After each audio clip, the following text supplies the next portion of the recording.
In the last 7 years, I've gone from making $0 a month to an entrepreneur who's made more than $25 million online. And in the last 3 years, I've documented every single lesson that I've learned along the way. And this video contains my best and most effective videos that will help you become a millionaire. I have no low ticket course to sell you. There's no webinar or 997 course or community that you can join for $50 a month. I'm just a dude who learned a lot of stuff about making a lot of money at a very young age, and I want to share it with you in this video. And so as you'll see by this video, this is not a normal video. This is a long video, and it's going to take you a long time to go through it. But if you go through this video, you will learn the most important lessons that I have to offer you as a result of getting here, and I'm giving it to you completely for free. These are my best videos that I've made. I've cherry-picked them with very specific intentions in mind, so I hope you enjoy them, and I will look forward to seeing you in the next clip.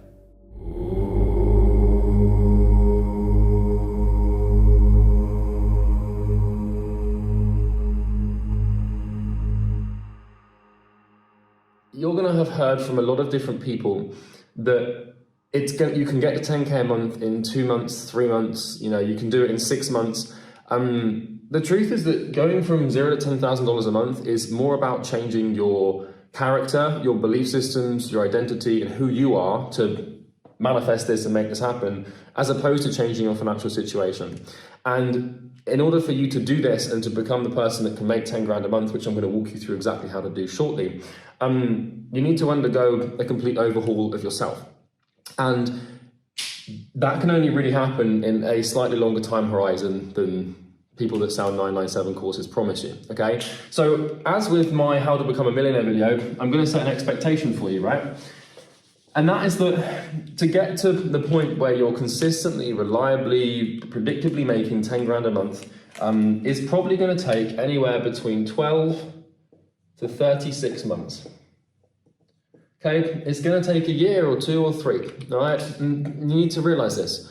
I want your expectations to be set properly. This is the time frame that you can expect. It's as you traverse this barrier of time, the likelihood of you making the 10 grand a month increases. So I don't want you to think to yourself, oh, but I've been doing this for a year and I'm not making 10 grand a month. It's more likely to take, a couple of years than it is just to take 1. It's possible in 1, but it depends on where you start and who you are when you start. And all of that's going to become super clear in this video. And I'm going to give you I don't know how, this might be quite a long video in case you can't tell, but I'm going to break this thing down for you in the exact same way that I did when I was 18, 19. Because when I was 18 years old, I dropped out of university. I was quite angry at the world. I didn't have a girlfriend. I was just kind of useless. I didn't feel particularly useful to anything or anyone. I kind of was angry at myself, and I just wasn't happy. I was just miserable. I didn't have any financial freedom. I didn't have any freedom of movement, and all of that was because of money. I just didn't have the financial resources or capital abundance to live the life that I wanted to live so that I could be happy and take responsibility for myself and for other people. So when I figured out how to make 10 grand a month, all of that went away and my life changed forever, okay? And now I make, north of anywhere between $600 to $800,000 to $1 million per month sometimes. And so I've sort of sussed this out. So let's begin with some first principles here, okay? Any of you, if you've watched any of my whiteboard videos before, you'll know we reason from first principles. We critically think and we do not get attached to shiny objects. So I'm going to list a few things out here on the board, right? SMMA, drop shipping, right? Amazon FBA, crypto, there's some more real estate. What else do we have here? Well, there's actually a ChatGPT store coming out now, so that'll be a shiny object. Automation, agency, there's the list goes on. There's dozens and dozens of potential businesses. So what I'm going to do now is tell you what it's all about. It's not about SMMA. We put here coaching, there's all sorts of models. It's not about drop shipping. It's not about Amazon FBA. It's not about crypto. It's not about real estate. It's not about ChatGPT. It's not about automation agency. It's not about coaching. It's not about any of these things. All of these business models are what we call a vehicle, okay? Make a note of this. So there are 2 things that you need to have to get to 10,000 a month. And it really is as simple as just these 2 things, all right? It's not about starting an agency. It's not about deciding to do drop shipping. It's not about, you know, doing like a faceless YouTube channel. It's all about vehicle and driver. You would have not heard this before because, well, quite frankly, I came up with this and no one else teaches it this way. By the way, I'm not going to try and sell you like a 997 course on how to make 10 grand a month. Like, you know, this is just free information. We have a high ticket program for a very specific type of person. And like, I don't want you to think that there's some sort of webinar coming. Like, this is just truly from like a good place. Like, I actually just want to help you, right? So vehicle and driver. So, okay. So now we've covered that, let's get into this. So, in order for you to get to your goal of 10K a month, the list of ingredients you need, so to speak, are two things. You need to have a vehicle and a driver. What do these things mean? Well, I want you to visualize this for a second and imagine that this is a road, right? And at the start of the road is $0 per month. Or wherever you are right now, a couple of grand a month, maybe you've got a job making $1,000 a month, but you understand your current financial situation. This resembles where you are, right? And then at the end of the road, you know, we have 10K per month. And what we need to do to go from where we are right now to where we want to be is essentially, you know, drive along this road and bridge this gap, right?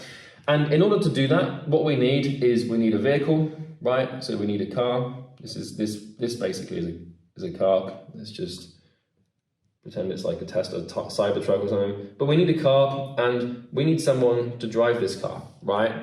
Now, what this means is the car or the vehicle, this represents the business. More importantly, the business model that you pick, and the driver represents you.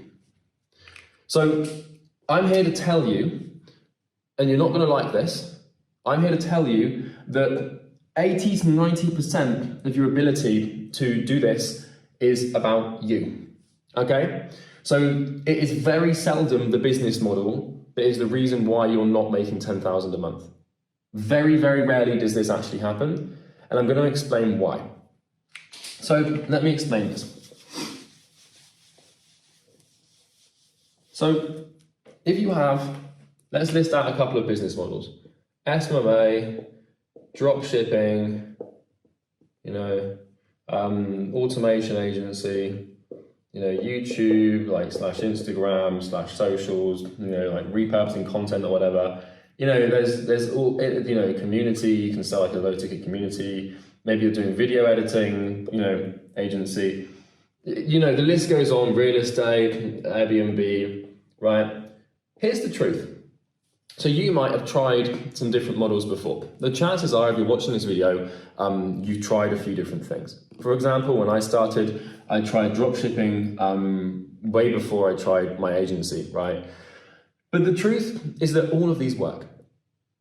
Because if you think this through critically for a second with me here, if you look at all of these different business models, all of them, you're going to find hundreds, if not thousands, if not tens of thousands of people that are already making $10,000 a month.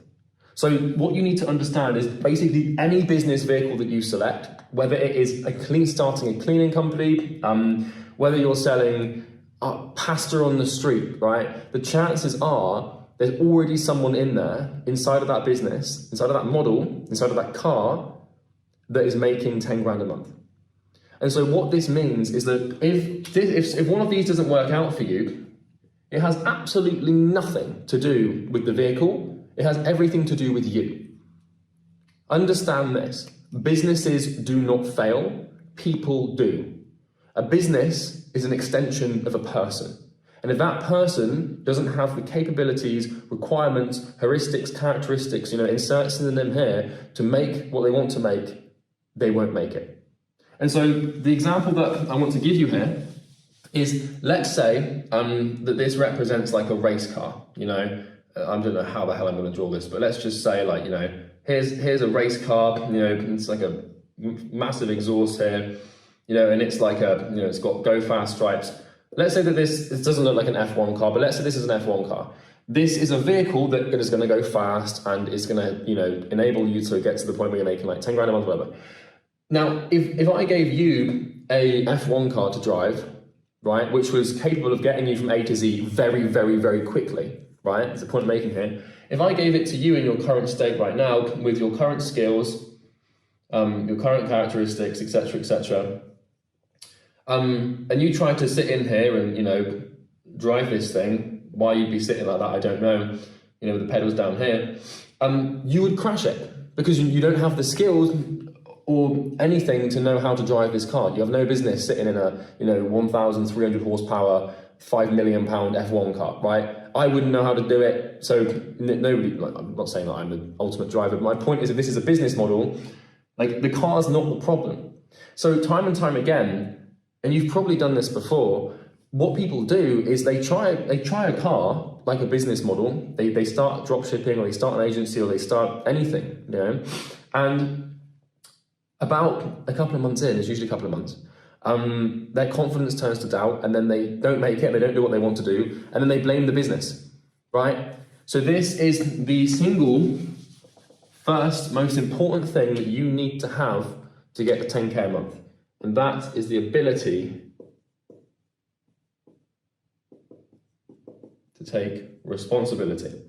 Responsibility is the best ability in business, okay? And if you're not willing to sacrifice your ego and admit that you are the problem as to why your past businesses have not worked, you will never succeed. So if you've tried to start anything in the past and it hasn't worked, it's not because of the business model, it's not because of the niche, it's not because of the clients, it's not because of the market, it's all because of you.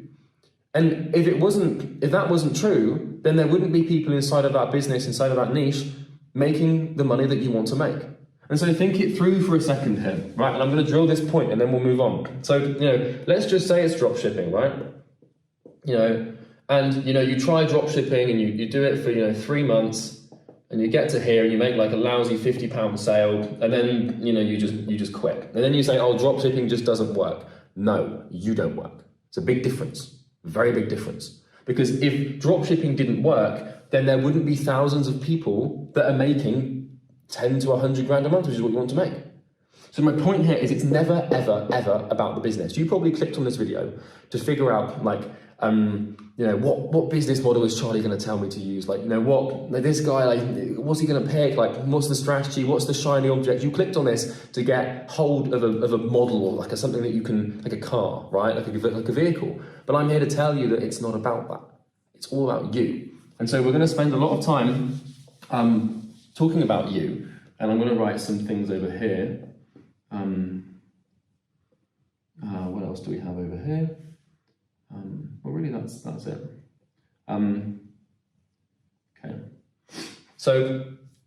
Okay, so let's talk about the vehicle to begin with, because it's all good and well me sitting here and now telling you the secret is about you and, you know, the way you operate, but I actually do want to explain some fundamentals of a good business vehicle so that when you do go to pick one, you actually do pick one that works, right? So we're going to take 2 angles with this video on how to make 10K a month. The first one's going to be the vehicle and what you need to do to create money, essentially. And the second one's going to be all about you and how you can become the driver that can actually drive the car to get you to 10K a month. Because like if I put you in a vehicle that allows you to get the 10K a month, but I don't teach you how to drive it, then you're not going to get to where you want to go.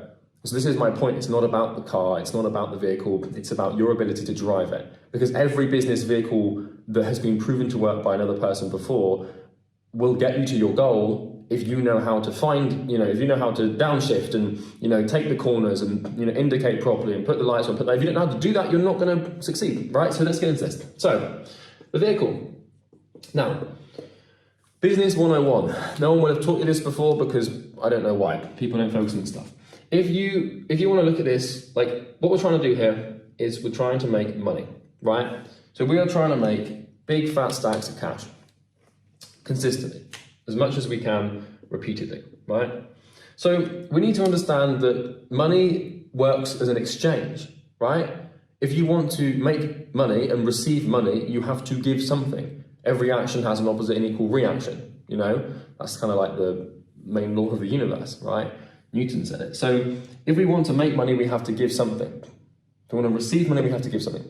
So what we can do here is we can understand that money works in a flow. And it's a very simple flow. If this is money here, right? And we want this money to flow to us, right? Now this money here is coming from, this black box here represents the market, okay? And the market is basically a load of people in the niche, or inside of the market of the business that you're operating. So these could be clients, these could be customers, these could be subscriptions, retainers, people that basically have the money in your market, right? And so this is all the money. And if we want the money to flow to you, then what needs to happen here is you need to basically give something to these people. Because unless you're willing to go and steal from these people, which is not a good long-term strategy, you need to fix this equation. So this is the flow of money to you from the market, and then this is the flow of you to the market. But what is this, right? This blue, this blue line here, what does this actually represent? What are we giving to these people to get them to pay us? Now, you might say, oh, well, if I'm selling agency services, then I'm giving them marketing. Or if I'm doing Amazon FBA, then I'm selling them garden rakes. Or if I'm doing OnlyFans management agency, then these are the models and I'm selling them more customers, more degenerative men to, go and spend money, whatever, right? You get the point. But here's the thing. This blue line at first principle represents value. Now, this is the moment where you roll your eyes and you say, well, okay, but what the hell does that mean? Like, it's time and time again you hear these financial gurus say, if you want to make money, just add value. Like, well, of course. But then they don't really tell you what value is. And the truth is that they don't know what value is because they've never created value, and they make their money by just ranting about, making money online and then people paying them for their courses so that they can just tell them to add value, and they're not really adding any value at all. It's all just a facade, right? So how do we actually create and add this? Well, it's very simple. And it boils down to a wonderful quote that yours truly, came up with. Value is created when pain is alleviated. I spent a long time thinking about this because I've intuitively understood the nature of value, and it's taken me, I realized this about a year ago, it's taken me like 7 years to clock this one and figure this out. Like, what am I actually giving people here? What you're doing is you are alleviating pain. And so what this means is your ability to make $10,000 a month is all about your ability and how well you alleviate someone's pain. And how we do that is we do it through a problem. So let me explain this. So earlier how we had all this money here.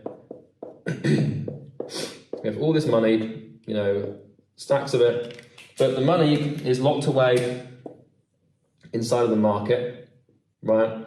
And inside of the market are all these people, like this. And there's tens of thousands of them. I work in the agency niche or the consulting niche. I've got like 200,000 potential customers, right? Bigger the better. So what you have to understand is that the market holds the money and it's kind of locked away. And what we're trying to do is basically penetrate the market. So what you see here, penetrate. What we're trying to do is we're trying to open this up so that money can essentially leak out of it into our pockets, right? So the money is going to leak out of this hole, or this hole, or this hole, or this hole, And we want to try our best to go into this thing, it's like we're drilling for oil, and just leak it out. But how do we penetrate the wall of the market, so to speak?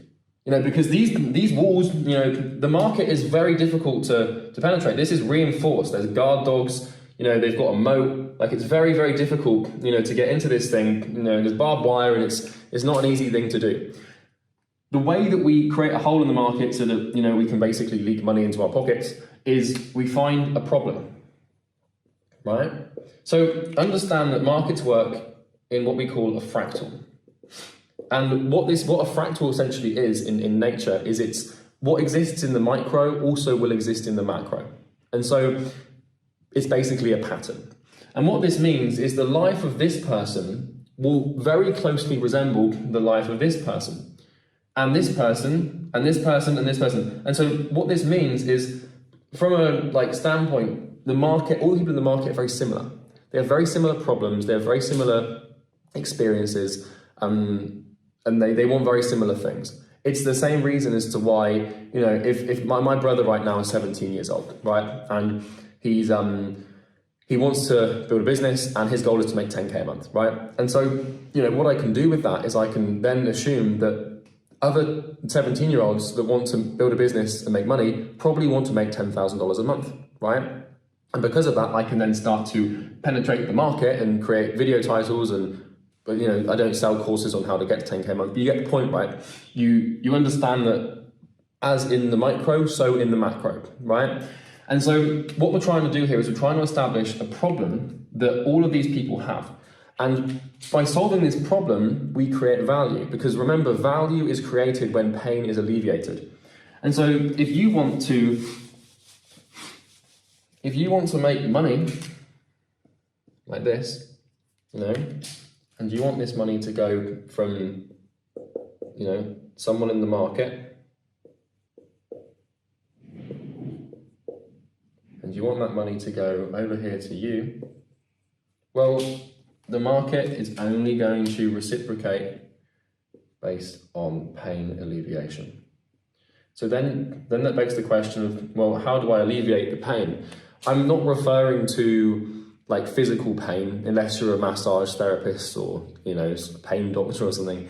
I'm referring to psychological pain that comes as a result of having a problem. So, for example, I'm doing this right now, right? Although I'm not getting paid for it, but with this video, you have a problem in your life where you're simply not making enough money and you're upset about it, and so you're watching this video to try and fix that problem. And what I'm doing is explaining how to fix the problem, and through doing that, I'm helping you solve the problem, and therefore I'm alleviating pain. And you're not necessarily giving me money to do this, but you're giving me your attention, right? You know, represented by this eye here, right? And so you're exchanging your attention for value. And the value is the fact that I'm helping you solve a problem and alleviate the pain. And so this is the first thing to understand if you want to make 10,000 a month, is your ability to solve a painful problem for someone. Well, your ability to make 10 grand a month hinges on your ability to solve that problem. And not only solve it, but solve it as fast as you can, as well as you can, better than anybody else, as reliably and consistently and predictably as you can, okay? And so when we talk about, you know, having a vehicle, a business vehicle, you know, when we talk about having a car like this, you know, as so, you know, and we've got some windows in here, and then you're driving it. Like, when we talk about having a vehicle that can take you from where you are right now to where you want to go, a business vehicle is viable to use to get to where you want to go for as long as it adds value. And so if you want this vehicle to move along the road of broke to 10K a month, the petrol or the fuel that you're going to use to drive this thing forward and to move it towards the goal is value. And value is created when we remove pain from the market's life by solving a problem. And so if you look at any product that you've ever bought, maybe with a couple of exceptions, 99% of human purchasing decisions come from a place of I want to solve a problem. For example, let's say that you want to buy a sandwich. Well, why do you want to buy a sandwich? Because you're hungry. You are in a small amount of pain because you have the problem of not having any food, and so you buy a sandwich. Another example, you can see in my office here, I have these houseplants, right? When I moved into this office, it was kind of bare, and I used to live in the UK. Now I'm in Dubai. I miss trees and nature, and so I had a problem. I wasn't in real pain. It wasn't like I was up at night at 3 a.m. crying, but, well, no, I definitely wasn't doing that, right? But you get your point, right? It's like these plans alleviate that pain. That business has created value by alleviating the pain I had as a result of not having enough nature, right? Like another example I can show you is, let's just use the AirPods, right? So these are my headphones, AirPod Maxes, and they solve the problem of like noise cancelling. So I can buy any headphones on the market, but these ones cancel noise out, and that's really good for me because, you know, it solves the problem of being distracted and stuff. So I just invite you for a second here to just actually have a think about everything that you've ever bought ever. And if you find out, if you really get to the bottom of it and you ask yourself why you bought it, It's literally just because you were in pain and you wanted to solve a problem. So that's basically, that's literally it. You know, the way that the market works is people have the current situation down here and their desired situation up here, and between their current situation and desired situation is a gap, and we make money when we essentially bridge the gap between current situation and desired situation. And making 10,000 a month is literally just as simple as doing that for enough people. It is not rocket science. I promise you it's not difficult. It's not that it's not difficult because it requires a lot of you to, a lot of pain, but it's hard, but it's very simple. It's not that tricky to suss it out. It's simple to understand, hard to implement because you're going to get in your own way, and we'll get into that in a second. But this is really all it's about. It's current situation, it's where they are right now, it's desired situation. And the amount of money you make from the market or from the person will depend on the level of pain the problem actually has, if that makes sense. And so, if you look at the biggest companies on the planet, right? For example, look at Facebook, right? They solve the problem of human connection. That's a big one. If you look at Amazon, they solve the problem of literally being able to have anything you want ever to delivered to your doorstep tomorrow. If you look at Apple, they solve the problem of being able to execute on tasks and find information within seconds. That's what the iPhone essentially is. And so the big companies that get paid the big bucks, they solve the biggest problems, right? You don't need to make billions of dollars and build $1 trillion corporation. You just need to make 10K a month, okay? So whether you're selling, like I said, garden rakes through Amazon FBA, or marketing services to gyms, or coaching to men who haven't got much testosterone, you need to understand that what you're doing is you're solving a problem. You're taking them from where they are now to where they want to be. Okay, so that is really the first and most important thing. It's why all of those business vehicles work just fine, because the reason that the business model that you picked may not have worked in the past is usually because of you, but sometimes it's because of product, right? Market fit. So product market fit is a phenomenon used to describe essentially what would you call it? This is when your product actually resonates with your market, right? When there's exchange resonance, essentially, where what you're selling is what someone actually wants, right? And really, it's not about product market fit. It's about solution problem fit, right? Because, the market has a list of problems, and if you create a business or you create a company and what you're selling isn't really a solution to a problem, you're not going to make any money. And so maybe you had a drop shipping store before and you started trying to sell a product that, no one wants. Well, why does no one want that product? It's because there's no problem. People are very unwilling to give money to something unless they're in pain. Really, pain is the driving financial decision factor of every person in any market ever. And so if you want them to give you their hard-earned money so that you can make 10 grand a month, you need to actually, so I'm just trying to drill this in, you need to solve the problem. It's not about agency or dropshipping or coaching or repurposing Andrew Tate clips or whatever. It's just, are you actually solving a problem? Because if you're not, people aren't going to be willing to pay you, right? So that's the first thing. So that's the vehicle. Okay, that's the thing, is you need to understand that if you want to make money, you have to add value, and if you want to add value, you have to remove pain. So we create value through removing pain. We do that by solving a problem, and our business then becomes essentially a vehicle for someone to get in and drive from where they are to where they want to be. Okay, simple as that. Now let's get into the heavier thing, which is the driver, right? So once we've established the vehicle, and I'm hoping you understand now that you can basically pick anything. Because if someone's made what you want to make in that thing, it's possible. You just have to figure out how to become them, essentially. So now let's figure out this driver thing. And the driver, this is basically you, right? So understand this. We don't achieve goals. So if you're trying to make $10,000 a month, that's a goal, right? As a human, you don't achieve a goal, you achieve an identity or a character. And as a result of achieving the identity or the character, you will become the person that can make the 10K a month, right? And so understand that, like, if the goal here is to make 10K a month, right? You never ever make, and this is a huge mistake that people make, never ever ever make the mistake of going after the goal. You can set the goal, and that's fine, but you need to invert it and ask yourself, well, what really achieves a goal? Because if you're trying to achieve something in life, you want to focus on the inputs of that thing. Because 10K a month is an output, this is an effect of a cause, right? And so what we want to do is we want to try and establish what causes this to happen so that we can focus on that, because that's within our control, because we can then start putting these causes into motion to cause the effect. So it's very dangerous. You want to set the goal, but it's very dangerous to fixate on that and keep it focused. What you want to do instead is focus on becoming the person that, as a result of you becoming that person, can make this happen easily.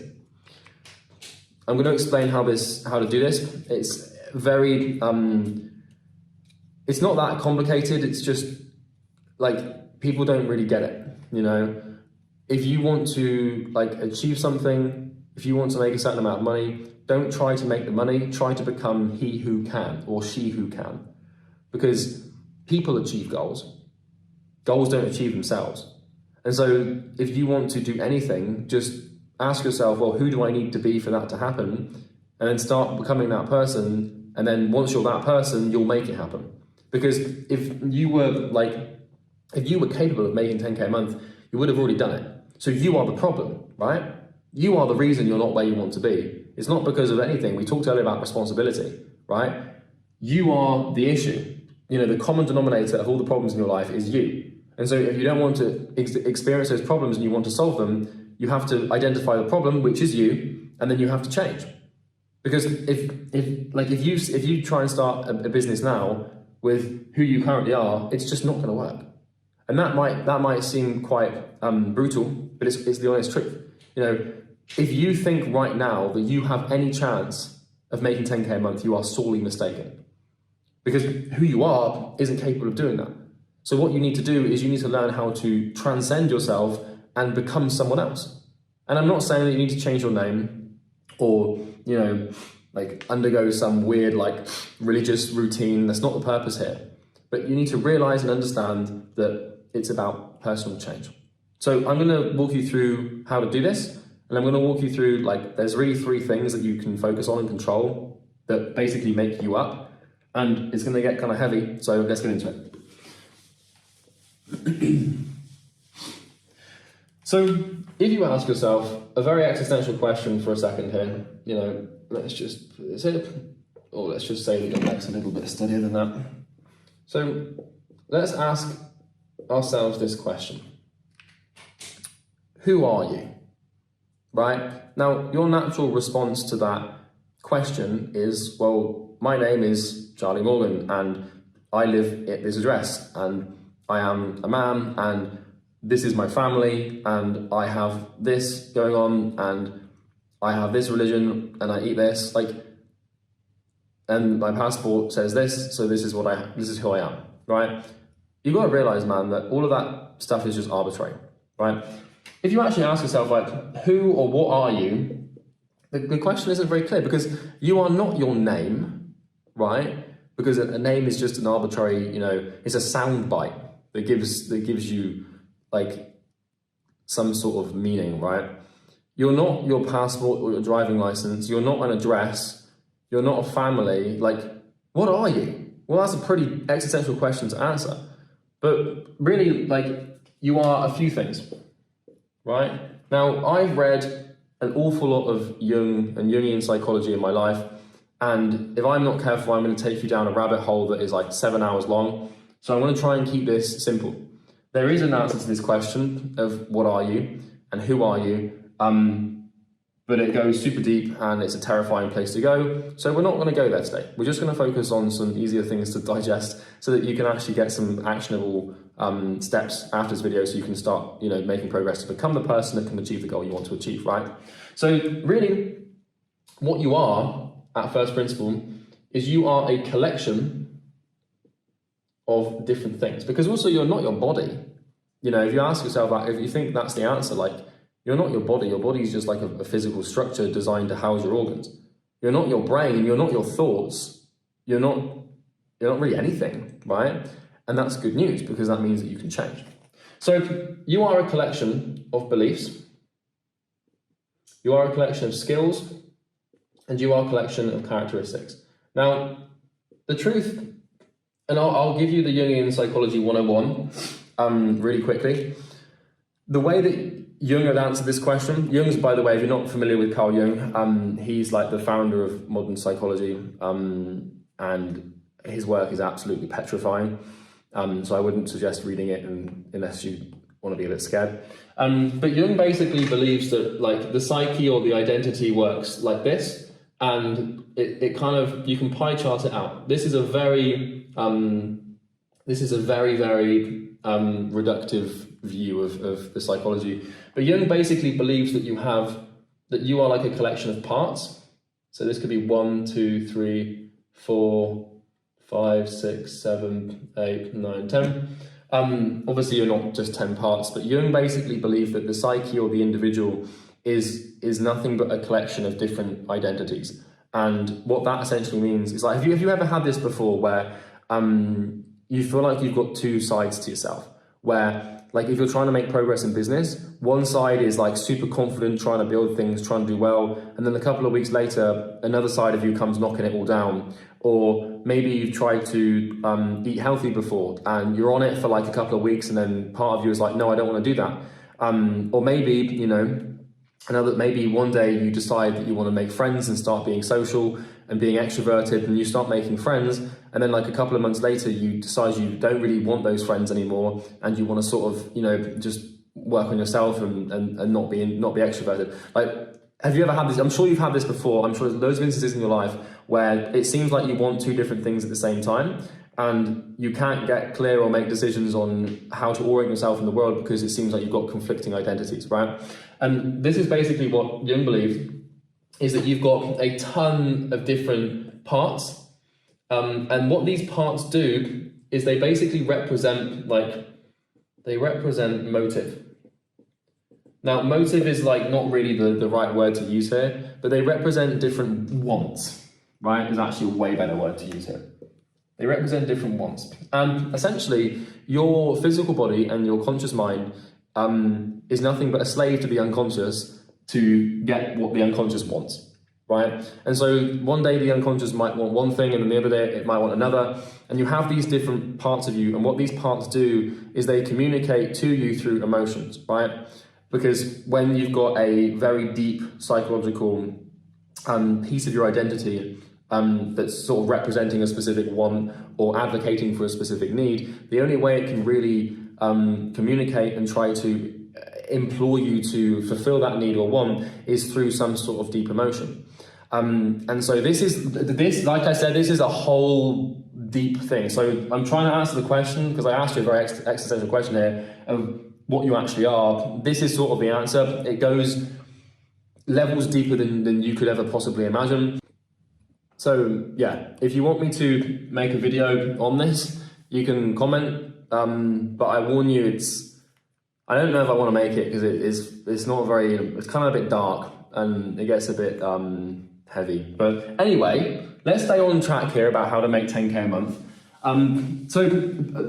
You know, deep unconscious parts of you aside that want different things, there's really three things that you can effectively control, because the diagram that I just drew, to understand and work on that, which is something essentially called shadow work, that takes years and years of work to sort of realign your wants and integrate parts of you that you didn't know existed. But I can tell you right now that in your mind, right, in your deep unconscious mind, there is a segment of your identity, and there is a part of you advocating for 10K a month. And the truth is that you don't really want 10K a month. You want something that it represents. So for you, it's probably coming from an emotional place, right? For me, I wanted to make 10K a month at the beginning of my entrepreneurial journey, because I didn't want to essentially extinguish control to a third-party potential tyrant because I was bullied in school. So I didn't want to have a boss or give anyone control over me ever, because I'd experienced that in a tyrannical, malevolent form before, and that really had a bad impact on me. And so what happened when I was a kid is a part of me formed that no longer wanted to, release control to an authority or to someone that had control over me. And so my entire motivation, and this is what happens when you study this, by the way, is you start to realize why you do what you do. My entire motivation or drive to make money in the initial stages was essentially to not to be bullied again, right? And so you want to make 10 grand a month. You might not know why. You just know that you really want to. It could be because you finally want your father to be proud of you. It could be because a girl broke your heart when you were 13 years old, and you want to get her back and you still love her. It could be because you want freedom because you grew up poor and you saw your parents scrounging and you're terrified that's going to be you. Or it could be because your parents got divorced because they didn't have enough money. There's so many reasons, psychological reasons that it could be. And so all I'm telling you right now is that if you want to make 10 grand a month, you're different, you're weird, and that's okay. But I'm telling you that you have got a different set, a very unique and weird set of psychological conditions driving you to do this. There's a reason why you've sat through this video for 40 minutes, near enough, with some dude talking with a whiteboard, and there's a reason why you tolerated that and given that your attention span. It's because a deep part of you is driven towards doing it, okay? And managing that and understanding that is going to take you years. So anyway, let's actually get back to the stuff you can control. And that really is your beliefs, your skills, and your characteristics. So when we talk about being the driver, and becoming the person that can make 10 grand a month, it's about fixing 3 things inside of your identity or in terms of your psyche or who you are, right? So let me just repeat this point again. So if you have your goal of making 10K per month, you have to understand that in order to achieve this goal, you have to become the person that can. And so instead of focusing on trying to make 10 grand a month, you just need to try and focus on becoming the person that can make that money, because by becoming that person, you will make the money. So if I want to become a billionaire, I have to become the person that can make $1 billion, right? If I want to learn Russian, I have to become the person that is capable of learning Russian, right? And the chances are right now is there is a misalignment between who you are and who you need to be, and you haven't given it enough time for that to elapse. So let me actually walk you through now how to become he who can, or she who can, or they who can. I don't give a shit, right? So there are 3 things that you can fix, and I'm going to walk you through all of them, and hopefully I'm going to blow your mind. So we have beliefs, we have skills, and we have characteristics. So we'll start with skills because it's the easiest one to understand. The belief thing will completely blow your mind. I'm gonna hope that it makes sense because it's a pretty deep thing. And then we'll do characteristics. So skills. Okay. So if you think about this for a second, what is a skill? Right? You might be able to understand intuitively what a skill is, a skill like playing the drums, or learning, knowing how to sell or something like that. But essentially a skill is just being good at something, right? When you're good at something, you are skilled at that thing, right? And so one of the first things that you have to do with yourself, if you want to make 10K a month, is you need to ask yourself the question of, what skills do you need to develop in order to make that happen? Because I can tell you, for example, that if your vehicle, if the business vehicle you're picking, what that will do is it will make demands of you, right? And so, when you pick the car that you want to drive to get 10K a month, this vehicle is essentially going to set the conditions for success. And so if you want to learn to drive this vehicle, you have to become a certain type of person. So this could be the drop shipping, vehicle, right? And over here, down here, I don't know if you can see this, you can. Over here, this could be, the consulting vehicle, right? And so this will set a certain set of conditions that might look like this. And this will set a completely different set of conditions that look like this. And so what you're trying to do is you're trying to learn how to drive this thing. But you have to understand that the skills required to do dropshipping successfully and the skills required to do consulting successfully are very, very different things. Now, of course, there will be overlaps. But for example, let's say that this is an agency, that the agency vehicle, and you want to start, a marketing agency or, something like that. Or let's say this is the closing vehicle, you want to be like a high ticket closer. One of the skills required for you to become successful and to be able to drive this car to the finish line of 10K a month is knowing how to sell, right? Now, you might then tell yourself, well, I don't know how to sell and I'm not a good salesperson.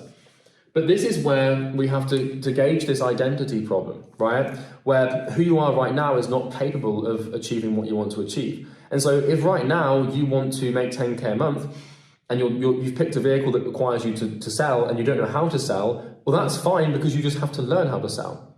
Because, you can learn how to sell. It's kind of like saying that you can't be successful in a business because you don't know how to sell would be like saying that, you can't be successful in life as a baby because you don't know how to eat. You can learn basically anything. You learn the motor skills required to use a knife and fork when you were like, 3 or 4 years old, right? Because, if you came out of the womb and you were like, well, I'm going to die, aren't I? Because I don't know how to eat. Well, you learn how to eat. It's the same thing where, maybe you're like 4 years old, you're just learning how to speak. And, you say to yourself, I'm never going to be able to have any friends because I don't know how to speak English. Well, any insert language here. You learn, you develop the skill, right? And believe it or not, you have a incredible latent ability to acquire skills and learn things and pick them up. And it's not just because you don't know how to do it right now, or just because you don't identify with it, or it doesn't, it doesn't resemble you. It doesn't mean that you're not going to be able to learn.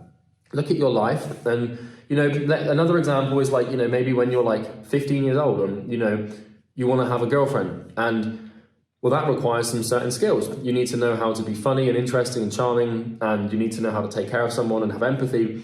And, if you want that and you're like, well, I don't know how to do that, well, you learn, you pick it up. If you want it bad enough, you'll learn the skill, right? Because what's more painful, being broke or changing your identity? Well, probably being broke. Right? Because it does require pain to change and become and learn and grow and develop.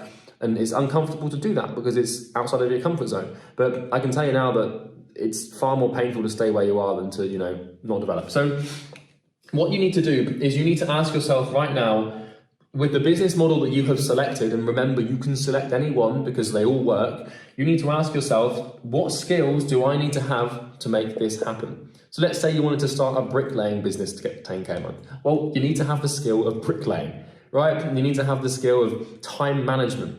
You need to know how to drive a van, right? You need to basically make a list of every single skill that you could perceive yourself needing to have. And then it will become very clear what you're missing, right? So I can give you an example here of let's just take an agency, right? A marketing agency, because this is, what I've known. So you need to know how to sell, right? You need to know how to set appointments. You need to know how to set appointments. These are all skills. You need to know how to media buy, buy media. You might need to know how to do some graphic design. You need to know how to, analyze data.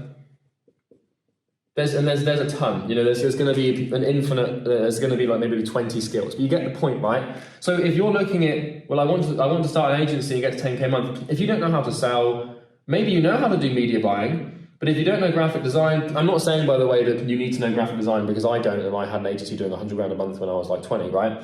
But the point here is if you're trying to do a graphic design agency, then you're going to have to do that, right? But if you don't know how to analyze data, then you just learn. You figure out what you need, what skills you need to develop, and you start developing them. You read books around them, you talk to people who have those skills, and you learn and you try and you fail, and then it's painful. And so earlier on, when I said that, some people are going to be able to do it in 12 months, and for some people it's going to take 36 months. Well, the reason it's going to vary from person to person is because in order for you to make, let's say that this person here, with the crown on, right? This represents a 10K per month person. This person is worth 10 grand a month. To the market, they have the skills, characteristics, and belief systems required for them to achieve this, and so they are effectively worth that amount of money, right? And to the market at least. In order to make 10K a month, you need to become this type of person, right? Now, you are starting, right? You are here right now, and you want to do this. And the thing is this could be you here, right? And maybe you're pretty far away from becoming the person that can make 10 grand a month because you're starting, and you have no experience or nothing at all, right? But then another person could try and start at the same time as you, but they are slightly further ahead on the path already because maybe they spent, 7 months in a sales job one summer when they were 15 doing door-to-door sales. And so if one of the things, required for you to make 10K a month is the skill of sales, if you've got no previous sales experience, you can still develop the skill, and become the person that can make the money by developing the skill to, make 10 grand a month. But this person here, if they've already got some sales experience, they're going to beat you to it. They're going to make it faster than you.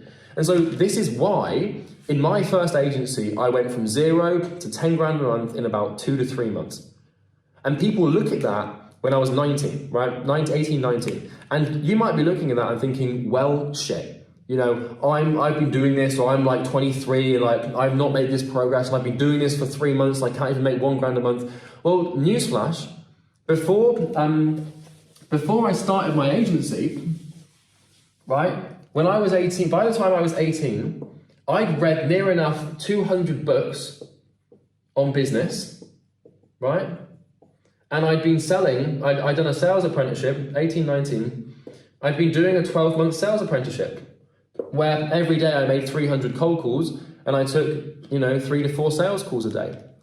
So it's no wonder I went from 0 to 10K a month so fast. It's because I already had a ton of knowledge on what to do, and I already had the skills required from my apprenticeship to do that. And I'd spent hundreds, if not thousands of hours studying entrepreneurs and reading and, watching YouTube videos and podcasts and drilling things in and working on this stuff. Without knowing about it, I was laying the foundation. So I'm telling you now, maybe it's possible for you to get to 10K a month in the next month or 2. But it's very unlikely if you haven't been working on the foundations, right? So that's why there's such a varying time difference between, people when it comes to making 10 grand a month. And it's also why you shouldn't bother comparing yourself to the speed at which other people achieve that, because you never want to look at someone's age. Like there's a difference between like human age and entrepreneurial age. Because by the time that I started my first agency, my entrepreneurial age, which is the age from which I was actually already developing skills and reading and trying to, build stuff, I was already like 2 years old, in terms of my entrepreneurial age. So when I started my business, I already had 2 years of experience to hinge on. But if I hadn't done that and I started my business, I'm 0 years old. I've got less experience, right? So let's go back to this skill thing. So what you want to do is you want to make a list of skills that you need to have in order to achieve this. And if you're confused and you're asking yourself, well, how do I know what skills I need? Well, you can just go and ask people. Go and listen to podcasts there's loads of them, you're going to find a ton. Go and start listening to podcasts of people who are making what you want to make or way more, and just listen to how they talk. Listen to what they talk about is important. Listen to, what is there and what skills are there. And then you're going to go on Google Docs or your paper, and you're going to start making a big list of everything that you need to get good at. And then if you get good at all of this stuff, then when you come to do it, you're going to be good at it and you're going to make money. It really is this simple, right? It's not rocket science. It's just, what do I need to be good at?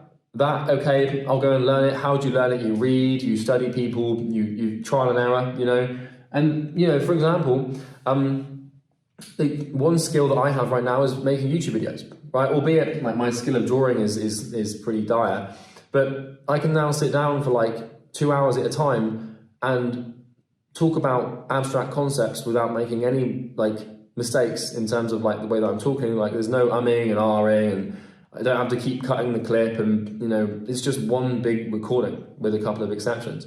And that's a skill. And so for me, my goal in life is to be a billionaire. And if you've noticed, most billionaires are very capable. That's so funny that I've started making mistakes now that I'm thinking about it. But most billionaires are capable of very, very eloquent and articulate communication, right? And so I need to know how to do that. I need to know how to talk. I need to know how to persuade, especially if I'm going to build businesses that are front-facing, using a personal brand and leveraging attention. That's a skill required. And so like, I'm working on that by making these YouTube videos. I'm practicing that skill so that in 15 years' time, when I'm sat at a board meeting or I'm delivering a speech to a company of, my company of 10,000 people, I don't fall, I don't struggle, because I've developed the skill of public speaking and knowing how to communicate and articulate myself and my ideas in front of thousands of people without error, right? So that's just an example. You need to make a list of skills, and once you know the skills, well, that's it. What pays the bills? It's skills, right? It's as simple as that. So that's really the first thing. In your, psychological arsenal, we've really got a triangle here. And we've got skills. Actually, skills is not the most important one. We'll put the skills here. We've got skills, we've got characteristics, and we've got beliefs. Right, beliefs is the big one, and we'll get into that. I don't know if you can see that up there. Let's just do this. Okay. And you've got beliefs. So we've covered skills. It's very simple. Figure out what you need to be good at and get good at it.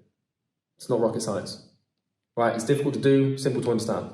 The next one is characteristics, okay? So a characteristic is basically like kind of, how would I explain what a characteristic is if I'm trying to just define it and make it nice and simple? Well, it's simple, it's a characteristic, right? It's basically something that you have that determines how you operate and manifest yourself into the world, right? So a characteristic is essentially part of your character, right? So you have a character, and the way that character dances around and moves around in the world is determined by the thing that underpins it. So one characteristic, for example, could be patience, right? Another characteristic could be extroversion, right? Another characteristic could be orderliness, right? Another characteristic could be humor. Another characteristic could be, I don't know, if you're handsome or not, right? These are basically physical and psychological attributes that determine like how things work for you, right? So what you want to do, once again, is exactly the same as skills, is you want to do an audit. Now, it's kind of like, what I said earlier, how like the vehicle that you pick will set the precedent for who you need to be to successfully drive it. Well, I can tell you now that, like, let's say that you have, like, if we actually use cars as an example here, if you want to drive a bus, right, and you're driving like a huge, 50-seater bus, and you want to drive an F1 car, well, you're probably going to have to drive those two things slightly differently. The bus driver is going to have to be like slower, more paced, and calmer and blah, blah, blah. But the F1 driver is going to have to be sort of like really fast reaction times and really quick and like, requires a different person essentially, right? So what you want to do, once again, is look at the vehicle that you've picked, look at the business that you've picked, and ask yourself what characteristics someone who's making 10K a month would have, right? Now, I'm going to give you two, because really there's probably, no, there's three. Hang on. There's three.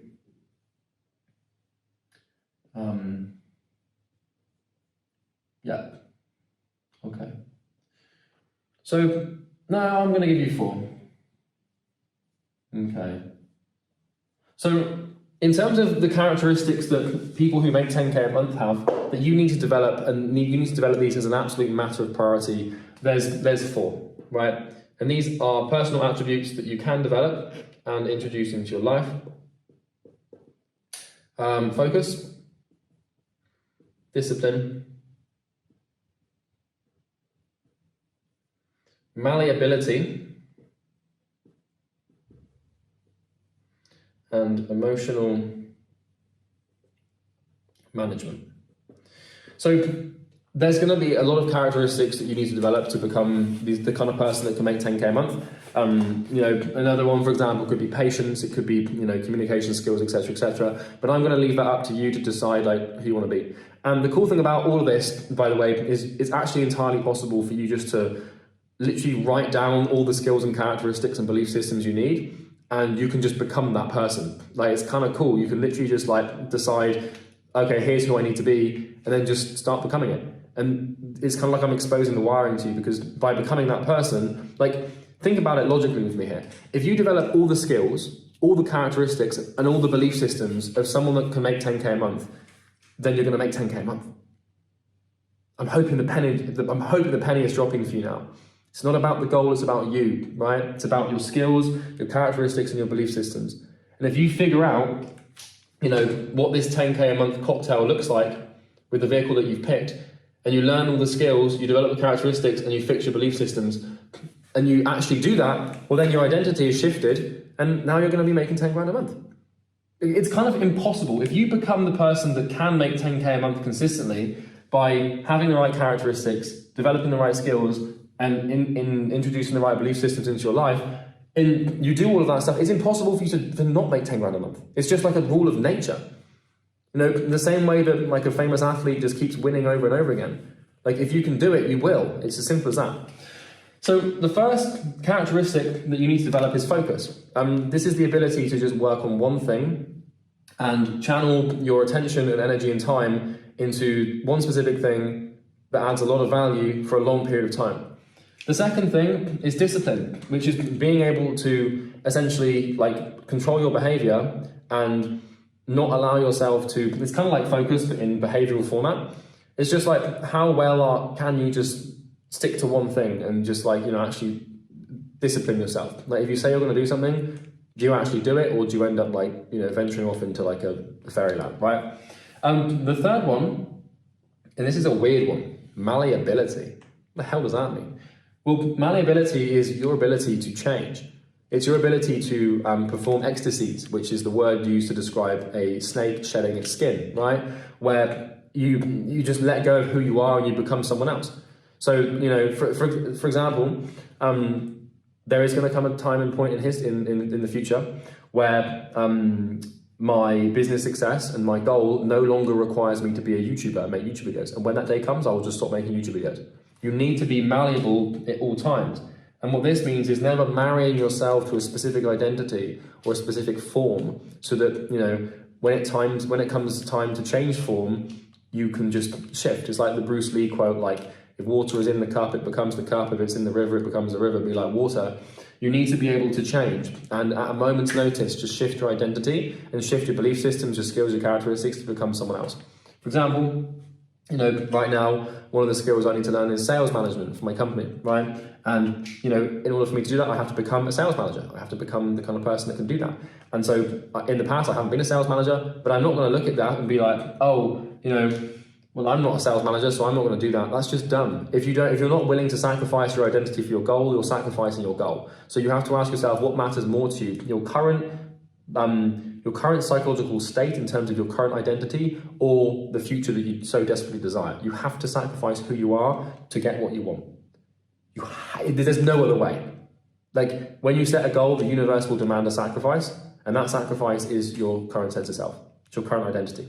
And the chances are is you're going to be quite happy with that, because who you are right now has created all the problems in your life, and so you kind of want to kill it off. I'm not telling you to actually, you know, commit an unimaginable act of sadness. You know, I'm asking you to realize that it's impossible for you to get what you want with the current character that you have right now, and the current skills you have right now, the current belief systems you have right now. Because if you had the right ones, you wouldn't be watching this video. You'd be making 10 grand a month, right? So malleability is basically your ability to shift between identities and shift between things. And when your goal or your vehicle demands something of you and demands you to change or shift, then you change. Now, I'm not advocating here for the absolution of principles or values that mean a lot to you. For example, like, I'm not going to tell you to like cut your family off or change your religion, or, you know, if like, for example, I'll draw a line, right? If my goal suddenly demanded me to kill someone and murder someone, I ain't gonna do it because I'm not willing to, you know, become that malleable that I end up becoming a murderer, right? That's not my cup of tea, right? So I'm not gonna be doing something like that. Same thing if it required me to just do something really illegal. Like I'm not gonna do it. There's things that I won't compromise on, right? Principles and morals. Fortunately enough, I don't have to do any of that, but you know, you get the point, right? The last one is emotional management, right? And this is the ability to control your emotions. You have to understand that people that make six figures in their business, they think differently to you and they treat themselves and their emotions differently to you. And so it's about being able to become aware of your emotional state and regulate it, and not letting yourself get carried away. For example, if you wake up one morning and you've got all this doubt about the business and you're terrified and you're nervous and you know what it's like, you know, you're sat there at like 9 a.m. and suddenly this massive wave of doubt comes over you. You need to control that and manage it, and you can't let that seep into your work, and you know, you can't let that seep into the business too much, because if you do, the business is not going to go anywhere, right? So it's about the best place to start with character. You probably, if you're not making 10 grand a month, you probably can't focus, you're probably undisciplined, you're probably not malleable, and you probably can't control your emotions. Maybe you can do one or two, but once you can do all four, these are the core characteristics required for you to get to 10K a month, right? And I can tell you this is true because not only were these the ones that I had to develop to do it myself, but at this point I've helped like hundreds and hundreds, like 300-400 other people get to 10K a month. So like, it's like, if you're wondering how we do that through our agency program, but I'm not going to sell you anything right now. But you get the point, right? You need these things, characteristics. If you don't have them, you need to develop them. How do you develop focus? Is through meditation and through just like single-minded focus, deleting all your social media apps, deleting everything that isn't the main thing, that isn't the goal. How do you become disciplined? I can make a video on that. By the way, if you have any video ideas, like specific problems that you're facing that you want me to help you solve through these videos, just comment below. And then the comments that get the most likes, I'll make videos on, because it's fractal and I'm helping you solve a problem, right? Discipline, malleability, emotional intelligence. So, you know, management. So if you can get these characteristics in line, you're going to be the person that can make 10 grand a month. Okay? Now let's get to your beliefs. I'm going to make an entirely separate video on belief systems and how they work, because in order for me to properly explain these, I'm going to need a good couple of hours. Now, some of you guys may not be interested in belief systems at all. For me, it's the main thing to anyone's success. Like, it's one of the most important things. If you want me to make a video on belief systems and how they work and how to completely change your belief systems, and like I can do this for a pastime, like I'm very good at it now. So I've studied beliefs for a long time. So if you want me to make a belief system video and how to change your belief systems and like go haywire with fixing that, then just put a comment, and if those comments get lots of likes and stuff, then I'll make the video. If they don't, then no one cares, so I won't, right? Because I just want to make videos that you guys actually want to watch. But really, we're going to keep this pretty clean, because like I said, I intend to make a video on this. So your belief system, or a belief, is basically a statement of truth, right? Yeah, I'm actually going to just not get into this too much right now. And like I said, I'll make another video if you guys want me to. But a belief is basically a statement of truth about the world, the reality, or the way that you exist in the world, right? It can be a belief, a self-belief, like an identity belief, or a belief about the way the world works. And like, what you need to understand is that your beliefs, like the only real true limit to human potential is belief. And what I mean by that is, it's like, what do you believe is true? Because if you believe that making 10K a month is really difficult, and if you believe that you're not the kind of person that can make 10K a month, then, well, guess what's going to happen? You're not going to do it, because all of your behavior is filtered through your belief systems. And so, you know, what you need to do right now in your life is look at what you currently believe to be true about the world and what you believe to be true about money, and ask yourself if that belief is serving you or not, and whether or not it's truly rooted in the truth. And you'll realize that there's nothing, like the truth in some terms doesn't even exist. Because for me, I believe that money is massively abundant and it's easy to make, but for you, you probably believe that it's really difficult to make. And so we see the world differently. And if you want to adopt the paradigm and the belief system of someone making 10K a month, you have to sacrifice some of the beliefs you have right now so that you can line up your vision of the world and the way that you manifest yourself into the world and the way that the world manifests to you. You need to do that differently, right? So that's kind of like a brief sort of instruction. So another thing you can do, once again, is make a list of all the beliefs that you need to adopt to get to 10K a month. And how do you do this? Well, once again, it's studying people that have done it. So it's going to people in the business that are successful, in the same vehicle as you, that are making money and, you know, they're where you want to be. And you just ask them about things like, what do you believe to be true about this? And what do you think about this? And listen to podcasts and study them. And over time, what will happen is you'll start to understand their belief systems and the way that their like perception of the truth manifests. And then as a result of that, you'll have no problem at all figuring out how to think, if that makes sense. So really, like that's everything that I wanted to cover in today's video in terms of how to make 10K a month. There's obviously more to it than this. It's not just like, this isn't just going to be a one-stop shop, but this should give you a lot of clarity and a lot of understanding on how to actually think and orient yourself and how to ground yourself so that, you know, when it does come to like time for rubber to meet the road and you actually start the business, you have something to pin yourself to, if that makes sense. And I know that this is true because this is literally exactly how I did it. I'm just here sharing with you what worked for me as a young man, you know, when I was 18, 19. And, you know, I figured this out from a pretty early age and, you know, now I have a great life and I'm really happy and, you know, I want you to be happy and I want you to have a great life as well. So I want to share this with you as if you were my little brother or, you know, family member or a really good friend of mine who's asking for help. Now, if you are a marketing agency owner or a coach or consultant or you're starting one, there's a link in the description you can click. Full transparency, it's a sales funnel, right? It's a video of me attempting to sell you my program. I don't really care if you click it or not, truth be told. But if you want to check it out, you can. It's entirely up to you. Like maybe you don't want to, that's fine, you know, but it's there. We help them get clients basically, if you're an agency or a coach. We're pretty bloody good at it as well. I love it. But anyway, enough of me trying to say something. I hope this video finds you well. I hope you use it to get to 10K a month and love you lots. I love you like a brother. I want you to, you know, I want the best for you. And I want to make videos for people like you because if someone made videos for this, but well, someone did. Like this is Sam Ovens, right? Sam Ovens, well, these aren't his ideas, but I want to be to you what my mentor was to me when I was starting. You need someone to sort of, you know, illuminate the world for you and give you like show you the way and be like, you know, you're in a big dark cave right now, and you know, someone just needs to come along with a flashlight and say, hey, just in this direction. Like I can't tell you everything because I haven't got time to tell you everything right now, but I hope this hour will, you know, show you how to step in the right direction. You'll figure it out. And I hope I can be that for you. So I love you. Have a good day. Take care.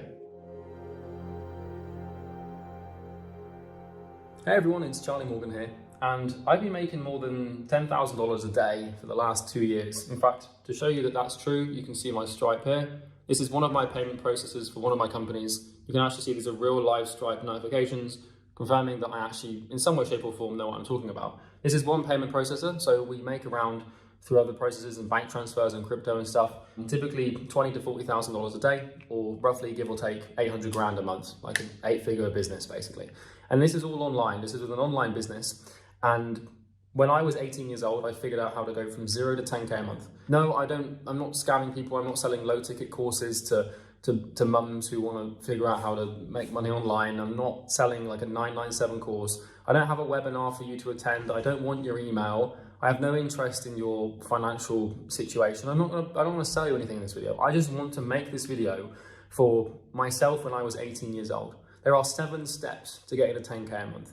And if you follow them and you execute on them and you watch this whole video and you take notes and understand what I'm about to tell you, this may well change your life, because this is how I got to 10K a month. I'm just going to tell you what worked for me and the model that I used and the processes that I used, and then you can basically just copy them to make a ton of money. The first thing I want to do is set a little bit of an expectation around the sort of time frame you're looking at here. And then we're going to talk about where to start. Because obviously where to start is the big thing. You've probably got the work ethic and the desire and the willpower, like you know you want to do it, but you just don't know where to actually begin. Like what's the first problem you have to solve or the first step you have to take. First of all, time. I just want you to know that to get a 10K a month, it's going to take you between 1 to 2 to 3 years. All right, maybe not 3, that's quite extreme. But if you've got like some level of IQ and you actually have a brain, it should take you about 18 months. 1 to 2 years is how long it's going to take you to get a 10K a month.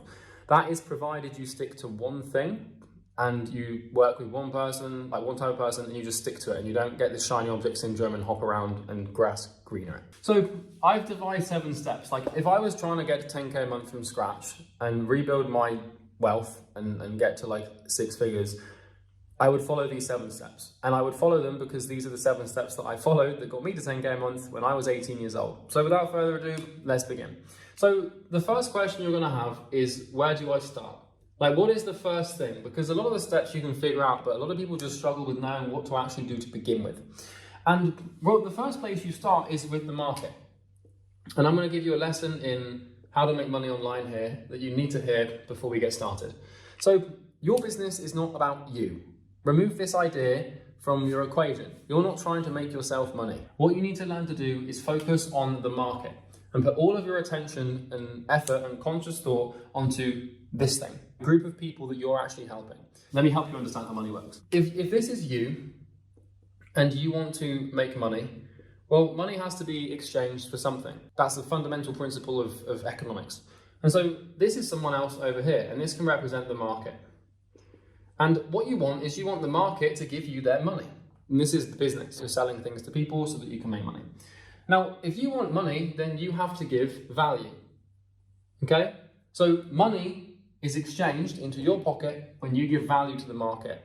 But then the question becomes, well, what is value? How do I give value? Well, that's an abstract term. Well, I've thought about this for about 7 years and I've been able to figure it out. So what is value? Well, value is created when pain is alleviated, and pain is alleviated when problems are solved. And so what we're doing is, in order for you to get money, we solve problems. So whenever I refer to value or adding value or creating value, really what I'm referring to is solving problems. And so the art of making money online or in any industry ever is basically just, and this is specifically with a business, you have a business, the way you make money is by finding a market, a group of people, and then basically finding out what their problem is, figuring out how to solve that problem, and then solving it, and then getting paid. And this is how money is made. We make money by solving problems. And if you don't believe me, I'd encourage you to look at any product you've ever bought, ever. They all solve problems. Let's say that you've bought a sandwich. Well, you solve the problem of being hungry. Like another example, now my phone's on charge. This solves the problem of me not having any battery on my phone. Like, for example, this video is a product. Now, I'm not selling it to you. You're not giving me money, but you're giving me your attention, and YouTube's paying me to make this video. And this video is, as a product, is solving a problem of how to make money. So anything that you look at, any economic exchange, any economic endeavor or transaction is happening because of this. And so what's happening here is the market, basically, they have 2 situations. They have their current situation and they have their desired situation. And the current situation is where they are right now, which is in pain, and the desired situation is where they want to be. And so what we're looking at here is a pretty fundamental first principle of making money, is you have the market, and this person represents, the market here, and we have where they are right now. So we have their current situation, and then the market wants to be somewhere else. So we have their desired situation. And between these 2 states is a pretty obvious gap between where they are now and where they want to be. And they would be where they want to be if their problem was solved. So here they are, current situation, painful problem. Here they are, desired situation, painful problem solved. For example, your current situation is dead broke.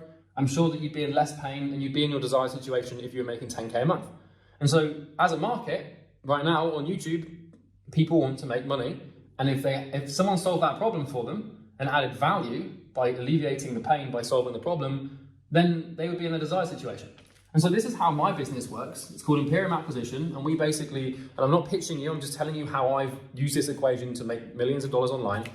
My business basically helps agency owners, coaches and consultants with high ticket client acquisition. So established business owners who either help businesses with marketing or other coaching services. And what we do is we basically have a program with a series of videos, like I say, it's like 400 videos. But we have a program with a series of videos, and what basically we do is someone in the market comes in, they buy the program, and then they watch the videos, apply the knowledge, and then the problem has been solved. And so they then obviously have paid us for that information and for that value, and that's how I make money, is by solving problems. And so this is the first lesson you have to understand, is it's all about the market. It's all about the people that you serve. Oh, I can't even spell market apparently. So you shouldn't trust me, God. But it's all about the market. Your business should not serve the purpose of you trying to make money. It should serve the purpose of you trying to add value to the market. And remember, value is created when pain is alleviated, and pain is alleviated when problems are solved. So this is the first fundamental shift you need to have if you want to get to 10K a month. Stop focusing on yourself, stop being selfish and being self-centered around this making money thing, and put all of your attention onto the market and focus on your customers and focus on your niche and the people that you're serving. And that's the first thing you have to do. So with that little 101 lesson in mind, and I'm hoping by now your eyes are sort of opening up like, oh, I'm starting to get this now. I'm hoping that's happening. Let's actually talk about the 7 steps you need to follow and the 7 actions you need to take at a broad level to actually achieve this financial thing. So I just need to get some pens here. Okay. So considering the lesson that we just basically went through, I'd invite you to just temporarily pause the video or pause your brain and consider what do you think the first step actually is. What is the first step to making 10K a month online? Just take a second to think this through, because I want your active engagement in this video, because this is how you learn. So just take a second, just write it down. You might think it could be anything, Just write it down, what you think the first step is. Some action is required. If you just watch videos like this and you don't actually do anything, well then you're not really gonna get very far. Well, I can tell you that the first thing that you're gonna do, numero un step, is to pick a niche. Now, what I'm gonna be doing in this video is walking you through the easiest business model that I see getting to 10K a month. And basically what that is it's selling information or selling information as a service. So we're not going to be talking about dropshipping or Amazon FBA or e-commerce. However, you can use these principles to do that. But the tangible example I'm going to give you is the one that I actually use to get to 10K a month and get to 100K a month and eventually $1 million a month. Because I know that and I'm going to teach it to you. But you can extrapolate the principles from that and maybe apply them to a different model. But the first thing we need to do is start with a niche. And we need to pick a niche. So the business that I'm going to teach you to start is essentially a consulting business or a service-based business where you're finding a group of people, you're finding a problem that they have, you're identifying that problem, you're learning how to solve the problem, either by teaching them how to solve it or solving it for them through a done-for-you service, and then you're going to those people and you're selling that solution, and that's how you're making money. It's a simple equation, it's a simple transaction. But we have to start with a niche. We have to start with the group of people that we want. And so what you're going to do is you need to consider for a second here, like, your niche. So the question is like, what is a niche? Well, a niche to me is a large group of people that have affinity. And affinity basically means fractal similarities. And fractal similarities, I've just used a more complicated word to define a simple word. That was stupid. Fractal similarities, it basically means people that share attributes or things. So a niche is a collection or an aggregate of people, businesses or entities, so to speak, that have things in common, right? They are fractal in that essence. And so really when you're picking a niche, you kind of really want to work with businesses, to be honest. I wouldn't suggest picking like a B2C niche because consumers have far less money and businesses tend to have more money. And I would just suggest you work with businesses because they're better to work with. But really what we're looking for is a group of at least 30,000 people, and that's really a niche. So this could be gym owners. It could be agency owners. It could be real estate agents. The niche could be, I don't know, you could coach people on, it could be chief financial officers. It could be accountants. It could be CrossFit coaches. It could be anything. But the key to picking a niche is picking one that you're actually interested in. And so in terms of what makes a good niche is really 2 things. Well, there's 3 things. We're looking for size, in brackets TAM, and I'll explain what that means in a second. We're looking for finances, financials, and we're looking for pain. So really the 3 things that qualify a niche to actually be good and profitable are size, the bigger the niche, the better. Because if you work with if there's a niche of let's say that you want to work with luxury yacht charting companies in Caribbean islands. Well, there's probably only going to be a couple of hundred of them. So you're not really going to get very far because only a couple of them are going to want to work with you. So you need a big niche, like the bigger the better. 30,000 businesses at least, really at a minimum. Could be like YouTubers, I don't know, there's lots of people. The second thing is financials. And what this means is, do these people actually have some level of buying power? Do they have like cash or some level of financial abundance that allows them to pay for things? For example, a bad niche would be students. Students who want to eat healthy. Maybe you'd want to do coaching for healthy eating or something. Well, the problem is working with students is they don't have any money. Or like another niche could be refugees. They probably aren't going to be able to afford your services. So we're looking for size, we're looking for financials, and then the final thing that we're looking for that really qualifies whether or not a niche is any good is pain and suffering. Because remember, the way we make money is by adding value. Value is created when pain is alleviated. And so the more pain that the niche is in, the more painful the problem, the more value we can create, the more money will be exchanged. And so if you want to learn how to make a ton of money, you just need to find a ton of pain. Think of a niche like an oil field. What you're doing is you're basically finding the niche, and it's like an oil field. I'm just going to draw this here. Let's just say that this represents an oil field, and here you've got your big oil drill drilling into the ground. I don't know how the hell these things look, but you've got your oil drill here, and we're drilling for oil down here.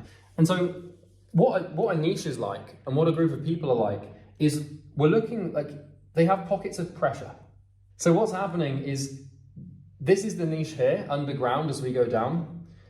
And what you're doing with your niche is you're trying to basically drill for oil. These are basically pain points or points of pressure.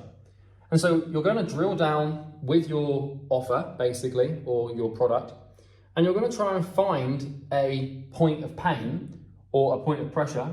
And by hitting that, obviously you're going to release all this pressure and it's all going to come up to the surface, and you've essentially struck oil.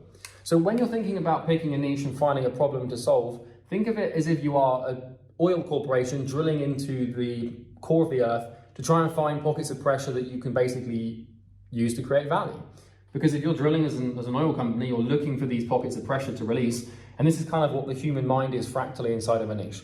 Is like these niches, they have problems, and all you have to do is just drill down and find them. And then once you find them, you expose them, then people will basically be like, oh, damn, now I'm aware of this problem. Yeah, I'll pay you to solve it for me. That's the first step, is you need to pick a niche. So the question then becomes like, okay, well, how do I know what niche is right? Or how do I know what niche is right for me? Or what should I pick? Well, what you're looking to do here is we're looking to draw a Venn diagram, and it's not a pair of ass cheeks, I promise. But we're looking to draw a Venn diagram between what qualifies a good niche, so qualifications, and then basically you. What are you interested in, and then what qualifies a good niche? And we're really looking to find something that sits in the middle here. So for me, when I was starting my first business, this was the gym niche, and the problem I help people solve was marketing, because the gyms needed help getting more customers. And so you're looking at what you're interested in, you're looking at what then qualifies a good niche. Just make a list of every niche you might be interested in. It can be any group of businesses. It doesn't matter, by the way, if you don't have to come at this with the intention of selling marketing or selling coaching or selling consulting, because niches have way more problems than just getting customers. Like there's way more to the market than just client acquisition or Facebook ads or funnels. You don't have to worry too much about penning yourself into what service you're going to provide just yet. You just want to pick a group of people. And what we're then going to do is we're going to invert it, and we're going to pick the service that we offer based on what the niche needs the most. And I'm just going to put this up here. So once you've picked your niche, the second thing you have to do is basically find the problem. You've now got a group of people, or maybe a few groups of people that you might want to entertain. The key to picking a niche is just picking one, because focus is kind of the rule of success. So you pick one niche. And then what you're doing is you're going to do an audit, a problem audit. Problem audit is essentially where we go to the niche and we start doing some research. Because what we need to do is we need to find what problems do these people have. Because remember, the core rule, money is made when value is created when pain is alleviated, and pain is alleviated when problems are solved. And so if we want to start at the base of this thing to create this value and create an exchange that is worthwhile to make money, Well, then we have to start with the problem, because by alleviating the problems, we alleviate the pain, and then we create the value, and then we make money. We have to go to the bottom of this thing. We don't set out, this is an important lesson, do not set out with the intention of making money, set out with the intention of properly solving problems, and the money will come. It's obliquity. We achieve making money through its opposite, which is basically exchanging value, which is solving problems. So we want to do an audit on the niche. So once you've picked the group of people that you want to help, what you're going to do is you're going to go to them. We'll just use any example, doesn't really matter. And this is just the group of niche. The best strategy for doing this is basically just going to this group of people and just asking them, like, what are your pain points? What do you struggle with? Now, you might then think, okay, well, no one's going to tell me that. But the way that I did this when I was doing my niche market research at the beginning was basically to go to these businesses and call them up and just pretend to be a student. And I'm like, hey, you won't know who I am, but I'm doing a paper for my local college on what it's like to be a gym owner.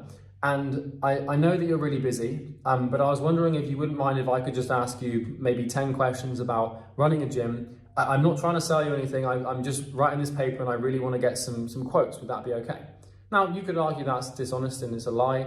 And so maybe you want to be honest and call these people and say, I'm looking to start a business helping gym owners. I don't know where to start. I just want to know what problems you face so I can see where I can add value in the market.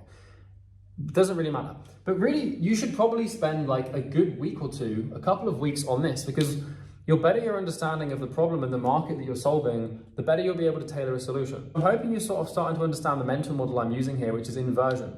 We flip it on its head. We ask ourselves what the problem is and then we build a solution.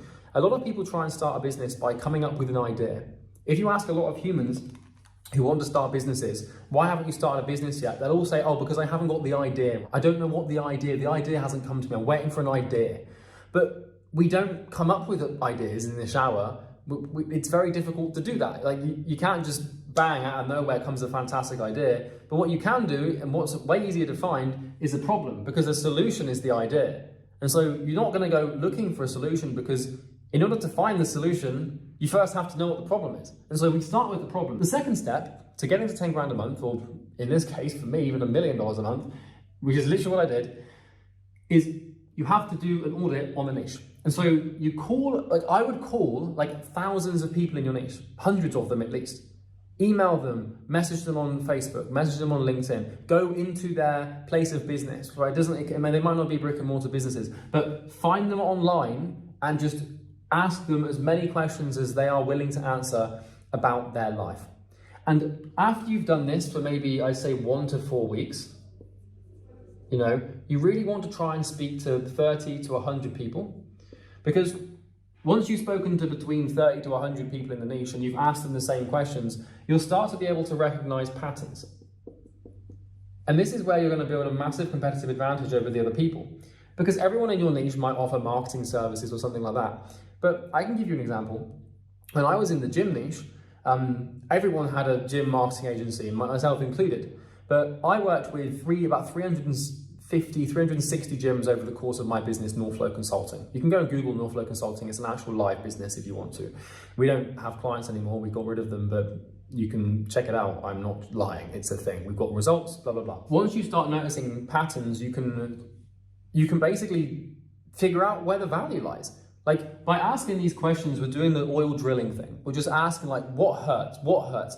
What is it about running a gym that you hate? What is it about running a gym that you love? What is it about running? I'm just replace gym owner. By the way, don't go and do a gym agency, because you have to bear something in mind here that I don't know how many people are going to watch this video, maybe a couple of 100,000. I mean, that'd be nice. But if a couple of 100,000 people watch this and the example I'm using is gyms, you have to use your brain to understand that thousands and thousands of people are about to go into the gym niche. And you might think like they're not, but they are, because it's the example I'm giving.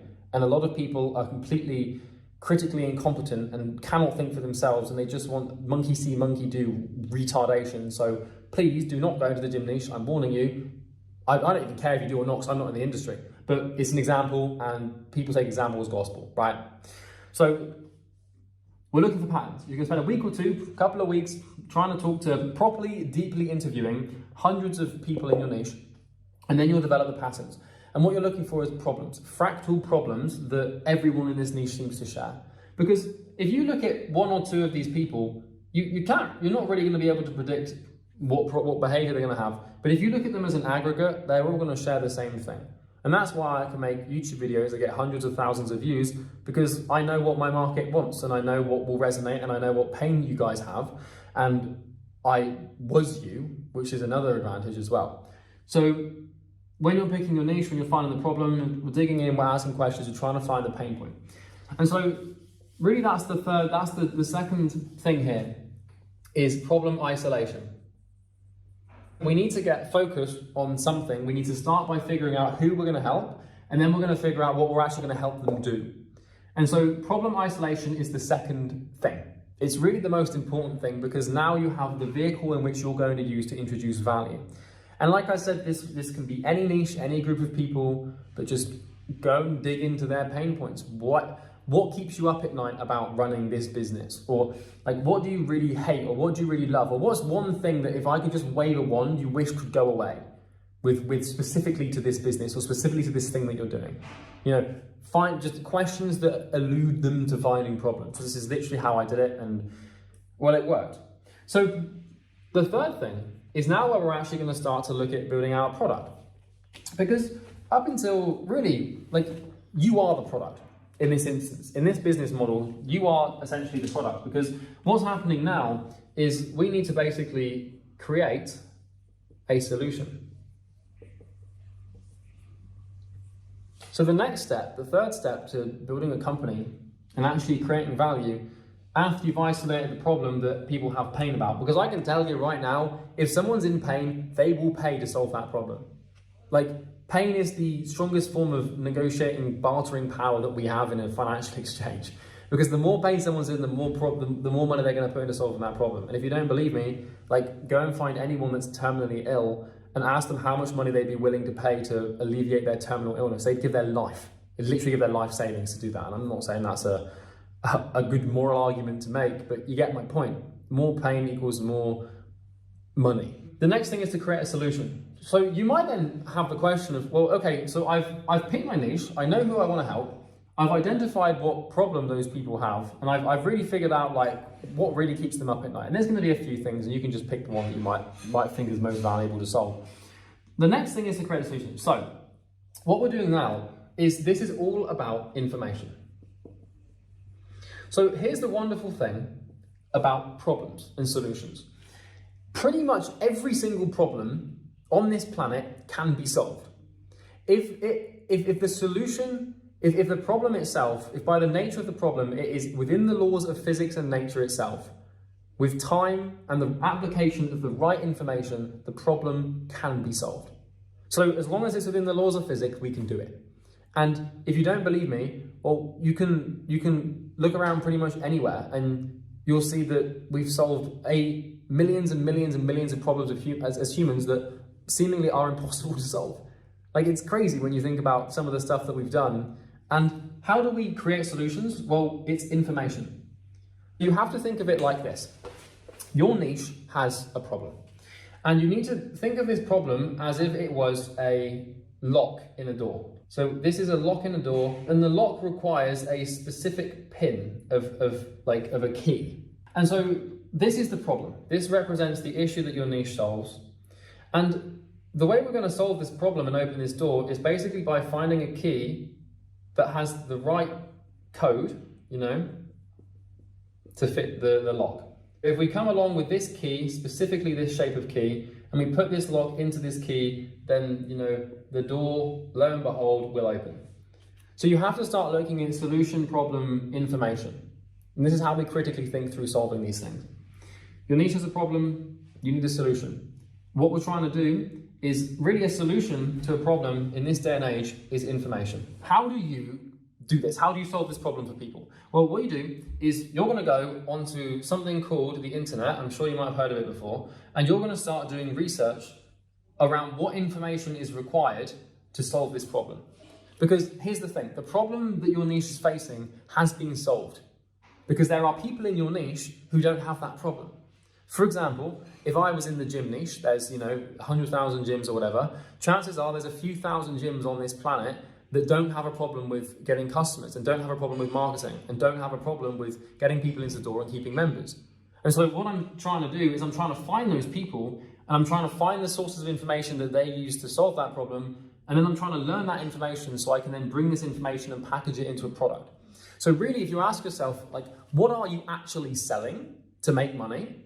Well, you're selling a solution, but a solution is always going to come in the form of information. Now, this isn't always true, because let's say, for example, that the problem that your niche has is professional athletes who have a problem with recovery. And one of the issues that you want to learn how to solve is how to help people recover better. Let's say that one of the things that you give to these athletes that you sell is an ice bath, and that's the solution. Well, you're not really selling information. However, you did use information to arrive at the conclusion that the application of the ice bath would solve the problem of the information as a result of the recovery. So you can get technical with it. But really, all you're doing in step 3 is finding out how to solve the problem. So you find the problem, then we're going to just figure out how to solve it. And like I said many times over, and I'm repeating myself a lot here, I'm aware, it's purely because I want to just drill this into your brain. The way we're going to solve this problem is by figuring out the information. I can give you an example here. The problem that, like I said at the beginning of this video, the problem that I solve for my clients is client acquisition at a high ticket level for agency owners, coaches, and consultants. So I've made my money solving that one problem of how do I help these people get customers, and how do I help these people book appointments and sign clients. And so I figured out how to solve that problem by reading lots of information about psychology and systems and marketing. And after I learned all that information and I studied it for like years, I then built a course that basically transferred the information over to the people that I was helping. I uploaded my brain to a course. People would then watch that course and download the information into their brain, apply the information to their situation, lock opens the door, bang, Bob's your uncle, $20 million online. That's how I've done it. You need to find the information and you create the solution. This is a lot harder to do than I'm making it out to be. It's not easy. You're gonna, like this thing here, the niche thing should really only take you like a day. This is gonna take you weeks, and this might take you months. This is why I said at the beginning of this video that if you wanna make 10K a month, it's gonna take you like a year or 2. This isn't just some 30-day, you can't just rock up to a market and just start making more money than a trained doctor has taken 10 years to make in like 30 days. It doesn't work like that. You have to deserve it. And the way you deserve it is through this process. So this should take days, this should take weeks, and this genuinely should take months. It should take you a long time to figure this out. And so how do you find this information? Well, you need to start looking. Go on the internet and type in how to get, and then, insert solution here to the problem, and then read every single Google page you can find, every single article, every single book, watch every single podcast, listen to every single interview. Find people who have solved this problem and ask them. Just literally all you have to do, if you think about it, is just spend a couple of months obsessing over this problem. And if you do that and you watch everything you can, consume every piece of information you can, and you then filter that information through what is right and what is wrong, then you'll probably have a pretty good job at solving it. But the problem is people don't want to spend months and months and months doing boring research into some random problem for some random group of people because it's painful, and they just want to go and sit on a beach in Bali and jack off into a coconut. Sorry, that's a terrible image for you, but you get my point. It doesn't work like that. This is you have to go through this to bloody make it happen. So heed my warning. This is the 3rd step. This is exactly what you have to do. It's not complicated. It's difficult, but it's simple, as literally it always should be. So that's the 3rd thing. Is you're going to spend a few months, literally spending 12 hours a day obsessing over this problem and curating and finding every single piece of information that you can possibly find to solve this problem. So step number 4 here is basically offer. Up until now, let's do a little summary. You found a group of people that you're interested in and that you want to help. You found their most painful problem or problems. You've isolated one specific problem that you can use to add value. Then you've found how to solve that problem, in theory. This is the important thing in theory.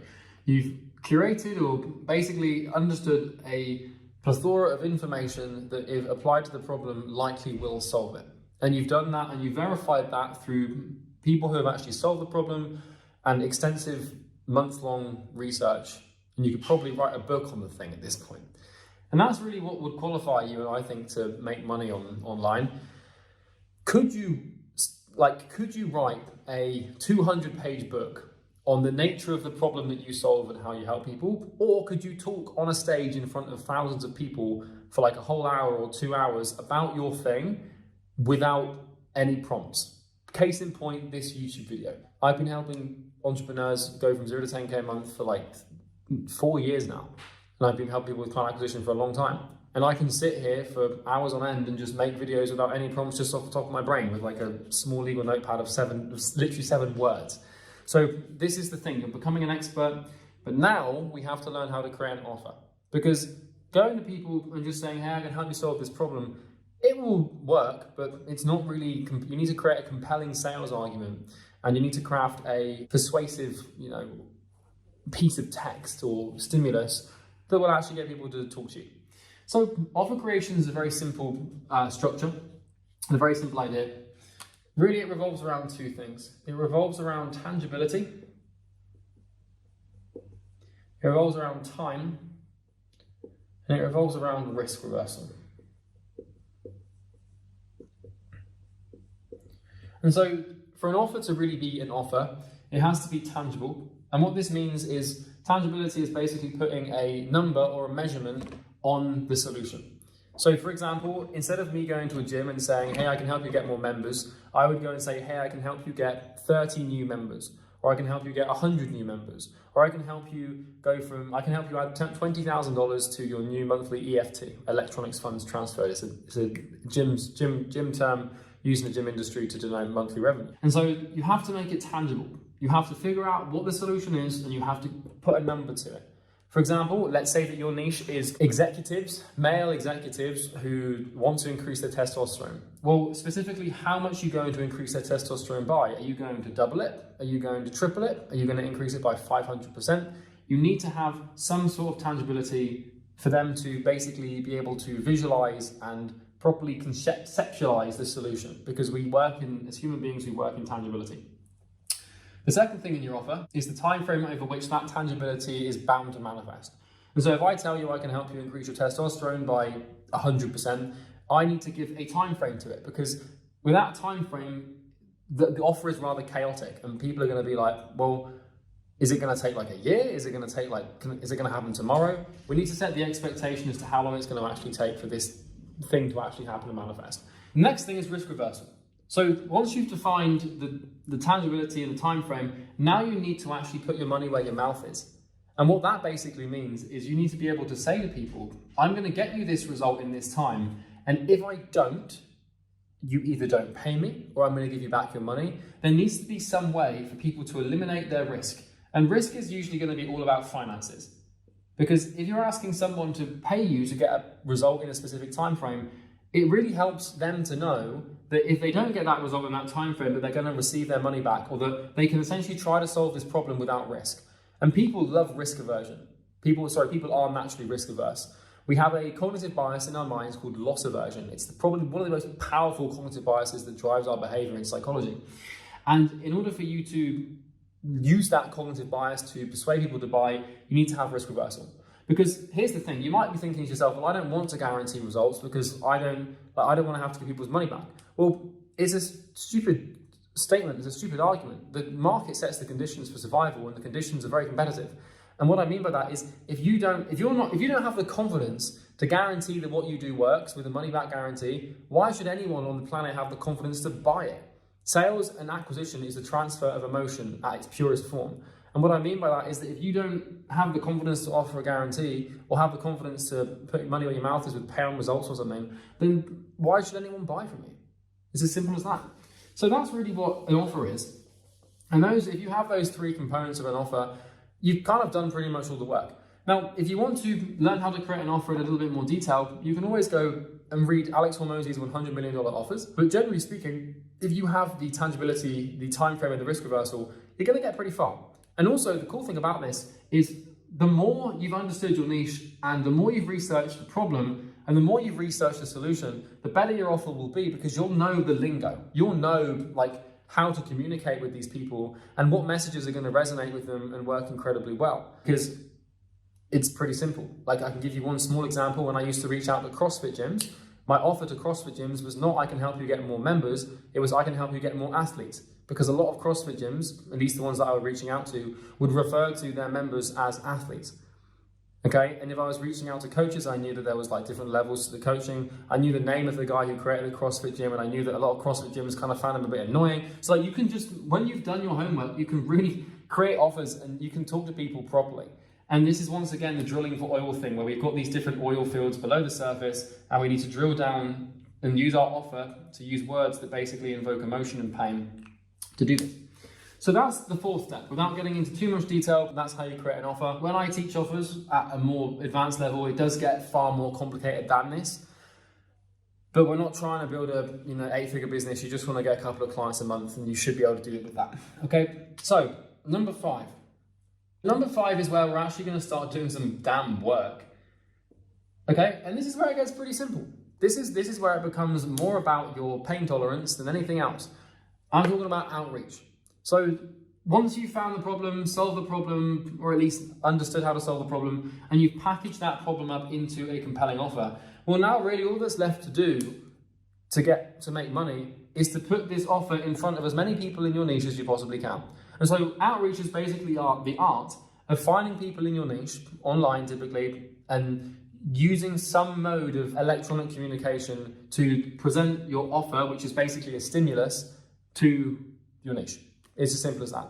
And so all we're doing is we're calling, we're emailing, we're texting, we're WhatsApping, LinkedIn, Facebook, Twitter, Instagram, like TikTok, anything you can use to get in front of these people. And all we're doing is we're selling them our offer.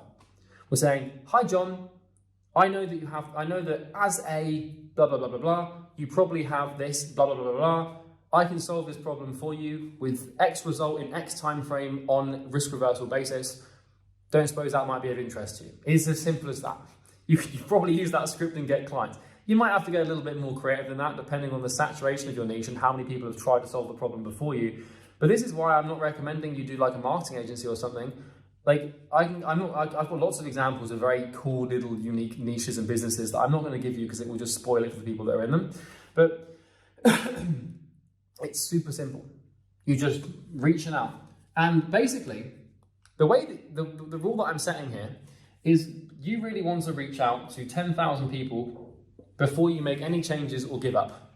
This is the rule. The rule of 10,000 is very simple. And what the rule is when you start doing outreach, you're going to start facing resistance and pain because you're going to have to start facing rejection and people are going to attack you and people are going to be rude and nasty and you're going to have all sorts of problems with this emotionally.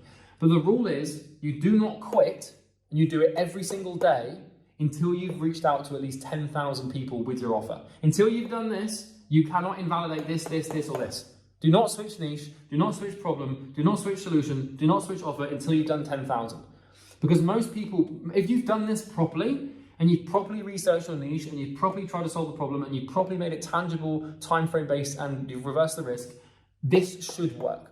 And if it doesn't work, if the outreach doesn't work, it's probably more because of your emotional state and the fact that you're not really doing the work properly than the validation of the business principles. So that's really it. You just start doing outreach, you just reach out to people, and then off you go. And it's not as difficult as you might think. You're just gonna make a lot of calls. When I had my first business, I made about 300 cold calls a day for like 6 months. That's how I got from 0 to 10K a month. Just 300 cold calls a day. Literally just to gyms. It was horrible. I hated every single minute of it. It was disgusting, but I don't really have any regrets. So the next step after outreach is to sell. Because what's going to start to happen when you do outreach properly is you're going to start to book appointments. You're going to start to get people reply to your emails or calls and say, okay, yeah, I have that problem and I'd be interested in you solving it for me. I'll talk to you about that. And so then you have to learn how to sell. And I can't really cover this in this video because it's going to take like a long time. But really, sales is pretty simple. It's just know your market, know your thing, find the problem, diagnose the problem, tell them you can solve it, and then just don't take no for an answer. That's really the art of sales. But I'm here just to give you more of a high-level view of how to sell or like how to actually make 10K a month. You can if you don't know how to sell right now, I wouldn't worry too much about it until you've actually got meetings to worry about. Because the problem is with people who want to make money online is they try and start with number 5 or number 6. Like they skip the very foundation in which their business would be built on, and they go straight to the shiny object. For example, look at you on YouTube, right? You want to make 10 grand a month. I bet all of your time and effort is focused on the shiny object of like, what's the best outreach method to use, or what's the best sales script to use, or the best funnel to use. But how much time have you actually spent researching how to isolate and solve problems and think critically? and Socratically reason your way through ideas. You haven't, because you don't know to, but now you do, so go and do it. So sales is pretty easy. Sales is easy when you actually believe in what you're selling, right? When you've actually done this properly and you truly believe that what you do works, sales is pretty simple because it's just a transfer of emotion. You're just gonna hop on the call, spend 10 minutes asking them questions about the problem, build some pain. And by the way, if you wanna know how to do this, just go on YouTube and just type in like sales scripts. Like you're gonna find like dozens and dozens of live sales calls that people have closed. There's so many sales resources on the internet these days, and they're all pretty good. Jeremy Miner's a good guy to listen for sales advice. Cole Gordon's another good one as well. So just go and watch those guys, and within like a week, you'll probably have a pretty good script down that you can try, and that's that. And then the same thing applies to, like, you want to speak to at least 100 people before you give up. So fun fact, I'm pretty bloody good at sales now. I've done 2,500 sales calls in my time. I don't do them anymore because I've got 9 sales reps that do them for me. However, I got pretty good at sales, but I did I think 60 or 70 sales calls before I got my first client. So don't be worried if it takes you like 50 calls to 100 calls to get your first client. It took me like 60. Now, if you listen to me on the phone now, you think, God damn, he's good. And I'm bloody good at sales. I can sell. That's one thing. If I know there's one thing that on this planet that I can do, it is sell and draw. I can't draw. I can definitely sell. And so it took me like 60, 70 calls to get my first call, my first deal. So don't worry too much if it takes you a long time. Just like I said, 18 months, 2 years. Trust the process. Just take your time. Don't be in such a rush and a hurry. Do it properly. And then really once you get to this point, you're probably going to be making 10K a month. Obviously this is very reductive and a very simplified version of how to get there. But the final step is really important. And that's to start building systems. So a system is kind of like just defined as a consistent, repeatable, predictable process that uses inputs to create outputs through processes. And basically, what I'm going to ask you to do now is comment in the comments below which of these steps you want me to explain in more detail. Like, which of these steps sound complicated to you? I can make a video on systems thinking. I can do that. I like systems. I can talk about them all day. Like, a system is basically just an input, a process, and an output, and then feedback and environment. I don't want you in any way, shape, or form to worry about systems right now, because the fact of the matter is you don't have to. Like, starting a business is like driving a car at night. You only want to focus on the road immediately in front of you, because if you start trying to look down the line here, or here, or here, you're going to wrap your car around a tree. Just your lights are only going to illuminate what's immediately in front of you. Don't worry about these things yet. Just worry about these things and getting these right before you worry. So the reason I put systems down here is because what you're trying to do in your business is you're trying to build repeatable processes that you can follow to get clients and close clients and deliver results. That's really what an online business does, at least one of these consulting or service-based businesses. You're basically getting appointments, closing those appointments, and then getting the people who you close results. Those are the 3 things that you have to systemize and focus on. And if you know how to do that properly, you'll make a ton of money. And that's really what I've done. But anyway, that's basically 0 to 10K a month. I know this is how it works because I've done it myself.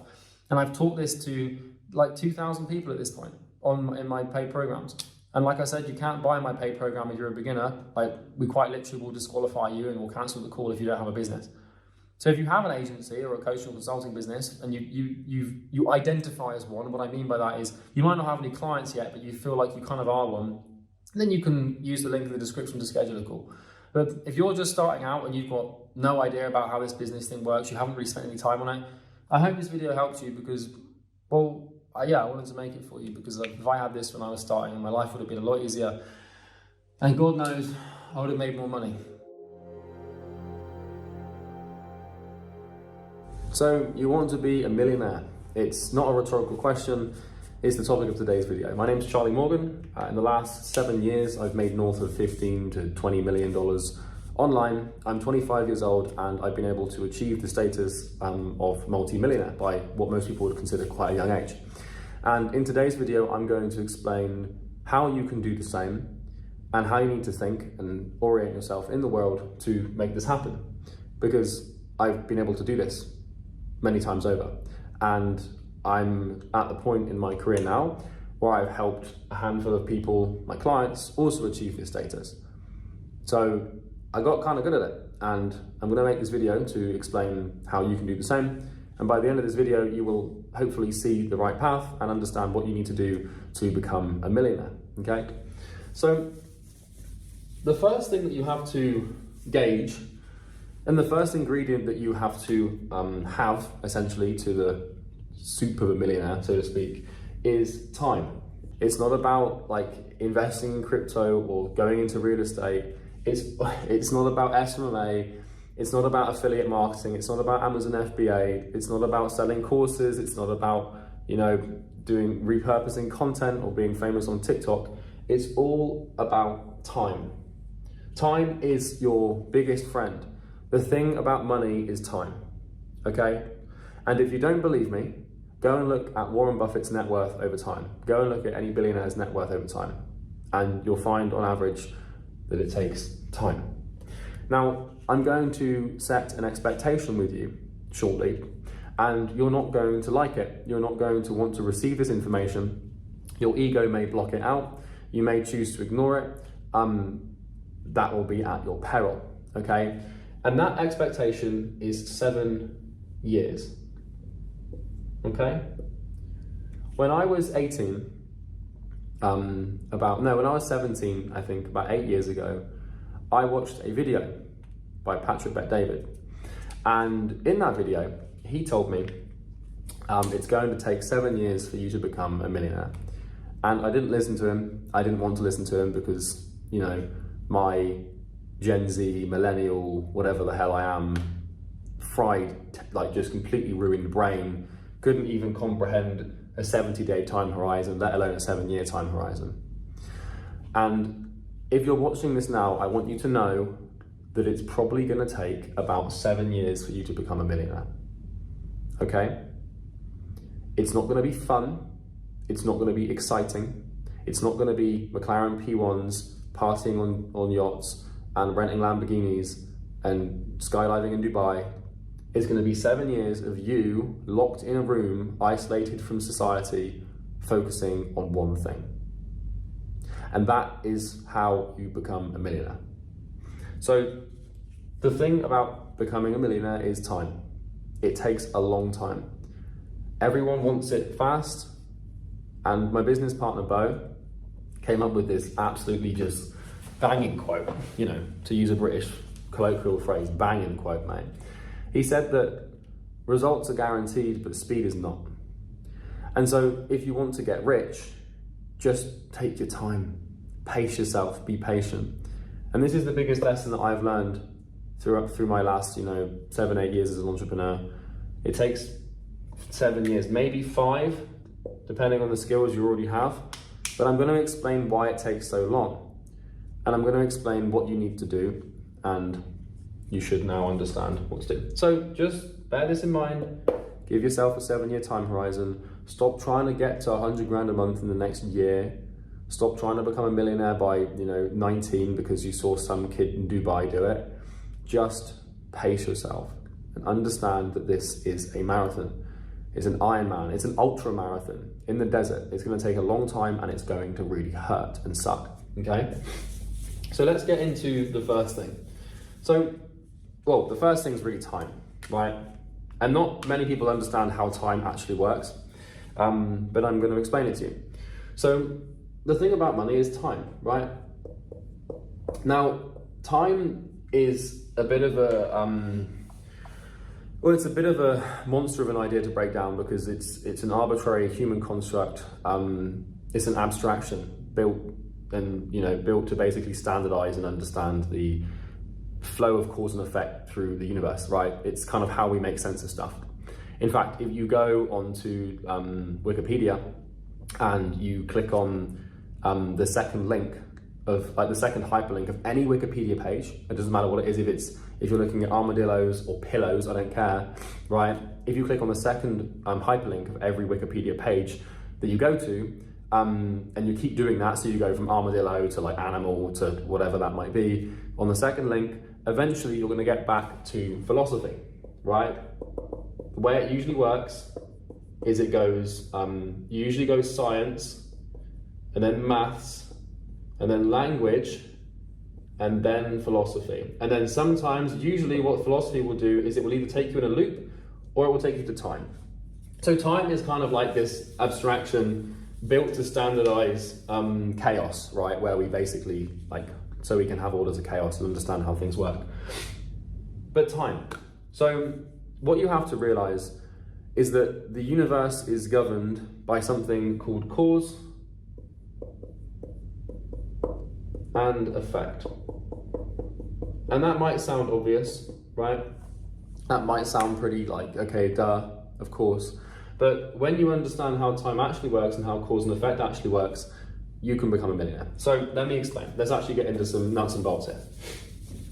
Okay, so what you need to know is that if you want to make, this is supposed to be a dollar sign.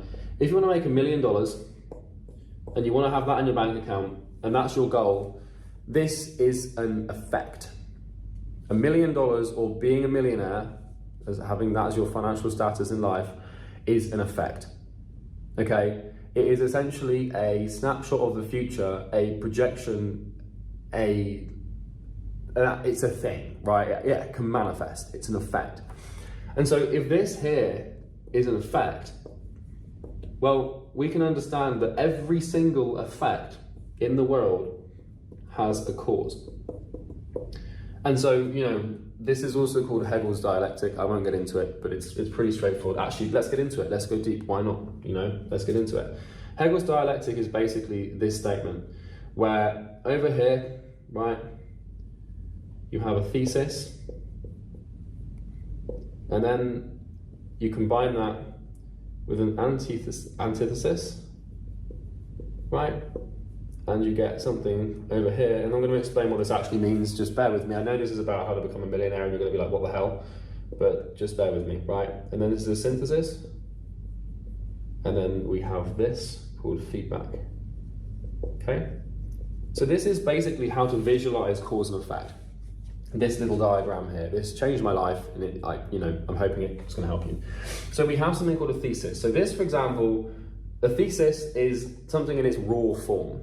It's just something that exists. An antithesis is basically something else that exists. And the synthesis is when you combine the thesis and the antithesis. And the synthesis is the result of those two things. So for example, let's say that the thesis is your skin, and the antithesis is the sun, and the synthesis of combining those two things is sunburn. That is cause and effect, right? Or let's say the thesis is your stomach being hungry, and the antithesis is eating a salad, and the synthesis is no longer being hungry, right? This is cause and effect. Thesis, antithesis, synthesis. And then the way this works is once you've basically created the synthesis, which is the effect as a result of the cause, right? Once you've created this thing here, what happens is this loops back around and becomes the new thesis, right? So if I come over here, over time, the synthesis is now the thesis, right? And the thesis is now going to meet another antithesis to create another synthesis. And this is how the world works, okay? It's called Hegel's dialectic, or Hegel's dialectic. I don't know how to actually pronounce the person's name, but this is essentially the description of cause and effect, okay? And so I can give you 100 examples. Like another example would be the thesis could be you right now watching this video, and the antithesis, the thesis is you, the antithesis could be this video, and the synthesis could be you becoming a millionaire. But here is the kicker, okay? When you combine a thesis and antithesis, we have this equal sign here, right?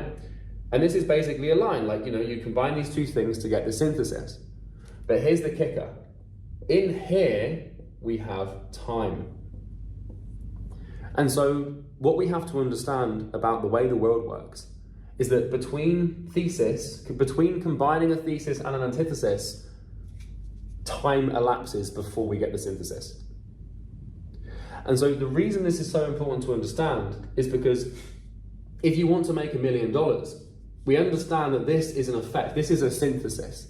This is nothing but combining the right thesis and the right antithesis and giving enough time to elapse for the cause and effect relationship to manifest and create the money, okay? But the reason this thing here is so important to understand is because of the way that cause and effect works, right? And so let me give you a really good example. Let me give you a really good, this is gonna help you, right? So over here, right, we've got a graph. You can see the graph. Okay, good. I'm gonna bring it down slightly. Okay. So on this side of the scale, can you see that? Yes, you can. We have effect. And over here we have time. And let's just say that this, this is just years, whatever. Now, the little dot here represents a cause, right? This is when we take something, a thesis, and we combine it with an antithesis to manifest a synthesis. For example, you in your state right now, watching this video and going on to become a millionaire. Or you reading, like you without any knowledge of the Roman Empire, reading a book on the Roman Empire and then understanding the Roman Empire, right? Now, sometimes with Hegel's dialectic, right, when we look at, the synthesis, the thesis, the antithesis, and the synthesis, sometimes when we combine the thesis and the antithesis to create the synthesis, this can happen very quickly, right? This can go real fast. Like, for example, if you're hungry and you eat food, you're no longer hungry. But that can be a matter of minutes, right? But an example I'm going to give you now will solidify this. So this is me, right? And I am at this point 17 years old. So at this point I'm 17, and right now I'm 25. Okay, so between these 2 points, what have we got? We've got about 8 years of time, okay? When I was 17 years old, I started reading, okay? I started reading non-fiction business books, everything that I could get my hands on. I think in the last 8 years, I don't know how many books I've read. What would it be, like 50? I mean, hundreds, maybe 400 books perhaps. I taught myself to speed read when I was about 18, so I can still speed read. It's quite a good talent to develop. But anyway, when I was 17, I probably read, in that first year, I'd say like 40 books. I didn't have anything else to do, like A-levels was just, well, I wasn't even doing A-levels, I was doing GCSEs at this point. But anyway, whatever. I read about 40 books. Here's the thing. Now, if this effect is represented by money, right, and this is $0 and this is millionaire, right, this is how this works. So, at this point here, this is me reading 40 books, right, at 17. And what happens here is the books don't really add any value at the beginning. Because the thing about gaining knowledge and building your paradigm and your understanding of the world and the way that things work takes time. It takes hundreds of books. It takes studying first principles, studying founding fathers. Like, it takes a long time to really get to the bottom of like how things actually work. And even when you get to the bottom, you're still miles off probably, right? Socrates figured that one out, right? But anyway, so this is how this worked. So this effect here, this cause rather, this Hegel's dialectic thing of reading 40 books, didn't really do much. And then over time, it became exponential to the point at which becoming a millionaire made sense, right? And so, because what happened here is this is me at 17. So what have we got here? 1, 2, 3, 4, 5, 6, 7, 8, right? So let's just put this one here.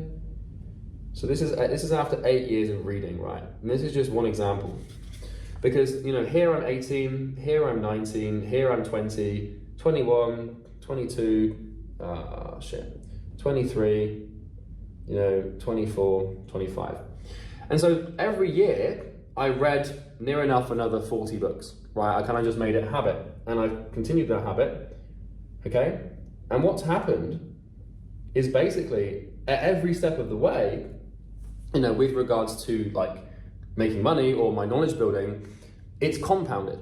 Because when you stay consistent with a habit, and when you stay on track on one specific thing, you basically create what is known in thinking or in maths or in physics, I think it's physics, as an exponent. And so if this is, this is 40 books, this is 40 books, this is 40 books, this is 40 books, this is 40 books, right? 40, 40 over here. Over time, just reading 40 books is not going to make you a millionaire. It's probably not, right? But if you continue doing 40 books every year for 8 years, you become smarter than like 99.999% of people. Because, in fact, probably even more than that, because most people, they finish their degree and they don't read a single non-fiction book for the rest of their life, right? Maybe they read Sapiens, right? And then that's it, right? So this is why the thing about money is time, and the thing about becoming a millionaire is time, because every time you repeat the action, every time you read, this is just with books, I'm gonna give you some money examples in a second here, right? Every time, what happens is all of these extra Hegel's dialectic synthesis creations, they feed back on the previous ones. And when you get feedback, you get this slope. And basically this is sort of how my knowledge or how my income has gone, where I've gone from, broke and nothing, dropout, whatever, insert sob story, villain arc here, right? And every time I read another book, the new book feeds back on the old book. And I can now make better sense of my original knowledge with the new knowledge I've acquired. And so really the thing about making money is acquiring knowledge and applying that knowledge, right? It's knowledge, strategy, and execution typically. But you can create these feedback loops, and you can do this with anything. So this is the same thing with money, right? So let's just say that instead of these being 40 books, this is like $10,000, for example, right? And then I'd have to extend the time frame out to when I'm like, 70 years old or something.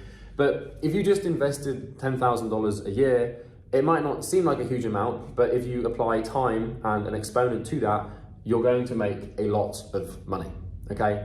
And so this is the first thing to get. And the first thing to install into your paradigm to understand is that time is the most important thing.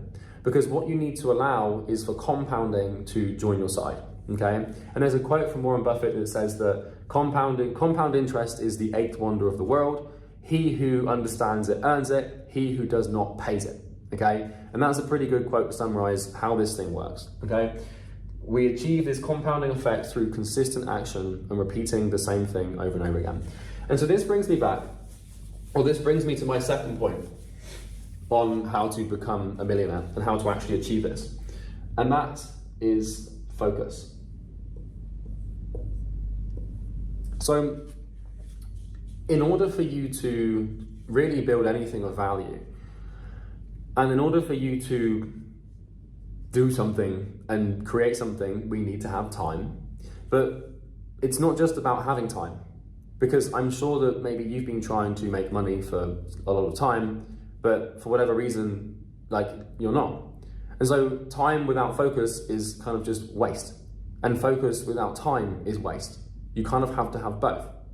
And so what we can do is we can define focus as basically not distracted, okay?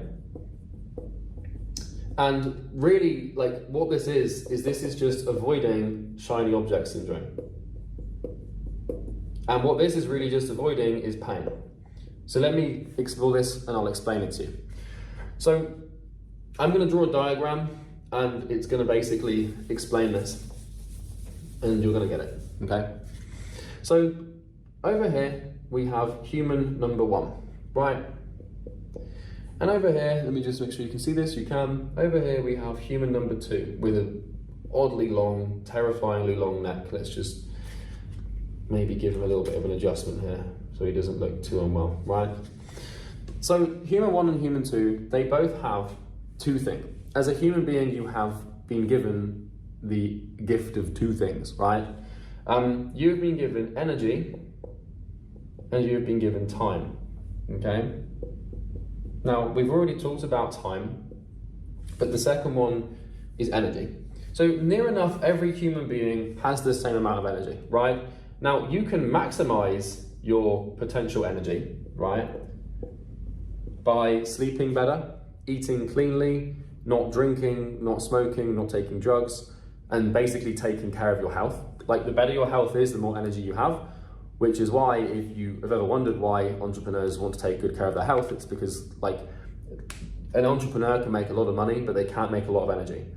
And making money is about channeling your energy into something that has high leverage and high asymmetry, and I'll get into that shortly.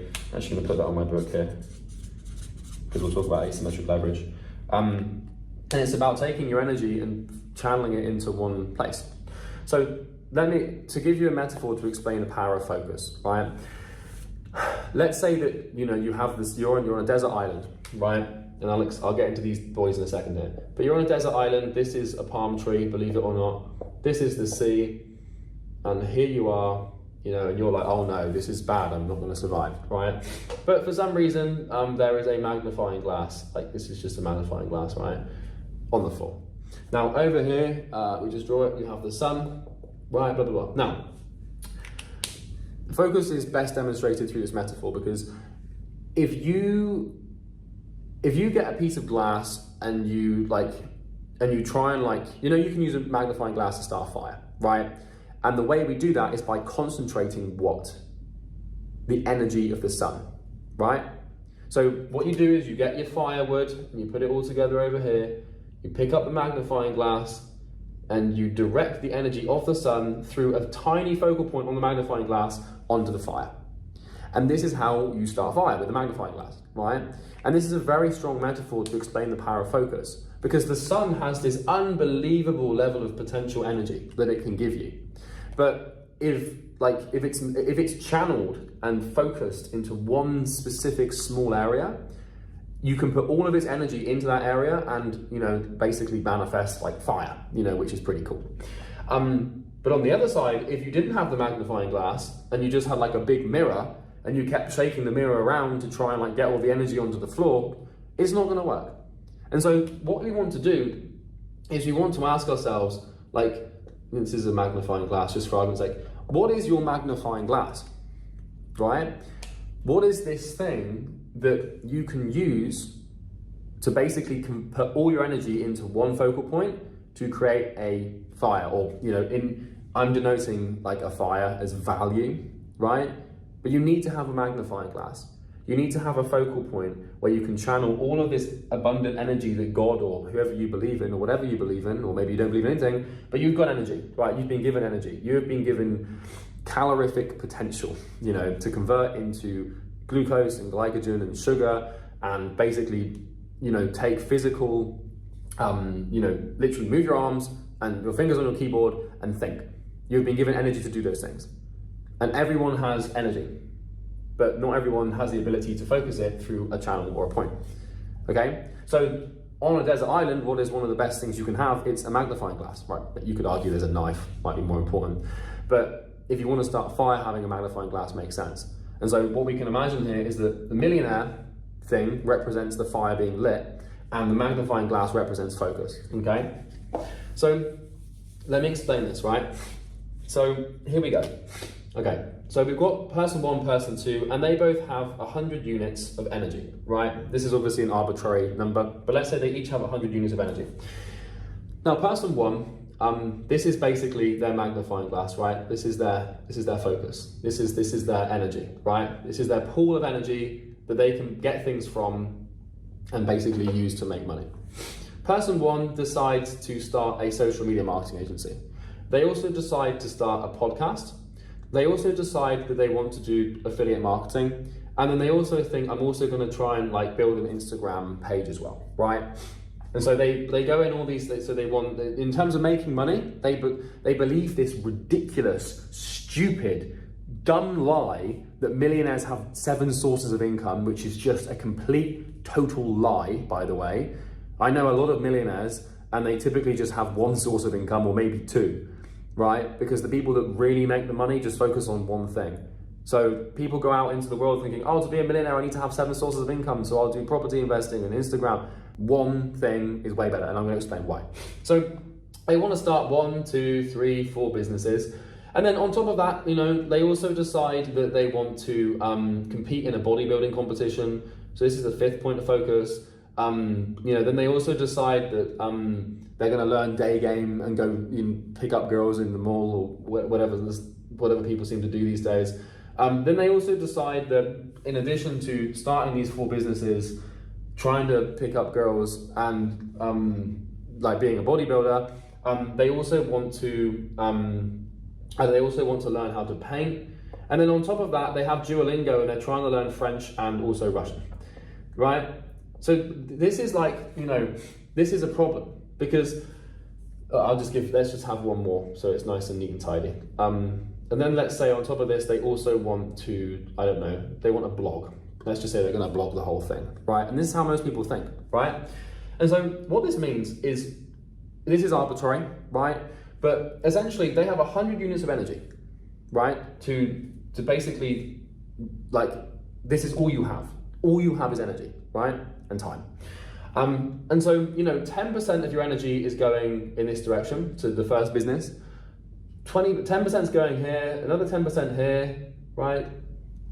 10%, 10%, another 10% here, 10% here, 10% here, 10% here. And what's happening is, like, your energy is going in 10 different directions. And this is the equivalent of being on a desert island, trying to start a fire with a big mirror, just shimmying it around, trying to get as much energy from the sun as possible onto the ground, right? It's just, you're only gonna start the fire through focus, right? And so this is how most people live their lives, where they've got like 100 different things they're trying to do. Like, they're trying to blog, they're trying to like learn languages, and they're also trying to learn like an instrument, and then they also they're on self-improvement, and then they're also doing like all this, and now they've got like 2 different businesses they're starting, and then their friends doing this thing, so they're going to get in on this as well, and now they're going to train for an Ironman. Like, it's just chaos, right? But the people that are intelligent, or I don't want to use the word intelligent because it kind of insults a lot of people, but the people that get it, this is how their life looks, right? They have their energy, right? And this is their potential, because it's all you got is your energy, right? And what these people do is they just have one thing, right? And so what this allows them to do is, where we've got 10 different directions here, we're making an inch of progress in 10 different directions, right? What we can do is, if we take all of this energy and we can just, if I can just draw this here, we can put it all into one direction, right? And so this is how people become successful, right? I'm gonna draw even further just so you understand, right? Is you take all of your energy and you put 100 units of your energy into one thing. Now, let me give you an example. In 2022, I embarked on a mission to build a product called Easy Grow for my clients, okay? And it took me 9 months. And I knew that in order for my business to get to multi-8 figures, which is currently my goal, like multi-8 figures a year, like 20, 30 mil a year, I have to have the best product in the game. And not just the best product in the game, but the best product in the game by anyone's imagination. Like, to the point where nobody else can build something as good as it, right? And so for 9 months of my life, all I did, and this is not even a joke, and I'm going to explain what I sacrificed in a second. All I did for 9 months was put every single unit of energy I had into my product. And that was all I did. I stopped going to the gym, I stopped meditating, I stopped reading, my relationship fell apart, I lost a ton of friends, my health went to tatters. Basically everything that I was focusing on went down the drain. And all I did for 9 months, I had a full-on 3-trimester gestation period with this thing, was focus on building my product. And I've done it, right? And obviously now I'm healthy again, and I'm a little bit more balanced, for lack of better words. But this is kind of what, if you want to build something that nobody else can beat, but this is kind of what you have to do. This is a sacrifice you make, right? And so, person 2 here, if they're clever, what they'll do is they'll take their 100 units of energy and they'll just put it into one thing. And so, it can be fair to say that maybe you don't just have one thing, because that's not healthy. Like, I can tell you from experience that spending 9 months like locked in a room, like literally just working and not talking to anyone, not going anywhere, not doing anything, not even not even like seeing family members on birthdays or like going out for dinner with your girlfriend. Like just, I purely, literally mean every waking moment of your day is dedicated towards work. And do not do it. Well, you can if you want. It is a pretty effective method to building something great. But I would not recommend it. So what you might want to do is, put 80 units of energy, into your business. And then maybe you're going to put 20 into, building, like being a bodybuilder or something. But the thing is like, whenever you add something to your life, whether it's a relationship or bodybuilding or reading or anything like that, well, to be fair, reading kind of contributes to this if you're reading around the problems in the business, so it doesn't really matter. But anytime you add something, whether it's a hobby or another goal, what you're doing is you're taking away from the business. And so you need to start looking at your energy in a transactional manner. And what I mean by that is, if we imagine here, right, if we just get rid of this. If we imagine here that you've been given 100 units of energy, right, you cannot get more, right? You can optimize your energy, and that's very wonky. Let me just redraw that. You can optimize your energy by like sleeping properly, eating properly, and not doing stupid stuff, right? Taking care of your body, basically. But every time, this is a finite this is a finite resource, and every time you add something to your life, you spend this resource. It's like money. If you've only got $100 in your account, and you go and you eat lunch, and it costs $20, now you've only got $80, right? Obviously you can replenish that, but you get the point. And so every time, let's say you want to learn a language, right? Well, that's probably minus 10 units, right? Then let's say, I also want to learn Brazilian Jiu-Jitsu, right? Because that looks cool. Okay, well, if you're training 3 days a week and you're watching YouTube videos and stuff now, maybe that's minus 12 units, right? And then let's say in addition to that, you also want to, I don't know, what could be another example here? Let's say, what do people do these days? Let's say you want to be an influencer. You also want to be Instagram famous, right? And so you're on Instagram, you're trying to build a following and create content, right? And that's a big one because that's going to take a lot of your time because it's tied to your narcissism. And so, that's 20 units. So just by doing these three things, we've taken, 42 units of energy away from what we need to do. And what this means is we can only have 58 units left to focus on the business. But this is just 4 things, because now if you add a relationship, right? If you add a relationship, if you add I don't know, another sport as well, and then if you add YouTube, just watching stuff, and then if you also add a film, a movie, or a series, you get the point. Now, I'm not telling you what you should and shouldn't do. I think a good relationship is one of the healthiest and most meaningful things that you can ever have, ever. So I'm not saying you shouldn't have a relationship. I'm just telling you that when you add something to your life, it is at the cost of something else. And that cost is going to be your goal. Because if you're not willing to make sacrifices for your goal will become the sacrifice, okay?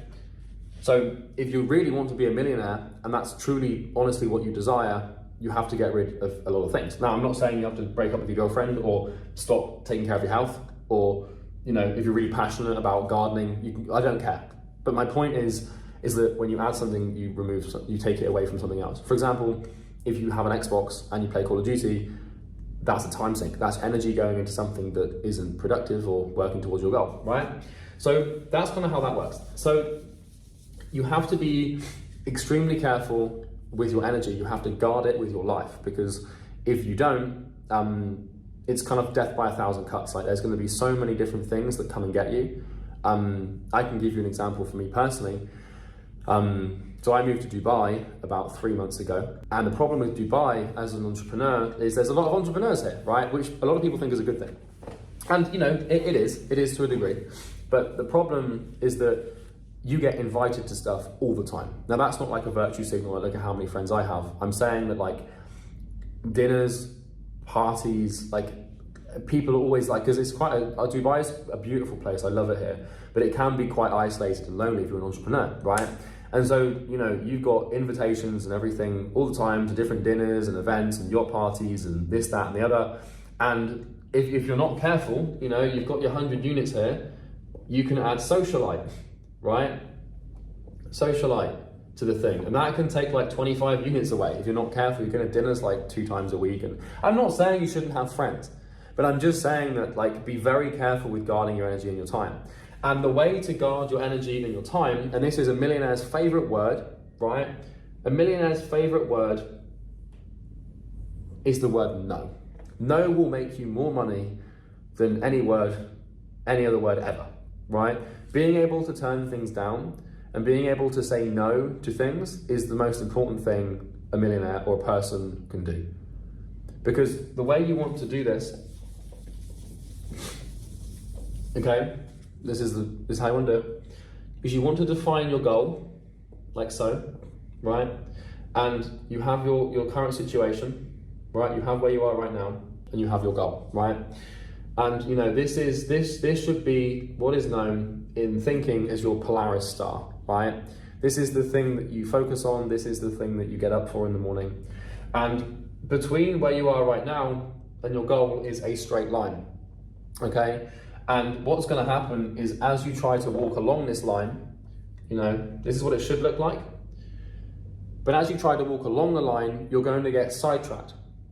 So this is like, for example, anyone that's ever played Skyrim, right? Or any open world game, where if you're playing Skyrim, for example, or a game with quests, or like an open world game, there's a main quest line, right? And then there's loads of side quest lines, and with the side quest lines, there's other side quest lines, and within those quest lines, there's other quest lines, right? And so maybe your goal is just to basically finish the main quest, which for you right now is becoming a millionaire, right? That's the main thing you're trying to do, and that's your goal, right? But the problem is you start and you begin on the right track, and then you get sidelined. You get sidetracked by a shiny object or something that you don't need to add, or something that you just simply like don't need, and you get sidetracked. And then you go over here, and then over here, and then before you know it, like your life is just something completely different. And you get nowhere near your goal, you get all the way over here to something completely different that doesn't add value or make you happy, right? And so what you're looking to do here, when you're trying to make money, like, or trying to, you know, complete a game, is just stay focused on the goal. And every day you need to wake up and you need to say no to everything that isn't your goal, okay? And so, you know, my path to success and my path to becoming a multimillionaire by 25, it kind of looked like this. Like, I would sort of go off track a little bit, and then I come back on track a little bit, and go off, and then come back, and then off a little bit, and back. But the main thing is that I always caught it and brought it back. So, you know, at this point when I was 17, or, you know, and I started like getting back into Xbox and stuff instead of reading, I was like, nope, back to it, focus, right? What's the goal? Remind yourself every day. And then at this point, when I get to like 19, I go to university, and then like 4 months into university, I was going to do business, and I was like, this isn't really going to help me achieve my goal. So 4 months goes by, and then I drop out. That's a little tangent, right? I'm sort of going off the path on what needs to be done, and I'm not focusing on the goal. And so, you know, I'm partying, doing all this stupid stuff, and I'm going to uni. So then I drop out and I get back to it. And then over here could be, this is, for example, when I went interrailing, when I was in like, I think this was within 2017.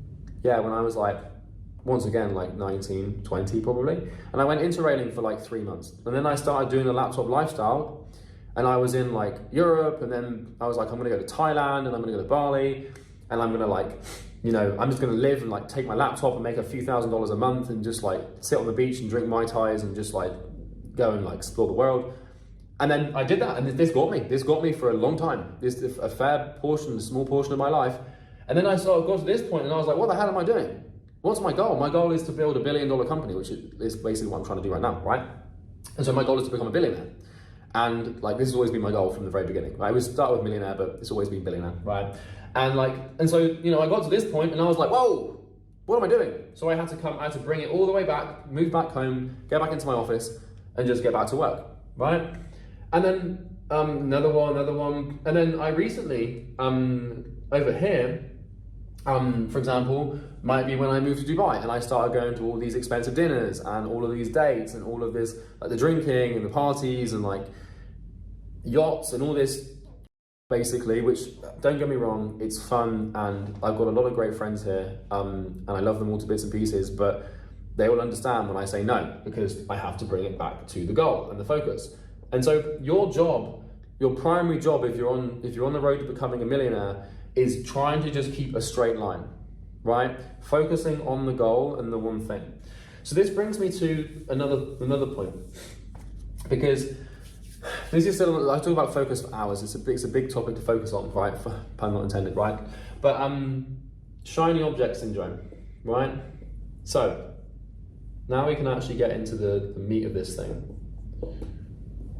A shiny object is essentially anything that isn't what you're working on. And so what we're trying to do is we're trying to apply focus over time. Well, actually, no. I know what it is. It's, the equation for success looks like this. It's focus times energy over time, okay? Because what we're trying to do here is, if we're asking ourselves, like, what are we focusing? Like, what is this thing that we're focusing? Well, it's our energy.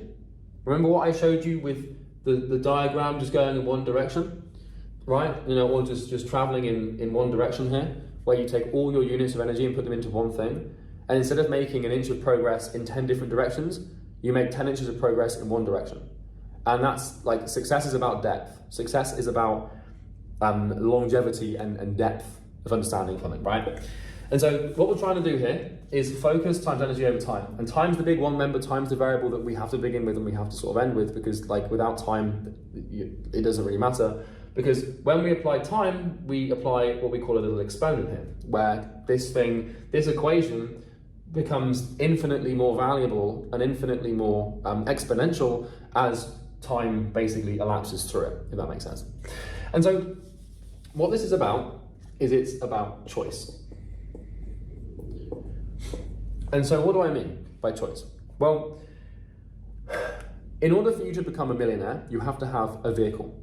And a vehicle is essentially a business model, right? So your choices, you've got all these choices. You can go SMMA, right? You can go consulting, You can go real estate, you can go real estate. You can go crypto. You could go Amazon FBA. You could go affiliate, right? You can go automation agency. There's all of these different things. You could, I don't know, you could be I don't know, what other businesses are there? There's so many online businesses that you can start. You can be a YouTuber, you can be an influencer, right? There's all these different businesses that you can start, right? Tons of them. And the thing is that inside of each business, there's other choices to make. Right? So I can give you an example. So let's say that out of all of these options, you decide to pick SMMA, right? And that's what you decide to choose, is social media marketing agency, right? So, well, that's the first thing, is you've narrowed down your focus. So you've basically now got a magnifying glass, right? Which is SMMA. So let's say that, if this here is the handle and this is the magnifying glass that looks like Stewie Griffin's had a stroke. But let's say this is the magnifying glass, right? And this is SMMA. So now you've got something to focus on, right? And I should have, you can kind of get the point. It's a magnifying glass, you can see it up there, right? But now you've got something to focus on. I'm gonna redraw this so you can actually see it. Okay, so the sun here, this represents your energy, right? And what you've done is you've got a magnifying glass here. Let's just pretend this is a magnifying glass, and this is SMMA. And so what you can now do is you can take your energy, this abundant, finite but abundant resource, and you can channel it through SMMA to essentially, create value, right? This is money or fire, whatever metaphor you want to use, right? But here's the thing, is just picking SMMA is not enough, because inside of SMMA, right, now you've got another choice to make. Because now you need to pick a niche. And there are hundreds of niches that you can pick from. But once again, it becomes about like filtering your focus even further, right? And so, you know, you could go into real estate, you could go into roofing, you know, you could go into e-com, you could go into solar, you could go into like, there's all these hundreds of niches that you can pick from. But you've got to pick one because once again, it's the same equation, right? If we come over here and we have the sun, which is your energy, and we have magnifying glass number 1, which is SMA, and we're channeling the energy through that magnifying glass to, you know, create a focal point of value. And then inside of SMA, we need another magnifying glass for your niche, right? So which niche you pick, so you can channel the attention energy once again. And then inside of the niche, you need to pick which service, right, you're going to offer. Because once you've selected your niche, it's the same premise. It's like, okay, well, do I want to do Facebook ads or Google ads or database reactivation or SMS, or do I want to build like automations for them, or do I want to build websites, or do I want to build apps? Like, there's so many things you can do, right? And so once again, it's about picking one service and channeling it through, and only once you've lined all of these magnifying glasses up do you create value. Because the best thing about picking these magnifying glasses and these points of focus is you're going to beat everyone. Because it's a very simple equation. If you are there's two people here, right? Person 1 and person 2. If person 1 has one niche and person 2 has 2 niches, right? Who do you think is going to win? Well, it's very obvious, because person 1 can put all of their units of energy in and to go super, super deep and valuable on, you can't really see that, but you get the point. Person 1 can go super deep and valuable on just one thing, but person 2 can only go halfway in each direction. So let's say that person 2 over here picks e-commerce and roofing, and person 1 just picks roofing, right? Well, let me read all this, because this was better explanation, okay? Right, here we go. So you've got 3 people, 1, 2, and 3, right? 1, 2, 3. Person 1, they go into the e-com niche. Person 2, they go into the real estate niche. And person 3, they decide that they want to go into the real estate and the e-commerce niche. They go into 2 niches, right? So they go into e-com and they go into real estate, right? Now, who do you think is going to lose? Well, I can tell you now it's going to be person 3. But why? Because you might be saying, but Charlie, this person has 2 niches, which means the market is twice the size, which means there's more customers, and it should be easier for them to grow because there's more people. Wrong. Person 1, they go into e-com, and they take all of their energy and channel 100 units into e-com to build what we would call depth. Person 2, they go into real estate, right? And once again, they take all their energy and put it into one niche. 100 units of energy goes into there, and they get depth. Person 3, however, they go into e-com and real estate, and now they can only put, really, if you think about it, like maybe 50 units here and 50 units here, right? And so the thing is like person number 3 is going to get wiped out by person number 1 and 2. Because if you were a real estate agency, if you were a real estate agent or an e-commerce business, would you rather work with the person who only works with you or works with you and someone else? And so you get to see the point here. You want to just focus.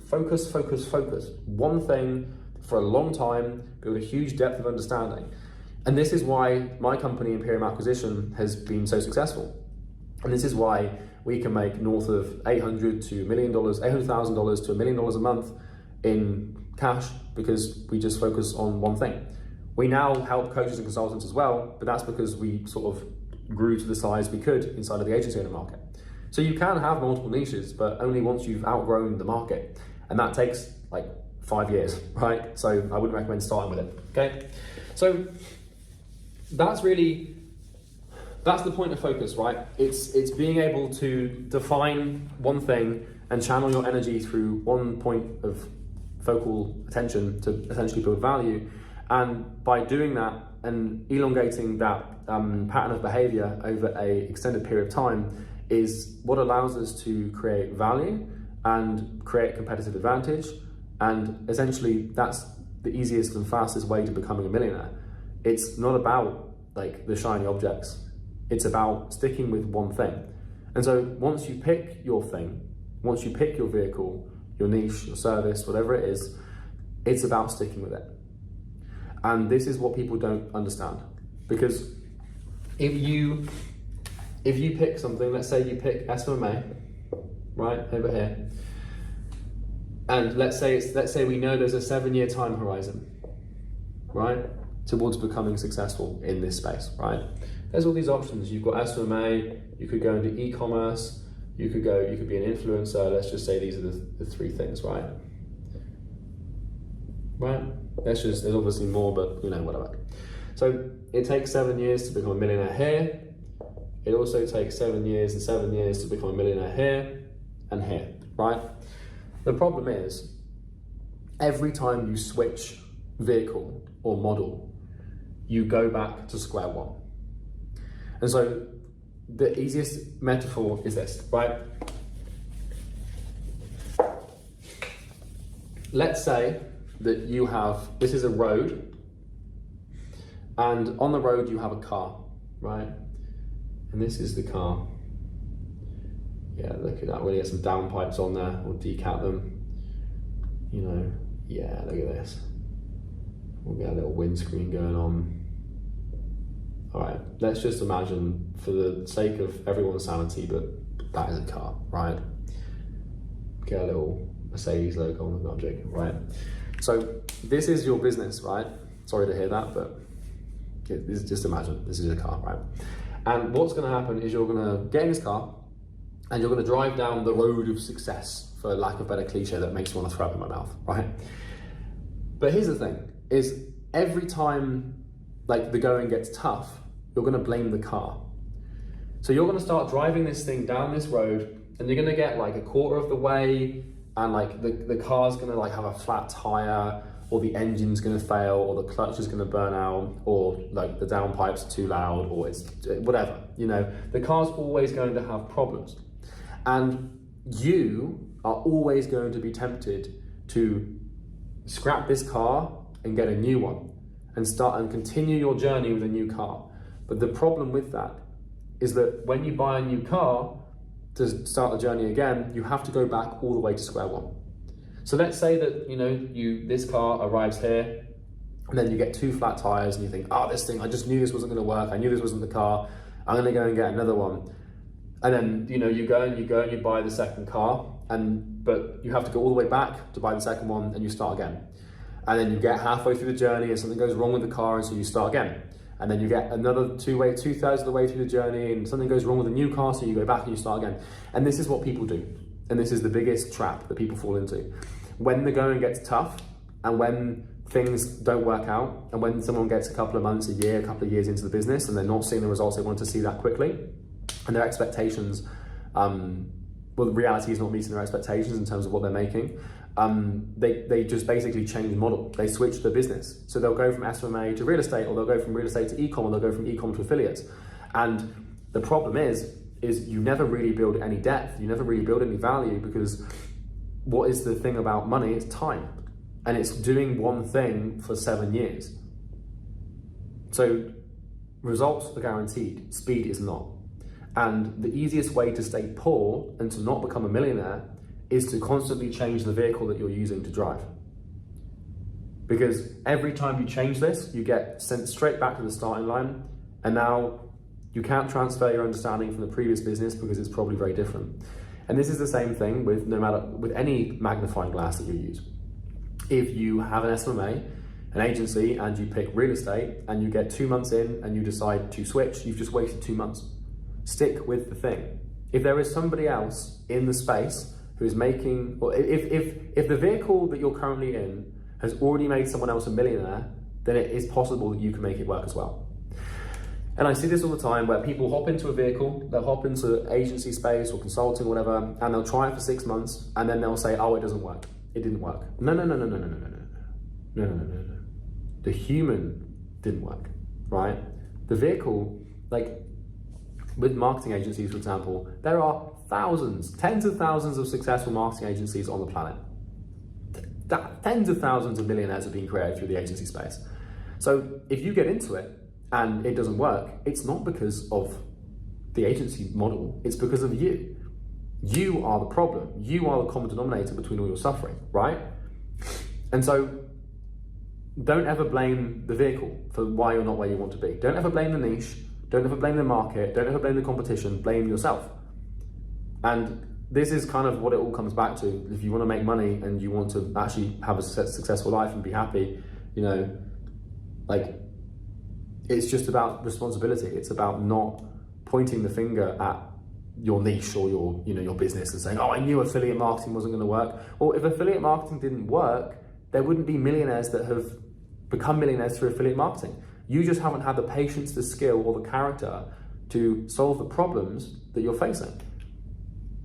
And that's basically why you're not successful. It's not the business, it's you. And so maybe you've done this before. Maybe you have been in a vehicle and, you know, you switched it out or whatever, but you got to watch out for this one, man. Okay? You got to watch out for it, because pick one thing and do it for 7 years. And I promise if you do that, you will become a millionaire. But when you want it to happen fast, and when you're expecting it to happen quickly, what's going to happen is, if your expectations are out of alignment with reality, what's going to happen is you're going to want to change and quit and fail and try and find a shinier, less painful way to do it. And I can leave you with this.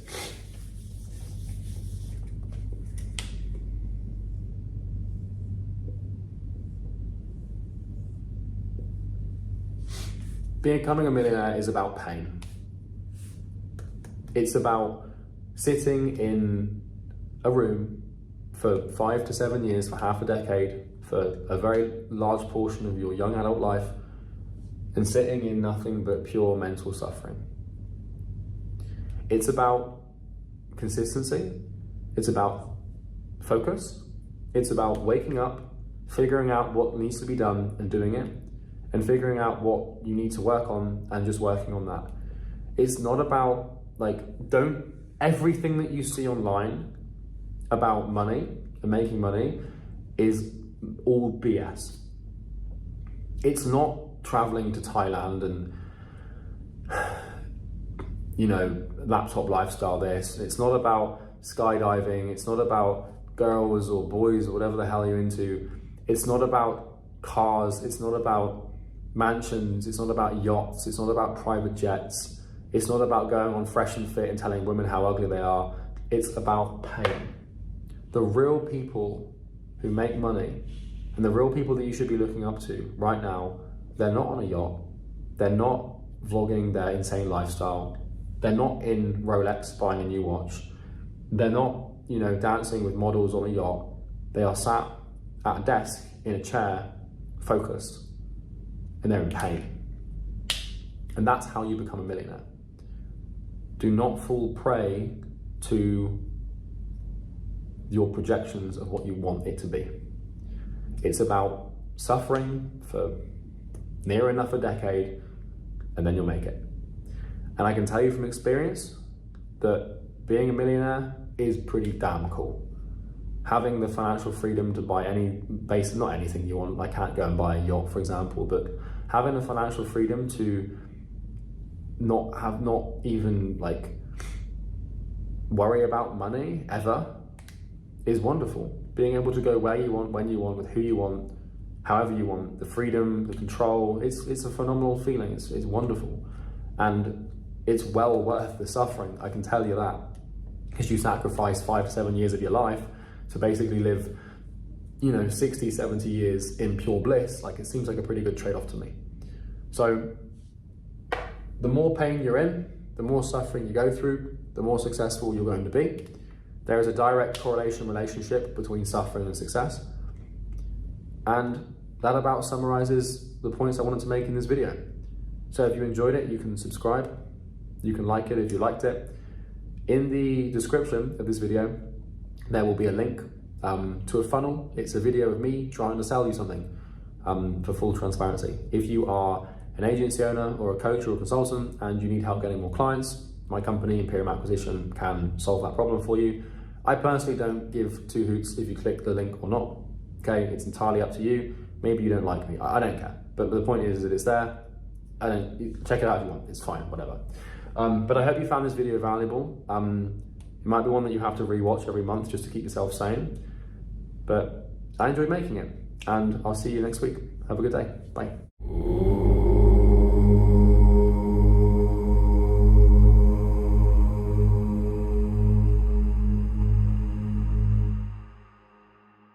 You know how it's almost like there's two sides of you. One that builds and grows and develops and is confident and is capable and wants to work and grow. And 1 minute, you know, this part of you is existing. You're meditating, you're on self-improvement, you're reading, you're working, you're doing things that you need to do to achieve your goals. But there's another side of you, a part of you that destroys, where it's the polar opposite to the other side, where you're breaking things down, you're going to bed late, you're going to stupid websites that you shouldn't, you're playing video games, you're not exercising, you're not taking care of yourself, and it's bad. There's like an angel and a devil on your shoulder, and 1 week or 1 month, the angel will be on your shoulder, and this part of you will take over, and you'll feel really confident about your ability to achieve your goals, and you'll be working really hard, and you'll be focused, and you'll be locked in, and you'll be saying no to distractions, and you'll just be, you know, you'll be like a monk, disciplined, proper, how you should be. But after a couple of weeks or a month of that, you either burn yourself out or you stop feeling that emotion to grow, and you essentially just start to break yourself down, and you end up in a rut, and you end up angry, and you know, you're eating bad foods, you're not doing things that you should be doing, and you seem to just jump from one extreme to the other. The chances are is that this is happening to you, right? You're going through a cycle, or you know, you're living out a pattern in your life where you go up and you go down, and your behavioral manifestations of your psychology seem to be very unpredictable, and you swear to yourself every time you come out of a rut that will be the last time. You know, you tell yourself, I'm never going to do this again, or I'm never going to go back there. And then miraculously 2 weeks later, after, you know, 2 weeks of confidence, the doubt creeps back in, and you go from feeling extremely confident and happy to extremely doubtful. You're borderline like depressed, you have self-hatred. Well, fortunately enough for you, I've been through this for a long time. And I figured out how to completely solve this and break the cycle. This video will change your life. This is that YouTube video that you've been looking for. The one that you miraculously stumble upon and you watch. And if you finish this and you watch it and you understand it until the end, I'm going to completely blow your mind. And I'm going to completely change your perception on not only yourself and your behavior, but the entire way the world works. And this is genuinely the key and the secret to truly getting what you want out of life and becoming successful and achieving the goals that you want to achieve. And that's not just some dodgy YouTube retention strategy like watch to the end because you're going to get value. This changed my life. This took me from a basically broke, lazy, addicted, useless, apathetic 18-year-old kid who didn't really have much going for him and was just angry at the world and got rejected by girls all the time and just played video games and, just drank and didn't do anything useful for the world, all the way into someone now who is 25 years old and has built an 8-figure business, has his dream life, and is happy and content. And, the difference between those people is night and day. And I can sort of show you, right? This is where I live. If you've been watching my past few videos, like, I'm aware that if you're going to watch someone talk about how to change your life on YouTube, it's nice to know that they've actually got some level of authority. So believe me, I take no pleasure in flexing on you, but this is where I live. I have a beautiful house. on the Palm in Dubai. It's a pretty big house. Don't know if you can see this here. Ta-da! But you know, I moved here a few months ago. I have my dream car. I have my dream watch, which is a $30 Casio. But all jokes aside, like, you know, I think that blatant displays of wealth are quite pathetic, and I think that, like, I know that I need to earn your trust through authority. So that's my pathetic attempt at doing that, right? You know, your argument could be, well, if he's a millionaire and he can afford to live on the Palm, why can't he afford a new hairline? But the truth is that I'm scared of Turkish doctors. But anyway, let's actually get into this. So I've drawn a little diagram for you. And this is going to be a deep, dark, dangerous video. It's going to tell you some truths that are going to open your eyes, and if you're not prepared to go on a journey of discomfort with me, then I would suggest you click away now. This is not for the faint-hearted. This is not a casual self-improvement watch. I'm not going to tell you to, you know, pull yourself up by the bootstraps and go to bed on time and, you know, stop texting girls. This is not, none of that. All of those trite things that you already know to do, like, you know, like fasting and all this. It's not about any of that. It's about something severely deep and terrifying, and I'm going to explain it to you. I don't know how long it's going to take. Maybe a couple of hours. So let's hope that I can maintain my train of thought and explain. So we're going to start with the diagnosis, right? What I've done here, I'm actually quite proud of this drawing, because if anybody's watched my videos before, you know that I can't really draw. I know that this doesn't require too much artistic prowess, but you get the point. So you are essentially, as an entrepreneur or anyone trying to achieve anything, you know, if you have a goal and you want to achieve something, if you're not like a normal person, and by that I mean you don't want to go to the 9 to 5, you don't want to have that nuclear family and a mortgage. You want something different. You want to be different. You want to grow. You want to develop. You're terrified of mediocrity and being average, and the thought of settling down, you know, with a job that you're not too sure of for the next 40 years terrifies you, right? And that's fair enough. So if you want to escape that and you want to build a company, you want to grow, well, you are, my friend, at war, right? There is an enemy. There is someone or something that you have to defeat in order to accomplish that which you wish to accomplish, right? And the enemy is you. I kind of explained this earlier. There's two sides to yourself. One, confident, powerful, developing, growing, action-based. The other one, doubtful, weak, lazy, apathetic, angry, doesn't want to work, hates the idea of progress, right? And what happens is you can start to map your behavior and the way in which reality manifests to you on a simple graph. And this is essentially called an oscillation, right? It's a wavelength, but we're just going to call this an oscillation of behavior, okay? And what your life looks like and how your life is currently happening is you basically build yourself up to a peak, right? Where you get to a point here, right, where you feel pretty good. You know, you spend a couple of weeks or a month or 2 months or even a couple of days, and up here you have loads of positive E. Positive E means positive emotion, right? Here you're proud, you're happy, you're confident, you're on top of the world, you're crushing it, right?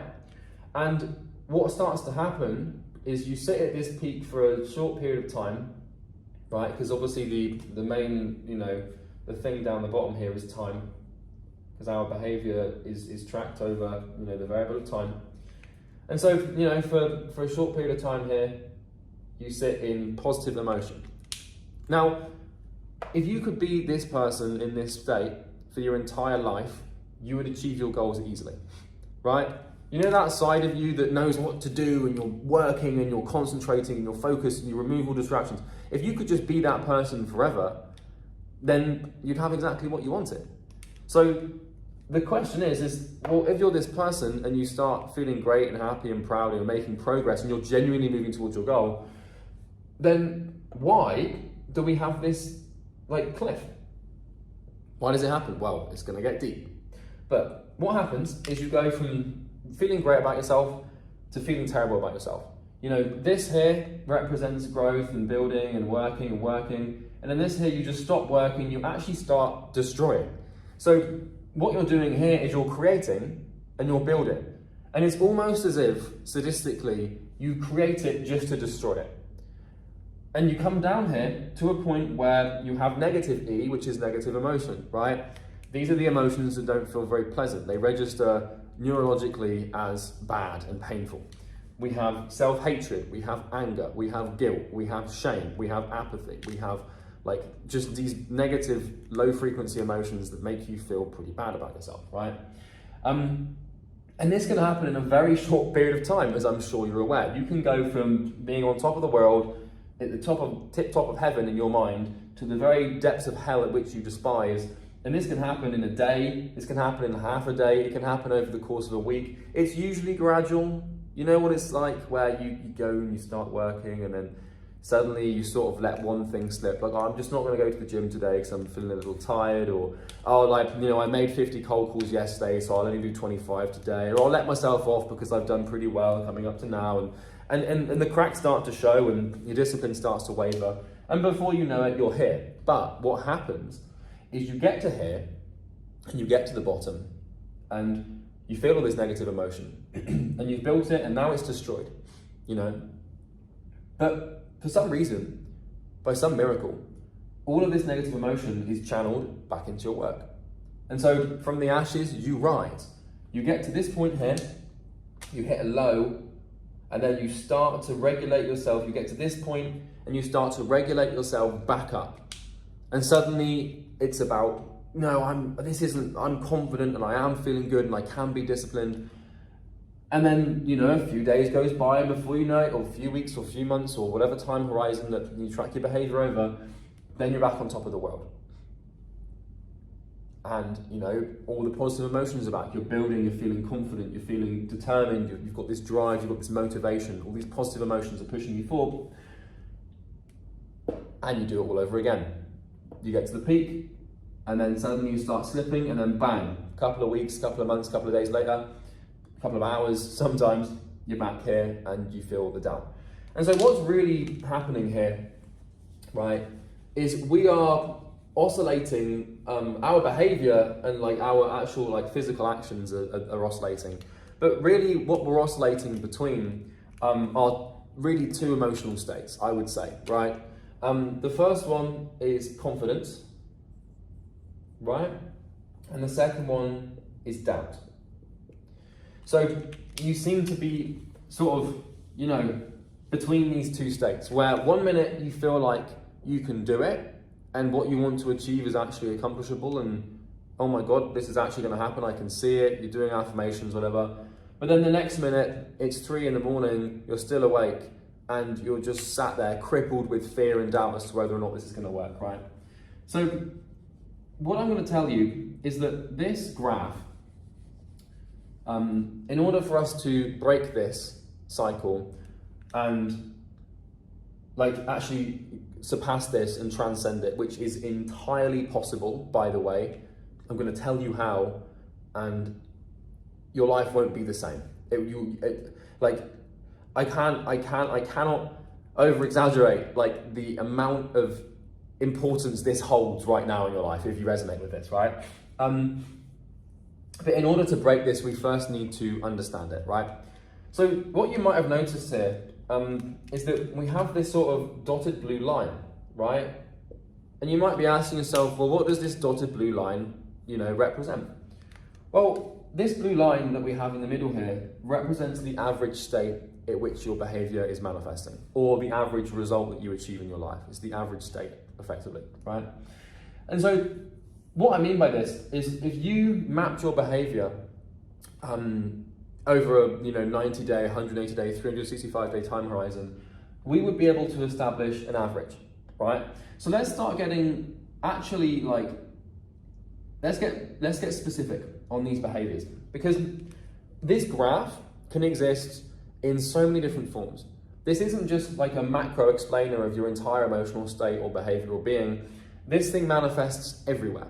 So this will manifest to the amount of money that you have in your bank account, to how healthy you are, to the state of your office or the state of your the state of your bedroom, to how well you treat your friends, to how extroverted you are, to how introverted you are, like how clean your email inbox is. Like this, you have this everywhere. And essentially what this is it's like an internal thermometer of behavior, right? So in biology, right, in human biology, our bodies are capable of performing something called homeostasis. And homeostasis is essentially, if you're familiar with it, you kind of should be. It's pretty responsible for keeping you alive. But homeostasis is the system in our body that is responsible for temperature regulation and control. And so, if we get too cold, then our body will start to do things to warm us up. And if we get too hot, then our body will do things to start cooling us down. So, if you get too cold and you're freezing, then your body will start to shiver and the blood will start to circulate in different ways. I don't know how it works, to be honest with you. And then that will bring your body temperature up. But if you're way too hot, then you'll start to sweat and, things happen to your blood and your organs and stuff like that. And then your body temperature decreases, right? And so it's important for the body to have this thermometer, right? Because, the average body temperature is 37 degrees. And that's the temperature at which enzymes can catalyze substrates, and that's the temperature at which proteins aren't denaturing in the body and stuff. So it's kind of important that the body maintains its average, because newsflash, if you don't, you die. You know how hard your body will fight being too hot with a fever? It's not pleasant, right? And it's because it knows if it doesn't, you're gonna die. So the point here is you can use this to explain ups and downs, right? So too hot, too cold, but it's not physical in the body. This is also psychological. So too confident, too doubtful. Too happy, too sad. What are some other too laid back, too disciplined. Too disciplined, too lazy, right? You have this thermostat, essentially, this air conditioning of your emotions, right? And there's a gauge inside of your being or consciousness or psyche that regulates your emotional state and doesn't let you go too far in one direction. And so the first thing to understand about this graph is it serves a purpose of maintenance. It doesn't want you to go to too much of an extreme. And the thing about extremes emotionally is that any behavioral thing or any emotion taken to its extreme will naturally become its opposite. It's paradoxical. So if you think about it, extreme discipline, and I'm talking discipline on a level that's sustained and extreme, all you do is you're super disciplined. Well, extreme discipline will become extreme laziness through burnout, right? And extreme laziness can not always become extreme discipline, but for me it would, because I won't tolerate it, right? So let's get to understanding this. So the first thing you need to know is that you can map this. Let's just map this in terms of your finances, right? So I'm actually going to just remove these bits here because they're going to get in the way of my diagrams.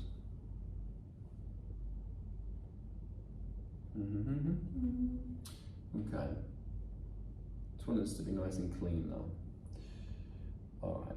So I think that is a pretty good introduction to this graph. And now let's actually start getting somewhat specific with this thing, okay? So if you track your bank account and how much money you have in your bank at any given time, over time, what you will find is probably an oscillation between a peak and a trough. So for example, when I was 18 years old actually, and building my first business, at my peak financial state, I would have about £10,000 in my bank account, right? And that's what I would save, and that's what I would get to and save. And at my trough, at my very least, my bank account, I would probably have about £4,000. And so this is the first thing to understand about the graph, is you have a natural ceiling that you perceive you do not surpass, and you have a floor that you do not surpass. So this is essentially the lowest standard that you're willing to accept. And I can tell you that most of the leverage you're going to get from this video and how I'm going to help you is we're going to talk about your standards, because that's really the main thing. But the point is that it would be very, very difficult, extremely difficult for me to surpass £10,000 in saving. As soon as I got to, close to 10 grand or got to 11 or 12 grand, I would just look for ways to spend my money. And I would, spend that money and I'd start to break it down and, spend it and stupidly spend it. And then I get to the point where I've got like £4,000 in my account, right? And this was like 7 years ago, right? And I would never, ever go below 4,000, like never. It was just a rule of thumb. I would rather not eat for 3 days and spend no money on food than go below 4 grand, right? And so I get to this point where I've got 4 grand and that'll be my panic number, right? So everyone has a panic number, everyone has like a standard that they're not willing to break. And so I would then start regulating it back up to the point where I had 10,000. And if you tracked my average sort of savings, how much money I've got in my bank account at any given time on average over the course of like 180 days, well, you'd obviously find the mean between these, which would be about £7,000. So the thing is here, is in life, it's 7,000 there. Because, if you add 10,000 to 4,000, like if 4,000 is the lowest it goes and 10,000 is the highest it goes, and I regulate between these 2 points, well, the average is, those two together divided by 2 because there's 2 variables, right? So it's about £7,000. And the thing is that in life, it's all about this blue line, right? Achieving what you want or not achieving what you want is seldom about your low point or your high point. It's all about your midpoint. Because the average is the thing that matters, right? Because if I looked at my financial state and I was trying to fix it and diagnose it and I was trying to get to grips with it and to terms with it, then like, I haven't got 10 grand frequently, I haven't got 4 grand frequently, it's just the average of having both of those is you've got 7 grand, right? So this happens financially. This would also happen with other things in my life as well, and I'm sure it does with yours. So, for example, let's take my state of fitness when I was younger, when I was like 18, 19, right? At the peak of my fitness, I'd be going to the gym 5 days a week. I'd be running like 15 kilometers per week, and I'd be like perfect diet. Like I'm talking not a single gram of sugar or seed oil or anything is getting past my lips. Just perfection, right? Perfect discipline towards my diet and my body. And so what would happen, this would be my peak and I might be able to sustain that for a couple of weeks or whatever. But naturally after, a couple of weeks of that, like I'd stop training or like I'd say I'm fatigued or like I'm burned out, whatever. And then like I'm also craving this stuff and I feel like I should eat it, blah, blah, blah. And so then down here, like there would be 0 days a week, right? Maybe I do like 3 to 5 kilometers, per week. And there's no dieting. I'm eating McDonald's, I'm drinking Coca-Cola, there's absolutely no dieting, right? But once again, it's not about like my severe lack of discipline here, and it's not about my extreme presence of discipline here. It all comes back to the average, right? Because if I'm trying to like bulk or grow, it's not about like doing it for a couple of weeks, it's about doing it for a couple of years, right? And so it's about the sustained average of these two things. So what I'm going to encourage you to do now is take a second to get a piece of paper and a pen and draw out an oscillation like this. And I guarantee that you will be able to map out lots of things in your life where this is manifesting, right? Where you go up and you go down and you seem to have this pattern, right? So I want you to go and get some paper, get a pen, and I want you to look at the thing or look at the things in your life that you know are happening, and then I want you to map them. And I want you to make it like what I just did there with numbers. I want you to make it specific and predictable, right? Because what starts to happen, the first step to fixing this thing is becoming aware of it. And you might say to yourself, oh, I don't have like a panic number. If you're doing the money thing is the easiest because you can actually see it with bank statements and stuff, right? But you might think like, I don't have a panic number, or you do. You have a number that you self-regulate down to, and when you hit that number, you panic. I can give you a prime example, right? So my company, Imperium Acquisition, we are near enough at 8 figures, right? In terms of income, so like 800,000, $1 million a month, sometimes 700, but we're near enough at that point now where we're making $10 million a year.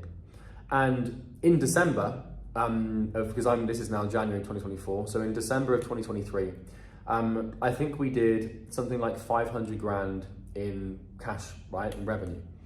And it's December, so we basically 2 weeks where there's no sales coming in, people are pausing and stuff like that. So it's natural you've only really got like 2 weeks to do it, but it still counts as a month, right? And I remember this because it was only like a couple of weeks ago that we got the financial reports back. We did $500,000, right, give or take, or pounds, maybe like $550. But that made me feel pretty disgusting. And I know that this is going to be extremely difficult to believe. And I know that you're going to think about this as false and a lie. But for me, making $500,000 in 1 month makes me feel physical pain. That genuinely registers in my mind as painful.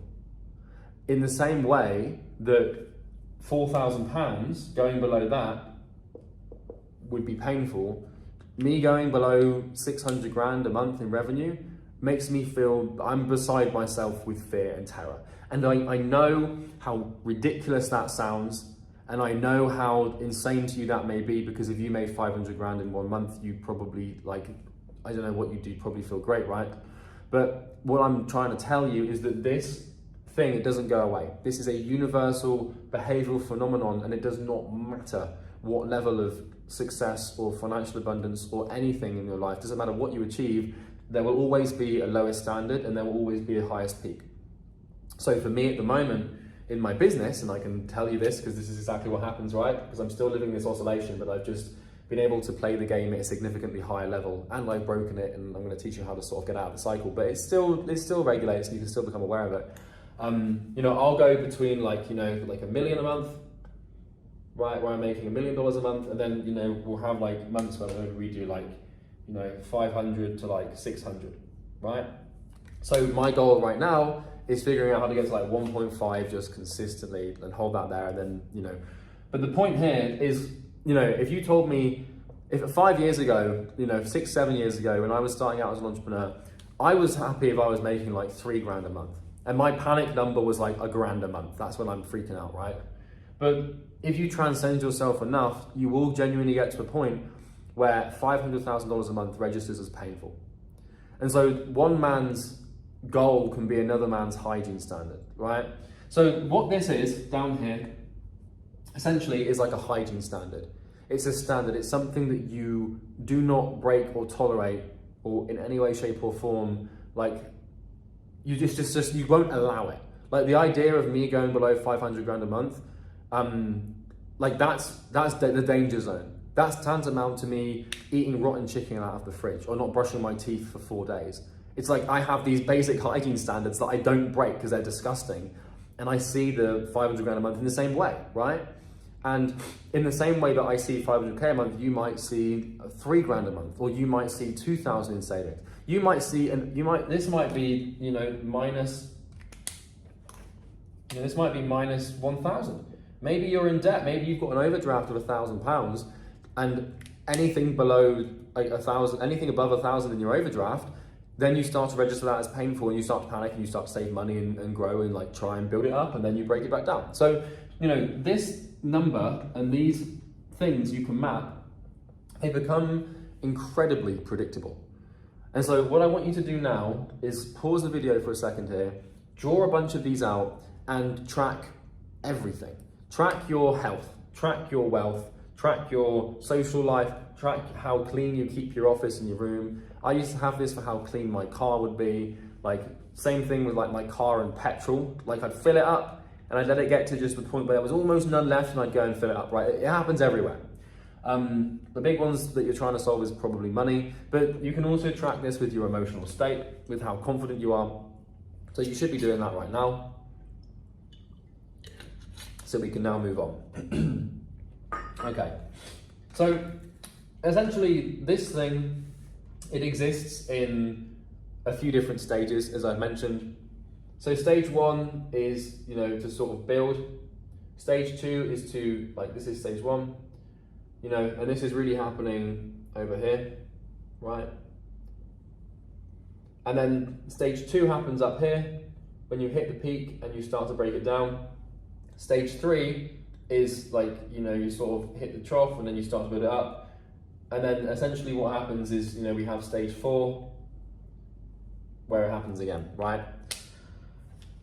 Time to get deep. All right. Do I want to rub this off yet? Okay, right. So I've got a few notes and a few points.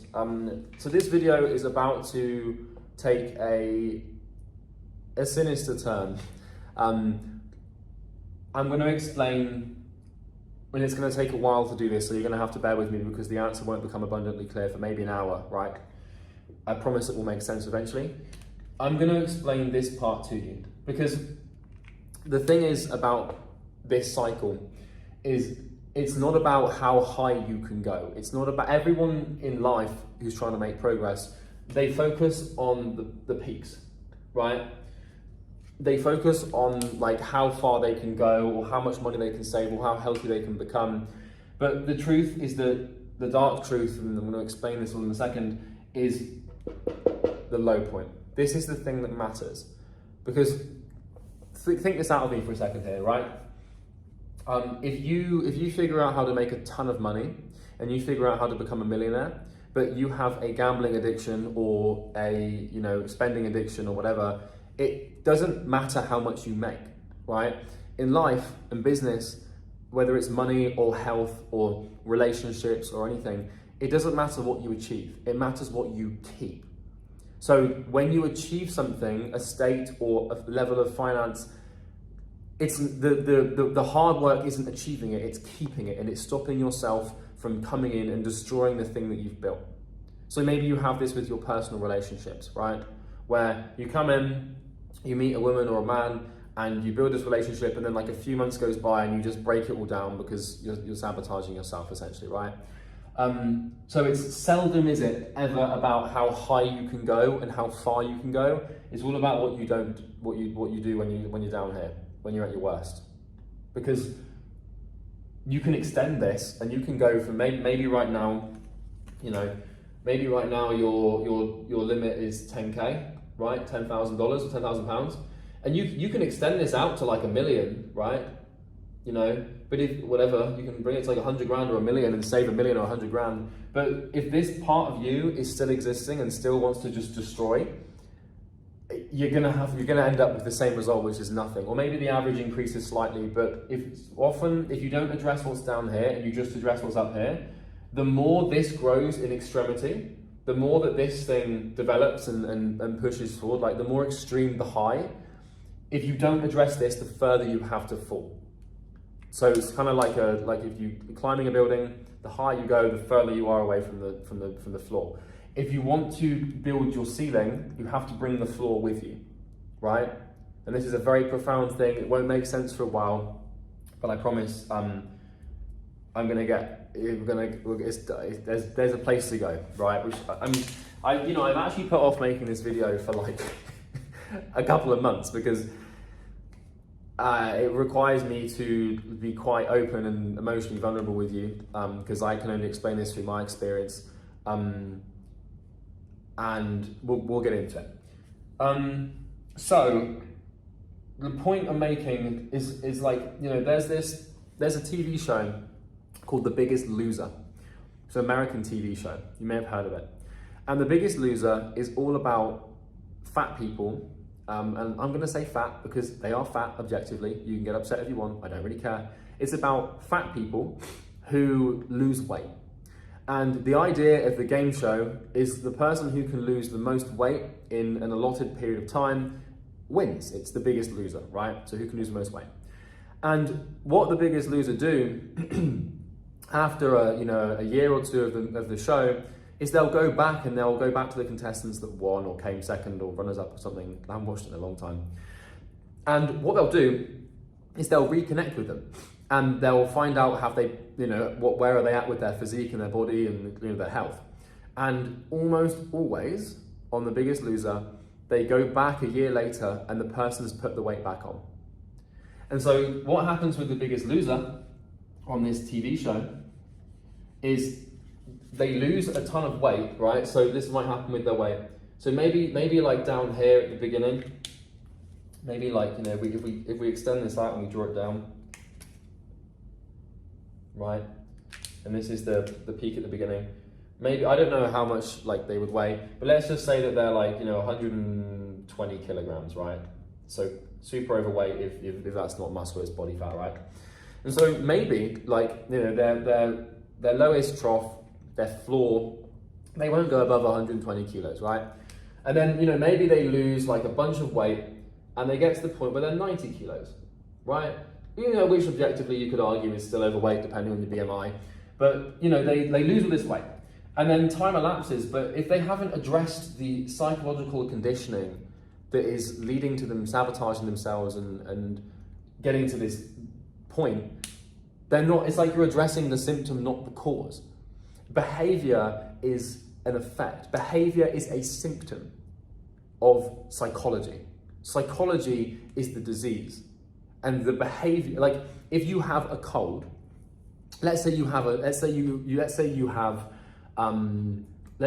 disease, right? And let's say that you have, I don't know, like cancer, right? To just bring a sinister one in. And let's say that you have symptoms of cancer, like you're vomiting, for example. If you go to a doctor and they give you sickness medicine, they are solving the symptom. They are not solving the cause. Because if they don't diagnose you and say that, oh, you've got cancer, let's put radiotherapy or these treatments, etc., etc. Like if a doctor just looks at the symptom, not the cause, they're never going to solve the problem. And so this is why you struggle. Because what you try to do to try and solve this thing is you look at your behavior. You try to solve this problem by regulating your behavior. And so it never works because there's a reason as to why this thing happens, my friend, and I can tell you right now, it is not the Pomodoro technique. It's not no fat. It's not intermittent fasting. It's not the gym. It's not like self-improvement. It's not journaling. It's not meditation. These are behaviors. They are symptoms. They are manifestations of something deep, right? And likewise, all the negative behaviors that you perform that bring you down here, like if you're on The Biggest Loser, sure, you can exercise and you can start to eat better and exercise and do cardio, but you're focusing on the wrong thing. You need to strip this out root and stem, understand why have I got to this point in the first place, because it's not about the behaviors. If you fix the psychology of which the behavior is upstream, then you fix the behavior. You fix your behavior by fixing your mind, because the body performs behavior is commanded by the mind, right? So everyone has this so backwards. If you want to achieve a certain state of reality, you have to achieve a certain character, right? A certain person, a certain type of yourself. And you don't do that through behavior, I can tell you that for free. So let's get a bit into this, shall we? All right, so the way that this, I really don't want to do it. Let's do it. All right. So let me explain to you, I'm going to explain an emotional cycle that exists in life. And then we're going to get into why this thing exists and how you can break it. Because if you can fix the emotional cycle, you can fix the behavioral cycle. And I'm feeling a lot of resistance to doing it, which is why I've put it off for 38 minutes. But let's actually start talking about this. So when we look at this graph, that goes up and down like this, really there are 4 primary emotions, or there are 4 stages or states to the regulation of your emotional state, to regulate your behavior and ultimately regulate your reality. Because what this thing is it's a reality regulator, right? Where you have a ceiling, something that you will not go above, and you have a floor that you will not go below. And between these two, between essentially heaven and hell, like your behavior manifests. And so your body and your mind and your unconscious being doesn't want you to go below a certain point, but it doesn't want you to go above a certain point. Why? Because these are the points at which are familiar and which we are comfortable. And you know the whole like, oh, you don't grow if you're not outside your comfort zone. This is true, but people misunderstand that. This exists because of an evolutionary trait inside of the brain that is engineered towards familiarity, right? Because we know that like if we go, like it doesn't make sense like logically, but if this is 10,000 and this is 4,000, right? The brain knows that we're safe between these two stages because we sit between these two stages and we're not dying, right? So that's kind of how this works. Any of these states, like you're evolutionarily regulating it. So I'm getting to the point. So the way that your mind or your spirit or your unconscious being regulates your behavior is through emotion, right? Emotion. So the key is in the word here, motion. Because emotion is like not emotion, a motion. What is emotion? Well, essentially it's an action, right? It's movement, it's putting something into play, right? And so E basically means like emotion, you get the point. So what are these emotions that regulate our behavior? So really, you can sort of map this out in, like I said, 4 stages. So I've got this over here, because I wrote this out before the start of the video, and I'm going to denote it with a couple of different pens. So this is how it worked for me, and this might be slightly different for you, but I can only share with you here how I broke this cycle and how I came to go from doing nothing to $1 million a month. And this is genuinely how I did it, right? So this is how it goes. Okay.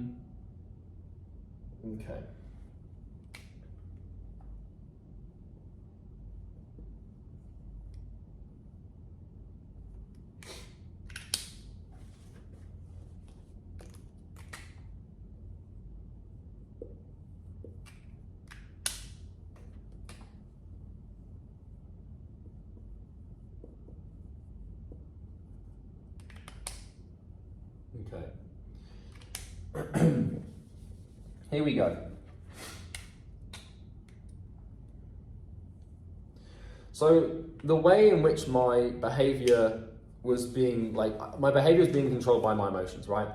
And so what would happen if I sort of draw this graph, like if we draw this graph in the middle here,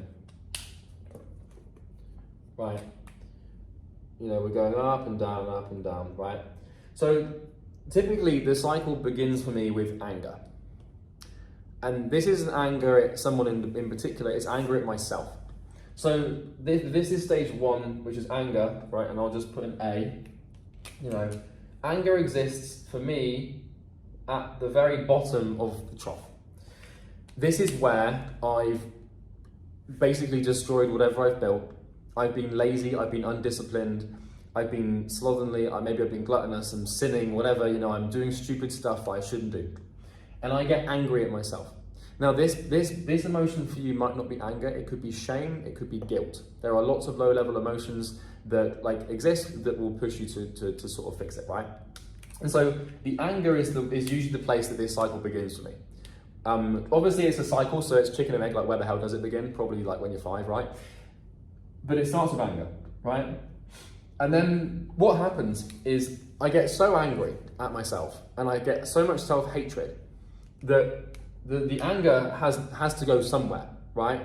So in physics, right, there's this idea that energy cannot be created or destroyed. It can merely be converted into another sort of like silo of energy, if that makes sense.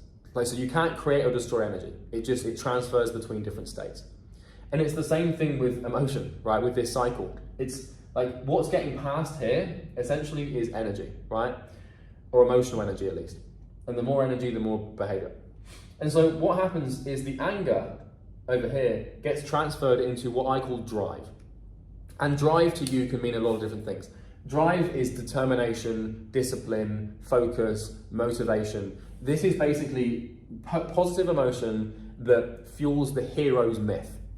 So this is like what you could call the hero's emotion. It's when there's something wrong and you need to go and fix it. And it's meaningful and it feels great. because you go from being really angry at yourself, and then you're like, right, it's time for me to pull myself out of this rut, and like I'm gonna, it's the hero's emotion essentially, right? And so what happens is at the bottom I get angry, and then this anger quickly turns into drive, right? And the drive happens here, like just as I'm about to start, on this upwards trend. By the way, this isn't the deep thing. We're going to get a level into this, into my emotional state in a second, right? It's going to be difficult. So the drive, like this, the drive brings you up. The hero's emotion, whatever you want to call it, the motivation, the discipline, the whatever it is, and at the peak here, this becomes pride, right? Because I've mapped this out pretty diligently, right? So I can tell you this becomes pride. So pride is a very simple emotion. It's when you feel good about what you've done, right? It's when you've been disciplined, or you've been doing the right thing, or you've been going to bed on time, you've been working really hard, you've been, you start to feel good about what you've done. It's like a good feeling, like, oh, like I've actually made some progress here, and I've saved this money up, blah, blah, blah. And so you start to feel proud because you've manifested your drive, and you've escaped the anger, so to speak, right? But what happens pretty quickly is this pride then becomes comfort, right? And the comfort is the thing that sort of destroys it. And then the comfort, after a while, turns into anger. So the way I'm defining comfort here, right, is like, you're all proud of yourself and you feel good, and then you start to like, you lose the drive that made you have all the positive like action. And you start to feel comfortable, and you're like, okay, like, I can sort of ease off the gas now, and, now it's time for me to sort of relax a little bit and like, slow it down, and I'll start to like do this, and I'll go to bed a little bit late, and, maybe I'll go and eat the burger, and like, maybe I'll start doing this, or I'll go for a few drinks. Like I'm comfortable now, right? And comfort exists for a fair while, right? But the problem with comfort is it's not like, there's no reason to do the right thing, because you just feel good, you just feel comfortable. You're just hooked up to an IV on morphine, you're just like, yeah, this is great, I feel fantastic, right?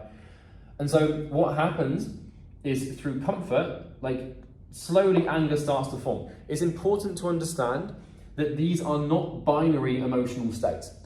You don't just wake up one day into comfort and then suddenly you're into anger, right? We transition between states, right? So like, for example, if energy is being converted or transferred, it's not just like 1 minute it's one form and the next minute it's another. Like, let's say, for example, you turn on a light bulb, right? What will happen is the light energy will be converted into heat energy, right? Over time, as the light sort of gets hot and stuff like that, and it will be converted into heat energy, and then maybe eventually into kinetic energy. But it's not sudden, at least to my basic knowledge of physics. It's not. Maybe it is. Maybe I'm completely incorrect here. But the point I'm making is this is a gradual cycle, and you can see it's gradual by the way that these graphs go. They can be exponential emotions. So as soon as you start feeling angry, it can really quickly come on. But it's a transitionary, state of affairs where we go in this cycle. And so what happens after comfort, you stay comfortable for a while, then you start getting a little bit angry at yourself because, suddenly you've done some stupid stuff and blah, blah, blah. And then you get angry again. And then the anger then sits in that for a while, and you're sort of like still doing the stupid stuff, and you're angry about it because like you're still angry, so you go out and you drink, and then you're even more angry that you drank, and then eventually, like, each emotional state has what we call a threshold, right? It's sort of like, a point. If this is a graph and this represents a threshold, I don't know if you can see that up there. Like, the emotion will, like, if this is sort of like the intensity, right? The intensity of the emotion, and this over here is time. What will happen is the emotion will start to develop, and then suddenly it will hit a threshold, and then bang, it just like flies way up, right? I don't know if you can see that up there, you can. But the point here is it just goes whoosh, and then your behavior starts to like line up. So it takes a while for your behavior to catch up with the emotional state that you've just entered, but these are the 4 stages of the cycle. Now, we need to get to the bottom of these stages to really understand like what's actually going on here, right? And there's a couple of things that we're going to get into, and then I'm going to get into the deep dark point that I really don't want to, but will help you a lot, because if someone told me this when I was 18, it would have saved me 5 years of immeasurable suffering, so I'm going to do you a favour. But here's where this gets fascinating. And when I figured this bad boy out, I was like, oh, I get it now. Because I've been meditating on this for like years, right? So, what this comes down to is the first principle of human behaviour, which is pain. Really, at first principle, the reason any human being does anything is to avoid pain, right? Now, you could make the argument that there's other reasons we do things, but the truth is, my friend, if you ask yourself why enough and you Socratically reason your actions through to a length that's probably borderline unhealthy and obsessive, you'll find a deep desire to just avoid pain. And here's the problem. Different emotional states carry different levels of pain. And different levels of pain carry different levels of action. Because in order for us to do something, there has to be a reason, and that reason usually has to be pain, right? So, anger. If I am in the state of anger, my pain level is like a 10 out of 10. If I'm at the bottom of and this applies to you as well, I'm assuming, if I'm at the bottom of the rut, and I'm at the trough, the lowest point at which I could be, I am so angry at myself, and I feel so much shame and guilt towards my behaviors, that I am in real pain, right? Genuine, real, psychological, like, suffering. Like, I hate where I am right now. I hate that I've done this to myself. I hate this has happened again. I hate everything, right? And so I'm in a 10 out of 10 pain, right? And then when I get to my drive, right, I'm still in pain, but not as much, right? So when I'm into the drive stage, you know, maybe the pain is like a 6.5 out of 10. Because, like, I'm still in pain, but the thing is certain emotional states act as painkillers for the mind, right? And what this means is that if I'm really angry and then I start feeling motivated, the motivation dulls the pain a little bit. It's like a sedative almost. Because the positive emotions, like, they dumb it down, because you're starting to make progress, you're starting to behave to fix it, and that numbs the pain, right? So maybe let's just say we go from a 10 out of 10 to a 7 out of 10. So, you know, when I'm on this sort of, you know, remember what happens here, right? So we've got this, and we've got anger here, and we've got the drive here, and we've got the pride here, and we've got the comfort here, right? And so what starts to happen is I'm in my worst pain, 10 out of 10 here, 7 out of 10 at this point. So I'm still like below my average when I'm in my drive period, right? The thing that gets me from here to like sort of here, I'm still in pain because I'm still running away from this feeling of anger and shame and guilt and all this suffering, right? So 7 out of 10. And then the thing is when I get near to my peak, I start to feel proud, right? And that's pretty much how it goes. I'm just looking at my whiteboard here. Yeah, essentially, right? So I started to feel proud. I started to feel pretty good about it, right? And when I'm proud, I'd say my pain level is maybe like a 2.5 out of 10. You know, like if you're proud about what you've done, it's kind of difficult to feel pain and pride at the same time. Like, if you've just finished a marathon, your body might be feeling physical pain, but psychologically, like, you're feeling pretty good, right? You're proud of yourself. You're not, like, you did it, right? So I'm not in pain here.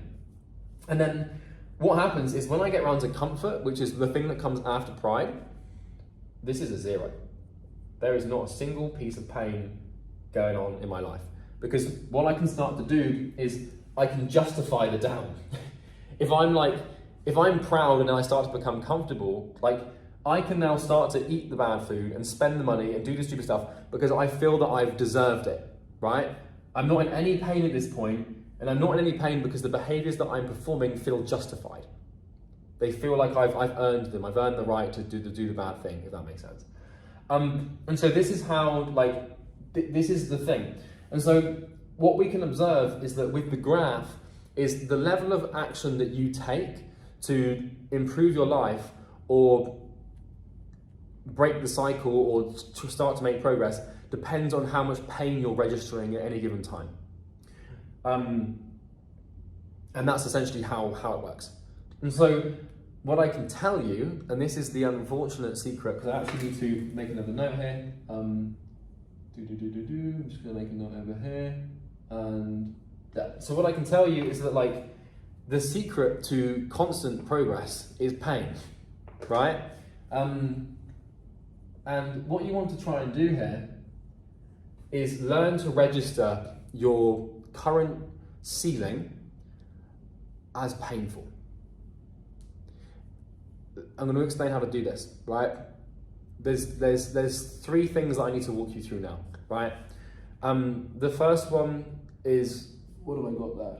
Well, no, there's two things I need to walk you through. The first thing is a theoretical model that I've developed on how to like break the cycle. And the second thing is the thing that I'm getting to, that you need to understand all this to get to why I'm going to explain it. And that's the bit that I don't really want to get into because it requires me to be emotionally vulnerable to like 30,000 people. But we'll get there. I'm working to it, I promise, but you need to have context to this thing before, right?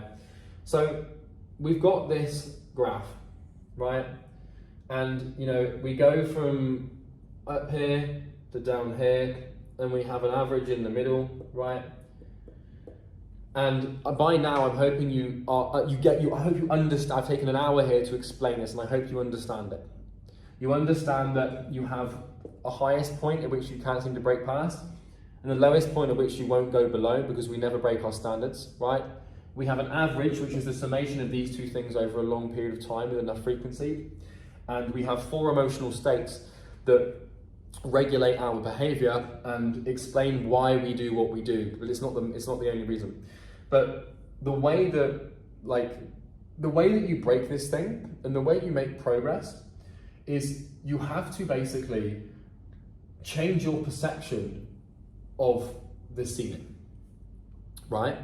Now, we're going to attack this from two pieces. Earlier on, I said it's all about down here. This is where most of your leverage will come from, okay? Because we'll get into it. It's got a lot to do with trauma.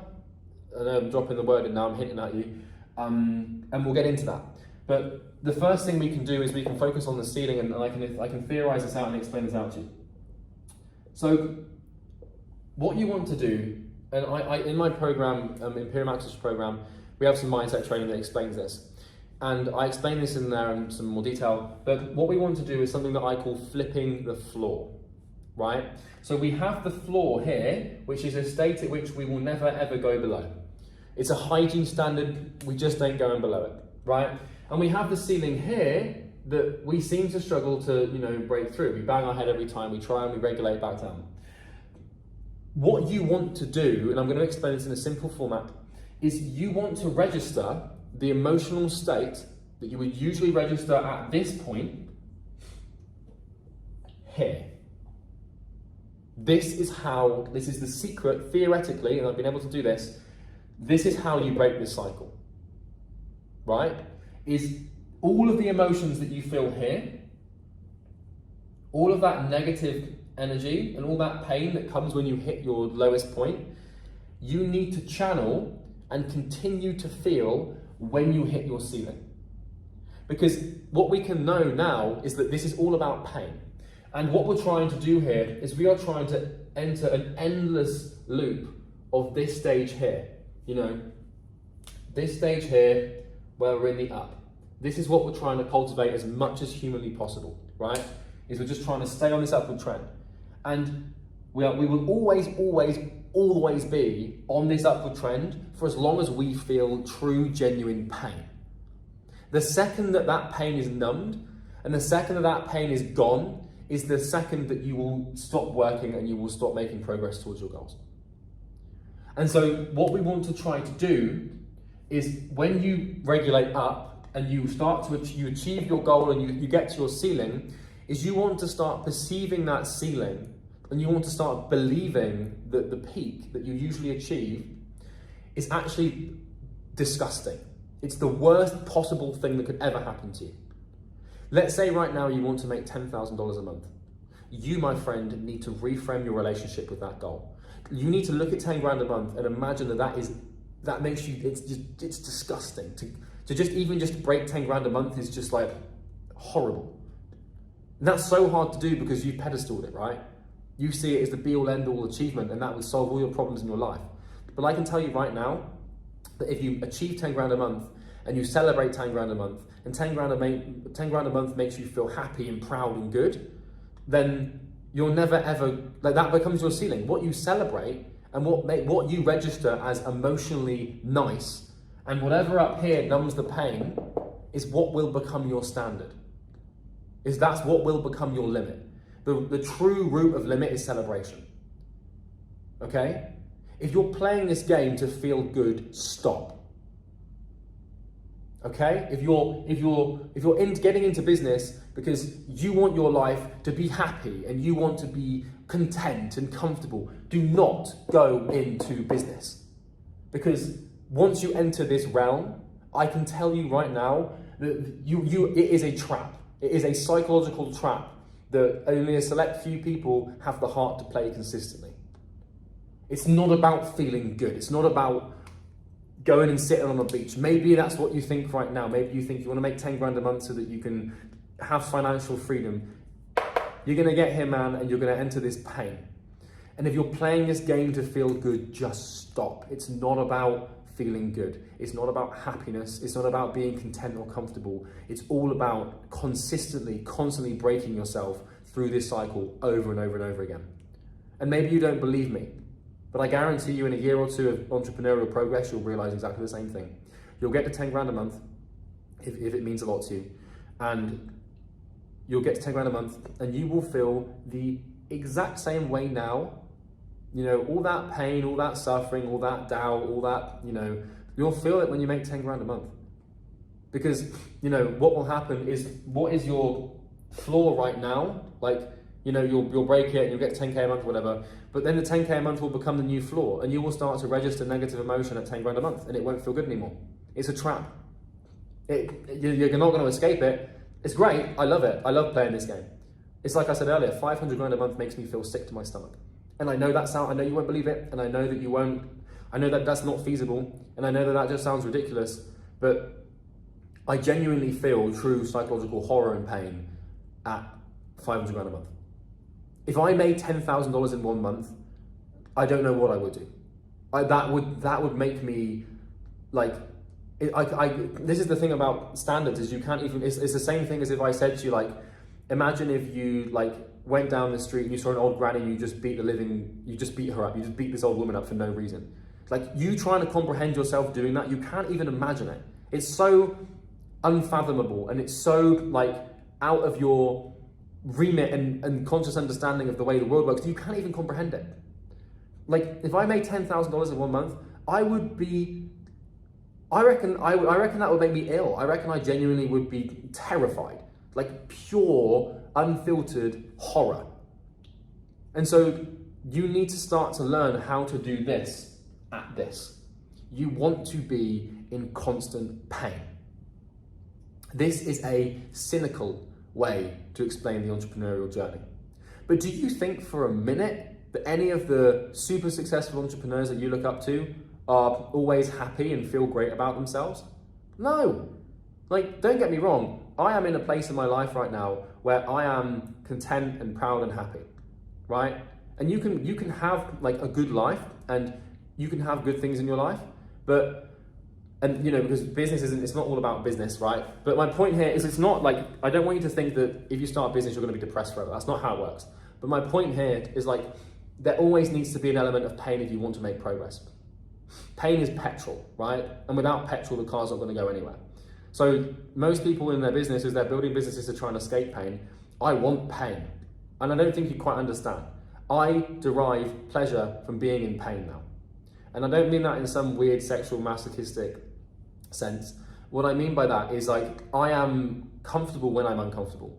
And I feel happy when I'm in pain, So when I'm making progress in my business and I'm in the pocket and I'm suffering and I'm having to do this work and I love it. Like it brings me true joy and meaning. So I'm talking about this as if it's a bad thing, but for me, I love it because it's what I'm familiar with now. You know, it's kind of like if I'm running and I'm doing like a 15, 20K and you know, I'm running and it's horrible and I'm not enjoying it, but I love that feeling. Like I get genuine joy from it, you know. And you might doubt yourself as to whether or not you can do the same, but I promise if you do it for long enough, like what becomes familiar becomes like, you know, what becomes what we're happy with, right? If you don't believe me, someone explained Stockholm Syndrome to me, right? Where someone can get kidnapped, be in an awful lot of suffering, and then they fall in love with their kidnapper. It's kind of like, that's kind of how it works. This is like the kidnapper, right? You'll fall in love with it, you'll love it. So further to this point, where you are, you're basically, the easiest way to explain this is you have a dream and you have a standard, right? You have something that you want and you have this peak, this ideal heaven-like state, and you have this terrible hell-like state that you'll never break and go below, right? The easiest way for you to achieve your goals or to achieve your dreams is make them the lowest standards that you are willing to accept. We do not become the highest version of ourselves of which we can imagine, we become the lowest version of ourselves that we can accept. That's a Sam Evans quote for you. We do not become the highest version of ourselves that we can imagine, we become the lowest version of ourselves we can accept. It's all about the standard, right? Now, I've got one more thing to explain that we're going to get into the deep thing. But it's all about like taking the goal and making it the standard that you so wish you didn't have. Like, I know it sounds weird, man, but you need to start looking at 10 grand a month and being like, God, if I made anything less than 10 grand in 1 month, I'd be on the edge of a bridge, right? Rhetorically, I'm not telling you to kill yourself because you're not making 10 grand a month. Obviously, I'm not going to do that. It's a point, right? I'm not using suicide to make point. I'm just explaining you need to start looking at your goal as an outcome that makes you feel very uncomfortable and very unhappy. Because if you register your goal as emotionally painful, when you achieve it, you will want to escape it. And that will force you and push you even further away from the goal towards something better. So, for example, like, for me right now, I'm in a state where if I'm not clocking $1 million in 1 month consistently, I register that as true emotional, genuine pain. And I've hit that number a couple of times, but I'm not at the point where it's consistent. I'm like a couple of $100 grand off here and there sometimes, right? And so I'm right now in psychological pain because I'm not at the point at which I want to be, right? And even then, when I get to $1 million a month, it's still going to make me feel uncomfortable because I've been able to associate my dream and my goal with pain. And it's such a hard thing to do. And it's such a weird thing for me to tell you to do because it doesn't seem to make sense. You're like, well, 10 grand a month would fix my life and change my entire life. And you're telling me that I should be unhappy with that? Yes. Because if you're going through this cycle where you suddenly you make 4 grand a month, then you come down here and make 1 grand a month, then you regulate back up to 3 and then back down to 500 and back to 4, then back to 1. If you're going through this cycle, it's simply because you're not in enough pain. And so you need to create pain by looking at your goal and telling yourself that that is not a good outcome. You might then ask, well, that's paradoxical because then why am I going to try and move towards something that I feel pain towards? That's not the point. The point is that you need to tell yourself that if you're not at your goal, you feel sick. And it's like your goal is, like, instead of your goal being up here, it needs to be here. Because this will really push you forward, right? So I hope that makes sense. You might have to sort of watch this, a fair few times here. But essentially this is like flipping the floor, right? You have the diagram, the ups and the downs, you have the low and you have the high. And the way that you make progress is not by trying to increase your high, but by trying to increase your low. Because remember we have this dotted average across the middle, it's all about increasing the average. How do we increase the average? Well, we know that just increasing the high in the long term won't increase the average. Because if we increase the high without addressing the low, the further we extend the high, right? So if you imagine for a second here, the further we extend the high, up all the way up here, all the way up here, all the way up here, all the way up here, like blah, blah, blah. The further this goes, right? The further we have to fall back down to the original low.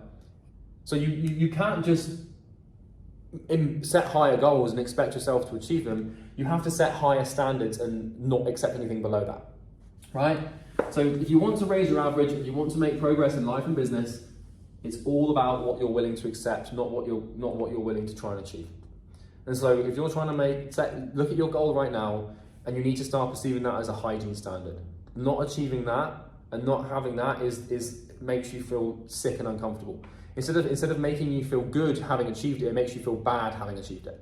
It's like it's the lowest point. It makes you feel angry. So if you're making, like, I'm going to stop this point in a second because I know I keep repeating myself, but it needs to make sense to you before I get into the deep stuff.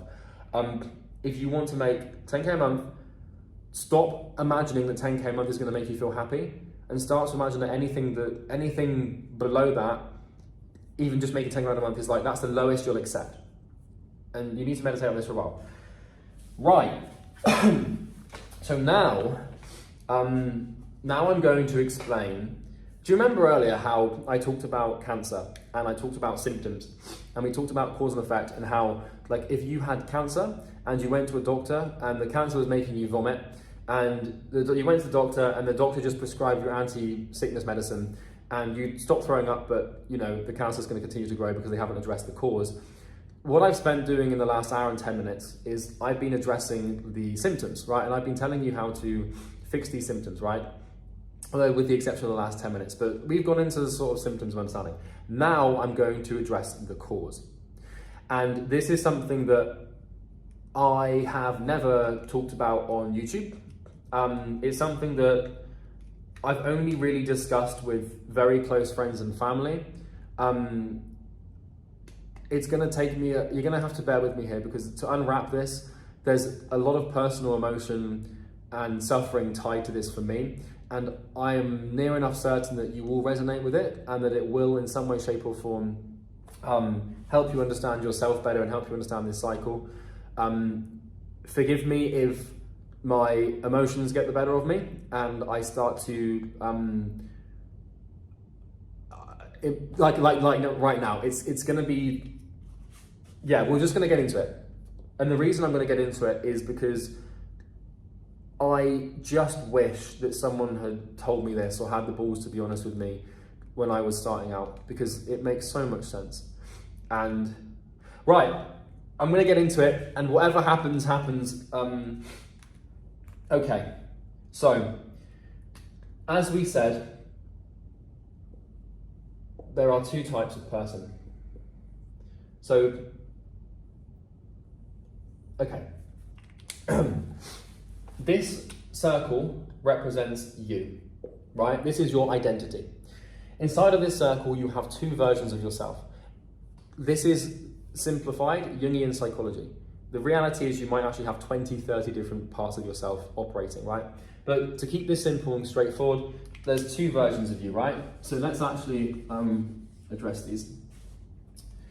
So you have part one and you have part two. Okay, right then. So part one is the version of you that builds stuff up. Part two is the version that breaks stuff down. We don't need to worry too much about part one, because part one exists and part one gives us progress and this, that, and the other. The part that we need to address and fix is the part of ourselves that decides that we want to break ourselves down, and it's the part of ourselves that undoes the progress. Why does this part exist? Why does our behavior manifest in a negative way? I'm going to explain it. It's going to take me a while, because it's a very dark and difficult psychological concept to unpack. Like I said, it's wrapped in a lot of emotion, so this is how this goes. So how do I break into this? How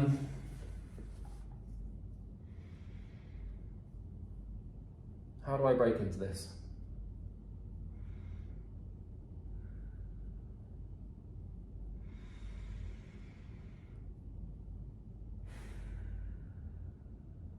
Okay, let's do it.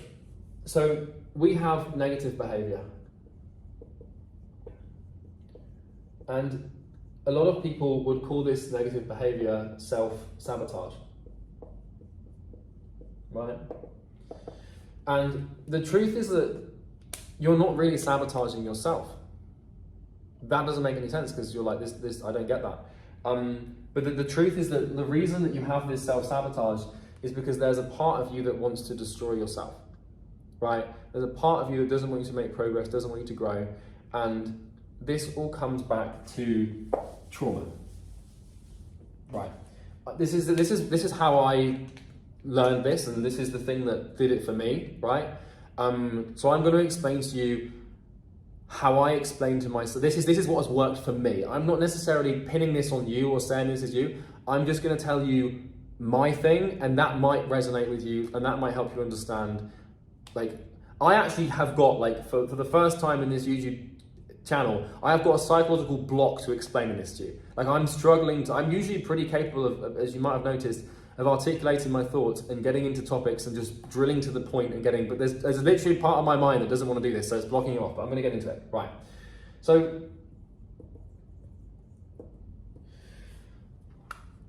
when I was 12 years old, this is trauma, by the way. When I was 12 years old, I was bullied. Pretty hardcore bullying. When I was 11, 12, first couple of years of secondary school, 11, 12, 13, for about 2 years, I was pretty viciously bullied. And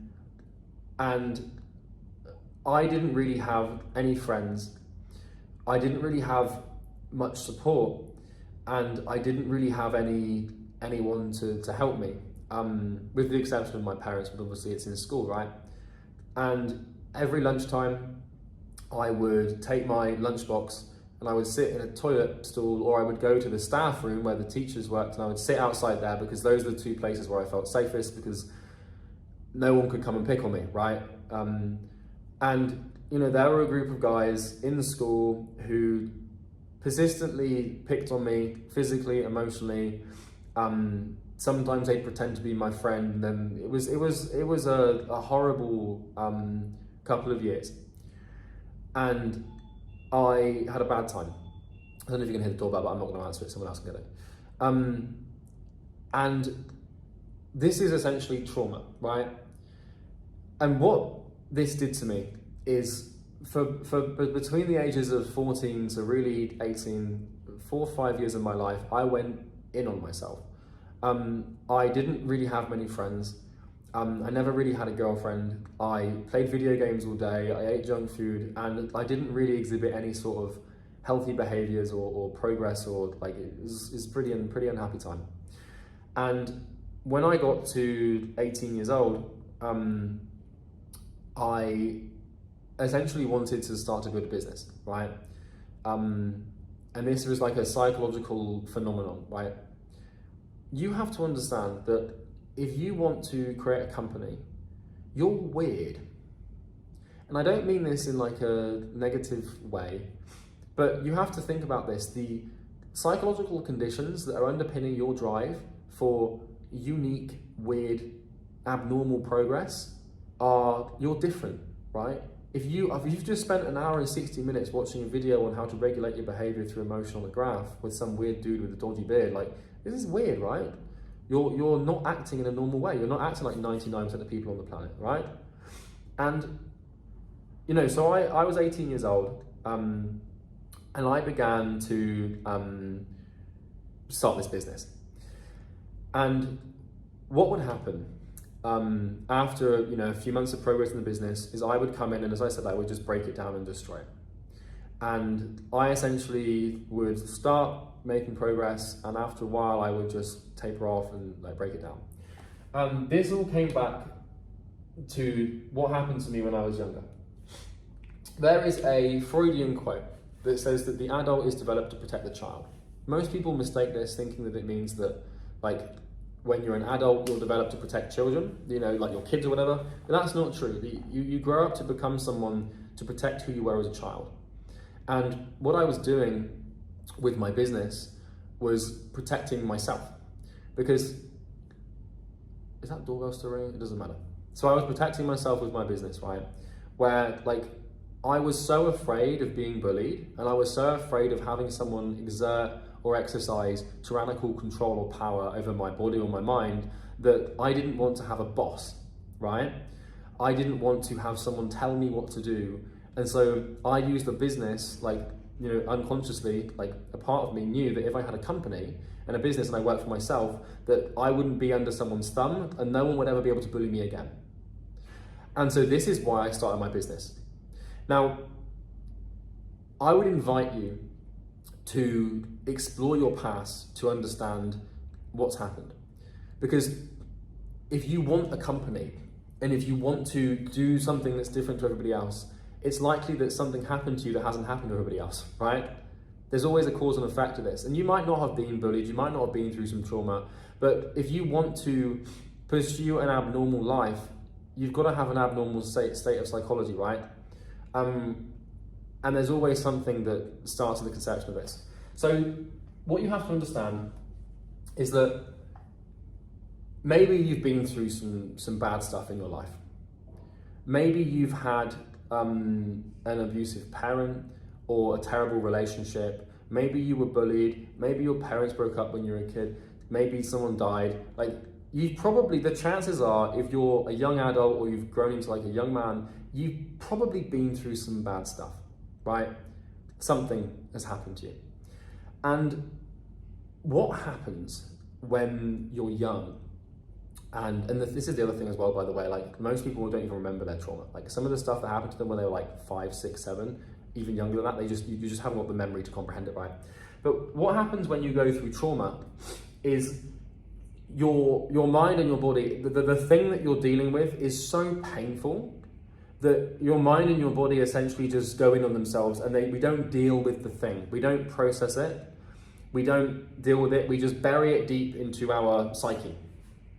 And what starts to happen is if you've been traumatized or something bad has happened to you, and this can just be as much as like, you know, you could be 5 years old and you could drive past a car crash and see like a dead body. And you might not even remember that, right? So don't think that it's something as obvious as being bullied. And I'm not trying to gaslight you into you thinking you've got something wrong with you. That's not what I'm trying to do here. But when we go through trauma, we bury it and we push it down. And so what happens here, and I'm gonna explain, I'm doing well so far with this. It's not pleasant, but imagine that your brain is kind of like a box, right? And if, like, you know, this is me here at 12 years old, right? I'm 12 at this point, right? And I am, you know, being bullied. These arrows, they represent trauma and they represent bad things happening to me and a pretty bad, you know, state of affairs, right?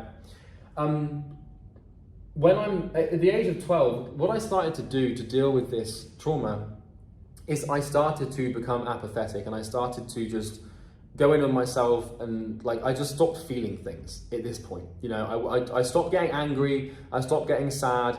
Like after a while, whenever I used to think about it when I was like gaming when I was like 14, 15, I just wouldn't feel anything towards this, right? And so what happens when you have trauma is this box here represents your psyche, right? And so what happens is your brain takes the trauma, and you know, if this is the trauma here, right? It takes the thing that's happened to you and it basically just buries it, right? It buries it in a deep, dark corner of your mind because it simply doesn't want to deal with it. And the thing is it buries the trauma, but it also buries the person that you were when you were experiencing the trauma. So what starts to happen in your mind, in your brain, is like this part of you still exists because you didn't deal with it, you didn't process it. So unconsciously, you're still living the trauma. And what starts to happen is you develop this sort of part of your psyche, and this part of your psyche is going to try to communicate with you. I know that this is so weird, and this is like I'm not doing a good enough job of properly explaining this, but I'm going to keep going until you get the point. Think of it like this. Imagine that you are up to your waist in a swimming pool, right? And imagine that there's someone here, and this person, they throw a beach ball at you, right? They throw a beach ball at you. You're up to your waist in a swimming pool, right? What happens is they throw the beach ball at you, and you know the beach ball is ugly and you don't want to deal with it. It's like it's not a nice beach ball. You just don't want to look at it. It's annoying. It makes you feel horrible. So what you do is you take one of your arms and you catch the beach ball, and you just push the beach ball, you know, under the water, right? And this is trauma, right? I'm going to explain. And then what happens is, you know, 5 years goes by, you know, another 5 years goes by, and then, you know, someone else, like this point, maybe you're like, you know, 15 years old, the first beach ball you buried when you were 10, and now you're 15. And another person comes along and like they throw another beach ball at you. You know, and once again, you don't want to deal with it. It's not a nice beach ball. It's really horrible to deal with. Like, I don't want to deal with this. Like, you know, I don't like it, right? And this represents a traumatic event, right? So what you do is you catch the beach ball with one hand, and you use your other hand, and then maybe you cram the beach ball like between your legs, and then you still got like one hand, you know, above the pool, but you're sat on one beach ball, you've got one hand on another, and you're kneeling together to try and keep this other one down. And then, you know, then maybe another, like, you know, this is when you're 15, for example, right? And then maybe like another few years elapses and now you're 20, right? And then, you know, 5 more years go by. It doesn't have to be 5 years, it could be 3 days, right? But you get the point. Someone comes along and they throw another beach ball at you, right? And then you catch it again and you push it down. And then what happens is now you've basically got these 3 beach balls buried. And if someone comes along now and they throw another beach ball at you, well, now you can't catch it. So now if someone throws a beach ball and you go to catch it, suddenly all the trauma comes up. And this is how a midlife crisis happens. So you know when people get to like 40, 50 years old and something bad happens to them and they just break? Like even someone who can be so calm and they seem to have their stuff together, and then suddenly they just, out of nowhere, they just snap and break. This is what happens if you push stuff down and you bury things like this. Eventually they're going to start bubbling up and they're kind of like little volcanoes in your mind. Suddenly you're going to start to behave in a way that you can't really explain because you're feeling emotions that you don't even know why you're feeling them, but it's all coming from this place of trauma, right? So, you know, another example here could be like, let's say that you grew up and let's say that you grew up with your mother, right? And you know, you didn't know your father, but that wasn't traumatic because you hadn't registered it, right? But let's say that your mother was always super strict with money. And she always was so like, never wanted to spend money, super tight, never wants to spend any money, doesn't want to go anywhere, doesn't want to do anything. And over the course of a few years of living with your mother, you start to develop this like complex because you want money and you want to sort of deal with it. So when you go on to start your business, it might be because you've got this deep part of yourself that you buried that has always seen this scarcity and this like lack of money. And so like, that's why you start your business. It doesn't have to be some big traumatic event, some big painful thing, but there's almost always a psychological reason as to why your behavior is manifesting, right? So I'm hoping that this is starting to make sense. I'm aware that it's weird and it's out there, and I still feel like I'm not hitting the nail on the head here. But what basically happened is when I was 12, right, I had all this bad stuff. This 12-year-old me. And when I was being bullied, I didn't want to deal with this or process it. I didn't really talk to anyone.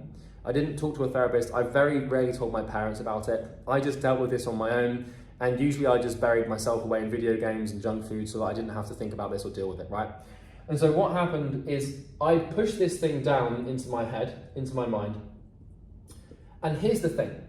When you go through something and you don't process it and you don't seek to understand it and you forget about it, but it's still in your mind, this thing exists in your unconscious. And Jung came up with a quote that defines this perfectly. Until you make the unconscious conscious, it will rule your life and you will call it fate. So until you make the unconscious conscious, it will rule your life and you will call it fate. And so what started to happen, remember what we talked about earlier with self-sabotage and this diagram, sort of the slope off into the trough, you know?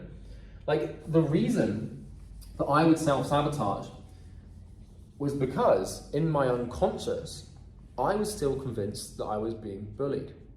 Now this is going to get weird and deep. I've done hours of shadow work, therapy, thought into this, but I truly get it now and I can explain it.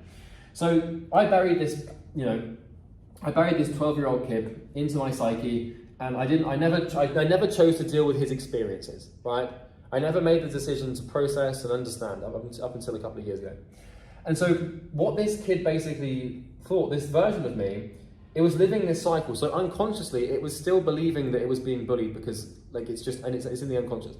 And so what would happen, and this is where the point's about to make sense, I hope, is I would build myself up to a certain point, right? And I would make progress. I don't know if you can see that, I don't think you can. I would build myself up to a certain point, and I would make progress, and I would start to, develop. But then some part of me would come in and obviously destroy it and bring it down to a trough. And the person that was responsible for doing this was my traumatized self. Because it is impossible for you to behave out of alignment with what a part of you believes it wants or believes it should have. And so if I'm making this progress, say, in my business, right, and I get to a point where I'm nearly like independent and now I'm my own boss, well, if there's a part of me unconsciously convinced that it's still being bullied, to behave out of alignment with that belief doesn't make any sense. So I would like build myself up, and then this part of me would come in and destroy it down, because it's like, well, hang on a minute, we're still being bullied. Like, you're just a victim. You're not worthwhile. You haven't got any friends. You're lonely. You're miserable. You're sad. You're vulnerable. You're weak. Like, if I'm behaving in a way that is out of alignment with the beliefs of this kid, it's impossible. So I build myself up and I'd start to believe that I'm strong and independent, and like now I've got friends and stuff. But over time, this thing would just come in and be like, that's not how I see the world. So in your mind, in your psyche, you have your psyche sort of can be broken up into lots of different segments, right? Lots of different pieces of the puzzle here. So this part here might represent a desire for social interaction. This part here might represent a desire to be on your own. This part here might represent the idea of you being bullied, and this part here might represent you making money. We are constantly at war with ourselves with these parts. And like, let's say for example that you've been invited to a party, and initially you accept the invitation, and this part of you is getting what it wants. It's getting this social interaction, the extroverted energy, and it's starting to go out and see people. But then you get close to the party and you start to feel like, I kind of don't really want to go to that party anymore, so I'm just going to ignore them and not go. Or maybe you start to date someone, and at the beginning you are totally in love and you're like, oh my God, this is amazing. And then time goes by and you're sort of like, I'm not so sure, no thank you. And so whenever there's like something in your life where you've got two competing parts of yourself, this is an indication that in your psyche and your unconscious, there are two things that are trying to get different things from life, if that makes sense. And this is Jungian psychology. This is some deep, dark psychological stuff, and it goes into a lot of stuff. Say for example, there is a woman who is outwardly extroverted, right? But when she was a kid, when she was 5 years old, she was playing in like a sandbox with some other girls, and the popular girl befriended her, and then the popular girl completely embarrassed her in front of all of her friends, right? If this woman wants to grow up and develop as an adult, to be a healthy, integrated adult, she needs to remember that, or at least recognize the emotions that come with it and process it. Because if this woman now starts going to try and socialize, she might start making friends with people, but as soon as she starts making friends with people that are popular, she's going to naturally ease off, and she won't know why, but basically what's happening is her unconscious, like the deep part of herself that's just trying to avoid that same thing that happened, is just basically going to manifest and happen again, if that makes sense. So like, what my point is here is that when we talk about like the angel and the devil, are two different parts inside of your psyche, you essentially have like different versions of yourself, different pieces of your unconscious mind that are going to fight to compete to get different things. And so if you have extreme oscillations, it's a sign that you're at war, and there's two parts of you that want different things. So the question then becomes, well, how do we deal with this? Because this is the symptom, right? Sorry, the graph is the symptom, but the cause is the two different parts of yourself that want different things. So the way this works, and the way that I basically had to do this, is like, I had this 12-year-old kid in my unconscious mind, and because I hadn't processed the bullying and processed the stuff, this kid was still convinced that I was being bullied, right? This part of me was still convinced that I'm a victim, that I'm lonely, that I'm sad, that I'm angry, that all of this stuff, right?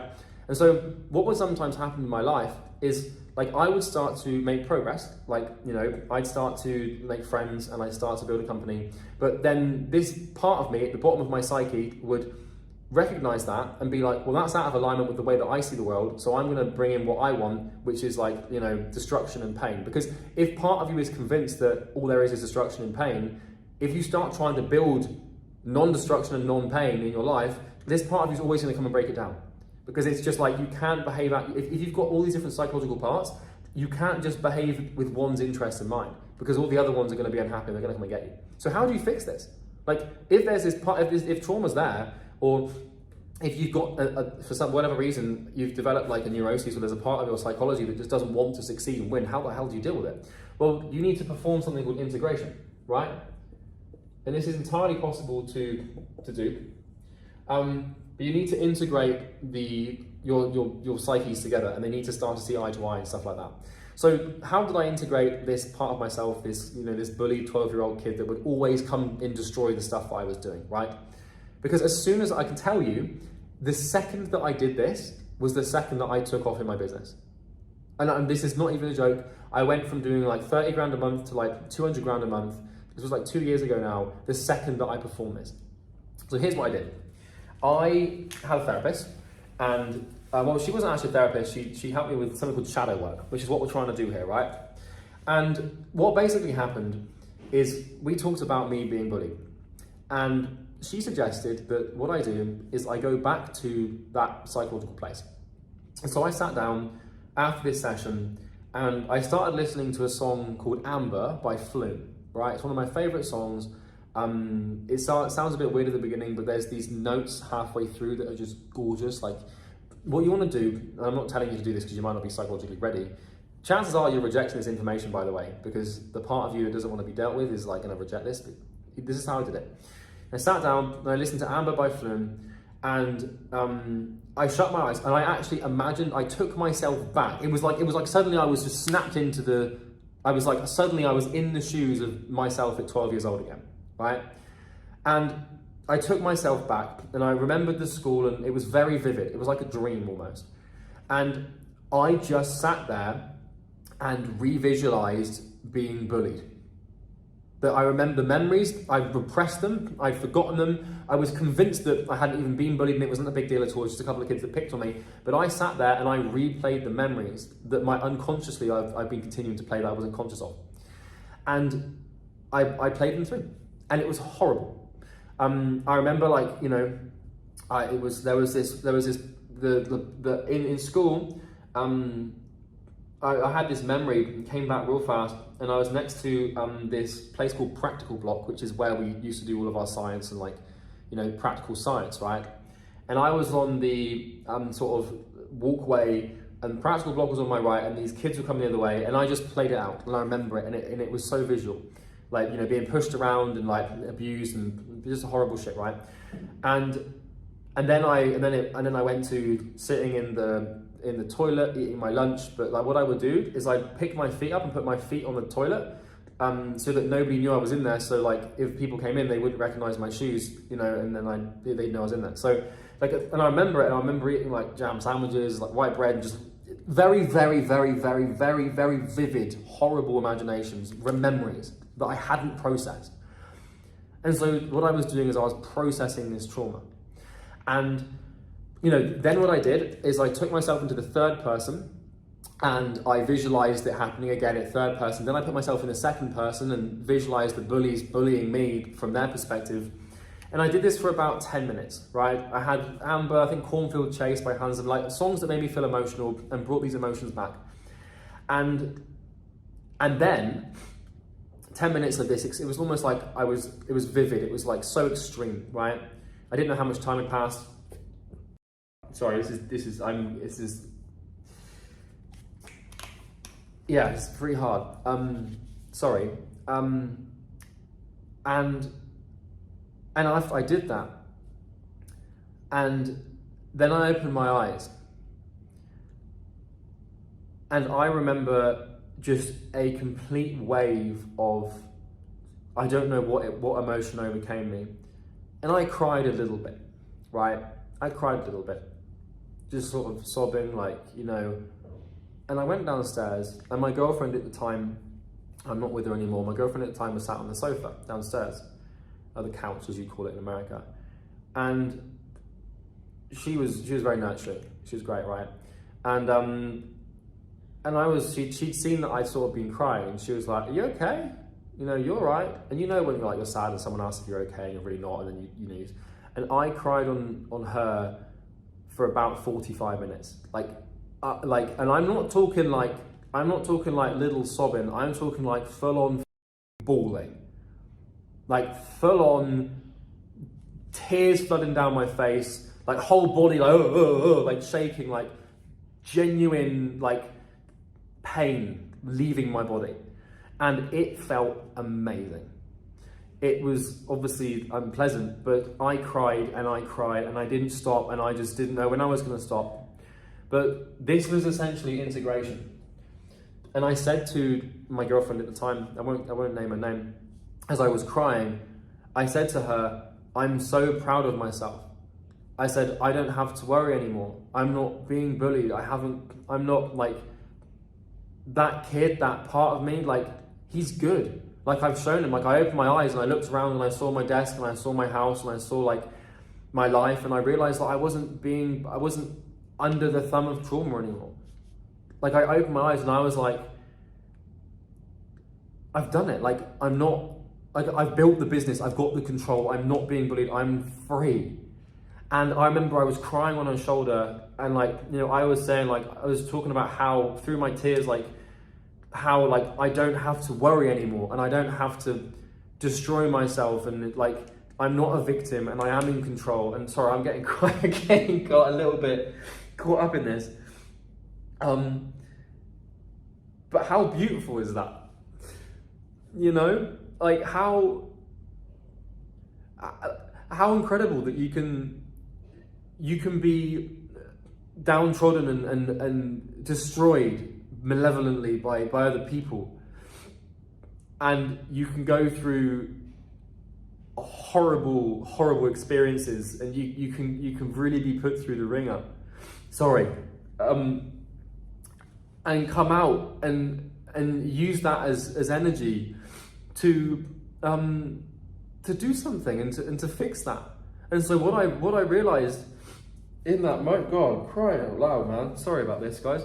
But what I realized in that moment is that my business up until that point had been all about protecting the child that was like in my unconscious.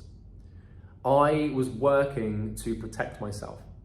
And the second that I realized this, and it was like a switch in my mind, the second that I took myself to the darkness and the pain and processed it and dealt with it, was the second that I was now unencumbered by that child. And I no longer, like, it was almost like I went down into the cave of my unconscious. I picked up this poor 12-year-old kid that I just hadn't dealt with, or like I hadn't even like acknowledged him, you know.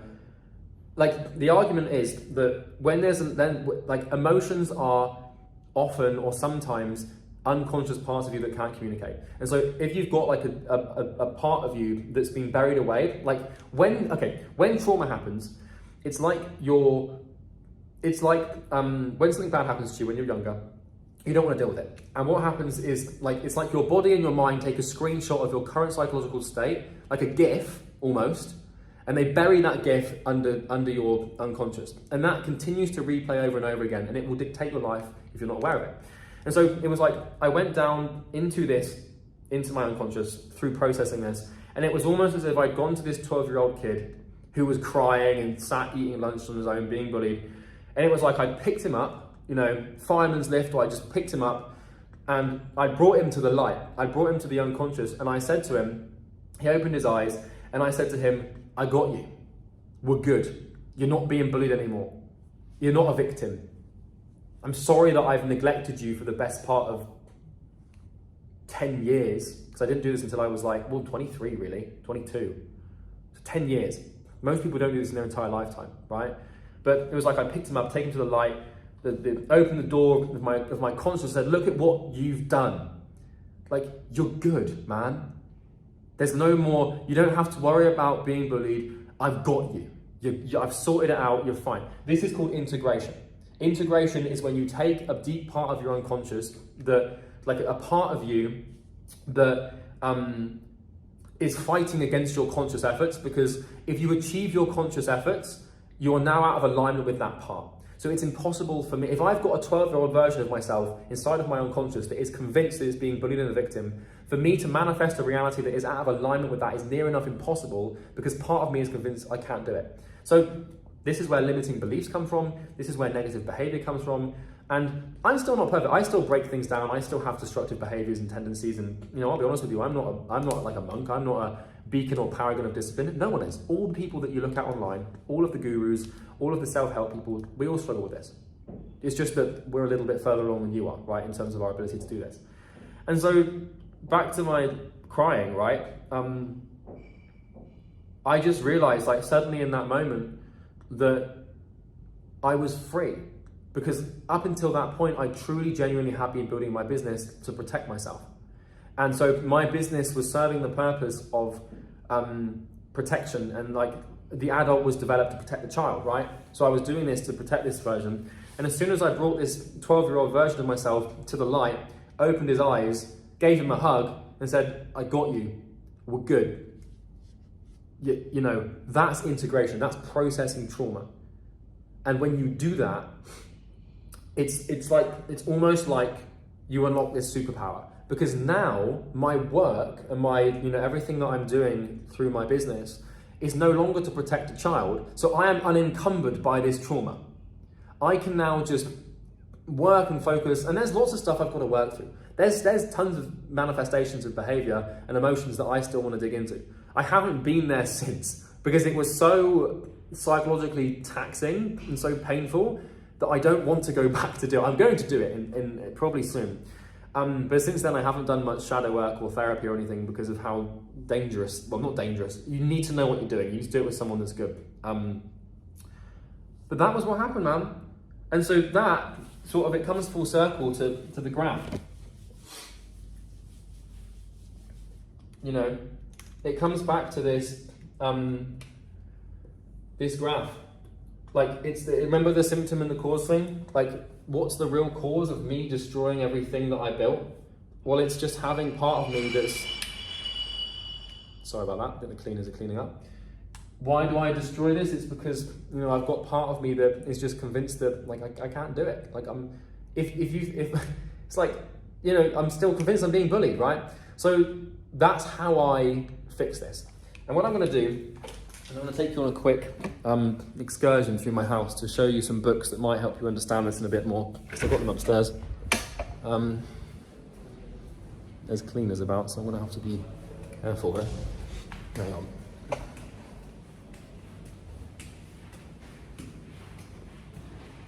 All right, there's no one in here. So, right, I'm in my room. So the person that really sort of, oh, by the way, you can see the views, it's kind of cool. I don't know if you guys have seen the Palm before, but this is the Palm Tower. You can see out there. It's pretty cool, Anyway, so the person that founded the whole idea of the unconscious and stuff was Carl Jung. And so I spent quite a lot of time studying Carl Jung, and it's helped me make quite a lot of progress, in my life. So just a few books that you could read to help you gauge this and understand this better. The Undiscovered Self by Carl Jung is a good book. I haven't read all of these through and through because they're quite dark. It's painful.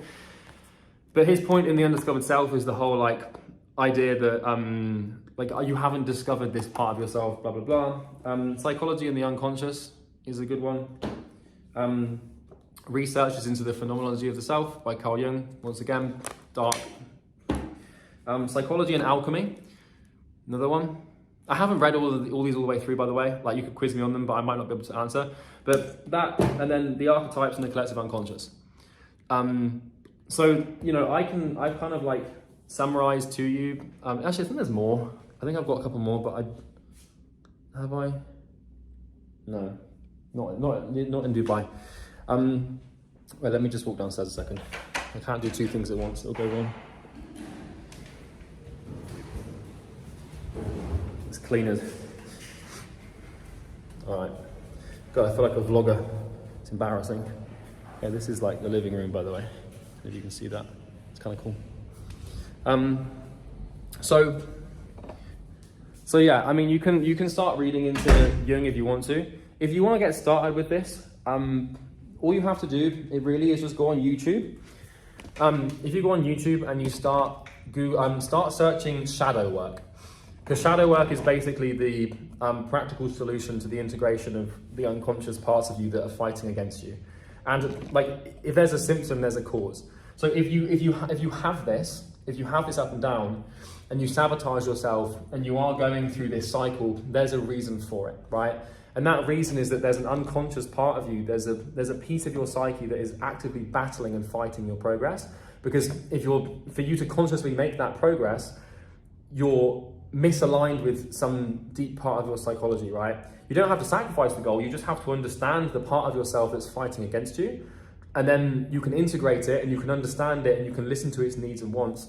And then you can devise practical solutions psychologically and metaphorically and spiritually to make sure that when you do achieve your goals, it's in alignment with the part of you that's battling you. Because whether you like it or not, you've got parts of yourself that are going to fight you. And if you want to beat them, you can't beat them. It's impossible. You have to understand them and integrate them. And one example of that is me with that bullying thing. So yeah, so it's quite a dark thing, and like, you know, I'm surprised I managed to do this without getting all like super sad or emotional. But that's how I did it. That's how I broke this cycle. You know, it still exists somewhere, sometimes in my life. Like, it's not perfect. Like, you know, I'll still go through like peaks and troughs. But ever since I did that, my business, like I said, was less about like protecting myself. And now, and this is not even a joke. This is not an exaggeration. The day after I processed all of that trauma and I dealt with that thing, the day after I did that, I came up with my vision for my company. So it was almost like I'd removed this psychological blockade, and suddenly I was now able to see, like, my company was able to serve more than just me. Because if you're traumatized and if you've got parts of yourself that you haven't dealt with, the chances are is you're working for yourself. But as soon as you integrate all the parts of yourself properly, then the company becomes something even bigger. And that was been the secret. And ever since I did that, ever since I integrated that part of myself, this has been far less of a problem. It still exists in certain ways. Like, sometimes I'll overwork myself and then I have to take like time off and burn out and stuff. But it's nowhere near as extreme, or it's nowhere near as bad as it used to be when I was sort of like, you know, in the first like 4 years of business. I managed to get like 100 grand a month while I was doing this. So you can still scale with this, but if you remove this, like if you remove the downside, you know, if you remove this ability to self-sabotage, and if you just basically shorten the length of sabotage like this, it's way less painful to work. And really what your success and progress will look like what's going to happen here is you're going to go up and down, but over time, you're going to trend upwards. And this is what your progress will look like. Your progress won't just be like this. It will be an oscillation, and you know, you'll be able to draw averages and lines. And what will happen to someone that's growing over time is, you know, remember we had that, if you remember, we had the blue dotted line, right, like this. All you're trying to do is have your, no thank you man, I'm good. All you're trying to do is basically just have the blue dotted line going upwards. And that's all you're trying to do to be successful. Is you're bouncing between this, and what you're going to recognize here is, like, obviously your ceiling is getting higher over time, but as your ceiling is getting higher, so is your floor. So this is what I was saying earlier. You can't just try to, you know, achieve progress and growth by having bigger goals. You achieve progress and success essentially by increasing your standards. So it's seldom is it about getting more standards, it's always about this. And what you'll notice here is, like, you know, right here is, you know, let's just draw this out, and then we'll probably finish the video because it's almost been 2 hours. So right here is maybe where you're starting, and this is your current ceiling, right? But if you do, and you know, if you do this properly, over some time, as you make progress, is, you know, if we track this here, if we keep going here, what we're going to find is that, like, here now, when we're here, over time, our first ceiling has now become our floor. Does that make sense? Right? So another example, like, you know, if this is your ceiling, you know, if you're making progress and you're not fighting yourself because you've integrated yourself properly, and you're going up and down, what's going to happen is, if we keep tracking this along, now your ceiling has now become your new floor. So I'm hoping this makes sense. This is how you make progress. Is you have a current ceiling and you have a current floor and you regulate yourself between those. But what you want to try and do is integrate all of your psyche properly so you're not battling yourself. You're still going to go up and down, but with less, intensity. And all you're trying to do is just raise your standards. And if you do that often enough and you continue to raise your standards and not accept anything less than, what you really want, then your goal will become like what was your goal and what you really wanted is now what you will never accept. My goal used to be 500 grand a month. Like my goal used to be everything I ever wanted and more was 500 grand a month. Now, if I make 500 grand in 1 month, I don't feel happy, I feel terrified, right? It makes me nervous and genuinely I'm beside myself with fear. So that's what's happening. We're making this progress. And I'll leave you with this in closing. It's all about pain. It's all about being able to manufacture pain and build, and I'm not talking you don't want to hurt yourself and self-harm and stuff like that, because business is kind of just a form of self-harm if you think about it. But it's productive self-harm, right? But it's all about pain. It's all about, not when you get to the ceiling and when you get to this top point, don't celebrate. Don't get too ahead of yourself. Remember the cycle. We go from anger to drive to pride to comfort. When you get I'm not saying you should stay angry or shameful or guilty all the time, but when you get to the point where you feel the drive and you start to feel proud and you start to feel comfortable, just become aware of it and double down and bring, for me now, if I start to feel comfortable, I start to register anger as a response to feeling comfortable, because I don't want to feel comfortable. I don't want to get to the point where I am just deeply comfortable, because I know that as soon as my comfort goes up, my pain level goes down and my desire to work and make progress is sacrificed. You can't really have comfort and work at the same time. It just doesn't work. So you need to be able to regulate your emotions. But like I said, it all comes back to the root principle. The emotion, if you ask yourself, what is an emotion? It's a part of you trying to communicate. So this is why if you get to the bottom here, you start to get angry, because there's a part in your psychology that wants to grow and wants to make progress and wants to flourish and succeed. It's a beautiful thing inside of your head, right? Inside of your unconscious. So any time that you get below a standard, that part of you brings up the emotion of anger, or it brings up the emotion of shame, or it brings up the emotion of guilt. Same thing if you have a girlfriend and you cheat on your girlfriend. And maybe you do that, maybe afterwards you feel terrible about it. That's a psychological part of you that is basically telling you this is a bad thing. It's the way that your psyche and the different parts of it, remember we've got this psyche here and we've got different segments of our brain or psychology, and the only way that these parts of, the only real way that these parts of us can get what they want and communicate their needs and manifest themselves through the actions of the body is through emotion. So this is why I'm really skeptical of my emotions, because anytime, if I wake up one morning and I suddenly start feeling a certain way, I'm okay, this is a part of me telling me that it wants something. And then I'll start to explore it. And emotions are sort of the catalyst for self-understanding. They're like threads of psychological understanding that you can pull on. And really becoming successful is all about just lining up all these parts of yourself with your goal. So this is the thing about a great goal, is a great goal will basically satisfy all of these parts.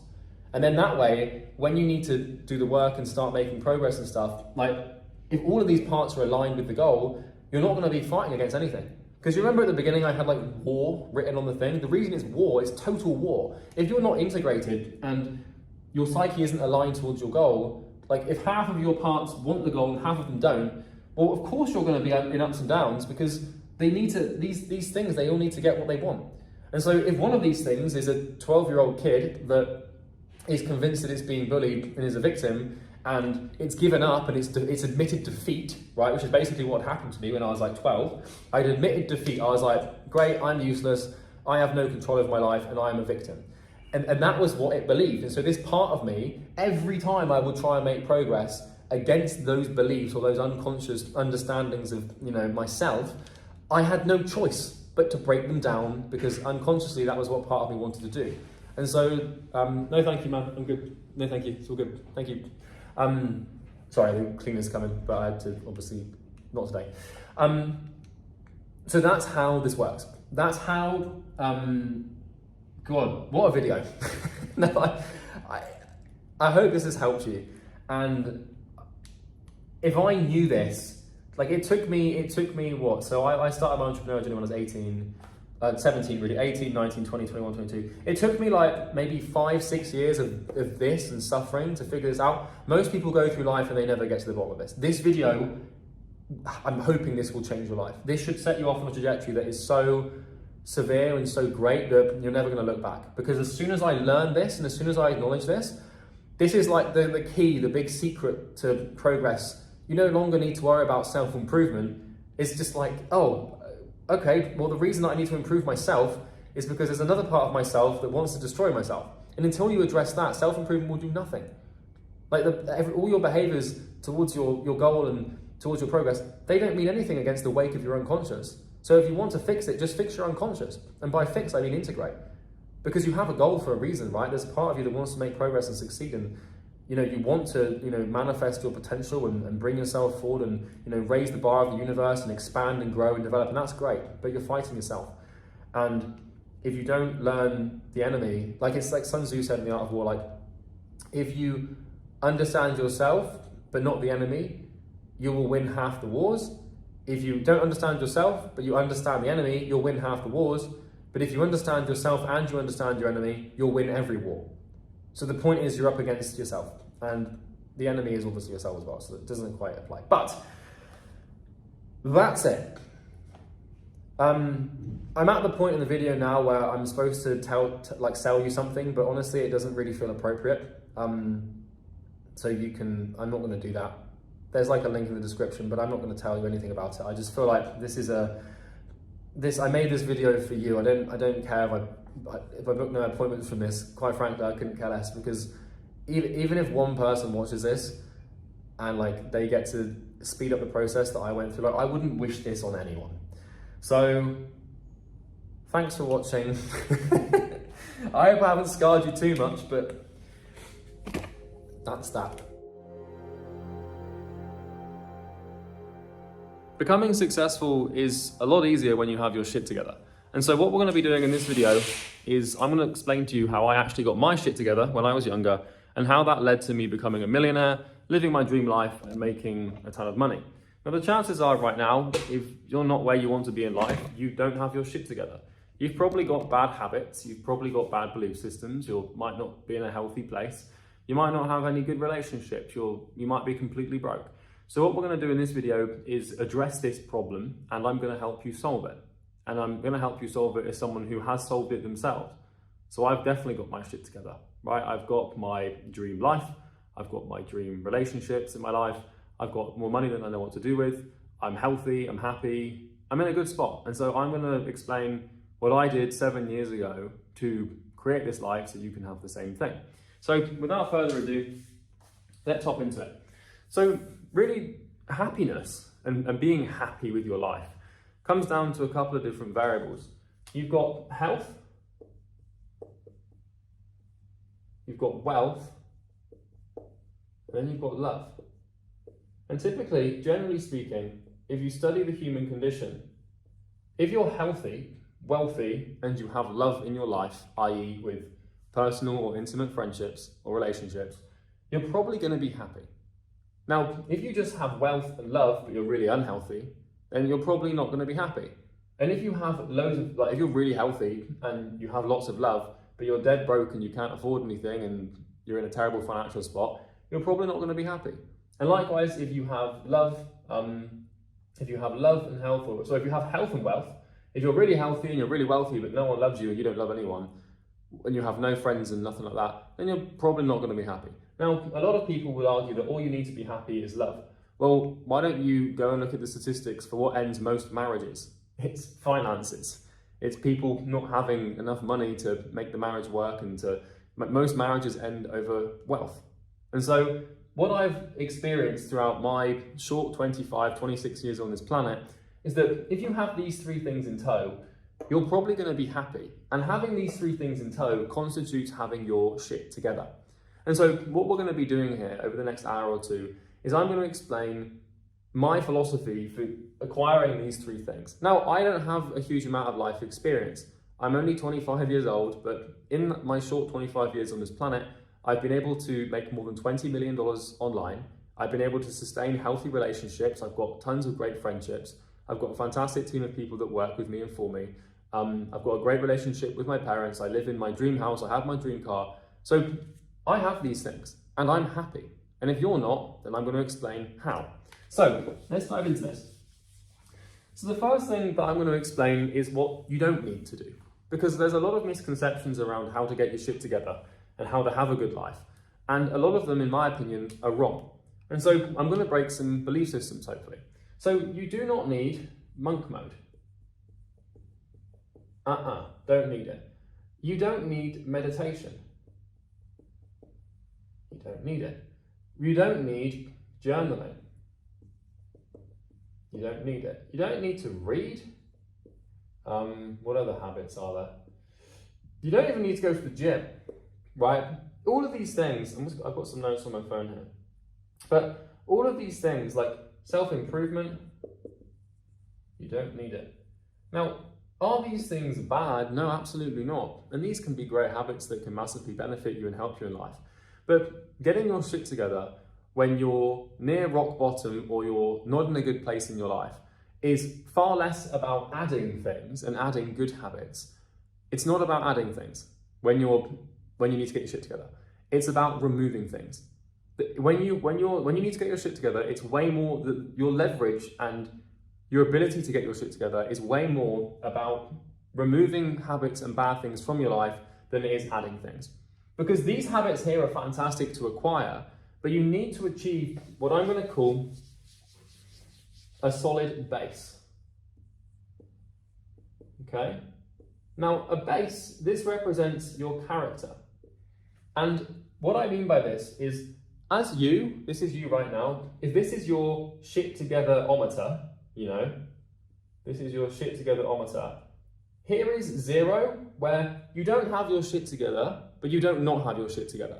You're just sort of like, here is neutral point base, right? You're not in a bad place, but you're not really in a good place. You're not happy, you're not unhappy, you're just existing without any great habits or really bad habits. Down here is where we have hell. And up here is where we have heaven. Excuse the biblical analogies, but I'm sure you can get the point. And so down here is probably where you are right now. You're probably in the depths of hell, where you're broke or you're unhealthy or you don't have any relationships. And that's probably because you're young and you're yet to figure out a lot of things to do with life.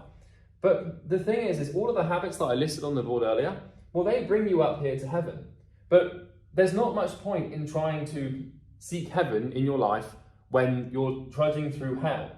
If you want to get to heaven, the first thing you have to do is get out of hell. And you don't get to heaven by getting out of hell. You start by getting out of hell first, to your base, where you're just at the surface of the earth.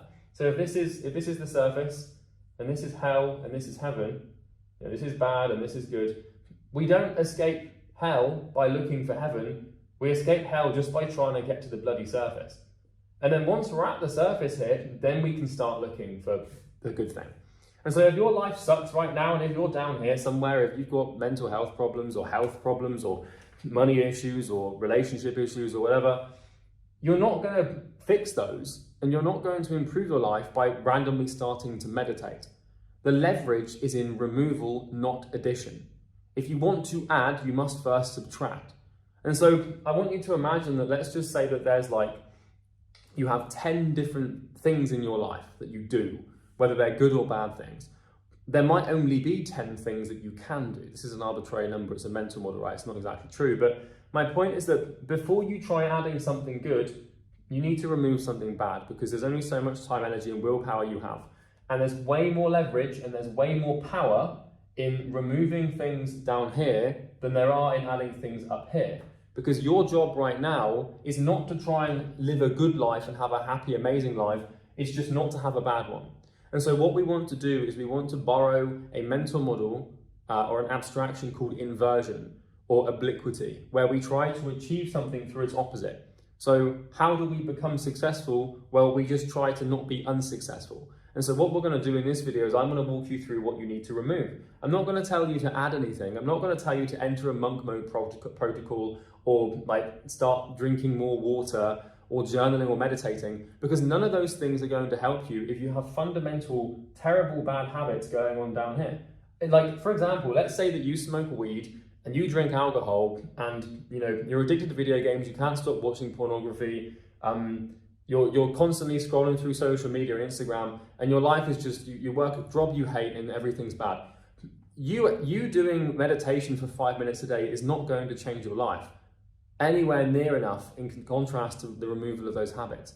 Or if you have a terrible life, but then you start journaling, all you're going to do is you're just going to start depressing yourself even more because you're reflecting on how shit your life is. So the good habits are good to adopt, but only when you have a solid, healthy base. And the way you get a solid, healthy base is by the removal. So what we're going to be doing here is walking through how to actually get to, base 0. And base 0 basically represents being at a place where you can start to build and you can start to grow your life. And so I want you to look at it like this. This is where you are right now. And this represents you without your stuff together. You do not have your shit together at this point in your life here. The problem is if you haven't got your shit together and you've got all these bad habits and lots of terrible things happening and you're unhappy, well, what's going to happen is you don't really know yourself.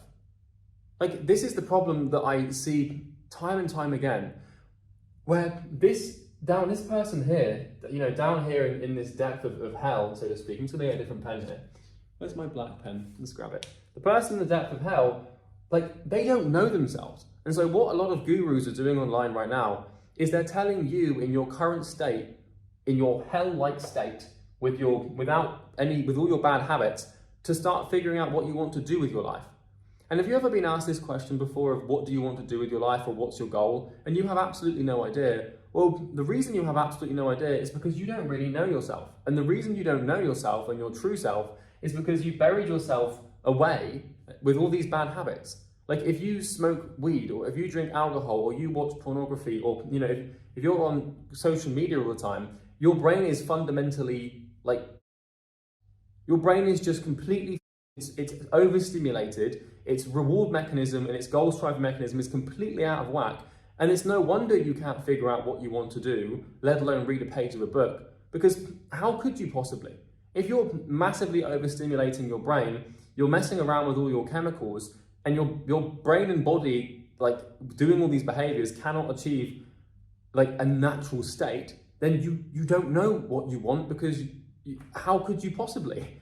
How could you possibly figure out what you want? Or how could you possibly figure out what to do when your brain isn't working properly because you've overstimulated it or because you've just completely destroyed it with all these bad habits?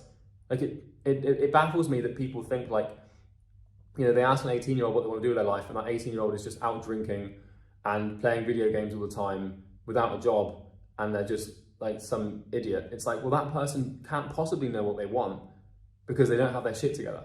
So let me get a different pen here. What we're going to do is we're going to go through in order of what I believe to be some of the big ones and the important ones that will help you get your shit together. Because what we need to do is, in order for you to get to this base, so you can actually start, going net positive. Because think of it like this, right now, if you're not in a natural healthy state, i.e. you've got bad habits and you've got weird anxieties and depressions which are not natural, then you're in debt, essentially. And if this up here represents being a millionaire and this down here represents being in debt, then before you can start to make money and save money, you need to pay off this debt. And that's finance 101.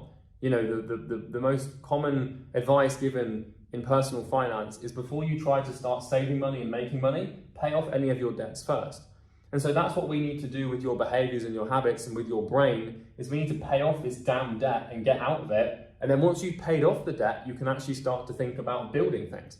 So don't you dare try and start a business if you haven't got your shit together. It just won't work, because a business is a reflection of you.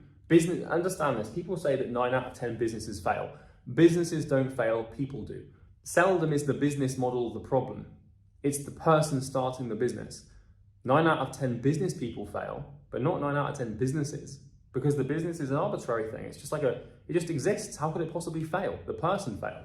So let's actually start talking about some practical advice you can use to get out of this personal debt and fix your brain so you can actually start to become somewhat successful and get your shit together. So the point I've just made is that, truthfully, if you've got lots of bad habits and you're doing things you know you shouldn't do that are bad for you, then you're probably operating at maybe 10 to 20% of your potential. And if you try to build a company or build a successful life or a successful career with your current brain and your current habits, you're only ever going to achieve 10 to 20% of the success you usually would, because fundamentally your neural circuitry is going to hold you back. So let's get started here. So what actually do we need to do? Because I'm going to give you a bit of a challenge, because this is how I did it. And I'm going to walk you through exactly how I got my shit together. And when I did this, I went from dead broke with no friends and no girlfriend and no life basically.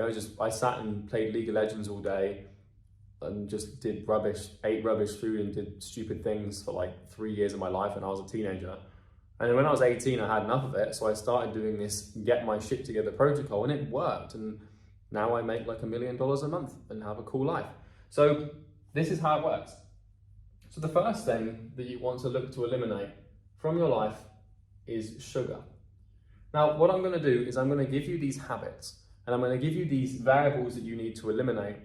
And then what I'm going to do is I'm going to explain why, from a business perspective, you want to eliminate them. So we're going to talk about removing them. Telling you to remove something is the easy part, but he who has a why can bear almost any how. So I want to justify to you why you need to remove these individual things, and that should help you understand the imperativeness of my argument, so you actually do take it on board. Otherwise you're just going to click off this YouTube video and just carry on with your shit life, which I don't want.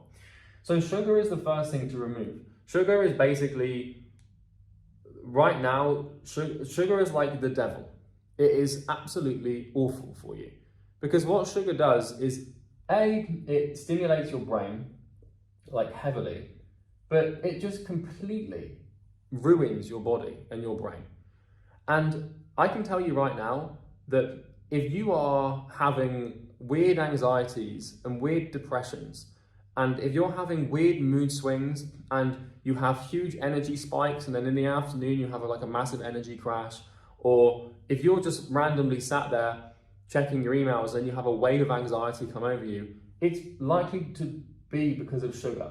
Now, I'm not a clinical psychologist. I'm not going to tell you you're depressed because you're eating sugar, but it usually is the case. At least it was for me. Sugar is what it does is it basically puts your brain in roller coaster mode. And so it sends you from a super high to a super low, back to a high and then back up. And it basically makes your emotional wavelength and state look like this. And it also does this with your sleep, and it does this with your mood, and it does this with your energy. And it's not a very good fuel to burn, And I've gone as far now to the point where not only have I cut out sugar from my life completely, but I've also completely removed carbohydrates. Now, I'm not here telling you to remove carbs because, you can do whatever the hell you want. But the first thing you need to look to eliminate is sugar completely. I don't eat any carbohydrates at all. I haven't for 2 months now. And my brain is so unbelievably steady and clean, and my clarity of thought is absolutely unprecedented in my life at the moment. And it's because I got rid of this. And so if you have a brain that looks like this, well, your business is going to look like this, and your career is going to look like this, and your relationships are going to look like this, because really in life, all we have is a body and a brain, and how we treat that body and that brain, and how that body and brain is manifesting into the world is near enough how all of our behaviors will manifest into the world. And so, if you have a business and you're suddenly on a sugar crash and you're all anxious and your brain's going all haywire and weird because you're consuming a synthetic material that's not made for human digestion, you're not supposed to digest it, well, you're going to start to hit low points. And the enemy to business success and the enemy to career growth is emotion. And so if 1 minute you're up here talking to clients feeling amazing, and the next minute a client calls you and you're in the gutter. Or if you're making content 1 minute and you feel amazing, and then halfway through the content you feel terrible, it's just unpredictable. You're never gonna have predictability in your life, in your business, because sugar is basically like you're digesting it, you're spiking your insulin, you have this massive burst of energy, and then it just cuts off, and then you just start, and then you have this contrast, and then you crave it again, so you eat more next time. Like anything that contains sugar should be eliminated from your diet. If this is the very first thing that you have to eliminate if you want to actually get your shit together. Because until you've eliminated this, until you've got rid of sugar, and I would almost argue like any sort of stimulant, like I also have eliminated caffeine as well because it does the same thing. But sugar's the main one. This is the catalyst, this is the big boy. If you get rid of this, removing everything else in your life gets significantly easier. Because what sugar's gonna do is it's gonna put you at a low point in your moods, and it's gonna put you, in these states of lack of energy. And when you haven't got the energy, and when you're in a bad mood, and when you're feeling all anxious and depressed and emotional, then that emotion and that state is the catalyst or the precedent that you will set for engaging in bad behaviors. And so what will happen at these points, this is when, if you try to exercise willpower, but you're on a sugar crash and you've got no energy and you're in a bad mood, this is when you're going to start to do stupid stuff like watch porn or play video games or, do all this other crap that you shouldn't do. And so this is the catalyst, this is the first thing. We are what we eat. And if we eat a chaotic substance that is unnatural and isn't supposed to work, then we will naturally be chaotic, unnatural, and we won't be supposed to work. So that's the first thing to remove. What you need to do is if you're going to fix your life, you can't do it in a 30-day sweep. The monk mode protocol is a load of rubbish. Monk mode is a fantastic tool for people who have already paid off their personal crap debt and they're actually wanting to be successful and they need to lock in for a month or two. Monk mode's fine for people that have a good base. But if you're the kind of person that's going up and down like this and you're doing all these stupid behaviors and you apply monk mode, all you're going to do is accentuate the length over which these behaviors are going to manifest once you come out of monk mode. And so what we want to do is you want to use the 30-day principle. I'm just going to write this up here. I'm going to put this in here. So the 30-day principle is basically you eliminate this for 30 days. And so what I'm going to suggest you do here is not try and fix everything at once immediately. We're going to try and fix your life over a 6 to 9 month period or a 3 to 9 month period, where we're going to take your individual bad habits and the behaviors that are holding you back, and we're going to eliminate them one by one in 30-day increments. Now, what I can tell you right now is we're going to agree to quit whatever it is for 30 days. But I know that if you actually quit it after 30 days, you won't want to reintroduce it because you'll feel way better. And if you tell everyone that you quit it, then you're done. So we're not just saying we're quitting sugar forever because that's too difficult to justify to your sugar craving brain. Whilst we intend to quit it forever, we start with 30 days because, as Jordan Peterson said to Joe Rogan when they were talking about the carnivore diet, I could hang on to the windowsills by my fingernails for 30 days if I had to. It's possible. When you say, I'm going to quit this for 30 days, in your brain, it's just like okay, it's only 30 days. I can do that. Like, it's more fathomable. But when you say, I'm going to quit it forever, well, you're not, because your brain it's too difficult for you to comprehend with your crappy behavior, okay? Once you've paid off your debts and you've got a good base, then you can start to tell yourself, I'm not going to do this ever again, and you just won't. It becomes a decision. But the first thing that I want you to look to do is eliminate all sugar from your diet. And not only this, but really, you want to eliminate all processed foods, okay? And if you're wondering, like, well, what the hell does that leave me? Well, really, it's just meat, complex carbs, and vegetables. And I'm saying get rid of fruit, get rid of honey. Those are just copes. Oh, I'm going to do the keto, I'm going to do carnivore, but I'm still going to eat honey and fruit. Idiot, cretin, stupid boy. Like, that's just cope. It's sugar in a different form. So, what have you got left here? You want to eat a relatively straightforward Paleolithic diet where you're eating complex carbs, like you can do rice, potatoes, sweet potatoes, whatever. Like, that's still sugary and those are still carbs, but they're going to burn slowly and you're not going to have these huge spikes. We're also going to remove all of the synthetic stuff, like, any crap that you're eating, like, crisps and popcorn and all. I don't even know what crap people eat. This also accounts for all of your drinking as well. So no diet drinks, no like Diet Coke or Diet Sprite, just literally just drink water and eat like boring foods that don't stimulate your dopaminergic system. And that's literally it. And if you do this for 30 days, you're no longer gonna have this wild spike, and it's gonna be way easier for you to self-regulate the other bad behaviors that you're going to eliminate 30 days later. And so this is the first thing I removed, it changed my life, and that's step numero uno. So once you've eliminated sugar, this will do a lot of the heavy lifting for you. Because if you remember, we're trying to optimize for 3 variables here. We're trying to optimize for health, wealth, and love. And if we get these 3 things and we put them all together, then we should, in theory, be happy. And that's what we're looking for. And so I can tell you now that building wealth and feeling worthy of love and being able to form genuine, real connections, it usually comes from your health.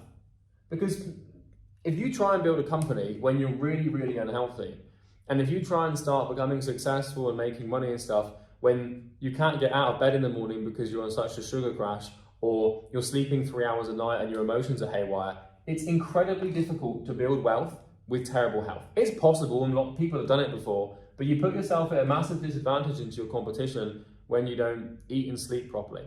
And so the first things we're focusing on here are your health, and really the easiest way to become healthier real quick is not to go to the gym or start like running and stuff like that, but literally just to stop eating sugar. And if you can nail that, then you'll be absolutely fine. So the next thing that we're going to eliminate or look to eliminate, and you might not have this in your life, you probably have the sugar one, but you may or may not have this one. The next thing we're looking to eliminate is alcohol. Okay? Now, alcohol, I don't know if I spelled it right, but you get the point, right? But once again, we're doing this on a 30-day window. So your first decision should be to eliminate sugar for 30 days.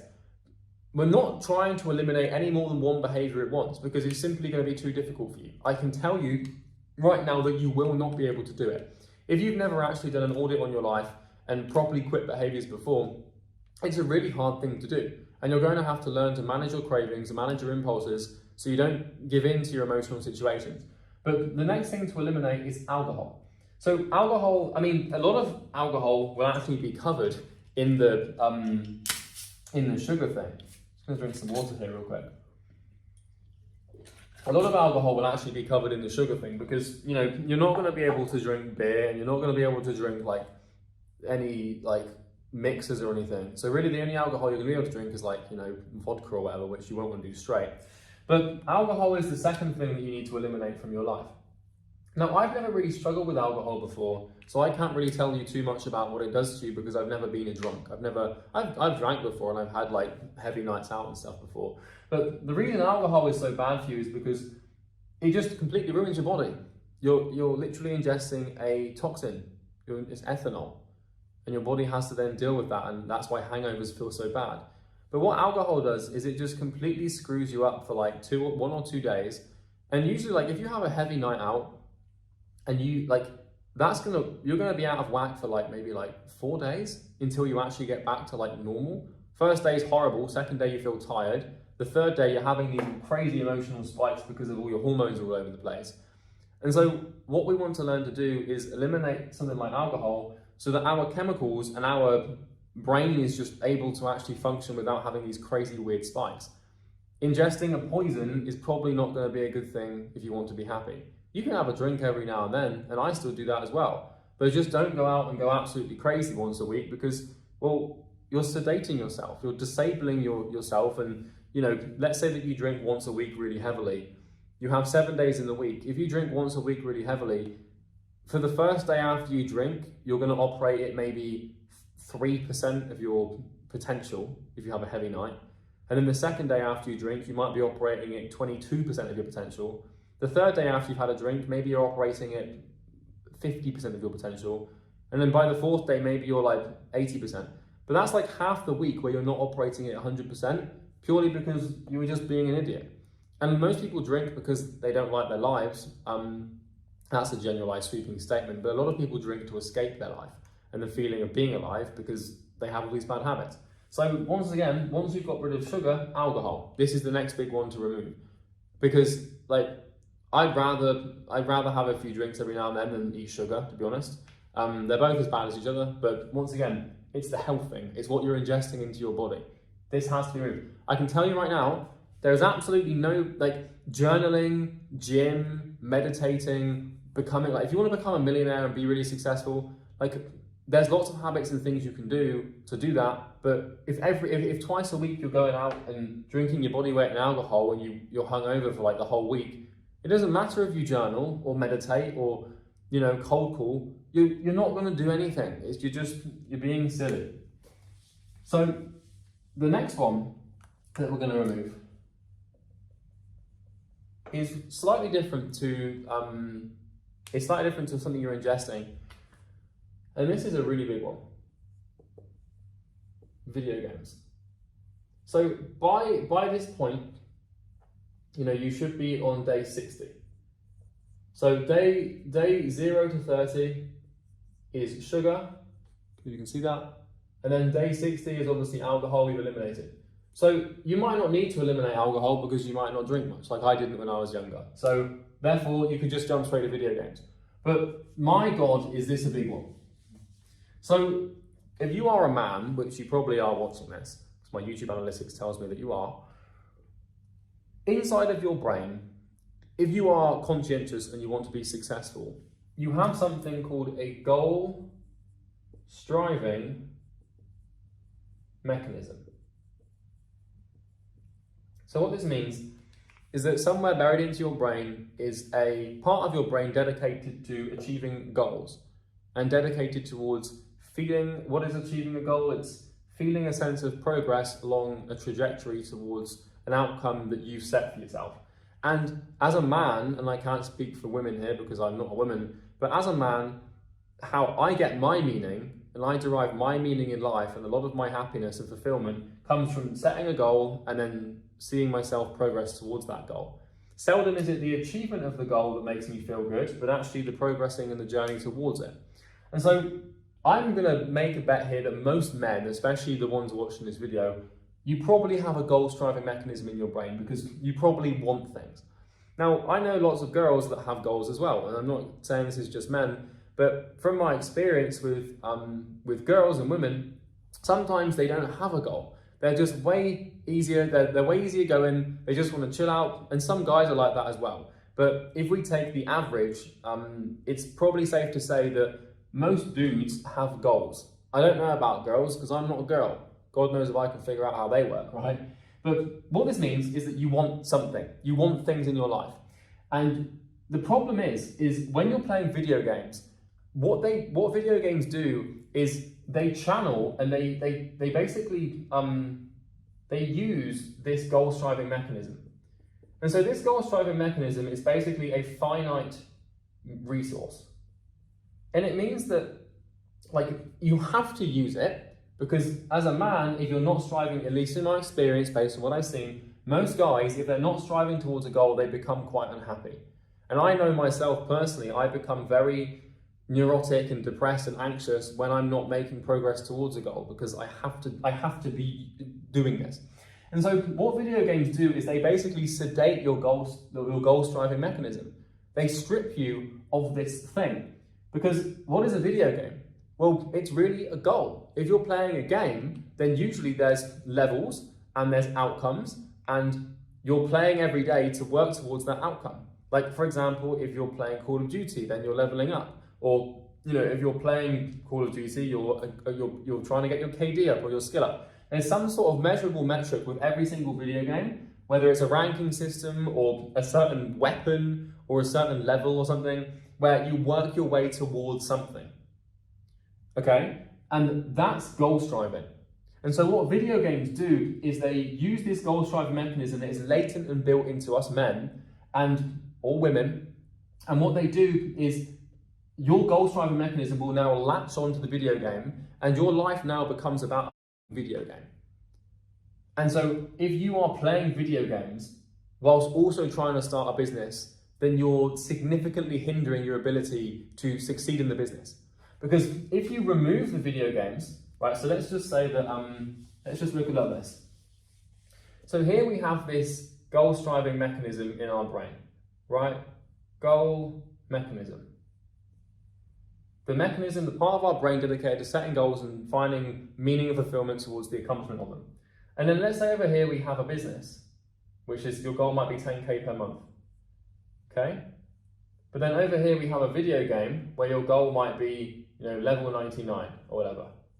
Well, now what's happening is this goal-striving mechanism is now split between the video game and the business. And you might think, oh, that's not how it works because 10K a month matters way more to my life than level 99. But your brain isn't smart. And I'm not insulting you with that. What my point is that your brain as a force of nature, as an unconscious manifestation of biology, cannot tell the difference between level 99 and 10K a month. To you, 10K a month matters more consciously, but your brain doesn't work consciously. It's a biological force. And it would be like trying to ask a deer to tell the difference between 10K a month and 99 levels. Like the deer or the horse isn't going to be able to tell the difference. And so what you do, and especially if you're playing multiple video games, but what you're doing is your brain is now dedicated towards this video game just as much as it is the business. And the thing is there's way more dopamine and there's way more gratification in these games. And so what that means is that your goal will actually become way more about the video game than it will about the business because you're being rewarded more often. Because, in business, business is a game in that sense that, there's levels and experience and achievement, but it takes a lot longer to become successful and to start leveling up in business. It can take a year to get your first client. But if you play a video game, and you play a video game for a year, then you're going to make tons of progress and receive tons of reward. So you need this goal-striving mechanism. It exists in your brain, and here's why removing video games is so bloody powerful. Because if you remove this, and you get rid of the video games, well, this goal-striving mechanism has to latch on to something, because otherwise you go insane. And so what will happen is the goal-striving mechanism will now start to attach to the business. And so, when you're going for a walk or when you're driving, instead of thinking about what tactic you're going to use to beat a dragon or, what gun you're going to acquire next on a game, you'll naturally start thinking about your company. And so if you want your life to be more about your business than about your video game experience, just remove the video games. It will suck for 14 days, but after 14 days, what will start to happen is you'll start to naturally think about the business. And the game that you play in life will be business. And when that's all you think about, and when your entire goal-striving mechanism is centered towards this, you'll become more successful. Now you can make the argument, Charlie, well, what about the gym? Because I have a goal in the gym of getting to 90 kilograms and being 10% body fat.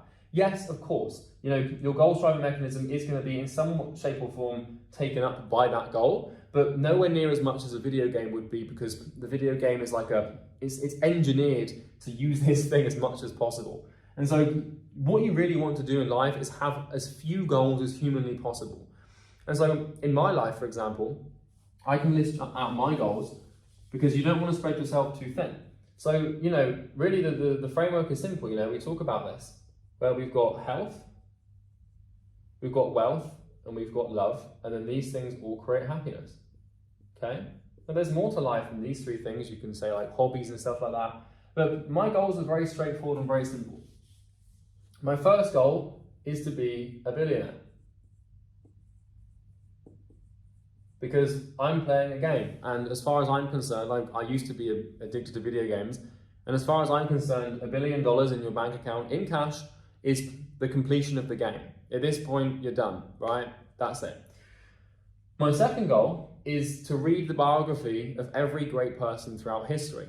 This is just another goal that I'm working towards, and it might take me, I might die before that happens. I don't know how many biographies I'm going to have to read, but every day I spend some time on that goal because, funnily enough, doing that also contributes to this.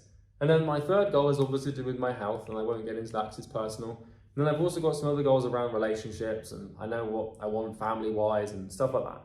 But I haven't got the goal of getting to Challenger on League of Legends, or getting a 3 kill death ratio on Call of Duty, or completing the quest cape on RuneScape, because quite frankly, that's just a little bit pathetic, okay? So that's the third thing you have to remove, and you want to do it for 30 days, and I promise after 30 days you won't want to do it anymore, because you'll be making progress in your business, and you'll become, significantly and, you know, way more successful.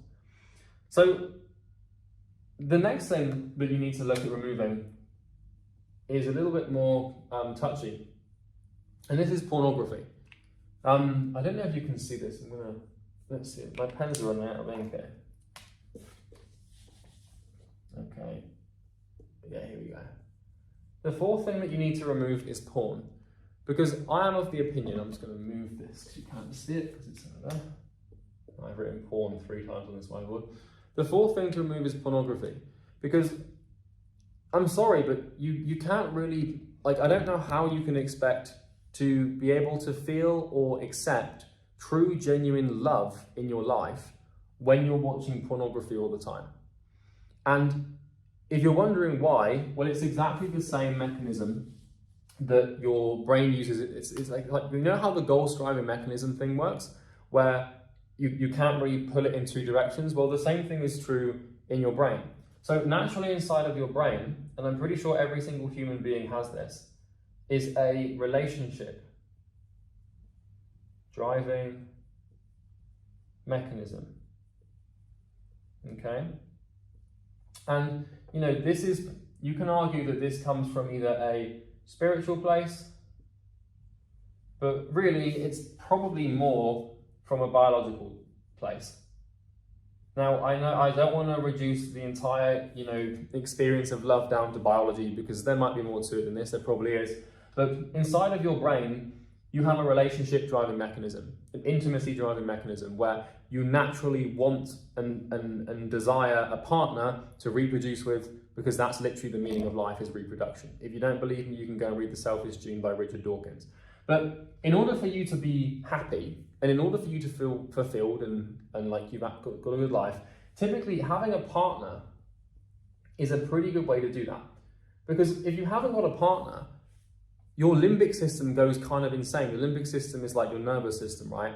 And, you know, the human body's entire purpose on this planet is to reproduce. Like near enough every single, like, morsel of your fiber of your being is wanting to reproduce. That's kind of like why our bodies exist. If you first principle it out, like, what is the meaning of life? Is reproduction. And if you don't believe me, you can just look anywhere else in nature. Like, why does any animal exist? It's not because they look cool or because, you know, they want to be there. It's because they want to reproduce. It's like it's the selfish gene theory, right? You might disagree, but this is how I see it, and this is my experience. And this is my YouTube channel, so you can just, I don't care, right? So I can tell you now that if you're not engaged in some sort of intimate relationship, it's like there's a part of your brain, this part of your brain is always going to be seeking it. And so when I was younger, before I had a partner or, you know, someone to love, or someone to love me, I would, if I went out in public, I would be on, like, it would almost be like my entire brain was just engineered towards looking for a partner. Have you had this before, where, like, you go to the mall or you go out somewhere, and if you're not in a relationship or you're not talking to someone, you know, if you're not, like, dating someone, it's like your brain's just looking at all these options, like, okay, that girl over there just walked past, she was trying to back over there, maybe I should talk to her, maybe this person. And then you're on Instagram, and then you see, like, one of those OnlyFans ads, and you're like, oh, I'm going to click on that, because, like, you know, you start doing crazy, stupid shit when you don't have a partner. Because this thing in your brain, this relationship driving mechanism, is extremely visceral, and it sits at the very core of your brainstem, which is where most of our tribal, primitive behaviors come from.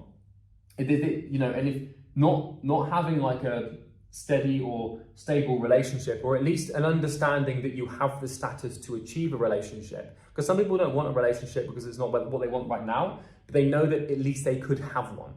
And so if you're a dude and you're broke, unsuccessful, out of shape, and you just feel like no woman's going to want you, then this thing goes insane. But if you're successful, in shape, you've got your shit together, and you know that you could attract a mate if you wanted to, then it's within your control and you don't go insane. So I'm not saying you need to be in a relationship. I'm not prescribing a relationship. But if you're not in a good way, and your life is just, oh, it's gonna kill a mosquito there. God, I got it. This mosquito's been flying around the camera, so I had to just quickly murder it before it got me.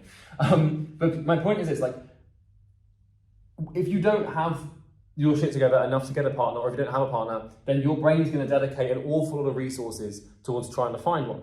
And you're going to start to do stupid shit like spending money on expensive cars and then putting them on Instagram. And I used to do this as well. Like I used to flex on Instagram. Like, dude, I can tell you this, and we're going to talk about social media in a second.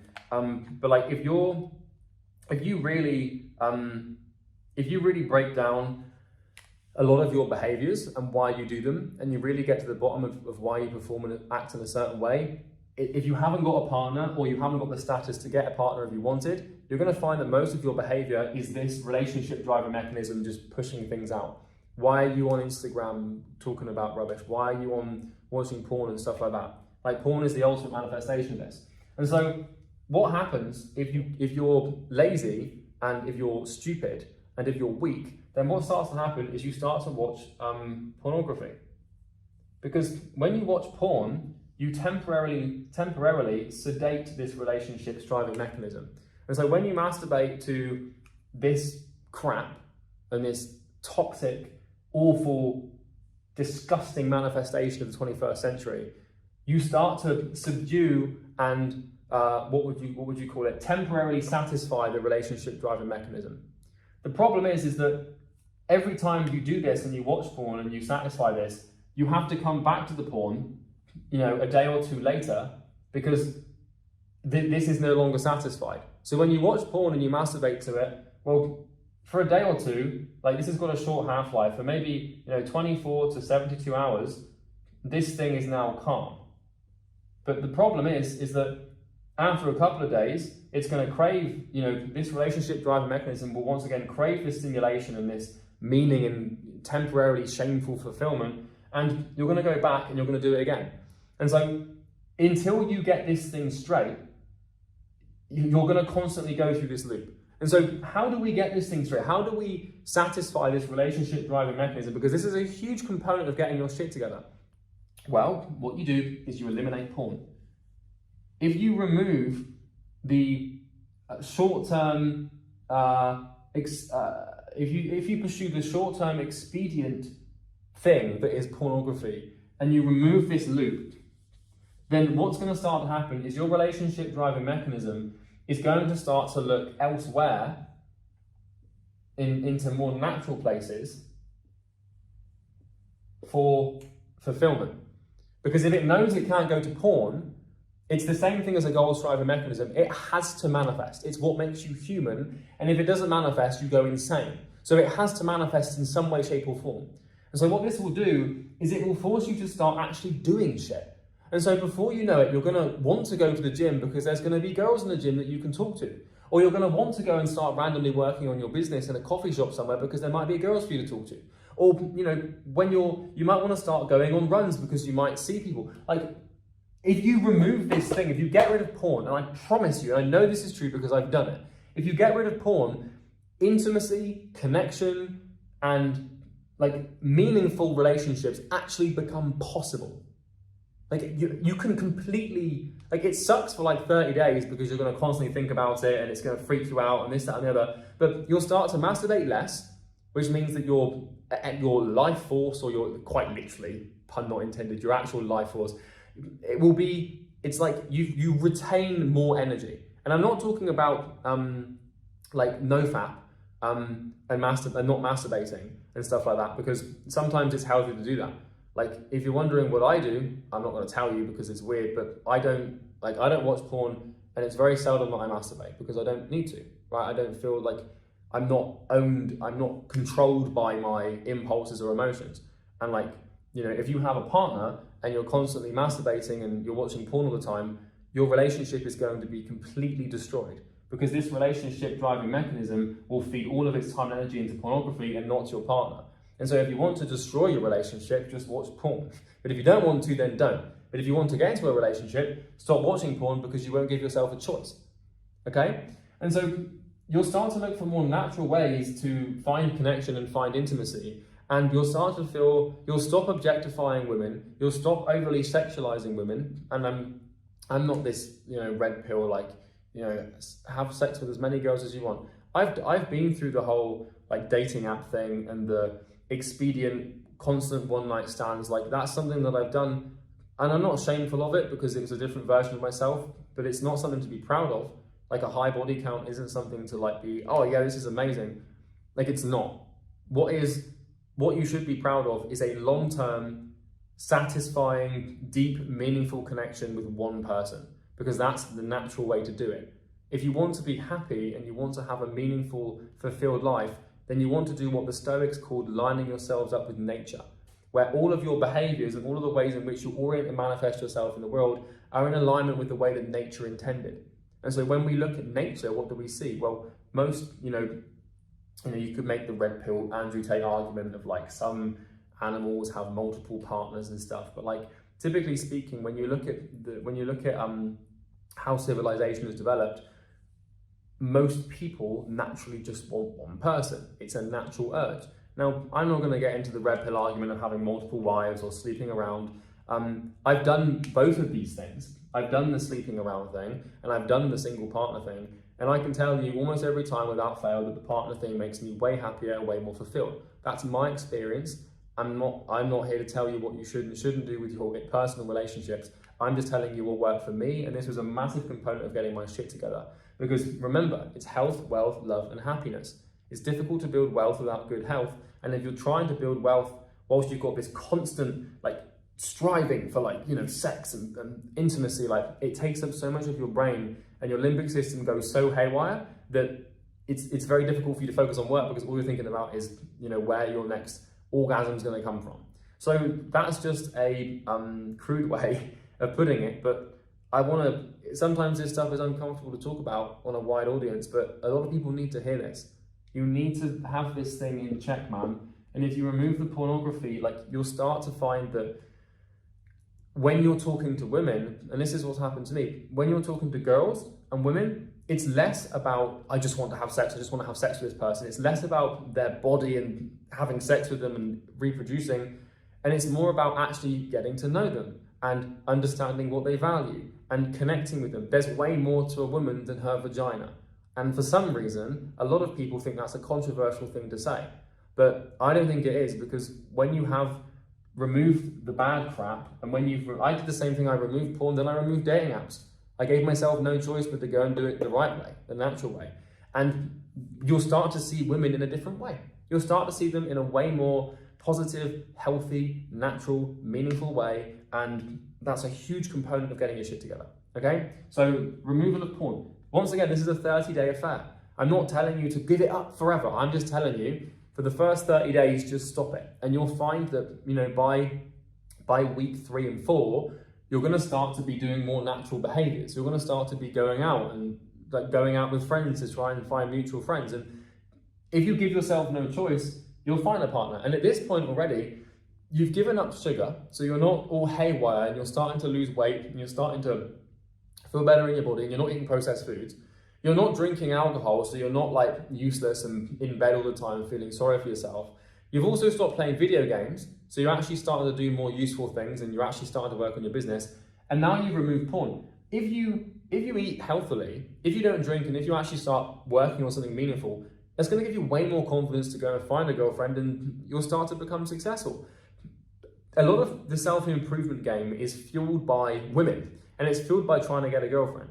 And I've seen some of the stuff that I've seen guys do to try and get girls is ridiculous. All you have to do, and I can tell you this because I've done it, all you have to do is take good care of your health, focus on your money and becoming successful. I'm not saying that girls want money, but it's going to make you significantly more likely to find an attractive and beautiful girl if she knows that you can take care of her and provide for her and take care of potential future children. If you nail that and you're healthy and you're a half decent person and you're not being all weird and psychotic with all these bad behaviors, then you're going to find a girl. It's not hard to beat the average man.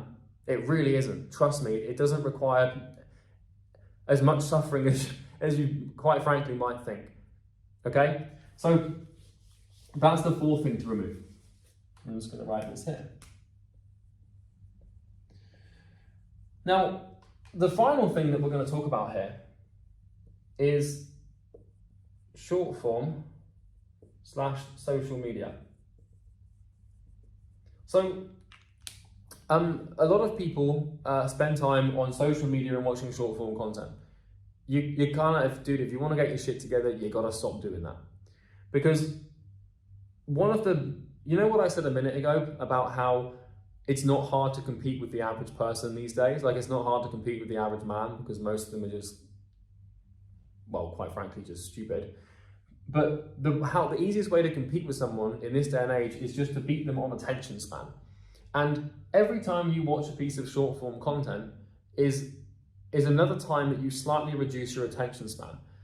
If you ask any billionaire what the number one key to their success is, they will tell you it's focus. And the reason I know that to be true is because two of the most prominent, richest billionaires in the world, being Bill Gates and Warren Buffett, were once both asked in a separate room, what's the one thing that you think leads to success? And they both said focus. And so if we know from billionaires, i.e. people that, not even billionaires, but people that are worth like $100 billion each, that have built the most successful empires and capitalistic like companies in the world, like they've monopolized markets and added hundreds, if not trillions of dollars to the value of the market. If they say that focus is the most important thing, then it probably is. And focus is about being able to concentrate your energy and time onto one thing for an elongated period of time, so an elapsement of time. And I can tell you right now that if you're watching short form content, this is destroying your attention span. And focus is basically about putting your attention span onto one thing, and the elapsement of time that can happen before you get distracted is how long you can focus for. And so if you're watching short form content and you're so used to like a new stimulus or a novel stimulus every 15 to 10 seconds or 30 seconds, then that's the only content you're ever going to be able to consume. And so when it comes to consuming other content, like important business videos or reading books that help you become successful or important conversations with people that can make you a lot of money, you're going to find it extremely difficult to concentrate and gather and interpret the information that you can later synthesize to become successful. And so this is the real consequence of short form content, is it fries your brain. And not only that, but it's the actual content itself. It's the stuff inside of the short form content that you're seeing that is going to ruin you. So the problem with the short form content, and the reason it's part of this, the reason I think it's like part of like the devil and hell, so to speak, is because, well, what's most of the short form content that you're going to see? Oh, well, hang on a minute. You're going to see food, and you're going to see like, you know, those videos of people making shitty food that contains sugar that you shouldn't eat. So it's going to encourage you to eat the bad food you shouldn't eat. Then you're going to see videos of people having fun and drinking and partying and clubbing and stuff like that. Then you're going to see videos of video games that you play.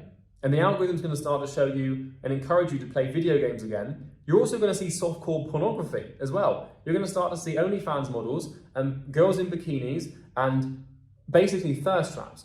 And so the reason you want to eliminate short form content as the last thing here, I mean, there's lots of other things you can eliminate, but it's because it's going to act as an encouragement for all of the behaviors that you don't want to relapse into. Because if you're exposing yourself to porn, softcore porn, bad, like people eating crap food and mukbangs and stuff, people having like a crazy time drinking and having like a full send night out, and you know, if you're seeing short form content of video games you love, then you're still stimulating the parts of your brain associated with the behaviors that you've worked so hard to remove. And so it's imperative to not only your attention span, but the relapsement into the bad behaviors that I listed earlier, that you remove this. Now, if you want to do this completely, you just remove social media completely. And so I've done this myself. I'm not theory crafting, telling you it's a good thing to do. I've actually done it. So I obviously have YouTube, and then for business, for my work, I have an Instagram, and I have the TikTok and the Twitter. I don't actually use those things. They're managed by my team. I think I've logged into them maybe 2 or 3 times. So I don't, like, you know, on my phone here, well, actually you can't see it, unfortunately, because I'm recording on my other phone. This is my notes phone. I don't have, personally, for my personal life, I do not have Facebook. I do not have Twitter. I do not have Snapchat. I do not have Reddit. I do not have Discord. I do not have Instagram. I do not have LinkedIn. I do not have, like, I think I've said Facebook. I do not have TikTok. I don't have YouTube Shorts. I don't have anything. The only thing that people can communicate with me on, that I can consume content from other people on, is WhatsApp. And for work, I don't have Slack.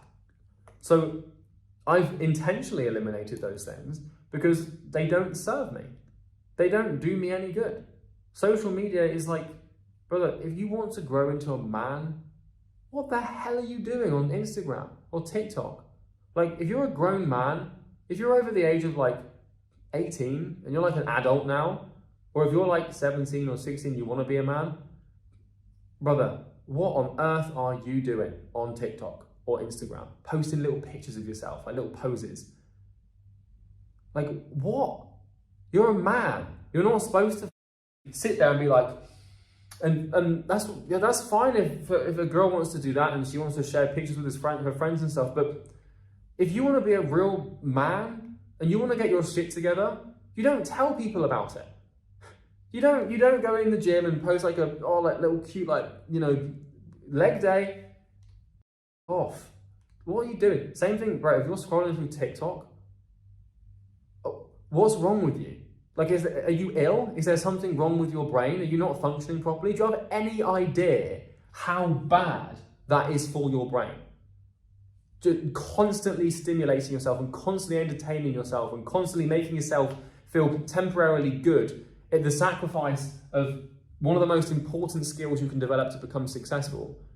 And not only that, but you're seeing stuff that you shouldn't see. Dude, I don't get it, man. Like, people literally sabotage themselves.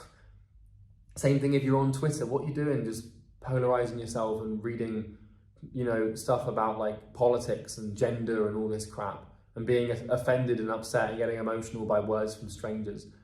You've got work to do, man. You've got a life to fix. You've got more important stuff to do than scrolling through thirst traps, watching video games, and then, just seeing random videos. Like, name one TikTok you watched recently. Like, you can't remember any of them. It's just numbing. You're sedating yourself. So stop it. So, in summary, if you remove these things, if we remove sugar, and I'm going to give you one last secret here. If we remove alcohol, if we remove video games, if we remove porn, and if we remove social media,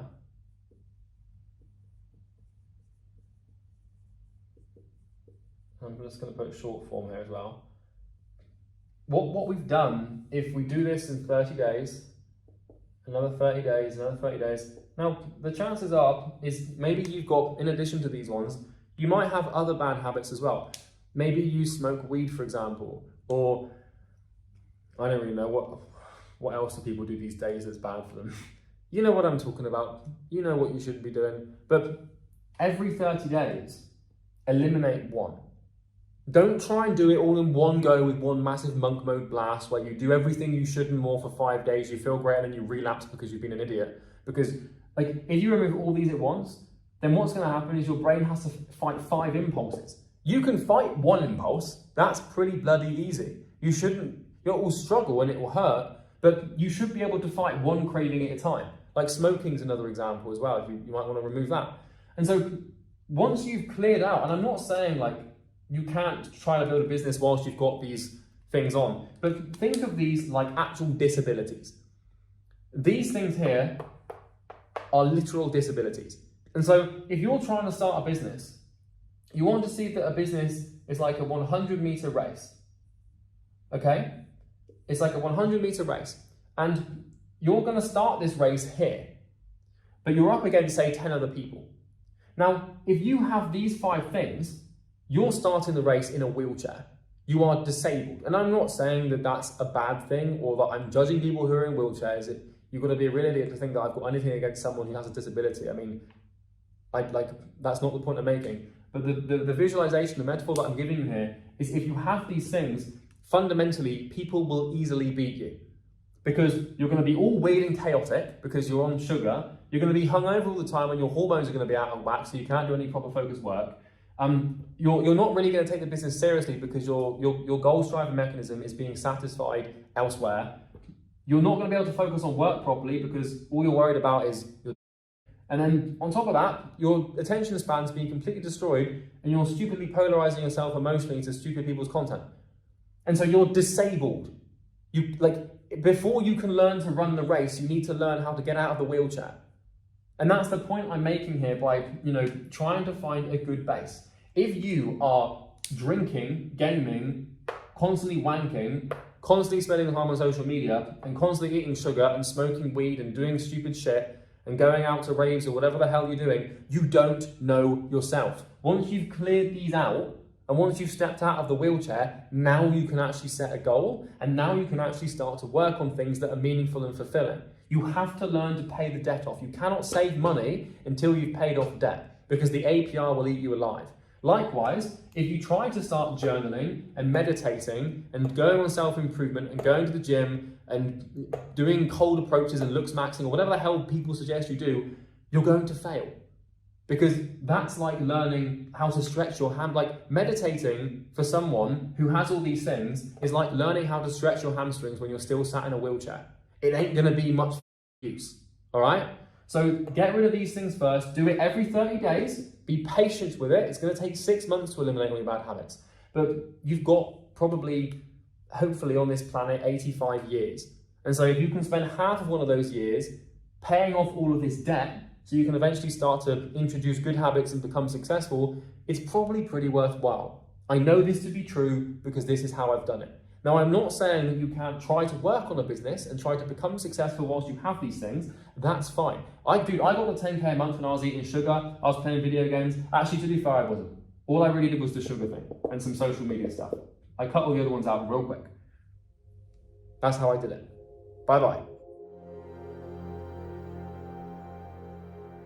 So I recently found meaning in my life, and I have found my life's purpose, and I actually now know why I was born. It feels like I've discovered God again, or I've met my wife. Like, I have basically found my purpose and the whole reason that I'm alive. And doing that is a pretty cool thing to do.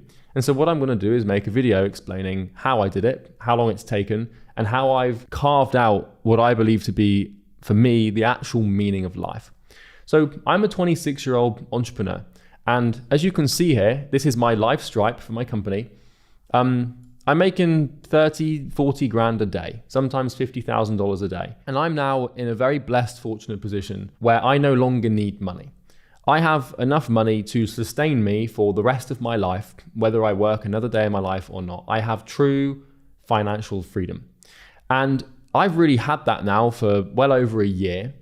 And for the last year, I've been struggling with I wouldn't call it an existential crisis or a depression, because that's not how I roll. But I've been struggling with a real crisis of identity, or, whatever you want to call it. Don't worry, I'm not transitioning to a woman. The point I'm trying to make here is all I've done for the last year is wake up and make money. And when you no longer need to make money, and when you no longer need money, it's extremely difficult to justify that. And it's extremely difficult to fall in love with the process and fall in love with the work when you're just working for money when you already have enough. It's akin to being on a desert island and you're in a survival situation. And perhaps on that desert island, you have found a source of water. And you now know that for the rest of your life on that desert island, you're never going to go thirsty again. Well, waking up every morning on that desert island and going to search for water when you already have enough to last you for a lifetime feels a little bit meaningless and pointless. And that's really where I've been in the last year. I've been in a very short term thinking like, just make money. And I don't want to get all hippie on you, because making money is damn good and it feels damn good. But when you're 26 years old and you're making 50 grand a day, 40 grand a day, and you don't need more money, it's like, what's the point? It's really empty. So what I've done is I've really spent a whole year, and I kid you not, pretty much a year to date from April or May last year, deciding what I want to do with my life. And I finally figured it out. And I mean it when I say it's like I've met Jesus or Muhammad or God or some sort of religious figure. It's like I've met the person I want to spend the rest of my life with or something. Like, it is the most elating, joyful, meaningful, fulfilling feeling I could possibly ever describe. And in this video, I'm going to explain what it is, how I found it, and how to find true purpose in your life. Now, the thing is about entrepreneurs is our needs exist in a pyramid. And, down here, at this point in the pyramid, if we look down here, this point is kind of this is probably where most of you are right now. This is where you have needs. You have basic biological imperatives at this level of the pyramid. And this is basically, you just need money. But really, it's not money that you need. At this point, you need safety, you need shelter, you need food, you need water. Basic biological imperatives. Above that, you start to find that, you want to belong to a community, and you want fulfillment, and you want to start to, buy things and have status, really. This is status. So this is biology. And biology is basically, do you have somewhere to go to the toilet and sleep safely? And status is okay, once I've established that my toilet is there, now how do I improve that toilet more than other people's toilets? That's kind of how humans work, although perhaps not with toilets, but with other stuff as well. Then we get status. So status comes in when you start making money and you've superseded your biological needs, and you can now focus on something different. So if you're on a desert island and you've secured shelter, you've secured water, and you've secured, food, if there were other people on that island, what you'd start to do is you'd start to try and find things that give you status over those people, especially if you're a man. That's kind of how we roll. And, once you've found status and once you've achieved this, really what happens is, once you've got enough of it, it can trap you. It can become very addictive, and you can find yourself in this never-ending feedback loop to fulfill this drive and this biological, visceral drive for status. And you see this in people, especially in Dubai, where people just end up buying watches or cars, and their entire life becomes about their status. And this is fine if that's what makes you happy and gives you meaning in life, but I know a lot of people that do this, and I can tell you that they're not particularly fulfilled. They don't have much meaning. The next thing that happens is freedom. So once you've achieved status, really what you're looking to try and achieve is freedom. And this is where, you are essentially free from constraint, where you can do what you want, when you want, however you want. And these two things are interchangeable. So sometimes people will want status before they want freedom, and sometimes people will want freedom before they want status. But what happens after a while is basically, once you have the status, or you have the means of acquiring the status, which is basically just having a ton of money, and once you have the freedom, which basically means you can just do whatever you want, whenever you want, with whoever you want, for however much money you want, forever. It's well, what's the point in living? Because you've got the two things that you really wanted, you're biologically secure, your body's in place, your psychology's in place, and you're free. So now what? Okay, I know, I'm gonna go and sit on a beach in Bali and go to Thailand and stuff. Well, really? Is that really meaningful? What do you want the freedom for? A lot of people say this where they're I want time freedom. And then I'm okay, well, what do you want to do with that time? And they're oh, I don't know, just travel, I suppose. It's well, why do you want to travel? I don't really know. I just want to see the world. Why? And you end up in this loop. So you can either get stuck in a freedom loop, which is where you just become a slave to your desire to, explore, which is fine, by the way, or you end up in a status loop. But if you're disciplined and you don't fall into this trap and you don't fall into this trap and you've got this ticked, then you can start to achieve something called transcendence. And this is what I've been trying to do recently. So transcendence happens when your purpose in life and your goal in life completely supersedes your biological or psychological needs, and it becomes about something way deeper and way heavier. And this is what I've been able to do after meditating on this problem for really an entire year and talking to tons of people. I no longer give two monkeys about traveling or status. I don't care. I don't for those of you that know me personally, and a lot of you won't, I don't have expensive watches. I don't buy supercars. I'm not a slave to my desire to be perceived as better than other men.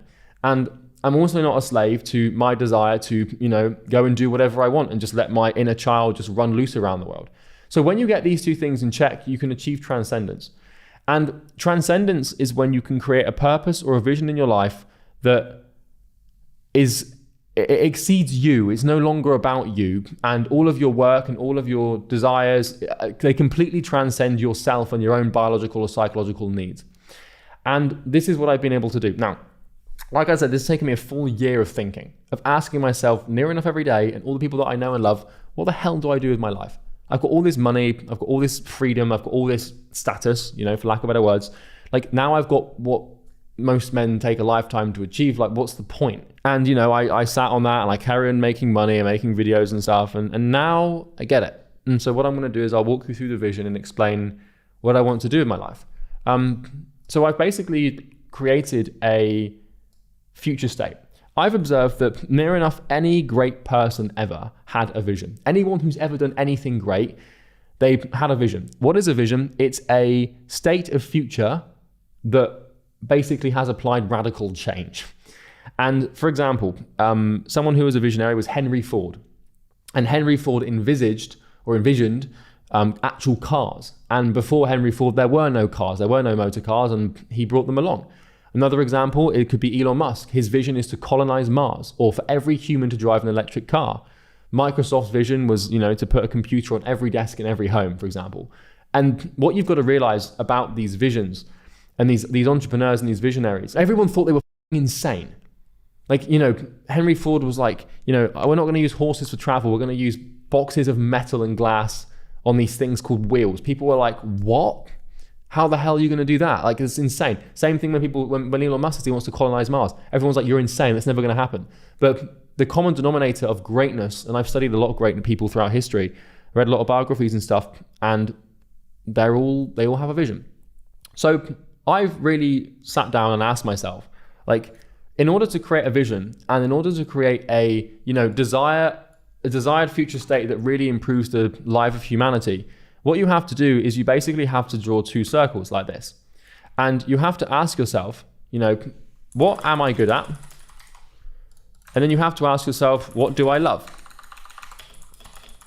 And this is literally how I created my thing. So you ask yourself, what are you good at? And this basically means, what are you competent in? And then you ask yourself, what do you love? And for me, it was, you know, it took me a year to realize this, but I kind of got it. So what I love is I love entrepreneurs. I love entrepreneurs, the bits and pieces. I love learning and I love teaching, okay?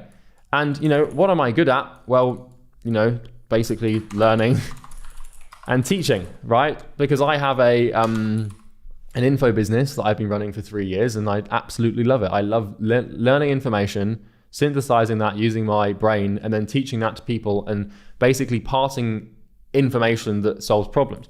So I love entrepreneurs, really. I love them. Like, entrepreneurs are my favorite people on the planet. I think that we are the epitome of goodness, and I think that all humanity is moved forward by entrepreneurs. And I also, like, what am I good at? Well, I'm quite good at learning stuff and teaching stuff. I'm nowhere near good enough. I don't know anything really in the scheme of it all. I'm not that smart at all, but I know enough to know that I like it. And so really, when I was creating my vision, I was like, okay, I know I love entrepreneurs. I know I'm good at learning and teaching. So I need to find a way to do both of these things. And your vision is basically what you love. It's impossible for you to work on something for 50, 60 years and to try and actualize a true future state that you want if you don't love it. It's impossible. Anyone throughout history, you study them, no one's done it without love.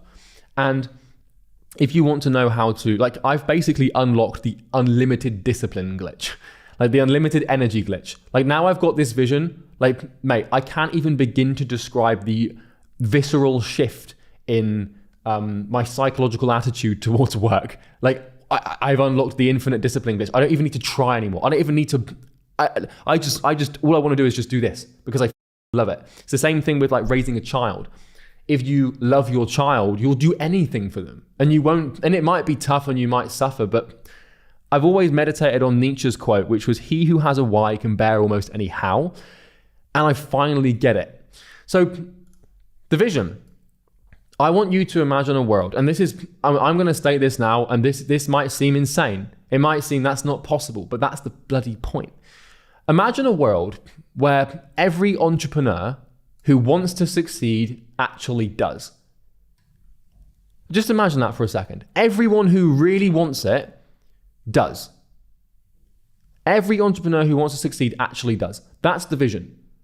By the time that I've died, hopefully, God willing, every entrepreneur who wants to succeed does, through my work and through my companies and through my stuff. I don't know how I'm going to do this yet, but I know the vision. And what this does is it centralizes your attention and it forces you to make decisions and sacrifices, and it forces you to learn and build relationships, and everything in your life now becomes about the vision. And my life now has true meaning and true purpose because I'm going to stop at nothing to make this happen. And everything that I do, everywhere I go, everyone I meet, all the relationships I build, like it's all going to be based on this one vision. Does it help me achieve the vision? And this is, I mean, the purpose and the meaning you can derive from a statement of love like this is, I might seem crazy right now, but let me explain. So what I've done is I've defined these words because every entrepreneur who wants to succeed does. That's quite a vague thing. So how do we make the vision clear? Well, by every, I mean, it's collective, it's inclusive, and it's also conclusive. Every single person who wants to succeed does. Now, the question then becomes, well, what's an entrepreneur? Because this is a subjective definition. Well, I define an entrepreneur as someone that takes risk, solves a problem, and has personal incentive. So if you take a risk to solve a problem, to basically meet an incentive, you're an entrepreneur. And wants, this is the thing, because I was telling my family about this and they were like, well, everyone wants to be successful. And I was like, I know, but how I'm defining wants is different. So wants indicates character. And really what wants means to me is never giving up and never quitting and actually seeking help. So a lot of people say they want to succeed, but then they give up. You don't really want to succeed. You just think it sounds cool. So when you really want something, you really try and you don't give up, you don't quit, and you seek help and you have humility. So that's how I'm defining wants. And if you're going to create a vision, you have to define the words that you're working with. I've slaved over this statement for days. Really, for the last year, I've been thinking about this, but everything that I've been learning has just suddenly been centralized, bang, like into this one sentence. Like all of the things that all these people, I've talked to Sam Evans about this, I've talked to Simon Squibb about this, I've talked to billionaires, I've talked to friends, I've talked to family, I've talked to everyone I could think about, like, what do I want to do? Why am I here? And all those conversations and all that knowledge and all that stuff is just suddenly, I woke up and I'm like, I know what I want to do. And my unconscious was just like, here you go, mate. This is what you want to do. So it's amazing what happens when you put your mind to something for a year, because the problem I've really had is I don't know what the hell I'm doing. And now I do. And what does succeed look like? Like, okay, this is a subjective term again. Every entrepreneur who wants to succeed does. Well, succeed basically means the person achieves their goal, they help people, and they also improve their life in the process. So to me, success is achieving a goal and helping people whilst achieving that goal and improving your life as a result of achieving the goal. So just imagine every single person who wants to start a business, who really wants it to work, actually succeeds. Every entrepreneur who wants to succeed does. Every entrepreneur who wants to, just imagine that. Imagine how much of a better place the world would be. Like, entrepreneurs are problem solvers. Every single problem that's ever been solved by humanity has usually been solved by an entrepreneur who's taken risk to solve a problem with their own personal incentive. I love capitalism. And like, just imagine that. A world where everyone who wants to succeed does. Like every entrepreneur. You might be thinking, that's not possible, but damn right it is. You know, and how is it possible? Like, how do you achieve this?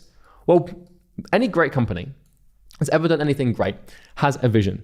And the vision is the future state that they wish to achieve, the effect.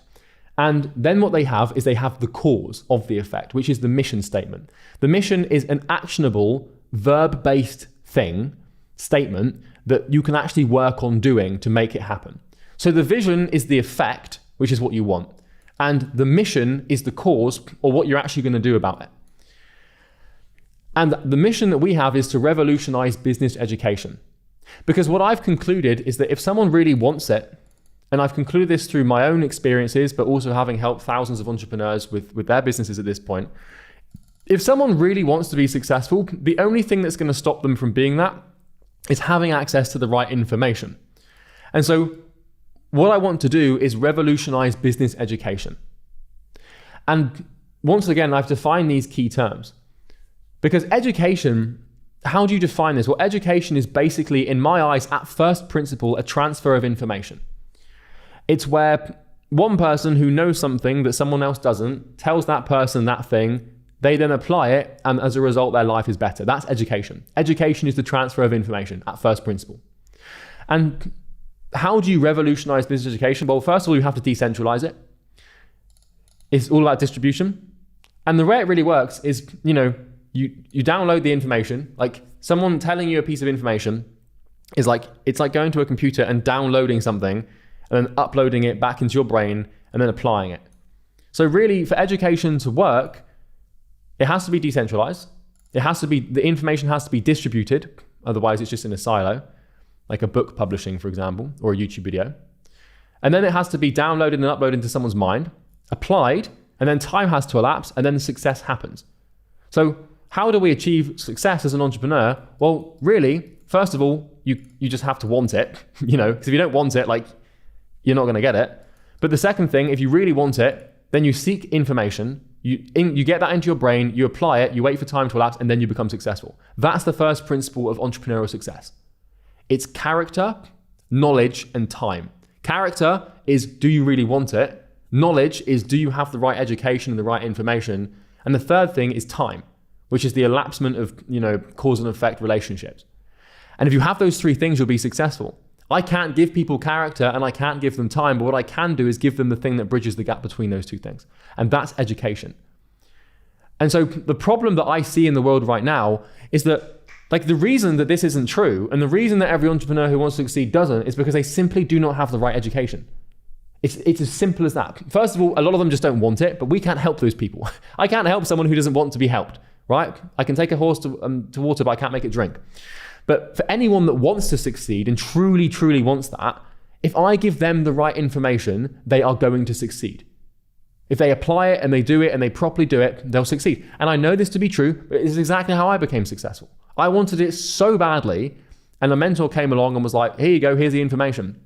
And the injustice that I see in the market right now is that most business education is crap. We go to university and it's just rubbish. Most of the textbooks, rubbish. Most of the YouTube videos, rubbish. Most of it's all not very good. Right, I'm getting a rant on. What does revolutionize mean? Well, radically and fundamentally change for the better and significantly raise the bar. So really what we're doing through education, and the way that I want to revolutionize the education system for business specifically, is by raising the bar. And what that means is making the information and the way that that information is distributed and explained so good and so amazing that for anyone to compete, they have to be better than us. And that's how markets improve, is companies come in and they just raise the bar. So if you want to beat Apple, you've got to make something better than the iPhone. That's a damn difficult thing to do, but I wouldn't be surprised in our lifetime if someone manages to do that. And this is how companies improve the lives of people, is they raise the bar. Now, what's business? Well, this is obviously, what does business mean? Well, business is a vehicle for entrepreneurship. So, if the entrepreneur is the driver, then business is the car. And if you have a car but no driver, there's no point. If you have a driver but no car, there's no point. And this is commercial activity, basically. So this is basically what I'm going to do for the rest of my life. And you might be asking, well, how are you going to do this? And the answer, to be quite frank with you, I'm not entirely sure yet. But the whole point is I have this ridiculous, narcissistic, call it grandiose conviction that I can actually do this. And that's a pretty damn powerful thing. Because now my life isn't about making me money. It's not about making me successful and helping me buy a Lamborghini and, giving me a better brand on my t-shirt. It's about the vision. It's about helping humanity. And all of the visionaries throughout history have in some way, shape or form reduced human suffering for the better. And that's what I want to do. And I now feel fulfilled and I have genuine, true meaning in my life. And I'm beyond making money. Don't get me wrong, I love a bit of money and I love making money, but money is now a means to an end for me. Money is now a vehicle for me to facilitate this vision and to invest in things that allow me to realize this. And my goal used to be billionaire, but I realized that anyone who actually became a billionaire, they didn't go after billionaire. They went after a big ass problem, and by solving that problem, they naturally became one. So I have no doubt in my mind that if I actually do this, I'll be a billionaire, I'll probably be a multi-billionaire. But I don't care anymore about that. Well, what am I going to do on a yacht? With a bunch of Moldovan models. Like, yeah, that sounds fun for about 48 hours. And then you realize that you haven't done anything important and you're just miserable. So that's the vision. And then what I've defined is the key principles or values that I hold near and dear to my heart. So the other common denominator of any great company or great person ever is they are what you would call principled. And principled basically means that you abide by specific rules in your life. So a primary example of principles in outside of business would be the 10 Commandments from Christianity, where, I'm pretty sure Islam has a similar thing, lots of religions do, where you have rules that you abide by, unbreakable, unshakable, non-negotiable values that you will always stick to. And the thing is, in chasing your vision, it's important that you don't lose track of what you value. Because a lot of companies, the way they go to die is they end up just focusing on their fiduciary duty, and it no longer becomes about the vision, and the founder starts compromising his principles. And this happens all throughout history. Any empire that falls, any company that fails, is usually because they stop abiding by the principles. So these are my principles. This is what I'm going to hold true. And every single decision that I now make in my life is filtered through two questions. A, does it help every entrepreneur who wants to succeed? Does it actually contribute to this vision? And B, does it apply by the principles? So the way that I'm going to envision this and actually solve it and have it happen and achieve this mission is through these principles. So the first one is product first, which basically means just build insane products that delight clients. Like the way that we're going to education is a product. And if you can put that first every time, and you put the product first and you make the best possible distribution of information system possible, then you're probably going to educate people properly. Client worship. So putting the client first and obsessing over results. I'm just talking about the entrepreneur here, right? So the person who's taking the risk to solve the problem with their own incentive, putting them first and completely and obsessively, completely obsessing over their results. High standards. So great isn't good enough. Like constantly raising the bar, constantly reinventing yourself, and consistent. Like if I'm hiring someone and they're like kind of mediocre, I'm like, that's not good enough. Long-term thinking, sacrificing today for a better tomorrow, giving up your time in the present for a better state of the future. And that's really what a vision is. Moving fast, so putting cause to effect with speed. So, becoming successful is basically just cause and effect. It's about doing things that you want them to do. And the faster at which you do that, then the faster at which you're going to visualize the vision. Laser focus, keep the main thing. So all I want to focus on is this vision, nothing else. I don't care about anything else. Bali and Thailand and cocktails and parties, I don't care. It's not the vision, it doesn't contribute to the vision. Yeah, I'm still going to have somewhat of a life, but I'm just obsessed. Simplicity, seek straightforwardness. So no complexity, keep it simple, keep it straightforward. All or nothing, go all in or go home. If I'm hiring people to help me with this vision, I'm not interested in working with people that aren't going all in. They want a little side hustle, they can, as far as I'm concerned, they can leave. Radical transparency, always be honest and speak the truth. And absolute ruthlessness, which is just stop at nothing to win. And I'm defining win as achieving this vision. And so on my way to this vision and on my way to this future state, I will be holding these principles near and dear to my heart. And as my audience, you're welcome to hold me accountable to these. I have my team holding me accountable to them, all my friends, my family, etc. But this is it. I finally have purpose in my life. Beyond Stripe screenshots and, some money here and there, I actually have true, genuine meaning. Money is now just a means to an end to achieve the vision. And this might not resonate with you, but I promise that in 5 to 10 years time, when you have achieved commercial success and you've got more money than you can ever need, this is how you kind of have to start thinking, unless you want to just have an empty life where you just make money. And that's fine. I know a lot of people that are happy just making money, but mate, you've been put on this planet by God, for crying out loud. You've got a life. You might as well do something damn cool with it. So call it grandiosity, call it narcissism, call it ego. I don't care. I'm going to do this or die trying. Ciao. Hey everyone, Charlie Morgan here, and welcome to The Nature of Aim. Today's video is going to be discussing goals. All human beings have goals, or people have had them at some point or another, but most human beings struggle to achieve their goals and, well, they really suck in trying to actually achieve them and make them happen. Today's video is going to help you not suck, basically. Chances are, if you're a human, which if you're watching this, you definitely are, you probably have tried to set goals before and failed to achieve them. You may not have even set any goals, but most people don't even bother. But the problem is most people perceive goals and goal setting in a completely skewed way.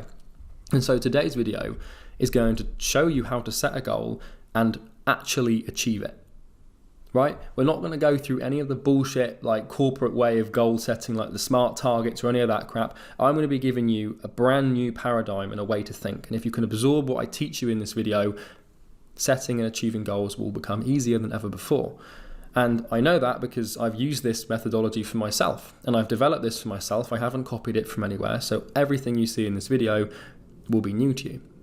The framework is pretty much brand new and I'm really excited to be introducing it to you. So without further ado, let's talk about goal setting. So obviously we're going to discuss goals, and I know what you're thinking, right? Oh, Charlie, goals, come on, that's pretty basic. Is that all we're going to talk about? But if you watch this video, you'll soon realize why it's a little bit deeper than just that. So here's what we're going to cover. So we're going to start by talking about the first step to self-transcendence. And then I'm basically going to lay this video out into 6 sections. And I call these 6 the hidden 6. Number 1 is taking aim. Number 2 is time theory. Number 3 is drive vacuums. Number 4 is goal causality. Number 5 is environmental encouragement. And number 6 is personal capability.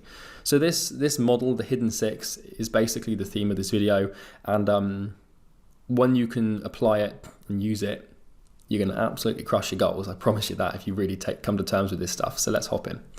So let's talk about the first step to self-transcendence. Because self-transcendence as a title for this module is obviously quite a bold statement. To transcend yourself means to completely undergo transformation to become a completely different person. And understanding the first step to that is obviously pretty important. Otherwise, you're not going to be sure exactly what to do. And so let's talk about it. So life without a goal is chaos. So I want you to imagine for a second that, you are this boat. And this is the metaphor I'm going to be using. As a human being, you are on a sailing boat in the middle of the sea. Take the Atlantic Ocean or the Pacific Ocean, whatever ocean you want to use. But you're just sort of out there sailing around. And this represents you. And the sea represents chaos, right? You have an unlimited amount of directions or destinations to choose from. But because you don't have a destination or an actual trajectory, things are just chaotic. You end up just sailing around in circles. And just imagine setting sail without intent. You could end up anywhere, right? This is what happens with most people's lives, is they set sail with no destination. So most people, they're born and they become conscious and they go through childhood. And through childhood, they pick up some, psychological problems. Most of us do in childhood. It's pretty common. And then what happens is they go through the standard education system and they go through university or whatever it might be, and then they get a job, and then, well, that's it, right? They didn't really ever stop to think, like, hang on a minute, where do I actually want to go? No, instead they were just the boat in the middle of the ocean with no real decision. They just put up their sails and then just let the wind take them wherever the wind wanted to take them, right? That's how most people live. And the problem with this is that if you did this, if you actually set sail with no destination, you'd probably end up dead or somewhere random like north of Libya. And then you'd just be like, oh shit, how did I end up here? Now, this is what happens to most people, is like they get to 50 and then they have a midlife crisis because they're like, hang on, like, what the hell am I doing here? Like, this is my life. Like, this is the only one I've got. Why have I spent it without any intention? And now let's say you look at your options instead. And you decide, like, you set sail and you decide you want to go to a specific island off the coast of Hawaii. Well, what happens is you can build a trajectory here. So instead of just floating through the chaos of life, right, and just ending up in fucking north of Libya, you decide that you want to go to a certain island, and this island represents order, okay? So in life, we have order and we have chaos.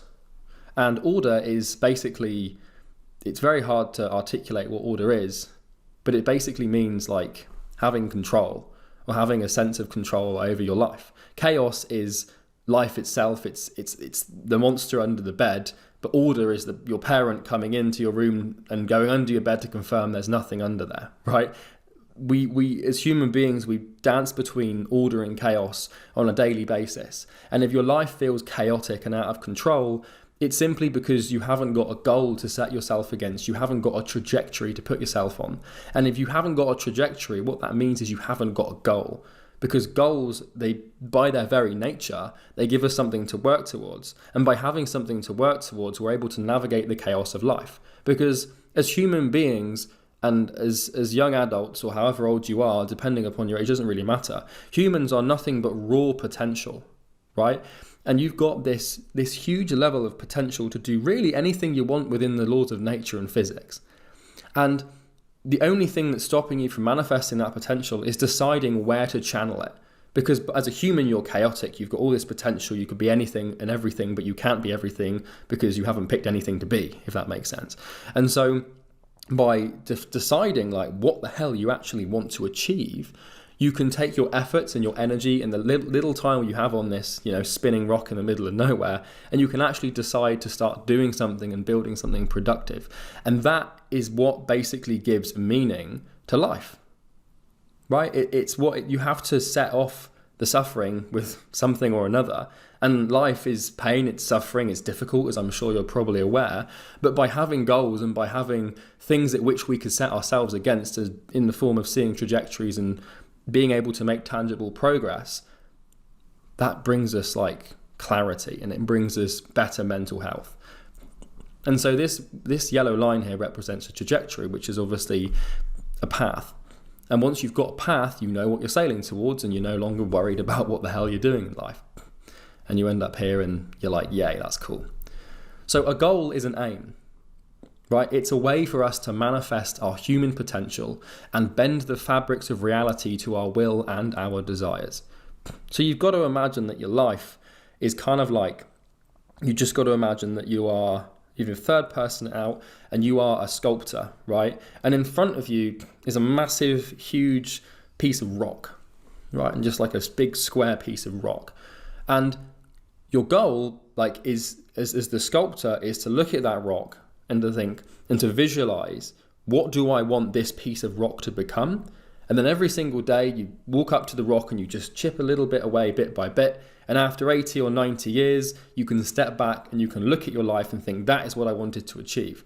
What happens with most people is they have all this potential. They've got this rock in front of them that could be turned into anything they want, but instead they just randomly, chip away at it here and then a bit up here and then a bit down here. And then before they know it, they get to like 70 or 80 years down the line and they've just got this complete mess of a rock in front of them.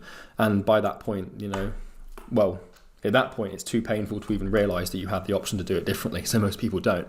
But that's how that works, So goals set us on a trajectory to channel our potential and our energy.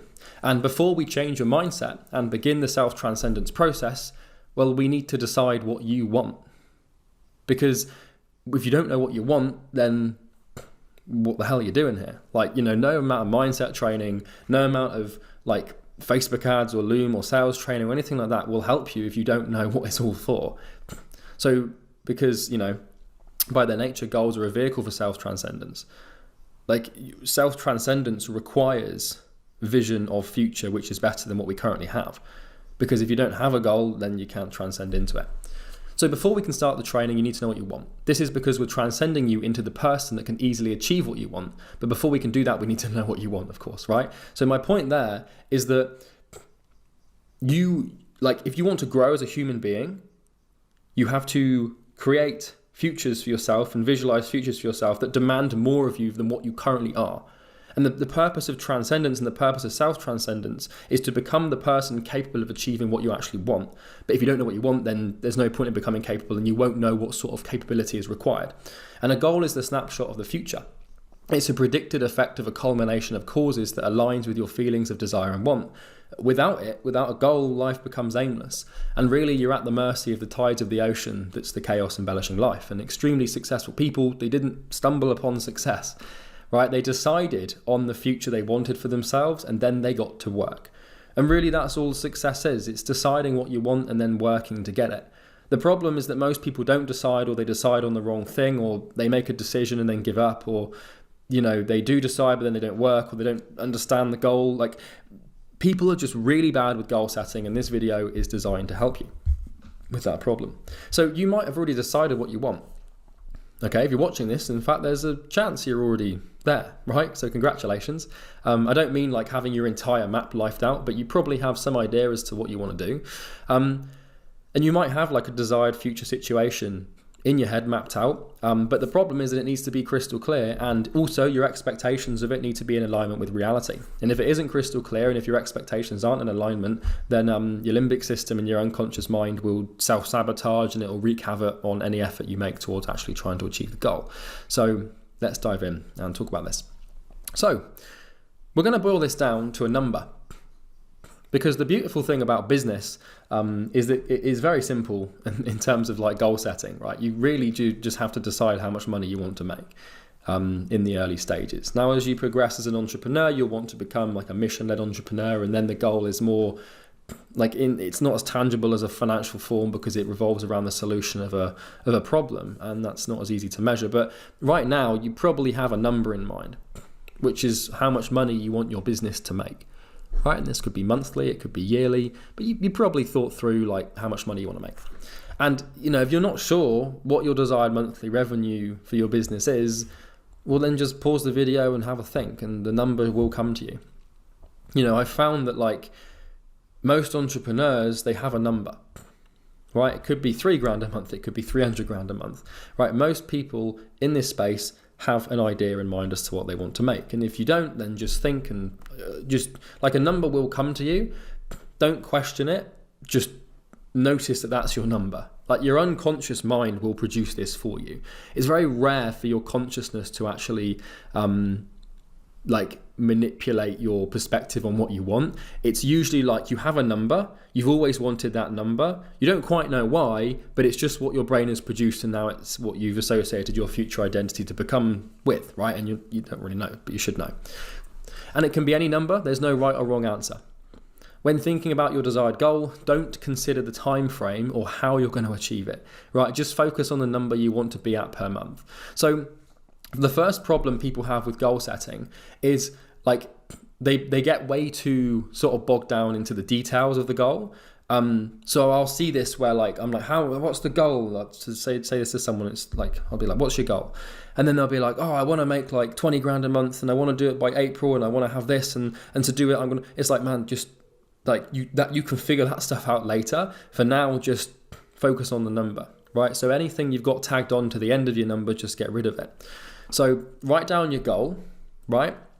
But don't tag on something like, by March, or, I want to get to $50,000 a month with like a bunch of high ticket clients, like low volume. Just don't write anything on top of it. Just write down the number. So once you've written it down, I want you to pause the video, and I want you to just look at this goal for a good 10 seconds. Right? Just stop and just look at that number on the sheet of paper. It can be any number. There's no right or wrong answer, but you should have it, right? So just look at your number. You should be staring back at you now, and you should have it. Now, if you pay attention to this mindset training, the number in front of you will become your reality. What you've just written down on that sheet of paper, with enough discipline and enough attention to this program, will manifest into reality. Right? And now I'm telling you that because I've seen it happen time and time again for hundreds of people at this point, not only for myself, but loads of other people. But it will only manifest if you pay attention and actually do the work, if that makes sense. Okay. So we've got a lot of action items in this training, and you need to do every single one, regardless of how successful you think you already are, or how basic like the goals might feel or seem. So even if I don't care if you're making $500K a month, right? And you want to get to $1 million, like you have to do everything. Right, it all has to be laid out. So, obviously, setting a goal is not enough, right? This is pretty evident because, well, in case you hadn't noticed, a lot of people, they set goals and then they don't really achieve them. So, it's pretty obvious because, well, how many times have you set a goal, whether in personal or business life, only to fall short, give up, or not even get started? It's probably hundreds, right? So, why does this happen to you, right? This is a really important question. Why do you define a future outcome you want, start chasing it, and then give up? Why does that happen? Well, it's due to a failure to understand the nature of aim and the dynamics of your goals. So the way we solve this and the way we remedy this is through understanding the goal and the dynamics of it. And in this video, I'm going to reveal to you a mental model I've created that allows you to understand your goals and the nature of your aims in the purest form with perfect clarity. So most people struggle because they set the goal and then what? It's like, I'm going to send some emails. Like there's not enough clarity, because you have to understand that a goal is an effect. And we mentioned this earlier, it's a snapshot of the future. All effects have causes. So if you want to achieve your goal, all you have to do is define the causes, the actions that you can put into motion to create the effect you want with enough time. And then you proceed to execute on those actions. All achieving a goal is just cause and effect. It's defining what you want, it's defining how to get it, and then doing it. But the problem that most people have is they set the goal and then everything's blurry. And then they don't know why they set the goal, so that's also blurry. And then they don't really know what actions to take, and then they get distracted easily because of all this. So like what we need a fucking plan. We need like a real strong sense of clarity around why we want what we want, what exactly we want, who we need to be to achieve it, where we need to be to achieve it, how we're going to achieve it. All these things need to be understood, and that's the purpose of this video. So what I'm about to show you will make any future goal 10 times easier to achieve. And I'm going to give you a warning. If you continue and genuinely listen and act on what I tell you, your life will not be the same. And that's not some sort of like thing that I'm just chucking in here. Like, if you actually do this and you pay attention, like shit's going to change you. And I can vouch for this because it's worked for me. So, the hidden six. Let's talk about the hidden six. This is a model that I've created. It's a series of questions, basically, that you'll be very familiar with. However, I've sort of structured them into a different light. What's interesting is that when I started recording the mindset module, I didn't even know that I was going to make this video. I didn't even have it planned. But it wasn't until I got into the goal setting part that I was like, shit, like, how does this all work? And I sort of understood it, but I'd never really articulated it. So this is obviously what I've come up with. So the hidden six is a mental model. Okay, it's a series of exercises that I've created and adapted to goal setting specifically for this module. And it's basically a series of questions that you ask about your goal. So if we want to understand the nature of something, which is obviously what we're doing in this video, the nature of aim, then we just need to know what questions to ask to figure out exactly what to do to achieve it. And so in this video, I'm going to be walking you through the first 5 and in the next video, the 6th. Okay, and the reason these questions are hidden, right, the reason it's called the hidden 6 is because no one actually thinks to even ask, right? The entire human race goes about goal setting in the wrong way, blindly wishing on their future without any critical thought or inspection. So really what I'm doing here is kind of just teaching you to think critically about your goal, which is a skill that a lot of people lack. And so the 6 questions in question revolve around the what, the why, the when, the how, the where, and the who. Right? So we've all heard of like, you know, who, what, where, when, why, how, where, like all of these W's and the 1 H. But I've taken this framework and I've applied it to your goals. And honestly, it's remarkably powerful once you figure it out. So here we've got number 1, what, which is taking aim. Number 2, when, which is time theory. 3, why, which is drive vacuums. 4, it's how, which is goal causality. 5 is where, and 6 is who, right? So environmental encouragement and personal capability. So number 1 is basically like, what is your goal? Number 2 is when do you want to achieve your goal and what sort of time frame should we be using? Number 3 is why do we want to achieve it? Number 4 is how do we achieve it? Number 5 is where do we achieve it? And number 6 is who do we have to be to achieve it? Now, I don't want anyone to just jump straight to one of these things and skip the rest, because if you do that, you're in for some trouble. So don't just skip to number 4 and think, oh, I just need the cause bit, or yeah, I'm just going to go straight to the next video. Just promise you, watch them all. So the hidden 6 helps you understand all of this stuff. And if you accurately answer all these questions, you can understand the nature of your goal. And this just means you're far better equipped to fucking make it happen. And this doesn't apply to just making money, by the way. You can use these 6 questions for any other thing as well. Like if you want to, you know, build muscle or lose weight or rebuild your relationship with someone, any goal you've got, but we're talking about your business. So let's jump into this model. And the first one is the what, which is taking aim. So the big question is, well, what do you want? And by now you should have a number in front of you, right? You should have your goal, which represents order, which allows us to manifest potential and channel time and energy on a trajectory to produce the outcome we desire. So now let's discuss the what of the goal, right? And this is what I call goal constants and the Imperium equation. So there's two pieces to this puzzle. So what I'm going to do is now break down an equation for you, okay, and walk you through like what is the goal? Like, you've got your number in front of you, and this is specifically for sort of like high ticket businesses selling products to niches and services. But we're going to break this down. So let's look at this from a mathematical perspective. So the equation that I'm using here is n plus p plus s to the power of t equals goal. Okay, so let's break this down. So the niche is n. So N stands for the group of people that you're serving. The P stands for problem, which is the problem shared by your niche. The S stands for the solution to the problem shared by the niche. And the little like star is an exponent, which means to the power of, and T is time. So this equation basically states that the niche plus the problem plus the solution times by time equals the goal. So if you want to achieve your goal, then you need to have your niche. You need to have a niche that has a problem. You need to have a solution to that problem. And then you need to give the business enough time and the market enough time to recognize that your solution can solve the problem so you can make the money, which is the goal. And this is really what it boils down to. You know, if you want to bring this thing back to first principles and really like what the components of a goal are, you can just look at it from this perspective if you're talking about your business.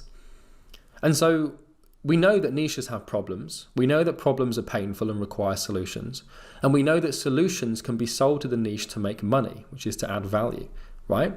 And well, number 4 is that it takes time to create and sell solutions, right? We need time. Everything has to revolve around time. Time is the one variable that most people like forget about. It's like, you know, they just seem to just skip straight over it.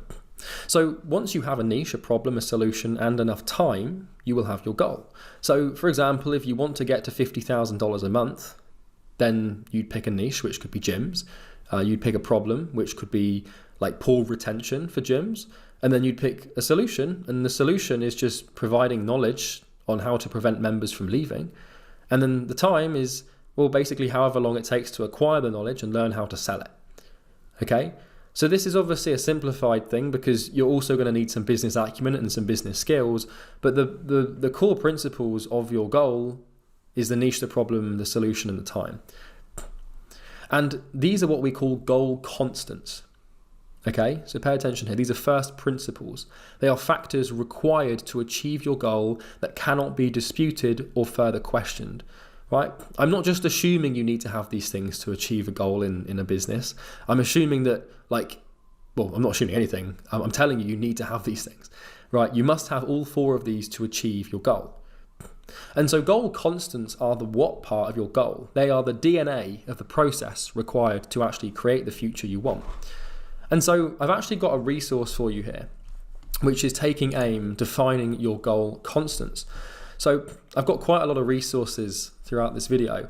But if we want to answer the first question, which is like, what is the goal? Well, we can answer that in simple form by saying the goal is to make, $100,000 a month. But then we need to realize what actually is the business that creates that and makes that happen? Like, what are the core founding principles of that? So I've got taking aim here. And if I just minimize this, this is the first resource, okay? So defining your goal constants. So to achieve your goal, you must learn and abide by the Imperium equation. This is the knowledge that niche, solution, and problem times by time equals goal. The 4 items before the equal in this equation are the goal constants required to achieve the goal. And this resource is defined to help you get nice and clear on your goal constants. So there's obviously going to be millions of equations, right? You can have, there's fucking thousands of niches probably. There's if not hundreds of thousands of problems shared by those thousands of people. And there's many ways to solve those individual problems. So there are no right or wrong answers here. There's millions of different paths you can take towards getting to your goal, right? So the main things are just, number 1, deciding on the goal constants, and number 2, making sure that what you've decided is the right thing for you. So we start with the niche, right? At this point, you should already have your niche defined, and if you don't, well, you should visit the start of the program, which will help you with your niche selection. A niche is obviously a group of people bound together by a variable of affinity, and in business, the niche is defined as a type of business being run. So the secret to niche selection is loving it and being interested in it. If you're not passionate about your niche, you'll struggle because, well, you're going to be spending your life figuring out how to solve a problem for them. And if the niche doesn't interest you or you don't care about them, you're not going to be inspired to solve this problem. Regardless of the financial rewards, you need some damn passion, okay? Don't pick a niche because it's what someone else told you to pick. Conduct your own analysis, and it should be on your interests and your passions. But you should already have your niche, right? Should be fine. Now, the second thing you should already have or should be thinking about now is the problem. Once you've defined the group of people, you should try and define like the most painful problem they share. Don't worry if you can solve the problem. It doesn't really matter yet. Just focus on making sure the problem is actually like existing and you're not projecting a potential problem you have onto the niche. So let's say you run a marketing business. You're looking to find a niche that struggles with customer acquisition. Obviously, that's the problem you can solve. And then the last one is solution. Right, the problem of your niche can be solved in lots of ways. Your job here is to isolate a solution that would be best for the actual niche, and this is what constitutes like the best solution. So the best solution obviously works, right? It moves the needle. Cheap, it costs little or nothing to implement for your customers. Fast, it solves the problem quickly. Simple, it's easy to deliver, doesn't have loads of moving parts and is straightforward. And number 5 is repeatable, right? The same solution can be offered to multiple businesses without variation. We don't want to be changing it every time. And you should be prudent with your solution selection. You can also just note that pretty much any skill to deliver the solution is possible to learn. You just have to make sure it actually is, working and it's cheap and fast and simple, etc. So this is a couple examples of goal constants, okay, that I've actually used to scale businesses to 7 figures. It's honestly really simple, right? This is, by the way, the most basic part of this video, but it needs to be established. We need to agree on like what the founding principles of your goal are and make sure you've got them, because you probably have them, but just becoming aware of them will help you as we progress through the video. So if we're thinking about NorthFlow Consulting, right, which is our initial business, the niche is gym owners, the problem's getting members, and the solution is ads and funnels to get people into the gym. And, it ticks all of these boxes. It works, it's cheap, it's fast, it's simple and repeatable. And then for Imperium Agency, when we were helping agency owners, or if we're helping agency owners, that's the niche. Problem, appointment setting, solution, training on outbound and inbound methods for appointment setting. Same process. These are the businesses we want to run. We want businesses that work, that like are cheap, right, solution-wise, fast solutions, simple solutions, and repeatable, right? Now, you can note that to begin with, your solution might not work. It might not be cheap, fast, and simple and repeatable. It takes work, but it can be these things, okay? You want to figure out how to make it those things. So that's the goal constant. So what I want you to do now is basically just make a little document like this and just write down the name of your company, right? What your niche is, what problem they have, and what the solution is. And I promise you probably know this, you probably already got it mapped out in your brain, but if you don't, or if it's not clear, just write it out and list it through, and then just make sure that your solution ticks these boxes, because I can tell you now that like the solution's the main thing. And if you're not, like, you can have a goal to make a certain amount of money, but if your solution is really complicated, it can't be repeated, it takes ages to deliver, it's expensive and it doesn't work, nothing really matters. And the same thing applies, is that like, you just need to be sure, like, is the problem you're trying to solve painful enough for people to pay you the amount of money you're asking for? And does the niche you're working in, is it actually viable? Is it scalable? Can it support the amount of money you want to make, right? So that's goal constants, okay? So now that we've defined our goal constants, we've got the sort of what of the goal out of the way. The key here is just basically don't fucking change them, okay? So once you've defined your niche and your problem and the way you want to solve that problem, keep those things, right? Now the solution might change as you progress and get better at solving the problem, but for the most part, they should all stay the same. And it means you stick with everything. Okay, so we've got our goal constants. Now, here's the thing, is we're obviously missing the variable of time, right? So let's talk about time. Let's talk about the when of the goal. So that was the goal constants, that's the what. It's really simple, right? Your goal is to make a certain amount of money. The vehicle for you doing that is through your business, and your business is basically going to be, like, at its core principle, comprised of 4 things, right? In short, it's having a group of people to sell to, is having a problem with those group of people, and it's having a solution for the problem the group of people share, and then having enough time to basically roll that solution out through the market and make money. So let's talk about time, which is basically the when. Okay, so we're going to talk about some time theory here. Most people really struggle with time, and it's basically like the key variable in achieving a goal. So let's discuss how to understand it. So obviously, like I just mentioned, people aren't great with time. And by not great or by terrible, I mean people don't really understand how time works, and their estimations and predictions of how long things take are honestly massively skewed. If you don't understand time, well then you're in for some trouble and some pain. So I'm going to teach you how I perceive time and the mental models I use to rationally justify the length of time I give myself for goals. So one of the main reasons and one of the primary reasons that people struggle with their goals is because they set them and then they give themselves like ridiculously short time frames. Now, the key to understand is that, as we've discussed, your goal's an effect, and all we have to do is like put cause to effect. So to effect, we must cause, right? Or we must cause to effect. And you are in no position to tell the universe how quickly or how slowly it should take for you to get what you want, right? What I mean by that is that it's impossible for you to rationally like observe and justify how long something's going to take to unravel, because as humans we cannot see like the underlying cause effect relationships between the things. We can understand them and like write them down and see them, but we struggle to sort of see the time lapse between those two things and how long it takes. And most people are wildly optimistic because we are by nature pain avoidance animals, right? So most people don't give themselves enough time, and then what happens is they go and try and achieve their goal, but lo and behold, because they didn't have enough time, or they didn't give themselves enough time, like by the time the time rolls around, they thought they'd achieved it, they're not even close, and that then like creates discouragement and they consider themselves failures. Like, you only really fail when you misjudge how long it's going to take you to do something. Because if you just say, I want to make 10 grand a month, and then remove the time frame and just work every day to make 10 grand a month, then technically the only way to fail is to actually stop trying.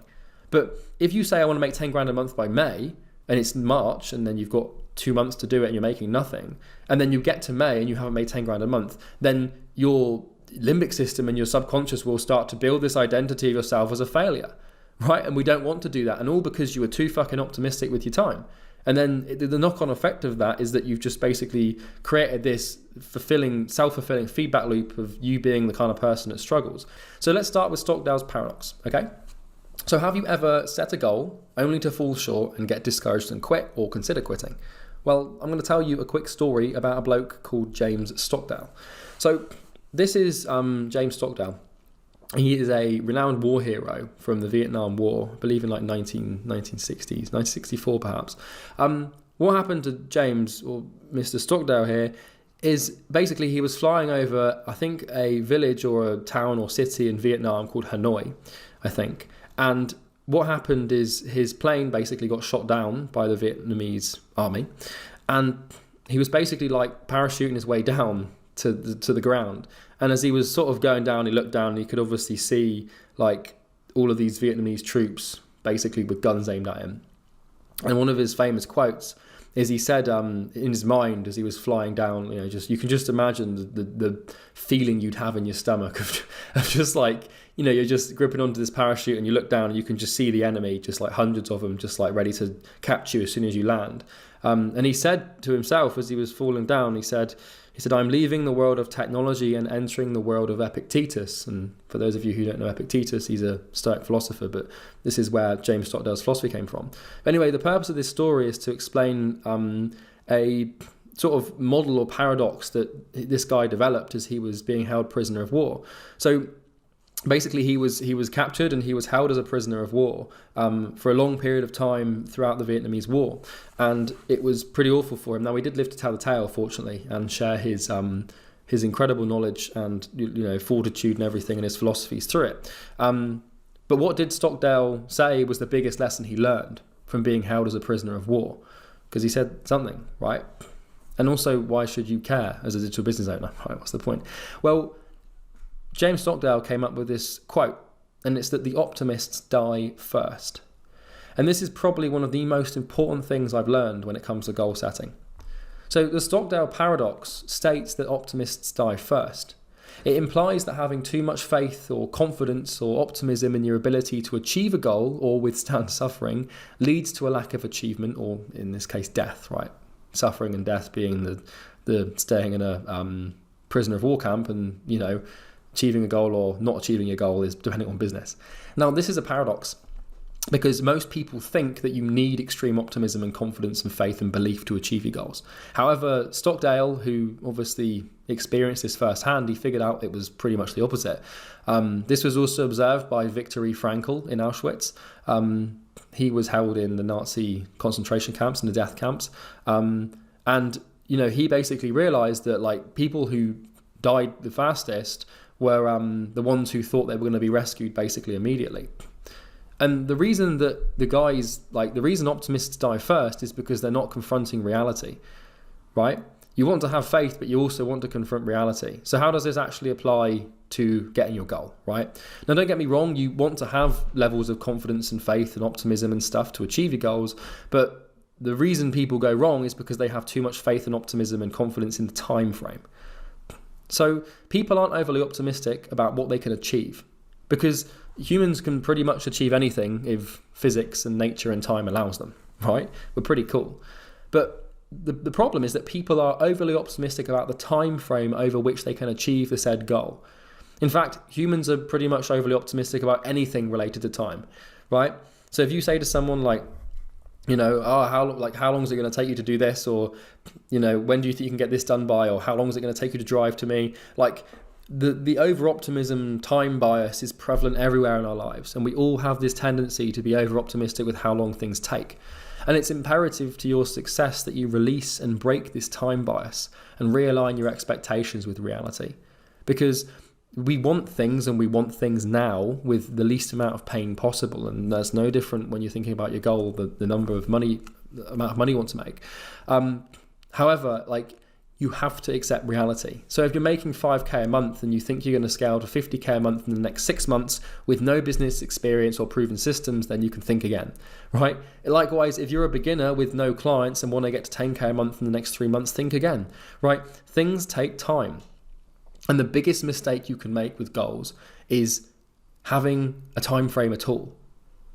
Right? Honestly, one of the best strategies I have for achieving a dollar per month or whatever is to actually just remove the time frame and then just basically work as hard as I can every single day in what I call fill the present, which is basically where you do everything that can be done in that day to the best of your ability. Because we know that a goal is an effect, and we know we have to put causes to create the effect. So all we have to do is just do the causes and the goal will happen. And the universe will decide how long it takes for us to achieve the goal. But if we expect a certain time frame, it's almost always going to be out of alignment with what the universe can actually help us achieve. And by having a time frame, you either are too optimistic or too pessimistic, right? So what happens is you either think you're going to get it too soon and then you don't get it and you get discouraged, or you're pessimistic and you think it's going to take ages and then you actually stretch out the goal to take that long because that's what you've subconsciously programmed. So the best strategy I found is just to remove the time frame from the equation altogether. Right? Because then what happens is if you remove the time frame and just do all that can be done every day to the best of your ability to create the goal and manifest it, then the universe will by its nature just give you the thing you want in the time over which you should be able to have it based on the actions that you take. To get what you want, you have to deserve what you want. The world is not yet a crazy enough place to reward undeserving people in short periods of time. That's what Charlie Munger said. So if you think you're going to rapidly scale to huge heights in a short period of time, you're thinking like the prisoners of war who think help is coming for them next week, right? Your hope and faith is blind, and your perceptions of what is possible over time is likely not in alignment with reality. So going back to the prisoner of war story, with Viktor Frankl, he was obviously captured and he was sent to this camp with other people and other American soldiers. And he observed, he was like, the people that died were people that thought that rescue was just a couple of days away or a couple of weeks away. They were people in Auschwitz, for example, those fucking poor souls, those poor people, the ones who died first were the ones who believed the war would soon be over and the Allies would come to rescue them in the next couple of weeks. Because the next couple of weeks would roll around and lo and behold, the Allies were still fighting the war and nobody had come to rescue them. And when that happens enough to someone who's suffering, they lose faith. And when they lose faith, they die because they have no reason to live. And your body and your mind are pretty much intertwined. And It's the same thing with goal setting. As soon as you start to lose faith because you've just keep setting goals with short periods of time, then you keep trying to achieve it, and then you keep failing and you keep falling short, and then your body and you just start to stop doing the actions because the discouragement is so strong. So the best thing to do is just fucking forget about the time frame and stop being overly optimistic. Do not project what you want from time onto what is possible. Okay? And by the way, this also applies to how long you think it's going to take to fix problems, right, in your business and life as well.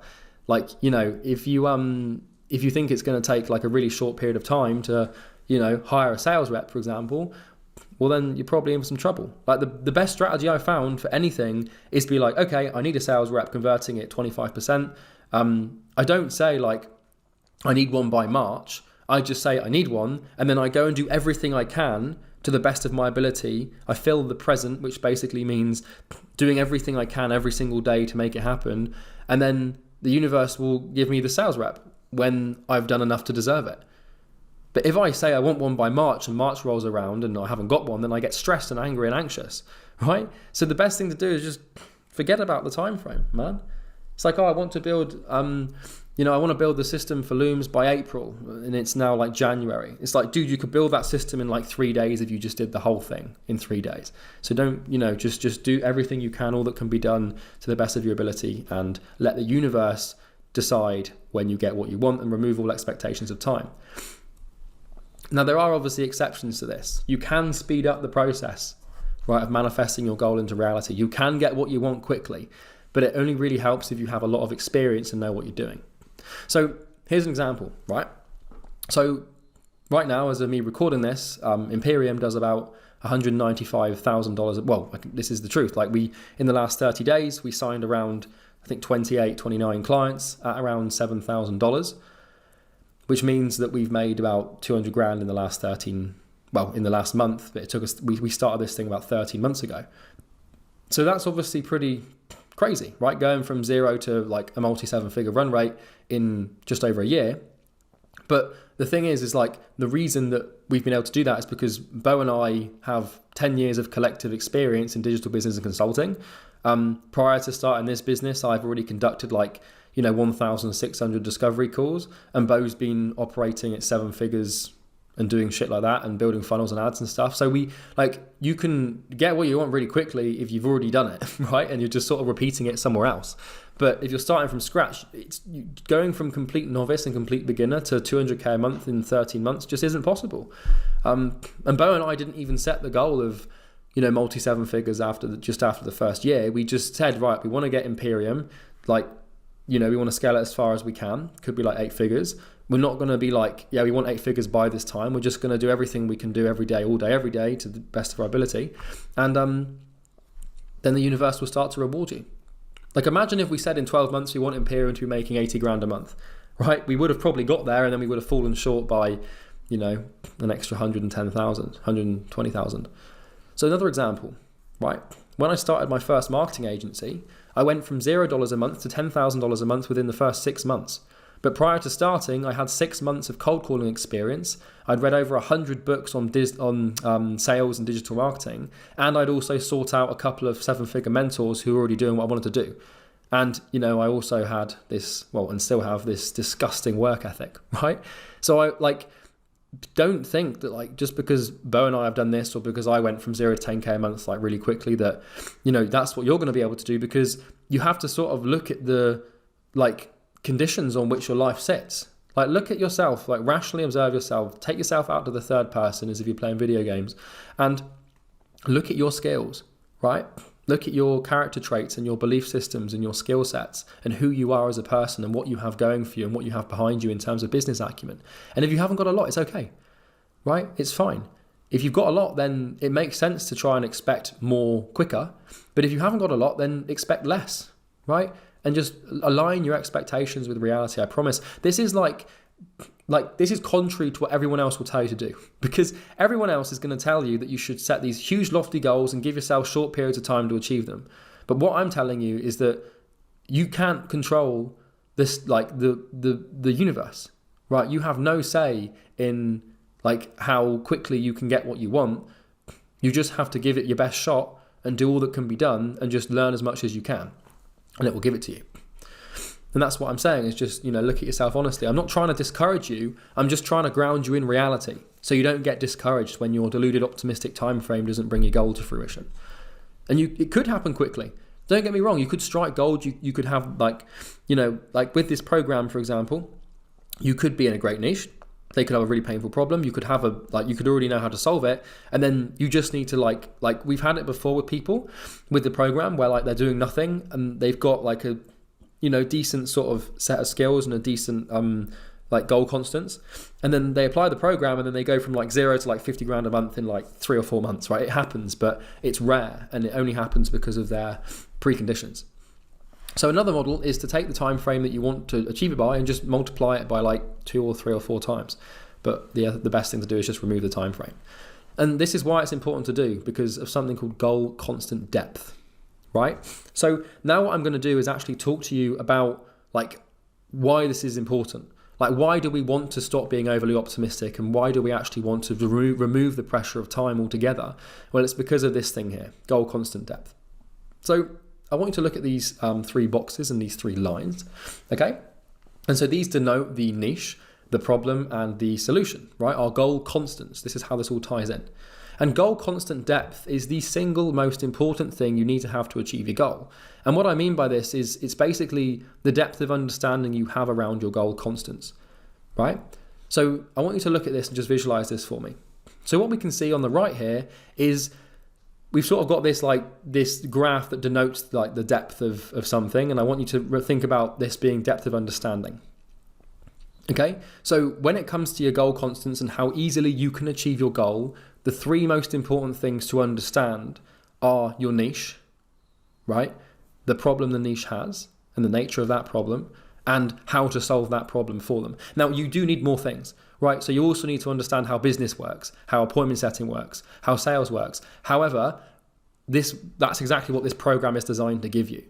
So this program cannot give you a perfect understanding of your niche. It can't give you an understanding of their problem. It can't give you the solution because these are unique things and unique variables that we have no understanding of, because then it's not our niche, it's not our problem, it's not our solution. These are the things you have to understand.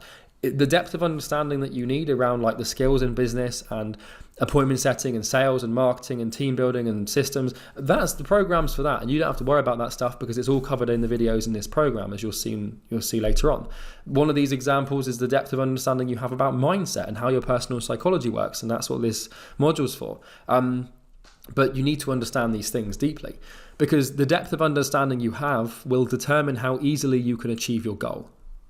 And the deeper your understanding of your niche, the problem and the solution they have, or the problem they have and the solution you have to solve the problem, it's going to be easier to solve the problem. And guess what you need to acquire a deep understanding of things? Time. Okay?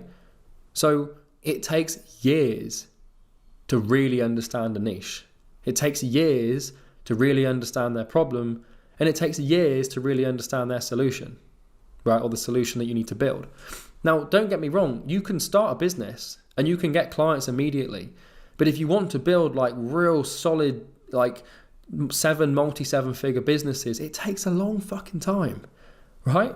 If you look at Imperium, the reason we understand the niche so well is because we've been high-ticket entrepreneurs, we've been coaches, we've been agency owners, right? So Bo and I have been doing that for 4 or 5 years each, which means we've got 10 years of understanding that niche. And then the problem of the niche, we understand perfectly because we experienced that problem for 10 years. Well, not quite, because we've obviously solved it, but acquisition was a problem we faced. And then the solution we understand perfectly because we solved the problem for ourselves. And so the reason we can go from 0 to 200K a month within a year or two, just over a year, is because of the understanding we have around these things. Okay? And so you've either got shallow understanding or deep understanding. And entrepreneurs with shallow understanding, which is where everybody starts, it's only natural. If you're starting out and you're not making a huge amount of money, your understanding is probably shallow. That's okay.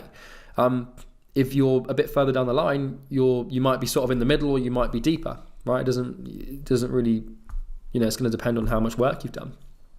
So we've got shallow understandings, we've got deep understandings, right? A shallow understanding is when you're new to a niche, the problem, the solution. It also manifests when you've been in a niche and solving a problem for a long time, but haven't actively sought out new information about your niche and the problem and the way of solving the problem. So going back to this, right? You could be like 2, 3, 4, 5, you could be 5 years into your business, right? But if you're trying to solve a problem that existed 5 years ago with a solution that happened to work 5 years ago, then you're not going to make much money these days. This manifests in the coaching space, right?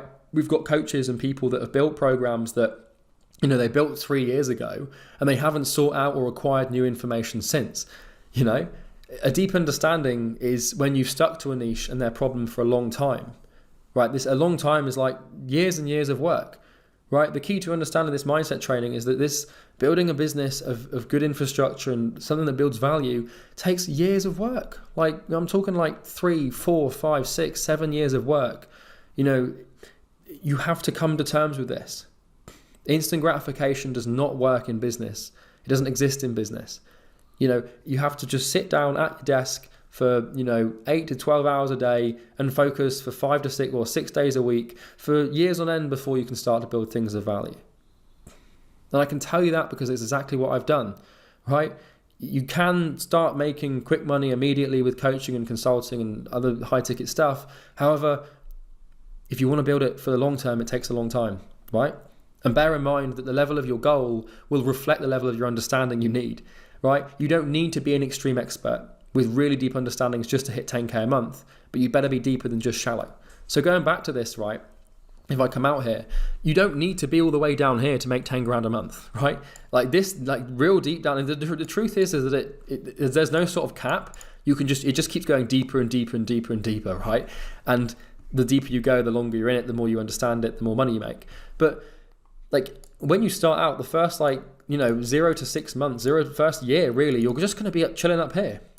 And that's okay because, it takes time to come to terms with this stuff. And, you've got to build it. So you don't have to be like all the way down to make 10 grand a month or 20 grand a month. But if you want to build like a multi-7-figure business, you need to be all the way down the bottom, right? Now, here's a little warning, right? You can have an extremely deep understanding of your goal constants. But over time, this understanding will turn shallow because with time, everything changes. Right? The dynamics of your niche will change. The nature of the problem they have will change. Solutions that worked before will no longer be viable. Right? So a primary example of this is iOS 14 or COVID. For many digital entrepreneurs, their deep understanding was set back to shallow and their goals suffered because of this. And this, my friends, is why knowledge is power. So if we go back here, right? Here's the perfect example of this is when COVID struck, when Bo and I were in the gym niche, for example, and COVID struck, and then suddenly all like the niche, the dynamics of the niche completely shifted because we were working with gyms and they had to shut. The nature of their problem completely changed, and the solution that we were using to solve that problem was no longer relevant. So our understanding was set, like it was sort of reset. Well, it wasn't completely reset because, well, you can't really undo deep levels of understanding around those things. But my point is that like if we just kept doing what we were doing, it wouldn't have worked because, well, the only constant is change, and if you don't keep up to date with shit, then you're kind of screwed. So let's use another model in time terms to understand why this sort of depth of understanding is crucial. So let's talk about effect exponentialism. So in the video where we will eventually talk about exponentialism in some more depth, like some mental models and stuff. But for now, you should really understand what exponentialism means, right? Do you notice anything funny about this graph or this sort of like thing that denotes the depth of understanding? Well, how about now if we flip it upside down? Well, what we can observe is that this graph is exponential, right? We can sort of see how it just like hockey sticks. It's like kind of slow and then up and just shoots up. So this is effect exponentialism. And this is how this all ties in. This is how goal constants tie in with time, which ties in with optimism.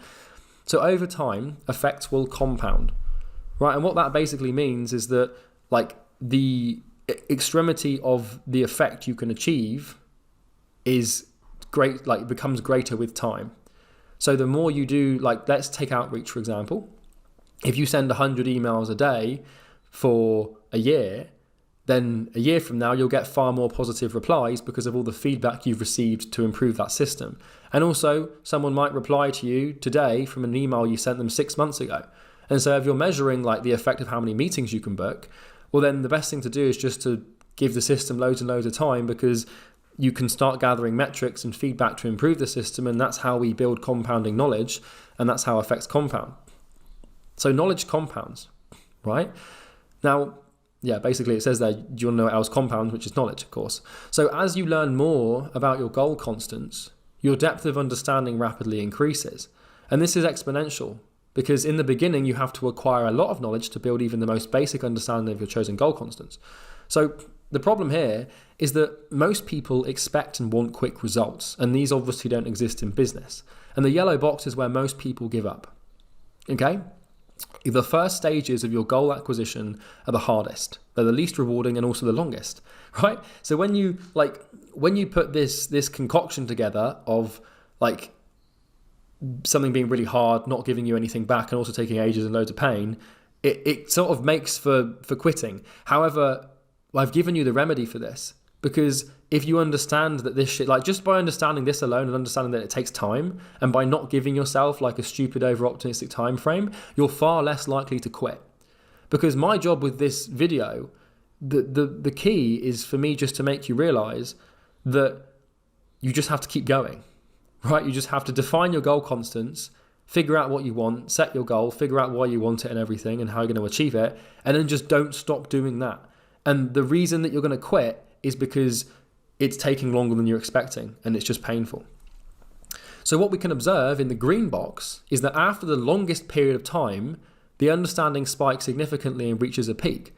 So like after the longest period of time is when we start getting the most results. So it's an exponential curve where at the bottom, as we can see on the sort of axis at the bottom here, like it's taking ages and ages and ages to build momentum, but then after fucking ages, it just starts to spike up and the results become exponential. And that's exactly what happened with Imperium Agency. So in the first 6 months, we didn't really break anything beyond 20, 30 grand a month. And then by month 8, we were doing 40 grand a month. And then by month 10, we started doing 60 grand a month. And then now we're month 13, it's 190 grand a month. And so that's obviously sped up a little bit because, well, that's abnormal. But my point is that it's possible, right? So, we will call the peak, right, in this green box here, mastery. Okay? So mastery is when you've spent enough time and enough work to understand your goal constants to allow for this exponential curve to kick in. Okay? And if you've ever wondered how someone can start a business and scale it to that point within a year, it's because they've achieved mastery beforehand in goal constants similar to the new ones. And this is obviously what Bo and I did with Imperium. So, I just sort of explained exactly how we've been able to do that. And so here is the big problem, right? Here's the big problem. We now know that the ease at which you will achieve your goal depends on how well you understand your goal constants. And if you're wondering why this understanding is so important, it's because your business is basically comprised of these three things, right? Understanding your niche, knowing what problem they have and understanding the nature of it, and then knowing how to solve that problem. And the deeper you understand those variables, the easier it is for you to navigate and make decisions around what's best to actually achieve your goal. You can put cause to effect better. So we now know also that knowledge compounds, meaning that the results you get will become, exponentially more extreme with more time. So the big problem here, and this is the big problem, this is what happens, this comes when someone decides on their goal constants, only to switch them out after a short period of time. Okay? So most people give up before their understanding of their niche problem and solution can start to compound, and they give up during the hardest and most painful part.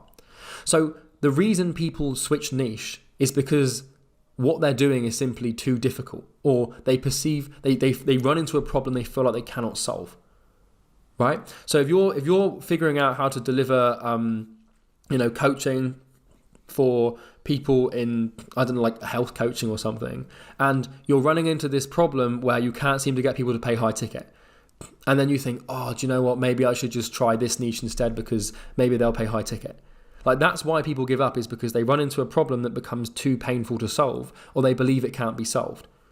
Now, all they have to do is stick with that problem and solve that problem, as pretty much every problem can be solved, and then move on. And then like every time you solve a problem, like chunk, you move down that sort of depth of understanding, right? And there will be peaks, there will be points up to which like you're just sort of on the precipice, like you just have to solve one problem to start seeing exponential progress.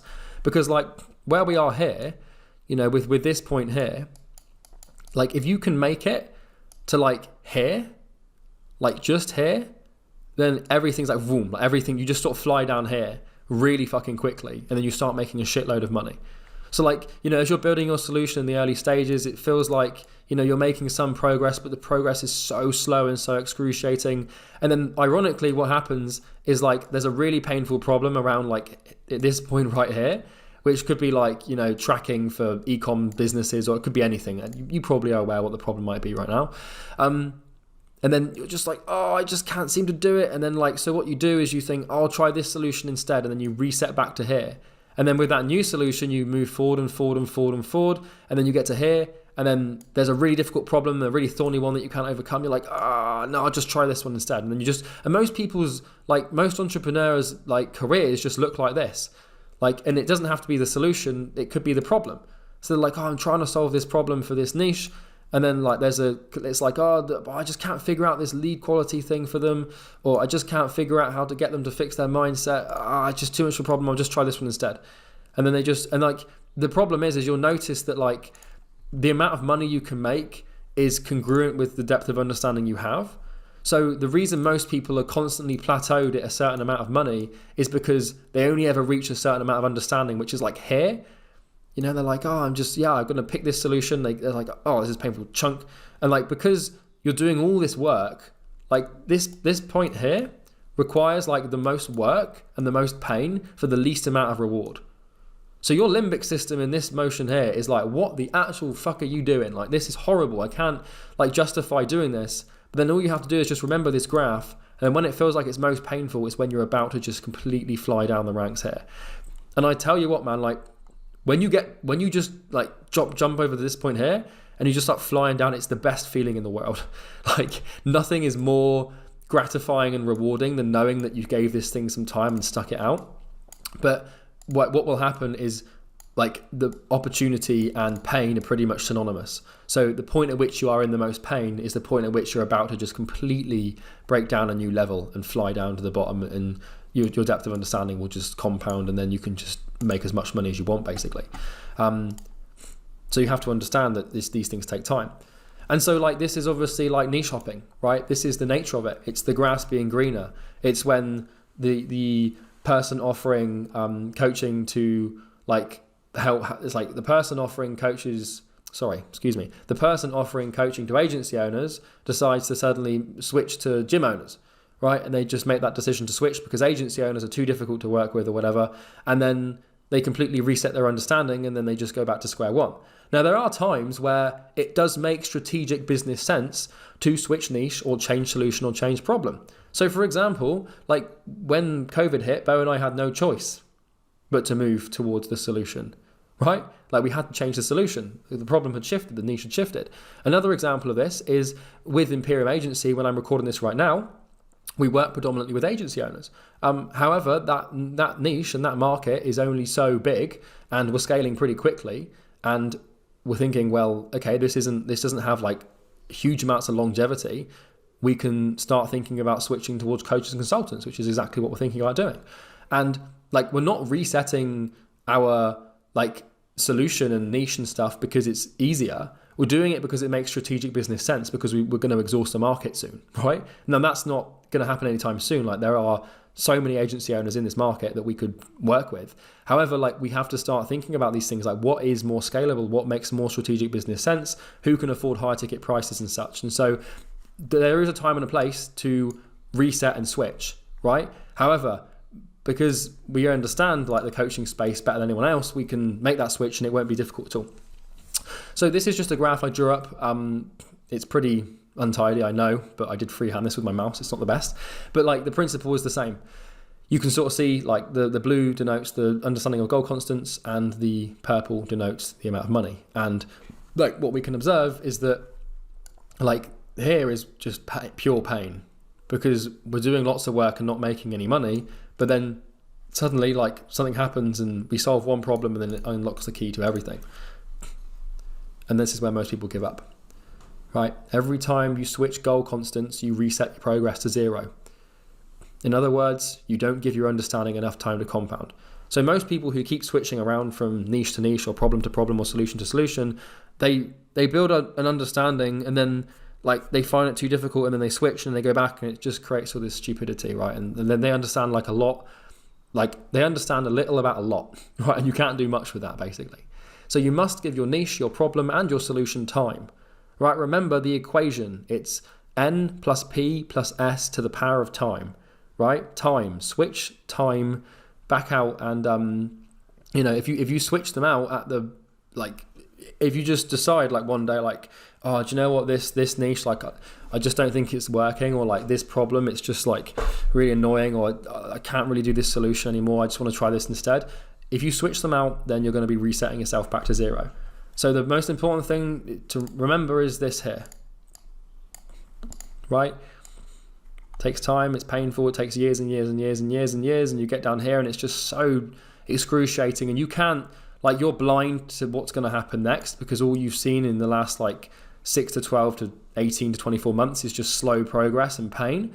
And then just like you solve this and then whoa, there, down you go, right? So stick to the damn thing that you pick, okay? It's important. So that's my point. You've got to give yourself time. You've got to understand and come to terms with the fact this is going to take years of work, action, and pain.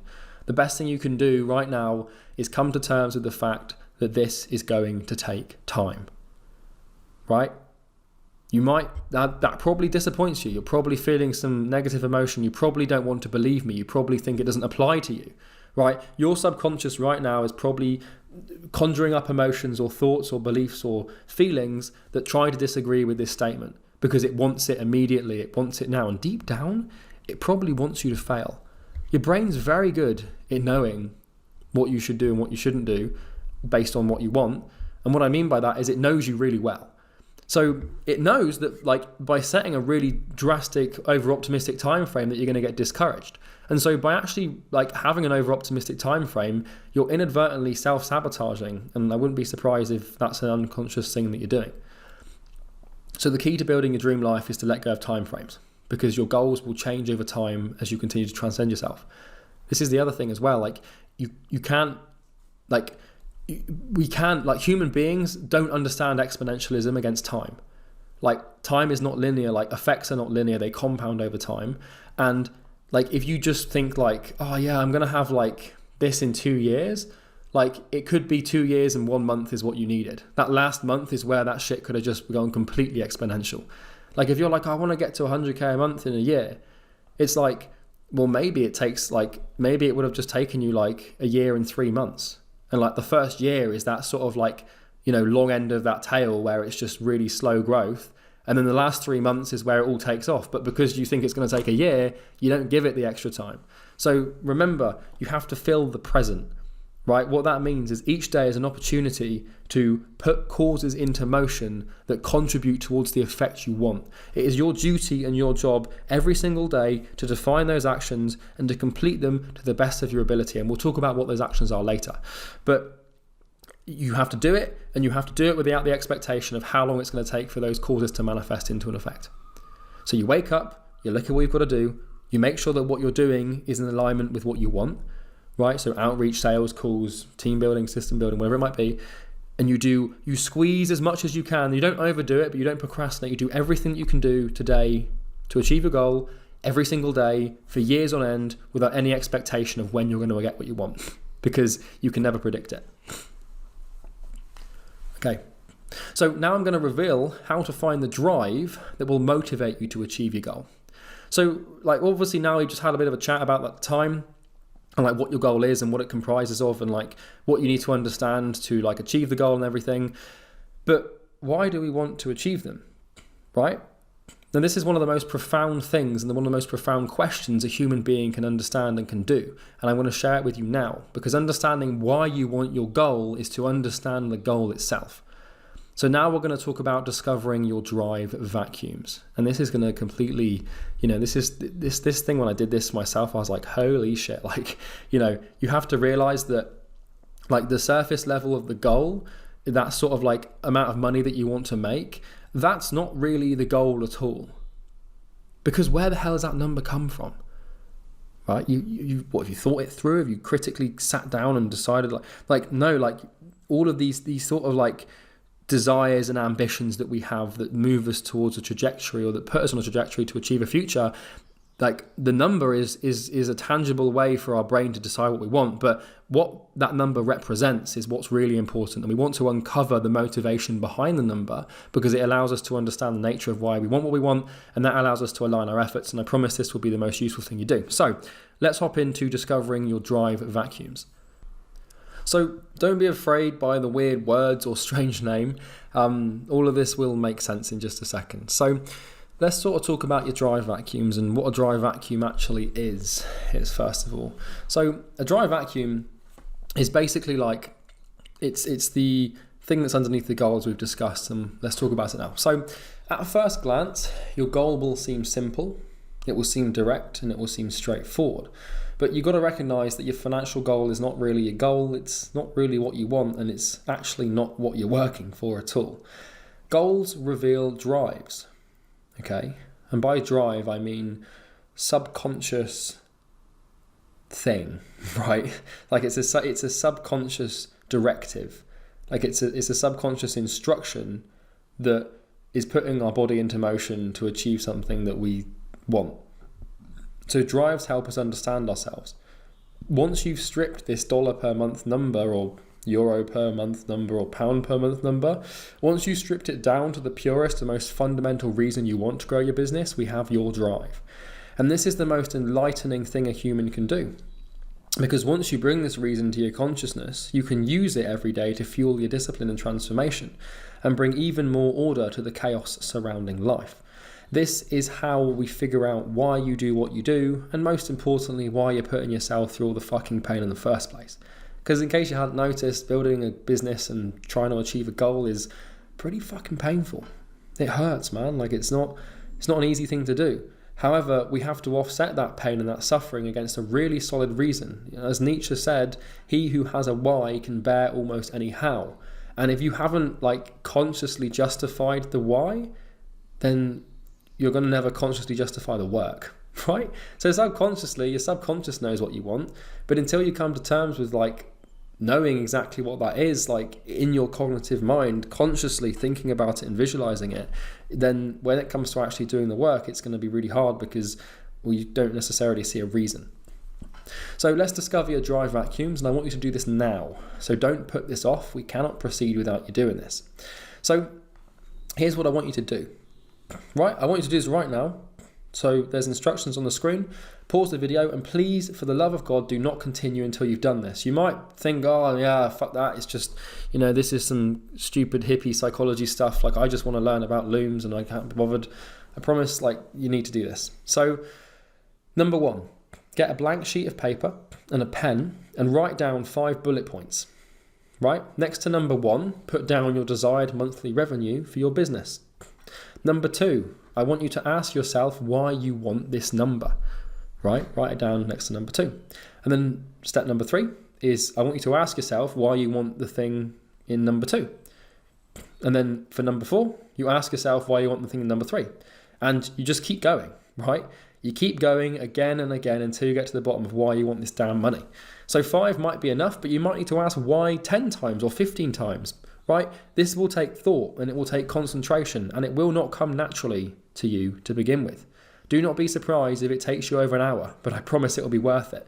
You want to remove all distractions and just sit in a room by yourself with a pen and paper, lie down on the floor, if you want to do that. I mean, it sounds a bit crazy, but that's how I, like if I'm really thinking through something like critically, I will actually just like sprawl out on the floor with a pen and paper and then just like think. It's a pretty difficult skill to acquire, but think it through until you're certain of the base drive. So the base drive is like, it's when you hit like rock bottom, and you'll know when you've hit rock bottom because you won't be able to tell yourself why you want that thing. Okay. And you have to be honest with yourself. Now, the chances are that your goal might reveal some ugly motives, right? Or some purer, healthier ones. But either way, we can understand these motives to realize why we feel compelled to chase after our goal. And this will give us a big advantage. So what I'm saying here is like, there's a chance that when you reveal the unconscious and make the unconscious conscious, you might not like what you see, right? But that's okay. No one's here to judge anyone. You're not showing this to anybody else but yourself. And there's only benefit and there's only upside to understanding this stuff. So I want you to just do this now. Pause the video, pen and paper, write down a list of numbers 1 to 5 or 1 to 10. Write down at number 1 what you want in terms of financial reasons, and then just keep going down asking why you want what you want. So 10 grand a month, why do I want that? Well, I want that because I want money. Well, why do I want money? I want it so I can be financially free. Why do I? And just keep going down, down and down and down. And just, if you don't think you have an answer, just spend like 15 minutes just thinking about it. And then eventually you'll get to the bottom and there'll be a reason. And you won't be able to explain the reason because you'll have got to the bottom. This is critical thinking. Okay? So here's an example, right? I'm going to tell you now, this stuff can get ugly. Right, so just be prepared to remove all judgment from yourself because, sometimes you're going to reveal some stuff that you might not have wanted to find. So here is an example.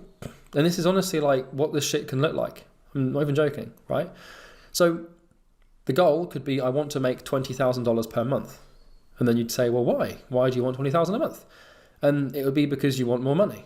Well, why do you want more money? I want to buy a Lamborghini. Well, why do you want a Lamborghini? Well, I desperately crave attention, right? Now, that's not something to laugh at, it's just the truth.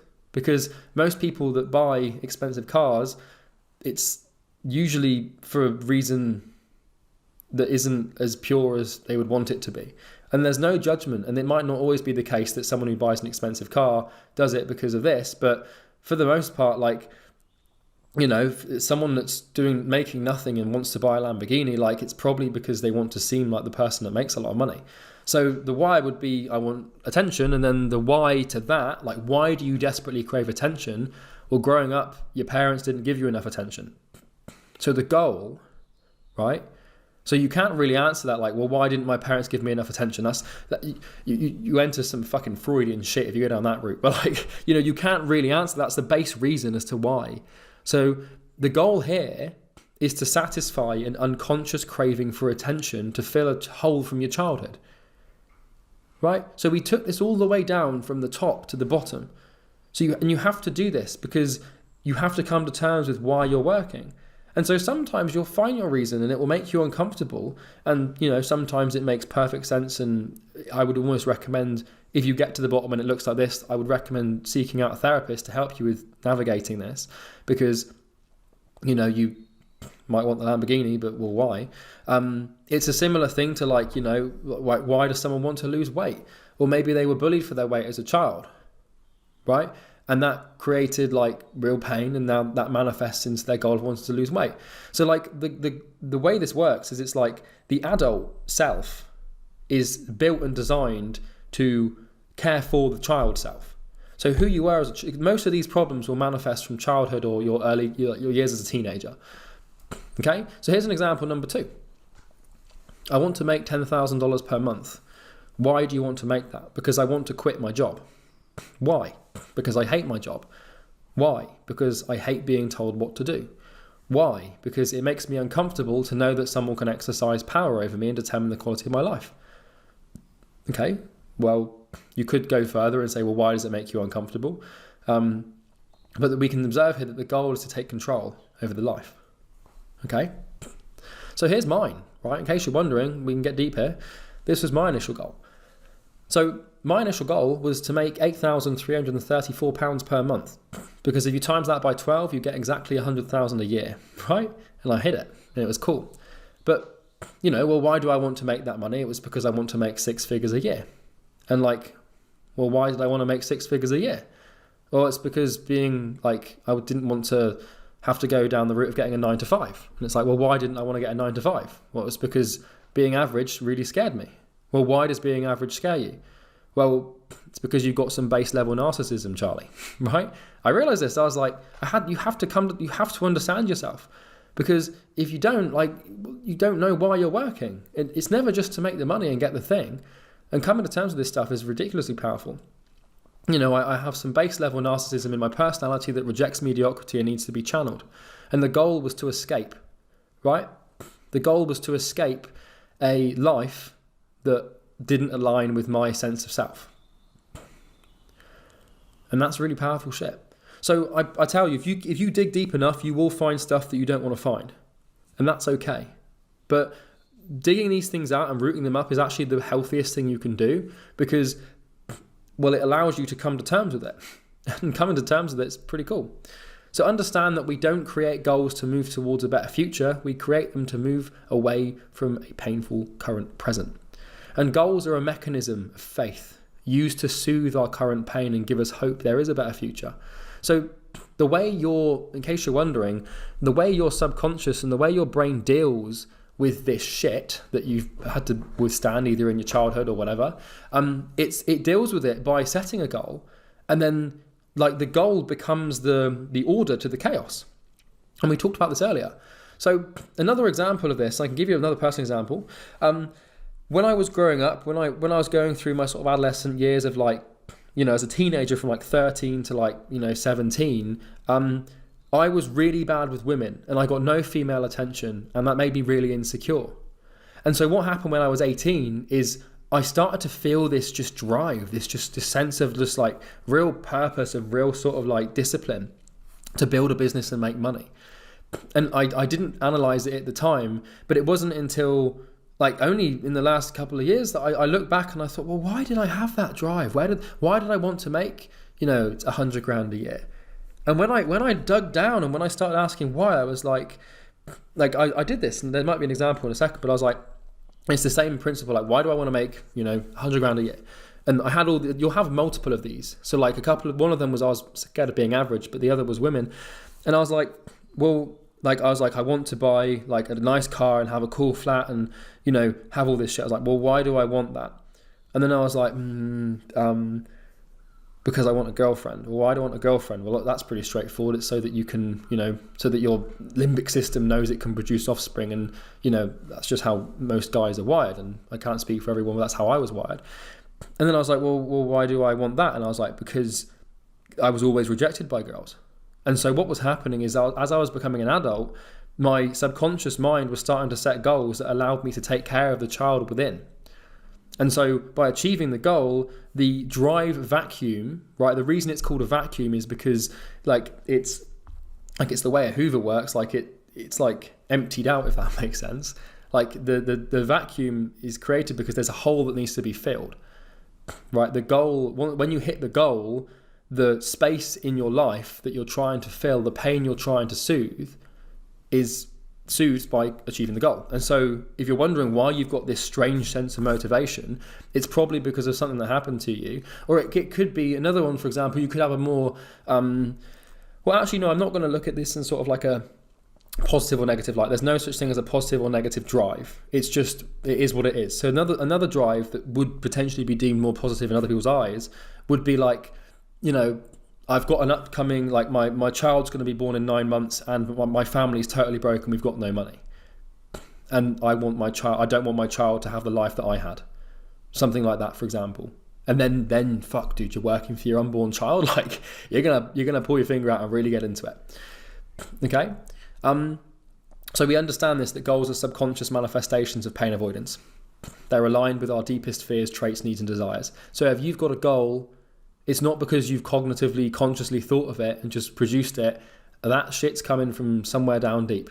And it's like a string, and all you have to do is just keep asking why you want it and keep going down and down and down. And it might take, weeks or months or even years of reflection and meditation, and you'll eventually reveal fundamental cause and real truth in yourself that you didn't know you had.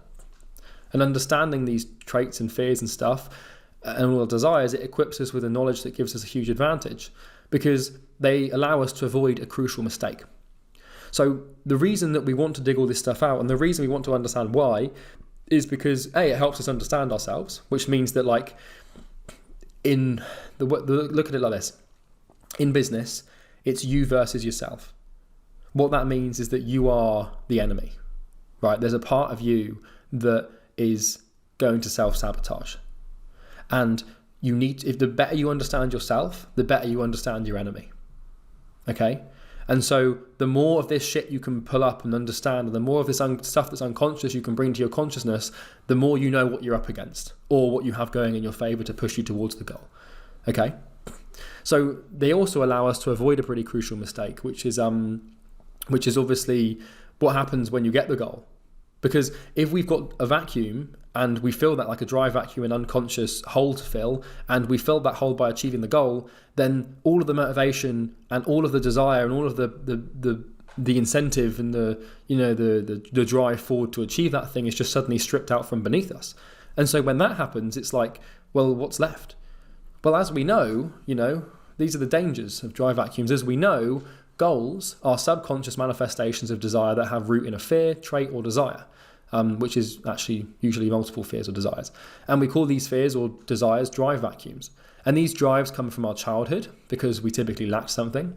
So I mentioned this earlier, but in school I was a teenager, no luck with girls, faced a lot of rejection, and this created an unconscious vacuum of a drive for a mate or a girlfriend.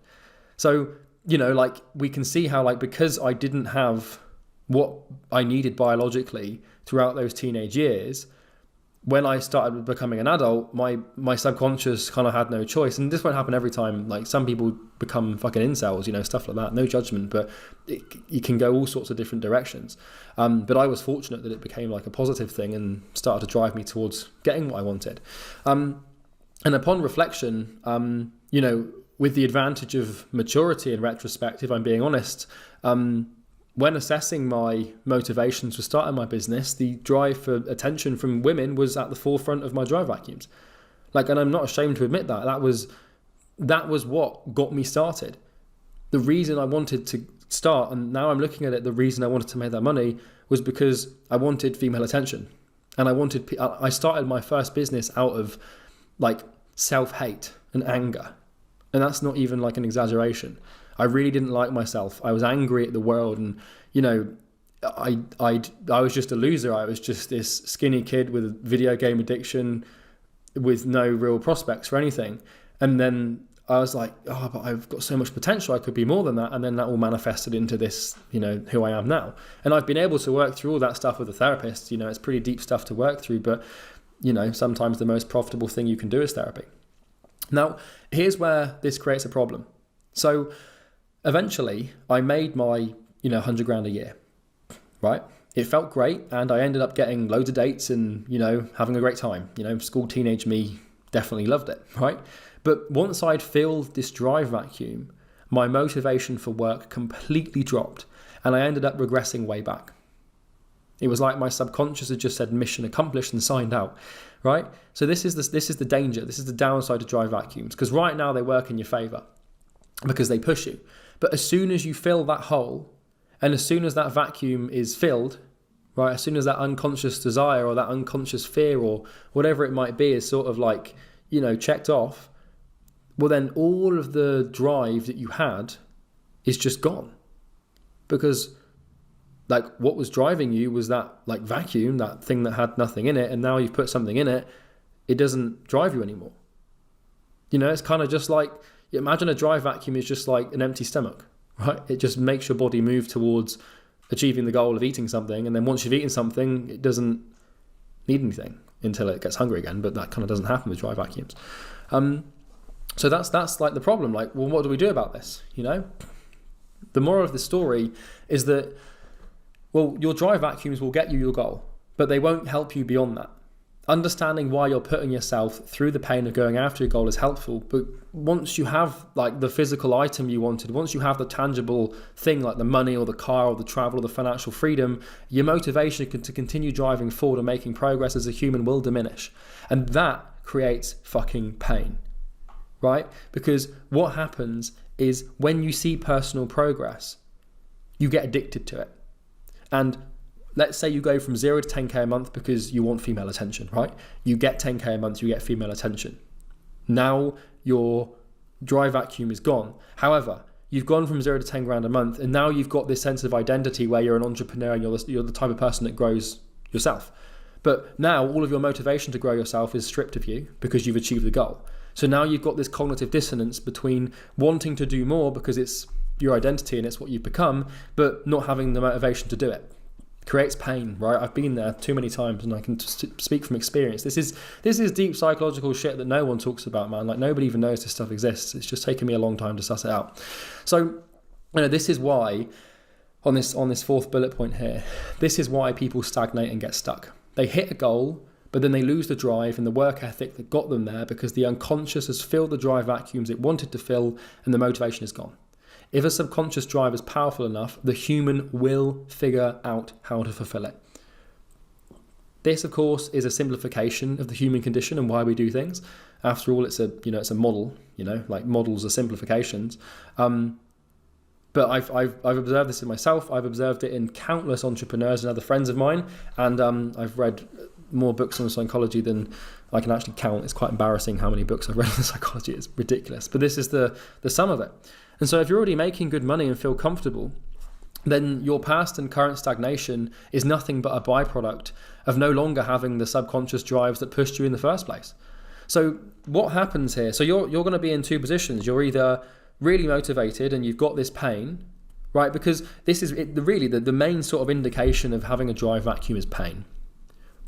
Because once you hit 10, 20 grand a month, you start whatever, 100 grand a month, whatever that looks like to achieve what you want, you're no longer going to be in pain. But then you'll be in so much comfort that comfort produces pain because the comfort is what inhibits your ability to keep working. So you're always going to be in pain, but it's just which type of pain. Like, is your pain a manifestation of like a fear or desire and not having filled that? Or is the pain coming from the comfort? So we need to know how to navigate both these scenarios. So let's talk about the psychology of stagnation quickly.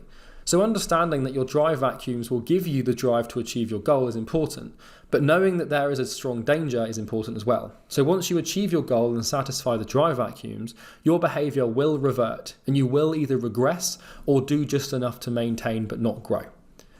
So this can happen because you might make the money 1 month and then you're going to stop doing it because your brain, your subconscious can't really predict the future, right? So like you gratify the drive vacuum, you get it, and then like suddenly what happens is the next month or 2 months later, you just stop working and then you're back to square one and then you go all over again. And if you're at the point where you feel comfortable and your business, as soon as you feel comfortable, you know you're in for some fucking trouble, right? Business-wise. As soon as you start to feel some comfort, you're really going to start to stagnate because if your business is stagnant and plateaued in terms of revenue, then the quickest way to fix the plateau is by doing some soul searching and digging into your whys. You need to find out why you actually want to grow the thing. Because if you don't have a why, then your limbic system and body won't bear any how. So like I mentioned this earlier, like if you want your body and your mind to do the work, you need to give a reason. You kind of have to like cash it in and be like, right guys, okay character or okay body, okay consciousness, okay, cognitive efforts. Here's why I want you to do this thing. Like it's called reason respecting tendency in psychology. Like we need to have a why. And initially in the early stages of entrepreneurship, your subconscious takes care of that for you because, well, something has happened. Like, your family haven't got enough money or, your dad was an asshole to you. Like this, by the way, wasn't my case, but just picking out of thin air, like your parents were horrible and said you'd never succeed and you want to prove them wrong, or you're terrified of being poor because that's what you grew up around, or because in your childhood, like someone bullied you and said you'd never do anything and you want to prove them wrong. And like you usually start a business out of some sort of anger, right? Anger or fear. And once the anger or fear is tempered down by having achieved the goal, it then manifests into comfort because, well, it can't really go anywhere else. And then you're sort of stuck because you don't know why you're working anymore. So you need to start figuring out what's next. And the key is to realize that we don't have business problems. If your business is plateaued, it's not a business problem, it's a personal problem, right? The personal problem you've got is comfort usually, and the personal problems appear in the business. And if you don't have a strong sense of why, then there's no point in having all of our appointment booking systems or scripts or funnels because you won't use them, right? You'll stop believing they work, or you'll unconsciously do anything you can to sabotage your results and stay where you are. So we need to clean this out. We need to figure out why you're working. Because like right now, you might actually know your drive vacuum and you might not be making much money and you want to make money and you know why you're working and that's fine. But like it will happen. You'll get your goal. if you follow the stuff in the program and you channel that unconscious, like, you know, chaotic energy that you've got onto the program, you'll get what you want. But when you get what you want, you'll become comfortable, and then you'll be in pain, and you'll come back to this and you'll have to redo it. So if you're at the point where you're making good money and you're comfortable, but your business is stagnant, it's because you aren't connected with a strong reason. So now let's talk about discovering your higher purpose. Okay, so we need to sort of transcend like our reasoning. And so I've got a resource to help you do this. Okay, this is the solution to comfort. You know, a lot of entrepreneurship is just battling comfort, basically. Okay, so the human condition requires justification to withstand the pains associated with growth. Money is never the goal. It's what pain is alleviated by the money that is the goal, and it's what mission is accomplished. It's what pain is alleviated by the money that is the goal initially, and it's what mission is to be accomplished after this. So what that means there is, in the early stages, you're motivated by pain avoidance and by numbing pain. But in the late stages, you have to become a mission-led entrepreneur, and your why and your reasoning has to transcend your personal wants and desires. So right now you'll be in two states of minds, right? You have dry vacuums that are unfulfilled, and these are pushing you towards a tangible number that you and your subconscious believes to be the way to escape the pain. This resource isn't relevant to your situation, so you come back to it when you hit your goal and start experiencing some, what I would call, toxic comfort associated with it. Number two, this is where you might be. You have enough money to comfortably live and have already fulfilled your base drive vacuums. You are now experiencing a battle with comfort. This resource is for you. So here's why, questions to meditate on. So this isn't something that I can just SOP. I can't just give you like a simple, like, I wish I could, but this is like an activity that you have to do in your own time. Like, it has to be a bit soul searching, and it's your soul, not mine, so I can't search it for you, but I can give you questions to dig something up. So if you want to continuously be driven to grow, your work has to mean something. Past a certain point, money will lose its strength of meaning to you. This will happen. Once you give a man or a woman enough money to do whatever they want and go where they want when they want, why would you want any extra money? Like, what's the point? Like, if you've got, like, you know, if you haven't got massive expenses and you've got a business that passively makes you $100,000 a month, then why would you want any more money? Why would your subconscious, or why would your, you know, limbic system or behavioral mechanisms that drive your body want you to do anything? Like, they just won't. Money will lose its meaning to you. Your work has to matter to you and other people. So here are some questions you can ask yourself to figure this out. And this has personally taken me years, right? So don't expect it to be immediate. So ask yourself these questions. I've listed them out. Why do you and your business exist, other than for the purpose of making money? If you went out of business, who would care? If you stopped working, would the future of the world be any different? Would it matter to anyone if you went out of business? Why should extremely talented people relocate and quit their jobs and dedicate their lives to this thing? Why do you get out of bed in the morning? And why do you need to make sacrifices for this thing? Now, your answers here can be macro or micro. So when I'm talking about, like, you know, would it matter to anyone if you went out of business, right? It could either be like the entire population of the world, or it could just be your family, right?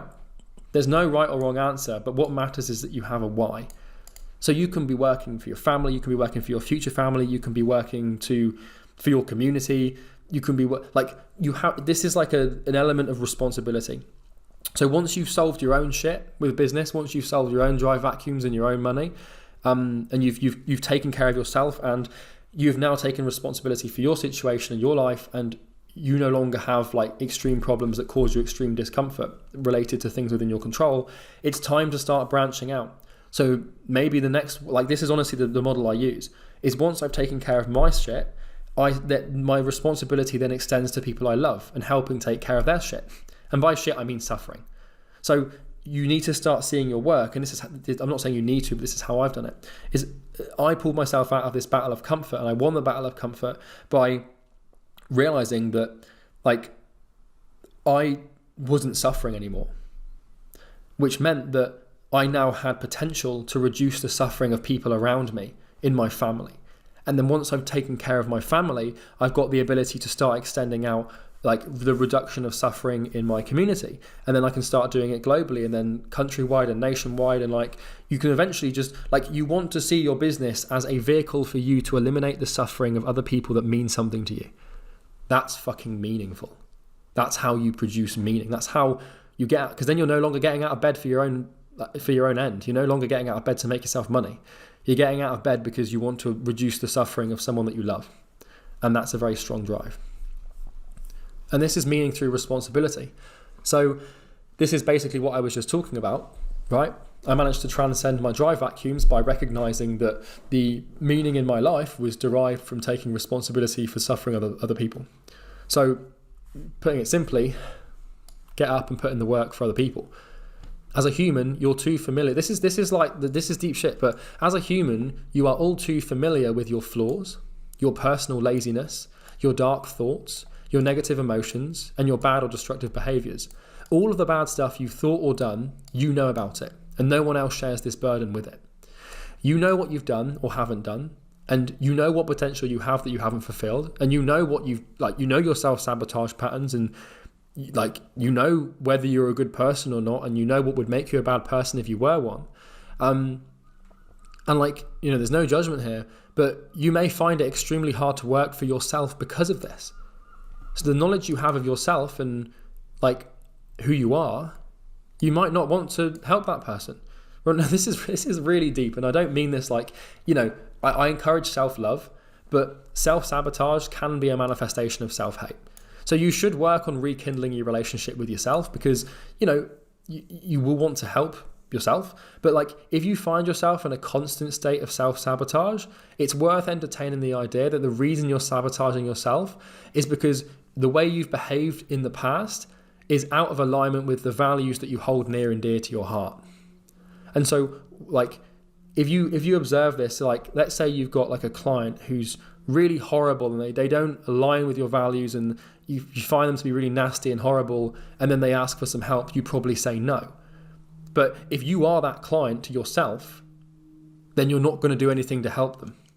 So you need to, if this is your situation, I would advise seeking out a therapist and trying to start, and the way you fix this is just by starting to behave properly, because then you can fix the problem by going to the root and starting to if you have negative behaviors and you go out and drink a lot when you say you don't want to drink, but you do drink, or if you say I'm not going to do this, but I do this, or like you do drugs, but you don't want to do drugs, like just stop doing the behavior and you'll start to rekindle the relationship with yourself. But you need to start treating yourself as though you are someone responsible for taking care of. So there's a study that actually shows that humans are more likely to remember their dog's medicine than their own. And what that tells us, and what that tells the scientific community, is that people care more about their pets than they do themselves, because they love their pets and they don't love themselves. Now, if you're in that position, then the way you fix this, like I said, is by starting to behave in a way that's congruent with what you truly value, or start talking to a therapist and figure out why you keep self-sabotaging, and it will become pretty evident to you why. Just go to a therapist and say, listen, I keep going through these periods where I make progress and then I break it all down, and then they'll work that through with you, and it's pretty enlightening. It's helped me massively. I've done a fair bit of therapy, and it's helpful, man. But this obviously takes time. So in the meantime, you can also, the second way to do this, and I do both, is to figure out who you want to help, why you want to help them, and get to work doing so. So this is crazy. Like you're probably thinking like, Charlie, this program is supposed to just help me build my business and start making more money, and now you're telling me to get a therapist and take care of myself and rekindle my relationship with myself. Like, what are you on about? This is actually the most profitable stuff you can do. Is dive into your mind and your psychology and your subconscious and fix it. Because if you fix yourself, then you fix your business, because your business is an extension of yourself, right? And meaning through responsibility. Right now, you might keep self-sabotaging because you are comfortable, and what you've done, that you might not deserve to succeed, and what you're like, so you don't try. But if you're doing it for someone else and other people, then you're going to do it. So this is where having a problem and a mission and a vision comes in. Because like if you want to become a sort of like mission-led entrepreneur and you want to extend your motivations and reason for working beyond your personal gain, then having like a group of like people to solve a problem for, or having a vision or a mission is really helpful for this, because it allows you to actually like tangibly like map out why you're working for reasons other than yourself. So human beings have problems. These problems cause and create pain and suffering in their life. As a developing entrepreneur, you have the potential to solve these problems and remove this suffering. Pick a damn problem and make it your why. So the problem is like, well, what problem do you see present in the world you want to solve? Why is it important? Who faces it, and why do you want to fix it? Write it here. By the way, you can make a copy of this document by going up here and clicking to file and make a copy, right? And then vision, right? What is the vision of your company? Right? Once your company has solved the problem, what will the world look like? And you can write that here. And then the mission is how will you achieve your vision and solve this problem? And you can write that here. So like, this is a really important thing to do, man, because like, if you've got this issue where you keep getting comfortable and you fulfilled all your drive vacuums and you keep self-sabotaging because you don't want to make any progress because there's a part of you that you don't love, then you need to find a group of people you do love and then figure out how you can help them alleviate their suffering, right? And if you want to figure out how to do that, then you just figure out what their problem is and this manifests. So here's an example. If you're really struggling to define like the problem, the vision, the mission, you can just Google a company you love. So like if I go here and just search like Apple's mission, for example. Apple's mission statement is to bring the best user experience to its customers through its innovative hardware, software, and services. So that's like their mission statement, for example. Or you could probably do this with like Google, right?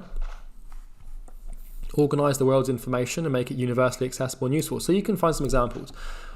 This is what Imperium Labs' problem, vision, and mission is. Like the problem that we see, that we want to solve, that we've basically dedicated our lives to solving, is that most high-ticket entrepreneurs struggle to grow their business, right? They want to create better futures for themselves and their families and their clients, but they lack the knowledge and the systems to do so. So that's the problem we see, is that like we've got like entrepreneurs who want to start businesses to make money for themselves and take care of people and, you know, take care of their families and stuff. And they want to help an industry and solve problems, which is the nature of like being a high ticket and coaching and consulting and stuff. And like, but they just struggle. They fall short of the understanding. So our vision is for the industry-wide struggle of high ticket client acquisition to no longer exist. So when we're done, this is what will have happened. Right, when our vision is fulfilled, it will be fulfilled when high ticket client acquisition is no longer a problem. And the mission, build and deliver an unrivaled set of systems that any high ticket entrepreneur can install and use to reliably grow their business and achieve their personal and business goals. So an example of this is this mindset video, right? Like this mindset module is dedicated to be like a system or a series of content that you can install and use and understand to help you grow your business.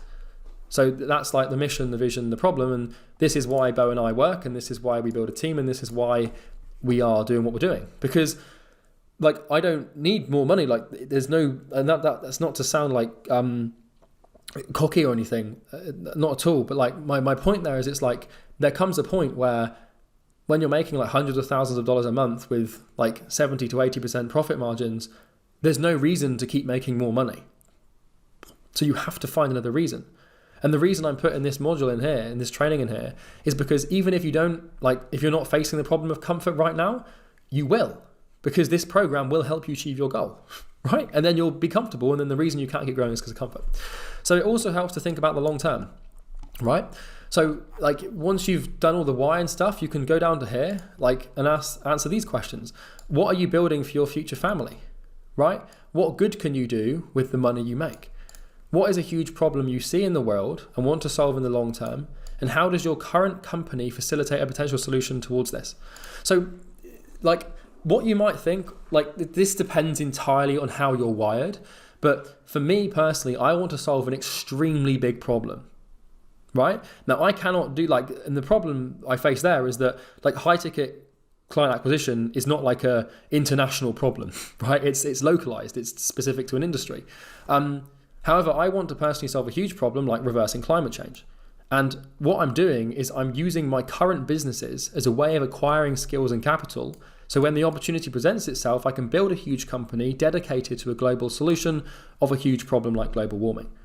So my sort of reason for growing this company is twofold. The first is so that I can actually visualize this and bring this and solve this problem because I've experienced this problem and it's bloody horrible. But the second reason is my business at the moment, my businesses, they fit into a longer term vision of me proceed to solve a huge problem that's going to alleviate suffering for hundreds of millions, if not billions of people. Okay, so that's like my why, and that's me being transparent with you. So you can sort of think this through, and that's how you defeat comfort. Pretty deep stuff, okay? And nobody else is talking about this stuff. Everybody else is just focused on, how to sign an extra client. But this is what you need to know.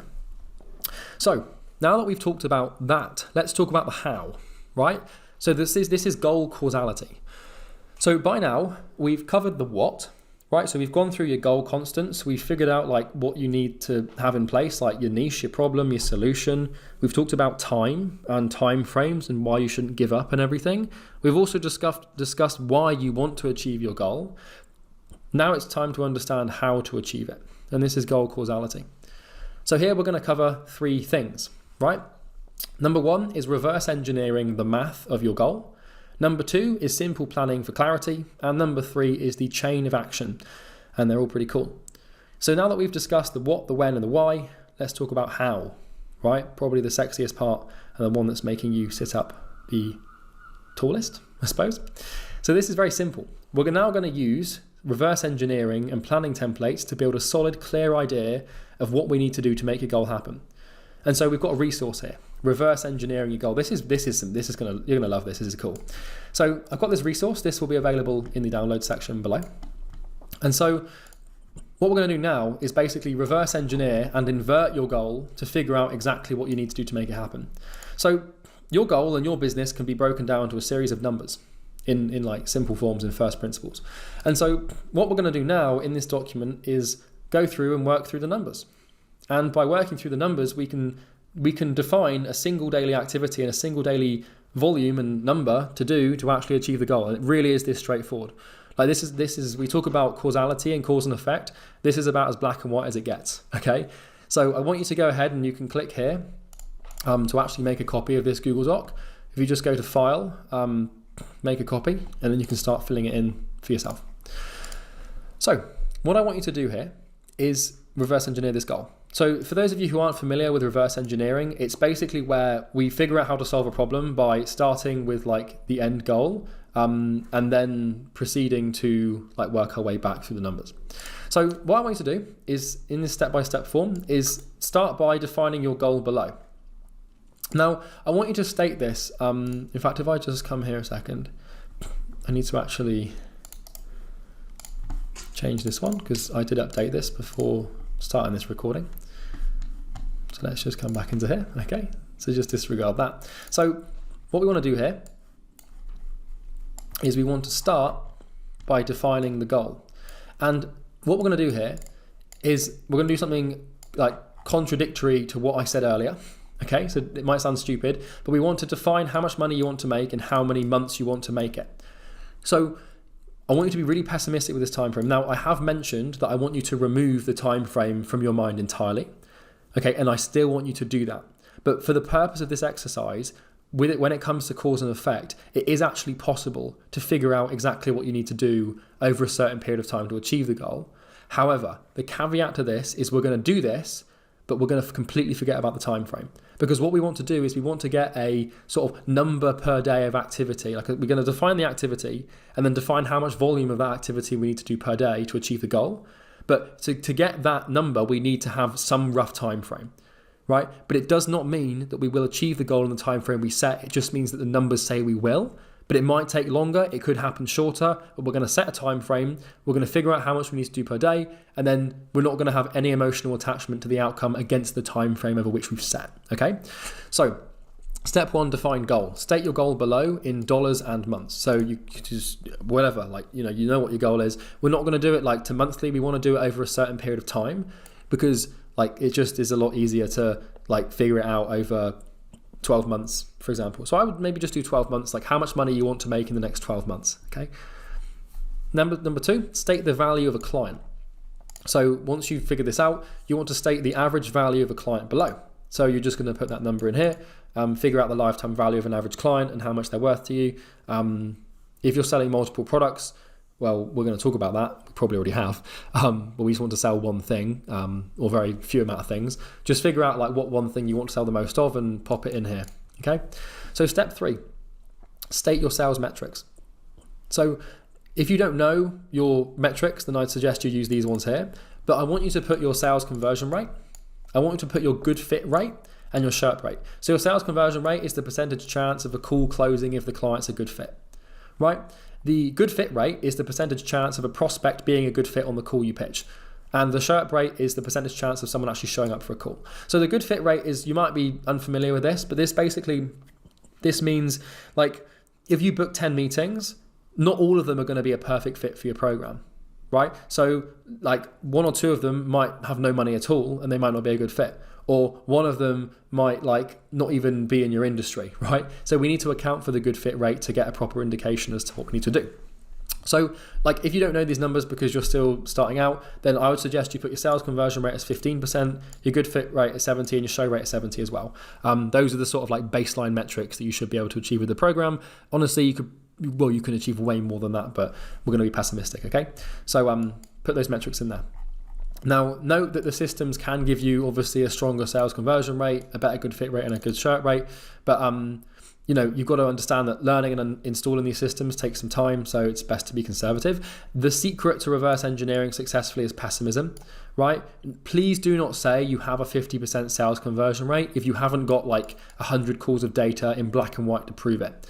In fact, like it almost is better to like if you think you can convert it 30%, just say you can convert it like 15, because the more pessimistic you are with these numbers, the better your expectations will be aligned with reality, the less likely you are to get discouraged, the more the universe will favor your ability to actually get the results because, well, you're actually going to keep trying, right? So if you haven't got data, then don't put it. So like for Imperium, we've done like hundreds, if not thousands, well, we've probably done like 1,000 sales calls at this point. And like I can tell you exactly what our sales conversion rate is. I can tell you exactly what our good fit rate is, our show rate. You probably don't have this data. You might be able to guesstimate it, but I would suggest just being really pessimistic or using these ones if you're going to be using systems in the program, okay? Number 4 is state your appointment booking metrics. So list your appointment booking systems below, and if you don't have any yet, just wait till you do the outbound or inbound attraction methods and come back to this. So what you want to do is have the system name and the appointment booking rate. So if you're using Loom Alchemy, we see appointment booking rates here from anywhere from like 2% to like 10% to 15%, sometimes crazy. Same with cold messaging, it could be like 2%, it could be 10%. My suggestion here for appointment booking rate, if you're not sure what it's going to be yet, just be really pessimistic and put 2%. Okay, now you can also do this with ads, you can do this with inbound, you can do it with YouTube videos, but for the sake of this exercise, I'd recommend just using like an outbound attraction system because it's so definable and tangible. So I would just put here 2% as the appointment booking rate because that's like the minimum that you should be able to achieve with Loom Alchemy, for example, or cold messaging, but it could be more like 5% or 10%, but we'll be pessimistic. So please, pessimism, like by your nature, you might want to be optimistic, but don't be. So step 5 is to reverse engineer the numbers. So what we're doing now is we're actually going to go through and reverse engineer all the numbers, and I've got an example on the next page. So what we do is step 1 is to take the dollar goal and divide it by the client value to get how many clients we need to achieve the dollar goal. Then we take the clients required and divide it by the sales conversion rate to find the good fits required, like how many calls we need to do that are a good fit. Then we do it with good fit calls required divided by good fit rate, which gives us how many SHRPs we need. Then we go on to SHRP rates required, or SHRPs required, and we divide that by SHRP rate to get how many bookings we need appointment-wise. We're defining this as bookings, by the way, like the cause and effect is bookings. And then once we know how many bookings we need, we divide this by the appointment booking rate to figure out what outreach volume is required to achieve the bookings. And then what we can do is we can figure out how many days it takes, right? So my point here is we reverse engineer this. So we figure out how many clients we need. Then we figure out how many good fit calls we need to get those clients. Then we figure out how many SHRPs we need to get those good fit calls. Then we figure out how many bookings we need to get those show ups. Then we figure out how much outreach we need to do to get those bookings.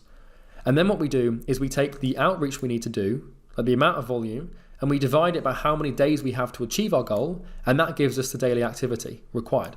And all the metrics should be set as a decimal. So like if you've got a 15% sales conversion rate, it would be clients required divided by 0.15, but I'll give you an example. Okay, so let's hop into an actual example where we can see how this works. So here's an example. Let's say that you want to make $240,000 in 12 months. Okay, well, let's say the client value is $6,000 and the sales conversion rate is 20%. The good fit rate is 80%, the show up rate is 82.5%, and the appointment booking rate is 2.5%. This could probably be a bit more. But let's do this. So step number one is we find how many clients we require. So what we do is we do 240,000 divided by 6,000 to find we need 40. And then what we do is we try and find how many good fit calls we need. So we basically do 40 divided by 0.20 because our sales conversion rate is 20%. And that means we need 200 good fit calls. And then we take 200 and divide it by 0.8 because that's the good fit rate. And that tells us we need 250 shows. We take 250, we divide it by the show rate of 82.5%, which means we need 303 bookings. So we need 303 bookings at an 82.5% show rate, an 80% good fit rate, and a 20% conversion rate on those calls to make this money.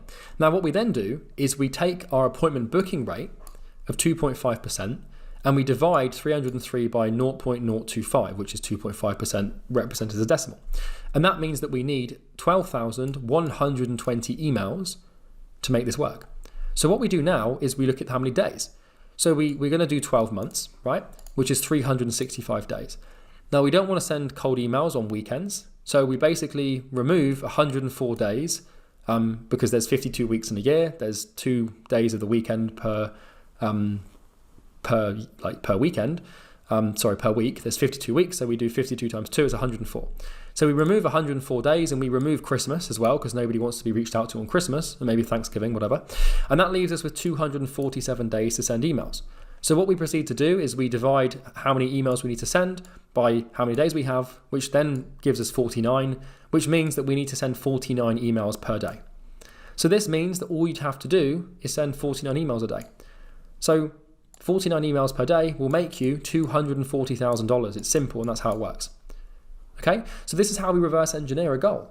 And it really puts cause to effect. Like, there is nothing cleaner than this, because now, like, obviously you need more things. You need like a product, you need a team, you need like some other shit. But for the most part, like, if you want $240,000, you send like 49 emails a day with these metrics. Now, the best thing you can now do is double this number because, like, you know, it might be, we still need to be pessimistic, but I would just increase that number by 25 to 100% to 50%, whatever. Usually just adding like, you know, an extra 25% onto it, or 50% is quite good. But that's basically how it works. So I want you to do this for yourself now. Okay. So what I've done here is, you know, I've mapped this out. So now it's your turn, and please, for the love of God, be pessimistic, right? So you're going to put your desired revenue in here, divide it by how much the client's worth to get your average, how many clients you need. Take that, divide it by your sales conversion rate to figure out how many calls you need, and then like good fit calls at least, and then divide that number by your show rate to figure out, your good fit rate to figure out how many shows you need, and then just keep working back through this model here as I've just mapped out. And what will happen is you'll eventually have a number here, and this is in gold. And the number highlighted in gold is your North Star. Come hell or high water, get it done every damn day. No excuses. And I'd suggest doubling it, or at least adding like, you know, 25% on, 50% on, to be certain to hit your goal. The worst case scenario is you get there twice as fast, right? This obviously calculates with organic, but you can use the same model for other methods like paid ads or referrals or content. So like if you know that, like, let's say you're doing YouTube as a strategy to get clients, which will be taught in the program. Like let's say every video you upload, you book like 2 calls, right? Then what you could do is you could deduce how many videos you need to actually produce to produce the amount of calls you need to get the meetings. But this is really how it works, guys. This is like as straightforward as it gets. And we can do some further math if we want to. So we need 303 bookings, which means, you know, we're conducting 250 calls. 200 of them are a good fit. So we're really doing like 200 proper sales calls over the course of the year, and we've got 247 days, which means that we're not even doing a call a day, right? So we don't even need to do a meeting every day. It's probably like a meeting every like 4 meetings a week to make this happen. So, you know, like, what is that, like 0.8 meetings a day or something? But this is the point. Like, the main thing you want to find is this number here, is how many, like, what volume of activity do you need to perform each day to achieve your goal? If you can figure that out, you can put direct cause to effect, and you can also line up the timeframes. Now, once you've done this, like I said, like double or just get this number as like high as you can. Like, don't then just think, oh, I've got to do like, you know, okay, so I've to achieve like 100 grand, I've got to do, I've just got to do like 15 emails a day. Well, don't just do 15 emails a day, man. Just do like 45, right? 50, 60. Just do as much as you can, but just know that you've got the math lined up, and it will give you, this will just relax you. Like, it will allow you to relax a bit in the chasing of your goal. So that's reverse engineering your goal, and that is basically how we put cause to effect and define exactly what needs to be done to achieve the goal. So now let's build a plan, okay? Planning out a goal is really straightforward for high ticket businesses. So I've actually got a resource for you here, and like what we're going to do is we're going to build like a little visual form and show you how to do this. So I've got this resource called Simple Planning for Clarity. If you open this up, it will look like this. So pretty simple. The resource is going to help you plan and like build a plan around your goal. This is like a basic plan. We're not being too intricate. We're just building like the sort of top level view of what you want your business to look like. And the secret here is that less is more. The less variables you have, the more simple it will be, the easier it will be to grow and scale. So what I've got here is a series of like titles in bold. And what we want to do is we want to just answer these questions. Okay. So this is all you need really to like grow your business. In case you're wondering, like there's going to be a few things that might not be in here that might be like of lesser importance, but the main macro things that you need I've listed out here. So channels. What channels are you going to use to generate appointments for your business, right? List them out here. You might just have one, you might have multiple. Systems. What macro systems are required to run your business, right? So by run, I mean automate. So onboarding, support, service delivery, sales might be the main ones. Websites and funnels. What websites and funnels will your business have? You might have a main website and you might have one funnel. You could have a webinar funnel. Products and services. What products or services will you sell with this business? Right? It should just be one thing, but you might have a couple products. Maths. How many units do you need to sell to achieve your goal, and what profit margin are you aiming for? Okay? So you put your unit in here, like you should have this from the reverse engineering, like I need 40 clients to make $240,000, and that's the maths. If you've got two products, you can account for both of them, but just having one's the easiest way to scale a business, or maybe like a mastermind or something, but yeah, keep it simple. Team, what team will you need in place to help achieve your goal? Now you can add more people here, but it might just be like you, a VA, an accountant, and someone to help with service delivery or something. Pretty simple. Objectives. What are the core objectives required to achieve your goal? So now what you can do is you can think of the miscellaneous things that you need to have accomplished for you to actually bring your goal straight to fruition. Pretty simple stuff. Like you won't be complicating this too much, but like, for example, like, if one of the things we're doing with Imperium is eventually we want to use YouTube ads to actually get clients and grow and scale. And so we need to basically build a system for YouTube ads, which is something that we've played with before, but we've never truly mastered. So one of our objectives is actually basically to build a system for that. So once you've defined the variables, I'd suggest mapping them out in a tool like Miro or FigJam. Having this to visualize is very helpful. So if you want to see how we've done this for Imperium coaching heading into 2023, you can click here. So right now it's almost April in 2022. And Bo and I have already planned out Imperium for 2023. And this is our plan. So you can actually click here and open up this PDF. And this is basically like exactly what it looks like. Might be a little blurry, so I'm actually going to pull it up here. Okay, let's just load this one up. So this is how we've mapped out our entire business, right? And this is literally it. So what we've got here is we've got the channels, the channels of appointment booking. So we're going to be using organic YouTube and a podcast. We're going to have looms and setters and YouTube ads. Nice and simple. Systems. We need a system for sales. We need a system for onboarding. We need a system for like delivery, in terms of actually like delivering like our product to clients. Like, how do we do that? What, like, are we using Kajabi? Are we using School? And then support. How do we support clients? Those are the main 4 systems that we need to run this business. And then websites, we'll have a simple website and a simple funnel. And then products, we have the Imperium Systems program, which is what I'm working on right now. If you're watching this video, you might be part of the Imperium Systems program, or you could be part of our earlier version 1 program. And then we've got the Imperium Collective, our second product, which we're going to be working on in 2023. This will be our mastermind that we will cap to probably about 50 people a year. Then we've got our team over here on the right. So we'd need growth manager 1 and 2, so 2 reps and 2 setters, an operations manager, client success manager, a marketing manager, 2 VAs, an accountant, and then me and Bo, who wouldn't do anything except from support and coaching. And so like, that's our team. That's the infrastructure we need to support this goal. This is the math.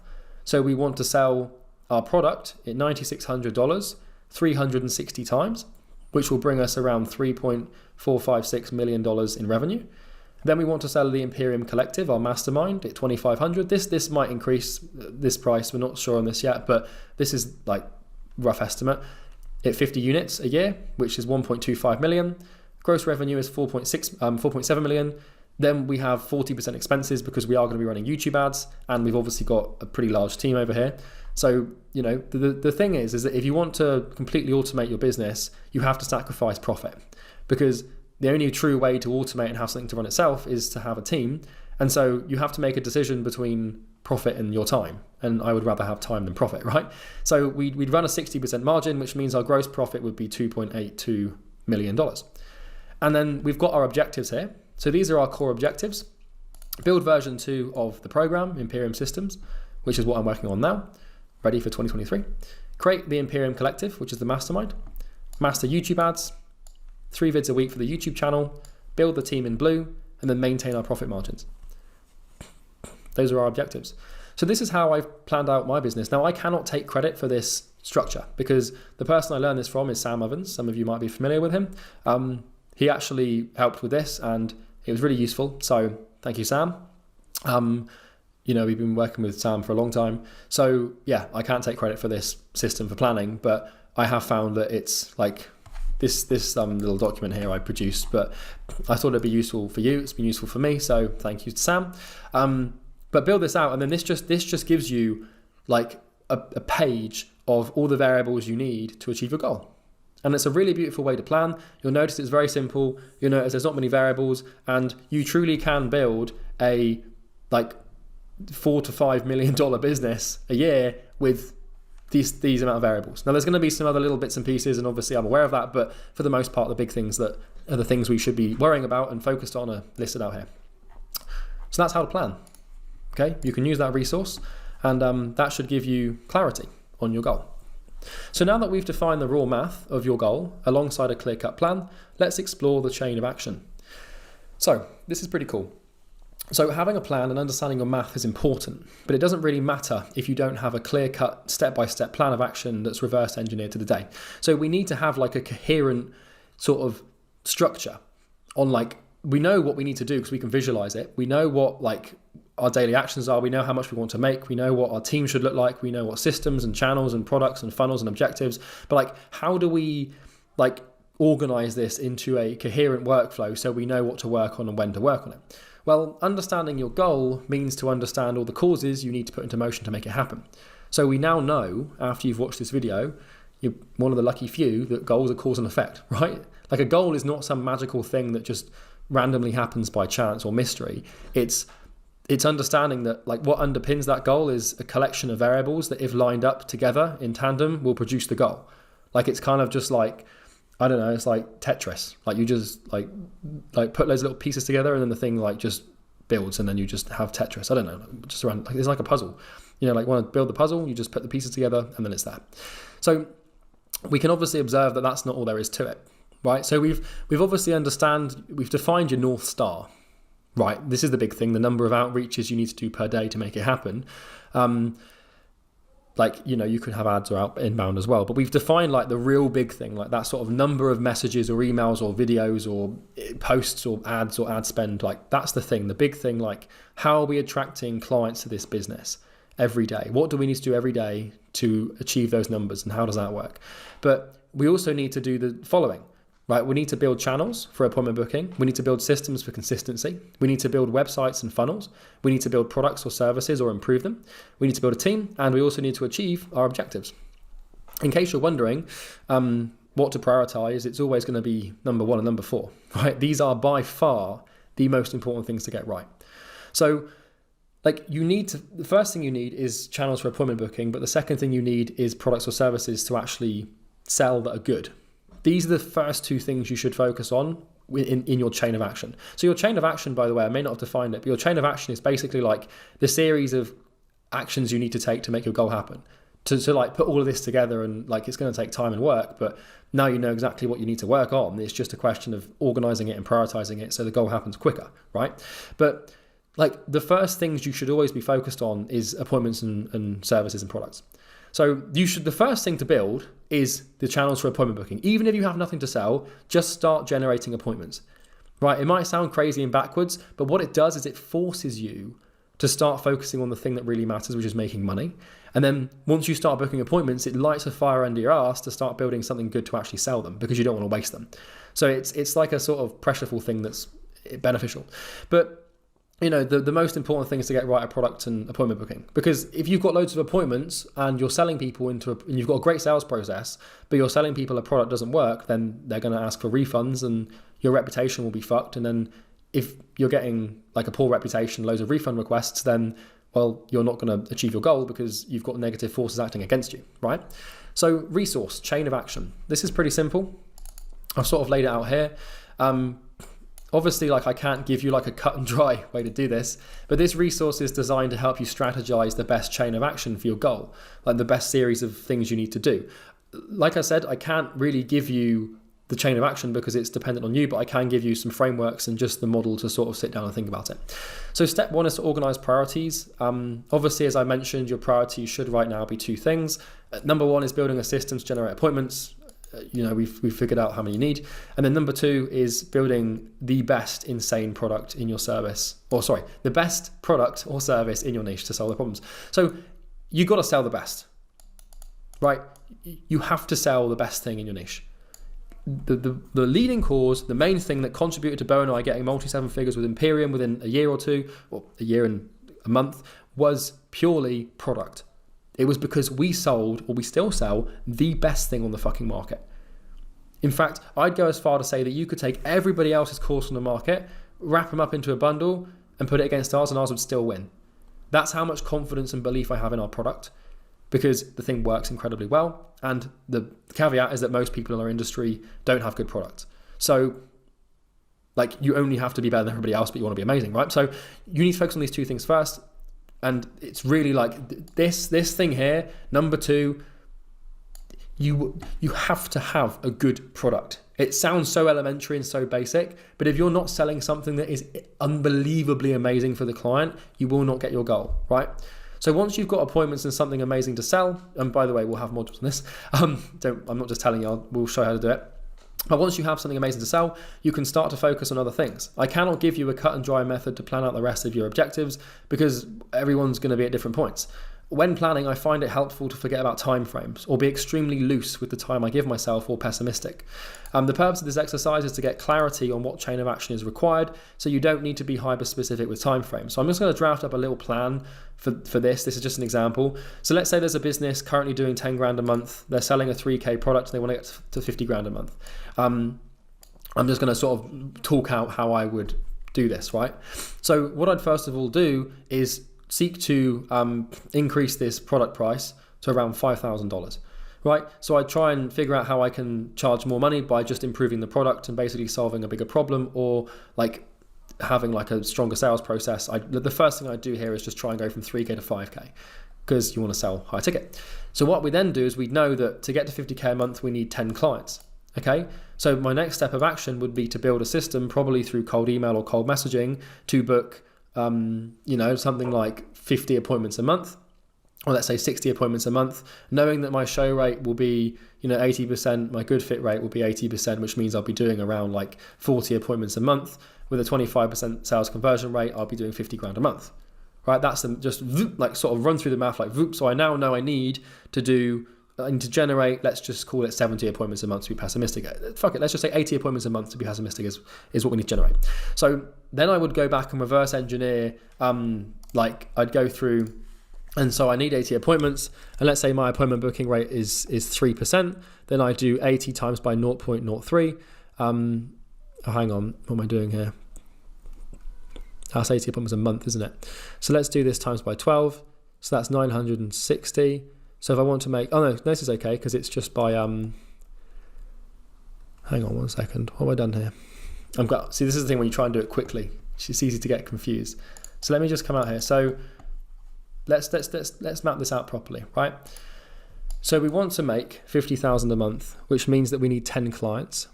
So at a 25% conversion rate, this means, we do divide. That's why I'm being an idiot. It's been a long video. Sorry, guys. So we need to do 40 good fit calls.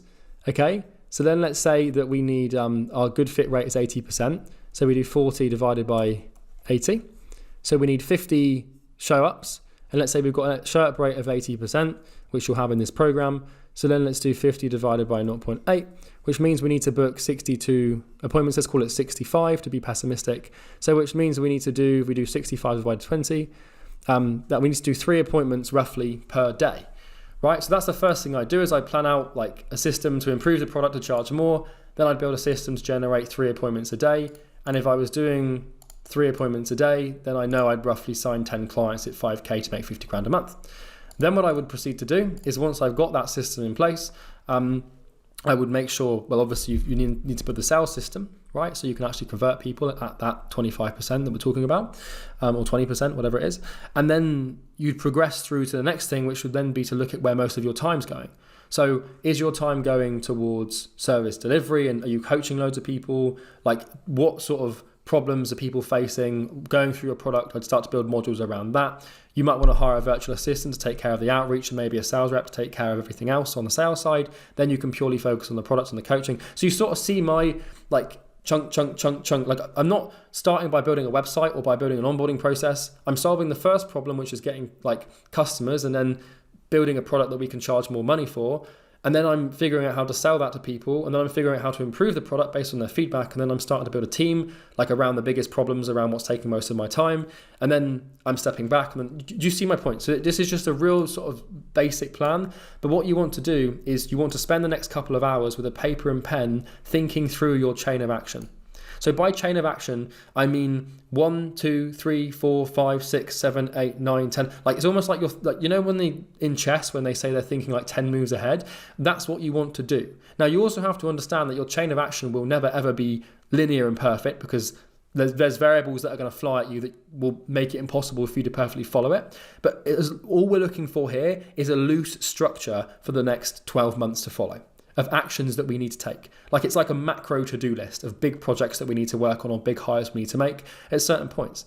So if you know that if you need loads of appointments and you haven't got enough availability to do the appointments, then you need a rep, right? So you have to hire a rep at some point, and you work through these things, and you have to strategize and think through, like visualize your goal, work your way back, think of all the things you need to have the goal contributing, and everything needs to be in place, and then figure out in which order you need to build them based on the priority of what has the most impact on the goal. That's how we do it. Every hire, every system, every objective, write them all down and organize them properly. So you need to sort of anticipate, like once you start signing like a bunch of clients, you're going to need to have a client success manager. So maybe you have a threshold in mind. Like once I hit 20 clients a month, I need to have someone handle support, because I can't handle support. Like I've got 5 clients at the moment. I could probably handle 4 times the amount of support tickets before I started to break down. So that means that around 20 is when I need to hire someone else to handle the new clients. So you have to just sit and think and just strategize out the plan. And you do this, in case you're wondering, by looking at your plan that you've mapped out. This is why we visualize it.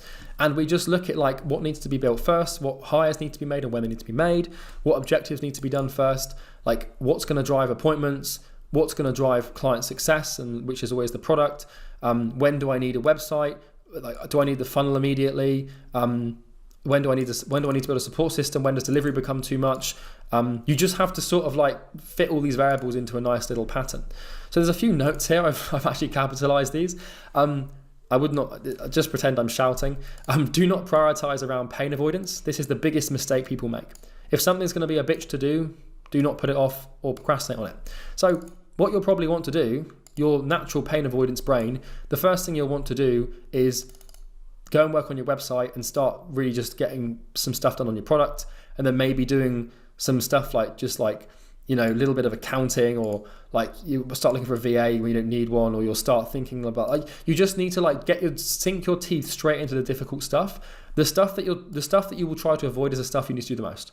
So if you're wondering what you should do, look at what you're procrastinating on the hardest, and that's usually what it is, right? So here's a few notes. Anyone that builds a new website first is going to fail. So fun fact, we don't even have a website for Imperium. We might do when you're watching this video, but like right now, we don't even have a website. We've got a funnel, and even then it's not really like a proper funnel. If you build a system for onboarding before an appointment booking system, you will fail, right? If you hire a sales rep without having a successful sales system in place, you'll fail. Like, we don't have a website. So like all of this stuff, like you just have to really think through like what needs to be done, when does it need to be done. The most important thing right now is getting clients and keeping them really happy. So that's building the channels first, then building the products, right?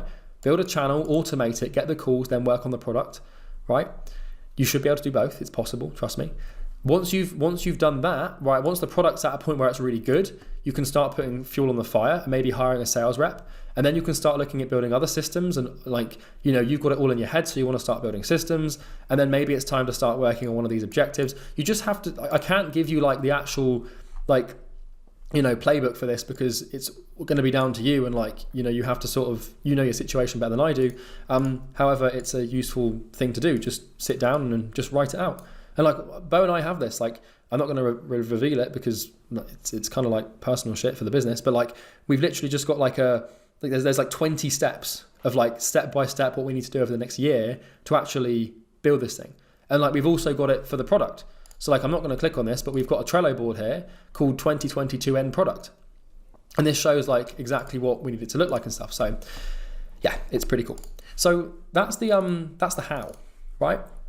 So that's how we achieve our goal. That's the how. We've covered like all of these things. We've gone through reverse engineering. We've gone through the plan, and now you should have a chain of action. So you need to pause the video, and obviously you haven't done it in the last like 2 minutes, but you should now know like what you need to do daily to achieve the sales volume you need. Then you should also have a plan as to like all the variables you need to put together to actually achieve the goal. And you should also now have like all of those variables mapped out in the order of building them. And you should have clarity. The purpose of this is clarity. You should also understand why you're doing this, right? What all the pain is for and why you're trying to achieve the goal. You should also understand like the principles of time that we've laid out, the Stockdale paradox, and like, you know, the when and everything. And you should also understand like the goal constants and like what your goal constants are and what you're working within. So now let's talk about the actual, the where, right? Because the where is really, really fucking important. This is the environment in which you will be doing this work in.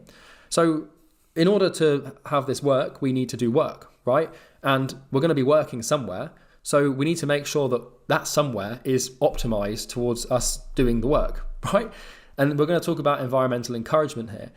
This is something that's massively overlooked. It's probably one of the most important predictors of your behavior. So let's talk about environment. So like I just mentioned, your environment is a stronger predictor of behavior than anything else. Show me someone's environment and I will show you their future. So why do we focus on environment? Well, your environment, like your office or your home or the people that you live around or the people you interact with, your phone, your laptop, everything you come into contact with, everything, every physical object, every app, every notification, every human, every shop, everything you come into contact with either supports your acquisition of your goal or hinders your acquisition of your goal. Or sometimes it's neutral. So like a stick of deodorant probably isn't going to have much of an impact. well, you might want to smell good when you're working, but you get my point. Like, most things are either good for you or bad for you, or sort of they don't really matter. But a good environment helps by providing immediate access to things that help and limiting access to things that don't help, right? So once again, I have to give credit where it's due for this. My mentor, Sam Evans, is very imperative in my understanding of environment. So this is heavily inspired by his work. So just credit where it's due, but I can walk you through this and it's the same sort of thing. So pretty much all your behavior is the byproduct of what is available around you. So let's take an example. How often you drink water, how much water you drink on a day will depend on how much water is available around you, right? So for example, right now, you can probably hear that through the mic. It's probably not the most flattering sound, but I've got a bottle of water on my desk. It's like a 2.2 litre bottle of water. It's pretty much always full. And what it means is I stay very hydrated, right? The difference between someone that drinks a lot of water and someone that doesn't drink a lot of water is purely down to how close their water bottle is to them.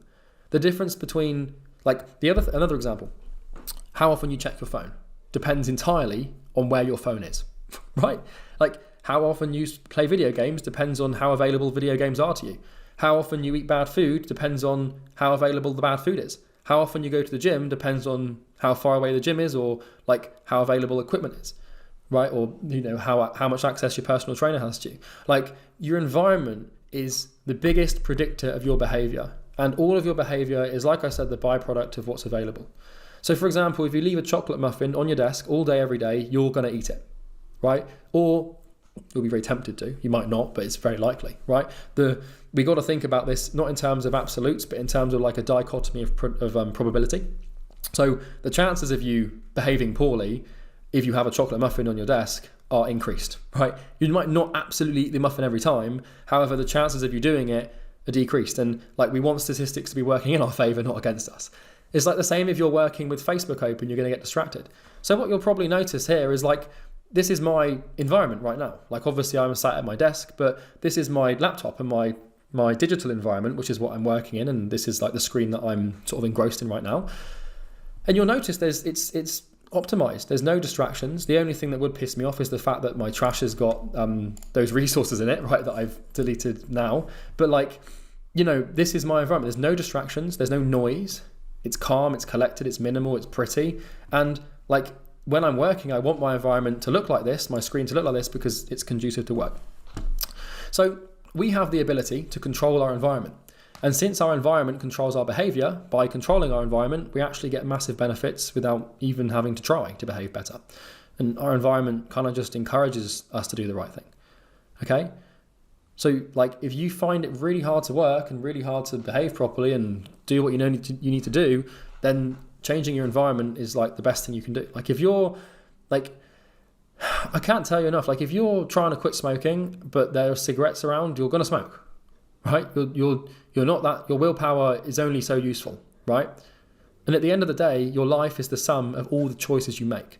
So that's a pretty interesting thing, food for thought. Like, you are the sum of every decision you've ever made. So the choices you make and the decisions you make will depend on what is the most available to you in your immediate environment.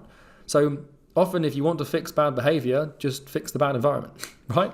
This is exactly why I don't buy bad food, and this is why I work with my phone off out of the room, logged out of all social medias. So here's another example, right? If I go to Facebook over here, I'm not even logged in, right? Not only is Facebook not open, but I'm not even like, I haven't even got the little, like, if I log into Facebook here, right, you'll see this as well. If I go into Facebook, I've only got my 2 business groups. I've got no news feed, right? I've got no marketplace. I've got no stories. I've got no nothing, right? Like, I use undistracted to get rid of basically everything, right? Same for LinkedIn, right? I usually have this hidden. And then like, I'm not even logged in. So I log out, I'm not logged in, and I'm also not even here. Like, it's the same if I go to LinkedIn, for example. Not logged in. Because if you're logged into these platforms, like, part of your cognitive energy is dedicated to them, right? So, and it's just it's like your environment, like in the back of your mind, you're like, I'm logged into Facebook, I should check it, right? So it's just stupid. So log out. So we want to design our environment for encouragement, which means that basically our environment encourages good behavior. So what I want you to do now is, this is just a real quick 7-step process to auditing your environment and just improving it. So look at everything in your immediate environment and perform an audit. So look at your living and working space and make a list of everything in it, right? So let me give you a quick example. I did this recently. Obviously, this includes everything like your bathroom, kitchen, office, bedroom, your gym, your technology, your furniture, the people. I did this recently with my gym. So I go to a gym, and in the changing rooms at the gym, I exercise basically, and then I go and I sit in a sauna, and then I have a cold shower, and then I leave. However, in the changing room of the gym is a television that plays the news every morning. And that really pisses me off because I hate the news. All it does is make you worry, and the news doesn't contribute to my mission or my goal, so I don't want to see it, right? That's as seriously as I take this thing. So every time I walk into the changing room, regardless of who's in there, I turn the TV off whilst I get changed, right? And then, like, because there's like a little button on the side, and I just literally walk up to it, and I'm just like, boop, and then just turn it off. And then it's gone, and then I can change in peace, right? Without having like part of my attention drawn towards Will Smith smacking Chris Rock, which is something that came up in the news recently. I don't want to know about that. I don't care what happens at the Oscars. All I care about is helping high ticket coaches with client acquisition. So like now I'm talking about it, and it's even like, you'll notice how that happens. Like now the news is even interfering with my ability to produce my content for my program because I'm fucking talking about it, right? So it's like, this just the way in which it affects you is unsurmountable, like all of these negative things. So I just turn the news off when I get changed. It's just a little story. But I audited that. I was like, what's in the changing room? And I was like, well, I got my clothes. There's people. I can't help the people. I got the locker. Oh, the TV. Oh yeah, that plays the news, isn't it? We need to get rid of that. So, it's the same with your car. If you have driving your car, you've got your radio on, you're going to hear shit you don't need to hear, right? It's just going to make you worry. So, number 2, look at your goal and the chain of action required to achieve it. And then number 3, which says number 4, sorry about that, categorize the items in your environment and list them as negative or positive, and score all items on a scale of -10 or +10. Next, eliminate all negative items from your environment. If you can't, distance them from yourself or hide them away. So if you've got something in your environment immediately that does not contribute to your goal, in fact, if it does the opposite and takes you away from your goal, get rid of it. If you've got a TV in your room or your office, get rid of it.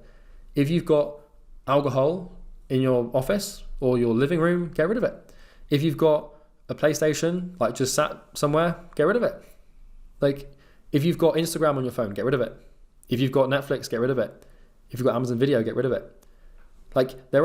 You have to understand that if you're not willing to sacrifice these things, your goal becomes the sacrifice, right? So, there are instances where like you might want to stay a little human and keep something that keeps you happy. I haven't got rid of everything that is negative because like I like playing video games with friends on the odd occasion.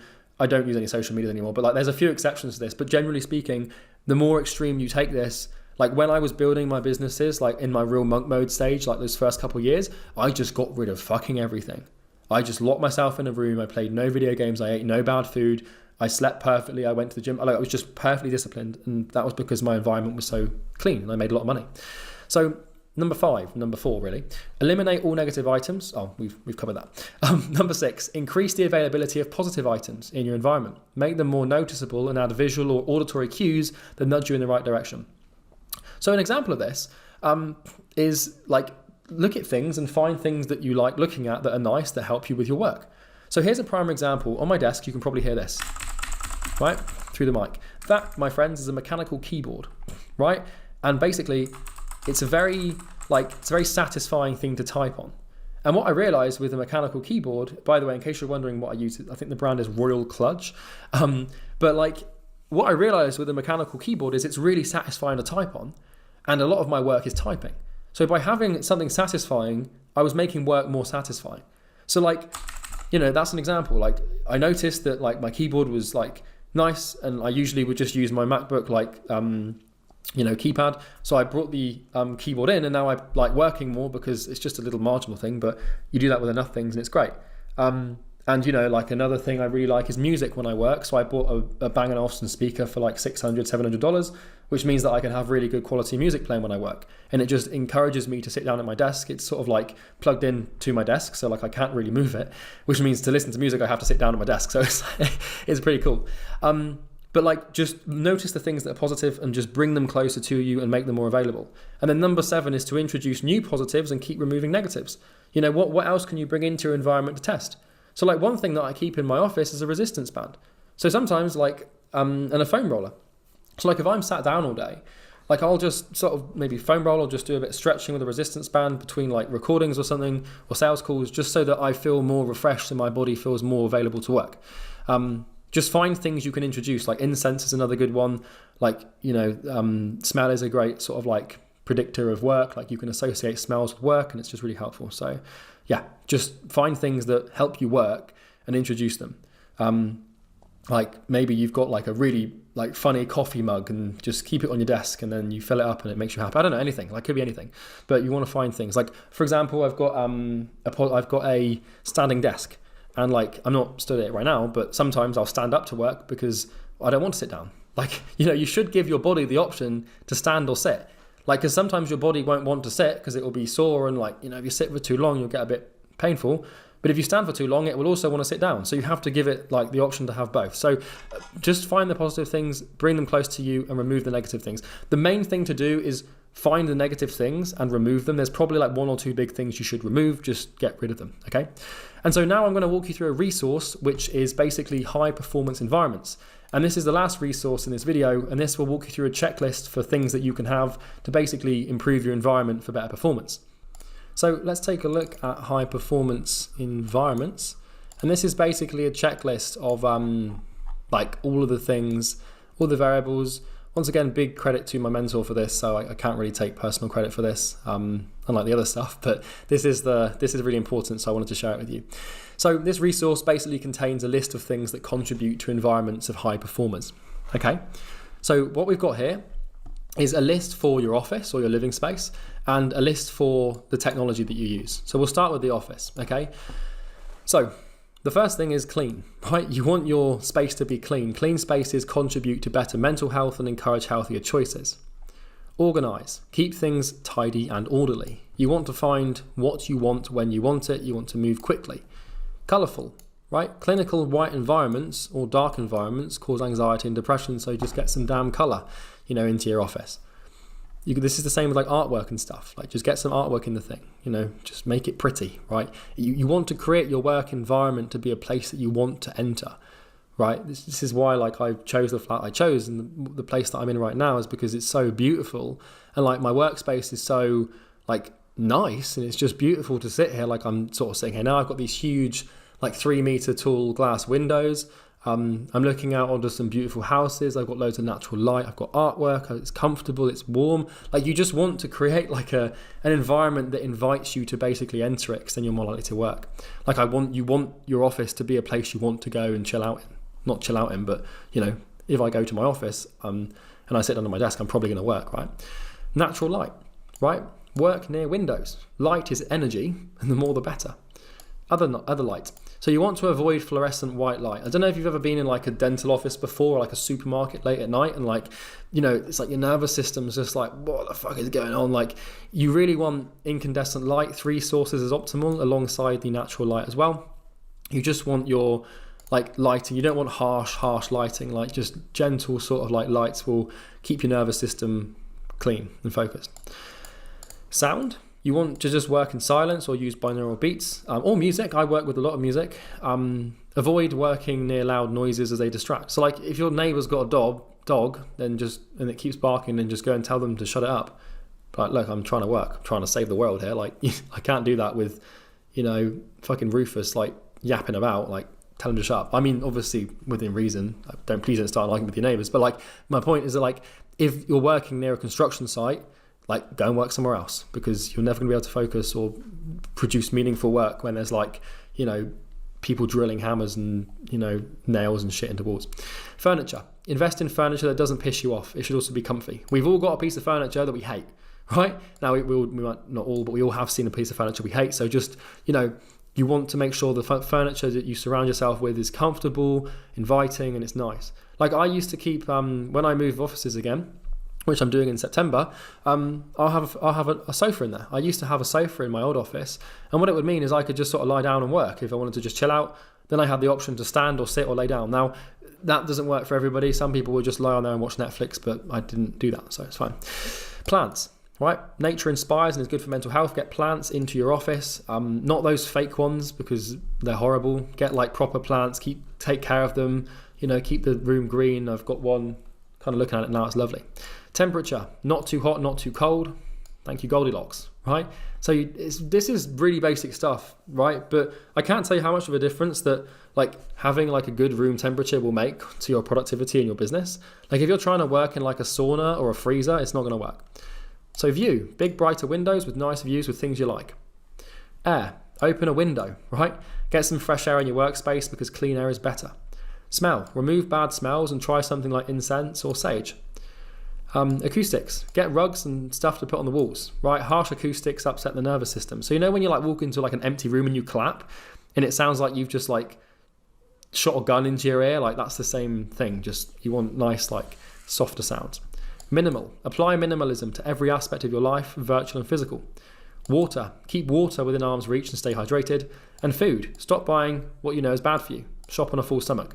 So like the best strategy for not eating bad food is just not buying bad food, right? And if you don't control what you buy, then grow up, right? However, like shop on a full stomach. So like if I go to shops, which I don't really do anyway because I just get deliveries because shopping's inefficient and I get meal delivery anyway. But if I ever go there, like I'll make sure that I've eaten something before or I drunk loads of water so my stomach's full and I'm not like, because you're more likely to buy bad food on an empty stomach because like that's what your brain knows to do, so just don't do it. So this is going to get a bit ranty because I feel quite passionately about some of this stuff, this technology stuff. So list for technology. So Mac, first of all, I'd suggest getting a Mac. It's faster and better than Windows. I don't know why anyone would have Windows over Mac. Like Macs are faster, they're cleaner, they're more efficient, they're more user-friendly in my opinion. So that's that. Now, one computer, right? One screen, one device, no need for multiple, ideally a laptop. So I would suggest you have a phone and a laptop. And then you get a monitor and you plug your computer into your monitor, which is what I've done right now and what I'm recording this video on. You do not need I don't understand those big chunky blocky computers. You can't put them in a bag, you can't take them anywhere. It's just another thing to manage and pay for and worry about, and when you can just literally have a laptop that you can plug into a screen and it works it actually works better, right? So if you've got one of those, you don't have to, it's not like a critical requirement, but like in the long term, understand that like the best thing to do is just have a laptop.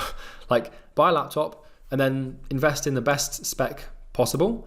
And then just have like an Ethernet cable plugged into the laptop. Like if you've got the new MacBook, you can get like little extenders for USB ports and stuff. HDMI cable into the back of a really good monitor. Like I have a little curved one, it's lovely. It's like a huge one. And then, you just plug it in, you just use it, right? I don't understand people that like have these massive computers because then they gather dust and then like something inevitably stops working and then they have to run Windows and you've got to worry about viruses and then you've got a laptop as well. Like just one thing, just have one damn thing, right? Now this is the thing that really pisses me off is tablets. iPads are fucking stupid and no serious business owner should have one, right? Nobody runs a serious operation on a fucking iPad, right? I don't understand the iPad thing. You've got your phone because you can't put your laptop in your pocket. I understand, that's why you can't do that. You've got to make calls, you've got to communicate with people on the go. You've got your laptop because, well, you can't do anything meaningful on a phone, but I don't understand the fucking iPad thing in the middle. Stupid thing, right? You don't need one. So mouse. A mouse is scientifically proven to be faster than the trackpad. Trackpads suck and hurt your hands. If I try to produce like videos like this with like 187 slides on a trackpad, I'd probably get carpal tunnel or my fingers would just fall apart. So get a mouse, and it's also faster. Like they've actually done studies to show it's faster. And then also nothing. Remove all crap. You don't need anything fancy. So by crap, I mean like all of these like extra little plugins and extensions and like random things and like all sorts of crap that you just don't need that people put on the desks that they don't need. Like if you have like a live, laugh, love sign on your desk, then you're asking for someone to make a joke, right? Like, it's just crap, it's tat. I mean, it might mean something to you, don't get me wrong. Like, I'm not judging you for having a live, laugh, love sign, but like, a lot of people just have crap in their environment on their desks for no reason. It adds no value. Like, there's just some random like cable that just been sitting there for like, 2 weeks. Or maybe there's like a webcam that's like half broken that you've been meaning to fix. It's just sitting there. Like, just get rid of it, man. You don't need anything fancy, right? Ethernet. So slower internet is slower business. Get hooked up. Use an Ethernet cable, right? It makes you a lot faster. One thing at a time. Do one damn thing at a time and do not multitask. This is a big one, right? Just do one thing at a time, right? The biggest indication as to how much money someone has is how many bloody tabs they have open as well, right? It's down here. But how many apps they have, how many things they try and do at one time, how many tabs they have open, it really is a good indicator. Like, if I'm talking to someone, right, and I'm like helping them, and then like they open their browser and they've got like 100 tabs open, and then they minimize those tabs, and then like it takes like 5 seconds to fucking minimize them because it's so much. But then also what happens is you look at their desktop and they've got like 5 things open, and then they've also got like their phone on their, like, Christ, you cannot do anything meaningful with that amount of crap. So do one thing at a time, have minimal apps, right? Just delete every app that doesn't contribute to your goal as a rule of thumb, and then have one tab open at a time, right? People who work with more than 2 or 3 tabs open are poor, right? God forbid you have 2 browsers. So it's like, if you've got like this, and then you've got like all these tabs open and you've got to move between browsers, like, sure, if you're like media buying or like building something that requires more tabs, that's fine. But it's when you've got like just do a task, finish the task, close it, do the next task. Don't do a task, like let's say you set up a Zap, right? So you've got 2 softwares open and Zapier, and then you need to look up a tutorial. So you also look up a tutorial, and that tutorial takes you to a YouTube video. So you've now got 5 tabs open to build one fucking Zap. And then let's say you build the Zap, but then you don't close the tabs. No, you just move to another tab and then you do the next thing. And then by the time the end of the day rolls around, you've got it's just, oh my God, it's chaos. Like, just do one thing at a time, right? So for example, like if I hop in here and I'm on Chrome, I hop in, I go to Facebook, I log in, right? If I'm doing support, I have one tab open, which is Facebook, and then I'll probably have Messenger open as well. I'll go through my notifications. I'll log out of Facebook like this, click off, and then in the same tab, I go to Messenger, right? And then it's, shit, I'm not even logged into Messenger. Let's just go back in here. Then I'll go to Messenger, right? And I'll log into Messenger, and then I will basically like do my work, and then I'll like click off the tab. And then maybe I've got to do something in Stripe, so I'll open Stripe. And then maybe I've got to do something in Notion, so I'll close that tab and do Notion. Just one thing at a time, okay? Available, have everything you need within arm's reach. So if you need to like have a pen and paper, have a pen and paper on your desk, right? Phone away. This is a big one. If you work with your phone near you, you will be poor, right? Simple. By having your phone near you, you are just telling the world to distract you. God forbid you have apps on there that distract you. God forbid you have notifications on, right? If you're sitting there, like right now, you might be guilty of this. You've probably got more than one tab open, and you've probably got your phone on your desk or somewhere near you with fucking Snapchat sending you people typing, right? It's just asking. When you do that, it's just stupid. Please get rid of it for your sake. It's not good for you, and it's making you poor, right? Phone away. I used to lock my phone in my car. I don't do it anymore because I don't have anything on my phone, right? So, I just lock my phone like in a drawer in my kitchen now, but I don't use it. No email. Do not check your email or have it pushed to you or your phone, you psychotic freak, right? These, by the way, I'm not intending to insult anyone. I'm just saying, like, why the hell would you have your email open when you work?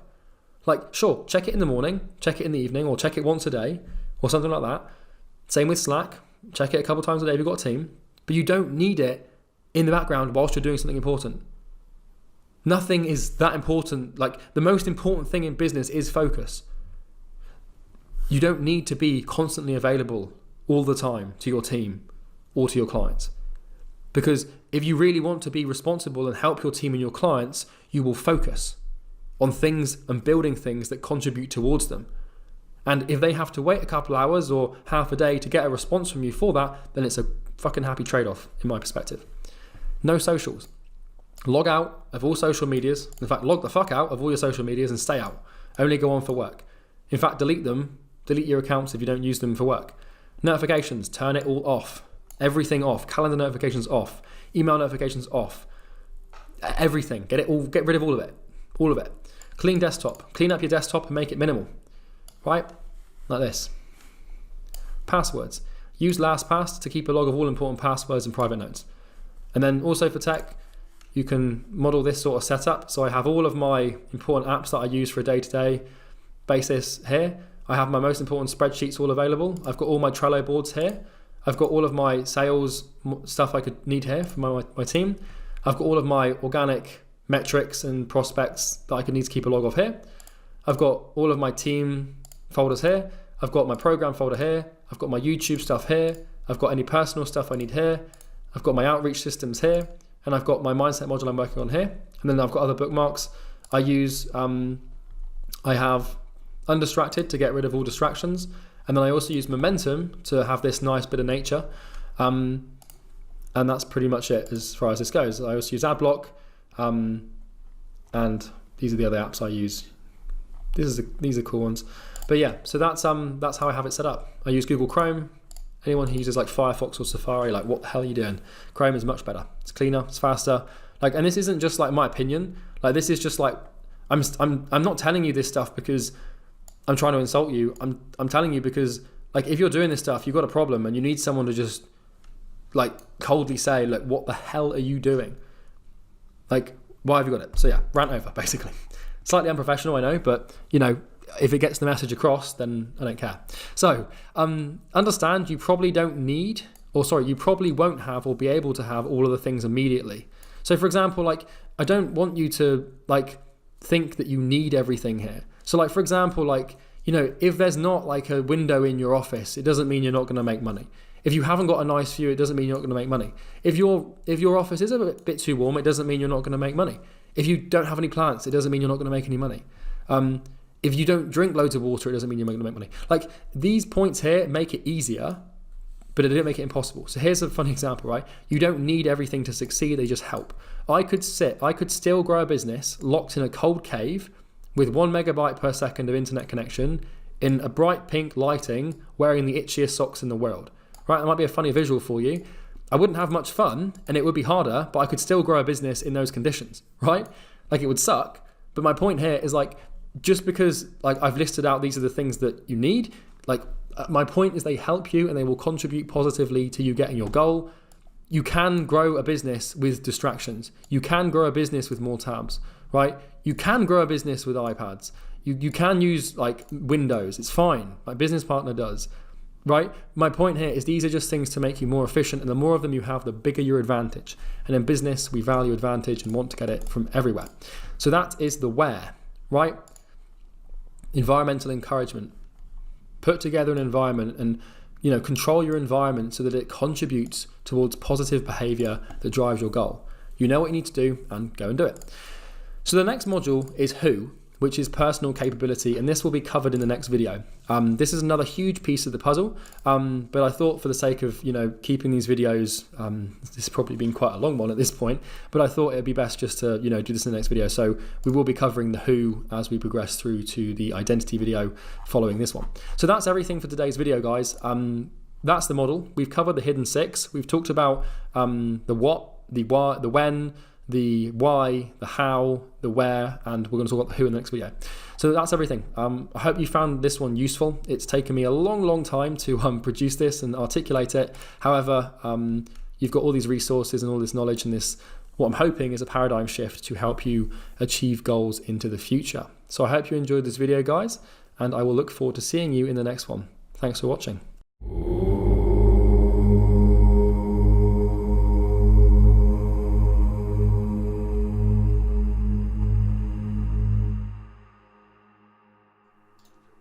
Not the best look. 5 years ago, 6 years ago, when I was 18 years old, I drew up a future for myself. And I created vision boards of what I wanted my life to look like with an excruciating level of detail. It's come true, and it terrifies the living shit out of me. I'm going to show you something, and it's going to make you feel strange. because I just found these documents and they resemble my life to a T. It is scary. The reason I'm making this video is because tomorrow I'm buying a car, C63 AMG. I've wanted one since I was 16, and the initial driver of my work ethic was this car. Now I've had the funds and the resources to buy this car for a long time, but I wanted to wait for a specific financial milestone before I invested in it so that I held myself accountable to a goal and was patient with my impulse. And I can now comfortably say that I deserve to buy it. I'm not financing it, not renting it, I'm buying it in cash. If you can't afford it, don't buy it. I'm going to scare the living crap out of you. I've got 3 documents here, right? I made these, I think 6 years ago. So I'm 24 now. I made these when I was 18 years old, when I was dropping out of university, doing an apprenticeship with no money to my name. And I saw a version of the future with such clarity. I spent months and months designing these things and thinking about, what do I really want? How do I want to manifest the future? A goal is a snapshot of the future. It's a temporary screenshot. And if you're good at what you do, or if you want to be good at what you do, then you need to have a way to manifest it. Look at this. So this is a vision board that I created 6 years ago. Kian, can you blur out the woman in the middle of this? This is another vision board that I created. You see that? 6 years ago.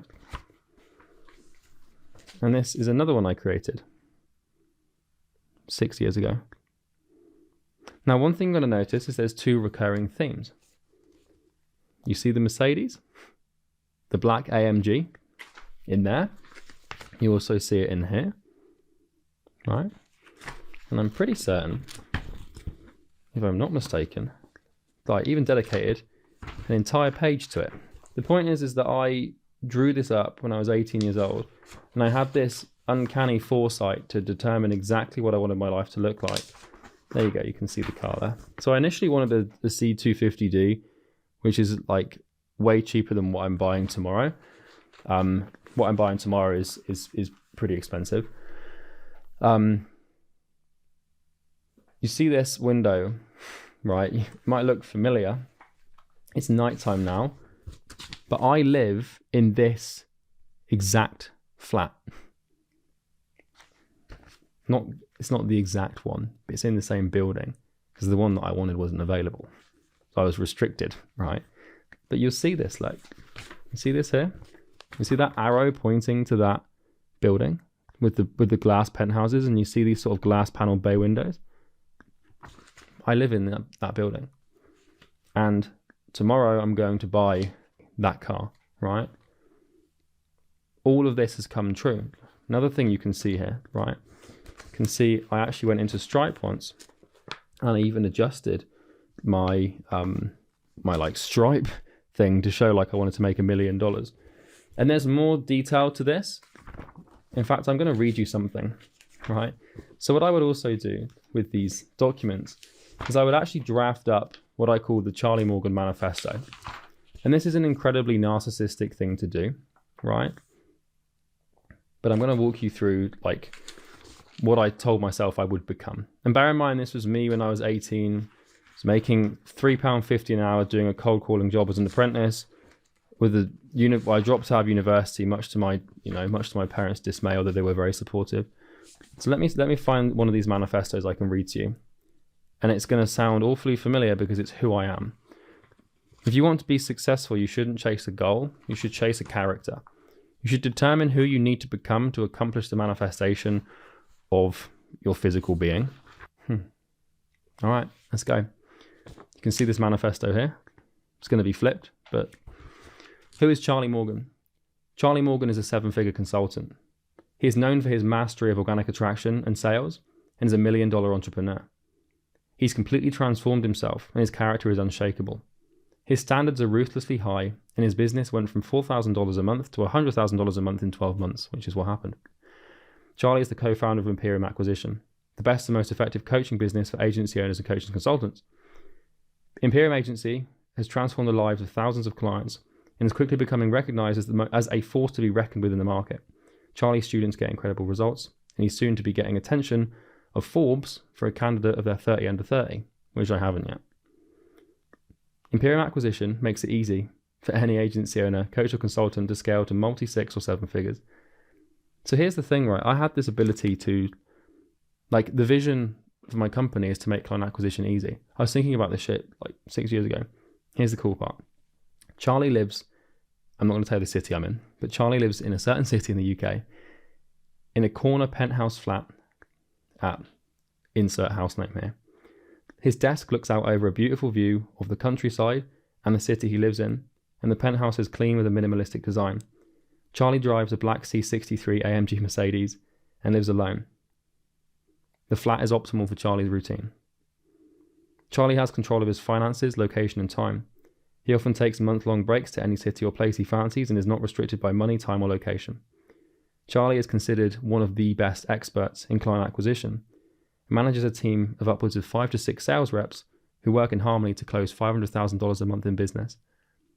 Guess how many sales reps I've got? 6. Guess how much money we make? 500,000, right?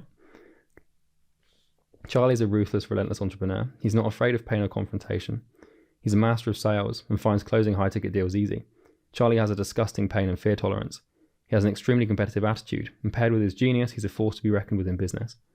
Charlie takes great care of his health. He eats clean, exercises regularly, and has a lean, muscular body. He meditates regularly, practices minimalism with a monochrome style, and lives a simple but focused life. Let's see what else came true, shall we? And this might sound like I'm being like super cocky or some shit like that. Like, you have to be, to some degree, narcissistic, and you have to have a level of grandiosity in your character to do something like this. Let's see what the goals were. So basically, this is a document that I would create, and I teach people how to do this in Easy Grow. And this is basically what I would call my self-transcendence document, where I basically create, like, you know, I create all of my goals, I put vision boards in place, and I basically list out who I want to become, my legacy, and all this shenanigans, right? But let's have a look at some of our goals. All right, so let's go through some goals, and these are goals that I set for 2021, right? So this was actually a little bit, you know, I didn't set it for 2023, although certain of these things do say 2023. So the wealth goal for 2021 was to make 10 grand a month in income, was to sign a 12-month lease in this apartment, to buy a C63 AMG, and to have more than $100,000 in cash in a personal account. I can tell you that all of that stuff is very true. Business goals: get to $100,000 a month in sales happened. Help 200 agency owners happened. Organic attraction automated, booking more than 8 calls a day on autopilot happened. Sales automated, 25% conversion rate with top trained sales reps happened. Program that fucking bangs and gets clients their dream result happened. Thriving personal brand and student community happened. And I've got ones for health and fitness as well, which I lined up perfectly. And I've got these things called unquestionable standards at the bottom. So things that I hold myself to. Consistency: I am consistent and will not forget to do what needs to be done. Non-judgment: I do not judge others. Pain-seeking: I actively seek pain and move towards pain, and I'm not afraid of the truth. Fearless: I fear nothing. Wealthy is a hygiene standard for me. So it's actually quite scary. Took me 6 years. I mean, to be fair, I've had the money to have the car and the flat for a while, but I decided to live a way more frugal lifestyle until I hit certain financial milestones. Otherwise, you can let your personal life can engulf your business. So one thing you'll learn as you become successful is your business is like a galaxy, right? Anyone who's a physicist, please forgive me. But your business is like a galaxy, and you, as the owner of the business, are a black hole. And your ego determines the size of the hole. And the bigger your ego becomes, the more expensive stuff you buy when you can't afford it, the business basically is sucked into the black hole. So as you start to have a better personal life, and you start to, I've had the discipline to not move into this place and buy the car I could have really bought it 3 years ago, but I told myself to wait. But if you're not careful, your personal life expands, and this black hole gets bigger and bigger and bigger. And what it does is everything around you and your business, right, gets sucked into this black hole and it can't escape. So if you start buying Lamborghinis and then going to the club and all this shit goes to your head, then you stop working or things get sacrificed that they shouldn't have. So it's not the most prudent thing if you're not careful. But the point that I'm trying to make here is if you don't have a very clear indication of who you are becoming, then you are lost. And he who is lost cannot be found. So if you want a version of yourself, if you want to bring forth a part of you that is different to now, then you need to write it down, man.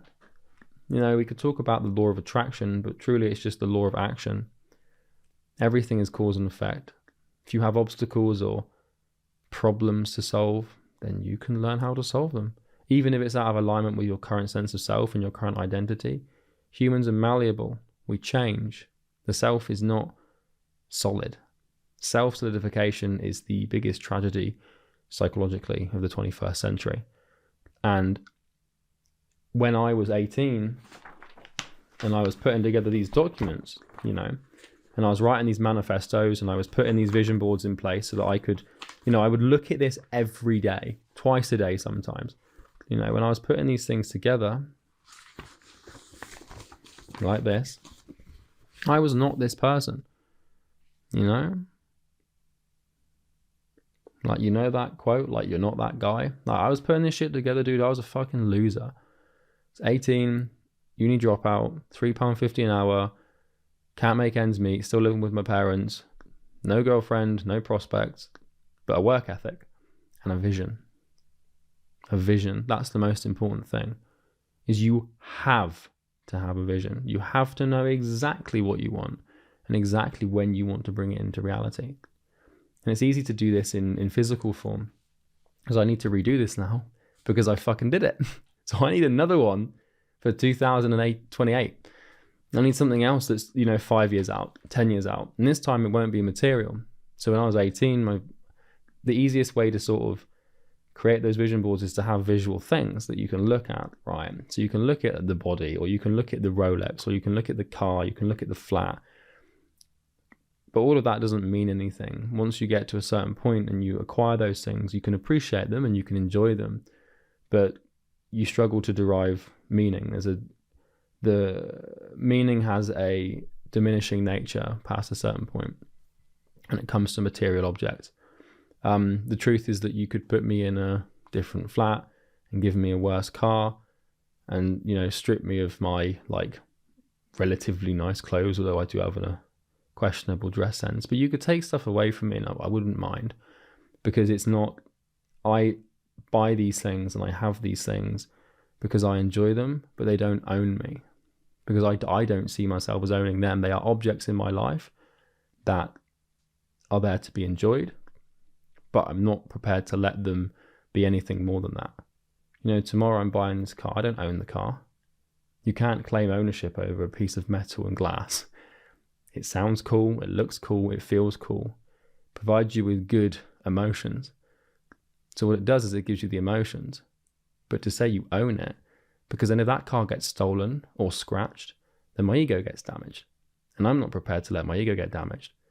So you have to be careful with stuff like this, because I'm telling you, if you write one of these, if you put one of these together, and I can't stress enough, that is the building I live in, that is the flat I live in, and that is the car I drive. The body thing, I'm working on it. Got long COVID, struggle to exercise. It's a problem, but I was actually there before I got COVID, ironically. So you get the point. But when you're writing this down, you're going to have doubts and you'll be terrified, you know. You're going to restrict what you believe is possible within the realm of your current sense of self. But you must understand that to achieve this, you have to become someone more. And I want you to know, I didn't just fucking whack these up for this video. I made these years ago and I just found them. They were buried. I've got like a little storage thing in the corner and I was clearing it out. And I found them and I was like, fuck, the day before I buy the car. So, and it scared the shit out of me. I was like, fuck, Think about that. Like, you can just think a thought. Like, 18-year-old version of me, there was a single thought. There was a single moment in time in my conscious history, in my consciousness, where I declared, I want that. And I wrote it down and I looked at it every day. And I focused on one business, solving one problem for one type of person, and becoming he who could purchase it in cash. But here's the thing. You'll notice here, right, in my statements of my sense of self, there's constant reference to stoicism and minimalism and non-materialism, because I knew that one day I'd be able to afford the car, and that when I did, it could own me and it could destroy me. And the pattern of behavior of buying expensive things to gratify a past sense of self that was deeply insecure is a very foolish game. But it doesn't mean you can't have a bit of fun. Extremes are unnecessary, unhealthy, and they make for an unpredictable life, which I don't like. What do you want? What do you need? What do you crave? If you shut your eyes and you imagine yourself 5 years from now, 10 years from now, what do you want your life to look like? Who's there with you? What do you drive? What do you own? Where do you live? What's the color of your wall? What sort of plants are in your house? You have to think through these details in every single way. The more vivid the visualization, the realer it feels. The realer it feels, the more emotion you can tie to it. The more emotion you can tie to it, the more action you can take. The more action you can take, the more cause you can put to effect. Because what is a goal? A goal is an effect. It's a culmination or an aggregation of causes. You put things into the world, you move your body, and you tap your fingers on your keyboard, and you click your mouse, and you use your verbal prose to put actions into the universe. And when you act, the universe responds. Every action has an opposite and equal reaction. So if you want what you want, you have to do what you have to do to get it, which is simple. But it's impossible if you don't know what you want. This is fucking proof.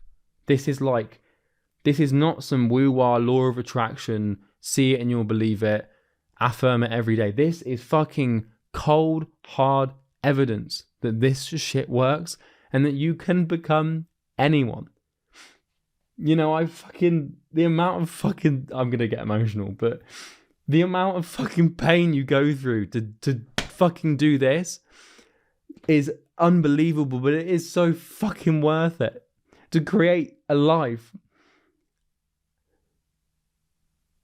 To create a fucking life. That's what you're doing. You have been given the gift of life. You have one life. You have one fucking shot on this fucking weird rock that spins in the middle of nowhere, bound by the laws of physics. You have one life. And you have to do something with it, man. Woman. You have to think about this, and you have to... The best way to offset anxiety and depression is trajectory. Because nothing creates angst and fear and depression and terror in your life like directionlessness. If you know where you are headed, then you can never be lost, because you will always have the North Star, the Polaris Star, the means of trajectory. If you know where you're going and you're on that path for long enough, you will get there. This is evidence. This is concrete shit that you can look at and think, okay, well, maybe Charlie, you're just special. No. I had to create this version of myself. I had to work every day, 12 hours a day for years on end. Go put myself through fucking hell and back. And I will continue to do so, because that is how you generate meaning. Life is suffering, and if you accept that suffering and you put it to some good work, you can have a loud exhaust and get as many women as you want, but ultimately, it's not about buying the car or having the flat.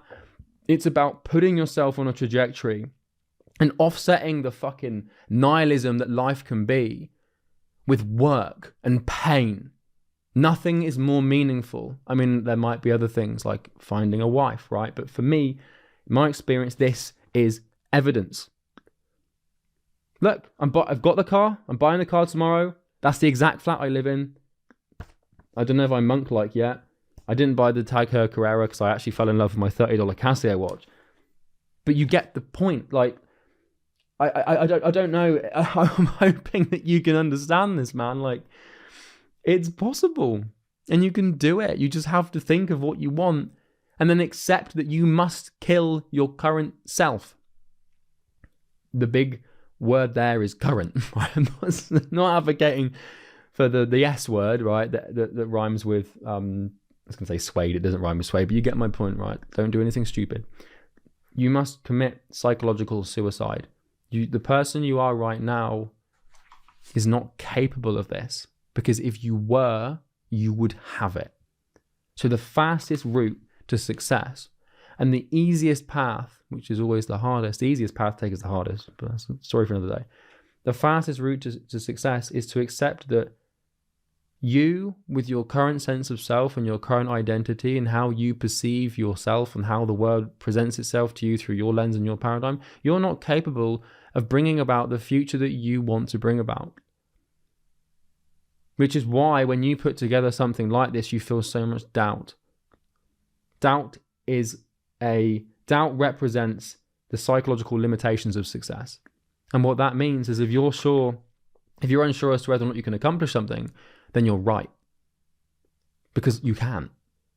The 18-year-old version of me couldn't do this. I had to become who I am today for this to manifest. So I was never chasing, don't fall for the shiny objects. I wasn't chasing the vision board. I wasn't chasing the car. I wasn't chasing the flat. I was chasing the version of myself that I had to become, right? And that's the thing. We don't achieve goals. We achieve characters. We achieve identities and senses of self that solidify. Example, in order for me to do this, I had to learn to sell. And not just learn, I had to be the best at it. I had to be able to train people. I had to be able to teach people. I had to be able to be so fucking good at sales that no one can say no to me. I had to do it. I was awful at sales. I hated every single fucking minute of it at the beginning because my identity was misaligned with it. I was going to study psychology. I thought about doing computer engineering when I was like 16. I was a nerd. I was lonely. I didn't have many friends. I was addicted to video games. I wasn't good at sales. I was awful at it. Couldn't fucking sell water to a dehydrated man in the middle of a desert if I fucking tried. But I told myself, I said, well, that's not who we are now, but who we shall become is the person who can sell anything. You know, because if you don't have what you need, then you must grow the thing you need, right? You must take this shit seriously. I looked at these near enough. I stopped looking at them probably about a year ago or 2 years ago when I was doing like 6-7 figures.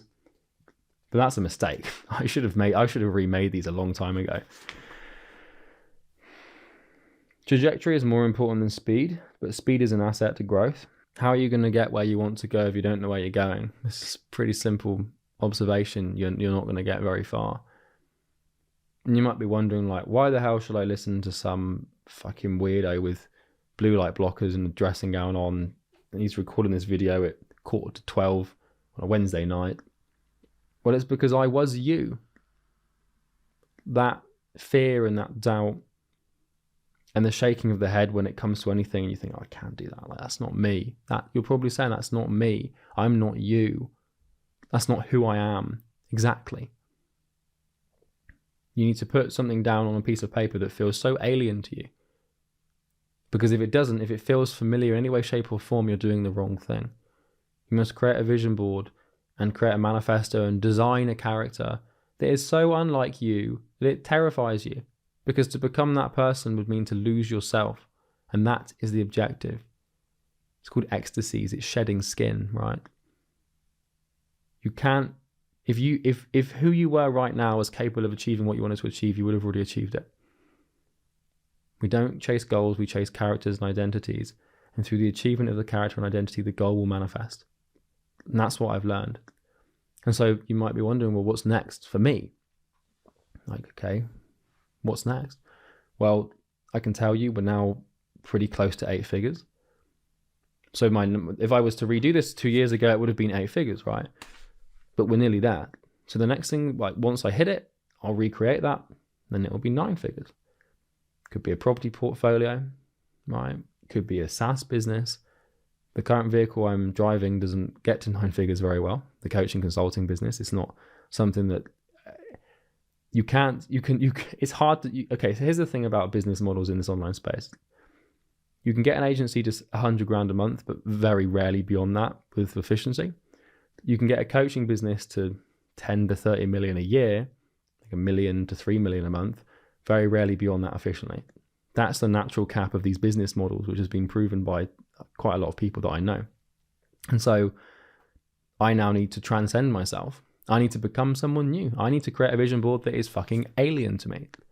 I need to learn how to invest, right? And I've never touched investing. I don't invest money. Okay, it stays in cash in the business. People are going to get angry about that, but I don't really care. We've got a specific strategy. We're following it. So I now need to become an investor. I need to learn more about finance. I need to learn about the markets. I need to learn about software engineering. I need to learn about property.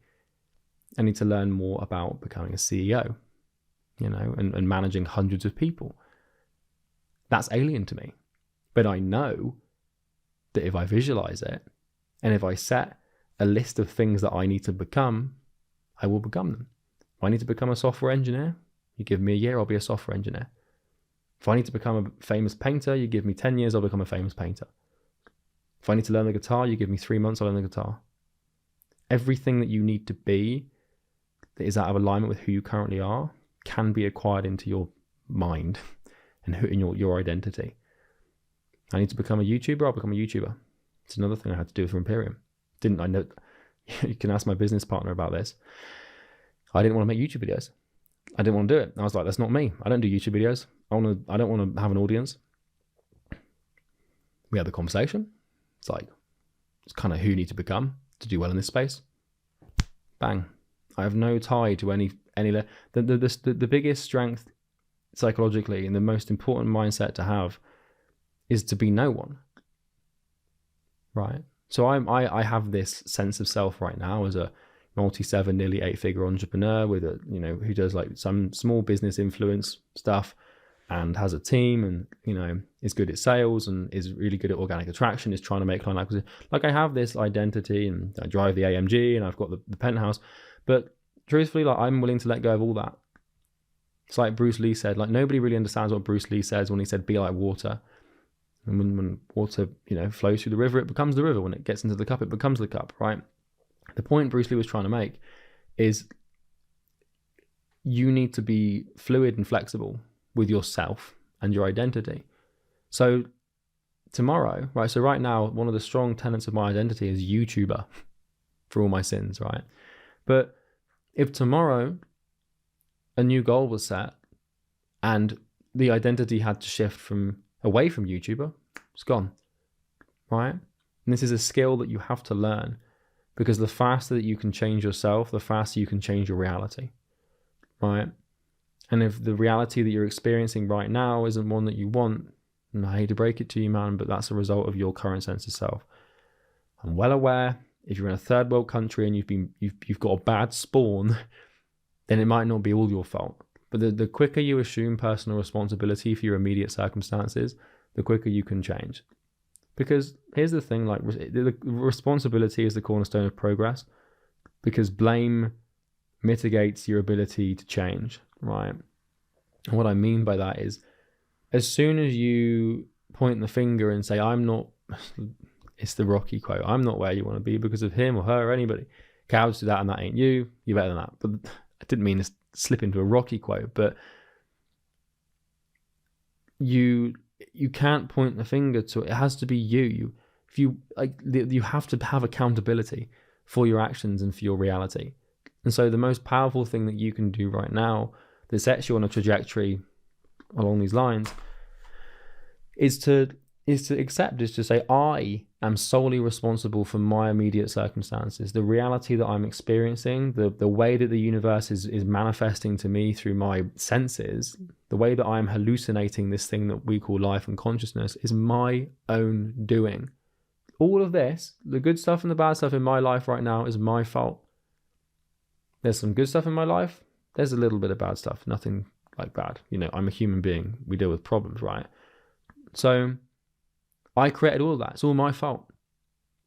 Responsibility is a two-way street. The things that happen good in your life are your fault. The things that happen bad in your life are your fault. Now, you could lose a family member. Someone could crash the car into you. You could break your arm by accident, right? There's an element where you can't take responsibility for things that are outside of your control, but for the most part, it's a pretty healthy thing to do. I'm not a philosopher, I'm an entrepreneur, right? This isn't supposed to be a philosophy lesson, this is supposed to be a business lesson. But the strongest business growth that you will experience will come from your life, your personal life. For as long as you seek the latest piece of copy, or the newest sales script, or the next shiny object, or whatever that looks like for you, you will fail. Instead of looking to copy and paste the piece of email copy you think you need to be successful, become the person that can write it. You will be way, way better off. Shiny objects are they're shiny, and sometimes they can help you, but become he who can. That's how I would summarize this whole thing. Is like, my life has basically, for the last 6 years, my life has been becoming he who can. So you put, or if you're a woman, she who can, or if you don't have a gender, they who can. I don't care, right? But yeah, it's fucking wild, man. I walk past these flats, the one that I live in now. I walk past them, I think when I was like 17 or 18, something. I was sort of like dropping out of uni, and I visited the city I'm in, and right now I loved it. And I looked up at the flats, and I've got a picture on my phone. That's me with those apartments. Now, albeit I had a lot more hair back then. And then here's a picture of me pointing at the apartment. And this was, when was this? So where are we now? 2023. Yes, I think this was 5 years ago. You see this? And now if I look out the window, I can see where I was pointing from. Right? I mean, it's just like, it's uncanny. And then, here you go, look. Here's me again with the buildings that I'm in. Can you see that? I'm not sure. Yeah. There I am, look. With a lot more hair.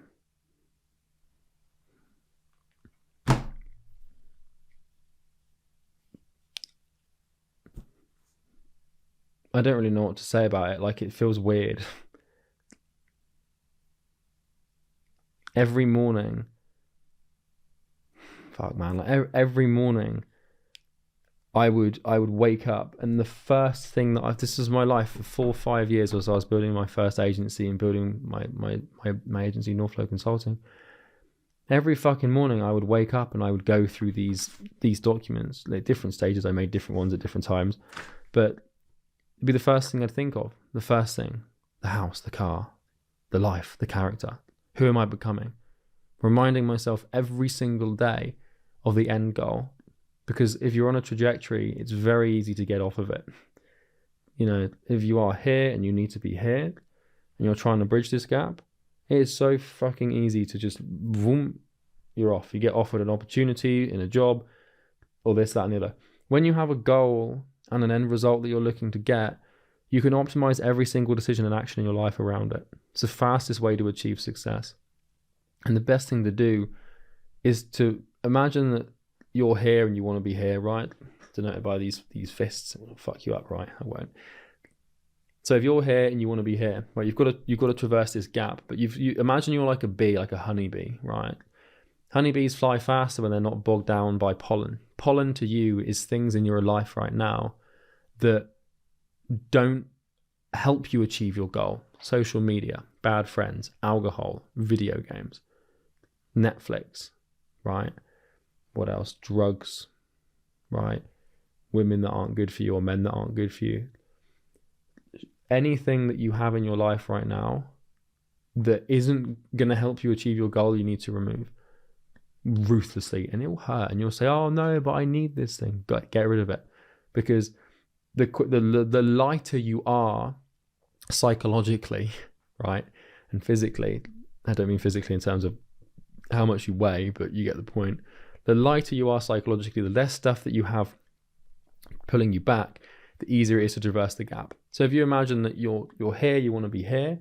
It's like, if you've got all this shit, if you cling on to social media and alcohol and bad friends and Netflix and all of this crap, if you've got all this crap that, like, by doing it, like if you want to buy the AMG and you want the penthouse flat, if you've got friends you drink with every Friday that, you know, you get fucked up and do ketamine with and enter a K-hole and then go to the darkness every weekend, and then you're also playing video games when you should be working, like, that's taking time and energy away from you. That means you regress away from the goal. So if you imagine you're trying to go from here to here, it's like, if you've got stuff here in this current situation, it's kind of like a magnet. If you've got bad things like stupid things like TikTok, or if you're playing Call of Duty all the time, or if you're watching porn, or if you're doing all these drugs or doing all this alcohol, or just being an idiot, like, it's like these things in your life are magnets that your current sense of self will use to basically fight tooth and nail to make sure that it can't die, right? And so you must get rid of it all. If you get rid of it all, then your trajectory, the bridging of this trajectory becomes much easier and much faster, because you're lighter and there's nothing dragging you back. So it's not always about moving forward, right? It is about asking who you need to become to achieve the goal, but it's very heavily about, first of all, getting rid of parts of yourself and things that you associate with that don't help you achieve your goal. It's the fastest way, is sacrifice. I had to sacrifice a lot of shit. I've got a really good group of friends now, but anyone who knows me well, any of my friends will tell you that I went dark for like 2 years. An example of this is my friend Will, who does setting for me at the moment, and also my friend Vince, who does sales for me, close friends of mine. They've known me since I was like 18, 19. And they can tell you, like, firsthand, like, yeah, Charlie just went off grid for like 2 years. Like, I sacrificed my entire social life entirely, right? I sacrificed social media. I sacrificed alcohol. I didn't do drugs, so there was that. I sacrificed drugs. Didn't sacrifice them because I didn't do them. Never have, never will. I sacrificed like all my social medias. I sacrificed all my video games. Like, literally everything was gone. I even sacrificed women. I didn't see women for like a whole year, maybe 18 months. Can't remember exactly how long it was, but, you know, I got rid of it all. The only thing was the character. Who am I becoming? And then what you need to do is, once you know who you are becoming, it gets very easy to behave accordingly. Because, you know, let me give you a thought exercise, right? So let's say that I want to get to 9 figures next. I want a net worth of £100 million, which is probably going to be my next goal. I need to ask myself, how does that person behave, right? So if I'm thinking about like doing something, right? Let's say I've got the decision of like going on a night out on a Thursday night with some friends and getting drunk. Would Charlie Morgan, with a £100 million net worth, do that? No, he wouldn't, right? He'd go to bed on time and he'd get up the next day and get to work. Alternatively, you know, would, like, if I'm thinking about like, I don't know, let's say I'm thinking about like, I don't fucking know, traveling Southeast Asia for 6 months, living the laptop lifestyle. Would Charlie, with £100 million in the bank, go and do that? No, he wouldn't. So the way to become who you need to become to achieve what you want to achieve is to run all of your decisions and actions against the person you're becoming as if you already are them. Because you're 1 or 2 years of specific action and specific decisions away from he or she who can. So you have to ask yourself, what would Charlie V2 do, or whatever your name is, right? You ask yourself, I've got this second version of myself that I'm becoming. I've got this temptation. I've got this impulse. I've got this emotion. I've got this situation. What would Charlie V2 do? So ask yourself at every crossroad, at every decision, at every action, at everything you know you shouldn't do, what would the second version of myself, or what would that person do? And then if you ask yourself that question long enough and you behave in accordance with what they would do, then you will become them. It's fucking wild. Crazy. This shit is fucking nuts. And I found these in my drawer, and I remember I made them. I didn't know where I put them though. I thought they were gone, which was tragic. But the funny thing is that I also knew that one day this would happen. So when I made these, I made them like specifically for this visual thing, because I knew at some point I'd be doing YouTube like 5 years ago. I knew at some point it would come through. And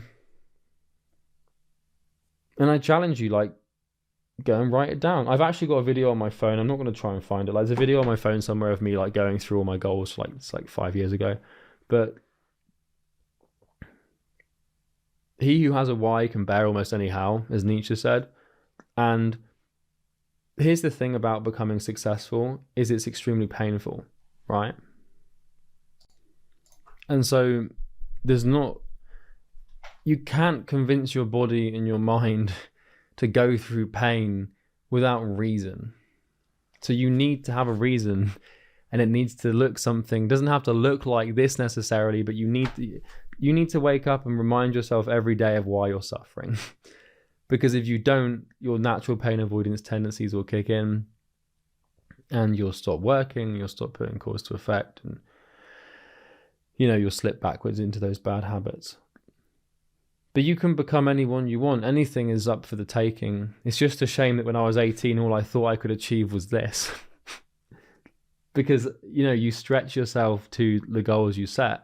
So if 18-year-old me had actually said, do you know what, I want, by the time I'm 25 or whatever, I want to have 100 million and I want 10 AMGs, and that's stupid. But this is what I thought peak success looked like, right?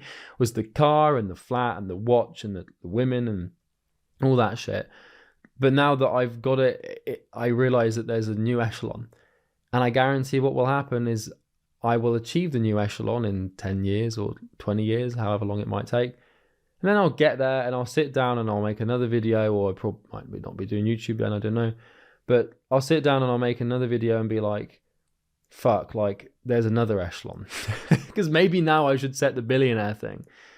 But this is the thing, is like that you have to be careful with your belief systems, because if this actually feels like it's way out of reach, like it needs to feel out of reach because it needs to stretch you to become someone who you currently are not.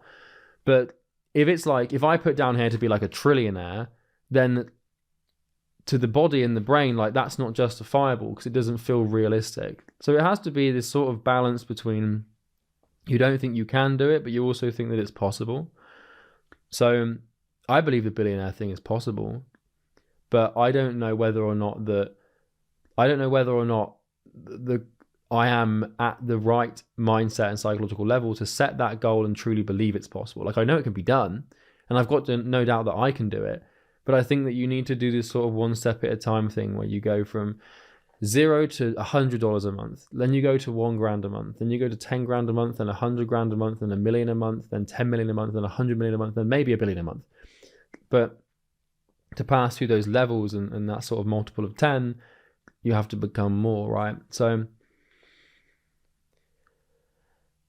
I'd suggest you watch this video a couple of times just to truly understand the power of this shit.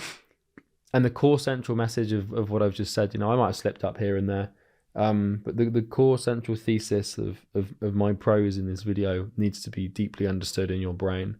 If you're going to go into your mindset and you're going to sort of tweak something and fuck with some shit and really change the way you think and see the world, the core message of this video should help you do that. And I would summarize that by saying, if you want what you want, you must become he who can get it, or she who can get it, or they who can get it. There's probably more, right? Be interested to know your thoughts. So you got the comments box. I don't want people to congratulate me, or I'm not looking for anyone to say, oh, Charlie, well done, you did so well. Don't do that. Ask any questions about the journey. I'll take a look. If you like the video, you can like it. You can subscribe if you found this video helpful and you want to see more of my stuff. And that's it. If you run a agency business or a coaching business, if you're struggling to acquire more clients, there's a link in the description you can click. I'm not going to pitch you anything beyond that. Like, there's no 997 course, so don't worry about that. But I'm just a guy who was 18 and put some pictures on an A4 piece of paper and looked at them every day until they became true. And lo and fucking behold, here I am. And do you want to know the most sour part of it all? Is I'm no happier. Which is fucked, right? Happiness is frivolous. It doesn't mean anything. The thing you should be going for is meaning. And I believe the true meaning of life is to assume responsibility for your circumstance and to manifest your potential with as much vigor as possible, and to expand the universe and to do your duty as a citizen to the world by creating more than you are, by adding value to the universe, by expanding it and improving the lives of other people. You know, you've got this duty. All right. Thanks for watching. Hey everyone, it's Charlie Morgan here and welcome back to another video. I just finished this little drawing and I realised that E looks a bit like Elvis has had a stroke. So I really apologise for that. But I'm going to hopefully blow your mind in today's video. We're going to talk about belief systems and how you can change your belief systems and completely alter the way that you believe things to be true. If right now your life sucks, it's probably a product of your belief systems. Maybe you think that money is hard to come by, clients are difficult to sign, business is difficult, you know, the whole 99% of businesses fail. It's extremely probable that if you're not happy with your life, that your belief systems are to blame and your belief systems are responsible. And in this video, I'm going to explain how belief systems work. And I'm going to walk you through a technique that I use to completely change my belief systems and completely remove all the limiting beliefs that I had. And once I did this, it opened up the pathway for me to basically trailblaze my way to 8 figures and hopefully 9 and eventually, 10 figures, basically a billionaire. I learned this from Sam Evans. I can't lay credit to this content. A lot of what I'm going to explain in this video was taught to me by my mentor Sam maybe 7 years ago. And I want to thank him for that. And he's no longer active in this YouTube space. So I want to be the mouthpiece of knowledge. And I'm going to add my own spin to this so that, I can add my own experiences. I also apologize for the questionable facial hair, and my hair is still wet because I just got out of the shower. But when you're in the shower and you have this idea and you're like, okay, I just need to go and do that right now, like a YouTube video, for example, that's kind of what happened. So we will get into this. Where is my rubber? Okay, there it is. Right, so we need to start from some first principles here because you need to know what you're dealing with. I'm going to walk you through how to completely change your belief systems, and if you learn how to do this, and if you learn how to actually get into your brain at a base level and start toying around with the way that you perceive reality, if time elapses and you work hard, your life will completely change, right? There's a series of affirmations and beliefs that I tried to install into my paradigm that I did. For example, I used to believe that money was difficult to get. I used to believe that money wasn't abundant. I used to believe that you have to be talented to become successful. I used to believe that I wasn't going to make it, and I used to have all this doubt about my abilities, and that would hold me back and it would massively restrict my ability. But the true root of limit is belief. It really just comes down to your belief system. So I'm going to explain it, it's going to blow your mind, let's get into it. So we have in our minds belief systems, right? So what we can do here is we can segregate these two terms. Probably shouldn't use the word segregate on YouTube, but you know what I mean by segregate. First of all, we need to understand what we're dealing with. What is a belief and what is a system? And once we understand what a belief and a system is, then we can start to make some progress towards actually changing them. But in order to change something, we have to first understand it, right? So let's start with the belief thing. And then we'll get into the system thing, because this is all going to make a lot of sense, right? And I'm going to explain to you how literally your entire life is just the consequence of what you believe your life to be. It really is the case that it doesn't matter what is true, only what you believe is true, because with work that will become true. That's a quote from Sam, right? So what is a belief, right? How do we define this and how do we understand it? So I'm going to put here belief, then I'm going to put a system. Okay. So a belief is basically a statement of truth, right? But really it's a statement of perceived truth, right? So for example, if I say to you, let's just stick with the financial beliefs because I'm sure that's probably one that you really want to fix. Let's say that I say to you, money doesn't grow on trees, right? That is a statement of perceived truth, right? Or let's say that 99% of businesses fail. That's a statement of perceived truth.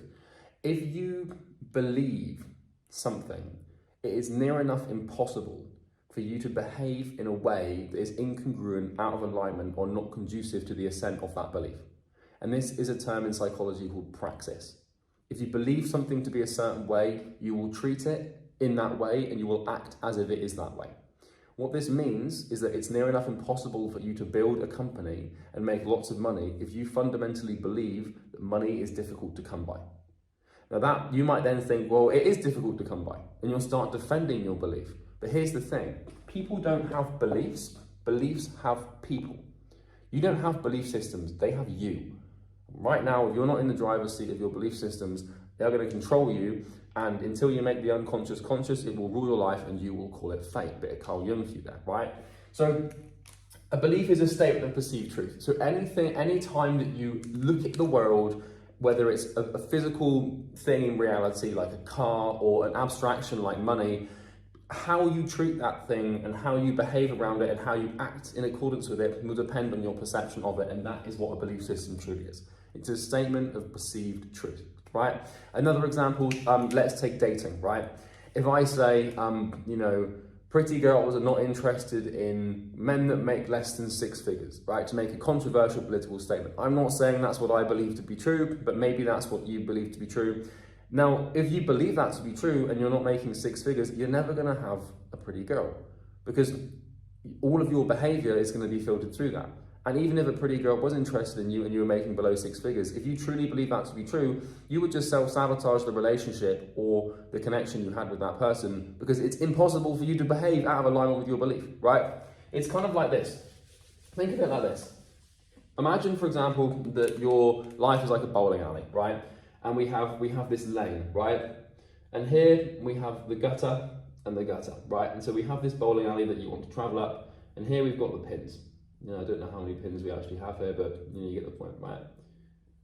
Right.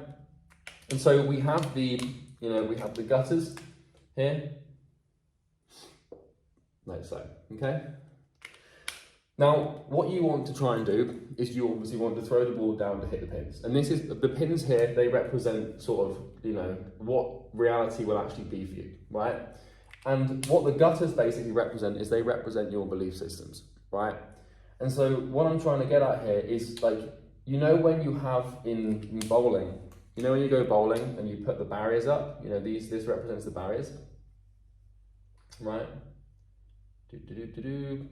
So this here is the reality that you can achieve if your current belief systems prevail, which they probably will if you haven't seen this video before or information similar to this. And these barriers are basically the perceived statements of truth. Right? So these are your belief systems, right? Now the gutters here, they might seem bad, but you probably want to be in the gutter if you've got a faulty belief system. And this is a weird metaphor, but let me explain. So, if you throw a ball, right, let's say that this bowling alley in question represents trying to make money, right? Now, if your goal is to make money and you start taking action to make money, when you throw a ball and it's sort of, you might throw it and it bounces off here, it bounces off here, bounces off here, bounces off here, and then that's it. This is the reality that can manifest as a result of you believing what you believe. So if you believe money is hard to get, and money is hard to come by, and money is scarce, and money doesn't grow on trees, and all this stuff, then the pins that you're going to hit in life is that money is hard to get. It's going to be, financial restriction and a severe lack of financial freedom. And so what your belief systems do when you're taking actions in your life is they restrict your actions specifically between this so that you have to end up hitting the pins. right? So another example, let's go back to this pretty girl thing, and your belief is that no pretty girl will be interested in me if I'm not making 6 figures, right? Once again, I'm not saying I believe that, I'm not saying you should believe that, it's just something that people believe, right, in certain circumstances, right? We said circumcisions then, that would have been pretty embarrassing and weird, wouldn't it? But the point is that, you're going through life and you believe this thing that you can't get a pretty girl if you're not making 6 figures. And so you've got, your belief systems here and you're going to act, but what's going to end up happening is you're going to hit the pins of the belief, which means that you're not going to get a pretty girl because you believe you can. It's just impossible to do what you, it's try to behave out of alignment with what you believe to be true. If you don't like Trump or if you don't like a certain politician, try and go and vote for them. You won't do it. You'll be like, well, why would I do that? I don't believe it. Or, if you believe that being vegan is a bad thing and that your belief system is that being vegan is bad, try and go and be vegan because you can. It's impossible to behave out of alignment with these things. And so when you set a belief, you set a reality, right? You set a concrete state of future for yourself. When you tell yourself something is true in a certain way, you ultimately restrict your entire, you restrict your entire life to that statement. You tie yourself to it, you don't have it, it has you, and you will bounce between certain belief systems to achieve a set reality. And this is basically your life. If you believe that money is hard to get, as you go through life, you will bounce between those beliefs, and maybe if you start to make some money, and you start to become financially free, you'll break it all down because fundamentally you believe that this isn't how the world works. This is a scam. This isn't this is all going to go to crap in 2 months, and you'll just boop boop boop boop boop, and then you'll end up hitting the pins that you probably don't want to hit. The better way to do this is to sort of flip this, right? Because right now the pins are surrounded by this sort of negative belief system, right? The better way to do this is to reframe the beliefs and take charge and sort of set them and control them. And tell yourself money is easy to come by. I can give you an example of this, right? So when I was trying to build my first company, my first agency that we got to 7 figures, when I started that agency, I fundamentally believed that it was difficult to set appointments, right? And that it was near enough impossible for me to reliably, consistently, predictably book appointments for my agency. And maybe you're struggling with this as well. But what I realized is it didn't matter what copy I used, it didn't matter what system I used, it didn't matter what I did to try and get clients and try and get appointments on the calendar. Fundamentally, I believed it was difficult, and I believed that I was never going to make it happen consistently.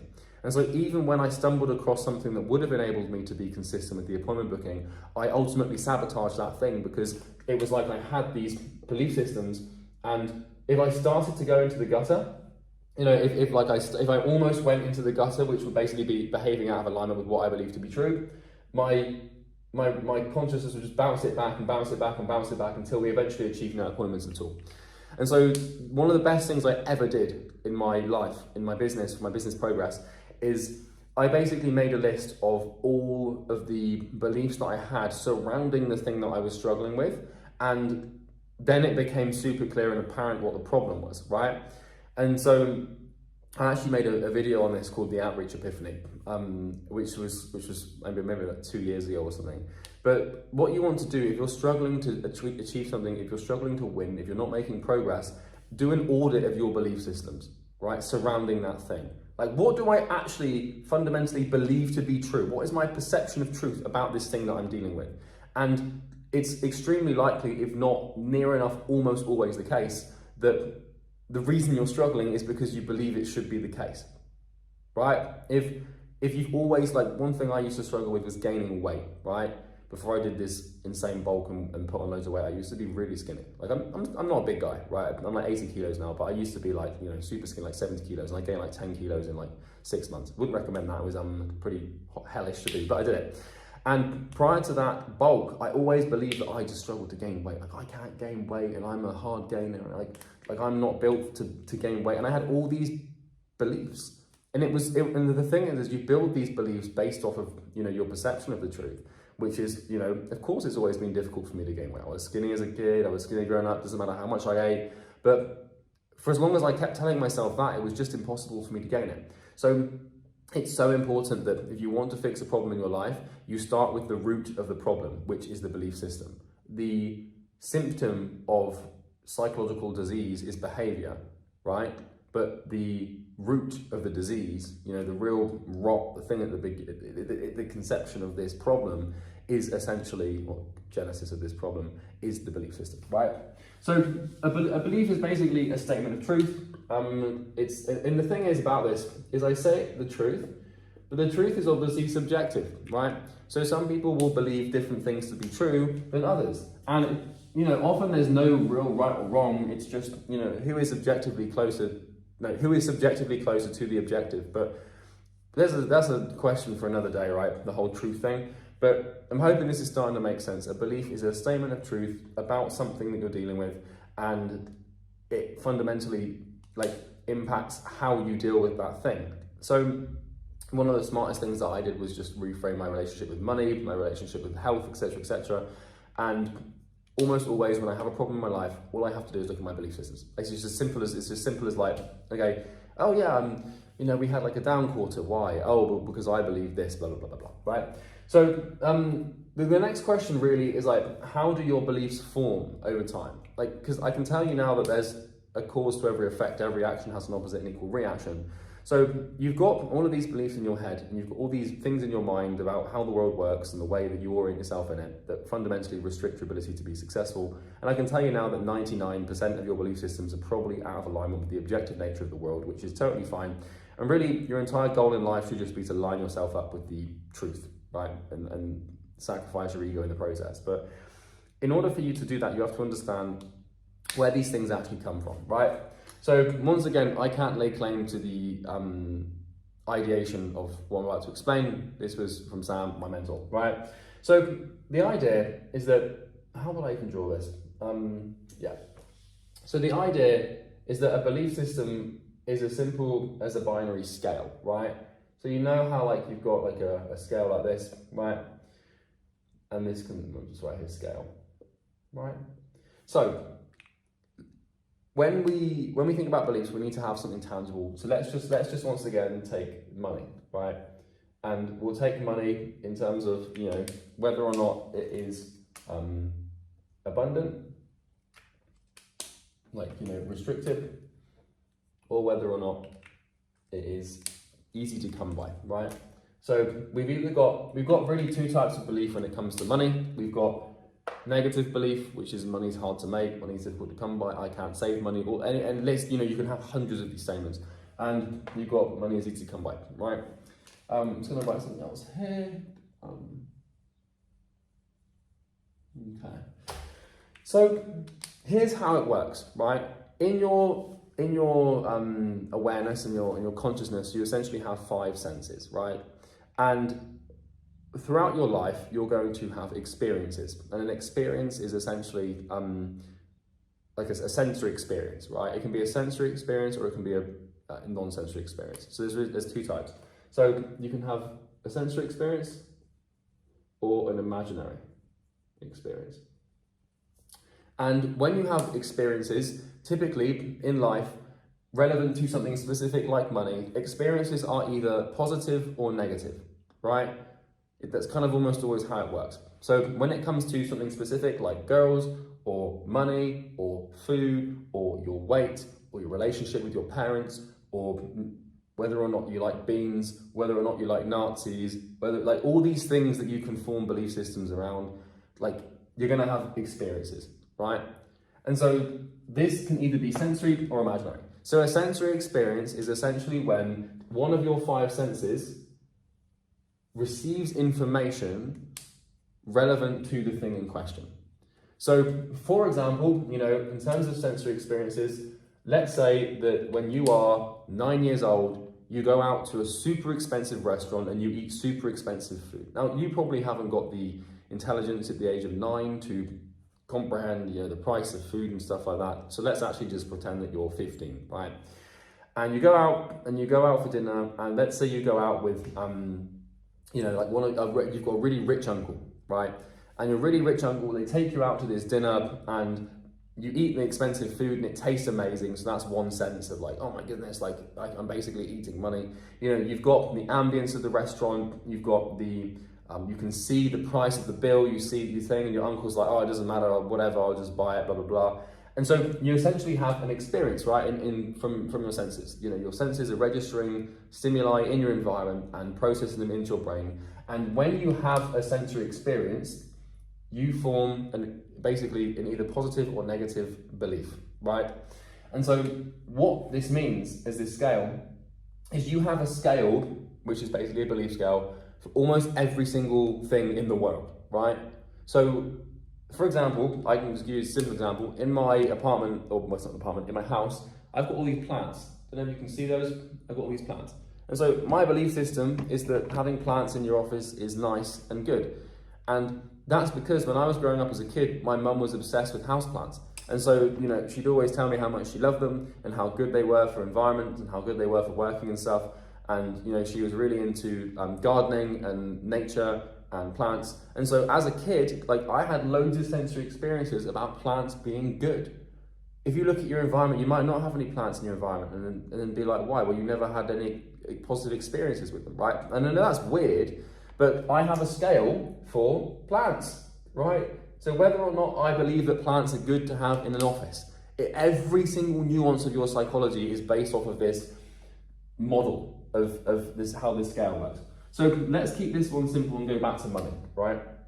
Because I could talk about houseplants for a long time. But let's keep this simple back to money. So whether or not let's actually talk about, with money specifically, let's talk about like finance abundance, right? So, you know, with money, you're going to have all these sub-beliefs around like how it works and whether or not banks are good and like whether or not capitalism is good or bad and like what you think of this and that. But let's just talk about financial abundance because that's probably what you're looking to achieve from this video, right? So in your head, you have a scale, and this scale is an unconscious measure of how money is and whether or not it's abundant. And so every time you have a sensory experience that indicates that money is abundant or scarce, you stack what we would call a rock on this scale, right? So what you have on this scale at either end is like a basket, like this, right? And so what we're doing, basically, let's just attach these like this. Okay, so you've got two baskets. This one over here is for the positive side of money, and this one over here is for the negative side of money, right? So positive experiences go here, negative experiences go here. Now, if you have more positive experiences about money and financial abundance than negative experiences, then you will believe that money is more abundant. Now, this is not a binary scale. Beliefs are not binary, right? Unless we're talking politics or diet or stuff like that. This is a scale of sort of like how, like we've got over here, we believe it's really abundant, and over here we've got no abundance. So this could be, it's a 1 and this is a 10. 10 out of 10 being like everyone can be a billionaire, like money grows on trees quite literally, blah, blah, blah. 1 is everyone lives in poverty and the rich are just evil, right? And so this is a scale. It's not either I believe money's abundant or not, it's how much do you believe it, and that will impact your behavior accordingly, right? But we'll get into this and maybe in another video. Yeah, the non-binary concepts are pretty complicated, so we can get into that if you want, put a comment, blah, blah, blah, right? So every time you have a sensory experience, which means that in your body, you know, you either feel something, you taste something, you hear something, you see something, or I can't even remember the other one. You get the point, right? What is it? Touch something. I don't care. You know, I can't even name the 5 senses. You probably shouldn't listen to a word I say.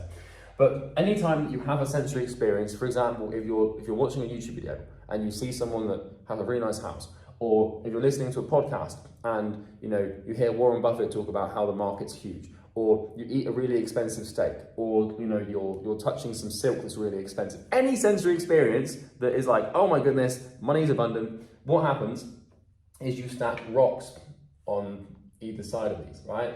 So if the experience is positive, for example, you're 5 years old and your dad gets a $10,000 bonus from work and he buys you a new toy. here you go, son, I got a bonus, you know, dad had a really great day at work, he's made a load of money, this is for you. That's a positive experience with money, right? And so if that happened, you know, you're gonna stack a rock over here on the positive experience side of the scale.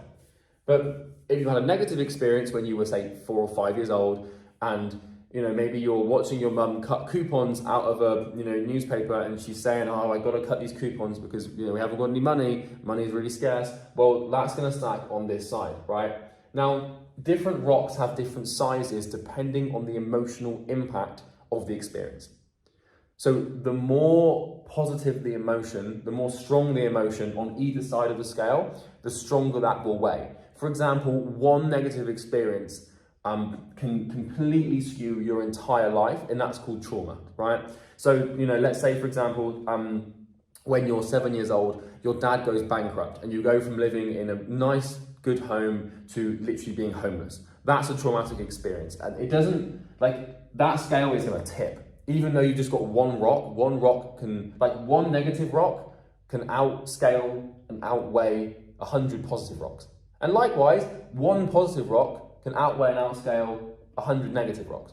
And so what happens over time is, let's say, for example, you know, that we have way more, you know, positive experiences about money when we're growing up, you know, and all of these sensory experiences, and maybe we've got a couple of bad ones, you know, maybe like our neighbors like go bankrupt, or maybe 2008 financial crisis, we see the news that it's like, no, everyone's going broke. But for the most part, throughout you know, your life up until now, the sensory experiences and the stimuli that has presented itself to you through your environment has been overall net positive by a little bit. Well, what's going to happen if that happens, right, is the scale is naturally going to be tipped for you, right? And so it might look like this, right? Where we've got, you know, the positive over here with all the rocks, blah, blah, blah, right? And then we've got the negative over here with a couple of rocks, but nothing significant, right? And so this person's scale, you know, throughout their experiences is positive. And this means that money is abundant. Now, they might believe that it's, you know, abundant, but once again, it comes down to how abundant specifically do you believe money is. But I'm hoping you start to get this point. Your experiences form your belief systems, and you should never be attached to a belief system. People get their ego so intertwined and wound up with these, when all a belief really is a collection of statements about, or a collection of experiences about something. And this is where the kicker comes in, because just because you experience the world in a certain way, that does not mean it's that way for everyone. And this is something that you're going to have to learn and have to realize and develop your, you know, emotional and spiritual maturity.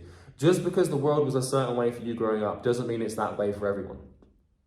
Likewise, if one person has a really positive experience growing up with money and they believe money is abundant, and so they can go on, if you're wondering why the rich get richer, by the way, it's as simple as that. You know, rich kids grow up, they see money as extremely abundant, their belief systems toward money are biased towards money being abundant, and so they act in accordance with that and go and make a ton of money. Poor people growing up, they believe that money is restricted and fundamentally impossible to make, and that only people who are born into money can make money. And how on earth do you expect to make money if you fundamentally believe that it's restricted and it's impossible to make? You can, but then you ask me, well, Charlie, but that's the way the world works. It's how it worked for you, right? And just because it worked for you in the past that way doesn't mean it has to work for you that way in the future. So, you know, just in the same way that it could tip positively, the scale could also tip, you know, negatively, where, you know, we've got, like, you know, some very significant, you know, negative experiences, you know, maybe like a huge, big negative experience like this. And, you know, we've got just a couple of positive ones. And so we naturally, you know, bias towards thinking that money is difficult to make, right? So the point here is that you might then be thinking, okay, well, I'm kind of screwed. I'm kind of buggered here because I grew up and I believe that money is scarce and I believe that money is hard to come by.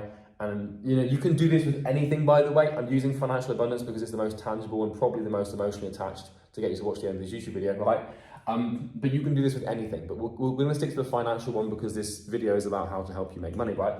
But you might be thinking, well, damn, I am screwed then because I grew up and we didn't really have much, and sure, it was modest, but I just firmly believe that getting clients is going to be hard and making money is going to be hard, blah, blah, blah, blah, blah. So great, thanks Charlie, thanks for letting me know that I'm screwed and blah, blah, blah. The point I'm about to make is this is not deterministic. Just because it's been this way up until now and all your behavior has come out of your bias towards the lack of financial abundance or, it doesn't have to be that way forever. You can literally change this and you can literally flip the scale. I used to think that money was abundant. My father, I love him. I love him to bits. I've got a great relationship with my dad. My dad is, and he'd be happy for me to say this, he'd be proud of this, he is quite tight with money. He doesn't like to spend money, he likes to save it. He's always drilled it into me from the get-go as a kid. Do not spend your money, do not, do this, do not do that, like save your money for a rainy day. And that's how he believes the world should be. And that's his belief system. And he got that from my grandfather, who was a farmer, who probably got that from his grandfather, who was a farmer, blah, blah, blah. But essentially what your parents will do when you're growing up is they will share and almost force their belief systems onto you. Not in a malevolent way, but it's because that's the way they see the world and that's the way they think the world exists and works. And so they want to part that knowledge with you because they think that's what's best, because that's how it's been for them, right? So I love my dad and I have no resentment towards him for having my best interests at heart. But if you mapped our belief systems about money, mine would be that money is easy to make, it's so abundant. And my dad was a successful man. I say was as if he's died, but he's retired now. But my dad believed, you got to get the 9 to 5, you work for all these years. He had a really good career in finance. I love him to bits. We have a great relationship. But it's funny nowadays because him and I have completely different belief systems on how money works and how abundant it is and how you make it and everything like that. And so my dad's way more risk averse, way more like, save it. And I'm way more just like, spend it and just have a good time. Although, within reason, right? I haven't got my Casio on today and my t-shirt costs about $5. So you can see how it rubs off, right? But ultimately we're very different in that regard. And so my point that I'm making there with my dad is growing up, I didn't have negative experiences with money because we never struggled financially, but my dad would make lots of statements about money that would bias my belief in a negative way in terms of financial abundance. So, save your money, it's not easy to come by. You've got to work, years and years before you actually start to make good money. All these things, not negative things to say, that it's pretty reasonable advice, but entrepreneurially, it's going to be quite restrictive, right? And so my natural scale was biased towards negative experience in that regard when I was around, 18 to 19 when I started my first business. And I have been able to, over time, completely skip that belief system and tip the scale, to bias towards financial abundance, right? And to really, have so many positive experiences with it that I bias it. Now, your question might then be, okay, Charlie, well, how? Because, you almost think it's a chicken and the egg scenario, right? If I need belief systems to line up with financial abundance before I can have financial abundance, but the only way that I can have the belief system change is by having sensory experiences that it has changed, how the hell do I do that? Because you have this natural sort of catch-22. It's like, okay, well, I need to believe money's abundant to have abundant money, but if I don't have abundant money, I haven't got experiences that know that it is abundant, so how do I do it? I get the paradox, right? So let's get into that. Okay, so we've talked about this, and if you remember, there's two ways that you can form beliefs. There's two sort of entrances or portals to your unconscious that ultimately will enable you to believe the world works in a certain way. And as we've discussed, we've got this paradox and stuff, but what you might have forgotten is there's another way for us to have experiences. Remember, it's experiences that stack this scale and tip it either way, to positive or negative. For example, you probably don't like Nazis. I would hope you don't like Nazis, right? And the reason that you don't like them is because you have had lots of negative experiences with them throughout history class, throughout movies, throughout books, throughout anecdotal stuff. You've probably heard lots of bad things about them. And so if you ask the average person in the modern world, what's your belief about Nazis, you're probably going to say they're evil, they're bad. And that's because, and objectively, they absolutely are, right? But that's because you've had so many negative experiences. But there's some people in the world called neo-Nazis who, love the Nazis and think that Nazis are God's gift to the earth, which I couldn't disagree more with. But the reason that they believe that's the case is because they've had lots of positive experiences from psychopaths who just think that Nazis are good, right? So this can work in lots of different ways, but now let's talk about imagination, right, and imaginary experiences. Because the sensory experiences, they sort of set the tone for your, belief systems, and ultimately, like, your entire life is predictable by nature. It's predictable. If you understand someone's belief systems, you almost always are able to predict and understand their behavior, right? And all you really have to do to understand someone's belief systems is to understand the sensory experiences they've had throughout their life. But there's one variable that we need to account for, and that is imagination. So, how do I spell that right? I think I might have messed it up. Maybe I've messed it up. But either way, imagination, right? This is using your brain to create experiences. I'm going to give you an example. Right now, for an experience to be positive or negative in terms of the impact it has on your belief system, it has to register some sort of emotion, right? Because if it doesn't register an emotion, it technically doesn't get into your thalamus and actually mess things around with your belief systems, right? So what I want you to do is I want you to close your eyes, or you don't have to close them, you might feel a bit weird, but I want you to remember a memory, and I want you to go into your head now, and I want you to go back to something that happened recently, or whatever recently, that made you feel really embarrassed, or maybe made you really cringe, right? Like, I want you to go back to something that you did, or something you said, I'm sure you've got it, and it made you feel, just cringe and horrible, right? I know I've got a fair few of those examples, right? So go into your memory and just imagine it. Imagine something that you've done in the past that's really cringeworthy and makes you feel really sort of like, oh. Or go into your memory and just imagine something sad, something that happened to you that is sad, right? So I hope you've just done that. Now, what you've done is you've used your imagination. And in the process of using your imagination, you have created an experience, right? So remember, we've got experiences that can be positive or negative, and they can be created in two ways, right? Sensory or imagination. So imagination, we really can split this into two forms, right? We have our actual imagination, right? Imagination, or we can actually just call this visualization.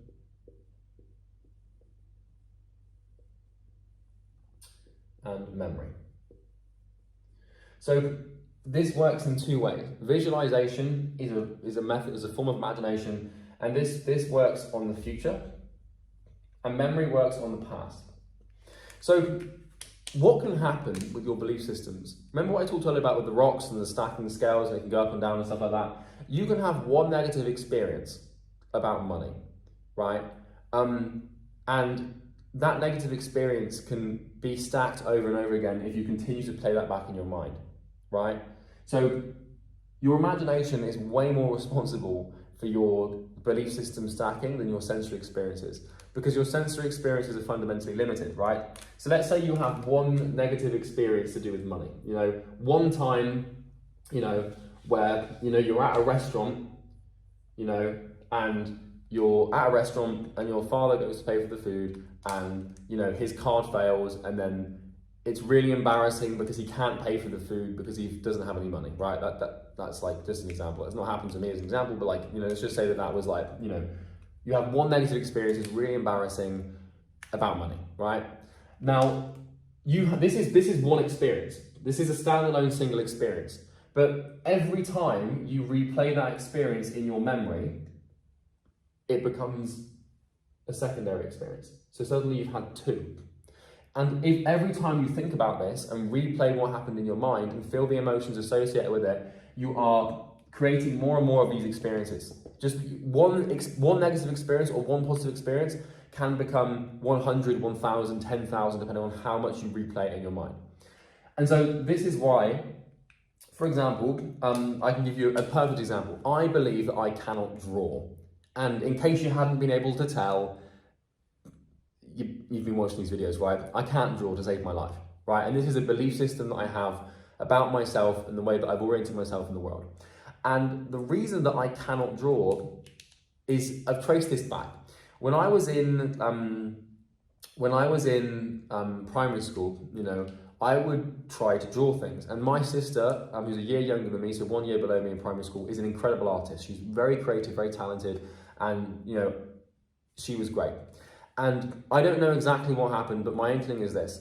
When I was younger, maybe 6 or 7, and my sister was starting school, we'd be side by side working on like art or something like that. And I think what probably happened is I would draw something, but my sister's drawing would be better objectively. And the teacher would say like, wow, your sister got all the creative genes. Obviously, you know, what a weird thing to say to like a 6-year-old, but you know, your sister's the creative one and you're the practical one or something like that, right? And so what happened is I understand that I don't think I can draw, and that's a belief, and I've stacked the scales of drawing in a negative way, right?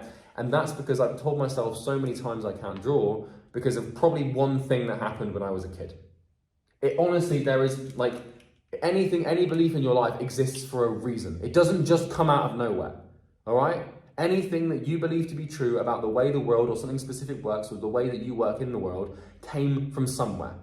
You can track it back and you will be able to find a single experience that, you know, started the entire trajectory of that belief becoming either positive or negative.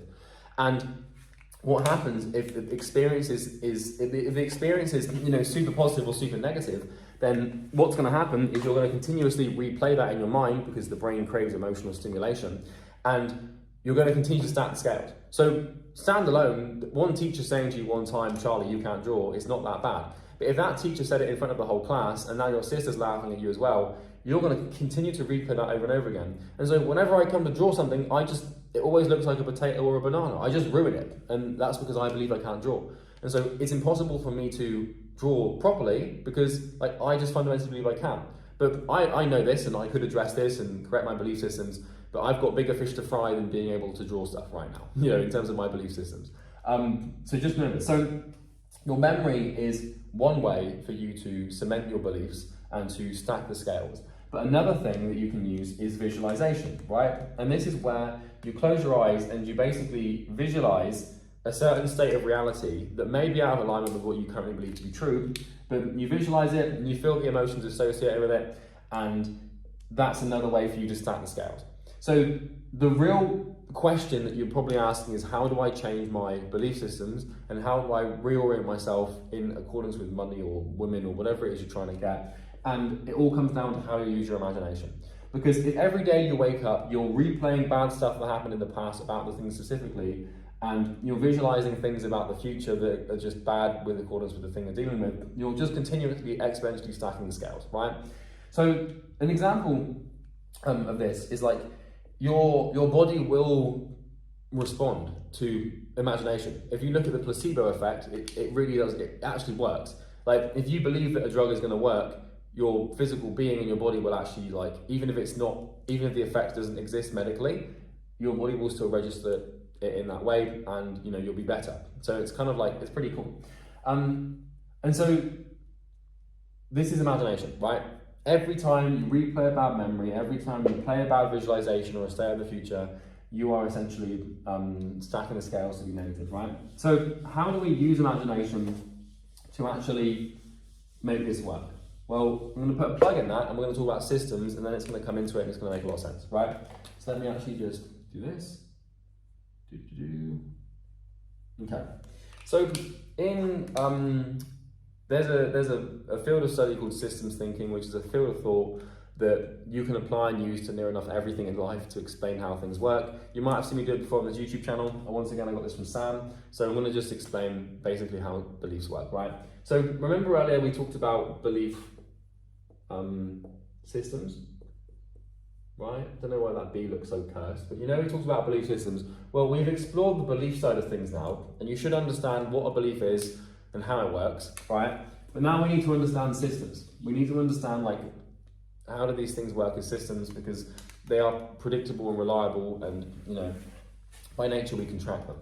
So the way a system works is as follows, right? I'm just going to draw it like this.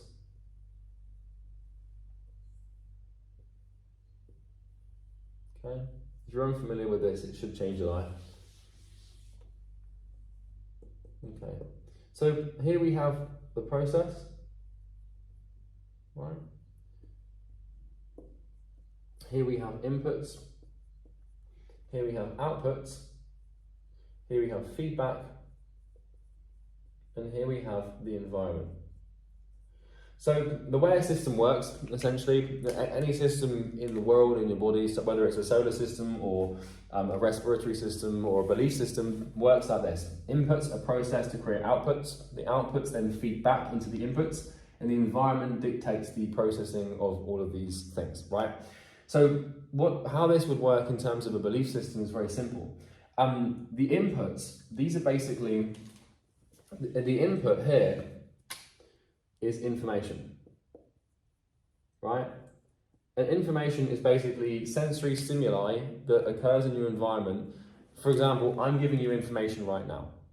And the process in a belief system is obviously pretty self-explanatory. This is the belief itself, right? And we now know that a belief is a perceived statement of truth. And so what happens is you're going to receive information, whether it's through a YouTube video, a book, anecdotal evidence from a person or anything, and this information is going to be processed through your belief system. It's going to be processed through the perceived statements of truth about the world. And once you process this, the output of this is reality. And what will happen is reality, which comes as a result of it, will feed back into the information, and you'll start to seek more information to confirm the belief so that you can confirm this reality even further, right? And the environment will just start, pumping this out. So I give you an example, information, right? So if you come across, let's say that you do not like Donald Trump, right? You really don't like him, your belief statements around Donald Trump, you've stacked the experiences negatively, you've got lots of negative rocks about Trump, and you really don't like him. Let's say the information is this. The stimuli is a Facebook post talking about Trump's plan for the presidency, right? And well, you're going to read this information, and if you read this information will be processed through the current perceived statements of truth you have about the thing that is in question, right? And so if the information is about Trump and the belief is that Trump is bad, then the reality that you bring as a result of this will be that Trump is bad, right? It's as simple as that. If you believe, and you start the scales to believe that Trump is good, and that you've had lots of positive experiences surrounding Trump, and you think he's God's gift to the planet, right? And you read this information, you'll process the information through that belief system you have, and the reality will be that Trump is good, right? And you'll basically believe and think that Trump is good. And this is sort of a feedback loop, right? Because every time you seek information that confirms what you believe to be true, your reality gets even more solidified, and that then feeds back into the information that you seek in the future, right? So, for example, if you're on Facebook or if you're on YouTube and you see a video, like let's say you hate Trump, you go onto your YouTube homepage, you see a video saying, here's why Trump should win the election, you're probably not going to click on it, right? The behavior, well really the reality, this is actually behavior is the output kind of, but the information is a thumbnail about Trump being good, the belief is that I hate Trump, the reality is you don't click on the video, and the feedback is that YouTube stops showing you information about Trump. And this is how your reality becomes super, super solidified, right? If the belief is money is hard to come by, and the information is, hey, buy my course, I'm going to teach you how to make $1 million. Well, if the belief is that money is hard to come by and millionaires are born, not made, then the reality is going to be that you haven't got any money because you don't take action on the information. I'm not saying you should buy people's courses, I'm just giving you an example, right? If you read Think and Grow Rich by Napoleon Hill, but you believe that money doesn't work like that, then you're probably going to stop reading the book and going back to your miserable life, right? And then that's going to feed back, and you're going to start to seek information that confirms the reality that you already have. Because we don't seek information and we don't process information in a positive light if our reality is not in that way. So how do we break this cycle? It's going round and round and round. The key is the belief system, right? Because information is very chaotic. You don't know what sort of information you're going to receive, especially if you're on social media and you're relying on algorithms to present you things. This is going to the environment will fly with this. The environment is like an algorithm, for example, right? On Facebook or whatever. If you're on Facebook, you're asking for it, by the way. But this is the secret here is how do I change the processing of the information, right? Because if your belief right now is like, okay, well, money's hard to come by, it doesn't matter what information you receive, it will be processed, that'll be a reality, and then it will feed back and you'll just have this exponential loop. You'll get to 85, die with no money, right? Not what you want to be. So it comes once again back to the imagination thing. So what you need to do is you need to learn how to effectively visualize. And this is kind of the point of this video. It's all about affirmation. And I'm not telling you that you need to sit in a room and smile to yourself and tell you that you love yourself for 10 times, and then suddenly Marge Simpson appears in the mirror and starts shouting at you. Like, why did I say Marge Simpson? Who's that? What's that? What is wrong with me? Why did I say Marge Simpson? I meant like, is it Mary? You know when you said like Bloody Mary, Bloody Mary, Bloody Mary, and then something appears in the, I don't know why I said Marge Simpson. I don't know why my brain went there, but I'm here for it. I like Marge Simpson, she's all right. Great voice. Anyway, so it's all about the imagination, right? It's all about the imagination. So now I'm going to give you some practical steps to actually fix this, and I'm just going to swipe that reminder. So if you're not happy with the state of your life, it's probably because of a belief, and you need to change that belief if you want to change your behavior, to change your life, right? Everything is upstream of the belief. So how do you do this? Well, the first thing that you need to do, the first sort of step in this process, step one, is to list belief systems, right? So take the thing in question, like money, and make a list of everything that you believe to be true about this thing. So what I'm going to do now is I'm actually going to find you a real live example of me having done this. Because like I actually did this a while ago, and I'm going to find it. It might take me a minute, so just bear with me here. But I actually did this. Like I know this works because I literally did it for myself, and this was for the appointment booking thing. So remember what I was talking about earlier with like I was really struggling to get clients for my business, and like, I just believed that it was impossible. Let me try and find this.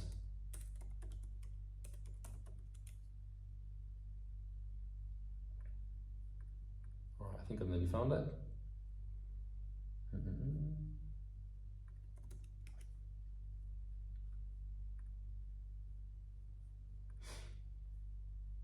This is the quality of content you can expect when you come to my YouTube channel.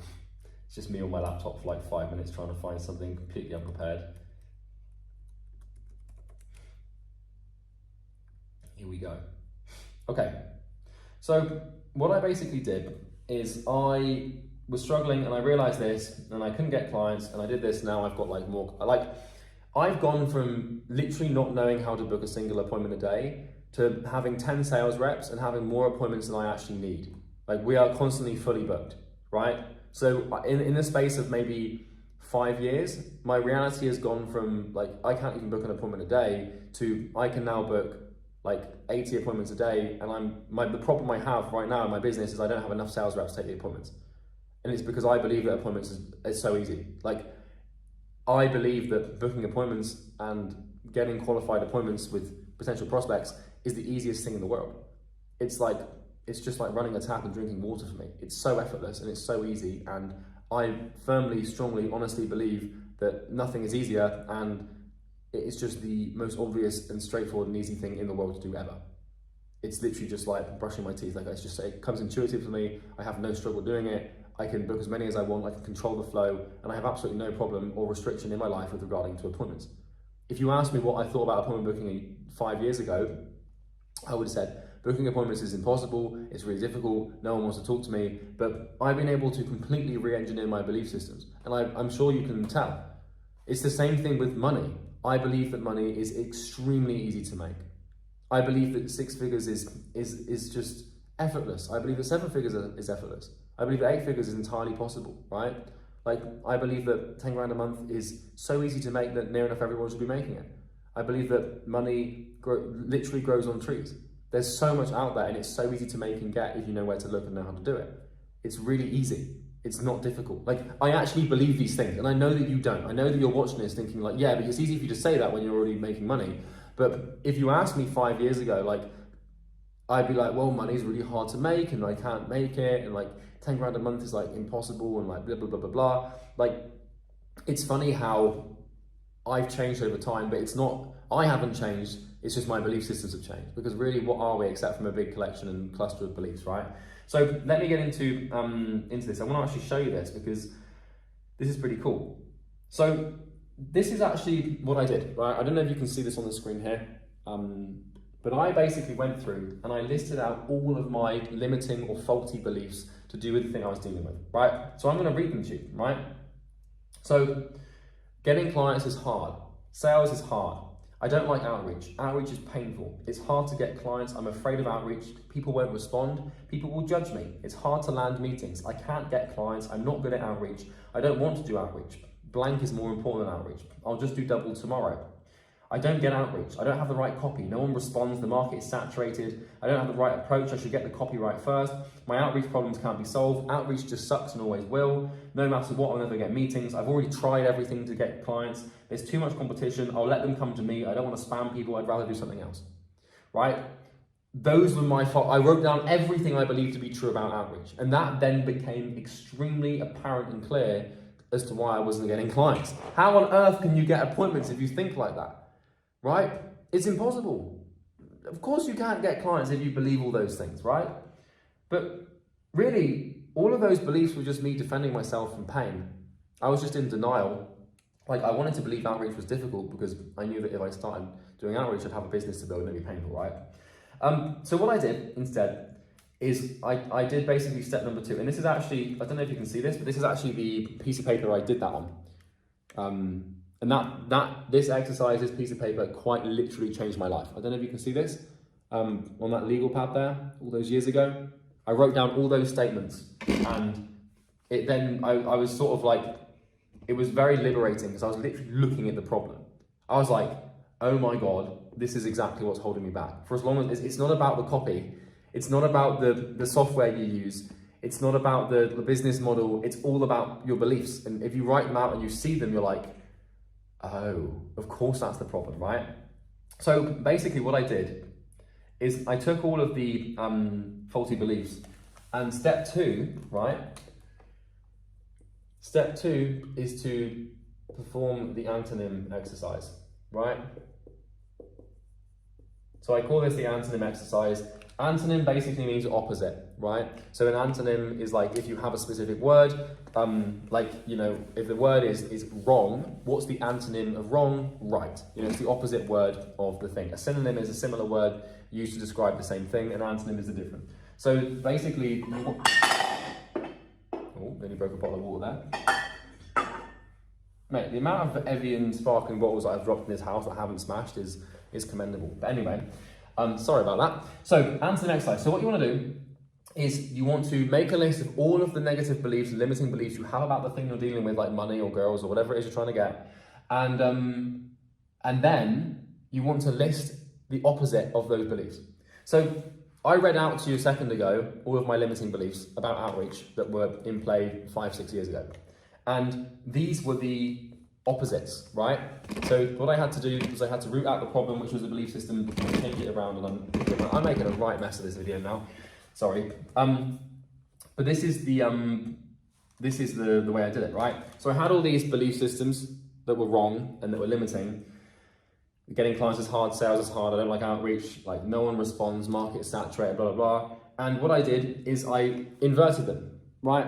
So I performed the antonym exercise. I inverted the beliefs and I wrote down the opposite statements. So that was, and this is funny because I now believe all of these things. I literally now believe the opposite of everything I used to believe.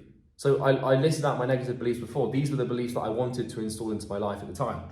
Getting clients is easy. Sales is easy. I love outreach. Outreach is fun. It's easy to get clients. I'm not afraid of outreach. People will respond. People won't judge me. It's easy to land clients. I can get clients. I'm good at outreach. I want to do outreach. Nothing is more important than outreach. I'll just do double today. I get outreach. I have the right copy. Everyone responds. The market is abundant. I know the right approach. I should just get the copy right second. My outreach problem can be solved. Outreach never sucks and never will. No matter what, I'll always get meetings. I've never tried everything. There's too little competition. The market isn't saturated enough. I'll come to them. I'm not spamming people, and I'd always rather do outreach. So this is literally all of these statements here with a polar opposite to the things that I believe to be true. And so I then looked at the polar opposite, and I looked at the antonym exercise and the list of things that were inverted from the negative things. And I asked myself, if I truly believe everything on this list to be true, I would then act in accordance with it. Because remember, it all comes back to this little diagram, right? You know, we've got inputs, you know, we've got information, right? We've got belief, and then we've got reality, right? And if you want to change your reality, you can't change the information you receive because that's up to the universe, right? And if you want the feedback loop to be so that, you know, your reality changes and blah, blah, blah, you focus on the beliefs. If like I was unsuccessful and I was completely struggling when all of the information about outreach was being filtered through, you know, all of these negative statements. But as soon as I switched the belief around, I processed this information in a completely different way, with a completely different mental comprehension mechanism, with a completely different paradigm, and my reality shifted and changed. Your beliefs create your reality. It doesn't matter what is true, only what you believe is true, because with work, that will become true. Sam Evans for you, all right? This information completely changed my life. It completely altered the trajectory of my entire existence, and all I had to do was make the unconscious conscious. All I had to do was question myself and look at my belief systems and ask myself, is that really how it works? Does it really have to be like that? Is outreach really difficult? Because there's a lot of people that get a lot of clients. Why does it have to be like that? And you have to just ask yourself why, right? Now, once you've made the antonym exercise list, right? And once you've got, I'm just going to call this, it's going to change this to the list. List, belief, right? Inversions. So you want to invert your belief system so you then see what you need to believe. Because I can tell you now that if you list out your negative beliefs and what's limiting you right now, and you write down the opposite of all those things, like you want a lot. There was like 25, 30 of them, not just like 2 or 3. Make the list of everything you believe, everything you can possibly think of about the thing you're trying to fix. List out the inverted version of that. Look at the inversion and ask yourself, if I believe for that to be true, will I be successful? The answer is yes, right? Because it wouldn't be any other way. There's a bit of lag, there's a bit of latency between changing your belief system and changing your reality. But how do we do this, right? Well, the third step is affirmation.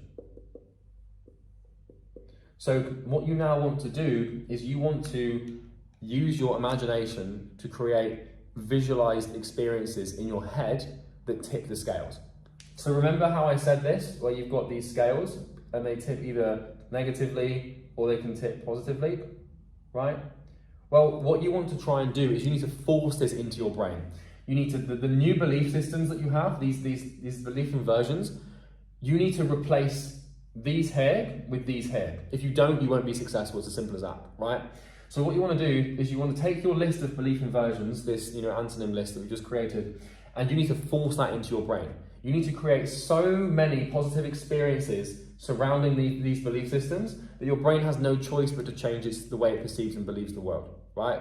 I'm living proof of this. I used to believe I couldn't make money and get clients, and now I have more money and clients I know what to do with. I had to move to Dubai because of the tax, for crying out loud, right? So it's all about affirmation. So remember, it's sensory or imagination. There's the only 2 ways that your brain can really process information to form beliefs. And so what we're doing with affirmation is we're basically using our imagination to visualize a better future. And so let me explain how to do this, right? So I'm going to give you some examples of some actual affirmations that I use every morning and every evening for literally about 3 years, right? And I drilled this home time and time and time again. I created voice notes and I would listen to the voice notes on the way to the gym. On the way back from the gym, I would listen to these when I was falling asleep. Like, you want to drill those statements that you've just listed out, that you should list out now, by the way, if you haven't done it. You need to just repeat them to yourself so much that they just get ingrained and then you have no choice but to believe. Because this is how you form your beliefs in the first place. It's just through repeating the same statements, basically. So you can undo all the stuff that you've messed up in the first place, right? So let me dig into this and see if I can find for you some affirmations, right? Okay, so here we go. I already got them up, right? So you can see this here, this list. Don't know if you can see this. So these are affirmations that I wrote. When would I have wrote these? This was a long time ago. This would have been in, yeah, this was like 2018. My goodness. So I'll read you some out, right? In 2018, 7 years ago, I didn't, or 5 years ago, it would have been 2018, didn't have any money, didn't have any clients, didn't have any appointments. Now I have more than I know what to do with. And I wrote this out, right? And I would read these every day. I have the power and skills to get as many clients as I want whenever I want them. I find client acquisition easy and I feel optimistic and enthusiastic. I love the fact that my agency onboards 2 new clients every week as the lowest standard. I feel beside myself with joy knowing I've nailed a system to do this. Bear in mind, when I'm telling myself this, I have no clients.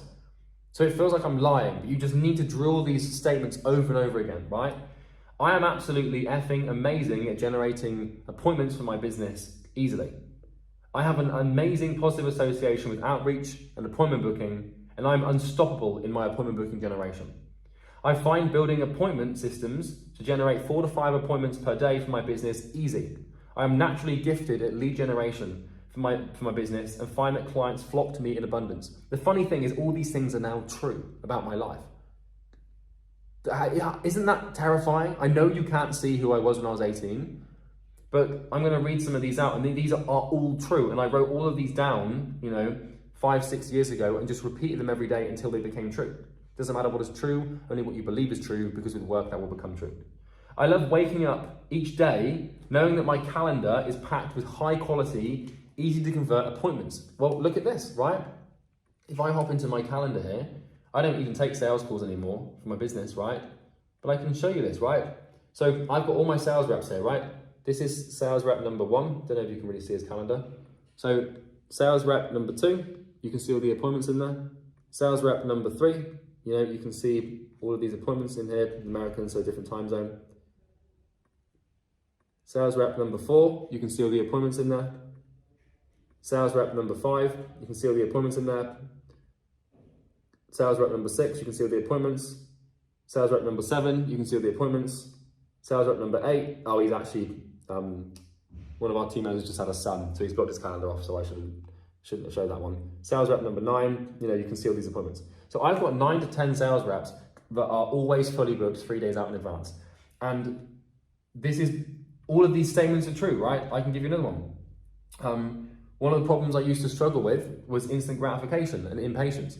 And so one of my affirmations was, I am extremely patient and I am hooked on delayed gratification.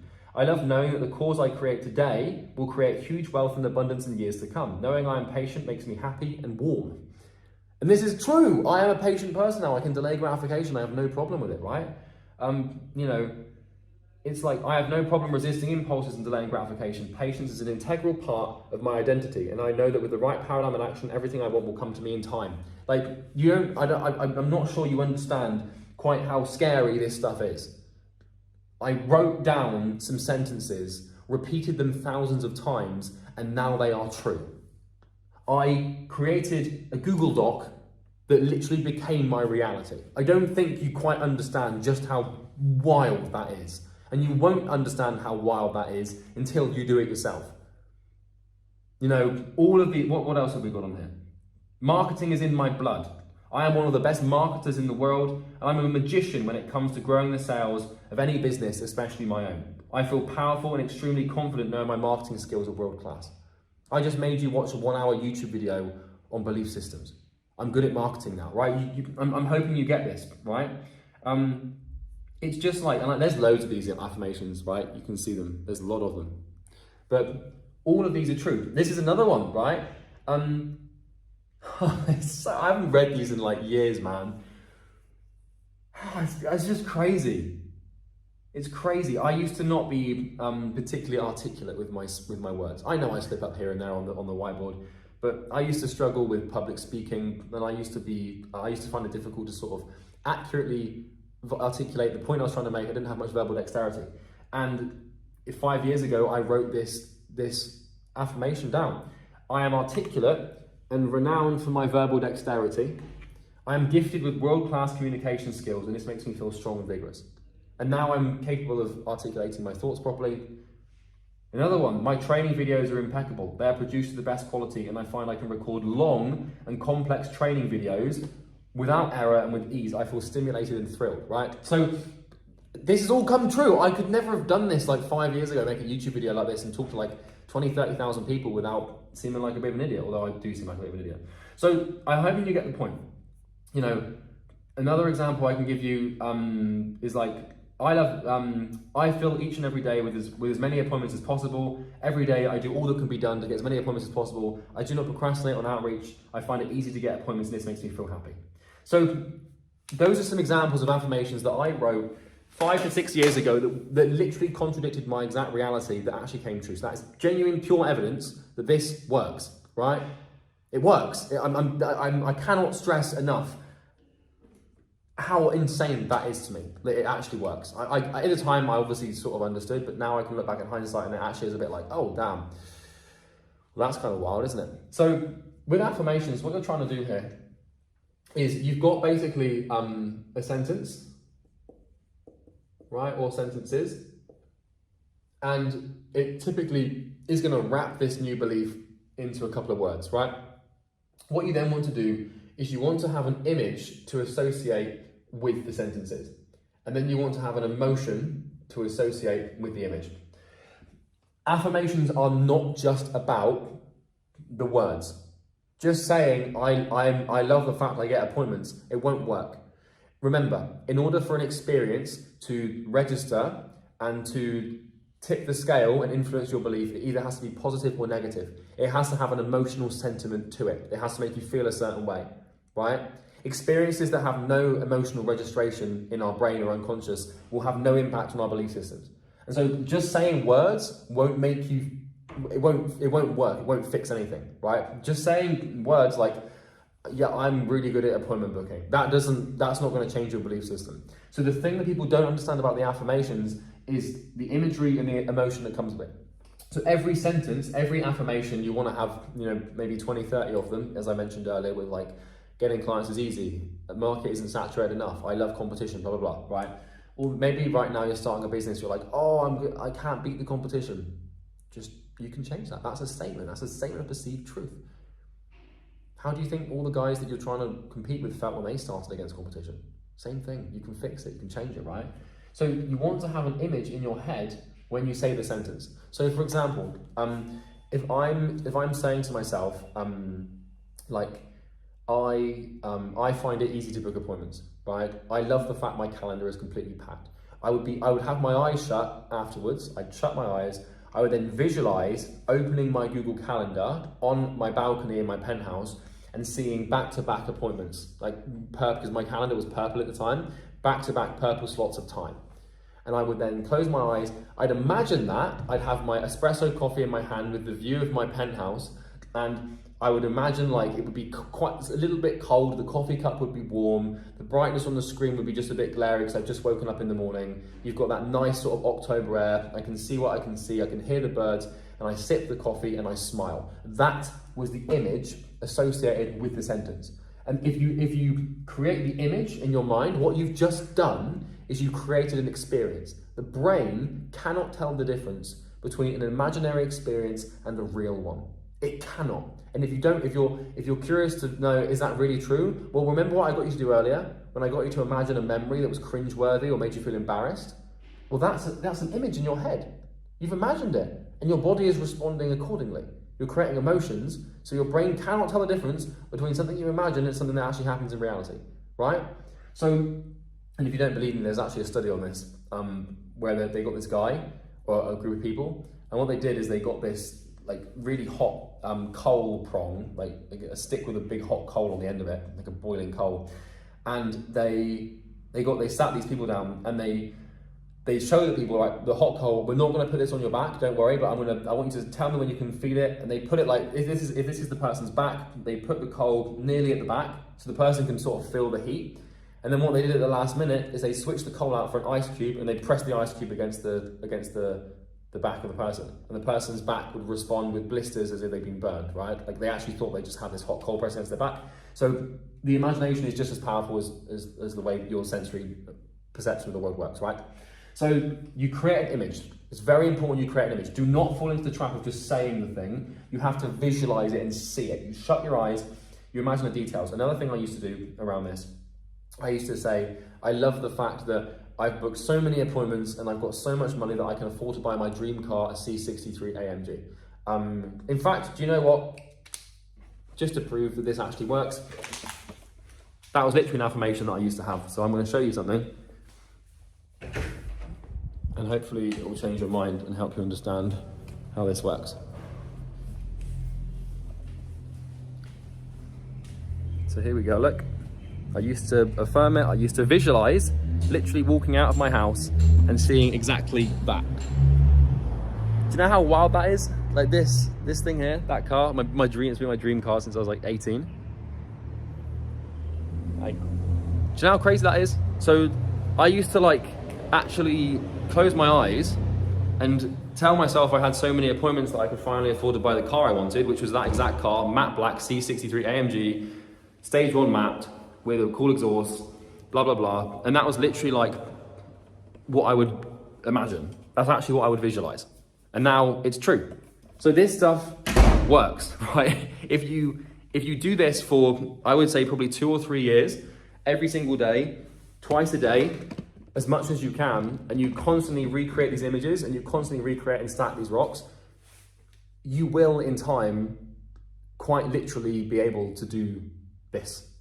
And you'll literally have exactly what you want. Your reality will become true. Like, I mean, for crying out loud, it's insane how this works. Like, you know, I used to tell myself I wanted to have a mansion on the beach, right? What do I have? A mansion on the beach. And I'm not trying to flex on you and tell you like, you know, look at how wealthy I am. Please validate me because I'm deeply insecure about my, you know, about my childhood. Like, that's not the point, right? The point is that this works. I am living proof and evidence that you can literally shut your eyes, tell yourself something to be true, imagine it in your head, do that every day for about 2-3 years, feel the emotions associated with the image, and then start to act in accordance with the new belief. And then lo and behold, 5 years later, you have the best life in the world and you're quite literally content and happy and you have everything you want. I'm doing the same thing now with like private jets and yachts because I've still got lengths and bounds to go with this, right? So it works. The final step of affirmation is you actually have to feel and register the emotion. So what you'll notice on my affirmations is I have this statement and afterwards I say, I feel joy, I feel happy, I feel free, I feel abundant, I feel calm, I feel collected, I feel great. You need to tie a tangible, positive emotion to the sentence because if you don't, it won't register. It has to register on an emotional level in order for the belief to actually to switch and change. And so what I'd invite you to do now is take some action. Look at the thing that you're dealing with, that you're struggling with right now. List out everything you believe to be true about that thing and how you relate to that thing. For example, I'm not good at outreach. I suck at sales, I suck at marketing. Outreach is hard. Write them all down. It doesn't matter if you've got 40, 50, 60 of them, right? And then, you know, pick one thing. Just the mistake I made with affirmations at the beginning was trying to focus on too many things. Just pick one problem and then make the antonym exercise, right? Do the list, invert all of the beliefs and write down the polar opposite of everything that you currently believe to be true. And then on side-by-side pieces of paper, look at both of them and ask yourself, what would my life look like if I believe this, which is basically your life right now, which is the current belief systems you have. And then ask yourself, what would your life look like if you believed the inverted list? And then take the inverted list, pick the, you know, maybe 20 key things that you need to change your belief systems with, put them into sentences, tie images to them, and then write emotions afterwards. Say the sentences, shut your eyes and visualize what happens if that sentence was true, and then feel the emotion as a result of that thing. Like I would used to do this with the C63, like the car. Like I would literally imagine, like I imagine getting in the car, grabbing the steering wheel with both hands, seeing the little colored tip at the top of the steering wheel, like starting the engine, the cold start, the smell of the leather, the seatbelt, like, because what AMGs used to, what they do is they sort of tie the seatbelt in and then the thing comes out, like I knew all the details. And the more vivid the image and the more strong the emotion, the stronger the positive experience, the quicker you can change your belief systems. It is the single most important thing that I've ever done to my success. More important than learning anything is this, because everything is upstream of your belief system. Everything comes from what you believe to be true and the way you perceive reality to be. It is impossible for you to act out of accordance with what you believe to be true. And so if you want to change your life, you have to change your beliefs. And this is how you do it. This is how I did it. This has made me north of, $20 million, $30 million in the last 7 years. This helped me build my first 6-figure business, then my 7-figure business, now my 8-figure business. It all comes back to this. And if you don't believe me, just try it. And if you don't believe me, well, I've just showed you evidence that it literally works. I've just read you out, you can go and look at my landing page. In the description of this video is a funnel of me trying to sell you something. If you click it and you go through, you'll find there might be some appointments available, but it's gonna be, right now we're fully booked. Now, when you watch this video, that might change because I'm recording this in January. This might be posted in a couple of weeks, but I've got 9 reps, 10 reps, and I can sustain appointments for all of them consistently. And that never used to be the case. And the reason I can do that now is because I believe that I'm great at appointment booking. If you ask me, am I good at appointment booking? I'd say, hell yeah. So that is how to reliably change your belief system so that you can make a ridiculous amount of money. I want to know what you want, right? So I can make these videos till the cows come home.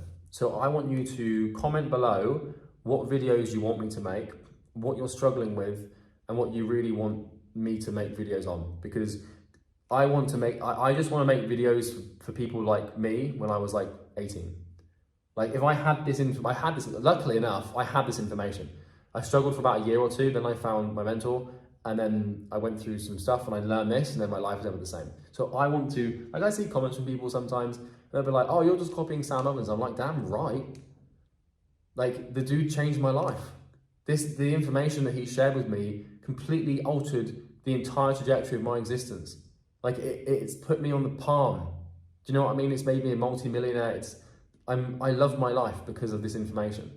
So you can accuse me of copying someone else all you want, but if I deliver this message and this information and pass this information down to you with a little bit more accuracy potentially, with a better explanation, and it helps even so much as one young dude who's just trying to make it for himself, and that means that maybe I have to take some hate from a couple of hundred people, I don't care.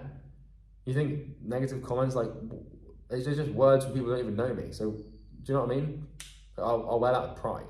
So any video ideas you've got, anything you want me to help you with, just make some comments below. If you need help getting more clients, you can click the first link in the description. It's a video, like I said, of me trying to sell you something. To be transparent, I'm not going to pretend it's anything else. It's not a free training or a webinar. It's just a sales video. So you can go check it out if you want to. But I hope you enjoyed this video. I hope this found you well. Just do this every day for 3 years, and I promise you'll come and give me a hug and thank me. Actually, don't give me a hug. That might be a bit weird if I don't know you. But handshake for sure. Take care. Bye-bye. Love you lots. I was very fortunate recently to have dinner with someone worth billions of dollars. And I turn up to this dinner in Dubai. We're near the Burj Khalifa. I turn up to dinner in Dubai.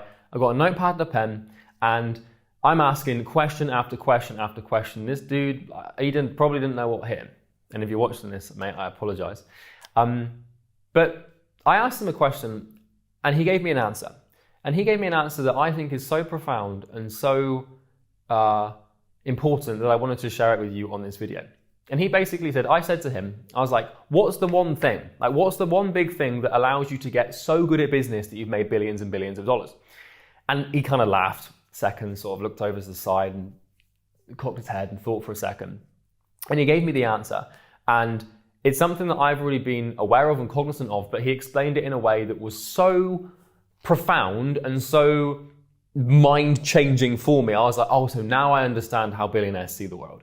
And what I'm going to do in this video is explain that thing, and I'm going to reiterate what he told me during this dinner. And this should give you a lot of faith. This guy has made a heap of money, and he basically told me the secret. And he was like, yeah, I got rich when I understood this, was basically the overall consensus of this thing that he was saying. And so the thing in question is multidisciplinary thinking. Now, hang on, before you click off the video, because I've satiated your curiosity, just let me explain what this actually means.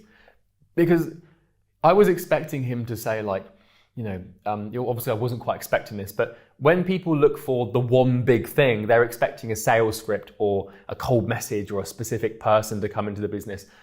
But he gave me multidisciplinary thinking. And I've known about multidisciplinary thinking before because I've studied Charlie Munger, I've studied Benjamin Franklin and other people. But he explained this to me in a way that was ridiculous. So basically the question that I asked him, point blank, was how do I get better at business? Like, how do I get good at this thing? What is business? How do I get good at it? And the answer he gave was multidisciplinary thinking. Now, this reminded me of a time when I used to work for a shoe company. I used to work when I was like 17 years old in a call center for a shoe manufacturer, a very famous shoe manufacturer in the UK. And one day I was in customer care, I had my headset on, and I knew the CEO was coming in. His name was Mike, CEO of this big company. And it's very rare that the management would come down to the customer care floor. And he came in and I actually went over to him. I put my phone on pause, and I went over to him and I said, I really want to start a business. Do you mind if I ask you a question? And he was like, sure, like entertained it for a second. He was probably pissed off because he was trying to talk to the customer care manager at the time. And I said to him, I was like, look, just what's the one thing? What's one thing that you wish you knew when you started? And he gave me the same answer. And I never really appreciated it until now, until I had this conversation with this person. I never really got it. And Mike basically said to me, you can't put yourself in a silo. If you want to be a CEO, you need to know everything about everything. You can't just do marketing, you can't just do accounting, you can't just do like the finance, you can't just do product. You need to know and be better at all those people about everything. Now, he also said like, you need to delegate and give like people who are better than stuff at you tasks, but you need to know it all. And so when I asked this billionaire, I said like, how do I get better at business? He told me it's about multidisciplinary thinking. Let me explain what multidisciplinary thinking basically is. And then I'm going to explain how to do it. And then I'm going to basically give you some examples that I've learned and that he told me about. So multidisciplinary thinking, we'll just put multidisciplinary thinking. This was popularized by Charlie Munger. And what it basically is in life or in reality or in the universe, there are disciplines. And a discipline is essentially, this thing here, a discipline is a field of study. And so, for example, when you go to university, you could study the discipline of philosophy, or you could study the discipline of economics, or you could study the discipline of psychology. The problem is that business itself isn't really a discipline. Because when you think about business and you ask yourself, well, what is business? It's really hard to define this thing and to learn how to do it. And this is why at uni and universities and colleges, like going to do business studies, it's kind of interesting how they teach it, because what they end up doing if you go to study business is they end up teaching you everything inside of business. So that could be, accounting, or it could be, other financial stuff, it could be tax, or it could be strategy, or it could be management. Like you can't study business because business is a collection of disciplines, if that makes sense. And so if you want to get good at business, you get good at the disciplines comprised of it. And so I see this all the time where people try and teach business and they try and learn business, but what you actually want to do is get extremely good at the first principles of all the components that make up the whole. You're kind of like a chef. What makes good food really good ingredients? What are the ingredients of this topic? All of these things down here. And so this billionaire basically was taking the liberty of explaining to me that the way he sees the world and the way he sees his business is through the lens of other disciplines. And I've been doing this myself for quite some time, probably nowhere near on the level that this guy has. But I've been aware of this. And so what I want to do is I want to explain how to think in multidisciplinary terms. And I'm going to give you lots of examples to solidify this abstraction so that you can hopefully apply it to your business and make a ton of money. And I think that Naval Ravikant, I think he said this as well. You don't study business, you study the disciplines of business. So it's a pretty important thing. So I'm going to give you an example and then we're going to invert and work back from there. So one example is one of the disciplines we can look at is economics. So economics, basically founded by Adam Smith. He was actually Scottish, believe it or not, I think. Economics is a discipline, and it's the study of the economy. It's the study of the macroeconomic systems that govern our society. And economics is really it's like a manifestation of commercial interaction. It just happened. Like, we didn't create it, we didn't invent it. It kind of just came about as a result of us trading and, having incentives and supply and demand and stuff like that. And so with economics, what we can do with a discipline, because you might be thinking, okay, well, I know what economics is, but how the hell does that matter to my business? Well, what we're doing with economics is we can understand something called the foundations or first principles, or, there are key mental models buried inside of each discipline. And what you can do when you study a discipline, or you study the founding father, or the original textbook of the discipline, is you can start to extrapolate the key principles and apply them to your business so that you can become more successful.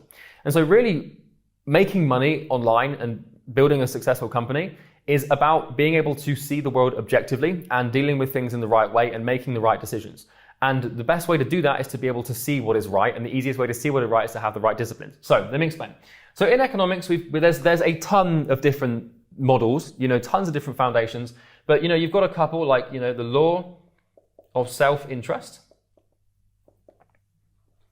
You've got the law of diminishing returns, fairly obvious one. What else have we got? We've got, you obviously have, what's it called? Supply and demand, which is a pretty obvious one.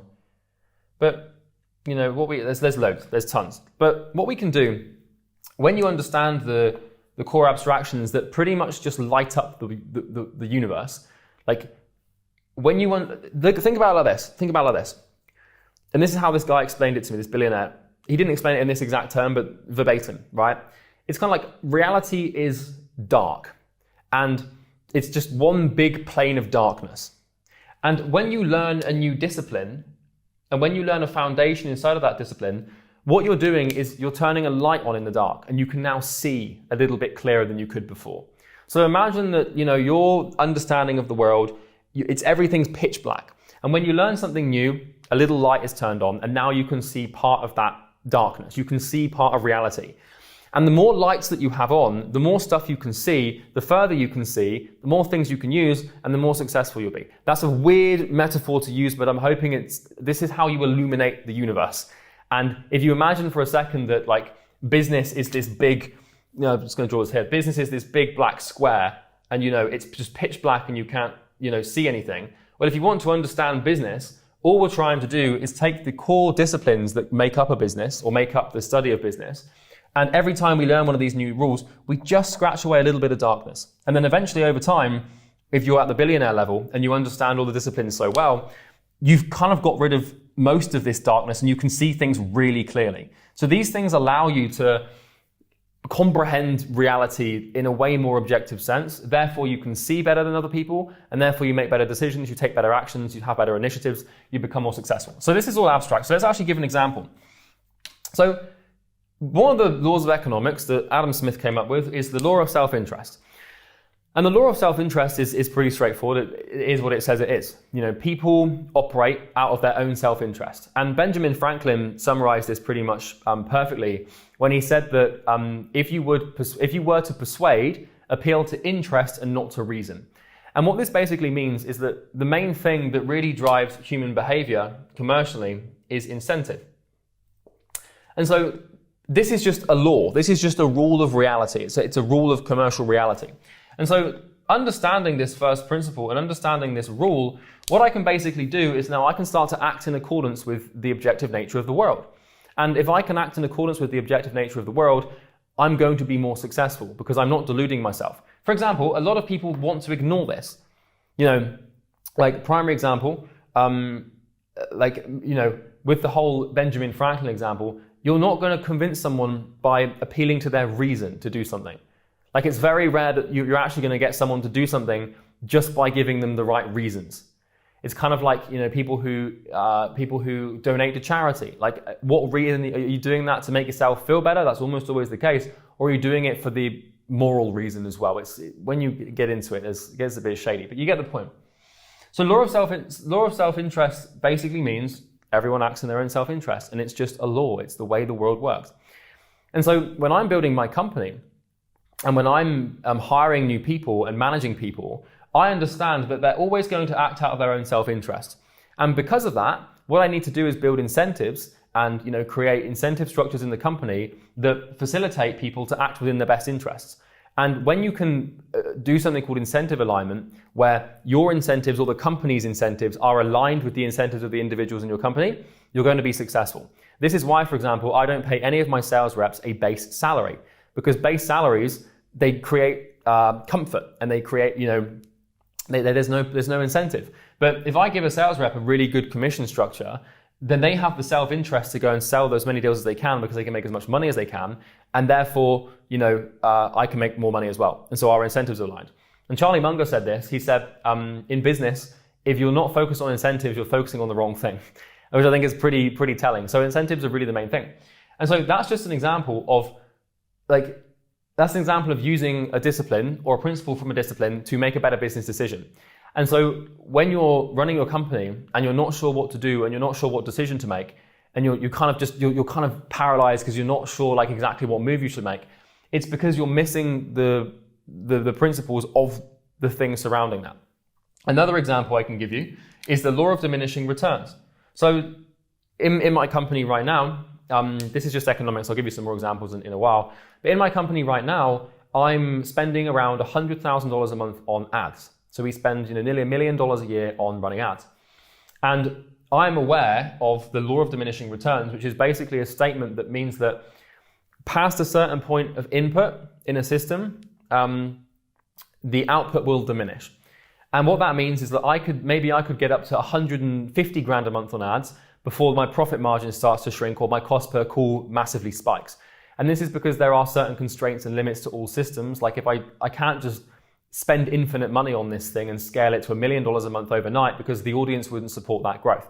And so every single system or every single business has a point of diminishing return where it's no longer efficient to scale because it just diminishes. And it kind of looks like this on a graph, where it kind of just starts to slope off. And then the input to output ratio is no longer asymmetric or advantageous to the running of the company. And so if you're trying to scale something or build something and you don't understand the law of diminishing returns and you start to experience diminishing returns, then the way that you're going to handle that is by trying to increase the inputs to get more and more outputs. But you've ignored a fundamental law of the universe. Part of your paradigm, part of your business understanding is dark. You can't see, and therefore you're going to ruin it. It's the same thing with supply and demand, for example. This is obviously a very straightforward discipline to apply, but supply and demand is really what governs the entire commercial machine. And what this basically means is that if there's too much supply, there's not going to be much demand, and if there's not much demand, then there's not going to be much supply. And so this is why when I'm starting any business or I'm looking at starting a company or investing in a company, the first thing that I look at is the demand. I'm like, is there actually demand for supply? And then the second thing that I'll look at is the supply and be like, is this supply actually meeting this demand? And if there's lots of people who are supplying really good things that are meeting the demands, then there's less opportunity to come in and disrupt the market. And so it's another example. And then obviously we have the incentives. So I can give you some more. I'm going to keep going because I've spent years and years and years studying these. So another example we'll get into. I'm going to just write some over here so I can remember what ones to refer to later. So another discipline is biology. So it's funny, when you're in school, and I was an idiot in school because I thought when you're in school and you're studying something and you kind of ask the teacher the question of when am I going to use this in the real world? Come on. Well, anyone that asks that question, I now realize, is being an idiot. Because the answer is, if you want to build a successful company, you're almost always going to use every single piece of knowledge you have, because it's all you have. This billionaire explained to me, he said, people have got it all wrong in school. You want to pay attention in school because you're learning disciplines, you're learning first principles, you're learning methods of thinking. And so one thing that you probably learned in biology in school, much to your hatred or regret, you probably learned natural selection. And then another type of biological knowledge that you could use is intra versus inter-species competition, or just competition in general. And there's quite a few. I'm sure some more will spring to mind as I go through, because I've studied biology at length. But one of the main ones here is natural selection, or at least evolution. And obviously, we've also got like the scientific method. Really up here, you've got the discipline of science. And then you can you see that up there? You can. And then you break science into physics. And then you also break it into chemistry. The study of the natural world is an incredible place to get mental models from to apply to your business. And then inside of physics, we've got all sorts of laws. Inside of chemistry, we've got all sorts of laws as well. And I get it. Like in school, if you don't know you want a business yet, it doesn't apply. But go and pick up a physics book and go and start reading about it, because this thing, like if you understand physics and you understand the core disciplines of physics, it's so applicable. Like it's unbelievably applicable to business. Like, I can give you one example in physics. If I just write here, friction. So friction is a model in physics, which the other one we've got here is velocity. You've got all sorts of you've also got something called escape velocity. There's a lot. And friction is basically like how much force is required to move an object. And like when you put objects in the way of objects, obviously there's friction, so things move slower. And an example of using friction in business is building a funnel. If you have a funnel that has a lot of friction, which basically means that there's lots and lots of things in the way of someone moving through the conversion cycle, then the funnel won't work as well. And so you can actually diagnose and fix funnels and sales processes by using some random mental model from physics. So if I come into someone's business and I invest in someone's business and their funnel's not converting, the first place I'll look is where's the friction in the funnel? Where is the bottleneck? Where's the friction? Why are we not moving value through? Why is throughput not flowing? And that's because I understand some random part of physics. The same thing could be used to describe escape velocity. So escape velocity is a term given to an object that has, basically this is like, how do you describe this? This is a mental model used to denote or describe the speed of an object that has it's like self-propelling, if that makes sense. So if you've got an object here and you want to move this object here over to here, then you need force to move this object, obviously. But if you push this object to a certain degree, what might start to happen is it might achieve escape velocity, which means a feedback loop kicks in, and this thing can now move on its own.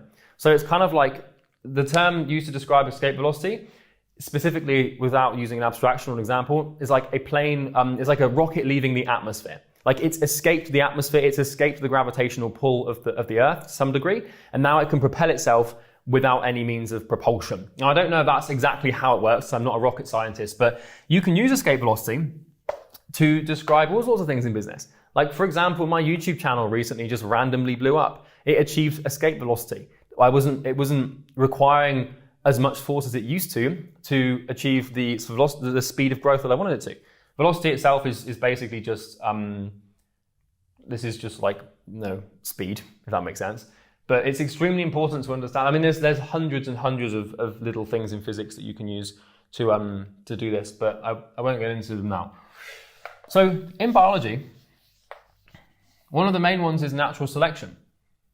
And this is a law from biology that is pretty much just summarizes it's beautiful. It summarizes every single system in the universe, which basically just states that it's not the strongest or the fittest that survive, but those most adapted to the environment in which they find themselves in.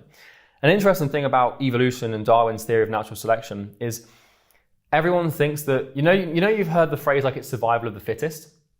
Well, that's not exactly what that phrase means, because fittest is kind of a good way to summarize Darwin's theory. But everyone assumes that fittest means the personified version of the word, where it's about how healthy you are, or it's about how big you are or how fit you are, essentially. That's the personification justification that is completely incorrect. When you study Darwinism and you study evolutionary biology, what you can understand is that fitness, or when an organism is fit, it's a reference to the level of adaptability the organism has to the environment. And so it's not, when someone says it's the fittest, it's the strongest or the fittest that survive, when they're saying fittest, the actual meaning of that word came from the idea that an organism has fitness, which actually means adaptability. The same thing here happened with with Sigmund Freud, where when you read Freud's work, he talks a lot about sex, and he talks a lot about sex and parents and mothers, and people think that Freud was strange. And people think that everyone says, oh, Freud just wanted to have sex with his mum. But what he actually was meant by sex in his writings was the word love, to denote like the purest form of love, without any physical intimacy or connection. And so it's really difficult to comprehend what a lot of these great people are saying, because you need to use their definitions, because stuff gets watered down and filtered down, and everything gets filtered down through time, and you need to go back to the source. So this is why, if you want to study natural selection, you need to understand what this means. But anyway, that's a story for another day. Darwin would be quaking in his boots if someone didn't understand that. So how can you use natural selection to get the hang of this? Well, I can give you an example. As a owner of a company, you might have a sales team, like I do, for example. I have 12 sales reps. And therefore, I am the environment. And so in nature, you have the environment. This represents the environment. And inside of that environment, you have organisms or species. And this represents an organism. And what happens is the environment basically sets the conditions for the survival of these organisms. And so if these organisms want to survive in this environment, then they must be adapted to this specifically. And so what happens over time is the environment sets the conditions, and if the organisms aren't adapted, they die. But the ones that do survive are the ones that are adapted, and then they go on to reproduce and produce, obviously, offspring that has the adaptation. And that's how adaptation happens over time, and that's how human beings came to be. Now, you could get into the whole theological argument, but I'm not going to. So what this means is, if this is my company, the environment is the company, and inside of the company I have sales reps, and I have a minimum quota or minimum standard that my sales reps must hit every single month in order to essentially stay at the job and to keep the company. If they want to stay in the job, they have to hit a certain number of sales and a certain number of cash. And if they don't hit those numbers, then we fire them. Effectively, they are removed from the environment. And what this does is it breeds strength, and it breeds fitness, and it breeds adaptability, because it means the reps that survive are the ones that have the traits that facilitate the outcome that the company wants. And therefore, I can use natural selection to, drive the best reps. And then what starts to happen after a while is these reps will reproduce. Now, not physically, I'd have a HR problem if that was the case. But the point is that the reps sort of reproduce in the fact that they start bringing in their friends, and they start attracting, talent that's very similar to them.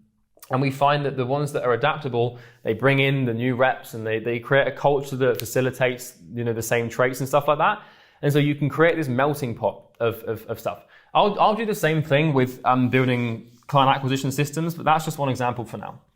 Now, another example of using a biological discipline or using a biological principle to understand business and to illuminate that darkness of business and become successful and make money is intra versus interspecies competition.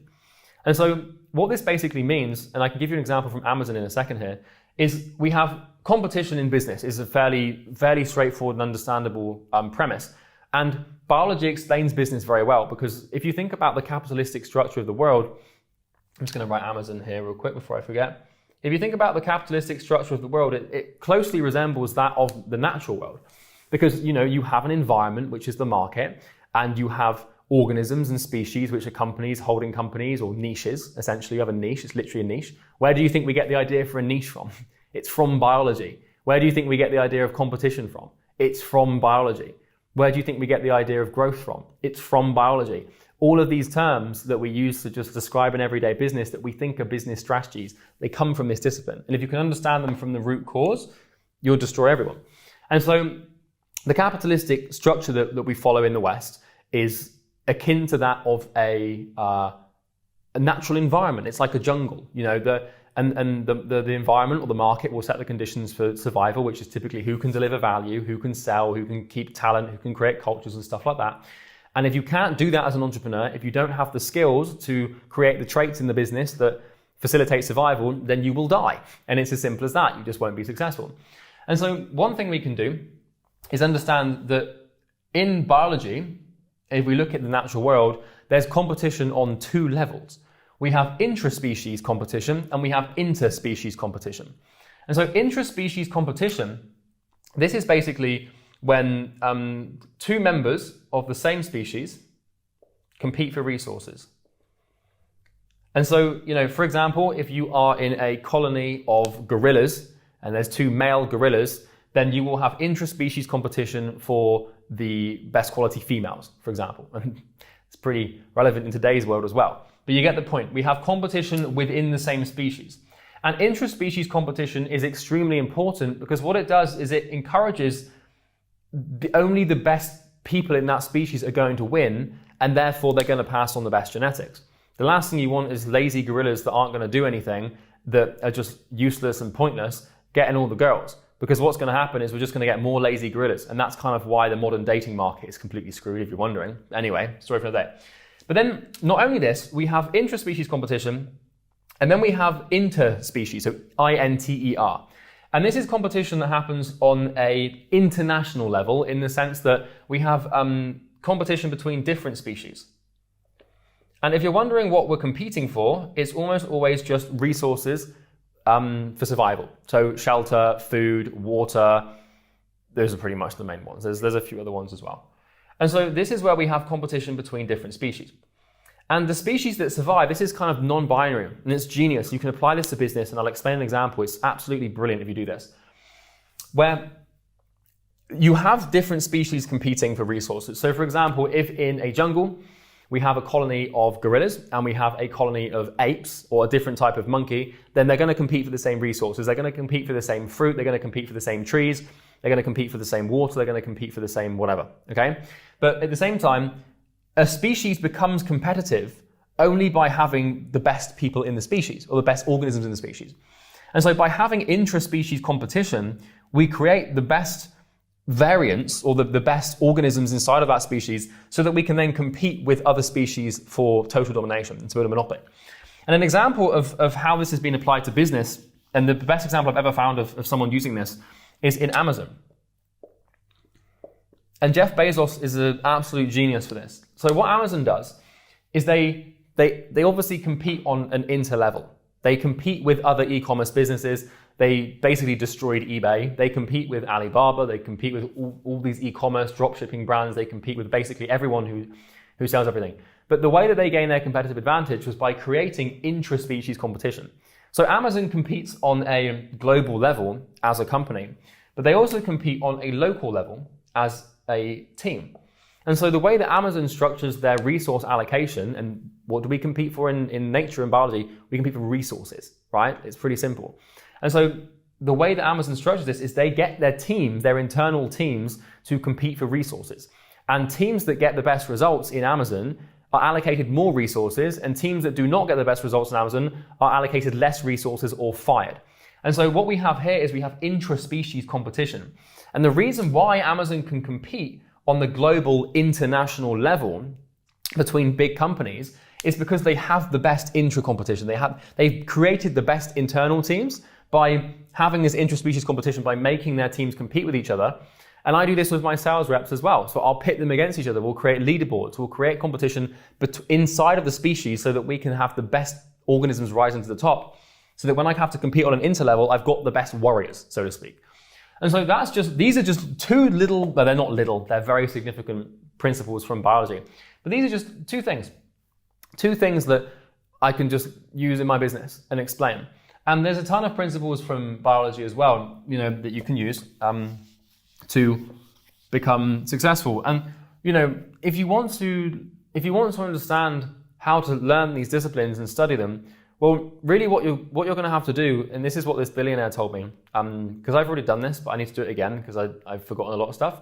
What you can do is essentially you go to Amazon, or you go to one of the best colleges in the world, like Harvard or Oxford or Cambridge or whatever, and you pick a discipline. So, for example, there's a ton. You could pick psychology, you could pick sociology, you could pick music, you could pick philosophy, you could pick chemistry, you could pick whatever, reason, blah, blah, blah. In fact, I'm going to write that one down. You pick a discipline, and what you do is you go to the best colleges that teach that discipline. So for example, if I wanted to learn the discipline of law, I'd go to Harvard, and you don't go to Harvard, you go to Harvard's website. And then what you do is you find out the mandatory early reading for the first year of that degree. And because what these universities and colleges will do is they will mandate specific textbooks. And these are typically the introductory textbooks to the discipline. And that's all you need to read. And so, for example, I can give you an example of recently, or not recently, but something I did a while ago. I wanted to learn evolutionary biology, because in biology, you've got the discipline of biology, and then inside of that, you've got a discipline called evolutionary biology, which is just explaining how we evolved. And I went to Harvard, I think it was Harvard, or Oxford, or Cambridge, or one of the big universities that's the best. And I found out that the book that everyone reads at the start of that course is Evolutionary Biology by Dr. David Buss. And this guy is kind of like what Adam Smith is to economics, or what Freud is to psychology. He's the founding father of this discipline. And so I bought this textbook for like 80 quid, £80 on evolutionary biology, and I read it. And what these introductory textbooks will do is they will just highlight the first principles and the core assumptions that the entire discipline is built upon. And all you have to do is read those. So I've read introductory textbooks on as many disciplines as I could possibly think of. And a lot of them you don't apply and aren't that useful, but most of them, they will be extremely useful. Another great couple of books that you can buy, these are red hardback books, and they're called The Great Mental Models. And there's 3 volumes, and the first volume is on general thinking concepts, where you'll learn about things like Hanlon's razor and how to reason. The second book is on, I believe, physics, biology, and chemistry. And then the third book is on systems and mathematics. And, systems is, oh my God, that's an entire, I could talk for hours about that thing. But what you want to do is you want to, basically you just want to become multidisciplinary. You want to find all these disciplines, because, okay, and the point I'm making here, with just even those maybe like couple of examples, is you don't study business. You don't get good at business. That's not how it works. If you want to be a good businessman, you have to understand everything. And to contextualize this and draw it out, if this here is business, then this is decentralized to so many things where, this applies to this and then this applies to this. I'm just going to draw some of these out, blah, blah, blah. This is just a map of this is actually centralized decentralization, which is another discipline that you can use. But think of it like this. If this is studying business, well, the only way that you get good at this is by learning this thing, this thing, this thing, and then this thing which teaches you this thing, this thing, this thing, and this thing. And this could be biology, this could be psychology, this could be economics, this could be statistics, it could be law, etc. And so we're looking to define the first principles and axioms of the core disciplines so we can then come in and apply them to the business. You don't get good at business. You get good at everything else. That way you get extremely intelligent, and then you can actually create value. It's going to take a sip of water here. And that's how I did it, And that's how most billionaires do it, and this is how most billionaires think. They don't try to get good at business, they just try to get good at everything. And then by getting good at everything, or at least understanding the entry-level concepts of every single discipline, dude, the advantage that gives you is it's incomprehensible. When you learn to think like this, and when you learn to do this properly, and you can start to make decisions and solve problems in your company based on core assumptions that are truthful about the entire world, you ruin everyone. So think of it like this. The example I gave you earlier of business is pretty apparent, but I just thought of an idea. So imagine that this here is reality.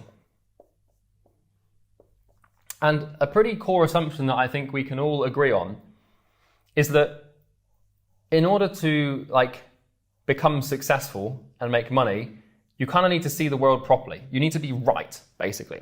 And the best way to be right consistently is to actually understand the truth. Okay? It's pretty simple. So what I want you to understand for a second here, or visualize, is that this big box represents reality. And right now, you don't really know what is true and what is not. You don't really have an accurate gauge on the universe. You might have a little bit of a gauge on the universe, but not significantly. And so all of this black stuff here represents darkness. You can't really see reality for what it is. It's not clear. You don't really know what you're dealing with. This is how pretty much every single human being on the planet lives their life. They don't really know what is true. They don't really know what the world is actually like and how it actually works. and they just fail and everything's bad. And basically what happens here is, I want you to imagine this is all colored in. This is just a big black, big old void of darkness basically that you can see here. And when you're born, you don't really know anything about this thing. When you go through school, you open up a little bit of it. But this is a big black box.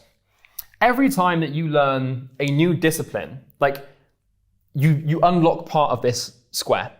And so becoming successful is about removing as much darkness from this reality thing as possible. And so let's say, for example, that you take it upon yourself to read the 2 or 3 core foundational textbooks on biology. So disciplines, they represent the study of reality or a portion of reality. And if you understand them, what happens if, let's just say you study biology, you just unlock a little bit of darkness here. Just by understanding just the core principles, you've unlocked a little bit of reality. Now you can see clearer. Not that much clearer, because there's still a ton of work to do, but by understanding the biology thing, let's just make this a little bit bigger. And if I just do this in blue. Oh, I just dropped my pen lid. It's a good job I'm not live, I'd be a terrible teacher.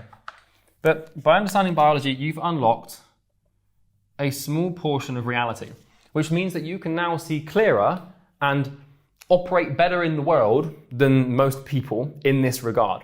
So when it's time to apply biology to your business, you can do it. And then let's say that, over here, there's another study or another discipline that opens up a little bit for you. And this is psychology.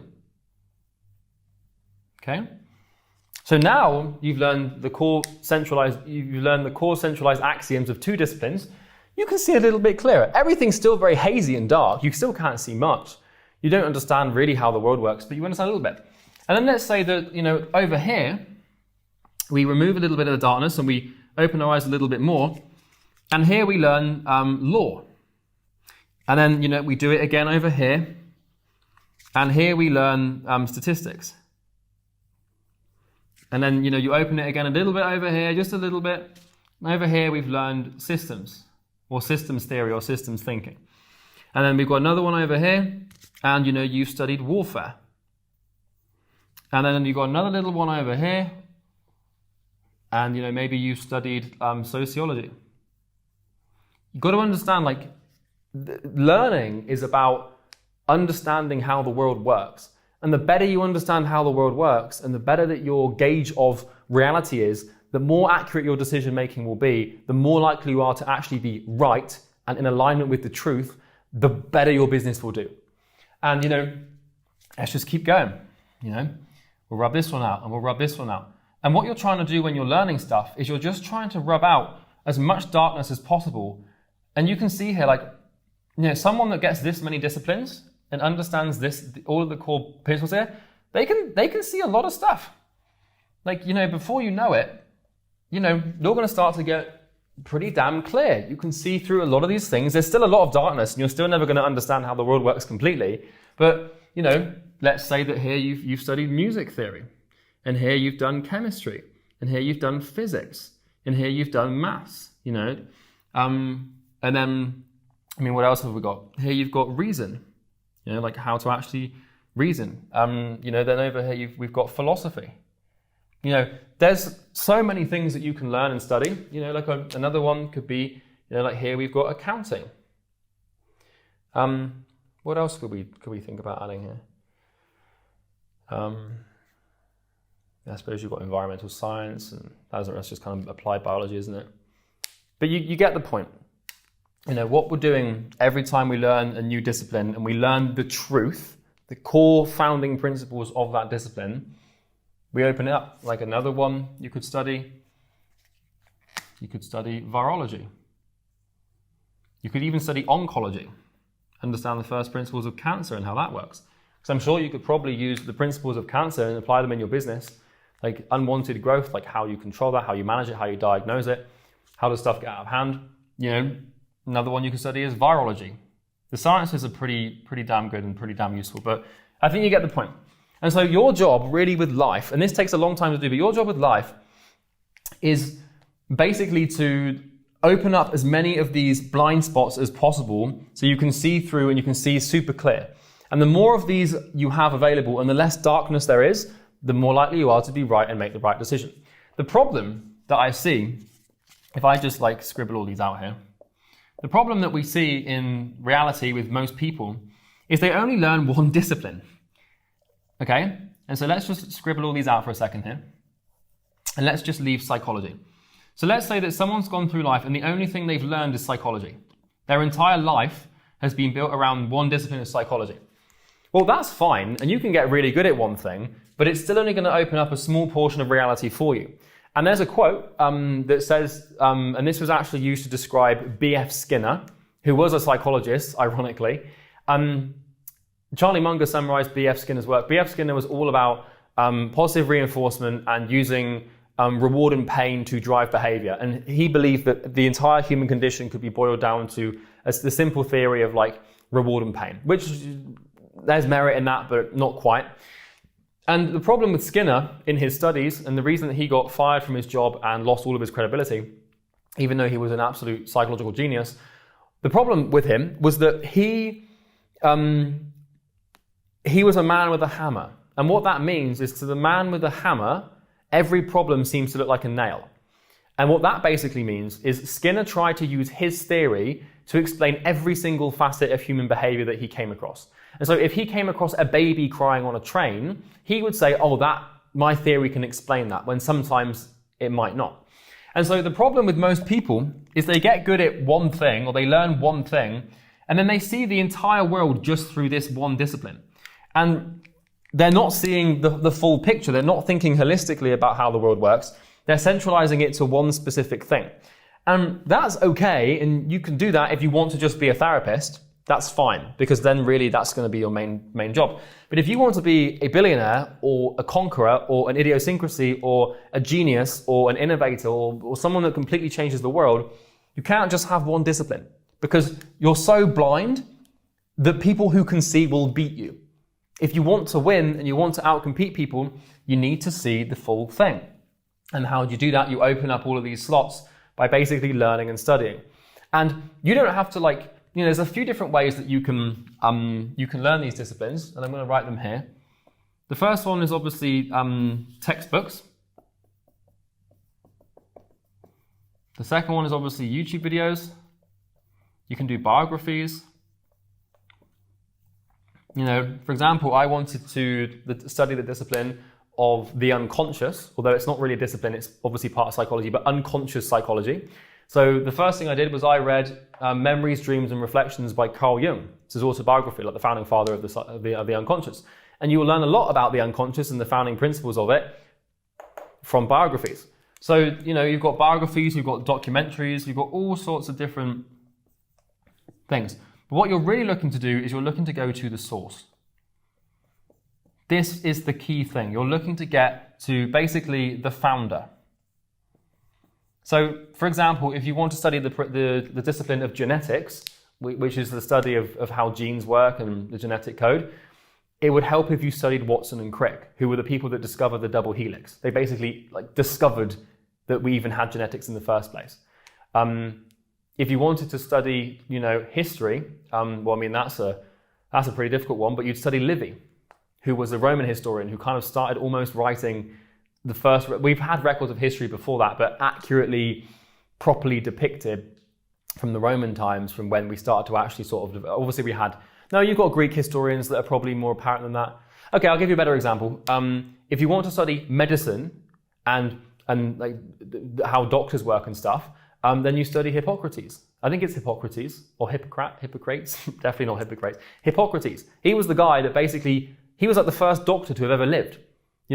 If you want to study reason and how to reason, you'd study Pericles, who was a Greek politician who kind of was like one of the founding fathers of reason. Or, if you want to study Stoicism, you'd study Seneca, or you'd study Socrates, or you'd study Epictetus, or you study Aristotle. If you want to study warfare, you get the point. You go all the way to the source and the bottom, and if you're not going here, you're wasting your time. If you want to study economics, you study Adam Smith. If you want to study psychology, you study Freud or study Jung. You find the person that basically founded the discipline, and you learn from them, because everything that's downstream from them is pretty much waste time. So now that I've helps you visualize this, I'm going to give you a couple more examples that I've used in my business recently to do this.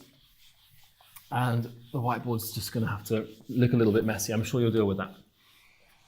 So let's talk about statistics. So statistics is basically just, the study of the phenomenon of mathematical emergence. And what that basically means is these are kind of like laws for numbers, pretty much. And so one example I can give you from statistics is the idea of regression to the mean. And regression to the mean is an extremely important mental model to use. And what this basically means from statistics is that it's like a founding law. It's a first principle that cannot be further argued. It basically states that numbers in small data sets do not present reliable averages, or averages don't properly manifest until large enough data is given. And so what that means is that if I flip a coin, if I flip a coin and it goes heads, let's say I flip a coin, 5 times. And so it goes heads, heads, heads, heads, and then tails. Well, an idiot would look at this and say this coin has an 80% chance of landing on heads because I flipped it 5 times and it landed on heads 5 times. And so they'll say this coin is rigged. It landed on heads 5 times and it only landed on tails once. So therefore it has an 80% chance of landing on heads. And that might be true in an extremely small data set of 5 flips. But if you fractalize this and went out to 500, you'd probably find that the average would come out to be more like, 49% or 48% or 50%. Because averages do not present themselves in small data sets. And so an example of how I've used this in my company recently is I could have, a sales rep, one sales rep. And let's say that they have an average conversion rate of 20%, which means they convert 1 in every 5 deals. Well, let's say they do 20 calls a week. We'll keep it real simple. We'll say that they do 30 calls a week. Okay? Now, let's say, that in a month, therefore, actually, let's do it like this. No, we'll keep 30. So what this means is that in a week, they do 30 calls, but they have a 20% conversion rate historically. And one week might go by, and they might get 0 sales. They might have absolutely no deals coming from 30, which means they have like a really terrible conversion rate. That's absolutely no deals. Well, this is just 1 week. This is just 30 calls of data. I know that if I give them 300 calls, they're more likely to get to this 1 in 5 average because this is called regression to the mean. And regression basically means like a gradual anti-progress towards a specific outcome. And so you'd be stupid to fire this sales rep after 1 week of poor performance because you haven't given them enough time to present their averages. And it's the same thing with spending money on ads, for example. I might get, tomorrow, I could get no appointments at all, even though I'm spending $3,000 on ads. It's very unlikely. I could get half the appointments as usual. And I could look at that tomorrow and be like, oh my God, half the appointments as usual. We're in trouble. I need to go and change a bunch of stuff. And then go and change all my stuff. When in reality, it was just regression to the mean. It was just a bad time. And so numbers, always, for the most part, they represent themselves on something like this, where it might go up and down. But the thing is you're not looking, you never want to look at the peak or the trough. You always want to look at the average, which is the sum of all of these parts divided by the whole, like this. And so what I can do is, whilst the system might be creating chaotic results and going massively up and down, what I can do is discern the average of that system to make better decisions and understand what's actually going to happen in the long term. And so that's just one small thing from statistics that you can use to apply to your business and bring order to chaos and make better decisions and make things way better. It's an example of clearing out a little smudge of reality just so you can see slightly clearer, so that next time you have a numerical anomaly that panics you and freaks you out, you know how to deal with it properly and not panic and actually not stress because you can see reality for what it is. Obviously, if this trend went on for 6 months, I'm panicking. I don't make any decisions on stuff with 1 week or 1 day of data. I just don't, because it's not enough. Although the time frame isn't representative of the at the average, obviously the actual volume is, but you know, that's a story for another day. So another example I can give you is reason. So the study of reason is an interesting discipline because Epictetus believed this. He said that if you read Discourses by Epictetus, which is like my favorite book ever, by the way, it's like I've read it like 100 times. It's not even an exaggeration. Epictetus says at the start of Discourses, or it's also called the Epichrondon or something, I don't know. Anyway, it's called Discourses by Epictetus. He was a narrator, and he was a verbal philosopher, but his students wrote all of his lessons down, and you can read them in Discourses. And Epictetus said, at the start of Discourses, he says, reason is the only discipline that can study itself, therefore it is the most valid. Because all the other disciplines, they can't study themselves, but reason can pull itself apart. And so, you know, one example I can give you from the discipline of reason, I mean, there are a lot. You know, for example, you've got Socratic reasoning, you've got non-binary reasoning. There's all sorts, but another one is Hanlon's razor. Another one is Occam's razor. I mean, there's an awful lot that you can get from studying how to reason. And I'll give you an example. So Hanlon's razor, this is a mental model from the discipline of reason, and it basically states that do not attribute to malice that which can easily be explained by stupidity. So I'll repeat that. Do not attribute to malice that which can easily be explained by stupidity. And what that basically means is that if someone does something to you that pisses you off, don't assume they've done it out of spite or hate, just assume they've done it because they're an idiot. Now, sometimes someone's going to do something to you out of spite or hate, and you should deal with that. But for example, if one of my clients did something stupid or triggered a refund request or something, my first reaction is to attribute their action to stupidity, not malice. Another example could be like, so let's say, okay, we'll take the client example and how you would apply this in business. Let's say that a client has, let's say they've written a 1-star review on Trustpilot or something. And on the review, they say, this course, it isn't good, like I haven't been able to apply it to my business, whatever, blah, blah, blah, blah, this program sucks. Well, instead of attributing that to malice or hatred, I'll start by asking myself, are they being stupid, right? Are they not have it together? And I'll reach out to them. And this actually happened once where I reached out to a client and said, like, he wrote a 1-star review. And I said, hey man, like saw the review. I'm just keen to hear you out and understand, you know, what's going on.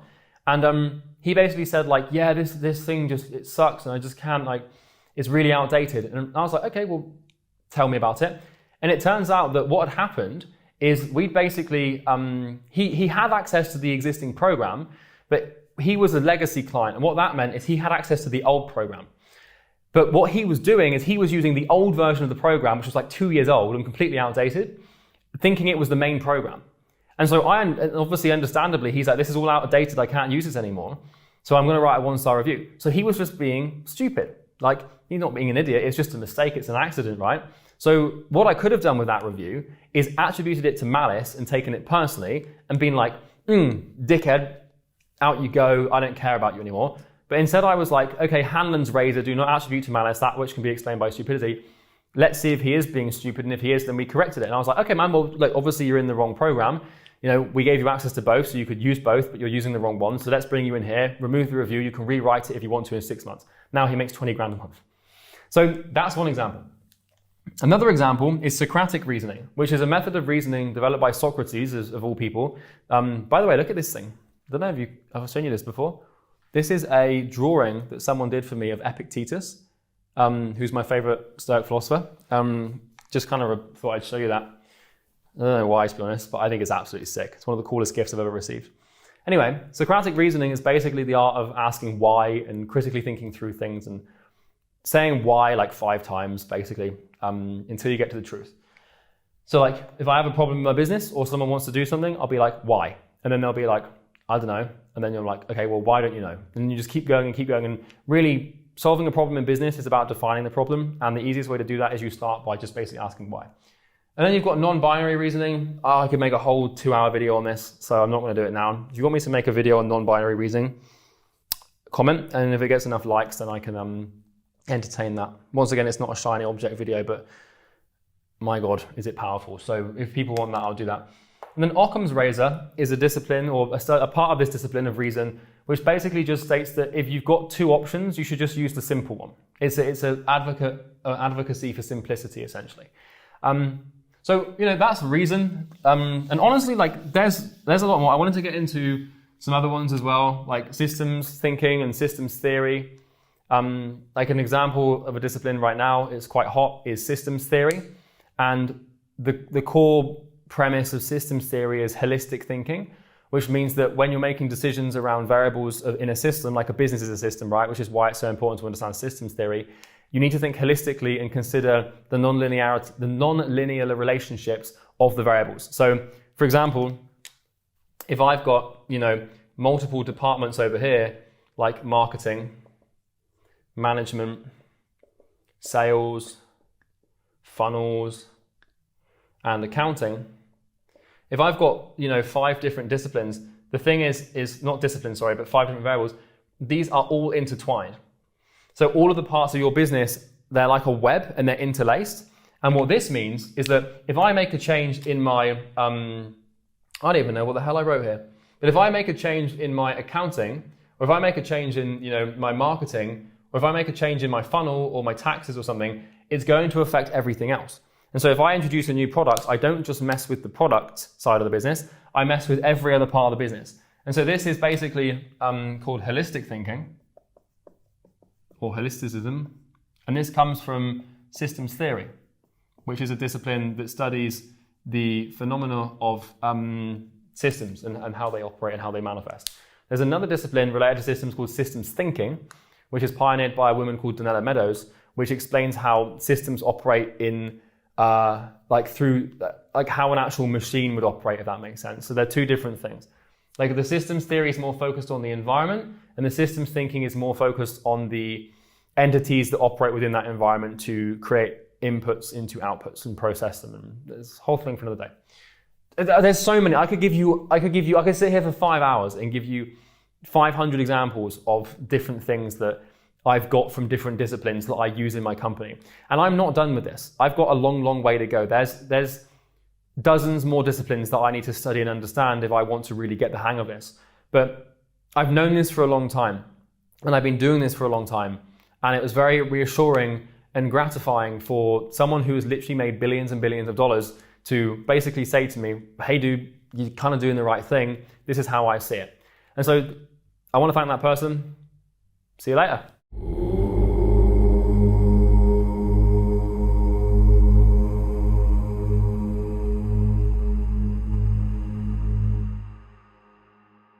Hey everyone, it's Charlie Morgan here, and welcome to Trial by Fire. Growth is pain and success is suffering. Today, I'm going to show you how to face the pain, how to do the work, and how to suffer well. On your journey to your evolving self, you will be facing pain. It's gonna fucking hurt, okay? It's really not gonna be pleasant. Your body is gonna kick up a huge fuss. Your current sense of self is gonna scream at you, and you are in for some nasty stuff. And I'm telling you that not because I'm trying to scare you away from doing what you want to do. I'm telling you because you need to expect a very long, hard, painful battle, okay? Building a successful business and growing yourself is no pleasurable, fun task. It's fun because, well, if you get good at it, then eventually you realize you can be anyone you want. But for someone who's sort of new to this whole mindset stuff, you're going to be in for some real suffering. And I'm preparing you for that with this video. And today I'm actually going to show you how to do it, like how to do the work. Because at this point, you know who you are, you know who you need to be. You understand your paradigm, you understand your goals, and you probably also have your action items listed out and you know what you need to do. So why haven't you done it? Well, obviously it's because you've only started watching the videos recently, but you've probably been sat on things that you know you need to have done for months, weeks, years maybe. And maybe you've been putting things off. Maybe you're procrastinating. Maybe you have this self-doubt and that's why you don't do the work. Or maybe you're anxious. there's all sorts of stories and reasons as to why people don't do what they should do. And in today's video, we're going to crack that code. And after this video, you will be able to do the work.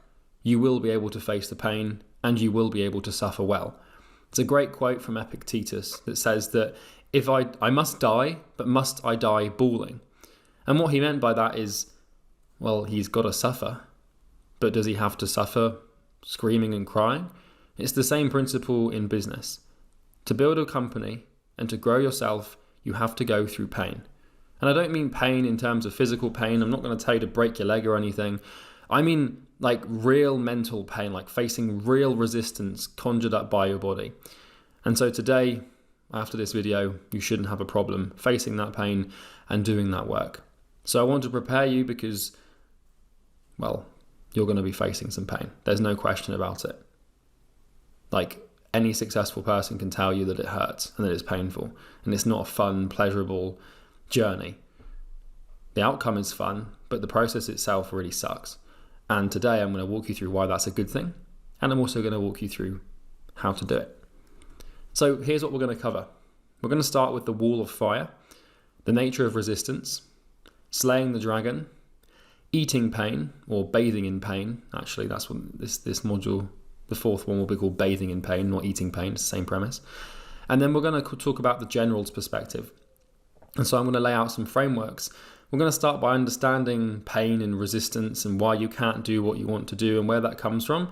And I'm going to just give you like the full picture here. We're going to really pull back the curtain on this whole pain thing, because I can't tell you how important it is to actually understand this stuff.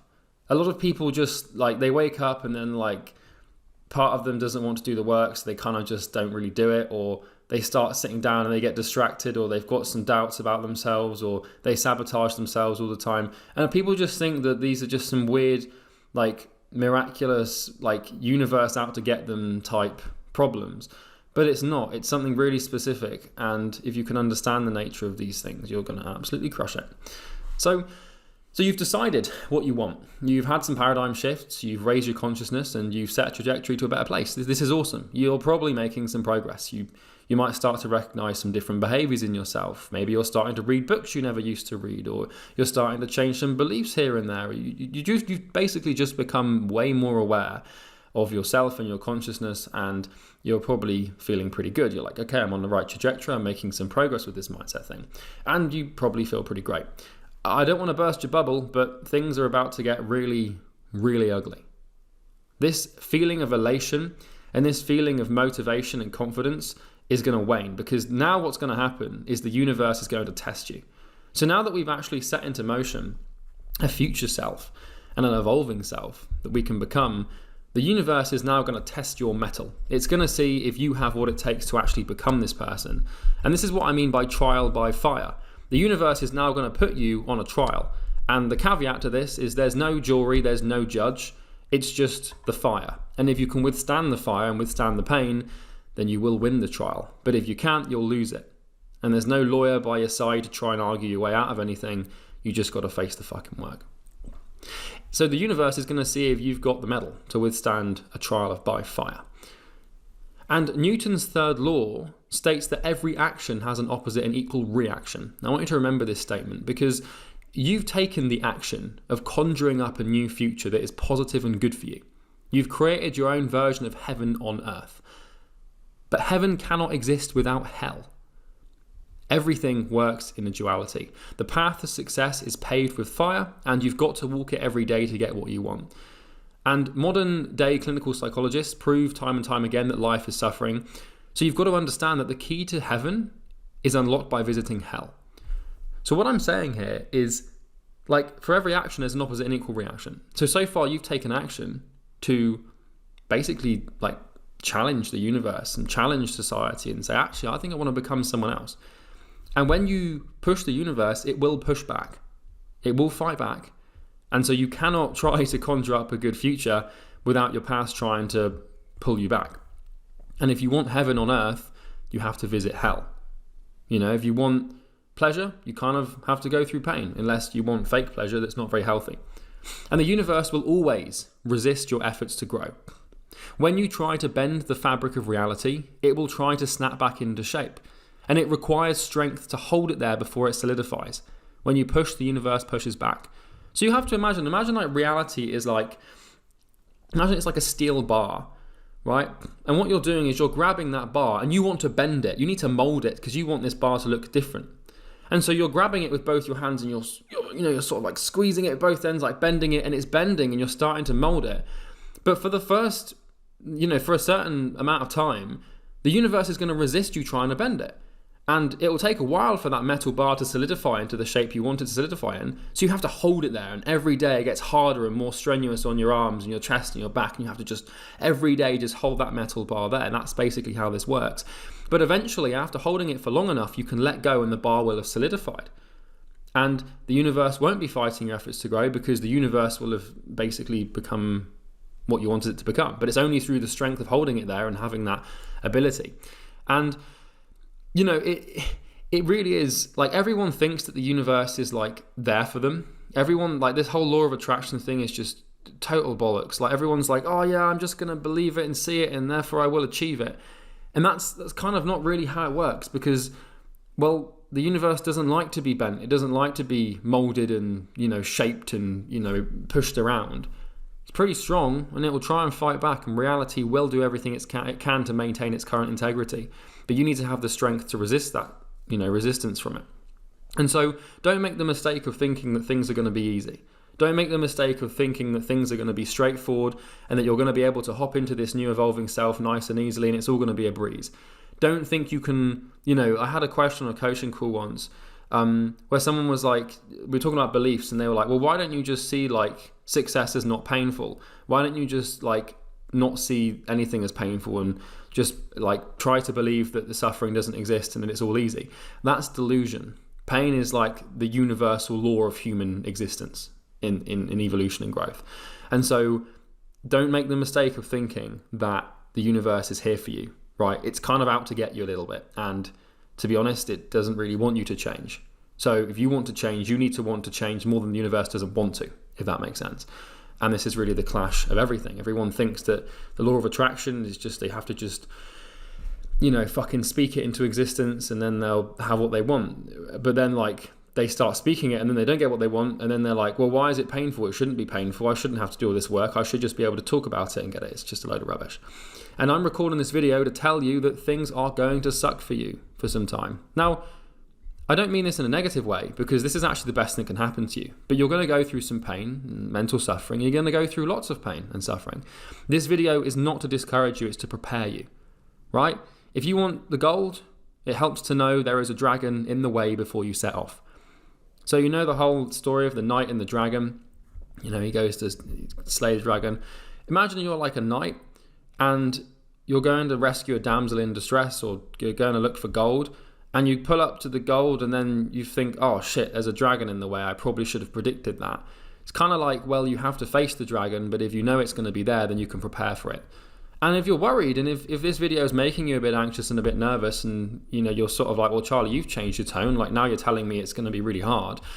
Like your current emotional state is not of my concern because it's not of the universe's concern. The universe doesn't care if you're worried about the hard work. It doesn't care if you're scared of, having to do the thing or face the pain.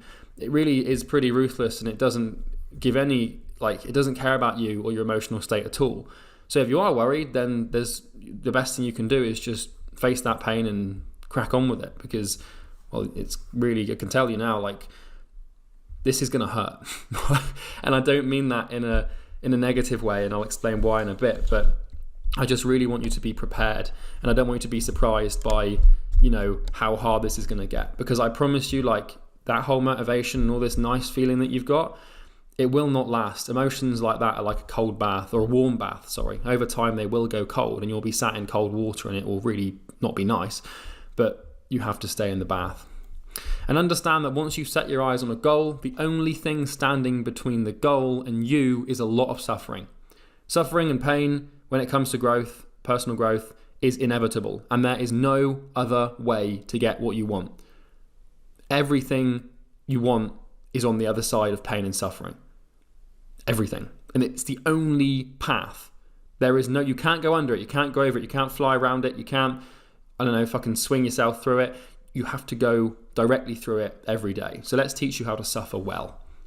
And let's talk about the wall of fire. So I'm going to start with a metaphor to actually solidify this point.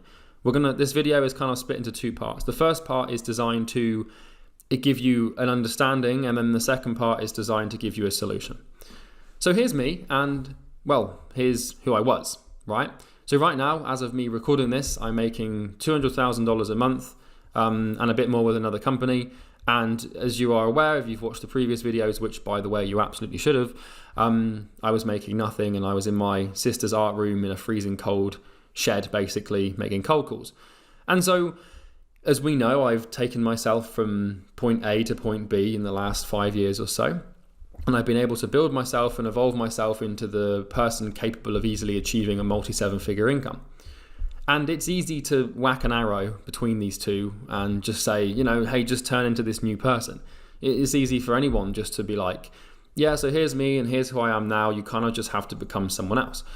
Let's actually replace the arrow with something that represents what it actually takes.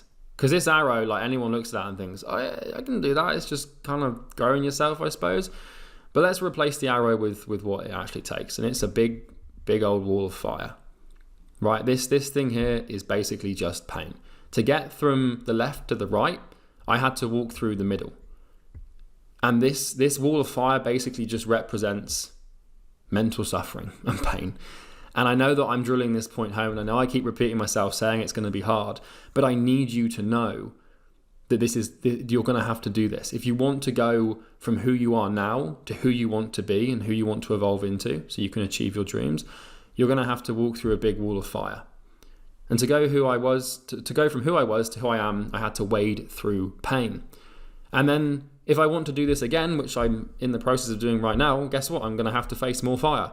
So I'm not happy. Like, I was looking at my Stripe account and make 200 grand a month, whatever. You have the same psychological makeup at that level in terms of how you perceive things with regards to growth. So I'm just as unhappy making 200 grand a month as I was making 10 grand a month. It's not really the same as when you're making nothing, because the survival instinct is so raw and brutal that it sucks. But once you're making like 200 grand a month, the psychological makeup behind that of like how you perceive how much you're making is the same. So like, I could be making $1 million a month, and if I stagnate at that, I'll still be unhappy. It will still suck. And if I want to go from someone doing 200 grand a month to 2 million a month, which is what I want to do and I'm doing, then I kind of just have to go through more fire. And making these videos is part of that process, for example. And what I'm trying to tell you here is that to become someone new, you must face pain. During this transformation, you must live, eat, and breathe pain. Pain is now your best friend. Suffering is now your closest ally. These are the things that are required. We don't want to hate them. We don't want to despise them. We don't want to avoid them. We don't want to evade them. We don't want to run from them. We want to live, eat, and breathe them, because they are the only way we can get what we possibly want. And these are growing pains. And the wall of fire is real and it exists. You can't fly over it. You can't dig under it. You can't go around it. You can't pretend it isn't there. It's there, and the only way to get to the other side is to go through it. By going through it and coming out the other side, you complete the trial by fire that the universe has set for you. Right? So when you remember, you're who you are now, you've set an evolving self. Now we've got a gap.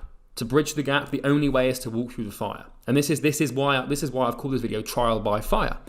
Because like, the universe is now going to set a test for you, and it's going to be like, okay, you want this? Well, let's see if you deserve it. The only way to get what you want is to deserve what you want. And the only way to deserve what you want is to put up with enough pain and suffering. How much you deserve something is really dependent upon like really how much pain you've put into it, right? If you look at someone that's where you want to be, if you just strip away like what they've actually done to get there, you'll see they're just sat on a mountain of pain, basically. And once you come out the other side, the universe will reward you with what you want, but only if you go through the fire.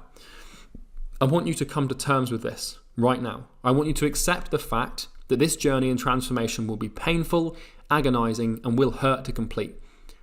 But that's the price of growth and freedom, and you better pay it. So take a pen and paper and just write down, I know this is going to hurt, right?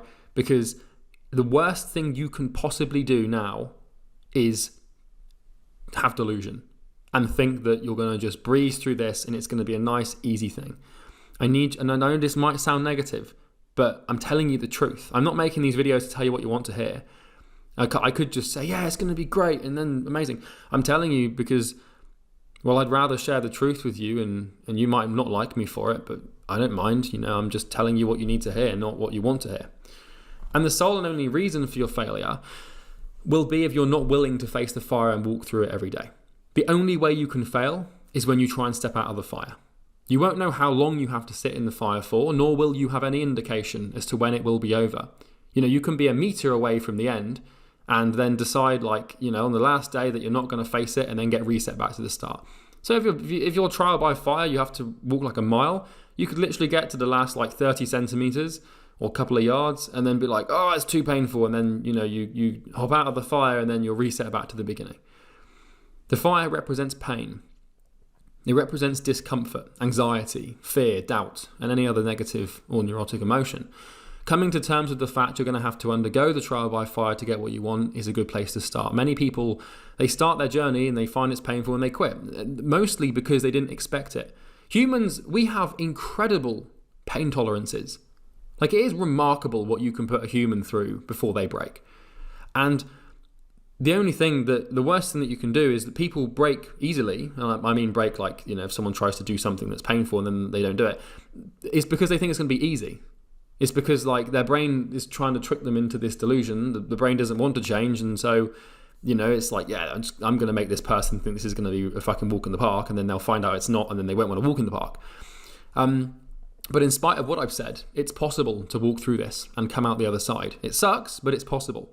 And I know because I've done it time and time again, and so has any other successful person you know about.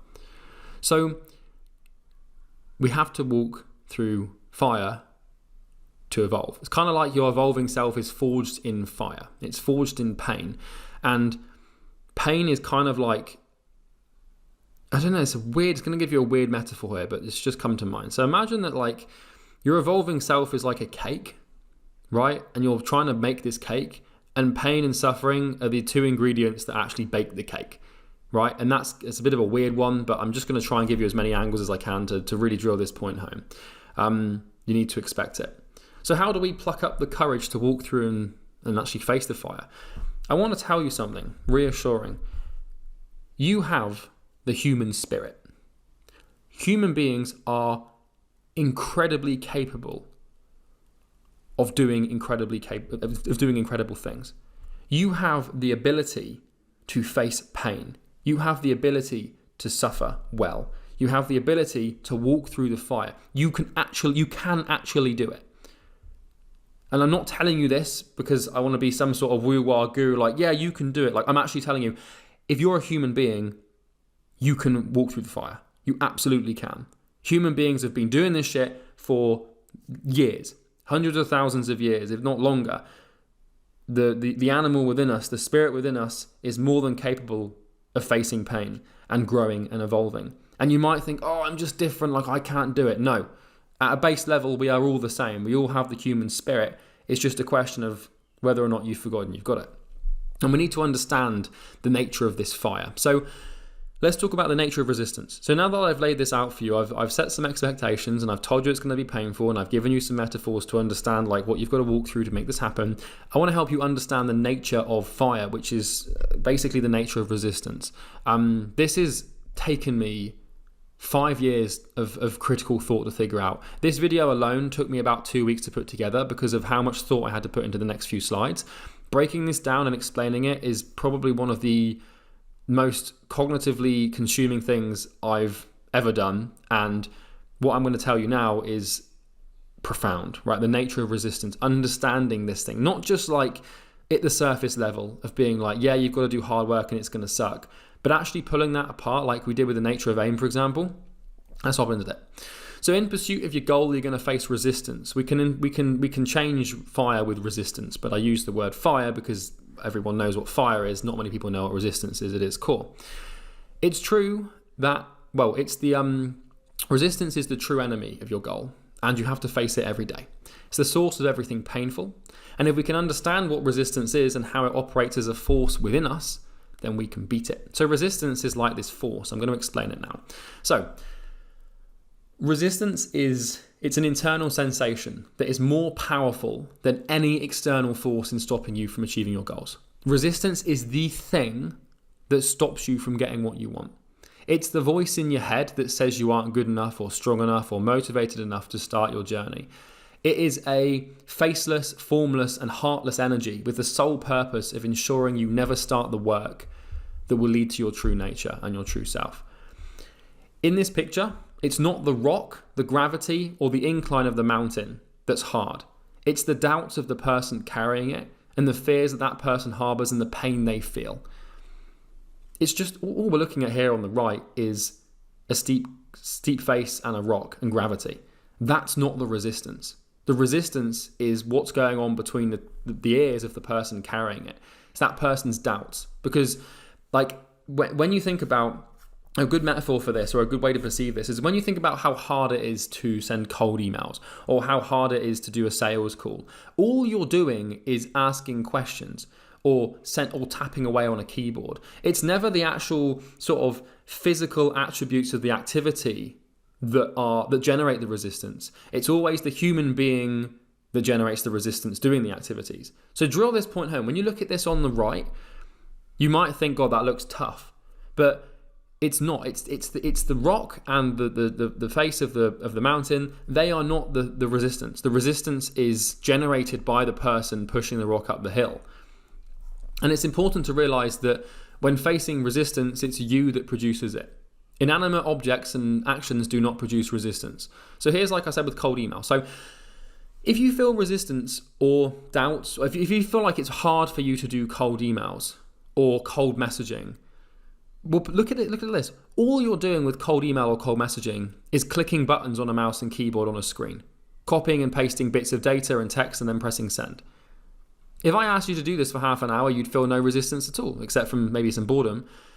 Like, imagine if all you had to do, like with cold email and cold messaging and stuff, is open up 2 Google Docs and then copy and paste a line from one Google Doc into another Google Doc and just do that for half an hour, you wouldn't have any resistance towards doing that. Now, you might think it's a bit boring, but you wouldn't have self-doubt about your ability to do it. It wouldn't make you anxious. It wouldn't terrify you. It's only because the act of clicking on our keyboard in this way contributes to our goal and a better future that we feel resistance. So it's never like the actions and the things that you need to do are not the things that are resisting you. It's how you perceive those things, and it's the emotional baggage that you tie to those things. It's like cold calling. People are terrified of cold calling. But when you boil it down, all you're doing is tapping numbers on a screen, pressing a green button, listening to a voice, and then telling that voice and like articulating some words, and then the person ending the call. That's all a cold call is.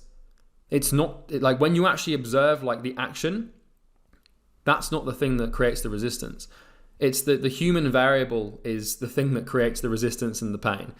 So any action that you need to take in business or anything you need to do to grow yourself, it's never the thing. It's kind of like you can't really liken it too much to exercise, but you could potentially. It's kind of like if you're running, right?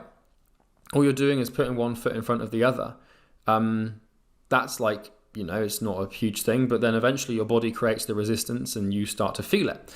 And so it's never the action, especially in business, especially when it comes to doing things to grow your business, like sales calls. People feel resistance towards like asking questions. It's like all you're doing is just saying words and then putting a little inflection on the end so it denotes that you want someone to respond with an answer. It's not hard to do. It's just your perception of it that creates it resistance. So like I said with sales calls, I just gave you that example. All you're doing is asking questions and explaining what you do, right? So sales calls is literally just questions and an explanation. You do this all the time in the real world. You know how to ask questions. You know how to explain how things work. You speak all the time. You ask questions all the time. It's like the act of sales is not what produces resistance. There is the objective action, and then there is the subjective resistance associated with the action. And think about it. All cold calling is like I said, dialing a number and talking to someone. That's it. It's not like all the resistance and fear you feel is a product of you, not a product of the action or the activity itself. So like, you might feel some resistance towards watching these mindset videos. But like when you boil down watching a mindset video, all you're doing is sitting down. You sit down every day, and then you're staring at a screen and listening to a voice. That's all you're doing. But if you feel resistance towards doing that, that's on you. It's not the thing that's producing the resistance, you're producing it. It's a projection. So I want you to sort of like start seeing the activities you resist for what they are, not who you are, and they'll get really easy. So like, you know, it's like kind of like, instead of being like, I'm going to send cold emails today, it's like, I'm going to copy and paste the same message 30 times into another Google tab and press a blue send button. That's all you're doing, right? But when you attach the words cold email, all this shit starts to come in. So let's drill down and understand the principles of resistance, because I want to really help you understand what this is. So principle 1, there is an enemy working against you, resistance, right? It's a force that you generate. It's an intelligent, malevolent, and nasty force that is basically like created by you to resist the thing. Now it's kind of, you don't intentionally create this, and I'm going to explain where it comes from later on, but you have to understand that like if you sit down to do something and do some work and you don't do it, then there's resistance at play. The enemy is relentless. It aims to kill your desired reality and quash all your hopes and dreams. The enemy is produced by a fragment of you. You are not the enemy. It's a force of nature produced by you, but you can't help it, just like a pulse. Kind of just like it's inside of you. It's kind of just like your heart beating or your lungs breathing. It's just a force of nature. You must duel yourself. You are the knight and the dragon, and war is inevitable, and the knight must win. So what I mean here is it's you against you. You produce the resistance, but you also want to fight the resistance. So all of the issues and problems you have are created by yourself and your brain. Goals come first, resistance comes second. There cannot be a shadow without an object and the sun. And resistance can be overcome with pain, love, and assistance, which is the opposite of resistance. It is beatable, okay? So to the 6th point here, with how resistance, like in order for, like it comes back to this for actions and reactions. So for every action, there's an opposite and equal reaction. So setting a goal is an action, and feeling resistance towards doing things to achieve that goal is the reaction of you setting the goal. So you can't really have goals without resistance. Resistance cannot exist without a goal, and a goal cannot exist without resistance. So you produce the goal, but then you also produce the resistance towards that goal. It's kind of just how this thing works. It's like a duality, and resistance can be overcome. So how can we see resistance? Is it a force that acts behind the scenes, pulling the strings of reality? We only have to look as far as our emotions, thoughts, fears, and desires. So if this isn't making too much sense and you need something concrete to understand resistance, this will help you. So we can't see resistance, it's an invisible force, but what we can see is how it manifests. So putting your finger on what resistance actually is really hard, but putting a finger on like the symptoms of resistance is really easy. So what forms does resistance take? Well, I've actually listed 30. This is by no means a definitive list, but I believe these to be the most common. And I'm going to explain all 30 forms of resistance, and the ones that resonate with you, or the ones that you resonate with, I want you to make a note because we're going to be revisiting them. So here's you, and you know you need to do the work. You've set a goal, and now you need to start taking actions towards accomplishing that goal. But then what starts to happen is resistance gets in the way. And so what I've done here is I've kind of just listed off as many sort of common resistance forms as I could possibly find. And a lot of these I used to find in myself, and I had to overcome them. So starting from the top and then moving right. I can't do the work because of a routine or entitlement, fear, judging, burnout, opinions, uncertainty, pain avoidance, instant gratification, doubt, anxiety, rationalization, learning, comfort, research, perfection, waiting, justifying, walk, priorities, distraction, support, feeling vulnerable, addiction, criticism, denial, drama, procrastination, self-love, self-loathing, and identity. Routine, etc., etc. So all of these here are forms of resistance, and they might not make sense to you at the moment, but resistance is like when you produce something that stops you from doing the thing that you need to do to accomplish your goal. And next time you find yourself not doing the work, I guarantee that it's because the resistance is present, and resistance will be manipulating you with one of these things. So it's like this force, and it's kind of like it's quite protean. It will take any form, any of the forms you can see on the screen here, and there might be more inside yourself, that's how resistance will begin to manifest. It's kind of like it's like this weird sort of like, I don't know, like a force. And how do you explain resistance? This is why it's taken me so long. I can understand like how it works, but like explaining it, it's kind of like it molds itself basically. So it's like a really weird force inside of you that doesn't really exist until it actually comes to fruition through one of these things on the screen as a vehicle. And then you feel it, and then that's how it basically presents itself. And so not doing the work is defined as not doing what you know you should be doing. So this is when resistance is in play. And the first step to crushing resistance is awareness, and the second step is intolerance. So now let's actually become aware of this resistance in you. And this might seem strange. You might be like, Charlie, what the hell are you talking about? But it'll make sense in a second. So what I'm going to do now is list off all the forms of resistance that we have and how this force manifests and controls you to stop you from doing the work. So the first one is fear, and this is most common. This is not working because you're afraid of what happens if you do. Instant gratification, not working because you want or expect instant gratification elsewhere in your life. So if you're someone who is constantly looking for like immediate dopamine hits and instant gratification, and you go to work and then you can't work because you're so used to instant gratification, then resistance has been working on you for years to build neural patterns that prevent you from doing anything that delays gratification. Doubt, not working because you have doubts about yourself, or that doubting that it's even possible. So if you feel like if one day you're falling asleep and then suddenly you start having all these doubts flying about in your mind, thinking, God, is that even possible? Should I even bother? That's resistance, right? That sort of self-talk, or that horrible dread feeling you get of wondering whether or not what you're trying to achieve is actually possible. That's resistance. All of these things that you see on the screen, all of them, they all come under the category of resistance. They're all sort of the same energy and the same force. But people think that like self-doubt is separate from fear, which is separate from like comfort and perfection. But it's all it's like, okay, here's how you phrase it. Resistance is the universe. The universe is a universal currency of prevention for change. That's how you articulate it. And so all of the things you see here, like resistance is at play, and resistance is the currency, and it kind of just buys shit in this way. Doubt, anxiety, rationalization. So anxiety, not working because it makes you feel nervous, anxious, or uncomfortable. Rationalization, not working because you've rationalized not to do it. Learning, not working because you want to learn more about the thing first. Research, not working because you want to do some more research first. Comfort, not working because you feel comfortable right now and don't want to feel uncomfortable. Like comfort and doubt and fear are basically the same thing. Perfection, everything, all of these things are the same thing, just manifested in different forms. They feel different and they look different, and you can look at them and you think, oh, that's weird, and I've got this doubt over here, and then over here I want this thing to be perfect before I do it, and over here I want to do some more research before I dive into it. And they feel different. So you think you've got all these different things playing you and manipulating you to not take action.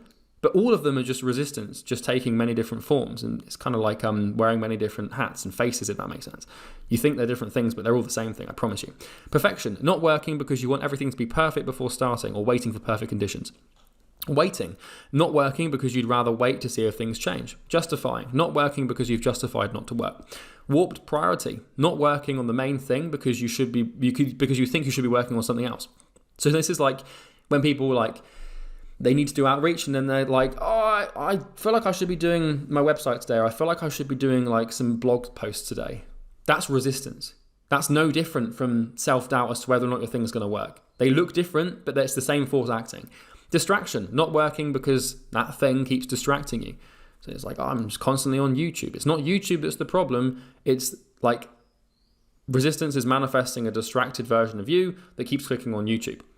Being distracted by YouTube is that you're being, the strings of yourself are being pulled by the same thing that generates the self-doubt, the anxiety, everything else. Can't stress this enough.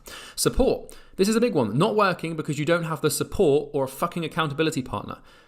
Like people are like, oh, I can't really do this because I haven't got an accountability partner, or I can't really do this because I haven't got the support network. This is resistance in plain sight.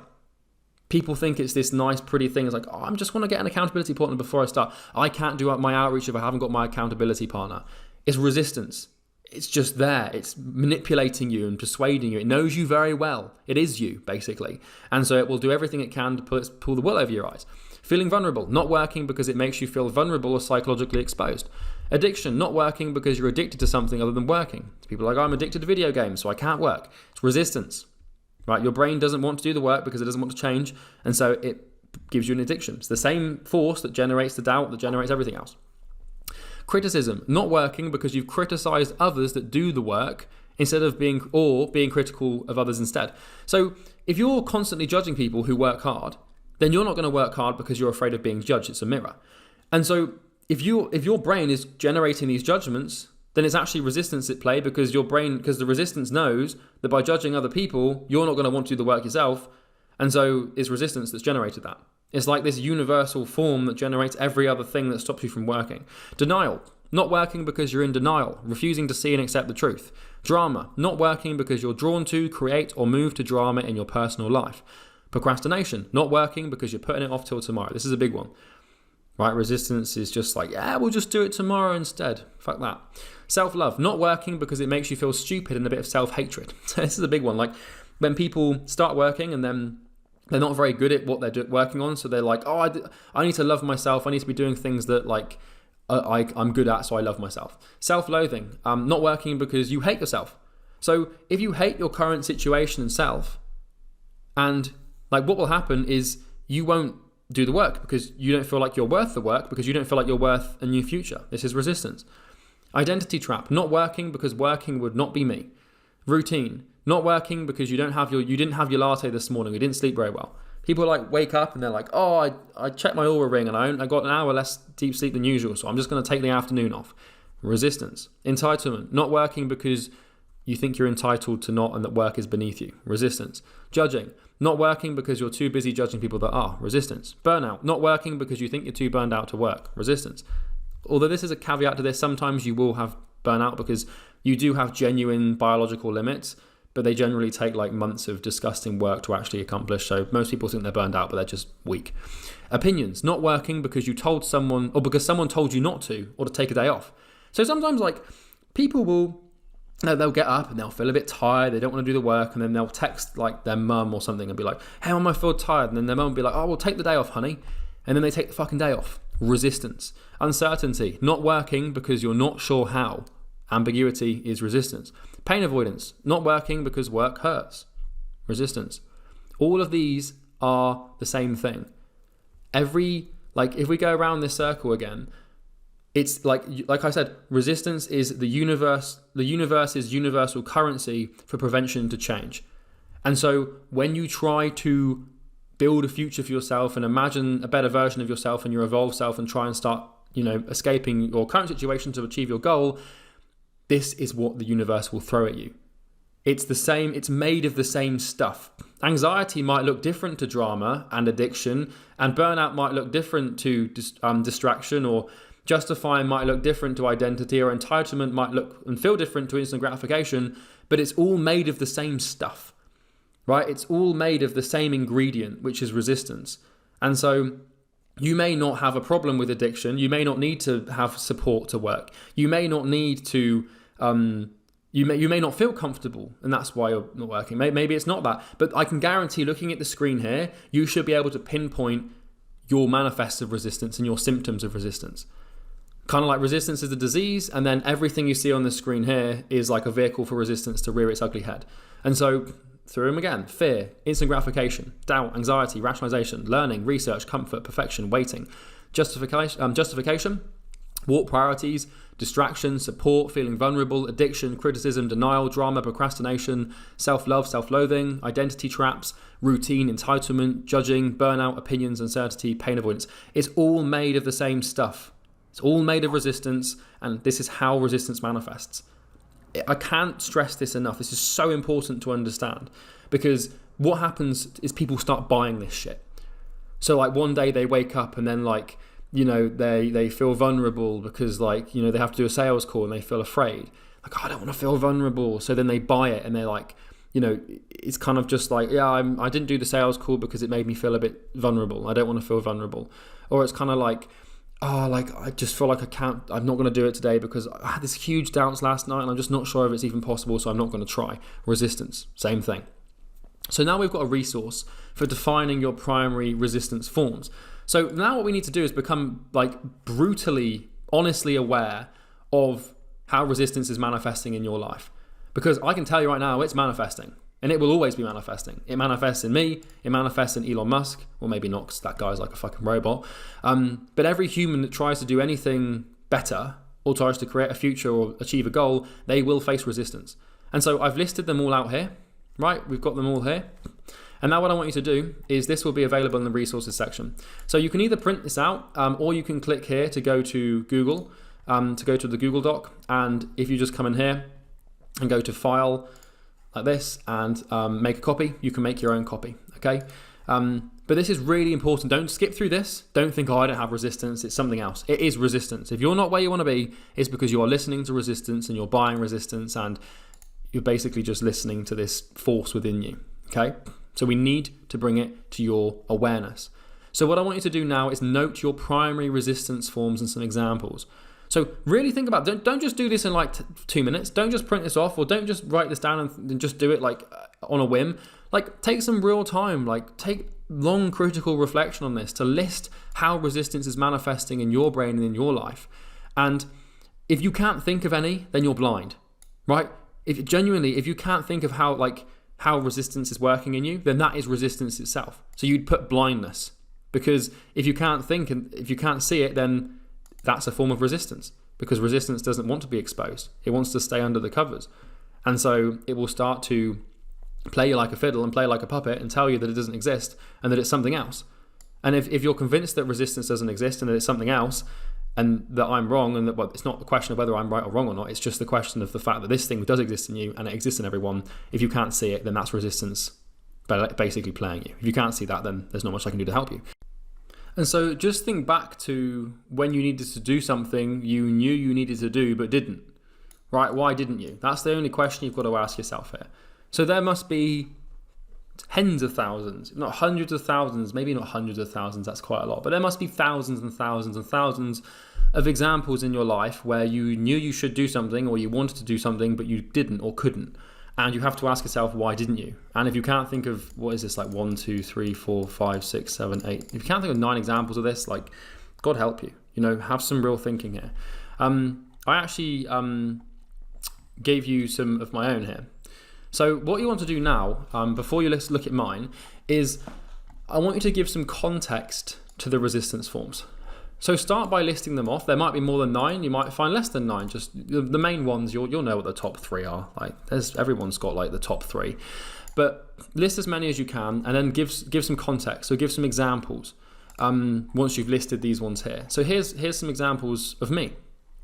These just to be transparent and vulnerable with you. Like I face resistance every day. I get up and part of me doesn't want to grow. It's natural. I have it. You have it.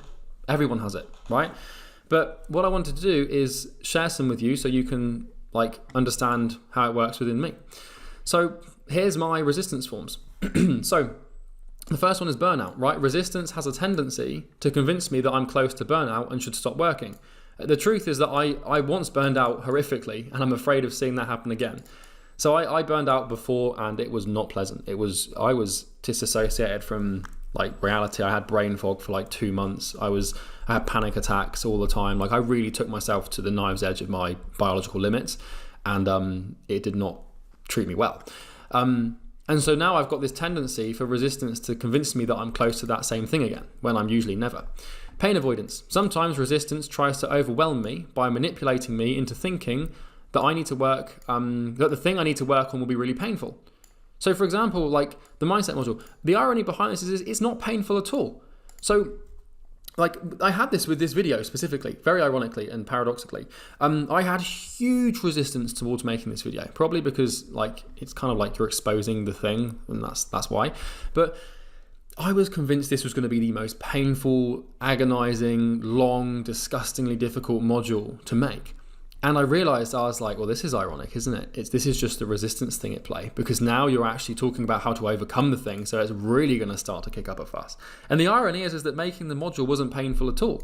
like I said, it's literally just sitting down, thinking, and then typing up slides and putting some things together. Like I do that all the time. It was just me that made it feel painful. And routine. Resistance has persuaded me that I need to complete a lengthy morning routine to focus and get work done, convincing me I need to meditate to work well, etc. I don't really struggle with this anymore, but I used to think that like if I hadn't slept perfectly and if I hadn't eaten a certain like type of food, then I wouldn't be able to work. And that's just another form of resistance. Like reliance is resistance. Denial. Resistance often has me in denial, thinking I can act in stupid ways and get away with it. I'll often deny the truth. So like, for example, I might be like on Sunday afternoon, I'll want to sit down and like watch YouTube all day and just spend like a whole 6 hours just binging out and gorging out on dopamine. And sometimes resistance would be like, well, if you do that, like you deserve it, it's fine, it won't really matter, but it always matters. Learning. Resistance makes me think I need to learn a lot about something before I can start taking action on it. Comfort. Resistance takes the form of extreme comfort, telling me I'm doing well, making me feel pride and happy with my situation, negating action. This is the biggest one for me right now, to be transparent with you, is like resistance is manifesting in me by convincing me that I'm doing well and that I should feel proud and that I should be able to start relaxing and kicking back and enjoying the fruits of my labor. That's how this thing is currently manifesting. And it's strong and I'm working through it. Unfortunately enough, I am familiar enough with resistance and its different forms to know how to overcome stuff like this, because I overcame it when I started making six figures.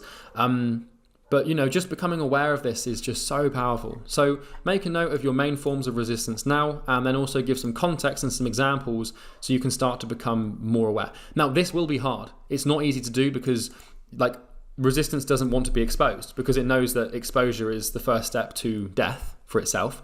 And so you need to take some time to really get into the nuts and bolts of this. But I guarantee, man, like you've probably got the fear, you've probably got the doubt, you probably want to learn but more before you take action. You're probably justifying not doing it. You're probably prioritizing other stuff. You're probably getting distracted. You probably think you need support from people.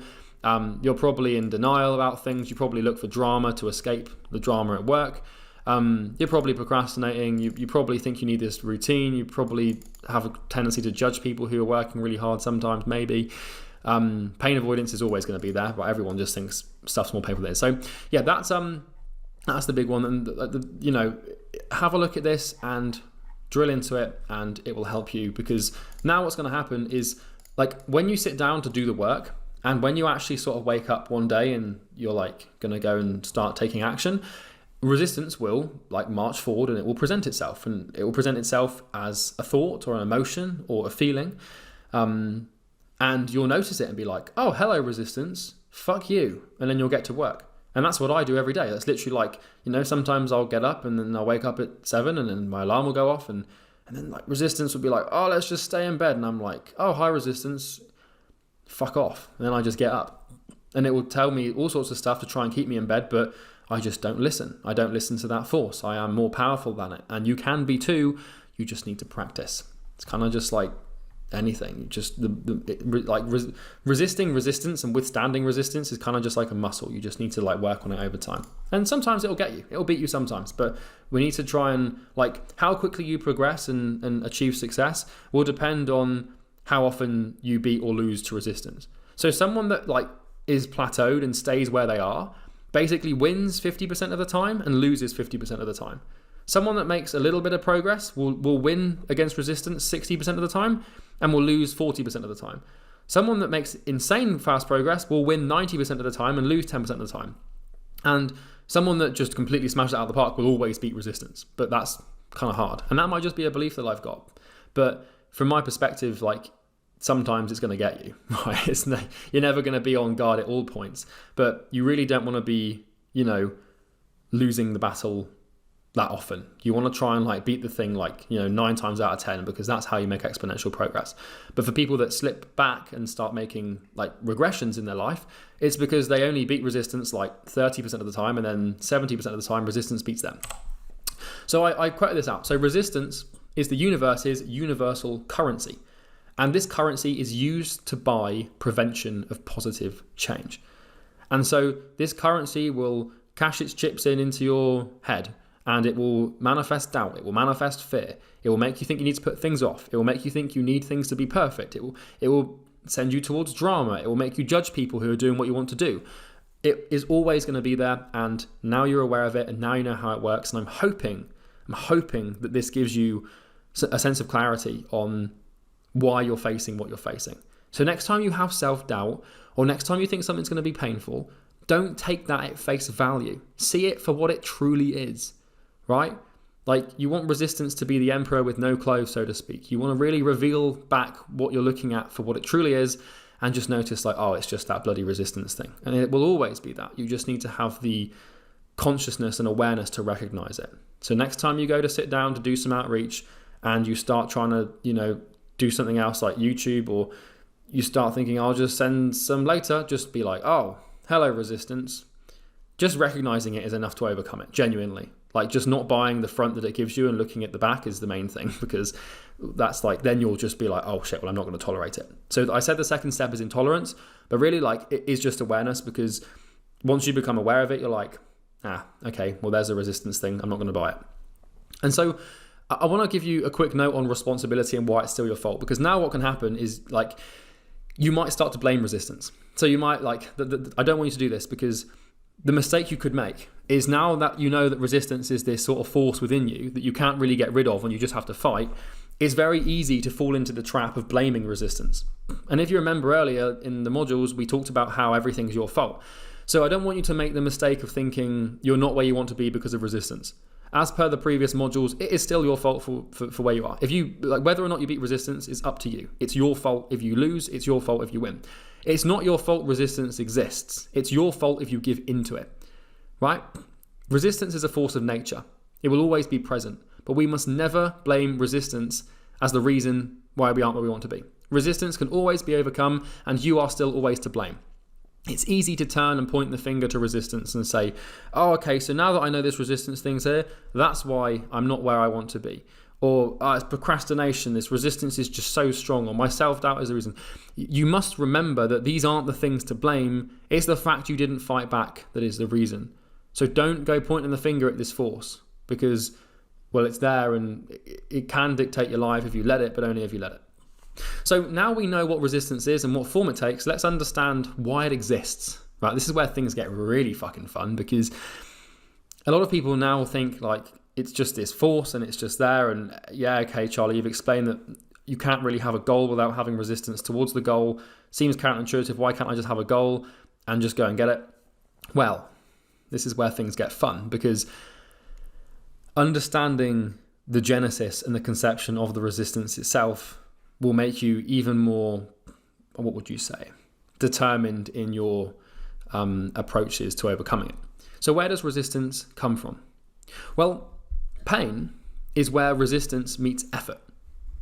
So when you feel pain, and when you're in a painful, suffering situation, when you're working, when you're making cold calls and it really hurts, or when you're sending cold emails and you feel like just even clicking the button like hurts your hand. I've had that before, right? Where I'm sending cold emails and I feel like my muscles hurt, but it's just resistance, just trust me.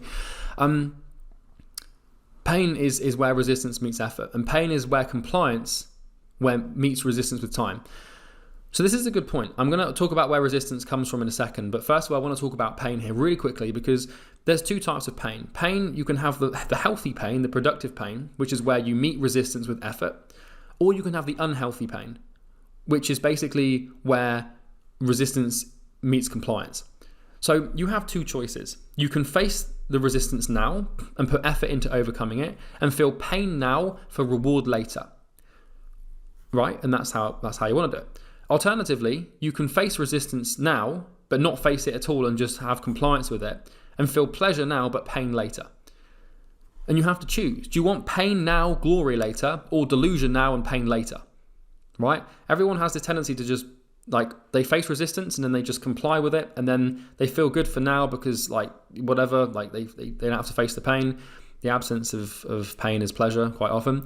And so you have to decide. So let's talk about this. Why does this wall of fire exist? You know, why does this pain exist? Why do we have to face it? Well, obviously it's because of resistance. We know that we now know enough about this wall of fire to know that it's not like, obviously it's not like physical flames or petrol burning or anything.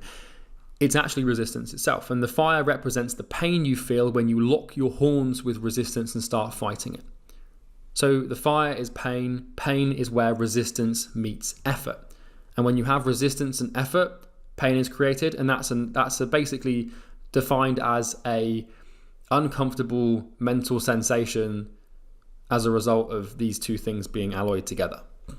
But why is there resistance in the first place? Why can't we just walk through like a nice little field, or just swim through a nice little open lake to get to where we want? Why do we have to walk through metaphorical fire? And why do we have to put ourselves through so much pain and agony? Why is there resistance? Why can't we just do a quick light jog through a meadow with, flowers and shit? Why do we have to go through the pain? Well, resistance comes from your current self and what I call its survival bias. This is what is to blame for the resistance. It's not what is to blame for your lack of success. Well, actually it is your current self, right? We know that's true. But resistance is a manifest of your current self. Let me explain. So the self's psychological survival bias. Your current sense of identity and self, your ego, is just like any living organism. It has a survival bias. It has a bias towards survival. It wants to survive. It wants to live, not die. So all successful species and all successful organisms have a survival bias, which means all their behavior and all of their sort of physical manifests of activity are geared towards helping them survive. That's really why, if you look at how any animal does anything, really, or any organism does anything, it's all based on survival and reproduction. That's it, really. It's every action it takes is geared towards those two things. And understand that your goal threatens the survival of your current self. Setting a goal that requires you to become someone new and building your evolved self on paper is like putting your new self into a kickboxing to the death match with your current self. So you have who you are right now, your current self, whether you like it or not. You probably don't like it. That's why you want to change. When you set a goal, we now know that to accomplish and achieve a goal, we have to become he or she who can. What that means is we have to kill off our current self to step into the shoes of the new person. And so you cannot have your current self and your new self, right? At the end of the day, one of them has to win, one of them has to die. It's sort of like it's a zero-sum game. They can't both survive. And so when you create a goal and when you start to try to become someone else, you've just thrown your new self into a boxing ring with your current self. But this boxing match is not fought with gloves. Your current self fights with resistance. It's psychological warfare. It will throw kicks of self-doubt, hooks of anxiety, roundhouses of fear, and jabs of comfort, alongside a whole different arsenal of psychologically manipulative moves. So you have to imagine that when you create a goal and try to become someone else, you're stepping into a boxing ring with who you currently are, and the main weaponry that person has in their arsenal as an opponent with their fists up and, they're going to start beating you up, it's resistance. Resistance is what they use to fight. Your new self has one weapon, and that is the work. And this is the best way. Realizing this and coming to this conclusion after a while, I was like, holy shit, that makes sense. Your new self fights with the work, and your current self fights with resistance. So all this comes down to this whole thing, this whole module, self-transcendence, is what is stronger? Your ability to work or your current self's ability to resist? That's it. We boil it down to those two things. And now that you've heightened your consciousness, set a goal and started taking action towards growing into a new version of yourself, your current self is going to kick at, spit, scream at, shout at, abuse, and seduce you. Your current self, your current identity as this living, breathing, psychologically tangible thing is going to do everything in its power to survive. And the only thing it can do in its power is resistance, right? It doesn't really have any other tools or things to use. And so it takes one of these 30 things or multiple of these 30 things and starts throwing them at you to try and survive. It will do everything in its power to survive. It has no moral code, and it will go to any length necessary to maintain its life. It will lie to you, manipulate you, make you doubt yourself, panic you, scare you, seduce you, make you comfortable, everything. You name it, it will do it. The thing about the current self is it knows you. It knows like your mind and your brain and what that wants because it's basically built it. And so it will give you like hell, and it will really throw things at you because it knows you so well that it knows that if it puts YouTube in front of you, then you're going to click on it because that's what it's built your dopamine pathways to want. And so it's hard to beat. It's possible to beat, but it's your only opponent in life. And fortunately enough, we've taken lengths to understand it. We understand its traits, we understand its habits, we understand its beliefs, we understand its patterns and its troughs and its peaks. We now also understand its main forms of resistance. So we're starting to build it. This is why everything has been leading up to this, right? Everything that I've done so far has been leading up to this slide, right? And understanding it. It's kind of like, imagine that when you try to start becoming someone else, it's kind of like you've cornered a honey badger. The current self is the honey badger, or it's like a lion or something, and you put it in a corner, and now you've got to try and kill it. But that thing has got teeth and it's got claws and it's fast and it will just do everything it can to tear you apart.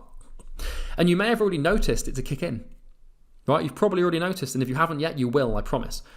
The late night thoughts, the wondering if it's worth it, the questions, the doubts, the fears, the negative emotions. Do not listen. You probably already started to experience the resistance, right? You, at this point of this training, through this module, you have stepped into the ring with your current self, and it's now going to start to fight.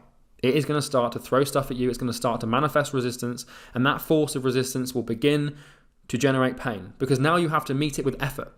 You have to work in spite of the doubt. You have to face the work in spite of the procrastination. You have to do the work in spite of wanting the support. You have to do the work even when it makes you feel vulnerable, or even when it makes you feel scared. You have to do these things, and it's where work meets resistance is pain. And sitting in that pain is what you have to do. That's the trial by fire. If you can withstand the fire and withstand the pain of work plus resistance, you will get what you want. And all you have to do is face that pain and put up with it for long enough for your current self to die and your new way to manifest. Pain is like, the more pain you put yourself in, and by pain I don't mean like mashing up your ankles with a mallet, the more like productive, evolving pain you put yourself in, it's kind of like you suffocate the current self with pain. That's a strong idea. The current self is suffocated by the pain that is a result of resistance in the work. And the more pain you can put yourself in, and the more doubts you can crush, and the more fears you can fight through, and the more times you can do the work, even when your body doesn't want to, the further you suffocate it. So you have to imagine the current self survives without pain, and the more pain you have, the more you suffocate the current self's ability to survive. The current self has all of these psychological weapons. All you have is the work. But let me tell you, the work wins every time. Every time. The work is way more powerful than any form of resistance you can face. It will always win. If you just work, if you do the work in face of the resistance, you will win. Because you will generate pain, and that pain will suffocate the current self. And by the way, I know I get a bit passionate about, I know I kind of get into these videos a little bit, and I can get a bit carried away with my tone, but I'm just talking from the heart. I want to keep this as sort of natural as possible, because realizing this stuff has made me millions, and it will make me hundreds of millions, if not billions, in the line. In fact, I've got no doubt that will happen. It's just going to take time. And the fact that I can share this with you, that makes me happy. So when you set a goal, your current self locks horns with your desired self. And this is what happens. Ladies and gentlemen, you remember this, right? From Breaking Your Chains, from the last video, where we talked about your oscillations and the oscillatory nature of life, where you go to one peak and then you go to a trough. And what happens here is when you're facing resistance and when you're in pain, that's when you're on this upwards trend. And when you're not facing resistance and falling down and letting it overcome you, then you're falling down to the trough. And so, like, when your current self and evolving self start having a bit of a battle or a war, because it's really the only form of intercourse possible between them, then this graph starts to manifest. And we talked about flipping the floor and the standards and stuff, and we talked about how to break through this thing. And the real key ingredient is just basically the resistance thing. Because what will happen is, like, you'll get to this point here and you'll start to feel comfortable and proud and happy. And that's just resistance once again. It's not just negative. Like, resistance doesn't just manifest in negative form with doubts and fears and pain and stuff. It manifests with other forms of positive emotion, like pride and comfort. And so it will do everything it can to keep you in your current place. And the current self wins when you give in to its resistance. The work is the key. For as long as you're working on the thing, you are beating resistance. So I don't mean work as in like, I'm going to go and build a website, or yeah, I'm going to go and create some business cards. I mean the work is like, it's the thing that you know you need to do. It's the thing that you're really resisting. Because like you can go and build a website, or you can go and like, I don't know, you can go and sort of like try and like create some like slides or something, or you can try and start doing, you know what I'm talking about. There are actions that you don't need to do that have no impact on your goal whatsoever. Basically, the key to this is that if the action doesn't create pain, then you shouldn't even bother. Genuinely. Like if you're doing things that don't create like resistance or pain, then you're probably working on the wrong thing. Now there are exceptions to this because, you know, like for example, right now I am loving this. I love these videos. I like recording them. I feel no resistance towards recording them at all. But I should still do them. So there are caveats to this, but for the most part, like you need to be doing the thing that you need to be doing. And so here's a great little image for this. So we've all heard of the story of the knight and the dragon and the damsel in distress in the cave. And, you know, basically what happens here, this is a very strong archetype for a very good reason. On the left, we have your goal, which is to rescue the woman. Or, you know, that's a, you know, what would you call it? That's a generalization, right? You're probably not doing this to rescue a woman, unless you've got a dry vacuum that supports that, of course. But you've got your goal, which is to rescue the damsel in distress in this case. You've got your current self and its resistance, which is the dragon. Then you've got your desired self, which is the knight, and then you've got the lance or the you know sword, which is killing the dragon, which is the work. So your desired self slays the dragon of resistance through the work. And by slaying the dragon and by doing the work, you accomplish your goal.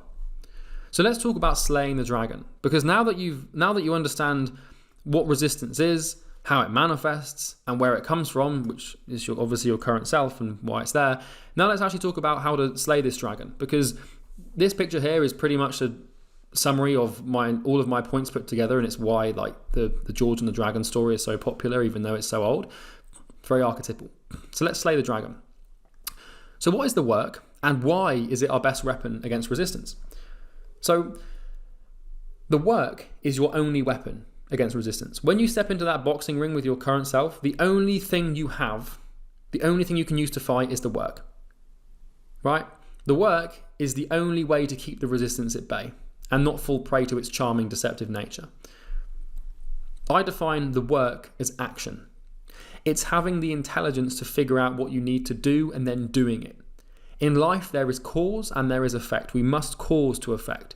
The work is the cause of the effect you desire, and your goal is an effect. It's a snapshot of the future, and it's born out of the work. To boil it down, the work is basically forcing your body to take a physical action in spite of and against the resistance it has or feels towards taking it. So what I mean here is the work is basically doing the thing you know you need to do. And the cool thing about this is you can't really do the work without the resistance. The resistance, like the goal creates the resistance, and the resistance creates the work. Because, well, if you didn't feel resistance, you wouldn't know what to work on. So the work is basically taking the actions you know you need to take. It's not doing things that you know you shouldn't be doing. It's not going and spending 3 days watching YouTube videos on how to do the thing. It's sitting down and actually doing it.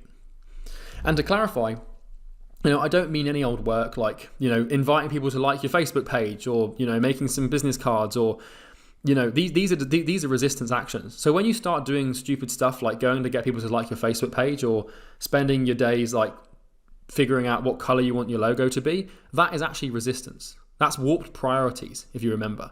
And you know what I'm talking about. You've probably done stuff that you shouldn't really be doing. If it's not signing clients or doing sales calls or delivering results, or hiring people, it's probably not really anything that you need to be doing. It's kind of like with the gym or with working out. It's like let's say your goal is to run a marathon and you're not fit at the moment, then running a marathon means you have to become someone that can, right? And so your current self who can't run a marathon doesn't want to do that because it wants to survive. So it starts giving you resistance. And all you really have to do is just go and run. Right? So it's like, if you're like, okay, first day of marathon training, what I'm going to do today is spend the whole day researching what shoes I could buy. When in reality, you should just basically get out there in bloody bare feet if you need to and just start running. Do the research in the evening if you want to. So yeah. And when you work, resistance gets weaker The stronger the resistance, the weaker it gets after you beat it. Eventually, after having taken daily action on your goal for a long time, you will have transcended yourself. The only path is the work, the only way is the work. So like I said, if we want to kill, we need to kill the current self. It needs to die. The evolving self cannot come to fruition if the current self is still there. It's one or the other. You can't have both. And so the best way to kill the evolving self and to grow and to transcend yourself is to suffocate it with pain. Pain is like what would you call pain? Pain's like the kryptonite of the current self, right? It's the thing that really kills it off. It's like the current self is almost like allergic to the pain. And the more pain you expose it to, the less chance it has of surviving. And so if you want to increase your chances of success, you just increase how much pain you're in. And the only way you can increase how much pain you're in is by applying effort and work to resistance, right? And you will often find that resistance gets stronger the closer you get to the finish line. Your journey through the fire may be 101 miles long. And I can guarantee you that at mile 100, you will face the most resistance possible. Your current self will Hail Mary the shit out of you emotionally. So what I mean here is the closer you get to your goal, the more resistance you will feel. It doesn't get easier the further into the fire you get. The fire gets hotter the closer to the end you actually become, or the closer to the end you actually are. And so, like, when you've been doing this for some time, and then suddenly you wake up one day and the doubt is like 10 times stronger, the pain avoidance is 5 times more prevalent, and the distractions seem 10 times more appealing, that's when you know you're getting close. Because the harder the current self kicks back and fights, the technically weaker it's getting. It's kind of like just before it's about to die, it really just sort of unlocks like beast mode, and then it will just really fight back, and you need to just keep layering on that pain. Just keep on suffocating it with pain. It will be hell. Your current self will do everything it can to stay alive. It knows you, it is you. It'll use your weaknesses, your proclivities, your impulses, your drive, your desires. It will use everything it's got. It will be hell on earth to fight. So remember, when you're going through hell, keep going, right?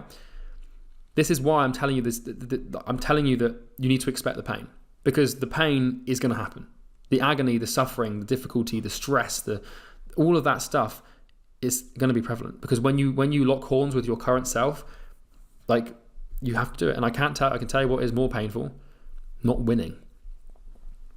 Fucking hurts. It's horrible. But that's why we must win. And that's why we must be strong. And that's why we must do the work. So when you're going through hell, keep going. So what is the work and how do we do it? Well, the work is getting your body to take an action it does not want to take.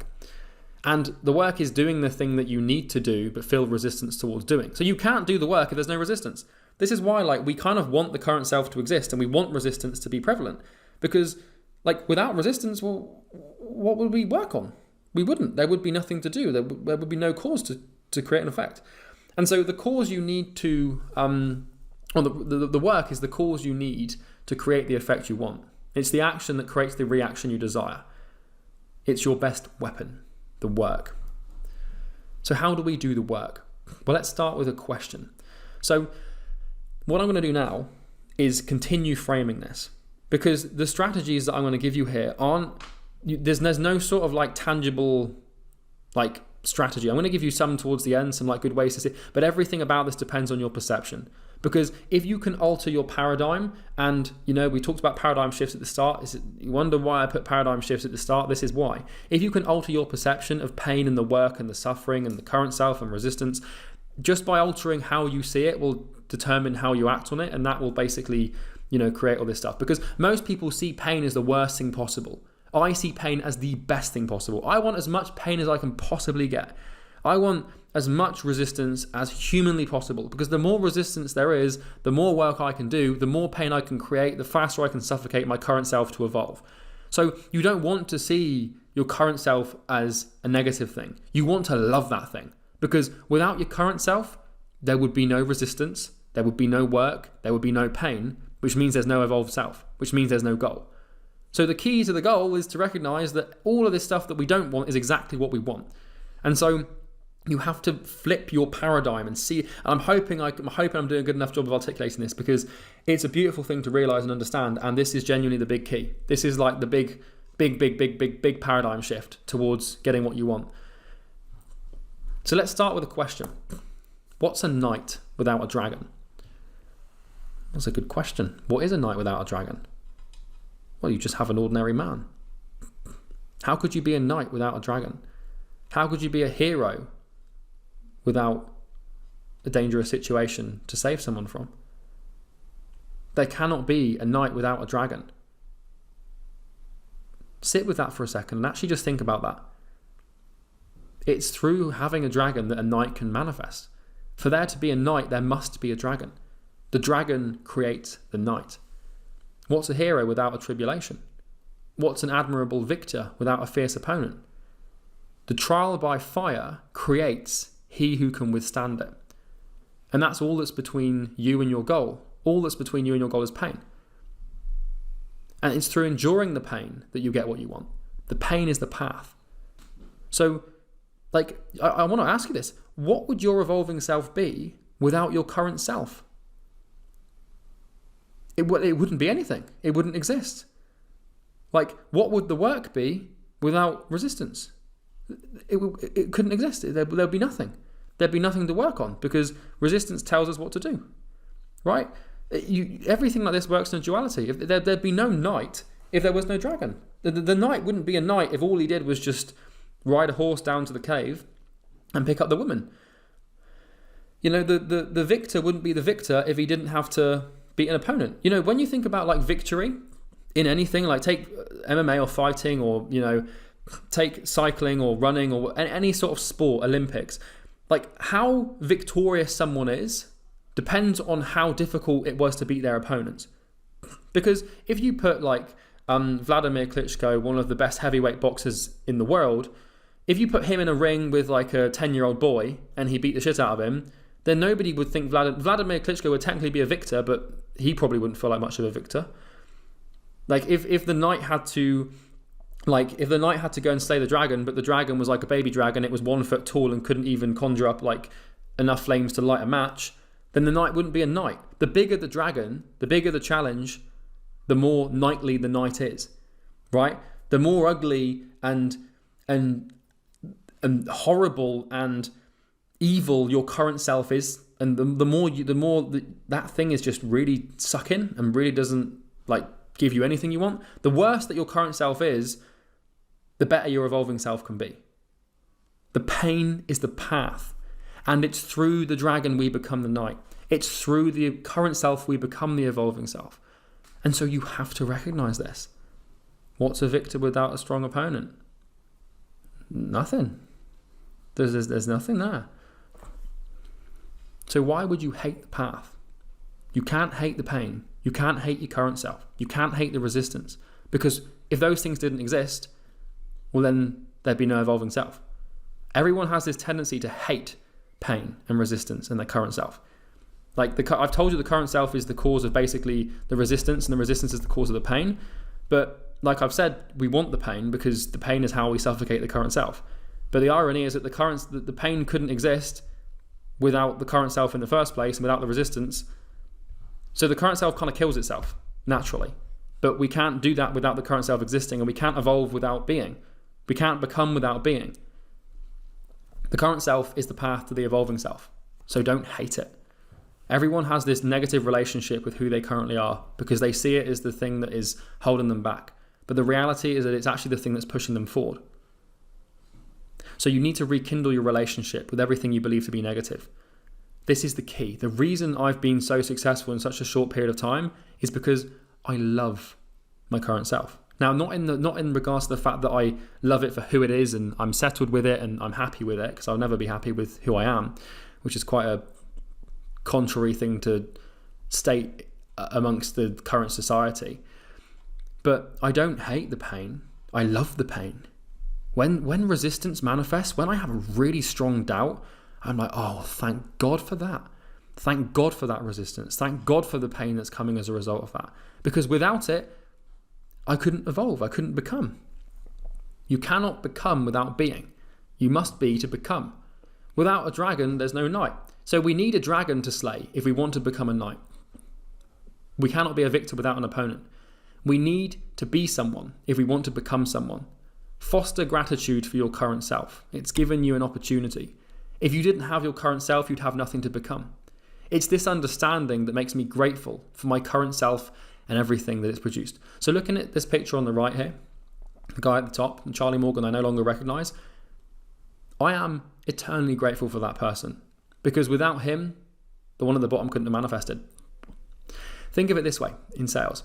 Without objections being present, we have no opportunity to close the call. Most people see objections as the thing stopping them from closing the calls, but objections are actually doorways that we can use to close the deal and get the deal across the line.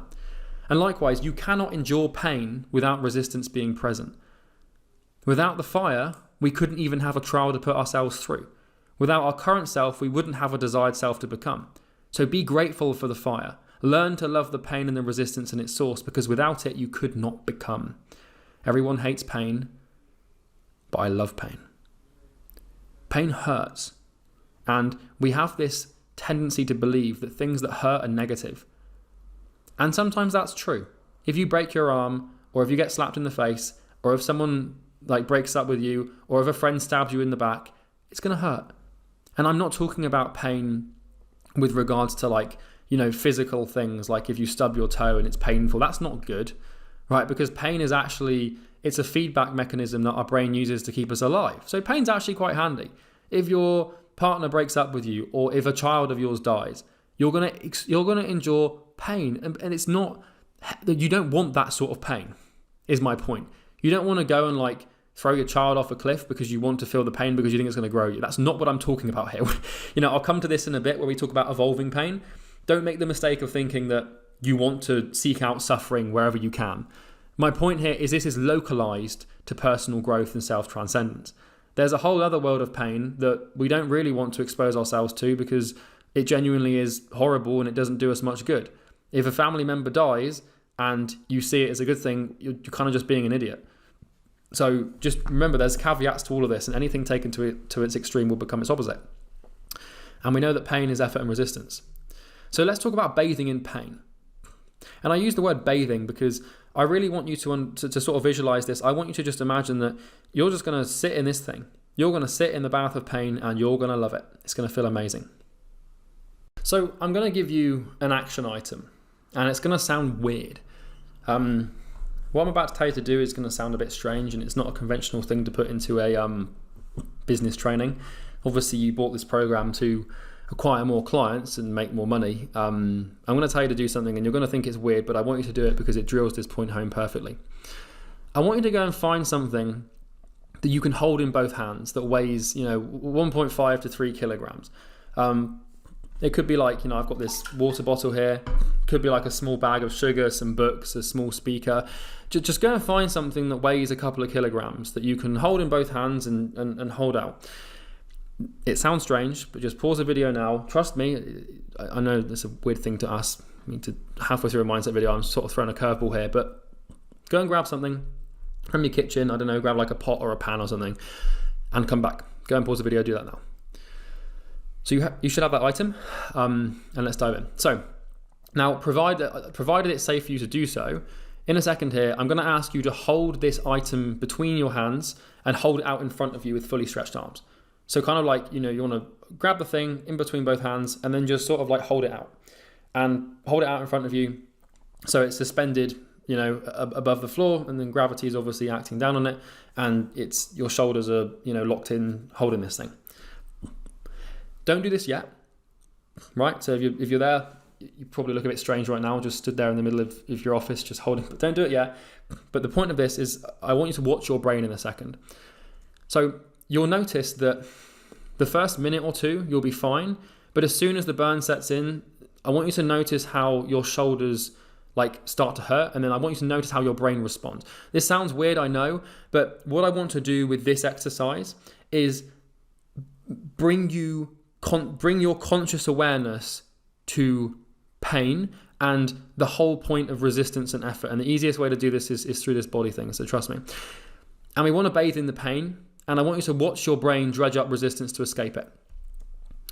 This might sound weird, right? It kind of is, but we must become aware of our pain avoidance and resistance compliance before we can proceed. So this is going to sound weird, but what I want you to do is grab this item. Right, I'll do it now with my bottle of water, and hold it out between both of your arms, and just stretch your arms all the way out, and so that you're putting muscular stress on your shoulders. And as you're holding it there, I want you to pause this video in a second here. Well, you can maybe just pause it when you start holding it. Watch your brain, right? Because what we're now going to do is we're going to expose our body to pain, and you're going to start to notice resistance. So thoughts like, this is stupid, or that's enough, or I don't really want to do that. You might not even have gone to find something, right? I want you just to sit there with your arms stretched out as you start to feel the burn in your shoulders and watch what your brain does. Just observe, and you'll notice that it's going to start to resist the action of holding the thing out. It will start telling you everything it can to put that damn item down. It will tell you that you've had enough, or carry on with the video. Now, eventually you want to put it down. I don't want you to actually strain yourself or really hurt yourself here. And if you've got issues with your shoulders, you can try a different exercise. But my point here is I just want you to become aware of your pain avoidance loops, and I want you to become aware of how resistance is currently operating when it comes to something like physical exercise, because the work is quite intangible. You can't really localize that. You can with examples, but you can't really feel it instantly right now. So ignore every time your brain wishes you to sort of stop. I want you to just conquer the resistance. So every time you ignore the brain's wishes, you conquer resistance. Now, don't injure yourself. You don't need to hold it for long, just long enough to experience discomfort and notice how your brain reacts.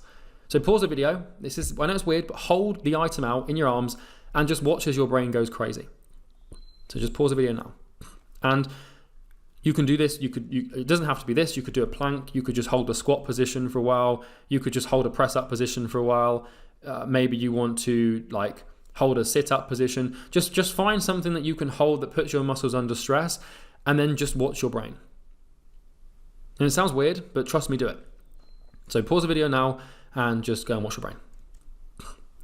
And now that you should be back and you should have done that, and you might be cursing me for having bad shoulders, but I want you to just sort of start to recognize, maybe even write down what thoughts you had there. What did your brain tell you? What sort of excuses did it use? Did it come up with did you start to feel some doubts towards whether or not it was a good idea? Or what happened basically?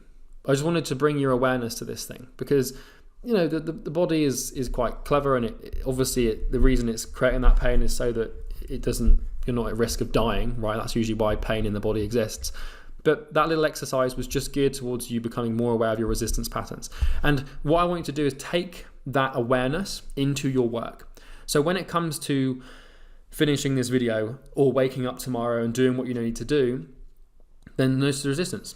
So another example of this is pause the video now and go and send a cold email, or go and make a cold call. It's a great one, right? Go and find a number of someone in your niche and call them. Do it right now. And I'm saying that to you, and you're going to start, I'm guaranteeing you're feeling resistance right now. Doubt that the person, there's no point because the person's, it's too late for them. Procrastination, I'll do it after the video. Anxiety, I'm afraid of what they're going to say. Distraction, I'm going to do something else.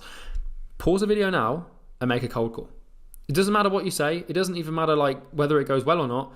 But I just want you to get into the habit of facing resistance and putting yourself through this thing, because I've explained it and you probably feel pretty enlightened by understanding it. But now we need to put it into practice, like immediately, like this. I don't want you to sit on this information, and I want you to digest it. I don't want you to continue with the video and then just sort of rest on it and be like, okay, we want to be taking action right now. So go and find a phone number of someone in your niche, call them and say, hey, I want to sell you something. If you've got 30 seconds.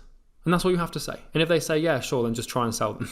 Just say, well, I can do this for you. And if they hang up, we're not trying to even book a meeting here. We're just trying to overcome the resistance. And cold calling is a great example because it's so instant and you've probably got so much negative emotion towards it. So go and do it. We just did it with the shoulder thing. You managed to face the resistance and the pain there. It's no different to doing a cold call. Might sound weird. If you're still watching this and you haven't done it yet, please, for the love of God, go and do it. Because I'm not telling you this because I'm taking pleasure out of your misery. I'm telling you because this is the first step. Noticing the resistance, noticing the panic. You probably feel your stomach sinking, you're feeling sick, you're feeling nervous, your heart's starting to beat. Face it. Pause the video and go and make a cold call. Please. If not for you, do it for the person that you're becoming, but just trust me, go and do it. So pain manifests instantly when effort meets resistance. So when you've made that cold call, or when you've held out that that item in front of you for a little longer than your body wanted you to, you're going to start to feel pain. And knowing how to navigate pain is the secret to this whole thing. So let's talk about pain. So by now, you should have made that cold call. You should have held that item out. If you haven't done those things, then just do them, because the only way to get results is to take action. And if you can't even take an action like that, then after what I've just told you, just trust me, go and do it. So what is pain? Well, I'll start by explaining that there are multiple forms of pain. Right? So mainly mental and physical. It hurts to stub your toe, and it hurts to get your heart broken. I want it to be extremely clear that this whole video and the next few slides are not intended for you to seek or aim to engage in self-harm or seek situations that cause unhealthy pain in your life. So you might be like, yeah, Charlie said pain's good. So what I'm going to do is every morning I'm going to go and put my hand over some boiling water and burn my hand every morning because I'm growing. No, don't do that. Don't be an idiot. That's not what I mean.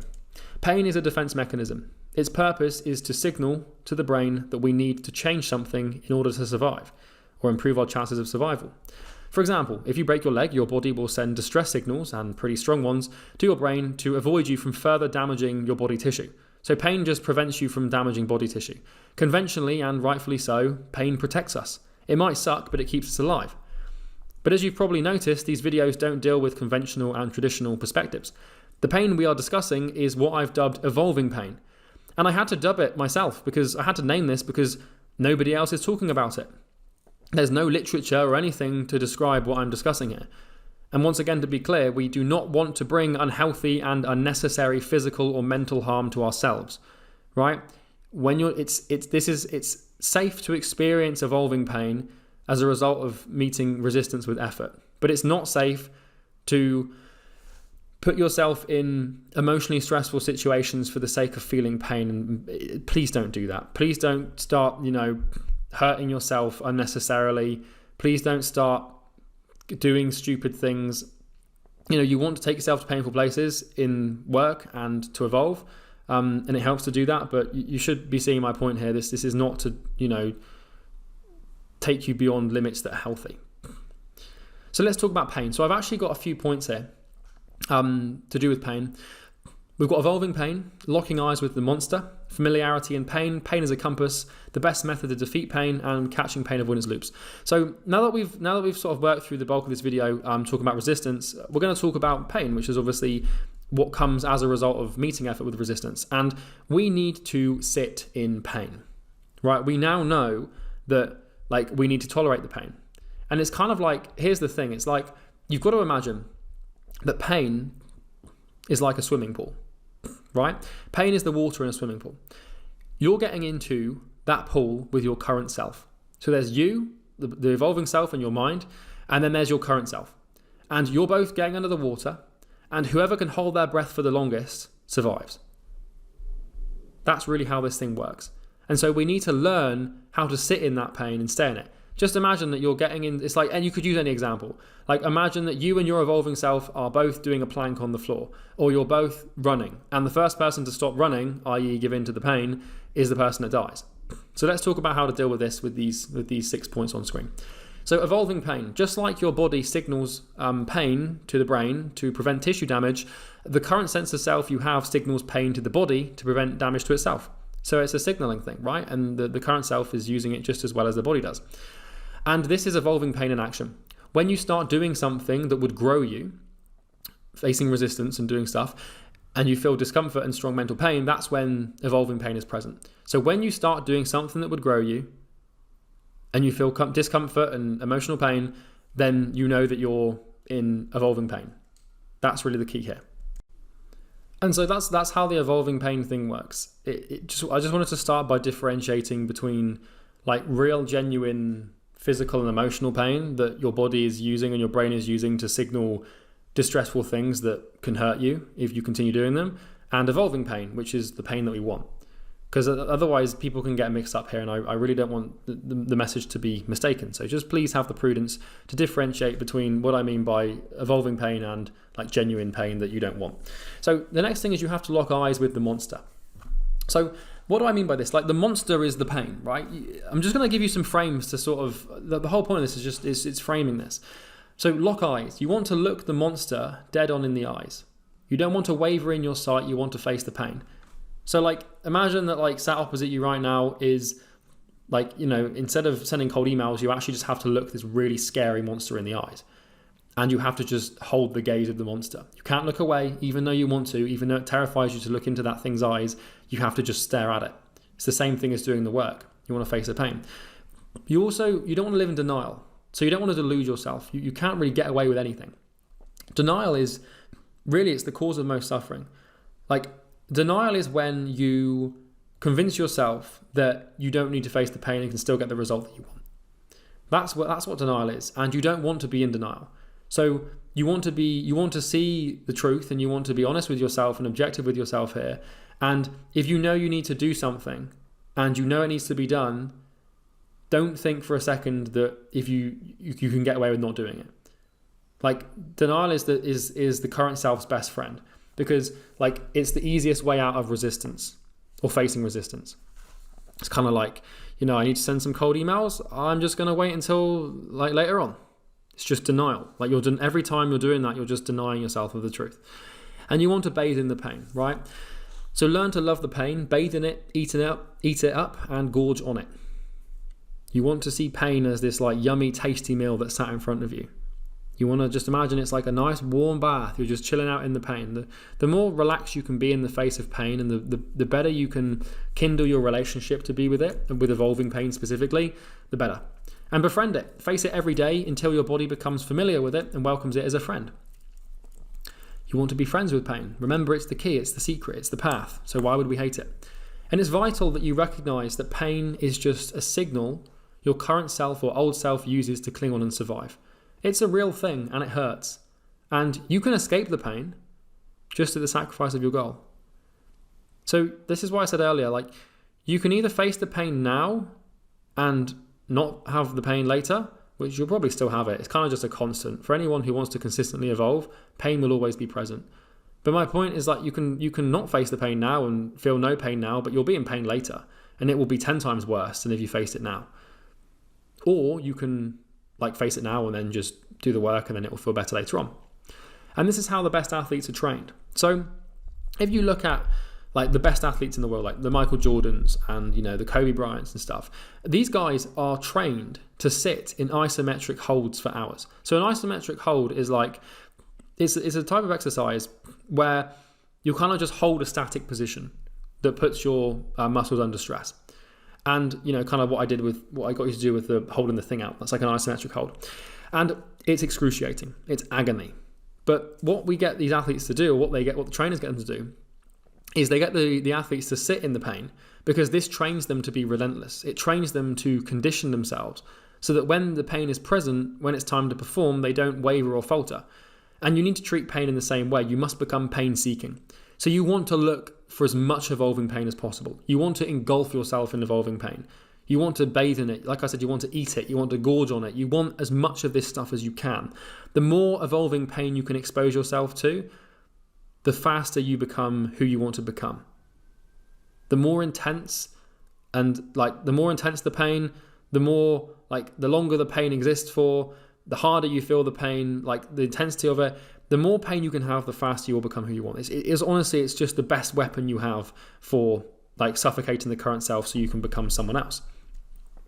And the best part is that after a while, you're actually going to start to enjoy the pain and the suffering.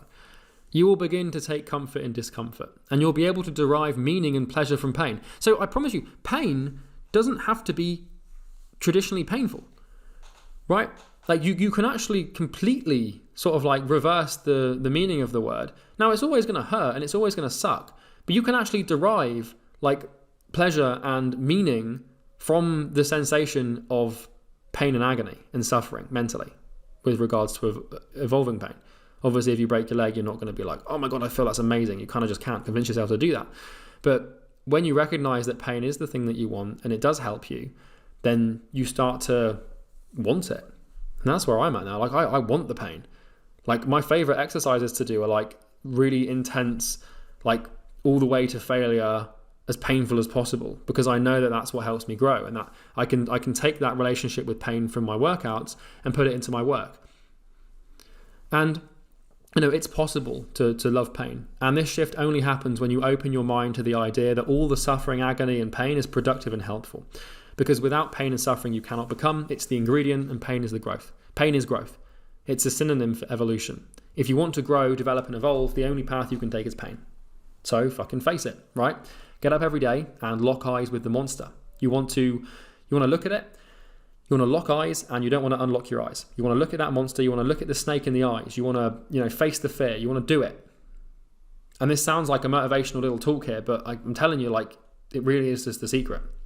And you want to seek pain everywhere, right? You want to apply effort to resistance everywhere in your life, not just at work, but in your relationships, in your exercise, in your diet, in your sleep.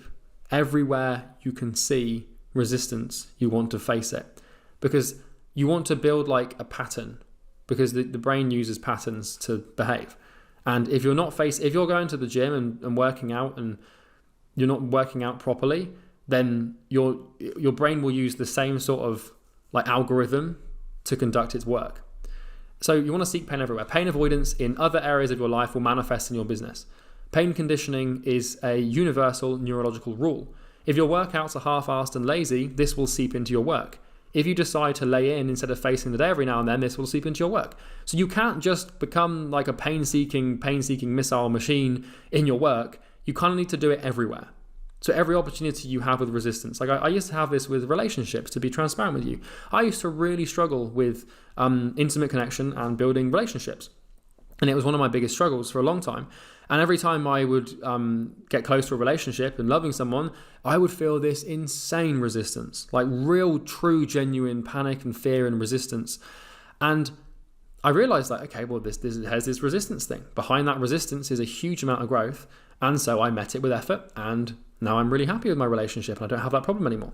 And I could take that sort of algorithmic potential and that like set of rules and conditioning and apply it to my work. And I found that by doing that, my work became even better, and I made even more money.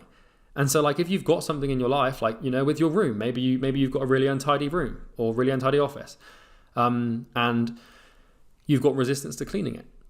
It's like, well, there's resistance. It's universal. It doesn't really matter if it's work or, washing up your bowls and your sink, keeping everything clean. Like your brain it can't differentiate between sending cold emails and washing up. It will use the same set of rules for everything. So if you want your work to be productive, and if you want your life, like if you want to face the pain in your work and face the resistance in your work and meet resistance with effort to create pain to drown out your current self, then you need to be doing that everywhere in your life. Everywhere. Otherwise, you're just kind of screwed, because like one chink in the armor will bring everything down. And pain is raw potential. It's the universe telling you what to do. The more evolving pain you feel, the most you are evolving. It's direct feedback from the universe. So imagine this for a second. This is interesting. Imagine if every time you faced the pain, you were rewarded with $100 in cash. You'd face it all the time. So if it was like, send cold emails, make $100, you would do the cold emails, maybe more. But the thing is that you actually are. So the rewards really do exceed $100. You can trust me on that. Like every time I send a cold email, like we figured it out, we make like $100 or whatever.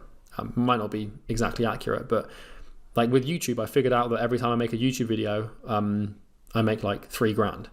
We sort of reverse engineered the numbers. And like YouTube videos are sometimes painful to make. So every time I face the pain of making a YouTube video, I make $3,000. And that's a result of having like 100 videos and making like $300,000 in course sales from YouTube. It's kind of like you can reverse engineer these things, and every time you face the pain, you make money. So you've got to rekindle your relationship with evolving pain to love it. Fall in love with the pain with familiarity. This is the next point. So you like and love what is familiar with you or to you. So if you've ever wondered why you love someone so much, it's just because they've served you a lot of impressions. The only way your brain can really love something is like whether or not it's familiar. Seriously, at a base level, the only mechanism the brain uses to determine how much it likes something is how often it's exposed to it. And if you love pasta, well, it's probably just because pasta has served you a lot of tasty impressions, right? This goes back to the whole negative emotional experiences and positive emotional experiences we've had to build beliefs. The same is true for emotions, right? a lot of depressed and anxious and worried people stay that way because their brain becomes familiar with emotions. Now, they may not like the feeling of depression or anxiety, and they may not feel comfortable with that, and it may feel horrible, but their brain doesn't really care because their brain just wants to keep producing what it's already produced. And so the person may dislike feelings from their states, but since it's what their neurochemistry is familiar with, they'll always default back to this state because the brain likes familiarity, it likes predictability. Even if it's in pain, it will stay that way. Take someone who's always stressed. They don't always want to be stressed, but because they're familiar with it, they'll always default back to being stressed. You can change this, by the way, and that's obviously the whole purpose of this mindset module, is to take your way out of these states. But you can take advantage of this familiarity bias the brain has. If you are always in evolving pain, then you will eventually settle into a familiarity with it. This is the best advantage I have. I absolutely cherish the evolving pain. I love the suffering, and I find great meaning and joy in overcoming it. Like, I'll basically skip to work. I'll skip to the gym knowing I'm about to do a disgusting workout. And it's not because I don't like the pain. Sorry, it's not because it's not going to be painful, because it is. It's because it's going to be painful that I love it so much. That might sound masochistic. It truly is. Not from a sexual sense, but genuinely this is the secret, is just to expose yourself to so much evolving pain that eventually you'll evolve, and then you'll attribute the evolution to the pain, and then you'll want to get more and more of it. It's kind of hard to do in the initial stages, but if you face this for long enough and start to evolve because of it, then you'll attribute your new emotional state and feeling great to the pain, and that's how you fall in love with this thing, and that's how familiarity generally creates this response. And I had to overcome pain and resistance to put these slides together in the last 20 minutes. It took some time. And with making these slides, it was quite painful. It didn't feel great to make them, but I can derive pleasure and happiness from that feeling of discomfort because I've done it so often. And this is basically Stockholm Syndrome. Stockholm Syndrome is basically where you can get kidnapped and hate the kidnapper, but then when you get rescued, you want to go back to the kidnapper. It's actually a thing. You can Google Stockholm Syndrome. It's really kind of fucked up, but it basically explains how this familiarity thing works. You can love what you think you hate, genuinely. And you can brainwash your brain to love pain. It just takes a few years. And just know that it's possible. And trust me, if you expose yourself to a certain state for a long enough period of time, you'll always default back to it. So you can actually manipulate your states. If you put yourself in evolving pain a lot, then eventually you will want to be in evolving pain all the time. Because Stockholm Syndrome, that's how it works. Familiarity will always default back to what it knows. And so, right now, if you're always in a state of comfort, then you always default back to comfort, and we want to try and fight that, and that's what we're doing with this module. But you want to try and put yourself in so much evolving pain that eventually, it's all you really want to do and be in. And eventually, you'll just want to be uncomfortable, and you'll find comfort in that. Because we find comfort in what's familiar, and so, for whatever reason, that's how the brain works, so we can hack this. So the next thing is that pain is a compass. If your work is pain-free, then you're working on the wrong thing, or you're just not doing it with enough intensity. If there's no pain, there's no growth. It's really that simple. If you ever find yourself working on something that feels easy, pain-free and comfortable, then you're going to be in some trouble for down the road. But there's a caveat to this, because there's going to be parts of your business and parts of your work that you really enjoy. So for example, I really like sales calls, and I find sales calls easy and pain-free. They still grow my business. So there's a caveat to this, right? I really enjoy the calls. I also enjoy recording these videos. And sales calls and recording these videos, the actual physical act of recording them, are two instrumental parts of my business growth. It's just that at the start, I really hated both of them. But now that I've done them for so long, I actually love them. So you can rewire your brain like this. But generally speaking, whatever you feel the strongest levels of resistance and pain towards is exactly what you need to be working on. So if you feel huge resistance to outreach and that's the only thing you don't want to do, it's the only thing you should be doing. And this is the easiest way to figure out what you need to do and what actually constitutes the work. So I have questions all the time from people like, Charlie, what should I be working on? Where should I be putting my attention and where should I be working? And the answer is wherever you feel like it's going to be the most painful. And the reason pain is a compass is because your current self will muster up the most pain for the activity that has the biggest potential to kill it. So your current self and your consciousness knows what's going to threaten it the most, and whatever is going to threaten it the most is what it's going to kick up a fuss about the most. So just do that. And it will wrap the most important activities in a huge shout of resistance and then burn you like hell when you try to do it. This is why everyone struggles with appointment booking and outreach. This is why appointment booking and sales are the two biggest problems for new business owners or people, just anyone in general trying to grow a business. It's why they struggle so much with acquisition. It's not because it's a hard thing to learn or do. It's because it's like the main thing that would kill their current self. So if you've ever wondered why you struggle so much with appointment booking and sales and cold email and cold messaging and why it's so hard for you to do things that generate clients, it's because, well, generating those clients would result in a different self, and that'll be killing your current self. And so the reason you feel all this resistance towards those activities is because they are the main thing that will help you grow. Notice that. Notice this and recognize that the most painful activities are the most important ones to getting what you want. Appointment booking isn't hard. Sales isn't hard. You make it hard with how much resistance you meet it. And the reason that happens is because your current self recognizes those activities as the most threatening to its survival. If you're ever stuck on what to work on, just look no further than whatever it is you're resisting the most, and deep down, you know what you need to do. You know what you need to do, right? If we're really being honest with ourselves, we know what we need to work on. We know what that thing is. So fucking face it, right? So the best method to defeat pain is love. Love will win every time, right? Nietzsche said, he who has a why can bear almost any hell, right? So you have to love who you are becoming. You have to fall in love with your evolving self and tie your heart to it. You want to really love and cherish who you are becoming. You want to really love and cherish the evolving self, because if you can do that and you can love and cherish the evolving self, then you're working for someone else who's not yourself. The problem with working for your current self and working for yourself at the moment is because you may not like yourself, right? You know what you've done, and you know what you deserve and what you don't deserve. And deep down, you probably aren't too happy with the person you are right now, which is why you're watching these videos.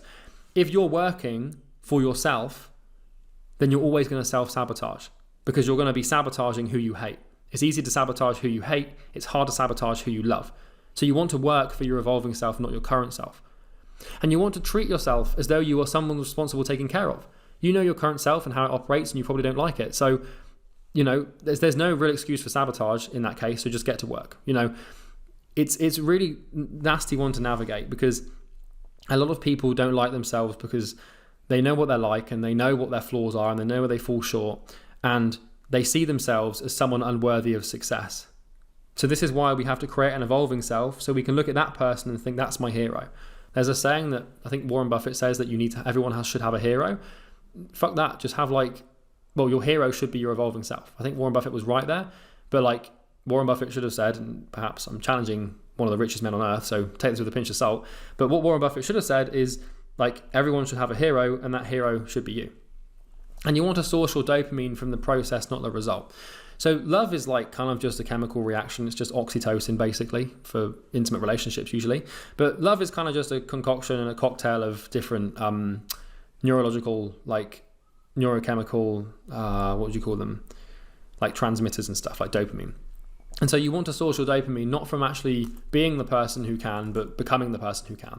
So you want the evolution to create the dopamine, not the actual result of the evolution itself. And most importantly, you need to love your current self for giving you the opportunity to grow. This may sound backwards, but we've talked about this. You don't want to love yourself in the sense you're settling and love something you secretly hate, but you need to channel love and gratitude towards your current identity, for it is the dragon that allows you to be the knight. Without it, there couldn't be a trial, and there would be no pain, which means no growth. And catching pain avoidance loops. So this is a really simple one. You want to work on becoming more aware of your resistance patterns and pain avoidance loops.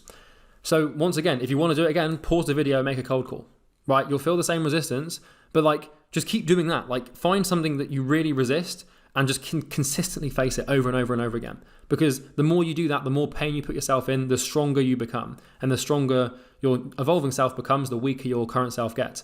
So every time you just catch yourself feeling down, just take some action, right? So this is actually the key. If I can isolate what I did all the time when I started Imperium, this was the main thing. So work on becoming more aware of your resistance patterns and pain avoidance loops. So the single most important thing I did when starting Imperium, every time I felt the urge to stop sending emails or cold messages, or every time I doubted the business, or every time I doubted myself, or every time I felt procrastination to the work, or every time I wanted an accountability partner first, every time I started doing some research, every time I started getting distracted, whenever there was resistance, in any form at all, even if it was 3 a.m, Whenever there was resistance, I would open up my phone and send more outreach. This is the single most important thing that I did in starting Imperium and also NorthFlow. Whenever resistance manifested anywhere, in any form, in any shape, I would notice the resistance and I would do the action that grew the business.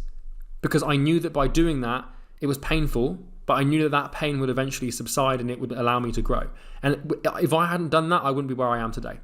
So every time I felt a negative emotion towards appointment booking, I'd go and send more messages.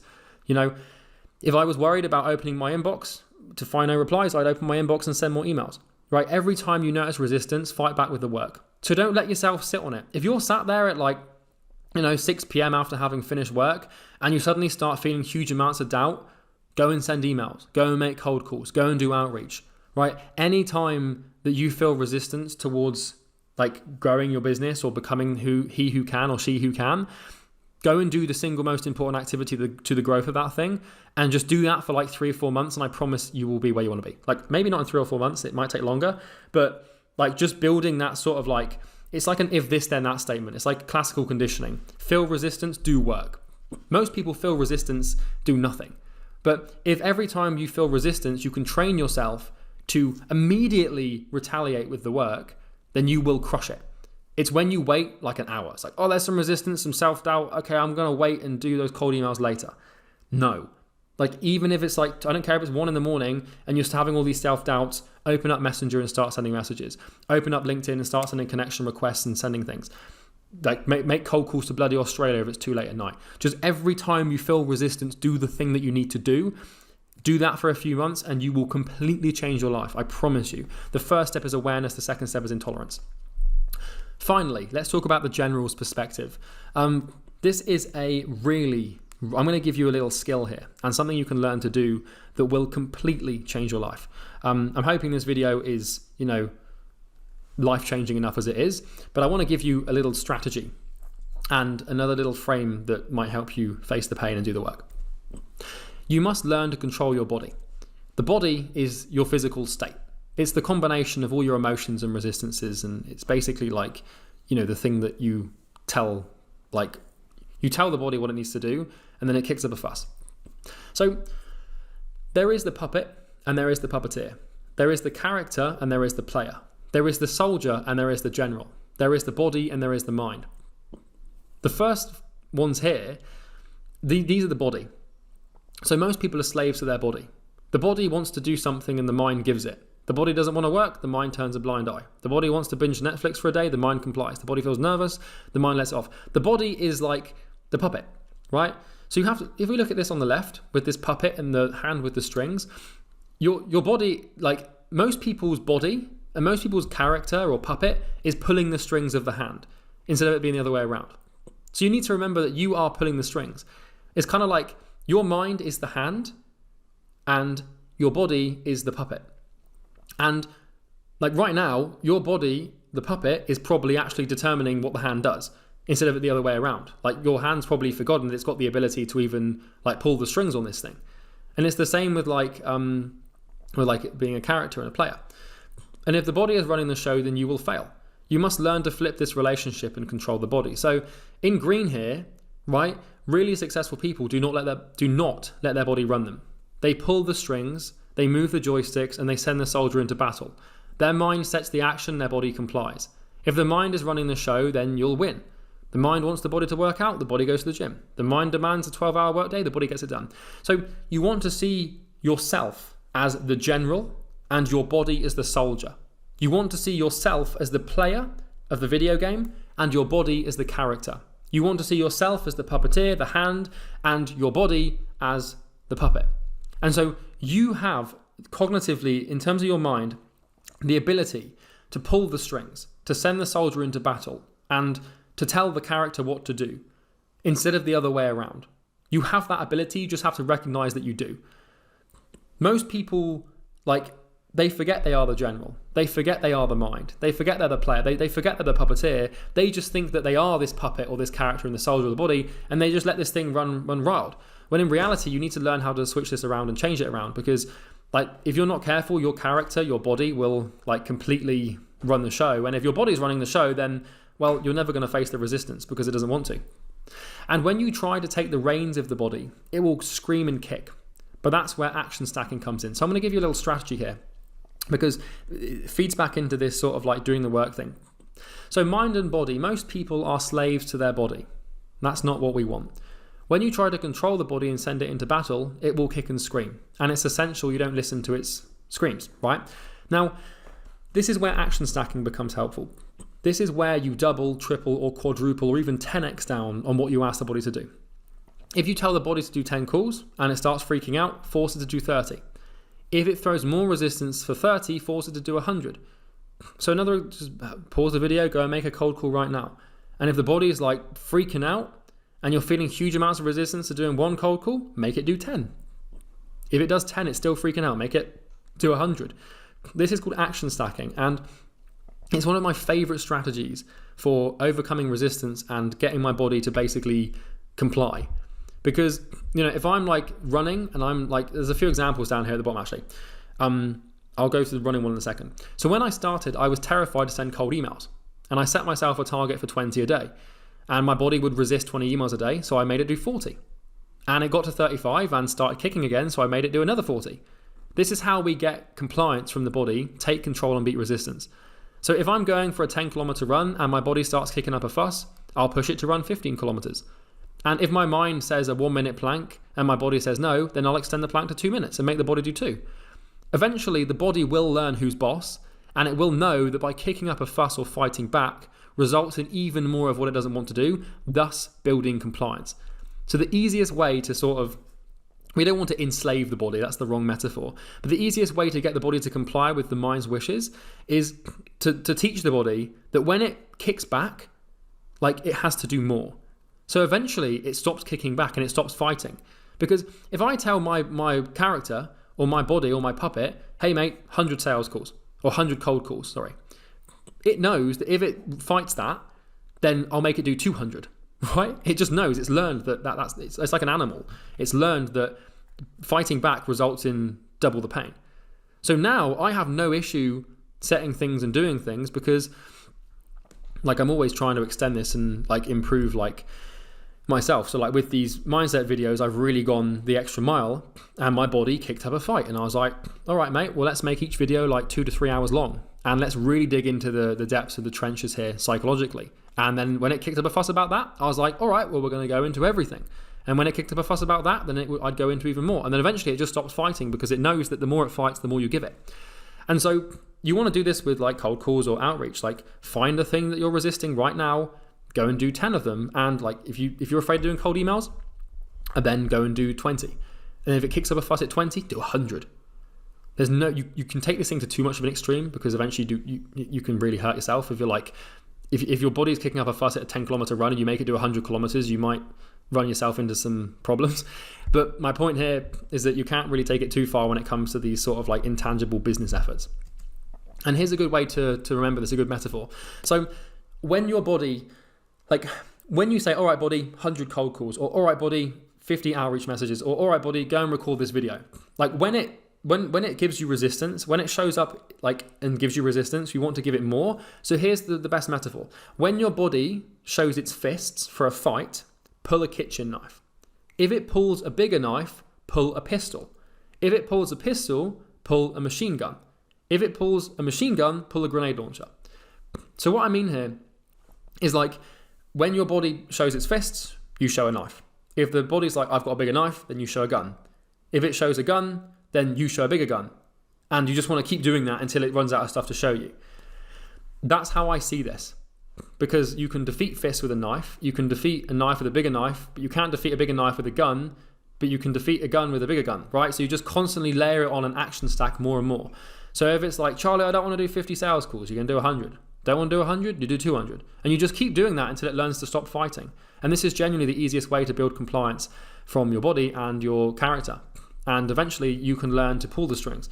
And if we go back to this like puppet thing, you can learn to become the hand and stop being run by the puppet. It's really cool. So a couple more points. If I go in here. So the caveat is that to remember that you have biological limits, and they're not much fun to meet. You need to trust me on that. So you want to still set and stick to a routine for relaxing and having downtime. There's only so much your body can take before it breaks and sends you into burnout. So I've burned out before, and it's very unpleasant. And by burned out, I don't mean like I've just worked till I'm a bit tired. I've genuinely worked to the point where I've had to go to doctors with like serious like psychological dissociative psychological problems, to the point where I've worked so much that my cortisol levels are so high that I can't even get out of bed. And I've actually taken myself to that point, and it is really horrible. And that's what happens when you pull too much on your body. You have to remember that your body has nukes. Your body will and can win, right? But it will kind of secretly wants to be pushed and pushed and pushed. So like you have to realize that if you don't give your body a break, and if you're like 7 days a week just like constantly like on this thing, like giving it 10 times what it wants to do, it will eventually just like die, right? That's the truth. If I just kept working through that state of burnout, I would literally probably die. Like my stress would just be so high that I have a heart attack or something. I've only been there once, and I'm never going to go there again. And this is like a big lesson. Don't take this to an extreme. Like you want to take it to an extreme, but not the extreme.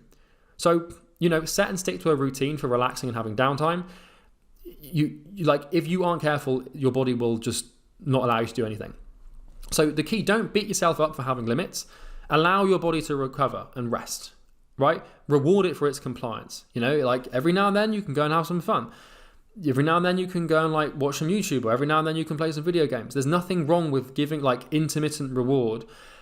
The thing is that the general knows when the soldier is too tired to fight.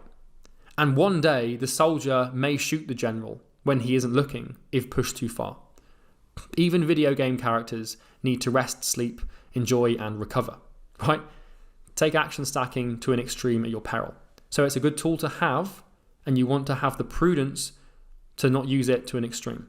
Because if you keep using it and your body just like, eventually you'll learn, like you'll figure out like where your limits are. Like when you feel like just like, I used to have this like nauseous thing where I put my body through so much stress that eventually it just I'd wake up every morning and basically like be sick because I'd put myself through so much work, and I'd have panic attacks all the time. And like I got really skinny, and like I was in this constant state of brain fog, and I felt like I was completely disassociated from reality.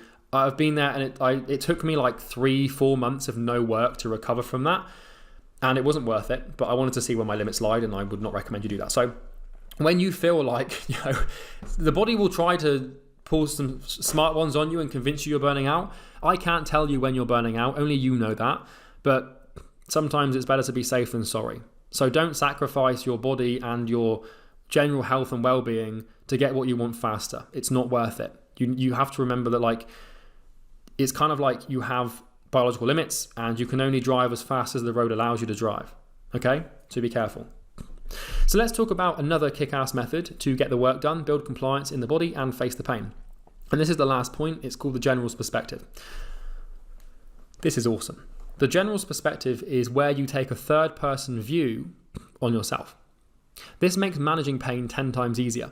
And when you're feeling resistance and huge levels of negative emotion, it helps to pull yourself into the third person and visualize your body and your environment. And this is kind of like awesome. Let me explain this. Like life is a video game. So the best way to visualize this is to see your life as some sort of video game. And when things get tough, you can take yourself out to the third person. So you don't want to take yourself out to the third person forever, because it's just you can't live like that. But when you're really going through the pain, and when you really are in that state of like real agony, when you're like 100 cold calls deep and you've got 200 more to make, third person it. And I'm going to explain how. So in the video game, you have the character, then you have the joysticks. And the joysticks, you have the thumbs on the joysticks, and the thumbs will tell the character what to do.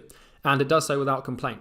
The character will need to rest and relax from time to time, but for the most part, that sucker just does what the thumbs on the joystick say. And this is hugely important. It's a really good thing to have as an entrepreneur. It allows you to step back and analyze your decisions, emotions, and actions to get a more rational view on things. And as entrepreneurs, we have no boss. We have no one to answer to, no one to hold us accountable. So you need to learn to analyze your own actions and pain avoidance tendencies as no one else will. So like, if I didn't have Bo as my business partner, I would probably burn out all the time. Because Bo knows me, and he knows when to say, hey, Charlie, like, give yourself a fucking break, man. And like with this third person thing, with the general's perspective, if I'm like feeling loads of emotion, let's say like someone does something really horrible, like a client does something awful. I mean, this has never happened with Imperium. We've never had like negative relationships with clients, but like, you know, if something really, really wrong, and then like my sales rep like quit, and then my business partner like quit, and then everything went wrong, and I got like 10 refund requests at once, like that would create a lot of pain and a lot of emotion, and I'd probably want to just go and hide. But you need to face the pain and the resistance, and if you're not careful, you can make mistakes in those situations. So by being able to take yourself out to the third person and look at yourself like you're looking down on yourself, as opposed to being in the brain, you're like looking on the brain, you can make better decisions and you can sit through painful situations. I do this a lot when running. So this is a skill you develop. It helps to create stressful stimulations, right? Simulations. So for example, like running, planking, isometric holds, any sort of endurance sport, you want to sort of find like an exercise, because the physical way is the best way to do this because it allows you to simulate it.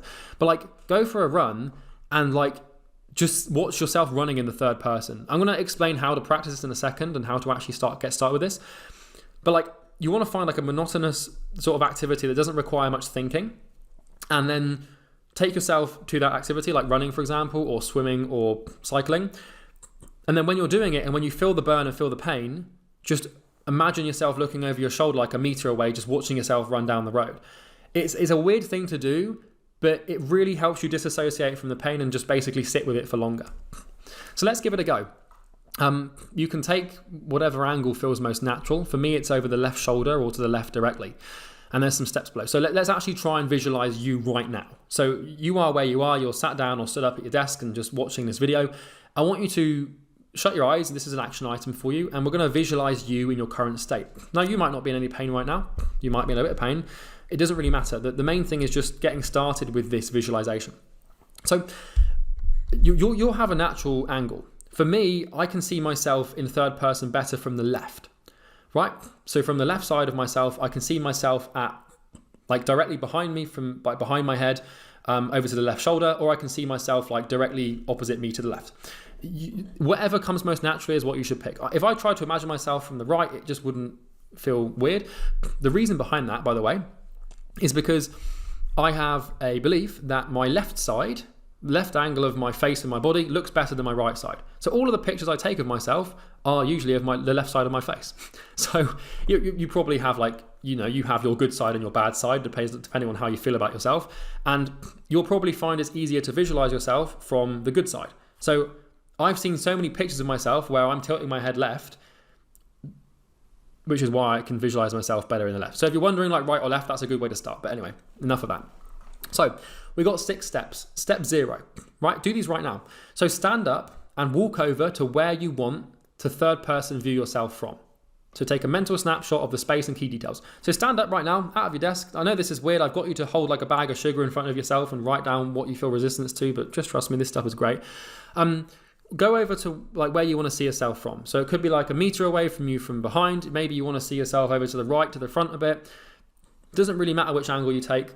Okay. I find that the third person over the shoulder is the best because I used to play a lot of third person video games and it's what is usually most intuitive. So go and stand over there. Go and stand where you want to see yourself from and just look at the environment, right? Now, we're not going to imagine yourself in the environment, although you could stand there and technically imagine yourself in the environment if you wanted to, but just look at it. And I want you to get a mental snapshot, just sort of like blink your eyes as if you're taking a picture of it, right? Sounds weird. Notice the key details. So any colors, anything that's out of place, anything that's weird. Then I want you to come back to your desk and sit down. And I want you to shut your eyes and I want you to put your hands over your eyes so it's dark, right? We want to sort of see pitch black basically. So you can turn the lights off or whatever, but you want to be in this sort of pitch black environment. So, put a t-shirt over your face or just like hands over the eyes. So it's really dark. You shouldn't see anything at all. No light coming into the eyes. This is the key. Eventually you'll be able to do this with your eyes open, but for now, just pitch black. Now, imagine yourself sitting or standing in the position that you were just in. So take yourself out of this is going to take some practice and it feels weird, but I promise, even if you get a grainy image, it's really good. Imagine yourself sitting or standing a meter or so away from your body in the position you were just in. Now, with your eyes closed, I want you to visualize a micro detail relevant to your environment. So it could be the color of your t-shirt, it could be a watch, it could be your hands over your eyes, it could be the color of your fingernails, it could be a watch, it could be the water bottle, anything, right? The name on the water bottle or the weird bag of sugar you've got from doing that strange exercise. Just notice one specific detail in that environment. Now, from that detail, paint the picture of the macro.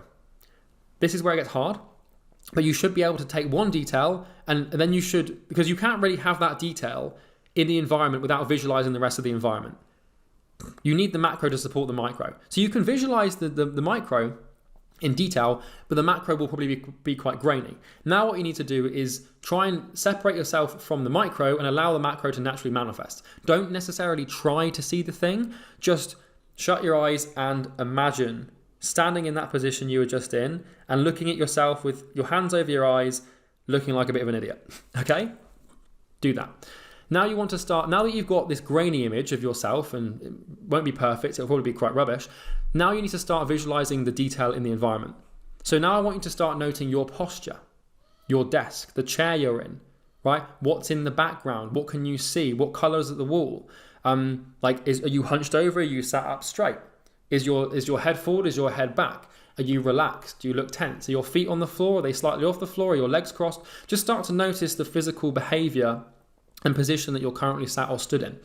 And now that you have a solid image, take a physical action. So now, for example, just shrug your shoulders, right? Like actually shrug your shoulders physically, okay? And from that third person's perspective, observe the shoulder shrug. So I'm gonna just shut my eyes and put my hands over my eyes and shrug my shoulders. And in my image, in my mind, the shoulders are also being shrugged. And then maybe you want to lean to the left, right? And then observe in the third person, your body leaning to the left and then lean to the right. And you can start to play around with this. And you may struggle to achieve this and get clarity to begin with. And it may feel like you're looking at yourself through one of those Nokia brick phone cameras that only has like 144p quality to begin with. But this is enough to separate yourself. You need to work on this skill. Eventually, you will be able to do this with open eyes, in the thick of some serious pain, resistance, or negative emotion. And you want to try giving it a go, like we did with the exercise earlier. Go for like a run, hold a plank, get into a squat position, and like third person yourself out and watch. If you're screwing up your face in the pain, watch that. It sounds weird, and it is weird. This is not a conventional thing to do. But the general's perspective is an incredible skill to have, because being able to third person yourself allows you to separate yourself from yourself. And it's kind of like if you look at an athlete on the TV running and they're in pain, you can see they're in pain, but you don't feel it, which means that it doesn't affect you, which means the athlete is just sitting in it. It sounds strange, but just give it a go. It's a great skill to have, and I use it a lot. And so next time your body starts throwing fists, take yourself to the general's perspective, and from that view, order the body to do more and calm down. So if you're like, I need to make cold calls, I'm panicking, take yourself out of the third person and then start to watch your hands dial the phone, watch your hand pick the phone up, and then watch as your mouth speaks the words. You're not really doing it, you're just allowing yourself to do it and watching yourself do it. It's a great skill to have, and it works really well. That's everything for this video. That is trial by fire. The main thing to do right now is action. As much action as humanly possible. Go and do the work. Find the thing that you need to do, that you're feeling resistance to, that even by me suggesting you should do it makes you feel sick to the stomach. Go and do it. Do it now. Don't put it off. Don't listen to anything in your mind telling you should do it later. I don't care what doubts you have. I don't care how you feel. Your emotional, like I said before, your emotional situation and state is not of the universe's concern. It doesn't matter how you feel. What matters is that you do it. So cold calls, cold emails, whatever you can conjure up to be the most painful to getting you what you want right now is what you should go and do right now. And when you do 5 of them or 10 of them or 20 of them, if you still feel pain, do 100 and just keep doing it. Make it a habit every day. Every time you feel resistance in any form, go and do the work. Do the thing that you know you need to do to get the result you want. So once again, this is all the resistance. You're going to have to watch this video multiple times, by the way. Anytime any of these ones crops up, anytime you feel comfortable, anytime you feel like you need to learn something before you do it, any of these things, go and do like cold calls or cold emails. Or anytime you're doing anything, just start taking action. And I promise it's the best and most effective way of doing it. And this is like just the big key. So that is trial by fire. Do the work, face the pain, love the resistance, and you will get what you want. And just remember, train yourself to meet resistance with the work.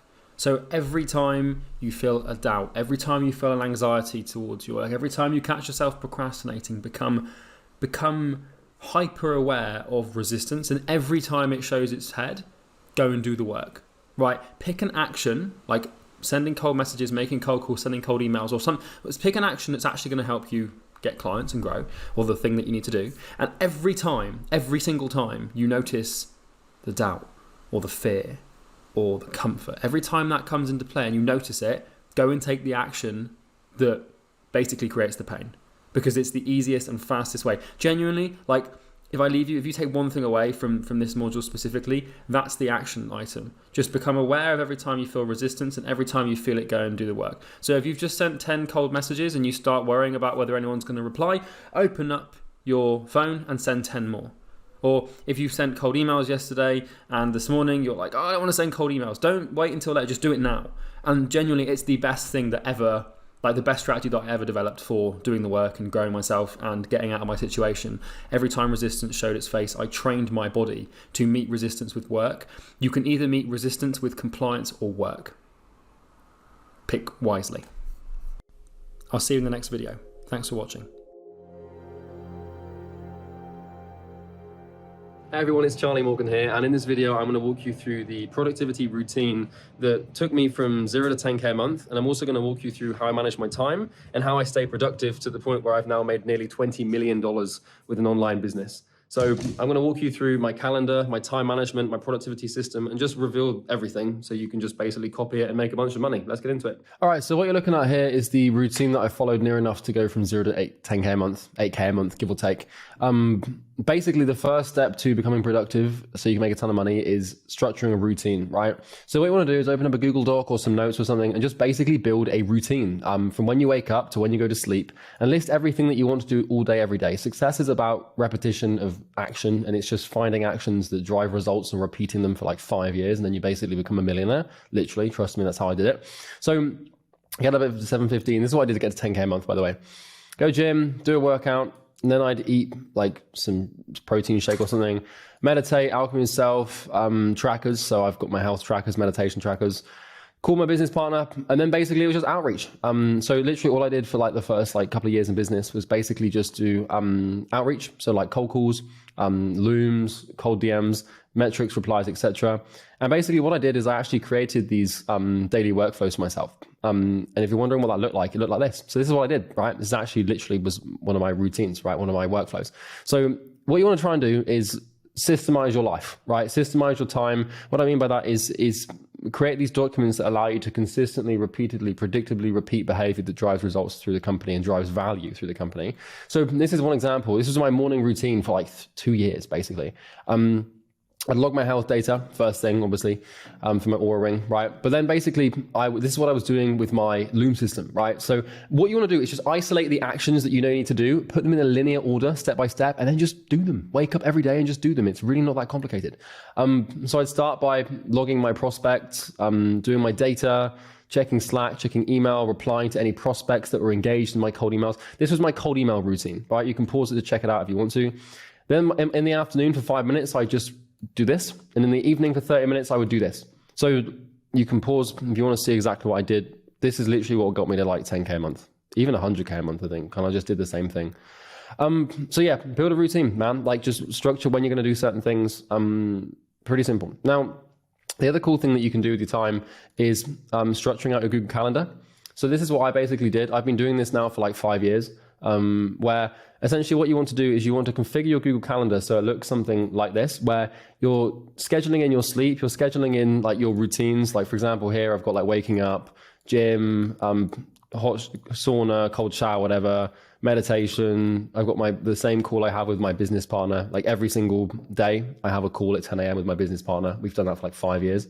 I eat at 1 o'clock. I eat dinner at like 17:30. I plan tomorrow today at 20:00. So you can see like I've got all my meetings scheduled in here. Like it's just consistent. If I go to the next week, you can see it repeats and it repeats and it repeats. Like I just do the same thing. Oh, bless Carrie, it's her birthday on this day. I just do the same thing like every day, right? And so essentially what this allows me to do is have consistency through my behavior. And so you can sort of see what this is like. But this is just cool because now all of the white space I have here, this is for like my to-do list. So this is where like I can make YouTube videos, or I can make program content, or I can hire people, or make decisions, or build things for the company, right? So that's how I structure my routine. Well, this was at least my routine that got me to 10K a month. This was one of the workflows that I just found in my Google Drive for my cold email system that got me to like 10K a month. And then this is my calendar. I've had my calendar structured like this forever. So what you can do in Google Calendar is once you create an event, you want to set it to recur. So if you just come to this setting here, you can set it to recur like every day or every weekday. So you'll notice, for example, like it's just the same like every single week, no matter what, right? It just recurs. And that's basically because you can set Google Calendar up to recur. So pretty simple. So the next thing I want to show you is pretty cool. This is something I built a few years ago. A lot of my clients have used this to grow their businesses. This is the Imperium Daily Planner. This is basically what I use to manage my time. I have one of these that I use every single day. Proof in point, I actually have them printed out here. You'll be able to find this linked into the description of this video if you want. It won't be behind a paywall or some asking for your email thing. So don't worry, you can just have it for free. But essentially what this is it's a planner, and every day you want to basically do what I did here, which is plan tomorrow today. So 8 p.m. every day. I start work at 10 a.m. I finish work at 8 p.m. Usually goes longer than that, to be honest, but I just try and behave myself and not work too much. But every day I sit down and I plan tomorrow today. So I sit down at the end of each day with my daily planner that I've already filled out from yesterday, and I tick off the to-do list items that I've done. I asked myself how I could improve. I list any distractions that I had, and I also list down how many calls we booked and how many calls we conducted as a business. So really what this tracker does is it focuses you, because at the end of every day, you're going to come in here, you're going to put the date for tomorrow, and then you're going to list out in half-an-hour increments exactly what you're going to do tomorrow. So for example, if you have something big on your to-do list in your productivity inventory here, like for example, make a YouTube video, right? Well then that action itself, that big action, has lots of micro actions that, if completed, make up the whole. So for example, I could make, on my to-do list, make a YouTube video about my productivity routine. And I could spend the first half an hour of my day finding all of my old trackers and configuring my calendar to show you what it looks like, right? And that's just one action instead of the macro action. So every day, come in here, end of the day, fill out what you're going to do exactly tomorrow in order. And then the next day, you come and you audit your day. And what this does is it makes you aware of your behavior. And I've been doing this every day for 5 years, or well, not 5 years, like 3 years now. Conveniently is maybe tens of millions of dollars, right? Literally. So end of every day, you log in how many hours you've done on the day. You also log in your focus and your output. So these will be represented as percentages. So for example, if you feel like you performed it maybe half of what you could have done, you'd put 50%. And if you feel like your focus was maybe like a third of what it could have been, which it probably almost always is, you put 30%. To find your rating for your day, what you do is you add these two together and divide it by the number of the whole. To define the mean average of the rating of your day, you add the focus and the output, you divide it by 2, and that gives you a rating. What you can then do is build a spreadsheet that tracks the ratings and tracks the focuses and the outputs and the hours, so you can actually track how well you're working. It's pretty cool. I've been doing it for a long time, and it's made me a ton of money. So yeah, you can come in here and you put it in. Basically, you can, maybe you want to restructure it if you want to. If you want to make a copy, you just go file and make a copy. But I just print it off. And then at the end of each day, you tick off your to-do list. You also walk about how you'd improve. So if like you ate a bunch of bad food, or you went on your phone or something, whatever. And then call booked and call conducted is, like, this is the main thing for any business, at least in this online space. If you're selling something high ticket, it's how many sales calls did I book today and how many sales calls did I conduct today? These are the only two questions you have to ask yourself to actually get anywhere close to your goal. So every day I literally log how many calls we booked and conducted. I don't do this so much anymore because we book like 1,000 calls a month and we have like 9 reps. So it's just kind of chaotic to track it. And I know that it's fine because we've got other people looking after it. Distractions as well. I would just tally how many major distractions I had like this. And you kind of want to get to the point where you don't have many distractions. Pretty simple. Last thing is the warm up. This is a thing. It's a beast. I have to give credit to Sam Evans for this because Sam Evans actually created the warm up. It's not my brainchild, unfortunately. So thank you, Sam, for the warm up. I've been using this for like 4 or 5 years. Once again, I use this every day. You can see here, actually, in my bookmarks, I've got my 24 warm up and my routine here. So I still use these things, right? I still got my calendar here as well. But essentially what this is basically a productivity machine. It's a calendar, and you can see your year in one place. In fact, if I just zoom out here, it's probably easier. So you can see your year in one place. You can see your quarters in one place. And you can also see each month and each day in one place. It is brilliant. Like this thing is fantastic. So what you do is you create a key with different colors like this. And it allows you to track your, projects and tasks and stuff like that. So obviously today is like the 8th of March. Let's just say that like next week I wanted to work on, I don't know, like build funnel for book. I don't know. I have no intentions of writing a book, but let's just say build funnel for new product, right? And let's say, okay, this is going to take about a week. So what you do is you come in here and you basically drag, a week. So you know that this week you're working on that funnel. And let's then say in the future that you wanted to like, I don't know, build new billing system, right? And you want to account for new volume, blah, blah, blah. So you build new billing systems, but you're not going to do that until August. Well, you come in here and you do this. Or let's say that, you had like a mastermind coming up, right? But that's not coming up until October. What this thing does is it basically just, God thanks Sam Ovens for this. It basically allows you to see all the big things you're doing in the year in one place. You can just visualize it. So I have this calendar here to sort of keep an eye on my routine. I have my, my morning workflows, evening workflows, daily workflows, and I have my routines to keep an eye on the day. But the wall map is the big hub for everything. So what it also allows you to do, once again, this will be in the description. I'm not going to try and put this behind an email paywall or something. I'm not that desperate for money, don't worry. But you can put in what you want to do in the quarter as well. So mine could be like, make 10 YouTube videos, hire 3 more sales reps, like increase price. Like you put in what you're going to do in the quarter and then you can track it against the month. What you can then do, I actually need to this is a live Google Doc for clients as well. So I just need to delete all this. What you can then do is you can come into the month and you can put in exactly what you need to do each day with your objectives for the month as well. Like this thing is brilliant. Like honestly, it's a genius invention. So if I came to the 8th of March and today I had to do make productivity YouTube video, right? Remake intro video for program. These are just some things that I've done today, right? I could also put in here, like, I don't know, you could put in anything like buy steaks, whatever you need to do, right? So basically the point of this thing is every day you've got your productivity inventory, you know what you're working on through the half an hour intervals as well. You come in here, at the end of each day, you basically just cross off what you've done and anything you haven't done, you move forward. So, say for example, here I've got to do find invoices for SaaS for accountant, right? Or like just find invoices for a software for an accountant. But let's say that I haven't done it, so I just bring it forward to the next day.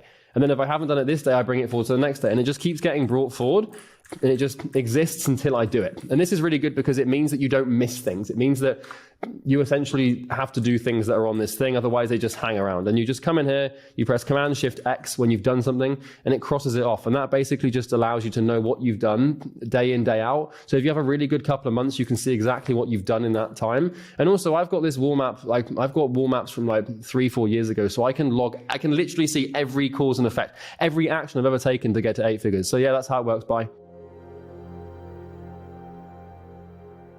Hey everyone, it's Charlie Morgan here, and in today's video I'm going to teach you how to actually focus, how to sit down and work for 10 to 12 to 14 hours on end every single day without getting burned out or confused or lost or distracted or otherwise sidetracked.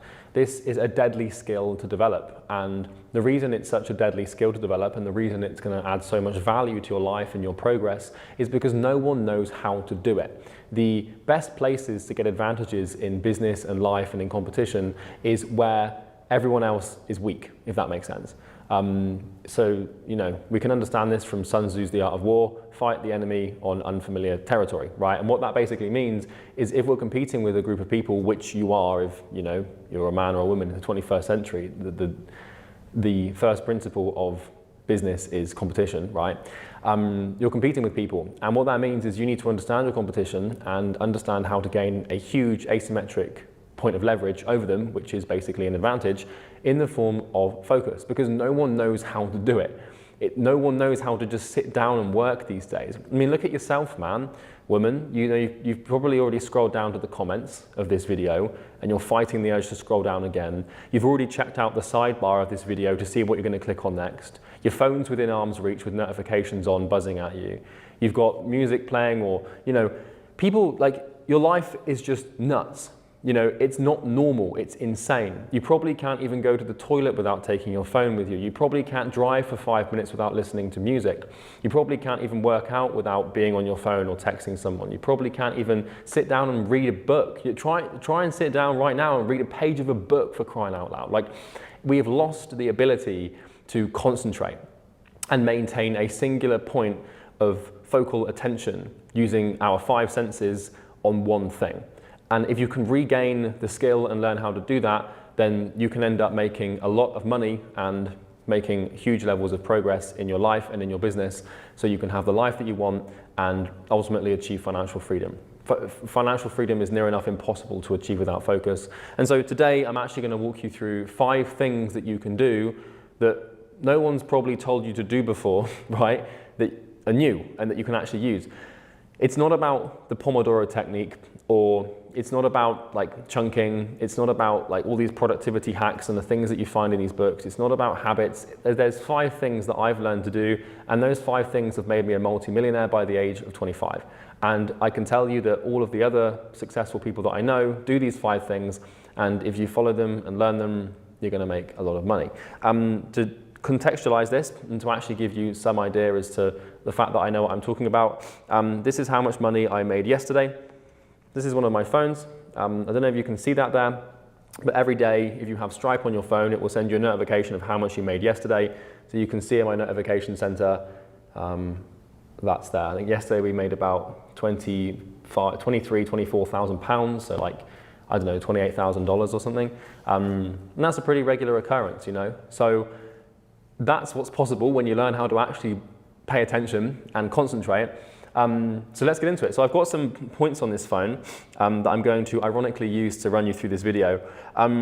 But if you learn to do this, you will just completely destroy everyone. So let's actually start by understanding what focus actually is. Like, what are we dealing with here, right? I'm just going to bring this whiteboard here, and I'll bring this, there we go, okay.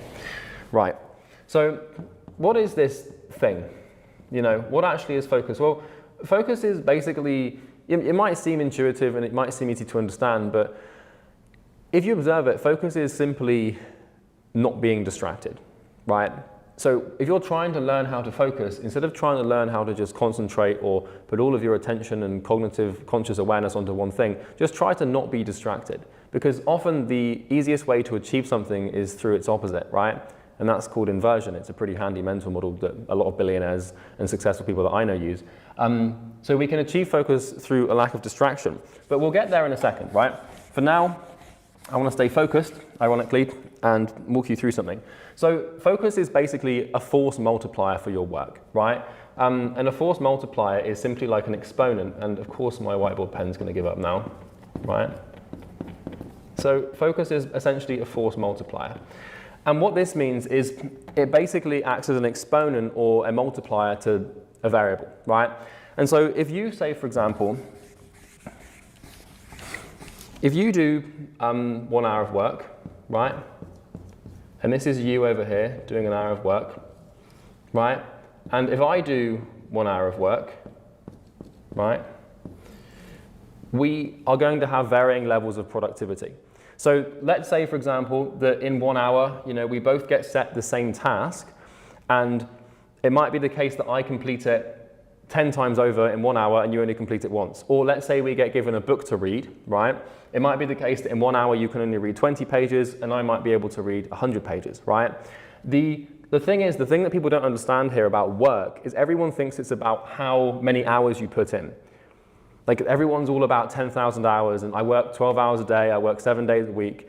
You know, it doesn't really matter, because what we can observe here is different results. This person, if I give you the example of person 1 here, if this is person 1 and person 2, if you're both given a book to read, right, and this person reads 20 pages in 1 hour, and this person reads 40 pages in 1 hour, well, this person's done 2 times as much work, right?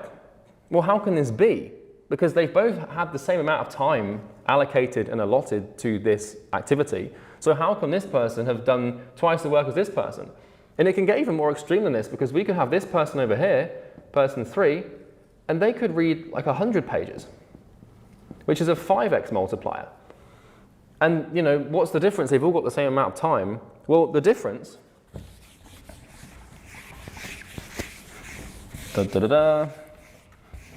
This whiteboard, I'm going to have to buy a new one because this is an absolute nightmare to use, I'm afraid.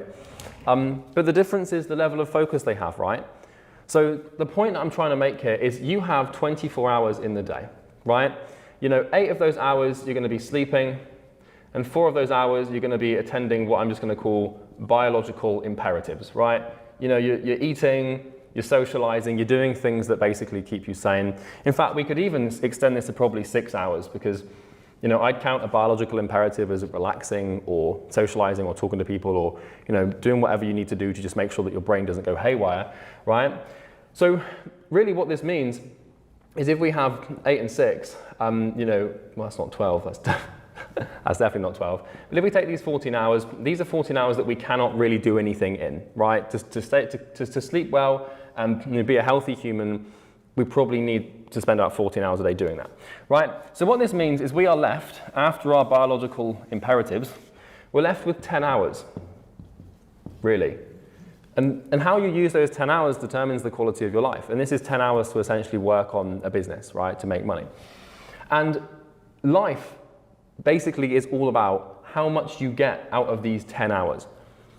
And if you want to learn how to get the most out of the small amount of time that you've been given on this planet, well, you need to learn how to focus, right? It's so important because we all have the same amount of time in the day, right? We all have the same clock. We all get 24 hours. We all probably get about 10 hours to do what we really want to do with working and stuff like that. So how is it that some people are dead broke and can't even read a page of a book without, getting distracted and having to go to a dirty website? But there's some people who are like billionaires and can read a whole book in one sitting without even thinking or blinking, right? Well, it's all about focus. So the point I'm trying to make here is focus is a force multiplier. So if we think about this like a graph, right? So here we have unit of productivity, like this. Here we have focus, and here we have hour. So let's just say, let's just put this as time, right? So we have a unit of focus, we have a unit of time, and we have a unit of production, or a unit of productivity, which is you actually getting stuff done. So let's say we've got this person here, person 1, person 2, and person 3. 3, 2, 1, right? And we want to measure how productive they're actually being, like how many units of productivity they're producing, right? So let's say we're all giving them the same amount of time. They all get, let's just say, to keep it simple, they all get, 10 units of time, right? This is the 10 hours, essentially, right? But the thing is they need to learn to focus. So if person number 1 only has 2 units of focus, and person number 2 only has 4 units of focus, but person number 3 has 9 units of focus, right? Well, what's going to happen? Because most people, when they're thinking about success and work and building a business, they just think about how much time they've got to do it.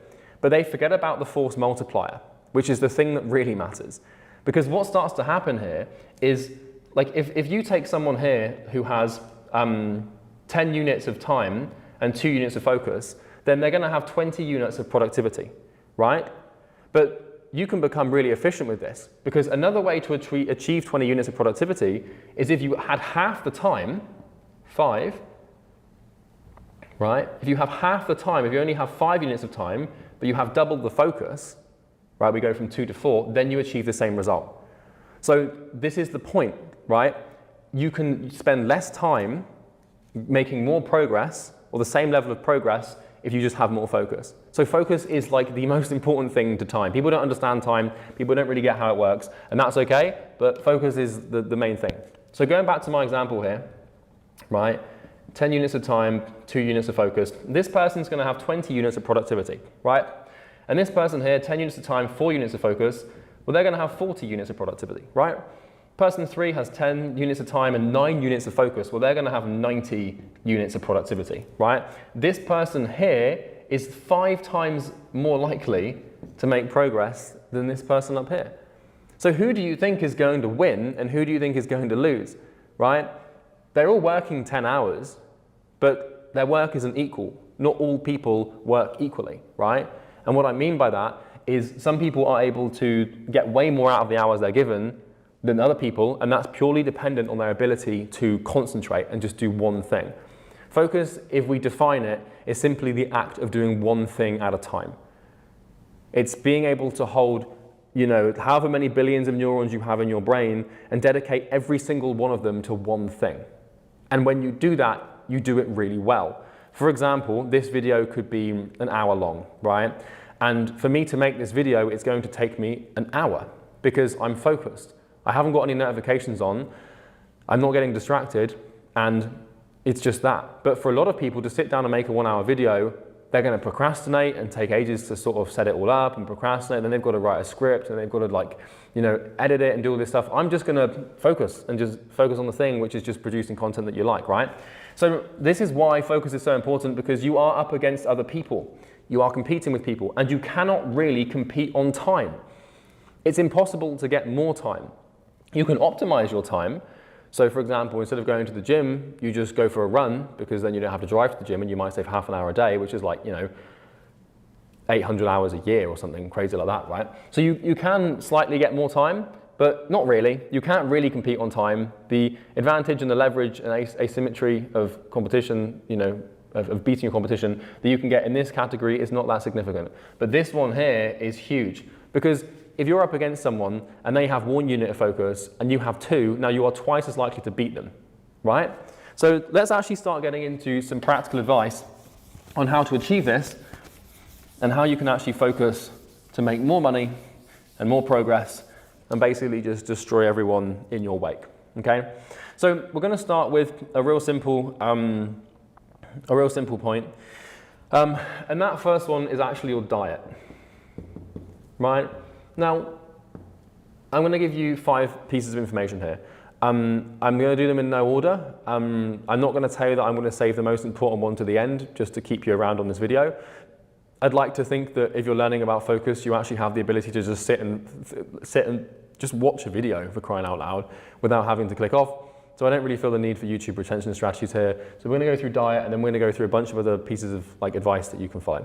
So diet's a simple one, right? And it really all revolves around carbs, carbohydrates.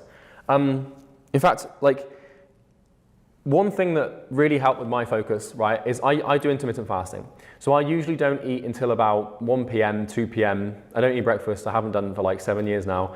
And what I would find a couple of years ago is what was happening is I'd get to lunchtime, I'd eat lunch, and then the afternoon would sort of be a write-off. And my unit of focus could go from like an 8 in the morning, and it would be cut down to like a 2 or a 3 in the afternoon. After lunch, it would just completely go to the bottom, basically. And so this was basically happening was because I was ingesting a ton of carbs at lunchtime, right? So what you want to try to avoid doing is ingesting any form of carbohydrate or sugar during your working day. So in those 10 hours that you are working, you want to avoid carbohydrates, right? The reason you want to do this is because they take so much energy for your body to digest. And so the way it works is like, if this is your desk, well, let's just do this. If this is your desk here, right, I don't know if you can see this, I'll draw it a bit bigger. This is your desk, right? Your laptop's at your desk, and you're sat at your desk here, you know, like working, you know, in your chair or whatever, right? This laptop, you know, for you to focus and work on this laptop is going to require energy, right? Focus requires a lot of energy. But if you've just eaten a huge meal and you've just tried to digest a bunch of carbohydrates and a bunch of sugar and stuff, like what's going to happen is all of the energy that should be going into your work and into your focused work is going to be going to your gut to deal with the actual meal you've just eaten, right? So one of the biggest and simplest hacks that I've found to improving focus throughout the workday is just do not eat carbohydrates at lunch. Don't do it. Don't eat bread at lunch, don't eat pasta at lunch, don't eat rice at lunch, don't eat sweet potato, any sugar, any fruit, any milk, anything, really. Just don't eat anything. Don't eat anything sweet. No sweetener, none of that. If you want to actually see what I had for lunch today, I took a picture of it earlier in anticipation of making this video. Or maybe it's not on my iCloud. Unfortunately, it's not there. But literally, like, all I ate today was just, I'll see if I can put a picture on the screen if I remember. But all I ate for lunch today was just a ribeye steak and 3 eggs. And then I had some hot sauce as well, right? Now that might sound kind of insane, and it might sound like I've got some sort of learning difficulties because that's a weird meal to eat, right? But the point is I'm not digesting any carbs. I'm not eating anything that's going to spike my insulin, spike my energy levels, and then sacrifice like my internal ability to, you know, catalyze this energy. It's kind of insane, because if you eat carbs and if you eat like fat, like loads of sugar and carbs and stuff like that, fat and protein's fine. But if you eat tons of carbs, like what basically happens, at least to me, is like my body spends more energy burning the carbs than it gains from the carbs. And the energy that it gets, it spits out in like 6 hours time. By that point, I'm trying to relax, right? So I don't eat any carbohydrates until my second meal of the day. And so if you're wondering what my diet and schedule looks like, and I know this sounds so simple and so rudimentary, like, oh, I thought he was going to give me some crazy woo-wah technique, like he's just telling me to not eat carbs, what an idiot. But I promise, just try it. You know, I get up at like 7, and then I eat my first meal at like 1 p.m, which is literally just like typically, usually like 1,200 calories. But this is literally just 350 grams of ribeye, and usually 3 to 4 eggs, right? And then I continue my work until about not 7 p.m, until about 8 p.m. And then at 8 p.m, I eat my second meal, where I'll usually eat like, you know, typically 1,800 calories. And I basically have exactly what I had here, but I have a load of sweet potato fries as well, like just sweet potato in an air fryer, right? And so I'm eating a ton of carbs, like typically 600 to 700 to 800 grams of sweet potato in the evening, but I'm doing it after I finish work. So the digestion of that does not interfere with my work. You kind of have to think of it like this. During your work day, you can either work or you can digest, right? That's kind of how I see it. And this is the first of 5 things that I have used to obtain incredible, insane levels of focus. Like, focus on a level that you probably can't even comprehend yet. You know, like imagine being able to sit down and, where's an example of this? Can I give you, yeah, so look, I'll take you over here, look, right? So right now, I'm reading this book here, right? Let me show you. Let's just come back through here. So, where am I? Here I am, okay. So right now, I'm reading this book, right, about Caesar, right, Julius Caesar, who took over the sort of revolutionized Rome. And I have read nearly half the book, and I've done this all in a couple of sittings, right?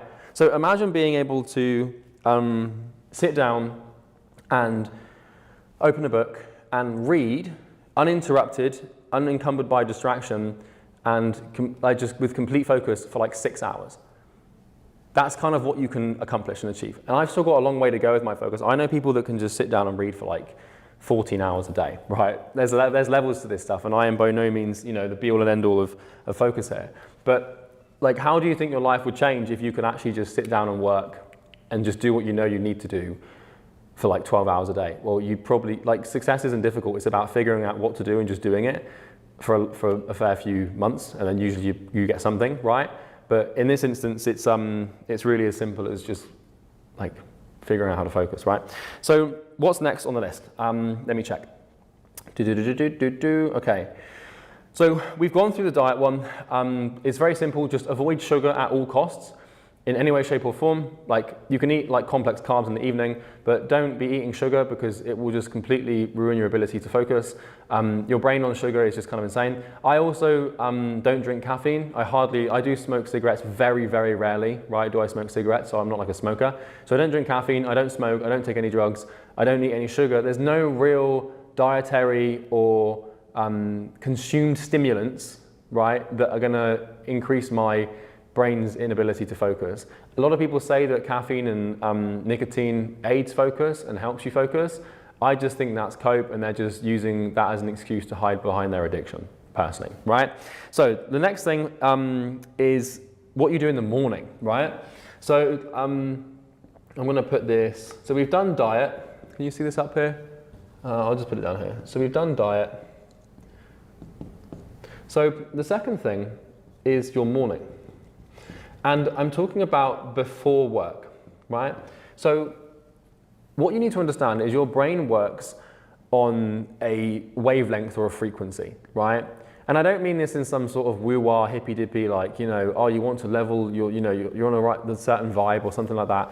What I'm referring to is your brain basically has like a wavelength. And depending on the wavelength that it's sitting in will depend on like how your thoughts manifest, how your behavior manifests. For example, if you're sitting, meditating and focusing on one thing for like 20 minutes, your brain will be in a certain wavelength. But if you're playing a video game that's, you know, really intense and you're listening to really loud music and you're stimulated, it will have a different level of wavelength.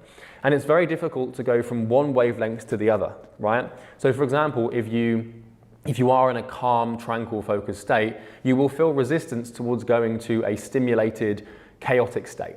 Same thing, if you're in a stimulated, chaotic state, you will feel resistance to enter a calm, tranquil state. It's very difficult if this is, you know, if this wavelength here, right, represents focus, and if this represents focus, right, down here, and this represents chaos, right, which is basically just you clicking through YouTube and listening to music, and then you're talking to someone, and you've got another notification here and an email here, and now you're working on this and this, but you've got this open, and it's just chaos, right? All these distractions.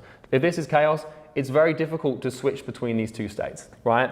So to go from a nice, steady, calm, focused wavelength to a chaotic one is difficult. You won't want to do that. And the same thing here, your brain needs to have a lot of time before it can reach a different sort of level of wavelength, right? So the point I'm making here is the thing that you do, or what you do before your work has a huge impact on how you approach your work, right?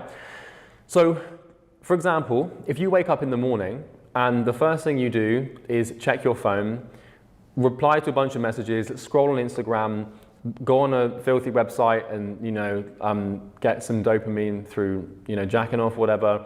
And then if you're brushing your teeth and listening to music, then you go and eat a load of sugary cereal or jam or toast or gluten or whatever, carbs, right? And then on top of that, like you're also on the phone to someone, and then you drive to the gym, but you're listening to really loud music. And then like what's happening is you're stimulating your brain, and you're essentially introducing lots and lots of novel stimuli, which is basically, the word novel denotes new, right? So when you're in an environment like this, and you know, what's going to happen is lots of stimuli is going to fly at you, right? So this stimuli can either be environmental or personal. So an environmental stimuli, for example, could be if I was making this video right now and a bird flew into the window. I would look, you would look.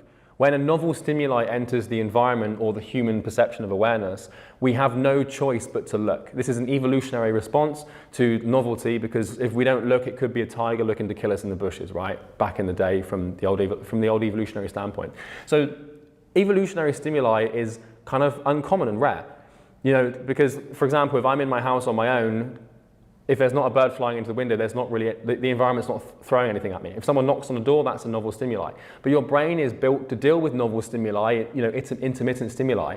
But if you wake up in the morning and you're stimulating your brain and you're stimulating your dopaminergic system and your serotonin systems and your nervous systems in so many different ways, it puts you into that chaotic wavelength, right? We want to be, you know, a nice steady wavelength, but if you wake up and you check your phone and you go on Snapchat and you go on stories and you check your emails and you reply to someone here and you're listening to music here, and then you're also masturbating here, and then you're also eating sugar here, and then you're talking to someone else here, you know, you can probably think of all these behaviors that you do in the morning, right? You're putting your brain into a state that is not conducive to focus. And so if you do this for the first 45 minutes of the day, or even the first 10 minutes of the day before you get into work, it is so difficult to achieve and accomplish the wavelength of that your brain needs to properly focus, because you're so stimulated. It's kind of like, you know, if we look at it like this on a graph. So we've got, well, how would we want to draw this? So here you've got focus, right? And then here we've got stimulation. Let's just put calmness. So this is the opposite of stimulation, right? So the more calm we are, the better our focus will be, and the less calm we are, the less we'll be. And it will go like this, right? And so this is going to be like if you're waking up and stimulating your brain, and it's just chaos. Like, how can you expect your brain to go from 10 different personally novel stimuli that are very stimulating and rewarding instantly to sitting down and single-minded focus on one thing. Focus is the art of just putting all your attention and concentration and neurons into one activity. So if you're going to ask your brain to do that, it helps if that's the first thing in the morning. Because if you wake up in the morning and the first thing you ask your brain to do is try and focus on 10 different things at once, when you come to try and just focus on one, your brain's not in the right place to do that. It's not in the right state, right? It's not warmed up, so to speak. It's warmed down, if anything, right? It would be like trying to exercise when you literally the first thing when you get out of bed. Your body's not ready, right? So this is a really important thing to note. If you combine this with the diet, it's really good. So let me give you an example of what I do in the morning, right? And this is basically my routine at the moment, and this allows me to focus pretty well. So let me just get some water. So I wake up at typically anywhere between 7 and 9 a.m. I haven't had an alarm for quite a while now, but I'll wake up. And what I do is I go and run 5 kilometers, either on the beach or just up and down the street. And then I get in the sea, and then I do a brief calisthenics workout, right? And then I get back in the sea, and then I meditate. And I get back in the sea after the workout. So I run, I work out, and then I get in the sea because I'm all sweaty and I don't want to be all sweaty. Get in the sea, quickly swim, get out the sea, and then I sit on the beach. You probably won't be able to see it from here, but I sit on the beach in the sun in a chair for 20 minutes and I meditate, and we'll talk about that in a second. And then after I've meditated, I get back in the sea because usually I'm all hot and sweaty again from the sun.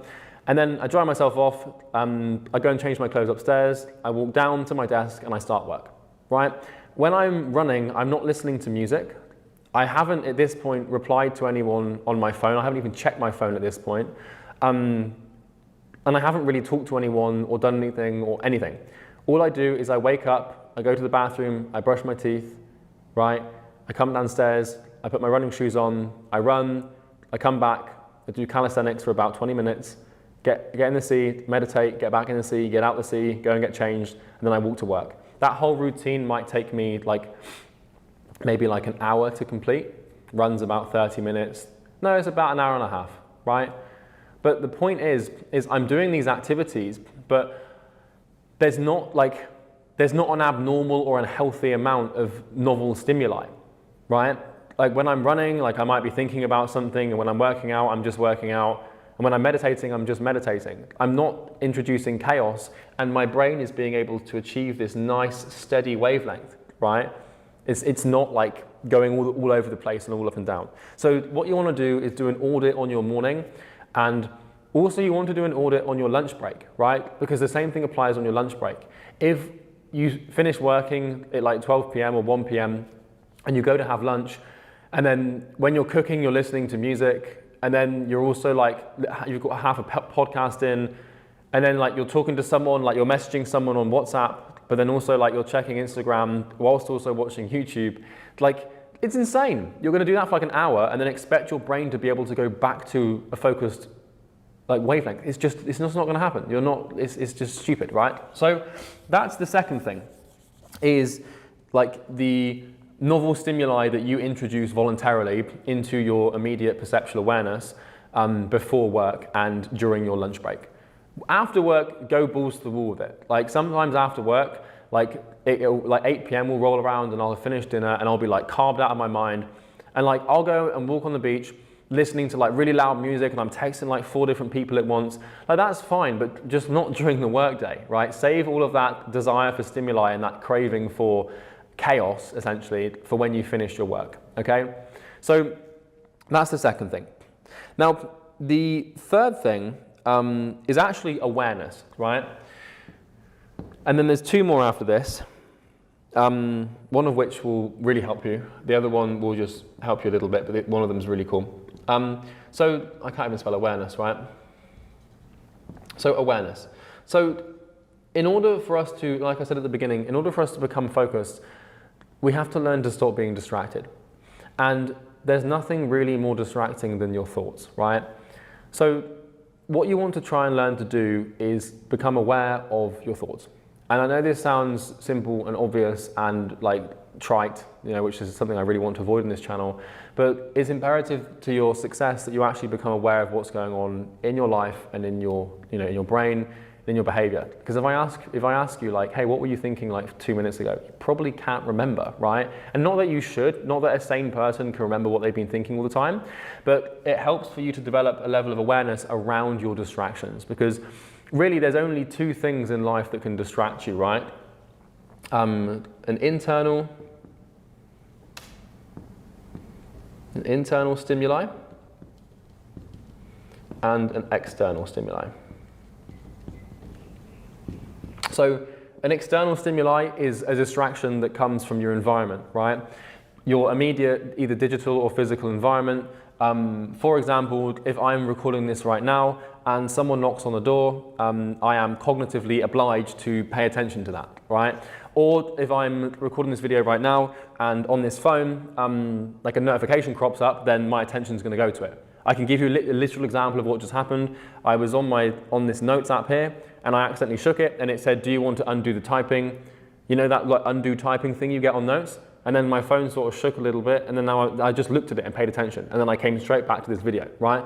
So that's an example of a distraction, right? That is an external stimuli, something that your environment has produced that has taken your attention and awareness, or, well, really it's just your attention, away from the one thing that you're doing.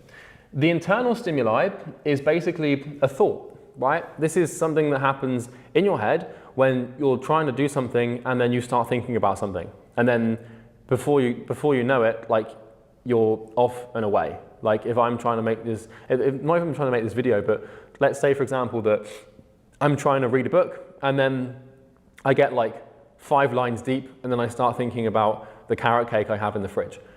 And then I'm like, oh, I really want that carrot cake. Oh, I actually wonder if there's actually any carrot in that cake. Like, also, why are carrots orange? I thought they used to be purple. Like, and then you just start thinking, and then you're not even doing the thing you wanted to do anymore. And most people are very, very bad at managing their internal stimuli because they're simply not aware of it. And so what I'm going to talk about in a second here is meditation and how to actually meditate for focus. And it's a simple practice that I've been doing for years now that you can do every day to just drill your focus and become aware of it. But you need to become painfully and cognizantly aware of your thoughts. You need to learn to basically like understand them, analyze them, not analyze them too much, but I'm going to give you a simple activity for this in just a second. One thing that I like to do, I don't do it so much anymore because I don't need to, but what I used to have by my desk was a simple notepad and a pen. This resembles a pen, all right, for argument's sake. Simple pen, right? What I used to do is have a notepad and a pen by my desk. And when I was working, what I would do every time I got distracted, I would write down what distracted me. And what I was looking to essentially do is I did this for about 30 days, and over 30 days I put all of the distractions in a sheet and I bucketed my distractions. And what this allowed me to do was become aware of what was distracting me. So I started to write it down, like it could be a Slack message, or it could be an email, or it could be a thought, or it could be a craving for food or something, or this, that, or the other. And what I started to do is I just started to note my distractions. And if you do this enough, and if you become aware enough of your distractions, you'll start to like interfere with their ability to actually like get you off the track and stop you from focusing. So this is just a simple little exercise that you can do. Is basically just like get a notepad, start trying to work on something, and then you will get distracted, right? And when you do, remember to note it down, because what will happen if you do this for long enough is when you're working, what's going to start to happen is a distraction is going to start to form, and you'll notice it and become aware of it before it can fully form, and then you'll be able to sort of bat it away. So this leads me on to another point of awareness, which is meditation, right? Now, another thing that I wanted to add before we move on to meditation here is that the Pomodoro technique is complete BS. And if you believe that the human brain is only capable of focusing for 25 minutes, you are, quite frankly, a silly person, right? Now, I'm not going to call you an idiot for believing information that is widely believed, because that's just the human condition. But, like, if it wasn't, like, I don't understand how people can think that the human mind can only focus for 25 minutes at a time before it needs a break. That's insane. If you think about that for a second, like, that's just stupid. Because, you know, if you think about us, from an evolutionary standpoint and how our focus has been, you know, developed through time, through history, through evolution, like the human brain, we had to sit there, like if let's say you're hunting an animal, right?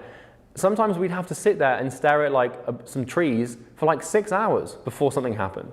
And we'd have to sit there and focus on the trees because if a deer ran past and we missed it, our family wouldn't eat that night. The human brain is capable of focusing for hours and hours and like a whole day sometimes. Like it's entirely possible, right?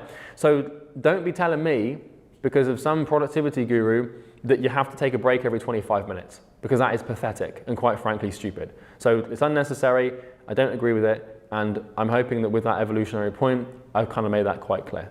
Another example, this video is now 36 minutes long. I haven't taken a 5-minute break. I'm still going. My train of thought is still clear and clean, and I'm not getting distracted. So it's just a load of rubbish. It's for people that are trying to cope because they've spent so much time like obsessively on these short form videos, which we'll get to in a second, that they can't even focus. So meditation is a simple practice.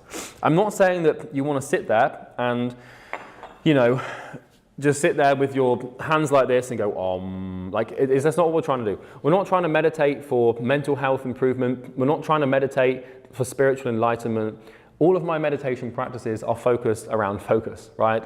I don't really worry about the rest of the stuff because I don't have much of a problem with the rest of the stuff that meditation might bring. I literally just meditate just to improve my focus because what we're trying to do by meditating every day is we are able to train the muscle in our mind, because it is kind of like a muscle in the sense that you can train it. We're trying to train the skill cycle or part of our mind or part of our brain that is dedicated to focus. So what I will do is I will sit down and I will show you this here. It's going to bring you outside. This is exciting, isn't it? Right? Ooh. So I don't know if you see this chair down on the beach. See that there? That's where I meditate, right?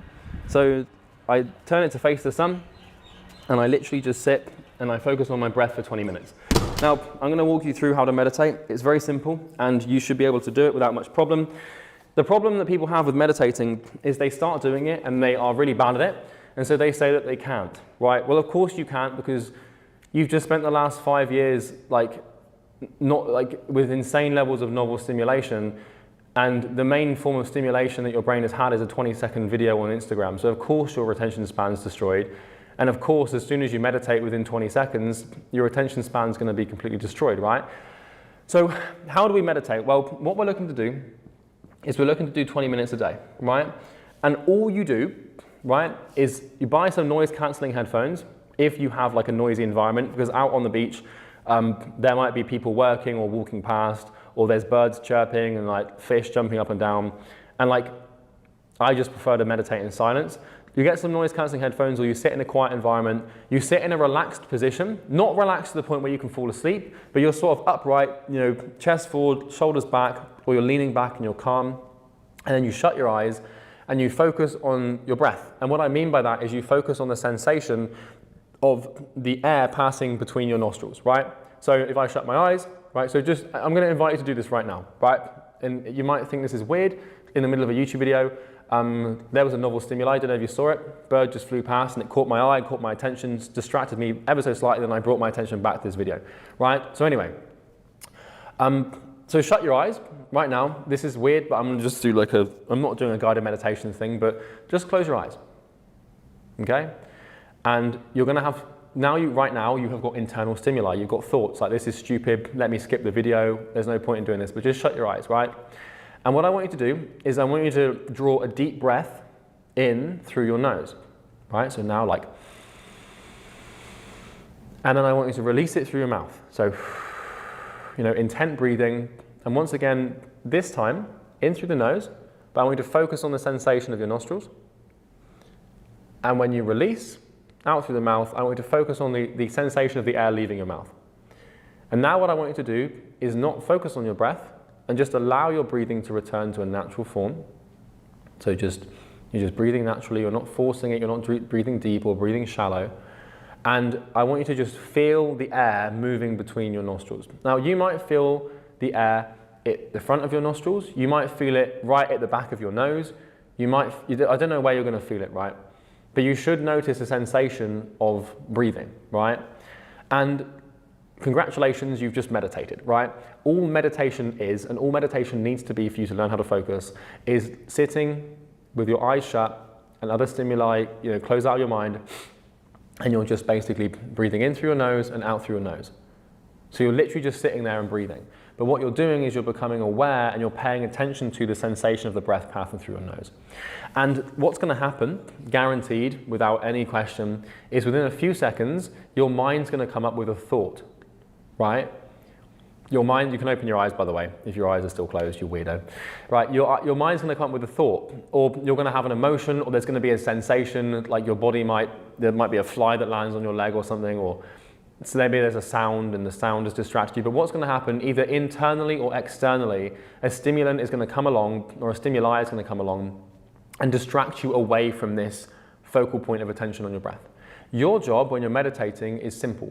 You notice the thought, or you notice the external stimuli, and you acknowledge it. You don't get angry at yourself for having the thought and for distracting yourself.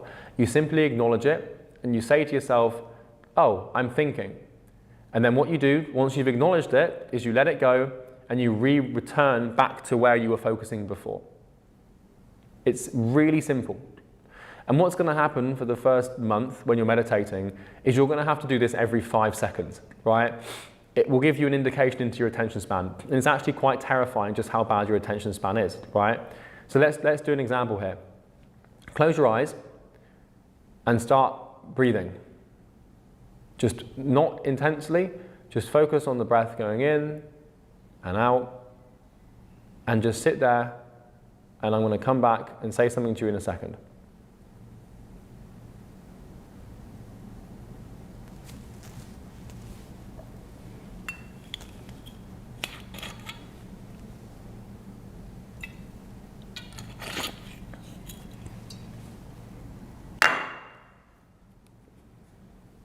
Okay, so you've noticed how you're probably already distracted. Now, maybe you sat through that and you didn't have any problem, but what you probably heard was me slamming my bottle on the floor. That's an external stimuli. That's a distraction, right? And so what's happened is your brain has gone to that external stimuli, and now you're out of meditation, right? So meditation is basically just focusing on the breath, something happens, you have a thought or something, and then essentially you just bring it back to the breath. It's as simple as that, right? And the reason that we're doing this, we do it for 20 minutes a day. We're not listening to music. We're not doing anything else. We're just sitting there. And the reason that we do this is because when you're working, you're going to start to implement this and introduce this. So it might seem stupid, but every single time, right, it's like a loop. So, you have the breath. Let me just draw this. So you have the breath, like this, and all of your attention is on the breath. And then what starts to happen is a thought starts to form, right? And then your attention starts going towards your thought. All we're trying to do is basically, I'm going to draw an eye here to resemble focus, right? All we're trying to do is correct our focus and our attention, and we're recognizing and seeing the thought and feeling it, and we're not judging ourselves or getting angry for feeling it, because this is a big mistake. And then we're bringing it back to the breath. And what we're looking to do with our meditation practice is repeat this loop as much as possible. The more that this happens, the better. Because every single time you correct this loop, you are rewiring your brain to become aware of distractions and cut them off. And what will happen is the more you do this, you will achieve speed, right? And what I mean by that is the rate at which you can focus, and you know what I talked about earlier with units of focus, you can have a 1 unit of focus or a 10 unit of focus, right?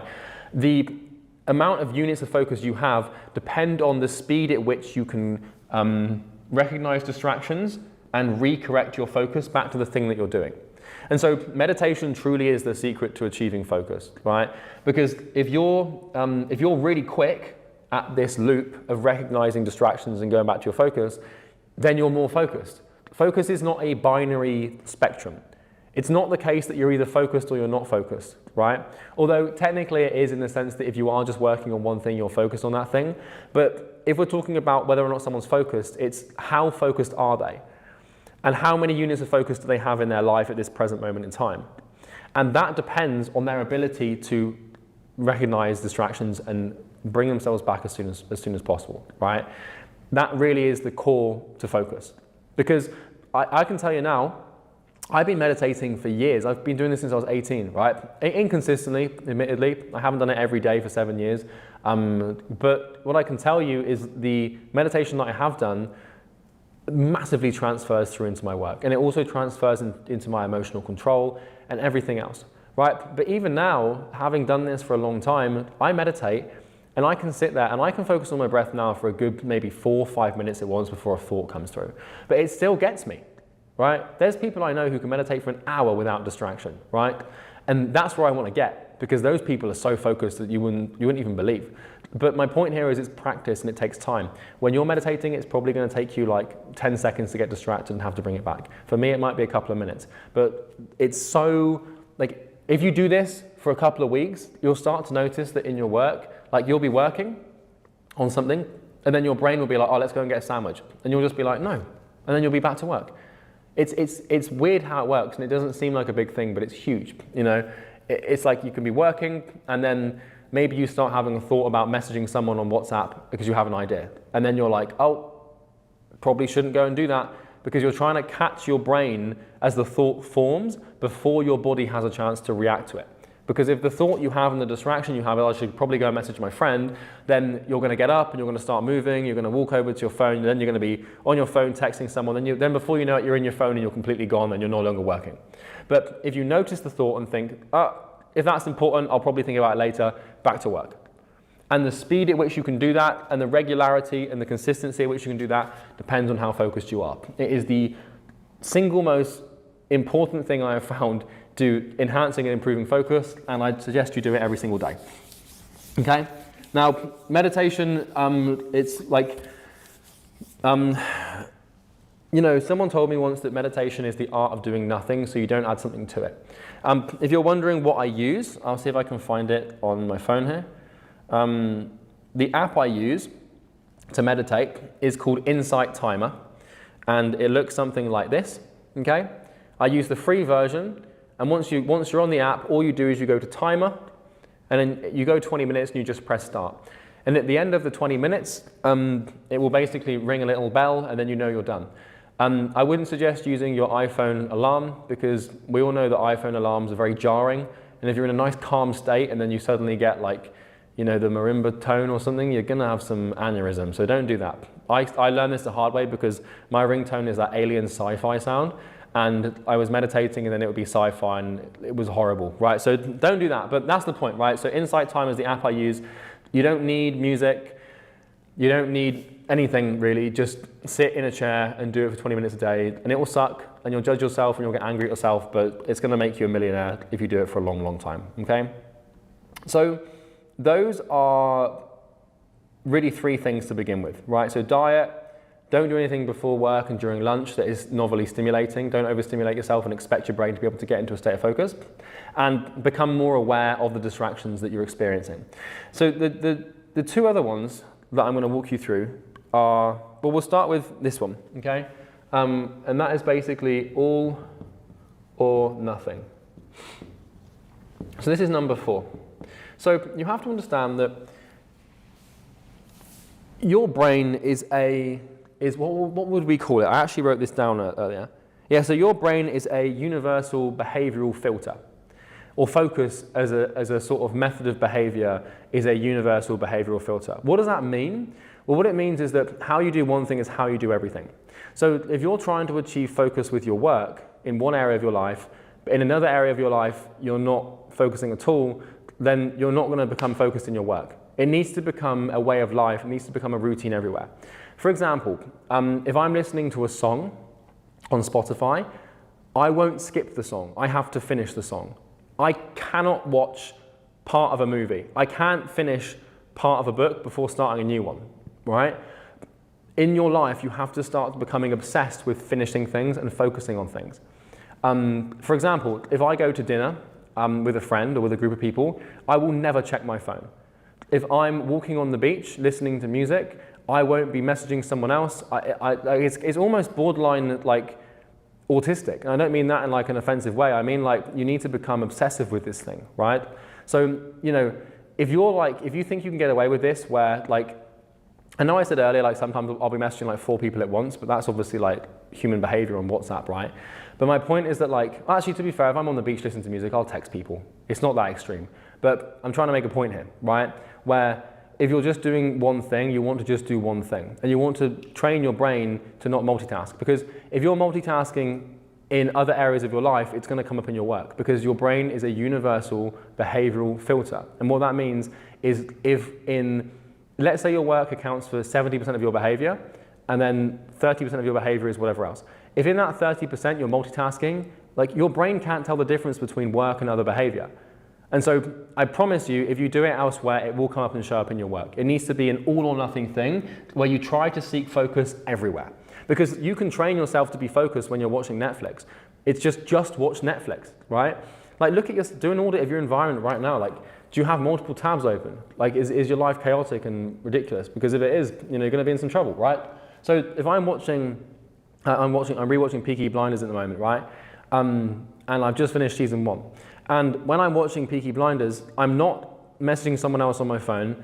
I don't have another tab open. It's literally just me and the screen, right? I'm not doing anything else. I'm not trying to stimulate myself in any other way. And that method of behavior will translate into my work. Because when your brain can't really tell the difference between watching a show and working, right? It can in terms that it will feel work is more painful, but it's going to treat both activities the same way. And so if when you work, you're super focused, but when you watch Netflix, you're not, well, your brain's going to get confused because it can't do both. It has to be one or the other. And this is why right now in your life, everything you do is distracted and chaotic. So you need to change it where everything you do is focused, because that will then transform into your work and make it way easier when you do try and sit down to work and focus, okay? So I don't care if it's playing chess or talking to people or replying to your emails or whatever. Like when I'm working, I only ever have one window open at a time with 1 or 2 tabs max if I'm trying to work on something that requires 2 tabs. If I'm on a meeting, I don't have Slack open. If I'm like, to be fair, if I'm driving or something, I'll listen to music, because that's fine. But for the most part, like if I'm not going to try and drive and use my phone at the same time, right? Or I'm not going to try and be listening to a podcast but texting someone at the same time. Train your brain to single task everywhere, because single tasking is just focus. And if you try and multitask everywhere, your brain's not going to have it. It's going to be super difficult. So that's all or nothing. Now, the 5th thing is really important, right? And that is basically your environment. So what we're looking to try and do here is we're trying to craft and create a physical and digital surrounding that gives assent to and makes focus easy, right? We want our environment to be conducive to the behaviors that we want to perform. And so, for example, if you on your desk right now have your phone, then it's going to be harder for you to focus. So it's a pretty interesting thing to do, because right now you're watching this video, right? But I'd invite you to just look around and look at how many distractions you've laid out in front of yourselves. So first of all, you've got the YouTube comments below.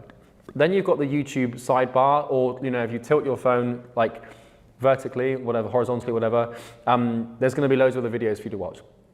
On top of that, you've got your notifications on. You might have your email open. Maybe you've got music playing in the background, but you've definitely got your phone on your desk somewhere. You've probably also got a messaging app open. You've probably also got another YouTube video that you're halfway through and 2 more tabs open on the videos you're going to watch next. Like, dude, it's chaotic. How the hell can you expect to be focused when you put so many distractions in front of yourself? Like, you want to configure your environment and create your space and your surroundings so that nothing can distract you. It's so obvious and simple. Like, one example is I have noise cancelling headphones. So if my business, because I live with my business partner, right? And sometimes he'll like walk around the house and sing, not in like a weird way, like I do it as well. When you just sort of like hum into yourself or sing into yourself, maybe not, maybe I'm just bloody weird. But when you're just walking around, you're sort of, making some noise or talking to yourself or singing. Like, I have noise cancelling headphones on because if my business partner is walking through the house singing, then I might get distracted by that. And so it's just like, that's one thing in my environment that is a stimuli or a novel stimuli that can take me away from the thing I'm trying to do. It's even more important you do this if the distractions in your immediate environment are tied to dopaminergic reward, right? So primary example, I have my phone here right now because I'm making this video, but the bad boy is on airplane mode, Well, actually, it doesn't even matter if it's on airplane mode or not, because I literally have like nothing on there. There's no like, I don't have Facebook on there. I don't have Snapchat. I don't have Instagram. I don't have Twitter. I don't have Reddit. I don't have Gmail on there. Like, I don't have Discord on there. I don't even have any of those things anyway. I don't even have accounts, let alone the app, right?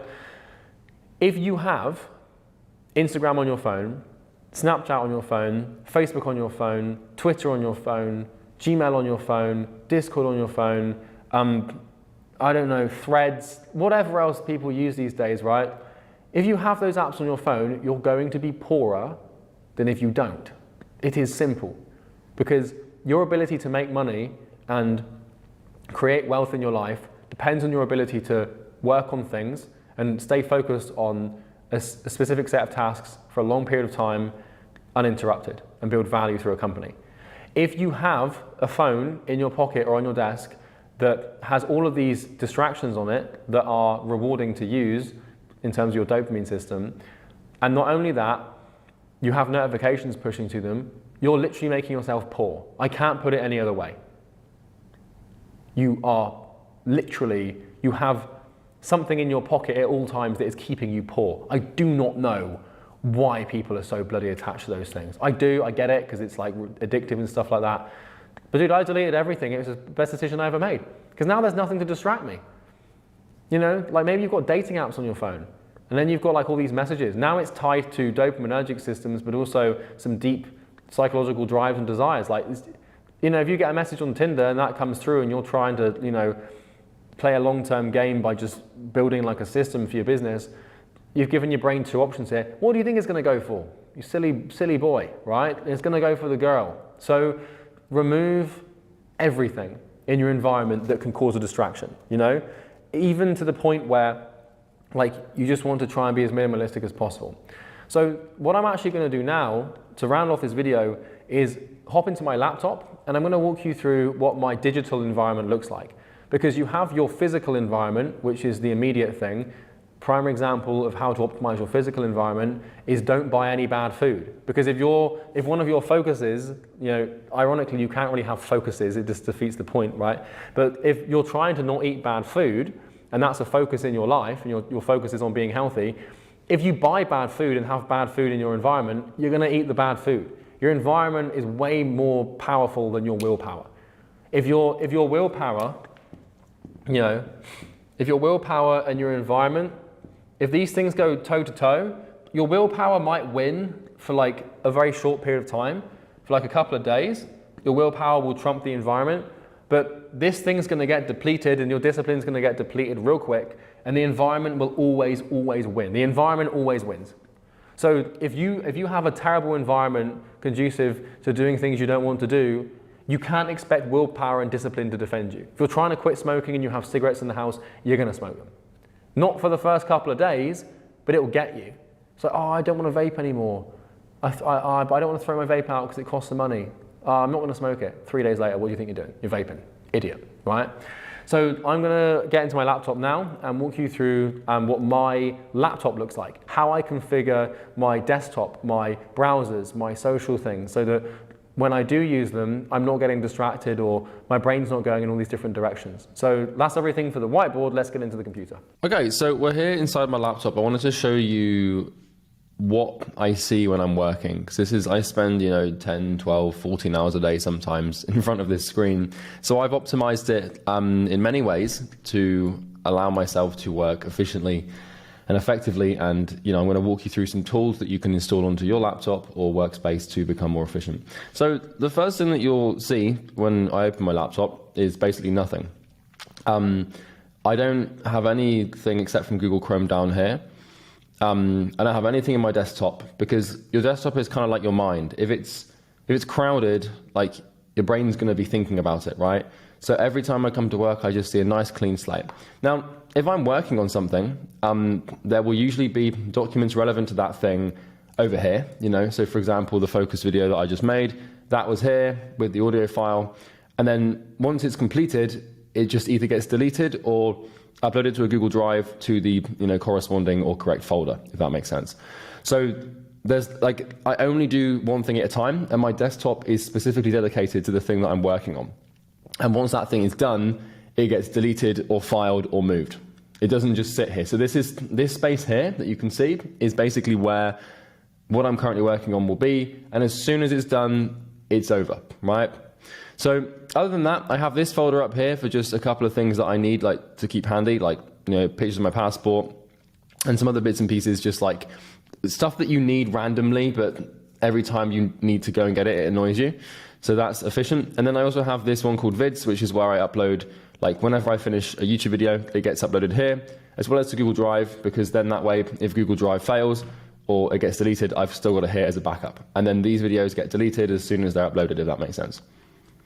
So once again, I just pause to pull this up. Once again, to show you, like, I have nothing in the downloads tab. If it gets downloaded, it gets done, and then it gets deleted. It's like download, done, delete, right? DDD, the 3 Ds, download, done, delete. It's as simple as that. You don't want stuff hanging around, and when you finish something, you just want to finish it by deleting it or removing it, right? I'm a big, firm believer in finishing things and getting stuff done and just removing it. So what you can see, if I need to access Slack, I can access Slack. The only 3 things that I really use inside of my desktop here are Spotify, Slack, and Google Chrome, right?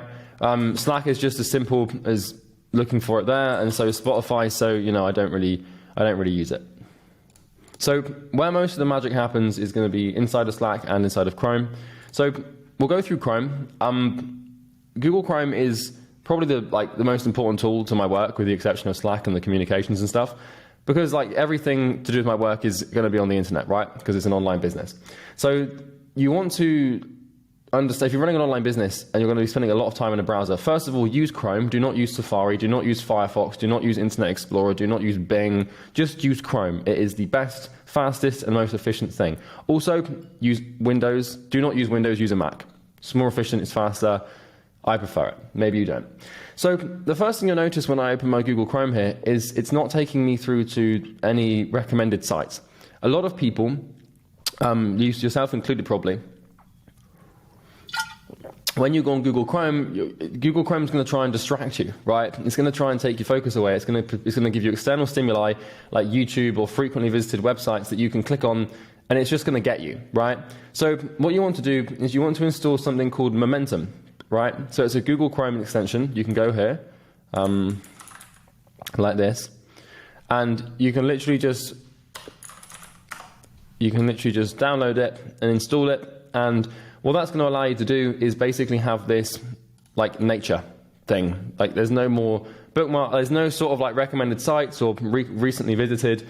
It's just, you know, focus. You just come in here, it says good morning Charlie, good afternoon Charlie, or whatever, and then it's just, you're just searching up here, if that makes sense. Once you've got this sorted out, that's the first sort of layer of protection that you're going to need against distraction.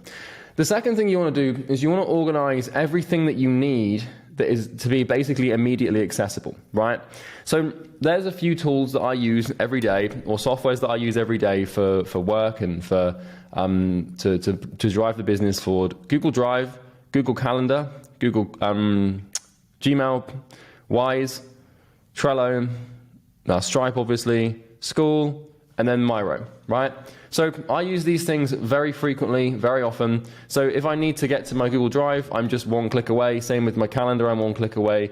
All of these things are accessible. And what I don't have to do is go anywhere else other than this page to get to them, right? Because it's just simple. Same with my wall map, my health tracking sheet, whatever a big project I'm working on at the moment. And then I've got these folders here that basically all contain like different things that I can click on immediately, right?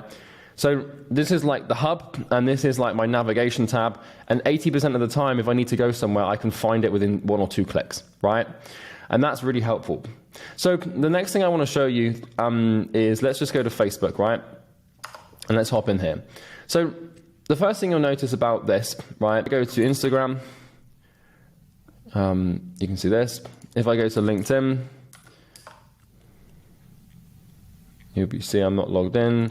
If I go to Twitter, like this, you can also see I'm not logged in. Even if I go to School, my community, you'll see I'm not logged in, right?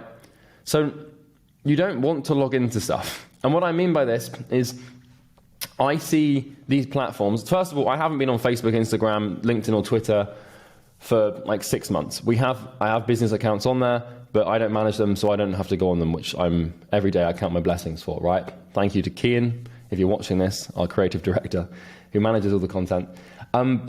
But let's say I had to go on Facebook to do something, right? Facebook, let's say I had to go on there to, I don't know, message a prospect back, right? Facebook is a dangerous place to go because it's full of distractions, it's politically charged, and it's going to take you down some sort of rabbit hole, and before you know it, you're going to be buying someone's $47 ebook that you're never going to use, and then it's chaos, right? So the way that I treat these social platforms is I treat them, even my community, I treat it in a way that I'm getting it done, and then I'm getting out, right? So for example, if I went into Easy Grow here and just logged in, and then I went to the community, and then maybe I was looking at the win post, and I was like, okay, let's just see what's going on, make sure we've got wins coming through, or maybe I need to look at the classroom, and then I need to make an amendment to this, and then I'm like in here, like, okay, yeah, let me change this video. Once I've done that, and once I've got it done, I come up here and I log out, because logging out of stuff tells your mind that that platform is now completed and it's done. And I believe that if you're logged into a platform, if you're logged into something, what's basically happening is like part of your brain is dedicated to that platform, right? So let's just show you my Facebook, right? So if I log into Facebook here, God forbid I ever have to go on this godforsaken platform. So what you're going to see here is, like, first of all, it's just chaos, right? How the hell are you supposed to deal with this? You've probably got all these groups down here, then you've got this feed, you'll see there's no stories. But one thing that you want to start using, oh, this doesn't even work anymore. Oh, that's just sad. Damn, okay. Well, this is news to me because I haven't logged into Facebook in ages. So there's a tool that you can get on Chrome called Undistracted. And what this tool does is it should hide certain elements of the thing that you're using. For example, like if I want to hide Facebook stories, like I can just hide it, Look at this.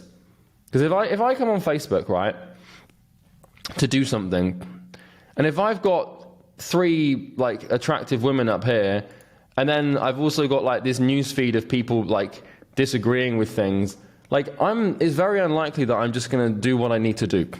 I'm going to end up clicking on a story, or like, let's just scroll for a second here. Like if you actually scroll on these platforms and take a minute to ask yourself, what the hell am I doing? Like, you need to do that sometimes. Because I used to do this with Instagram, where like I would just scroll and scroll and scroll. This is a long time ago. Scroll and scroll and scroll. And then like I just sometimes catch myself like watching some stupid video and being like, what the hell am I doing? What on earth am I doing? You have to become aware of it. It's like all you're going to find is politically charged content, people trying to sell you stuff, like myself included, right?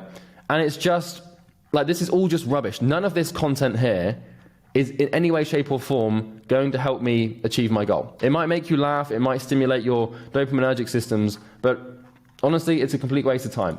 So I used to use Undistracted to hide my Facebook feed, but for some reason, it seems as though that's not going to work. So yeah, unfortunately, you might have to use one called Newsfeed Eradicator instead. Okay? So that's the first thing. Just, if I got it done, I'd log out. I wouldn't see any of that. Wouldn't see any of my newsfeed usually because the tool's usually blocking it. Same with Instagram. I don't log into this. I'm not logged in. Same thing with LinkedIn. If I do sign into LinkedIn here, right, let me log in like this, right, and I go to the home page. There's no newsfeed. The chat pop-up doesn't happen. There's nothing to distract me, right? There's obviously all of these notifications and all this, basically. But if I come on here to do something, it's far less likely I get distracted. But the big one that's really going to help you, let me just log out of this. I don't want to be inside of this godforsaken place. The big one that's really going to help you is YouTube, right? If I go on to YouTube, right, and I do this, what happens is YouTube will usually force redirect to my subscriptions, but I'm not subscribed to anyone. because I don't really use this as much as I used to. But if I just go to the YouTube homepage, there's no videos. Nothing comes up. There's no recommended, right? So if I'm using YouTube, I only use YouTube with intent. Let's say I'm searching for a video, right? So I go on this with intent, and I type in like SMMA, how to deliver a pay per appointment offer. And I'm coming on here with intention, right? Then I'll be like, okay, I'll click on this video. That's all we really want. If they don't pick up, leave. Tool that's called Undistracted, which is completely free, right? It's going to show me the video and nothing else. So it's not going to show me the comments. I can't scroll, in case you can't notice. I literally cannot scroll down here to see the comments. There's also no sidebar, and there's also no up next or recommended, right? So all I can do is just watch the video, which is what I want to do. Because YouTube is a great tool to gather information and to solve problems and to learn how to, it's a good tool, but if I remove all of this stuff here, if I put all of this here, look, now I've got like all of these distractions here. I've got more distractions down here. And then if I get to the end of the video, it's going to show me even more stuff. Like it's chaos, right? It's just silly. So, just remove it and hide it. And then this app will just completely like remove everything, right? So if I refresh now, there won't be anything there. So that's called Undistracted. It's really cool. Now, another thing that you can do, another thing that's a little bit more unknown, is you can actually use AdBlock, right? The Chrome extension, to hide things on pages. So let's say, for example, that I want to take this to an absolute extreme and I don't want to see YouTube descriptions, right? So let's say that I just want to watch YouTube videos. I don't want any call to actions. I just want to watch the description, right? I don't want a description. I just want to watch the video. What I could do is I could go into AdBlock here and click hide something on this page. And then you can literally just click the thing and press looks good. And then it will hide it, right? Obviously I didn't confirm it. Let me just do it again. Let's just do this. Looks good. Confirm. And so now, I actually can't see the description. The text in the description is gone. So I do this all the time with other websites where certain places that I go quite often that annoy me, where there's certain things that I have to look at, I just block them on AdBlock. It's really cool because now whenever I go to a YouTube video, AdBlock is gonna basically block it, but I'm gonna unblock it now because I want to see it. So let's try an example here. Actually, let's go to Facebook and let's say that you want to actually stop seeing your Facebook notifications. I've never tried to do this before because I don't go on this thing. But let's go to AdBlock. Hide something on this page. Will it let me do it? Oh, it will. You're joking. So that's a life hack right there. So you can literally hide your ability to see your Facebook notifications. Because I know full well that if I log into Facebook, I'm keeping that on. Because I know full well that if I log into Facebook to do something for my business, there is not a single notification inside of this platform that will contribute value towards my business. Maybe there will be, but it's very unlikely. I haven't been on Facebook now for a year. So I've missed every single notification I've had for a year. Albeit I have an appointment setter on here now, right? He might have reached out to some of you. But there's nothing that I've missed, right? So I can just do that and be like, okay, let's see what else I can get rid of. Because this I haven't tried to do this before. Let's see. Can I hide the contacts? I can. Oh, sorry, I had to let someone in. So yeah, you can see this is a pretty cool thing. You can just hide everything. You can just get, maybe even you can even use this. But the first port of call is don't go there because it's a distraction. But the second thing is you can just basically use these tools to just remove things that would distract you. I don't know if you can use this to actually hide the entire news feed. Maybe you can. You actually can. See, look at that. So now when I come onto Facebook, I could even probably hide the messages as well. But now when I go onto Facebook, if I log out here and if I log back in, yeah, now there's nothing, which is way better because now I can go and do what I need to do without getting distracted by the news feed or my notifications. And then once I'm done with it, I can just log out. Oh, and see, look at this. Look, let's just look at this. Like, you know, I accidentally clicked up here, so apparently I clicked on notifications. I don't know how, because it's not even there. Oh, we can't even access the notifications. It doesn't matter, but you get the point. There's nothing in there that's valuable, nothing in there that's useful. Just log out and get it done. So that's basically how I structure my work setup for focus and how I remove all of these distractions. My mentor, Sam, calls it snakes and ladders, where, like, you know, focus is like a game of snakes and ladders where you want to put as many ladders in place, which are things in your environment that are conducive towards focus, and remove the snakes. And like a snake, for example, is the YouTube recommended page or your Facebook newsfeed or, you know, having a bunch of stuff down here. And like when you're working, you only want to have like 1 or 2 tabs open at any given time. You don't want to have multiple windows, nothing, no notifications. It's just chaos. Just learn to do one thing at a time, keep it clean, keep it minimalized, keep it organized, and you'll make more progress.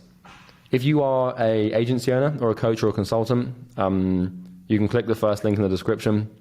Full transparency, it's a video of me trying to sell you something. We might be able to help you get more clients. We might not. I don't know. But either way, I don't really care if you click it or not. I just hope you found this video useful. Have a good day. So in this video, we're going to talk about why you can't do the work. Why is it that you have a goal and you have something you really want, and 1 minute you're over the moon, you're confident, you're working really hard, you're focused, you're diligent, you're conscientious, you're putting the effort in, but then the next day or the next week, you've got all this doubt, you've got all this fear, you're procrastinating, you're worried about being judged by other people, and for the life of you, you just cannot seem to get to your desk and actually do the work. Or if you make it to your desk or you make it to your workplace, you end up procrastinating on the things that you know you shouldn't do. Why does this happen? And why do you go from these two extremes, from confident to doubt, or from, you know, open to closed? Why? Well, I figured this one out, and what I'm going to do is share my findings with you. And by finding this out, I've become a millionaire. And so if you stick with me for the next hour or two here, I'm going to explain fully why you can't do the work, why you struggle with consistency, and it's going to hopefully change your life. So in order for me to explain this, we're going to have to go to the whiteboard of fame, because it's going to be a pretty heavy video. I'm going to have to go to a pretty heavy, dark place. And if you're the kind of person that just wants a quick, you know, dopamine hit on YouTube, and you're just looking for someone to, you know, basically satisfy your monkey brain, like monkey entertainment, this is not the video for you. So let's have a look at this, because if you can learn to solve this problem, imagine if you could just work for 12 hours a day without any difficulty. Imagine if you could just sit down at your desk and just be like, okay, I'm working now, without your body or your brain telling you to do otherwise. You'd probably make a lot of progress, and you'd probably get super rich and achieve financial freedom and everything you wanted to a lot faster than you expect. So let's talk about this. So really the main culprits for your lack of progress and your lack of work ethic are going to be doubt. I need a different pen than that one, that's for sure. I doubt that that pen's any good. So it's going to be doubt, it's going to be fear, it's going to be judgment, and it's also going to be procrastination. These are the 4 musketeers of self-sabotage, where you either can't do the work because you're sabotaging, or because you have loads of doubt about yourself or the fact that it's even going to be worthwhile, or you're afraid of what happens if you do, and you don't know why you're afraid, you just are, or you're concerned that other people are going to judge you.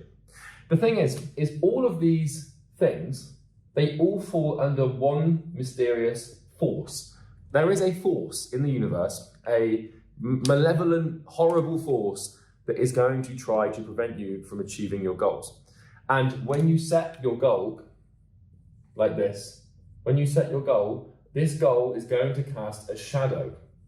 And basically what this means is that after you try to basically set yourself up for success, something's going to come for you and try and break it down. So the question is, well, what is this force and where does it come from? Because if we don't understand the enemy, then we cannot defeat it. If we have an invisible enemy that we can't even name or understand, then what the hell? And I've spent probably 1,000 hours or more reading psychology books and listening to Jung and Freud and Kant and all of these philosophers to try and figure this one out. And I did, and it's made me north of $20 million, and I'm sure in the future it'll make me more. So, without further ado, let me reveal this force to you. It is known as resistance. Now, before you click off the video, because you're expecting me to say something shiny and crazy and completely mind-blowing, if you don't understand resistance, if you can't define it at first principle, you're never going to fix this problem. You're always going to exist in this cycle of up and down and self-sabotage and self-hatred. So if you can't sit and watch a video for 1 hour or 2 hours or however long this thing's going to be on how to overcome this thing, how do you expect yourself to even sit down and work for 12 hours a day? So lock yourself in, close all your tabs, phone off your desk, focus, okay? Let's get into it. So the first place we need to start with here is identity. And let me explain what resistance is. So resistance is essentially a force that you create to prevent yourself from becoming successful. It is a product of your psychology, and it's a product of your identity. And in this video, I'm going to try and explain it. It's very haphazard to get into because it's quite close to home for me, because I've done this to myself, and you know, it can get quite uncomfortable to talk about personal experiences like this, but also it's extremely difficult to explain. So please bear with me as I go around in circles and try and get to a point. So, at present, you have got something called an identity. And this is identity version 1. And nobody looks at identity and psychology this way. I'm going to explain. So you have an identity. And really what an identity is it is an aggregate of every belief system that you have about the way the world works and the way that you fit into the world. And so what this basically means is we can draw a big circle, and this circle represents the world, or the universe, or, you know, the market, or whatever it is. And this obviously represents your relationship with the world. So, for example, a worldly belief about how the world works could be that the earth is flat, or it could be that it doesn't matter how much money I'm going to make, I'm never going to be happy. Like, money doesn't buy you happiness. This is an example of a belief system about the way the world works. Anything that you do or do not believe to be true about the way the world works is a worldly belief. And what we do as human beings is, in order for us to navigate this crazy, chaotic adventure called life, we have to bring order to chaos. And so what that basically entails us doing is creating belief systems and a personal identity about the way that we fit into the world. And so, for example, what religion you pick is a belief system, and that is how you orient yourself in the world. Or what diet you choose to follow is a belief system. Or even to the point where how good you think you are at go-kart driving. This exists on every continuum. And the way that the belief system essentially manifests is as follows. We basically have a thing, and this can be anything. It can be, you know, it could be go-karting. It could be, you know, Charlie Morgan, my channel. You know, it could be, actually, I'm not going to put that person. It could be Genghis Khan, you know, whether you think he's good or not. It could be, you know, did we go to the moon, right? There's all sorts of, literally anything in the universe. Anything that comes into your perception, you're going to end up forming a belief system about. And the way the belief systems form is kind of like this, where we have a fulcrum, essentially, which is like a, you know, a pillar. And on that balances a one of these like scales, okay? And I know this is going to seem weird, but just bear with me. And really, belief systems are binary. And what this means is we either think that something is good or bad. It's very rare to find someone that can think in non-binary terms, and I can do this just about, but my point is that you either think something is good, or bad. For example, go-karting. I personally do not enjoy go-karting. I think go-karting is bad. And therefore my belief system with go-karting is going to be like this. It's going to be weighed into the bad. And, you know, I haven't had many good experiences with go-karting. I've only had bad experiences with go-karting. And therefore my experience and my belief system in my identity about go-karting is that it's bad. Another example could be, you know, if you've watched my YouTube channel for a few years, and hopefully I've done a good enough job to make you like me to some degree. And so basically, if you've had lots of good experiences with me and my YouTube channel, and you reinforce those by telling people about my content or watching the content or subscribing or liking the videos, then you're going to have had a lot of good experiences. And therefore, your belief system surrounding the thing that is me is going to be good and positive. And so basically, in life, with everything that we come into contact to, we either have a positive experience with it or a negative experience with it. And the way that identities form, and the way that your identity is formed right now, is basically a sum aggregate of millions of these scales. So whether or not you like baked beans, all the way to down to whether or not you think that the Nazis were good people, which I think we can all agree that they weren't, is based off of this scale. And it's based off of whether you've had good or bad experiences. And the thing is there's multiple ways to have these experiences and form these belief systems. And so I want you to imagine that your identity is basically a collection of thousands, if not hundreds of thousands or millions of these scales tipping in different directions, at different angles, with different levels of intensity, based on whether or not you perceive things to be good or bad. And so the reason this becomes a problem in business is because if you believe, like, if you've only had negative experiences with money and sick business, and you think like 9 out of 10 businesses fail and money doesn't grow on trees, and you have all of these negative belief systems around how not only how the world works, but also I could never make money, I'm not smart enough to make money, then what's going to happen is you will give yourself no choice but to behave in alignment with those belief systems. And so, you know, you could have a, you know, money pool, right? And a pool is basically like a belief pool is a collection of beliefs about a specific thing. And so you could have like a pool for whether or not you like elephants, you know, and how you feel about elephants. I have the Roman Empire pool on how I feel about the Roman Empire and everybody in the Roman Empire and who the best emperor was and stuff like that. And so eventually you have these pools of everything, about everything, whether or not you've had negative positive experiences, and the aggregate of all those pools becomes the ocean that is your identity, in essence. And the way that we form beliefs is very simple. So we have our 5 senses, right? So we've obviously got, you know, our eyes, you know, we've got our nose, we've got our ears, etc. And the way that you form a belief system is an external stimulus will register through your 5 senses into your brain, and there will be a sentiment attached to that. And so a sentiment is basically, this means, is it negative or positive?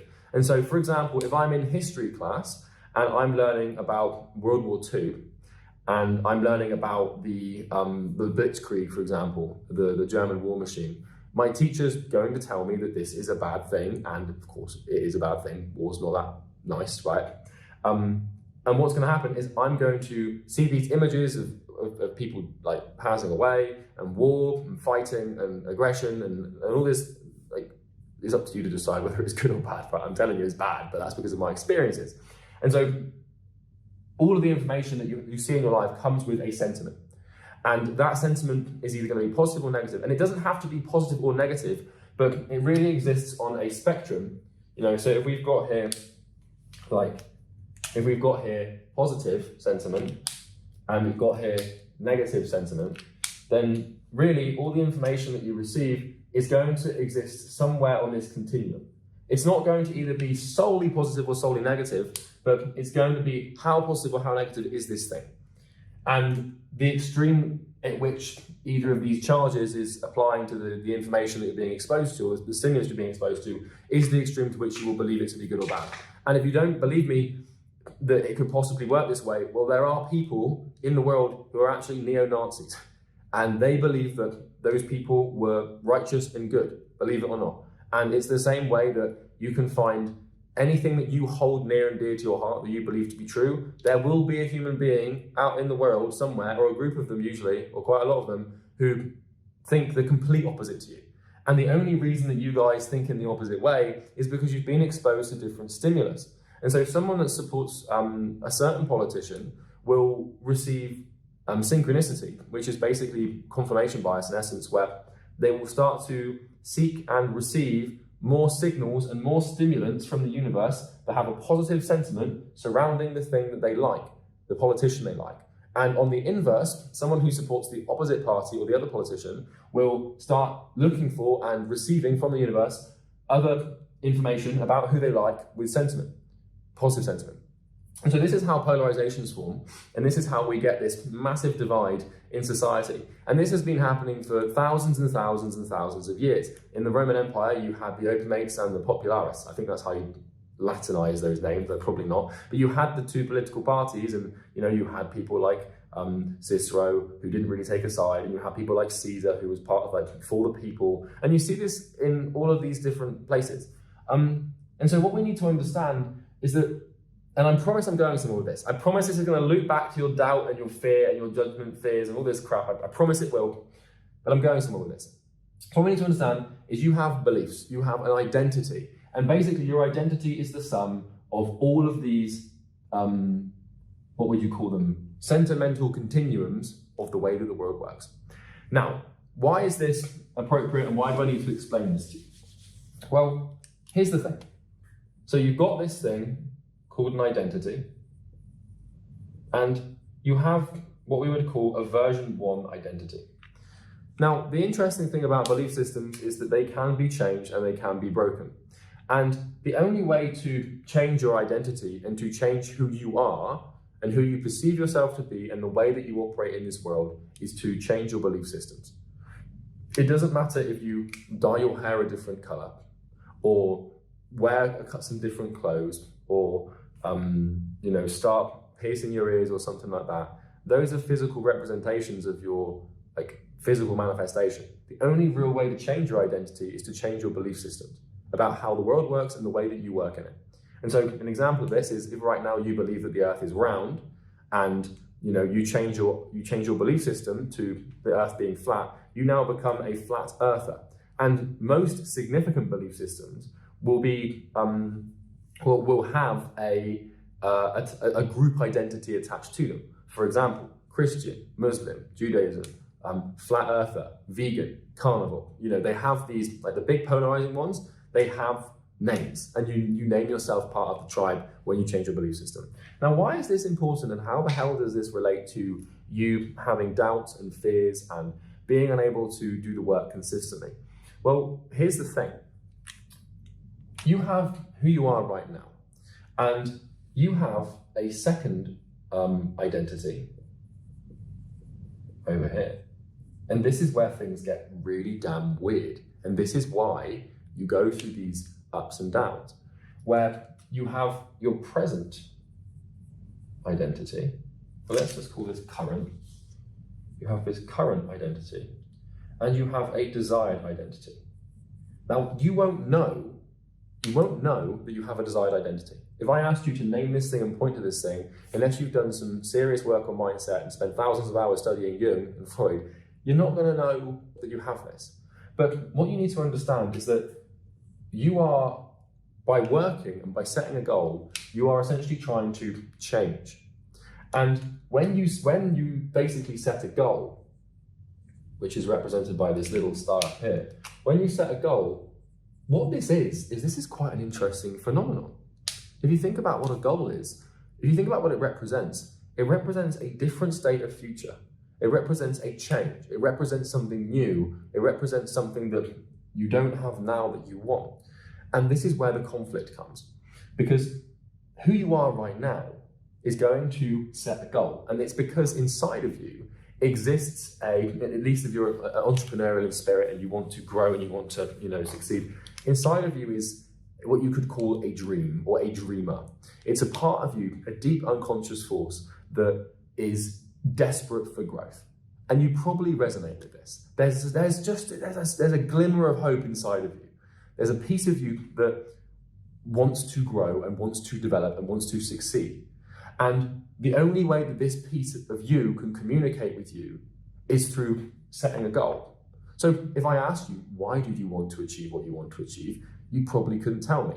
But the reason you want to achieve what you want to achieve is because there's a small part of you, a small piece of you that's left, a fragment of your, of your identity that is so desperate to grow and so desperate to succeed. And the only way it can tell you that it wants to succeed, and the only way that yourself can communicate with your conscious mind and your unconscious can communicate with your conscious, is a goal. So a goal is really an unconscious manifestation of a desire to grow.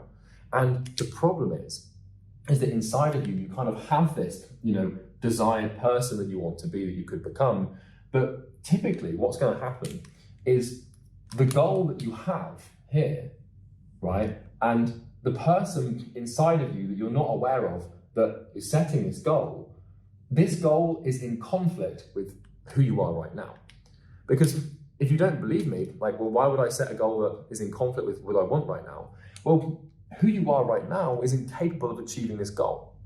With the current belief systems that you have, and the current way that you think, and the current way that you operate with your skills and your character and your belief systems and how you run yourself in the world, is not going to be conducive to the achievement of this goal. And so, for example, if you want to build a successful company and you want to build a successful business, one behavior that might be manifesting in your life with your current identity is maybe you're not that disciplined, or maybe you struggle to eat clean food to keep your mind sharp, or maybe your attention span is ruined. There's going to be lots of things that you're doing right now that are completely counterintuitive to your goal. And this thing drives people insane, because it's now once you set a goal, it casts a shadow, and the shadow is your current identity. And what this means is you're going to go and it's just going to drive you mad, and it probably is driving you mad, because there's a part of you inside of your head that is advocating for growth. And this part of you manifests itself through these weird injections of confidence that you get. When you have that feeling that you're on top of the world and you're going to be successful, everything's going to be okay, and you're really going to smash it. And then what happens is this person, this identity, your current self, brings it way back down. And it's well, that's not us. That's not who we are. That's this is probably what you're telling yourself. That's not possible. That's not me. And the way that this thing happens, and you can map this on a graph really, is, you're going to go from being really low, where you're all lacking confidence, to really high, and, back to really low. And really, it's kind of that typical archetype where you've got an angel on one shoulder and a devil on the other.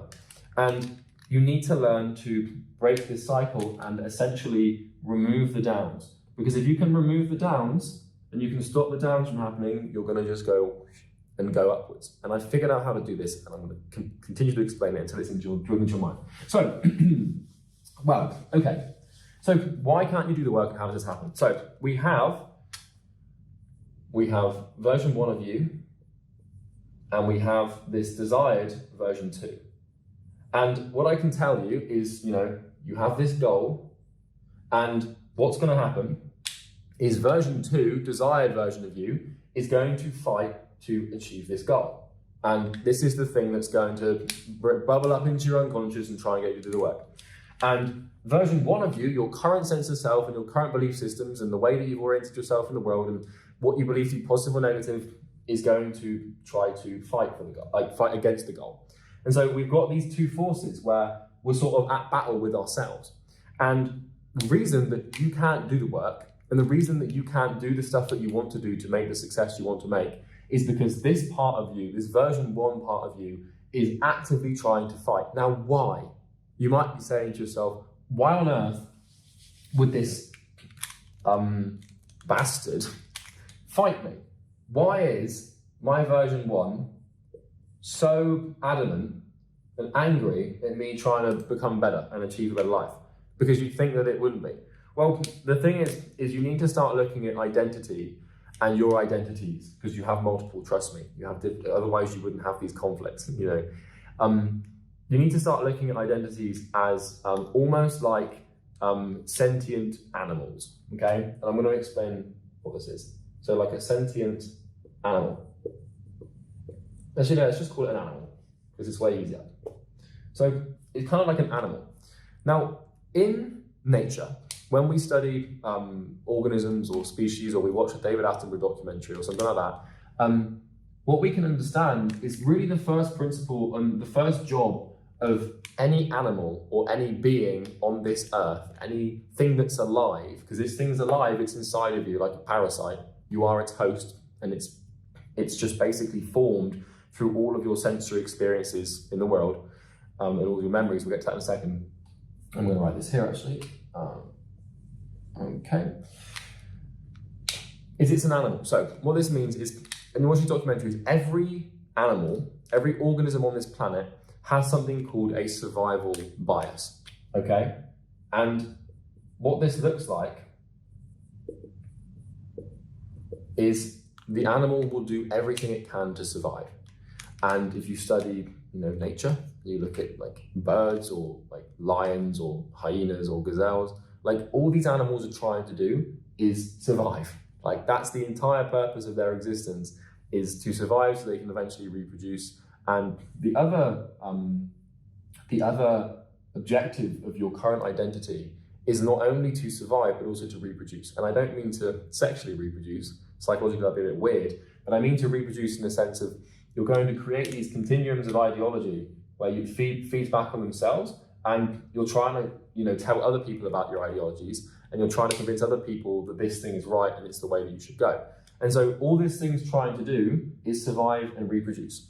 And so what we need to learn to do is metaphorically fragment this thing in your mind as an animal that exists with its sole intent of survival.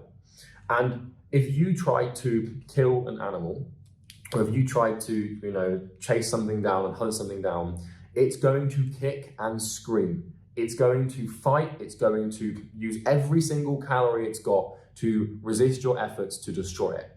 And you might be asking yourself, well, why do I need to destroy this? Well, here's the thing. Who you are right now and the current belief systems that you have right now and the current skills and traits you have, as that person, you're not capable of achieving what you want to achieve. There is a misalignment. And what you need to do if you want to achieve your goal, because remember, over here, we've got person version 2, and this person is another version of you having achieved your goal. And this person looks different to this person, because where this person might be lazy and afraid, and I don't know, like what else could you be? Lazy. Well, I'll just say this person might be lazy and afraid. This person could be like fat and overweight. This person could be like tired all the time. My pen's dying. This person could be tired and just generally like miserable. But then this person over here could be like disciplined and confident and really fit, and it could have loads of energy. And what you need to do is you need to understand that who you are right now is basically the reason you are where you are. Your belief systems and the way that you see the world and stat the world is perfectly manifesting the environment and life that you deserve. It's as simple as that. Now, I'm not saying that you deserve some of the nasty stuff that's happened to you, like maybe some trauma and stuff, but the point is that in order for the goal to happen, you don't chase a goal. You chase an identity. You chase a version of yourself. A goal is an effect. It's something that happens. It's an effect. You are the cause. Your identity is the cause. Okay? And so if you want to achieve a goal and you want to make something happen, well, what's the key word to that statement? If you want to achieve a goal, if you want to make something happen, which means that you are the person that makes it happen. And so we don't achieve goals, we achieve identities, we achieve characters. And through the achievement of the character, or through the achievement of the identity, we manifest the goal. And how could this be any other way? If you become the person that you need to become to achieve your goal, then you're going to make it happen. And this is what I've been doing for the last 8 years in my entrepreneurial career, is I set a goal, I ask myself, who do I need to become to achieve this goal? And then I start working on achieving it. And most of my work is spent working on myself as opposed to my company.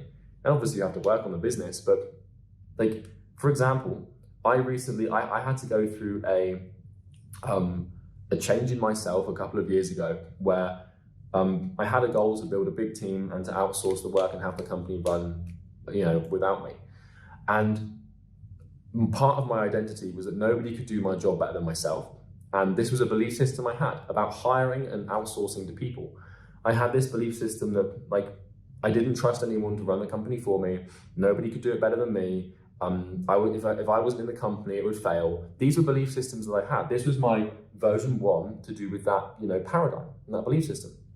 And what I had to do was rewire my belief systems and look for contrary evidence, because I just asked myself, well, if those belief systems were true, and that was an accurate, objective representation of the entire world and the way that the business machine works, how on earth is it that there are thousands of companies at billion-dollar levels that are not run by the founder?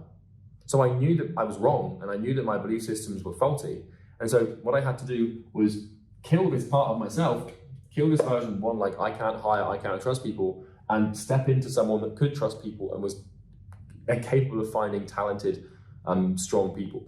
And you might have the same thing in your life right now, where maybe you believe that money is hard to come by. And you need to do an honest audit of your belief systems here. You might think, oh, I don't believe that, but maybe you do. You need to be honest with yourself and ask yourself, what has this person cooked up? Because you've got to undo, let's say you're 25 years old right now. Well, you've got 25 years of belief-based conditioning that you've got to undo. Because this person's probably cooked up a lot of damn stuff. Maybe you want to make 10K a month, but you believe that the only way to make 10K a month is to go and get a job as a lawyer and wait 20 years. And maybe that's because your parents told you that was the way it worked. And the thing is you're going to have these conflicting goals and stuff. So you need to be honest with yourself and ask yourself, what belief systems have I cooked up? And what's my current identity trying to manifest and force onto other people and to myself? And how is that interfering with my ability to achieve my goal? And so one exercise I like to do is I like to look at the people who have achieved what I want to achieve. And I like to study them as intently and as diligently as I can. And then from that, I will be able to deduce their worldview and understand their paradigms and the belief systems and the way that they operate and work. And, one example of this I can give you is Cicero, who was a politician in Rome, one of the greatest politicians who ever lived. And Cicero's worldview and belief system around political operation was just never to pick a side. And most politicians who get into politics, they have this V1 belief system that you need to pick a side and polarize. But Cicero, he eventually kind of had to. But for so long, he balanced this continuum of either side. And so if you wanted to get into politics, it helps to study the best people. And if the best people are thinking in that way, and it's out of alignment with what you think, it's very likely that you're wrong and they're right. And I do this with entrepreneurs, I do this with business people, I do this with anything I want to achieve. I just go and find the best people who have done it. I study conquerors and people who have built business monopolies. And because that's kind of what I want to do, right? I want to take over markets and completely just raise the bar. So anyway, here's where this happens. So we have version 1 of yourself right now. I'm going to give you a solution to this. And we know that this thing wants to survive. And we know that if we try to take out or hunt down any wild animal, it's going to kick up a fuss, it's going to scream, and it's going to try and resist our efforts. Here's what you've got to realize. Remember, to achieve your goal, you have to become someone else. You have to release this identity, and this thing becomes obsolete. And so the reason that you self-sabotage, and remember, self-sabotage is coming in the form of doubt, fear, judgment, and procrastination, among other things. Any force, anything that comes out of your body that prevents you from working towards your goal is a form of resistance. And this thing here, V1, it generates resistance because it understands fundamentally that if you achieve your goal, it's no longer going to be alive. Because the only way to achieve your goal is to become the person that can. And the only way to become the person that can is if you get rid of this thing. And so this thing is going to fight you. It is going to create so much doubt and so much fear and so much judgment and procrastination. It's gonna just dial the hell up. It's not gonna let you get out of bed. It's gonna like stop you from picking up the phone and making cold calls. It's gonna sabotage you. At every turn, this thing is going to fight you. And the good news is it's possible to defeat this thing. And it's more than possible to overcome this thing. But you just need to start by understanding. It's taken me 34 minutes nearly to actually explain what the hell is going on.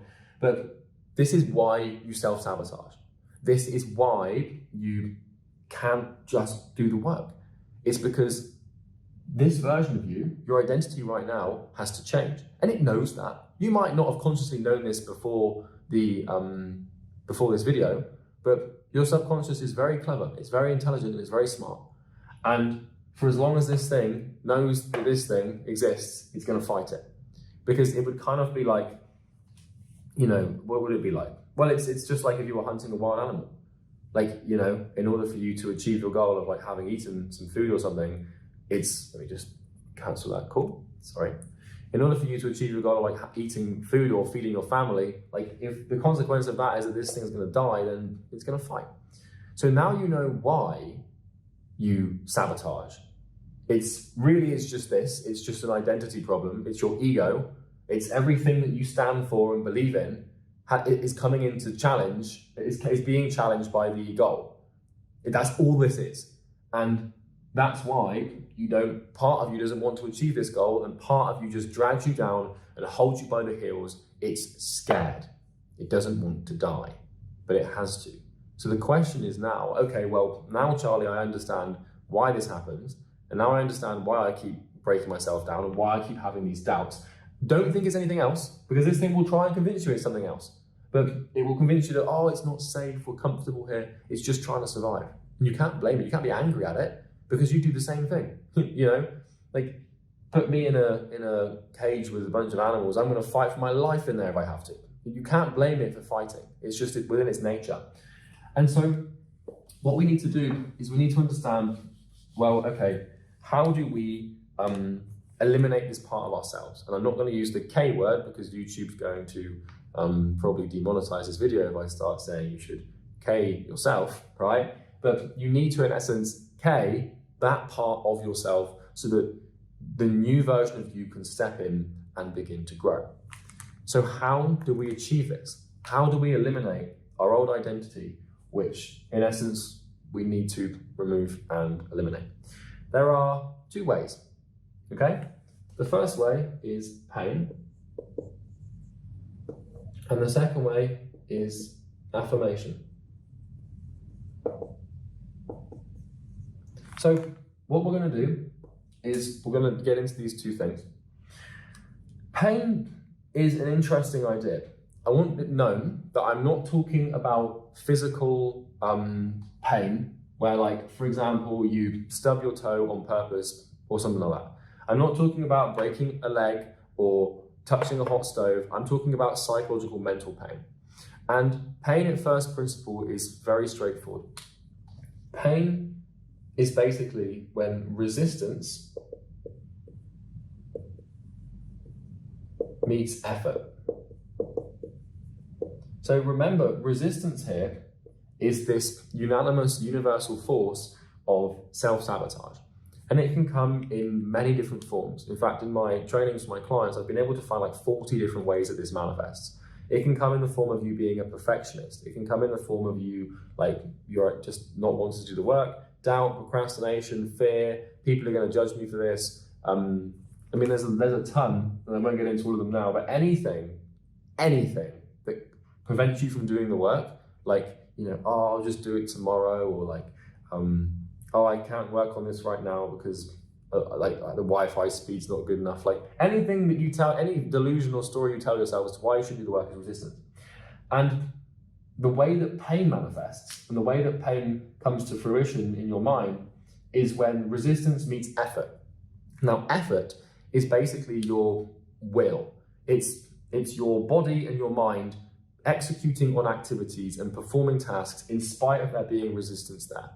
And it's kind of interesting here because the only way that you can feel pain is by creating resistance.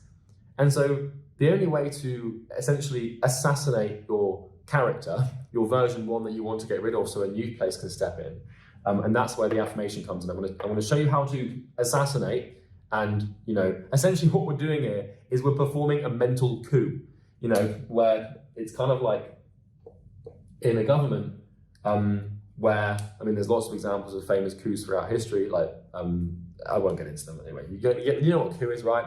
Where there's a government and they don't like the emperor or the ruler or the king, and so they assassinate the king and the current presiding form of identity, the king or the emperor, and they replace the king with a more favorable person that they think will be better for the country or their own interests.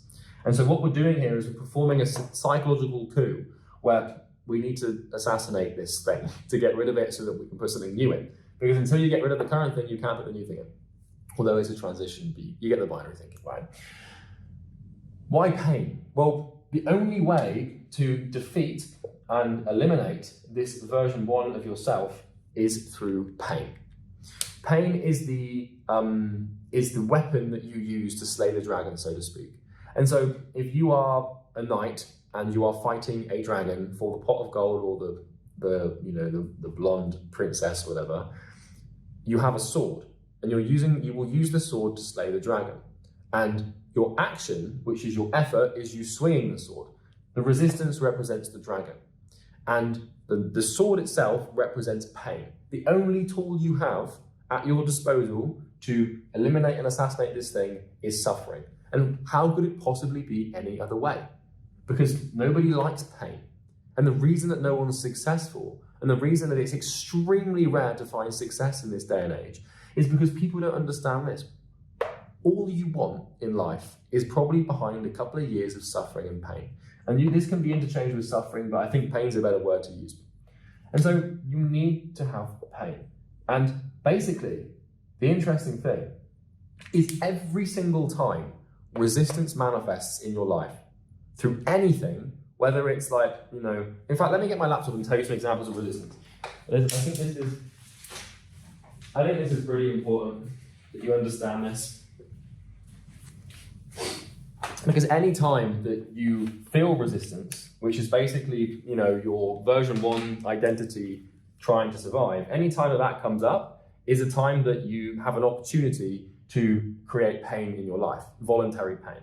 And so if I just hop into my laptop here, I can actually walk you through the forms of resistance that I've been able to identify in myself and the forms of resistance that I've been able to overcome. And so you need to rewire your relationship with pain, because it's a good thing. It's the only way that you can remove this thing and essentially get what you want. So here we go. Okay. Let's have a look here. So, you can see this here? This is part of one of our trainings. So, okay, here are forms of resistance. First one is fear. The second one is instant gratification, which is not working because you expect instant gratification from work. Doubt, obviously. Anxiety, not working because it makes you feel nervous. Rationalization, not working because you rationalize not to do it. Learning, not working because you want to focus on learning instead. Research, not working because you want to research the thing before you start working on it. Comfort, not working because you feel comfortable right now. Perfection, not working because you want everything to be perfect before starting. Waiting, not working because you'd rather wait to see if things change. These are all here, right? There's a load. There's a lot of ways this comes in. Criticism, not working because you're afraid of people's criticism. Drama, not working because you're involved in your own personal drama and you're creating personal drama to avoid the work. Support, not working because you feel like you don't have the support network or a fucking accountability partner. God, I see this all the time. I need an accountability partner to do the work. It's this thing. It's attacking you. Like all of these methods of cope you have, all these delusions, there's 40 of them, so nearly. They all come from the same source. They're all resistance. And please don't clip me going like what I just did. That's going to be awkward.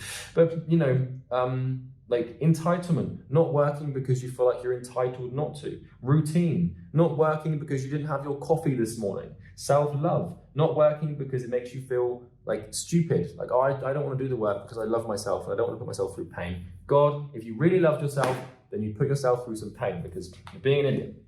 So, back to this topic at hand.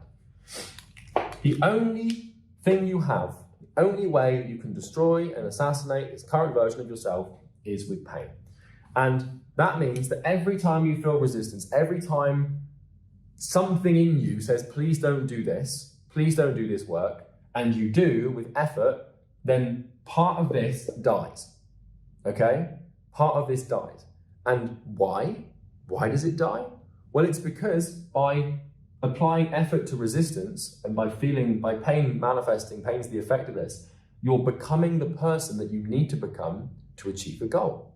Because there are a series of actions and causes that you can take and put into motion that you can literally work on to achieve your goal. And it's funny that to work on those things and to believe those things are going to work, i.e. like making a cold call or doing a sales call or building a website, whether that's up to debate if that's important or not, but doing these things is it's a form of, a new identity is forming. Identities form through our belief systems. Our belief systems manifest through our actions, okay? And so if you suddenly start making tons of cold calls for your business, or if you suddenly start making content for your personal brand, even though you don't want to do it, you're reforming your identity and you're reshaping yourself. And it's really the quickest way, in alignment with this, to change your identity is to start behaving out of alignment with who you believe you are. And it is so hard to do, and this is why it's so rare to find success. Because no one wants to be in pain. It doesn't feel very nice. But this is why success is valuable. It's because it's rare. And because anyone who is successful has had to go through this, whether they've been aware of it or not, they go through this. And then you look at someone who's successful and you just think, he's just got it. Like, that's not me. Like, people are born with it. People are just like, talent is just like born, not made. It's a load of rubbish. It's just like accurate suffering for years on end until this thing's gone and then it can be replaced with something new. And so I can't describe this in any more of any simpler terms than this. Pain manifests when resistance meets effort. And pain is the sword that we use to slay the current version of ourselves that does not want us to succeed because it does not want to die. This thing wants to survive, okay? And in order for you to kill something, you have to put it in pain. It's very straightforward. The metaphor is perfectly aligned, and I hope that makes sense.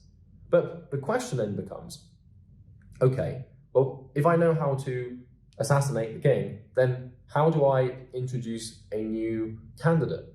And the way we do that is through affirmation.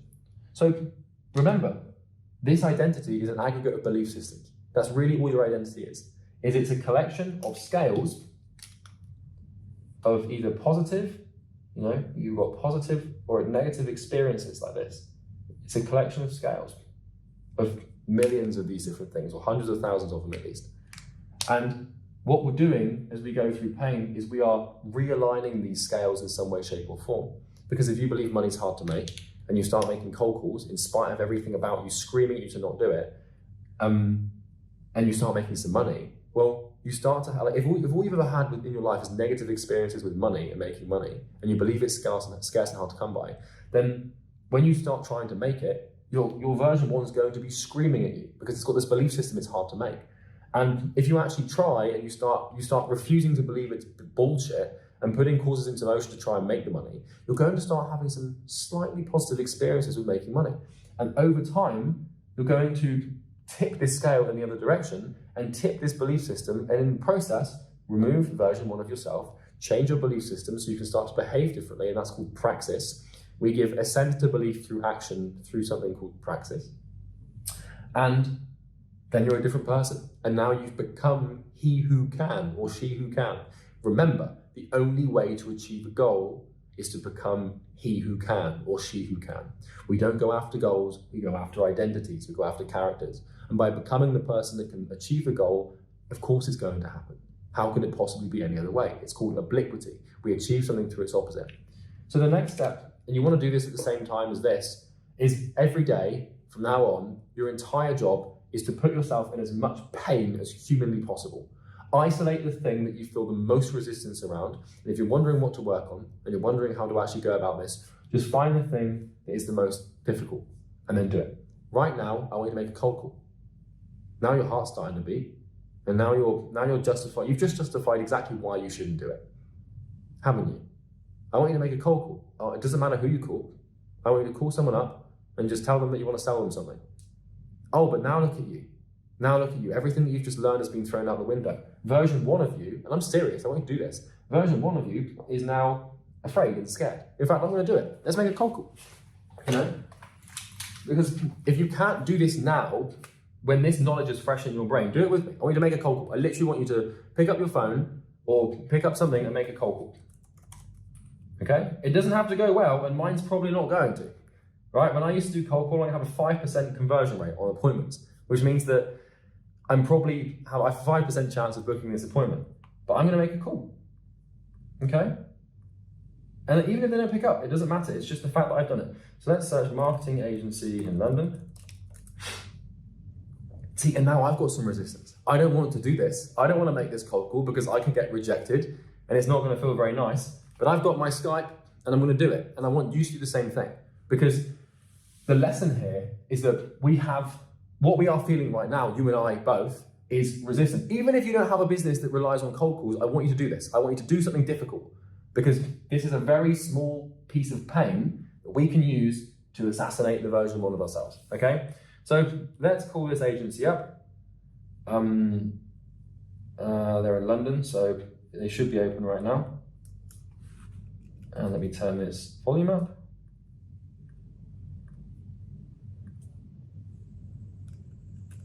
Hi, thank you for calling. They're not even going to answer. But look, this is what you need to learn to do. It's I'm just like, make a cold call, and you start panicking. And now what you're saying to yourself is, oh, I'll do it after the thing. Or, well, my business doesn't rely on cold calls, so I don't really need to do it. But a few of you, a small percentage of you are actually going to be taking action here. And this is the start of the snowball that rolls down the hill. Most people are going to watch this video and they're going to pussy out and be like, oh, yeah, I don't really want to make a cold call. Like, it's just not me. Have you not just listened to what I said? Like, are you not getting it? Is it not coming into your bloody skull? So let me find a marketing agency and call them. And let's see. Let's have a look, shall we? And I'm just doing this live. I'm doing this real time on my laptop. You can see what I'm here. I need to find their phone numbers. And it doesn't matter if I get rejected. It doesn't matter if I don't get anywhere.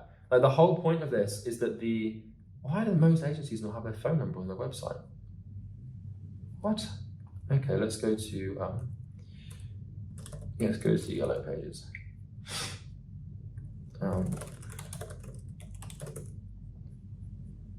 Okay.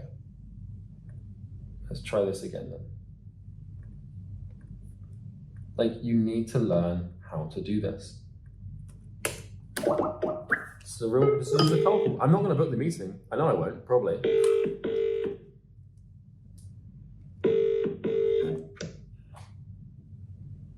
Good afternoon, Millionaire Marketing coming. Hey, good afternoon, mate. I've got to be honest with you. I'm here to sell you something. Would you like me to leave you alone, or can I have 2 minutes? Leave me alone. Thank you. All right, brother. Have a good day. You too. And it's that simple. It's that damn simple. All right? I didn't want to do that. It doesn't feel very nice. I've just been rejected on camera to maybe 100,000 people. But the point is that I've just put myself through some pain. I felt the resistance. I didn't want to make the call. I didn't want to do it at all. You saw, I was kind of like, oh, I don't want to do this. I've applied effort to resistance. I'm now in some sort of pain, although it's just subsided.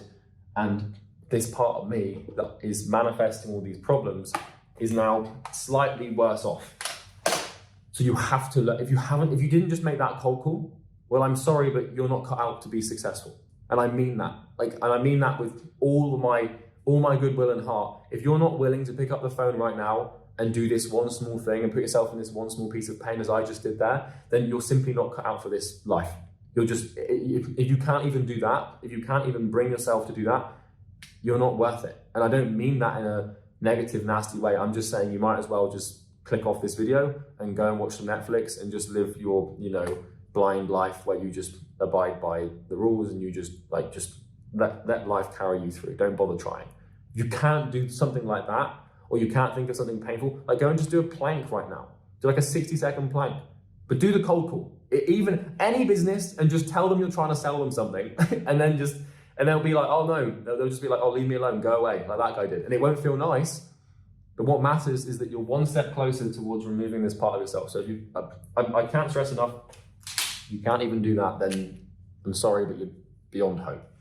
So now that I've put you through some suffering and some pain and you hate me a little bit, let's talk about how to remove this. Because what you just did there with the cold call, if you do that, like if you did it, which I'm assuming you did because you should have done it, if that pain that you just felt and that sensation that you just felt, if every waking hour of your life for the next couple of years becomes dedicated to chasing that feeling as intensely and as much as you can possibly take, you will become successful.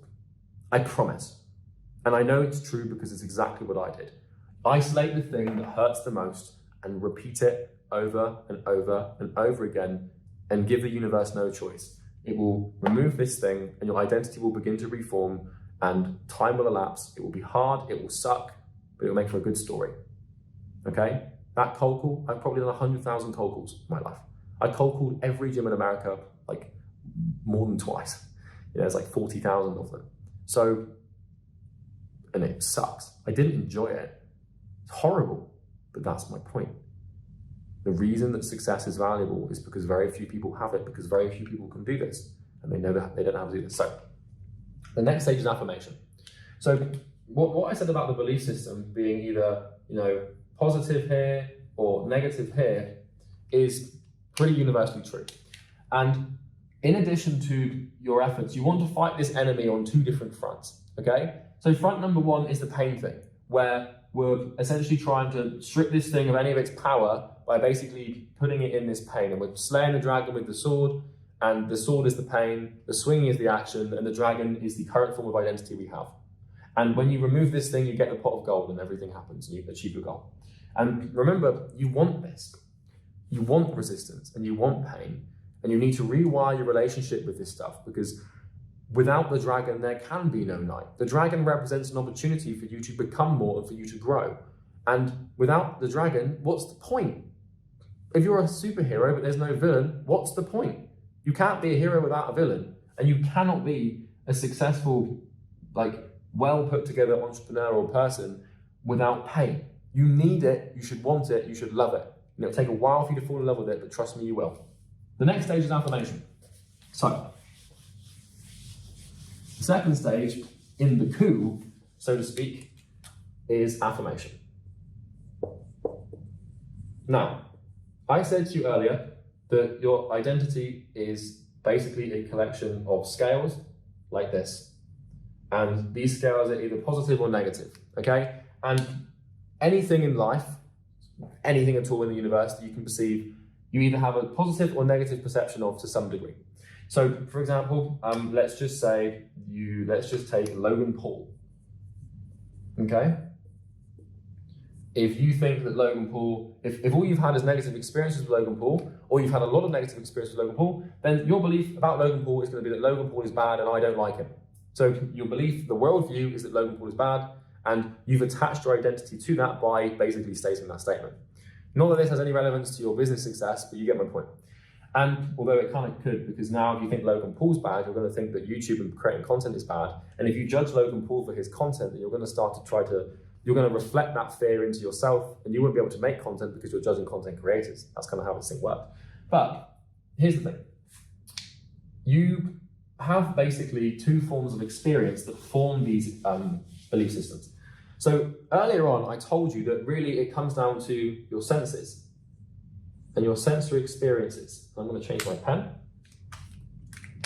If you remember, I told you that it comes down to your sensory experiencing, where you've got your five senses. And, so for example, if Logan Paul makes a YouTube video, you're going to watch and listen to that video. And the information or the stimulus is going to be taken in to your brain through your senses. And if it's a bad thing that Logan Paul's done, then you're going to have a negative experience with Logan Paul, and you're going to stack the scale slightly, and the negative scale will outweigh the positive scale, and that's how your belief system forms. But here's the thing: in addition to your senses and really the external perception of the world with your ears and your eyes and your tongue and your taste and your touch, blah blah, we have another sense. We have a sixth sense. And this sixth sense can be used as a superpower there's actually 7. So there's 7. You have 7 and 6 senses. And you can use these 2 senses to recreate experiences and essentially rewire your brain to change your belief systems. And so you might be like, well, what? Sorry, Charlie, but I don't quite understand. Well, let me explain. You have your memory, and you have your imagination. So in the same way that your eyes will, light will reflect into your eyes from your environment, and your brain will form a picture, you will hallucinate reality in essence. Well, we can use our memory and we can use our imagination to recreate our belief systems. And if you don't believe me, well, it's very simple. Shut your eyes right now and remember a really, really bad time. Just shut your eyes right now and just think about something recently that happened that made you feel like you were cringing. Just think about something that really made you feel like, oh, cringe, proper cringe, right? Just remember that. What you've just had is an experience. Without really having any sensory input, you've just had an experience, and you've had a negative experience. And that negative experience has been about the thing that you just thought about. And so what you've just done is you've just confirmed a belief system about that thing towards a negative bias. And now close your eyes and imagine a really happy experience. So just shut your eyes for a second. I'm thinking of one. Think of something really happy that made you feel really happy. And open your eyes. Now what you've just done, using your memory of an experience in your life, is you've just reinforced a belief system. So for example, I was thinking about my mother, and the last time I saw her, I gave her a big hug, and that made me feel really happy. And so the positive experience dichotomy for me, for my mother, has just increased, okay? Just by me shutting my eyes and imagining it. And you can do the same thing now with anything. And the thing is for example, if you believe that money is hard to come by, well, there's probably been one experience in your life that you can remember where money felt abundant. Like, for example, maybe you cycled past a supercar and you thought, God damn, that makes me feel good. Like, maybe it's possible. Maybe there's some hope. Well, you need to shut your eyes and reimagine that experience through your memory. And in doing so, you're going to have a positive experience. It's not a real experience, but that doesn't matter. There are studies on this that demonstrate that the brain and like your conscious mind and your unconscious mind cannot tell the difference between real life and imaginary experiences. And the reason we know this to be true is A, because if you shut your eyes and imagine something bad, you feel an emotion, which means that your brain's actually producing a proper neurochemical reaction to the imaginary. And B, if you watch a movie that you know isn't real life, that is effectively imaginary and staged, you're still going to feel the emotions from that movie. And sometimes you'll get so dragged into the movie that you think it's real. And that's your brain will produce these things. And so what we're trying to do, in addition to putting ourselves through significant levels of pain in our life and looking for ways to build effort and to match effort with resistance, what we're trying to do here is affirmate future states that we want. What I mean by this is we want to use our memory and also our imagination. So you don't just have to use your memory because maybe you haven't got that many good experiences. But what you can do is you can create experiences in your mind. So let's say you want to make 10 grand a month and you want financial freedom. Oh, you can get good at imagining stuff. If you close your eyes right now, and I've got my eyes closed, imagine yourself, well, they're open now, but imagine yourself on a beach in Bali and you're working on your laptop and you've got your feet in the sand and it's kind of warm and you've got like a coconut water that you're sipping on the table and you've got your laptop on the thing, sunrise is coming up at 6 in the morning, you can imagine this right now, and you've got a vest on you're in shorts and you've got your flip-flops on the floor and you can hear the lapping of the waves, you're looking at your Stripe, you just turn the brightness up on your laptop, you've made $4,000 this month, you're only halfway through the month, you're a six-figure earner. One of your friends is like laughing to their mum on the phone on the right-hand side of the table. You need to get imaginative. And what you can start to do is you can start to imagine things and you can literally create experiences by using your imagination. And you're not going to be good at this to begin with. It's kind of hard to get good at imagining stuff, but over time, you're going to be able to create visualizations. And by creating those visualizations around the things that we don't believe to be true right now, you can rewire your entire brain. So if all you've ever had is negative experiences with money, well, you need to rewire that. You need to, because otherwise you're going to constantly think it's impossible to make. And so whilst you're battling the Eastern Front, and you're on the Eastern Front fighting off the identity with pain and slaying that damn dragon, you need to be fighting the Western Front and the mental battle of, telling yourself, because the easiest way for you to consistently justify this pain and to justify matching the resistance with effort is to consistently imagine a better future and to imagine why you're doing it. Because you will forget this stuff. I promise you will. But what you won't forget is the imagination. And when you're doing your imagination, when you're doing your affirmations, essentially, you need to link them to emotion. If you're not feeling something, you're not rewiring the belief. Remember, a belief is a continuum, a spectrum of emotion. It's positive or negative. And so what you want to do is you want to imagine good experiences that make you feel something. If the image or the memory, these sixth and seventh senses of ways of building beliefs, or at least experiences that create beliefs, if these don't make you feel emotion, then you're not rewiring your brain and you're not counteracting the belief system. It has to make you feel something. For example, I did this every day, twice a day, for about 3 years, and I'm not even joking.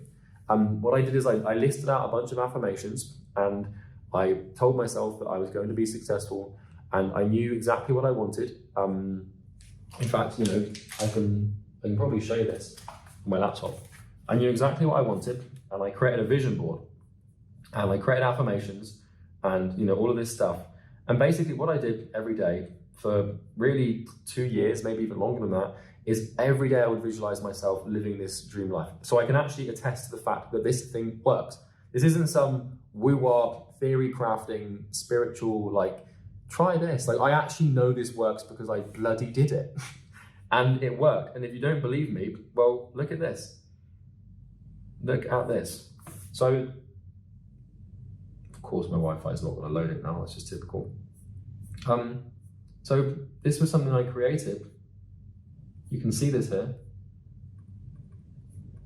So I created this a long time ago. I don't know if you can see. So here I've got first class or business class travel, and Airbnb, which means that I'm financially and location free. I made this when I was poor, when I had no money. Now I have this. I can go first class, business class, wherever I want. This was the apartment that I wanted. I don't know if you can see that there. That was the apartment that I wanted in a city called Bath in the UK. I moved into that apartment. Now I'm on the bloody palm in Dubai, right? This was the car I wanted, which was a C-Class Mercedes.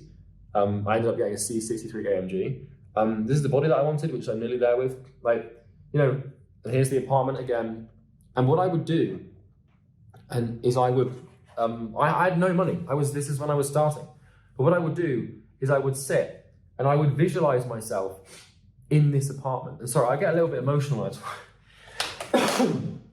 Guys, I get a little bit emotional when I talk about this because I would sit and I would imagine, I was in this grotty flat with no prospects, no money, and I had a supportive family, but I didn't have anything. I was in my parents' room. I had this horrible little office.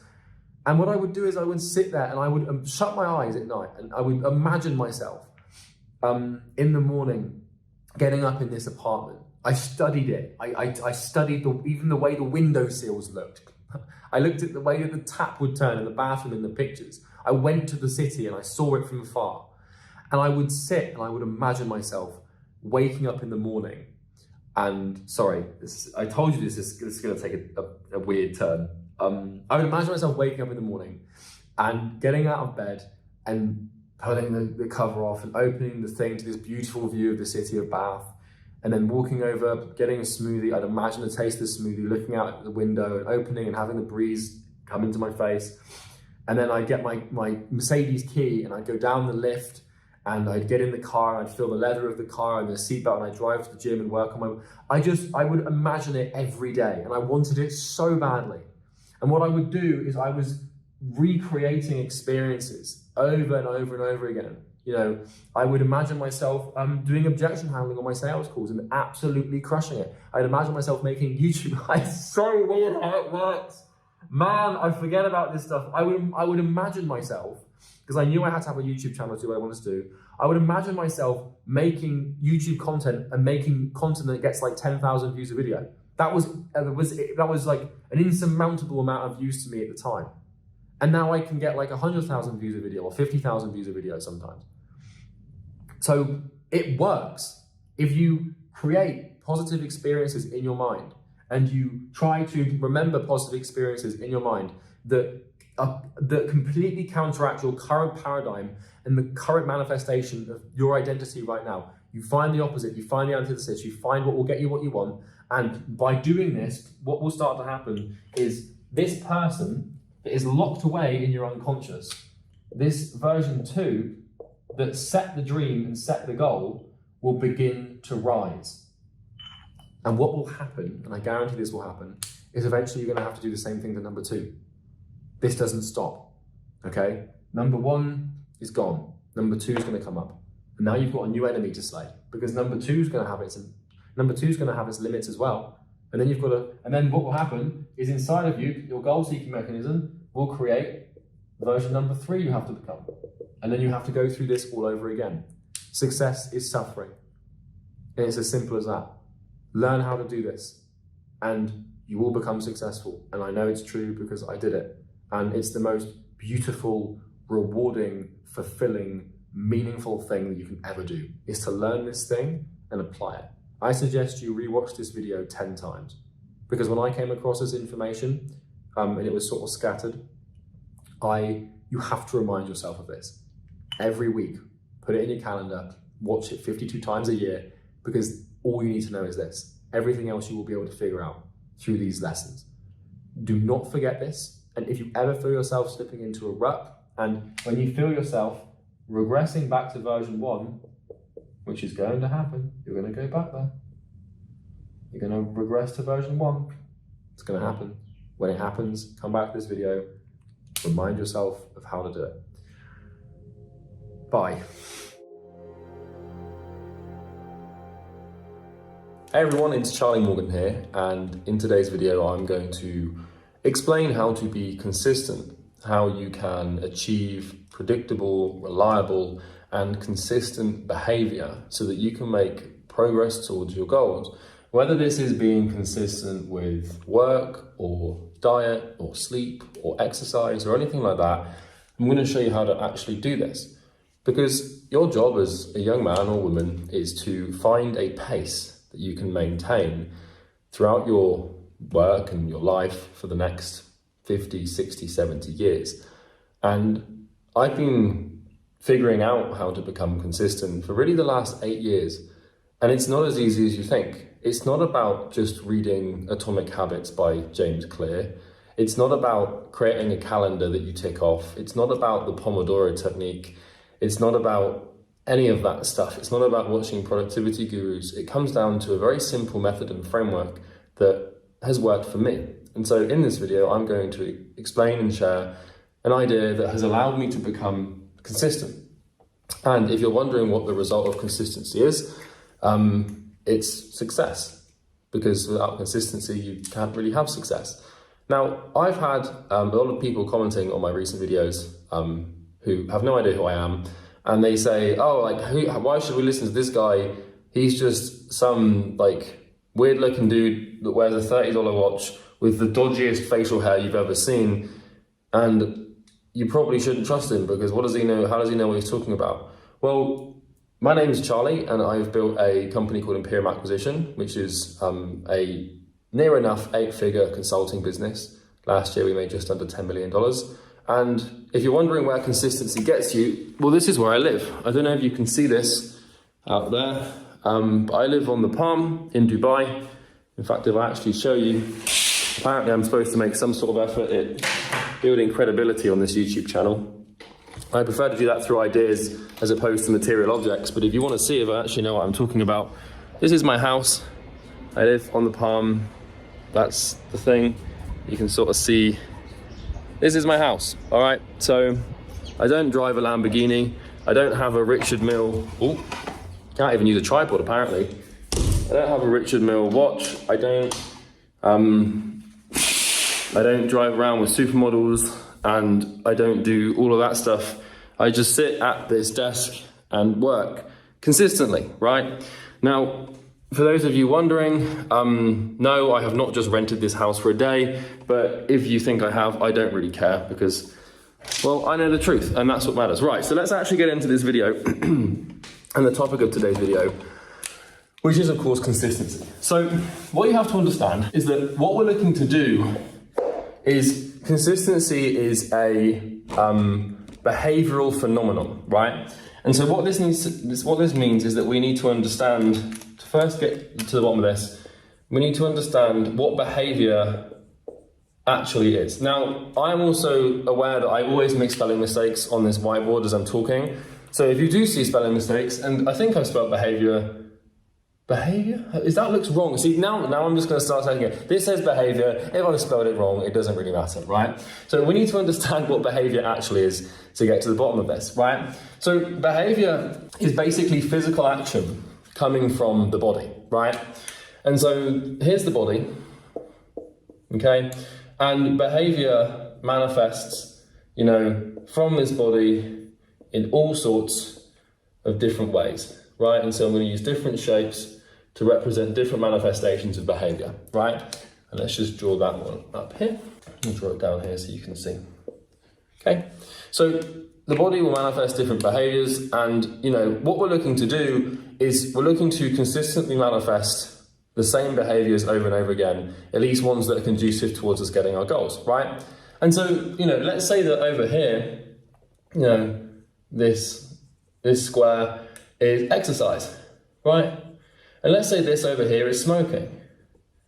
And let's say this over here is work, and this is gaming, right? And then this here could be Netflix, right? So what we can see is that some of these behaviors, for example, exercise and work, are probably going to be conducive towards your goal, right? And so the first thing you need to do in order to achieve consistency is actually have a goal, right? And we'll come back to this drawing when it makes sense to. The very first thing you have to do to achieve consistent behavior towards a goal is to actually have a goal. Because if you don't know what you want, then you're not going to be able to optimize and make decisions and manifest behaviors that help you achieve this goal. My goal, for example, is to make $1 billion. Because for some reason, I have tied my self-worth to financial achievement, not because I want more money, but because I see this as a scoreboard, and I am by nature a gamer, at least that's how I grew up. So I like to see money as a means of achievement. Yours might be something different. Your goal can be anything. It could be to reverse climate change, it could be to retire your mother. It doesn't have to be money. It can be anything that you want it to be, right? But once you've defined your goal, now we can perform something called optimization, okay? And optimization is basically where you take your goal and you ask yourself a series of questions. And those questions should revolve every day around what behaviors do I have to partake in to achieve said goal. So for example, if we come back to my goal here of making $1 billion, earlier on we had this diagram, right? Where we had the man, and then we had one behavior up here, another behavior here, we had another behavior here. There was all sorts of different things that we could do, right? And so we can wake up every day and we can expend our calories or energy and focus in many different ways. And so one of these is work, one of these is exercise. I know these are not quite aligned with what the example was earlier, but one of these is gaming, right? And then smoking, right? So it's fairly self-explanatory to understand this, because in order for me to make $1 billion, I'm going to have to be around on this planet for quite a long time, because this is a pretty strong financial achievement that's probably going to take decades. And so if I am smoking, right, well, I might not live to see 40. at least I might not anyway, but if I smoke, the chances of me seeing 40 are significantly reduced. And so what I want to do is consistently not smoke. So there are some behaviors that you want to be inconsistent with, or at least completely eradicate, right? And likewise, gaming. If I am sitting around on Warzone, slide cancelling with a great KD, that's fun, and I enjoy doing that. At least my dopaminergic system does. But it's not really conducive towards my goal. And so I need to eliminate it. And so the first step to actually becoming consistent is to eliminate behaviors that don't contribute towards your goal. Because what happens when you sacrifice behaviors or manifestations of action from thought consistently, when you sacrifice these, all of the energy that was going into, these things can now be poured into the things that you actually want to go into. And so the first stage to becoming consistent with any behavior is to eliminating other behaviors that you don't need or that you don't want. And you're going to have a lot of these things. The chances are, if you are in life right now and you're not very happy with where you are and your life kind of sucks and you're miserable and unhappy, well, you're going to need to get rid of a lot of things. You're going to need to get rid of certain people, certain behaviors, certain habits, addictions, vices, you name it. And when I tell you to do that, you're going to say, oh, but I need it because of this. Well, you're just coping and you don't, okay? So this is the first thing, is understanding that behavior manifests from the body, right? So let's get back to this diagram, right? So this is you, okay?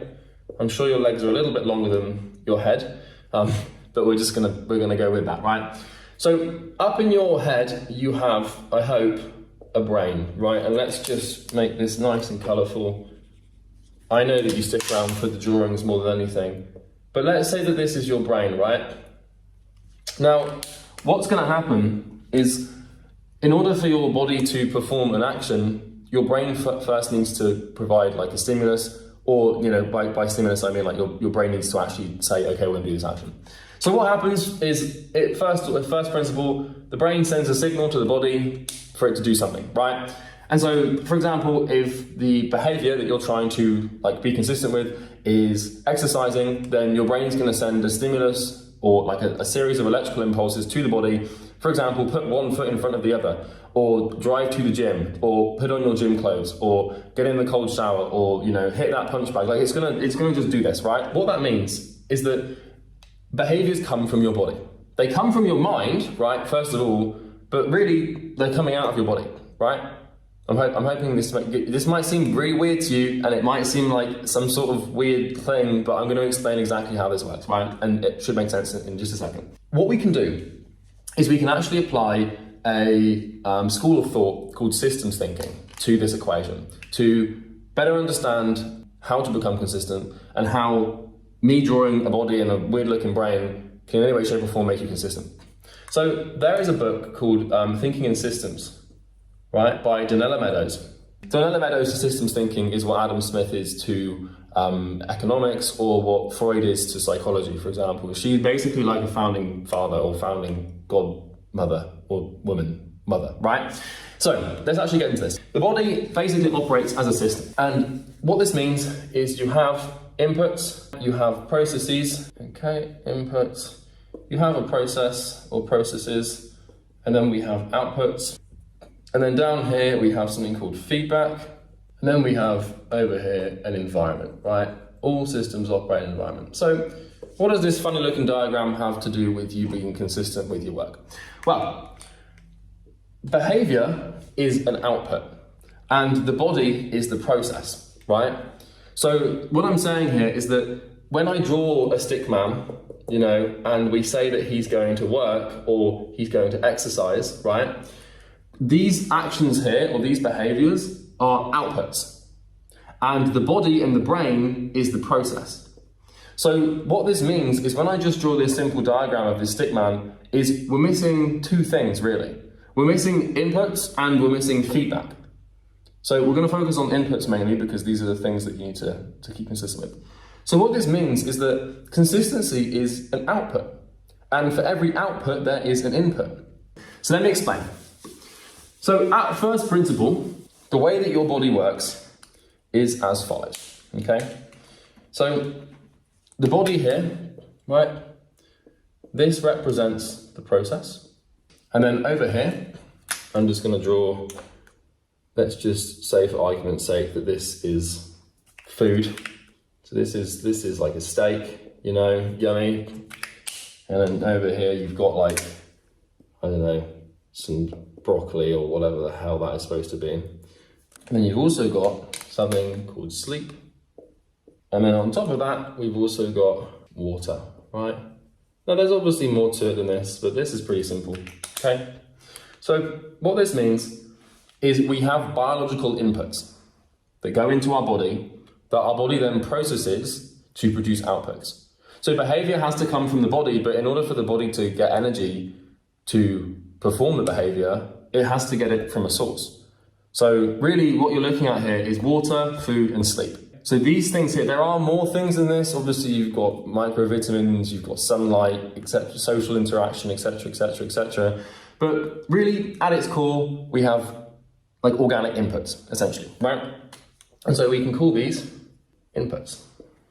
Now, what's going to happen is the body is going to digest the food, it's going to sleep, it's going to drink the water and absorb the water and the nutrients in the water or whatever to basically get energy, right?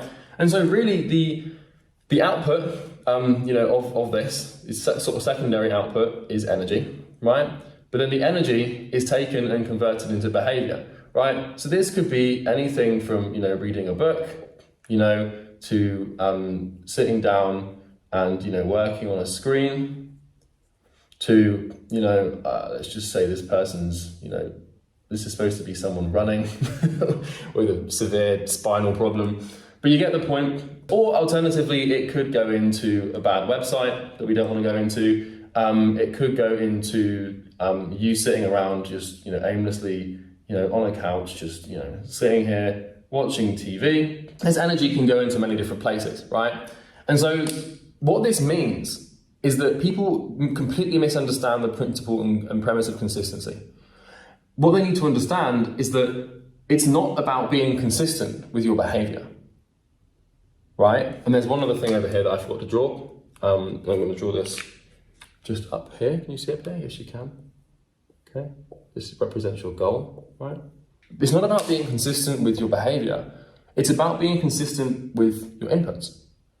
It's near enough impossible for you to have behavioral consistency when you have dietary, sleep, hydration, and outcome desire inconsistencies. Your behavior is an output. Your body processes inputs. And if your body is forced to process inconsistent inputs, then it will produce inconsistent outputs. Let's say you are a car manufacturer, right? And what you want to try and do is you want to manufacture the same car over and over again. What you're trying to do is achieve predictability. If you are, if you are Mercedes, right? And you have your factory here, which processes all of the raw materials to make the same a certain. Let's just say you're trying to make a C220D, right, which is a brand of a type of Mercedes. Well, if over here the inputs are different every time, then what's going to happen is you're going to make a different car every time. So let's just say, for example, that you want to make the same car over and over, but every time you go to make the car, you change the wheel arches and the chassis slightly. Well, what's going to happen is when the machine goes to process the inputs, you're going to have a slightly different car every time. And the same thing is true with your behavior. And so the secret to mastering your behavior and the secret to mastering consistent behavior and to maintaining a level of integrity and predictability to your behavior is to focus on this. Because we can't really control this, or we can control how we behave, and that's free will and stuff. But it's significantly easier and more straightforward to do the right thing when we're doing the right thing in the first place. And it's you never really want to rely on your body. Now, there's another thing. There's two more things, really, because the goal's a big one. We're going to talk about all of these things in a second. In fact, I'm going to write them over here. Yeah, those are the main ones. So I'm going to get into this in a second. But there's another thing, right? And that is your environment. Okay? I don't know if you can see this. That's way up there, but you can sort of see the environment up there. And I'm going to explain all these in a second, right? the inputs have a huge influence on your body, which has a huge influence on your behavior. But really, the thing that people don't see is the environment. And your environment is basically the immediate space that you live in and operate out of. And this environment will have more of an influence on your behavior than anything, maybe with the exception of the core biological inputs. But on top of that, what we have here is we have what's called a feedback loop, right? And this can go in one of two ways. So feedback is a phenomenon, like a natural phenomenon that basically drives the entire planet and the entire universe, right? And this can be feedback either positive or negative feedback, right? So let's say for a second here that you eat junk food, you sleep terribly, you drink 1 glass of water a day, and you don't really have a goal. Well, what's going to happen is your body's going to have to process all of the bad food, and it's going to have to deal with all this chaos that you've given it, essentially, which is what bad food is it's chaos. It's not going to have enough sleep, so you're not going to be able to focus. Your emotional regulation is going to be completely screwed, and you're kind of going to be in just some mental trouble. You're not drinking enough water, so your body's basically dying, and you don't have a goal, so you feel demotivated, insecure, and terrified. What I can tell you, if you're a young person and you're conscientious by nature, which you probably are if you spend 20 minutes watching a weirdo talk about systems thinking, you need to have a goal. You need to have a clear goal, because if you don't have a clear goal, you have nowhere to channel your conscientiousness. You have nowhere to basically go. You have nothing to aim at. For a lot of people in life, that's totally fine, and they're happy to take each day as it comes and just, live, laugh, love. Can't believe I just said that out loud, but you get the point, right? A lot of people are happy to just, aimlessly go through life, and that's great for them. But for us, for those of you like me, we need to have a goal. And so if we don't, we get, kind of depressed and sad, and, if we can't map our progress towards something along a reliable trajectory, we feel chaotic, out of control, and we get in some trouble. So let's say these inputs are really bad, right? Well, what's going to happen is bad inputs are going to lead to bad behavior. Because if you're eating bad food and you're not drinking water, you're not sleeping, there's no goal. Well, first of all, if there's no goal, you've got nothing to work towards, so you're not going to, it's kind of impossible work, and I'm talking about meaningful work here, work towards a goal, essentially, which is what meaning is to me, at least. It's kind of impossible for meaningful work to manifest if you haven't got a meaningful goal to do it for in the first place. Because there's a direct relationship here between input and output. Meaningful goal equals meaningful work. No meaningful goal equals no meaningful work. And so if you want to make work, a meaningful work, a consistent output of behavior, then you need to have the input required for that output to manifest. It would be like trying to make a car, and you build the factory and everything, and you desire a specific car, but you forget to put the engine in the car. When it comes to the assembly line, you're like, oh, I kind of forgot to buy the parts for the engine, so great, now we've got a car without an engine. Well, you're not going to build a car if you haven't got an engine, right? And so, on top of that, because your diet is really bad and you're eating loads of sugar, you get fat, and when you get fat, your natural inclination is just to do fat things, like sit around, and because, you're ashamed to exercise because, well, you can. And so it's kind of impossible for healthy behavior to manifest when you have an unhealthy diet. Now, there's an argument to be made here where, eating healthy and sleeping and drinking and setting goals are outputs, but this is where the feedback comes in.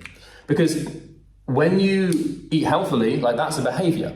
When you go to bed on time, that's a behavior. When you drink water, that's a behavior. When you set a goal, that's a behavior. So these are kind of outputs, more than they are inputs. But I'm talking about these on a first principle biological level, where they are what you ingest or what you expose yourself to basically, create behaviors. But this is where the feedback thing comes in. Because if you eat bad, sleep bad, drink bad, and you have no goal, then, you're not going to be reading much because, you're in a bad place, because you can't really focus because you haven't got enough sleep. Get 4 hours of sleep and then try and sit through a book for half an hour. It's bloody impossible. Because I meditate regularly, and if I've had a bad night's sleep, I can't focus to save my life. Quite literally, I mean that, right? If you do all these things badly, then you're going to end up doing stupid behaviors. And then what these stupid behaviors are going to do is they're going to positively reinforce the bad inputs. And so inside of this system, inside of this thing that encapsulates your body essentially, is a feedback loop. Because if you eat bad and you get fat, right, and then you sit around doing nothing, and then your dopaminergic systems favor sugar, seed oils, salts, all of this bad stuff, right? Then a feedback loop's going to start to form where, if you eat terrible foods, then you're going to get fatter, which means you're going to eat more terrible foods. And this feedback loop here is just going to cycle out of control until the point that you get very upset and unhappy. Now, this is entirely possible to reverse and to do in the completely different direction, where, if you eat, the right foods, and you're eating stuff that's healthy and good, and you're exercising, then what's going to happen is you're going to start to lose weight, and you're going to get thinner, and then you're going to get, muscular, and you're going to feel good. But then the problem with this is, if you're not careful, this feedback loop, if you eat too much good stuff, and all you focus on is fasting and, you're exercising as much as you can, then you can develop anorexia or bulimia, which makes you really thin and really unhealthy. And so anything taken to its extreme is obviously going to become its opposite. And this is not a nice place to be. And I'm not saying that if you eat healthily, you're going to get anorexia. But the point I'm trying to make is that you want to be very careful with these feedback loops, right? And you want to balance everything, because if all you eat is broccoli, you're going to die, right? Trust me, I've seen someone try to do it. So we understand now that in order for you to achieve behavioral consistency, you need to have input consistency, right? Because behavior is an output, and these things are what your body processes to produce the output. This is the thing, you're probably being consistent in your life right now. You're probably just being consistent with behaviors that you don't value or seem fit for you achieving your goal. Because let's say, for example, that you drink. Let's say you drink every weekend. Let's say you smoke. Let's say you play video games like a few hours a day. Let's say you sort of scroll on Instagram all the time. You are being consistent. You don't realize this. Right? If there are bad behaviors that you continue to repeat over and over again habitually, you're being consistent. You're just being consistent with things that you don't want to be consistent with. And what this means is that there is some value misalignment here, where you understand that if you want to get where you want to go, you have to get rid of these current behaviors, but you're being consistent as it is. So what you can do is you can apply the same principles you use to achieve consistency with the bad behaviors to the good ones, right? Because, if you're addicted to video games right now, then, probably what's happening here is in your environment, if you can see this up here, inside of your environment, maybe there's an Xbox, right? And just by having this Xbox in your environment is leading to you, playing the Xbox. And essentially what this is doing is every time you play the Xbox, we achieve this feedback loop, right? So by having the Xbox in your environment, you play it, and then what you want to do is you want to have the Xbox in your environment even more, because you want to keep playing it, because, you're receiving your dopamine from shooting people in the brain instead of actually making cold calls and making money, right? Because what you have to understand about gaming and video games and all of these bad behaviors, whether it's smoking, drugs, alcohol, addictions, vices, women, Xbox, whatever it is, right, is your brain has a latent desire for accomplishment, right? And so it has this sort of loop in its brain where it wants to receive gratification, which is what I'm going to draw. Let's just pretend this resembles, gratification. Your brain has a natural latent desire for gratification, right? And when you strip yourself of negative behaviors like pornography or TV or Netflix or like doom scrolling, this loop that desires gratification inside of your mind, suddenly there's what we call a dopamine vacuum. Right? I don't think that's actually what it's called, it's just what I've called it, right? So it might not actually be a thing, but I'm calling the term, right? And so you create a dopamine vacuum in your head when you remove these bad behaviors, and this has to be replaced by something. And if you're lucky and you remove it and you follow these instructions and you listen, you can replace it with work. And then what starts to happen is you'll derive your satisfaction and you'll derive your serotonin and dopamine from work, and this loop here will occur when you work and make progress towards your goal, as opposed to just sitting on, Call of Duty or GTA. So that's basically how this works. It sort of first principle is you need to learn to think in systems. You need to learn to understand that your body is going to process biological inputs to produce outputs, right? And so if you're eating terribly, if you're sleeping bad, not drinking enough water, you have no goal, not getting enough sunlight, you're not getting enough social interaction, then this is going to create all sorts of problems for you when your body tries to deal with this stuff, right? I'm going to put nothing here. And I can tell you this is true because, I have had this happen to me on both spectrums over and over again, right? So maybe in life your behavior is super inconsistent, right? And maybe what it looks like is like this, right? Where we have this wavelength diagram here. Now, you're probably going to resonate with this, and it's probably going to scare you a little bit, and I'm about to explain yourself to yourself, which might make you a bit uncomfortable. So we have here,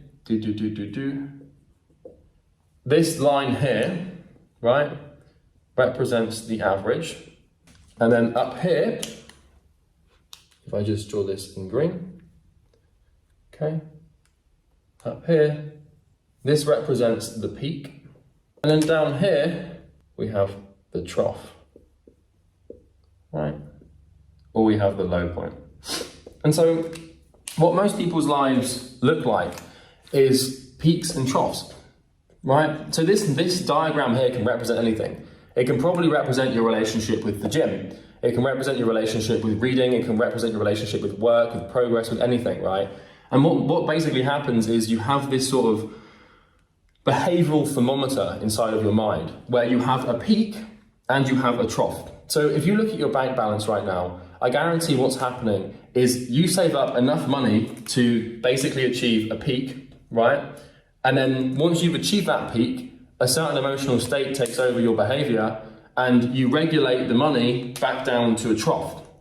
And the trough is basically your panic point. So your panic, once you get to the trough, once you get to a certain number in your bank account, you start working harder, saving more, and regulating the money back up to this point where you then achieve a peak again, and then lo and behold, you bring it back down to the trough, right? So another example of this could be your body weight. It could be how often you meditate. But the easiest one to look at is your bank balance because, well, it will fluctuate like this, right?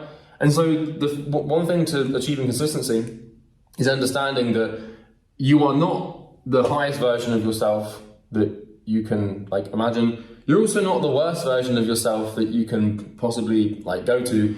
You are basically the average sum of both of these points. And so this sort of dotted line in here, this represents the average.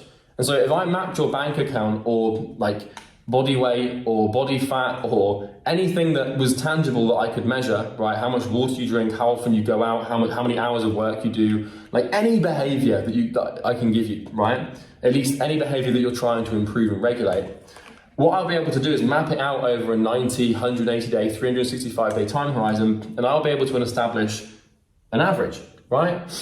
So for example, I've got 8, 9 sales reps in my company right now, and they will fluctuate between commission checks where 1 minute they're making 20 grand and then a couple months later they're only going to make 10, and then 10 is their panic number in income for the month, and so the next month they do really well and they get back to 18, 20, and then they fluctuate and they go up and down, right? And what I'm able to do is I'm able to track this, these outputs onto a spreadsheet, and I'm able to establish an average. And so it's easy if you're not careful to look at a sales rep who's just had their best month and think, God, this person's the best in the world. But numbers don't present themselves in small data sets. And if you want to understand how to become consistent, you need to understand something called regression to the mean, which basically indicates that if you're trying to establish an average, you have to look in a long time horizon with a significant amount of data. In science, this is called having numerical validity, right? Where you've got enough data over a long enough period of time to actually measure a predictable average. Because if you don't have this, you don't know if you're being consistent or not. Because you could watch this video and then have 2 weeks of just stellar behavior. But if that's you could be at your peak of, what we would call discipline, right? Where you've got you're firing on all cylinders, you're super confident, you're going to take over the world, you're working really hard, you're sleeping on time, you're doing cold plunges, cold showers, meditation, you're on self-improvement, you're reading, you're not watching YouTube, everything's going really well. And then you get to this point, and then for some reason, you just go, and you bring it down to a trough where now, you're watching pornography, you're eating bad food, you're not sleeping on time, you're doing the literal polar opposite of what you did, and now your emotional state's in the gutter. But then, once you've been here for too long, then you get sick and tired, you start developing self-hatred, you start I know this is true because I've literally lived this, right? Then you get hatred, and then you get sick and tired of it, and then you feel ill, and then you're oh no, this is terrible. And then, and then you go up, and then you achieve the peak again, and then you get back into this state. And so for most entrepreneurs, their life exists in this wavelength. Most. It is possible to break this. I won't go into it today. I might make it. If you want to see how to break this cycle, leave a comment below. Because for me to explain how to break this is going to take literally 2 hours, and it will way go off the topic of consistency. But if you want to do that, maybe tell me, and then I can basically, and then like any comments that say that they want to see this, and then if there's enough people that want it, then I'll make it. But yeah, so this is how the thing works. But what we're trying to do is establish this average, because you're not your peak and you're not your trough. You are typically the mean or median average between these 2 points. So what we're trying to do here, and the point I'm trying to make, is we want to have something to reliably track our behavior, right? And so whenever you're trying to create a new behavior or introduce like consistency into a specific part of your life, such as meditation, such as work, such as sleep, such as diet, what you need to have is a way to track it. And if you're wondering, what does this mean? You don't need to have an app. You don't need to have like some sort of like, you don't need Notion, you don't need anything. What you really just need is a nice, simple Google sheet, right? And so, what we're going to do is we're going to draw a nice, simple spreadsheet, right? Like this, okay? And so what we do on this column is we have the date, and then we have the behavior. This could just be behavior 1, 2, 3, and 4, right? And so let's just say this is the 1st of January. This is, the 2nd of January. And you get the point, right? So what you want to do is you want to create these spreadsheets for basically every facet of your life. And you're going to make one for each month, and you want one for the whole year. And then what we're looking here is, let's say behavior 1 is the time you went to bed. Let's just say one thing that you want to keep consistent is your bedtime, right? Because we're going to talk about sleep in a second here, which is actually just circadian rhythm. And I'm going to talk to you about how to become consistent with your bedtime shortly. But what you want to do every single day is track what time you went to bed. So every morning you're going to wake up and say, okay, what time did I go to bed last night? And then what you'll find is that it might be 11 p.m., it might be 11 p.m., might be 11 p.m. And then, you're on a roll, p.m., and then somehow you went to bed at 4 a.m., right? If we look at this, you might think, well, I'm consistent here because I'm going to bed at 11 p.m. But if we took all of these numbers together and we added them up, we'd find out the average might actually be 12 a.m. because one night you went to bed at 4 a.m. Then let's say behavior number 2 that you're trying to track is calories, and you're trying to keep a consistent number of calories into your diet, or that's basically how much energy am I actually giving my body to process into outputs. And so let's say on the 1st of January you do 2,000, and on the 2nd you do another 2,000, and on the 3rd you're going strong, right? The cut's going well, right? And then on the 5th, you think, okay, well, I've been consistent for 4 days, I'll have a cheat day. And then you decide to go for, 6,000 calories, right? And so most normal humans will observe their behavior and they'll think, okay, well, I'm just eating 2,000 calories a day because I did it for 4 days straight. And now I'm having a cheat day, so I'm being consistent, right? Well, no, because what's happened here is you've eaten 2,000, 4,000. So if we add this up and calculate the mean, we can actually find the average, right? And so 2,000, 4,000, 6,000, 8,000, 14,000. So in 5 days, we've eaten 14,000 calories. So really, if we actually calculated the average here, your average is 2,800 calories, because 14,000 divided by 5 is, I believe, 2,800. And so what you can see here is this 1 day of eating a huge surplus is leading you to actually eating 2,800. And so this here, 2,000, 2,000, 2,000, 2,000, 6,000, is equivalent to this here, which is 2,800, 2,800, 2,800, 2,800, and 2,800. So what you shouldn't do is reward yourself for behaving good for 4 days, and you shouldn't punish yourself for eating bad 1 day if your goal is to get to 2,800. But if your goal is to do 2,000 per day, then you should punish yourself for this, right? And so, what you need to do is really 5 days is not long enough to map your behavior and to map your average. But the danger that you have and that you can fall into is basically assuming what I would call a false identity. For example, if I have a sales rep that has an incredible sales week, right? And they go 60% conversion rate, balls to the wall, incredible sales week, right? If they have one really good sales week, but then the next 3 weeks are terrible, it doesn't mean they're a good sales rep. Well, we can do the math here, right? So let's say that, let's just pretend these are weeks, right? On week 1, let's say that they convert at 20%. Week 2, they do this amazing week and they get 60%. And then week 3 is only 10%. And then let's say that, week 4 is another 10%. Let's just pretend that week 5 doesn't exist for this one. So we're going to calculate the mean. right? So we're going to calculate the mean. So they might think because they've had one really good week that they're a killer, right? But really, if we do 60 plus 20, we get 80. Add 10, we get 100. Well, really, their conversion rate is only 20%, which is fine. That's a good sales conversion rate, and I'd be happy with that if the sales rep did that. But what we want to be careful of is the sales rep not assuming too strong of an identity because of the 60, or assuming too strong of an identity because of the 100, the 10, right? Now, I'd always rather they assume this identity because they're going to perform better if they think they're a demon, but there's nothing, well, there's a lot of things worse than this, but there's nothing worse, in theory, than a sales rep who thinks they're incredible, but is actually really bad. Because then when you try and coach them or train them or teach them how to stop making mistakes, they don't listen to you because their ego's blocked because they see that they converted 60% one day. So what you want to try and do is basically create these sheets so you can track and map your behavior along a consistent time frame, right? And I can actually show you like how I've done this before, right? So what I can do here is I can actually look at my data. So it's really interesting because if I look at this here, here's my data for June 2022. I don't know if you can, I'm sorry, 2020. So what I've done here, I don't know if you can see this, but this is my 2020 health tracker. And you can see along the bottom here, I've got June, July, August, September, October, November, December. And so what I can do whenever I want to is I can look at my metrics.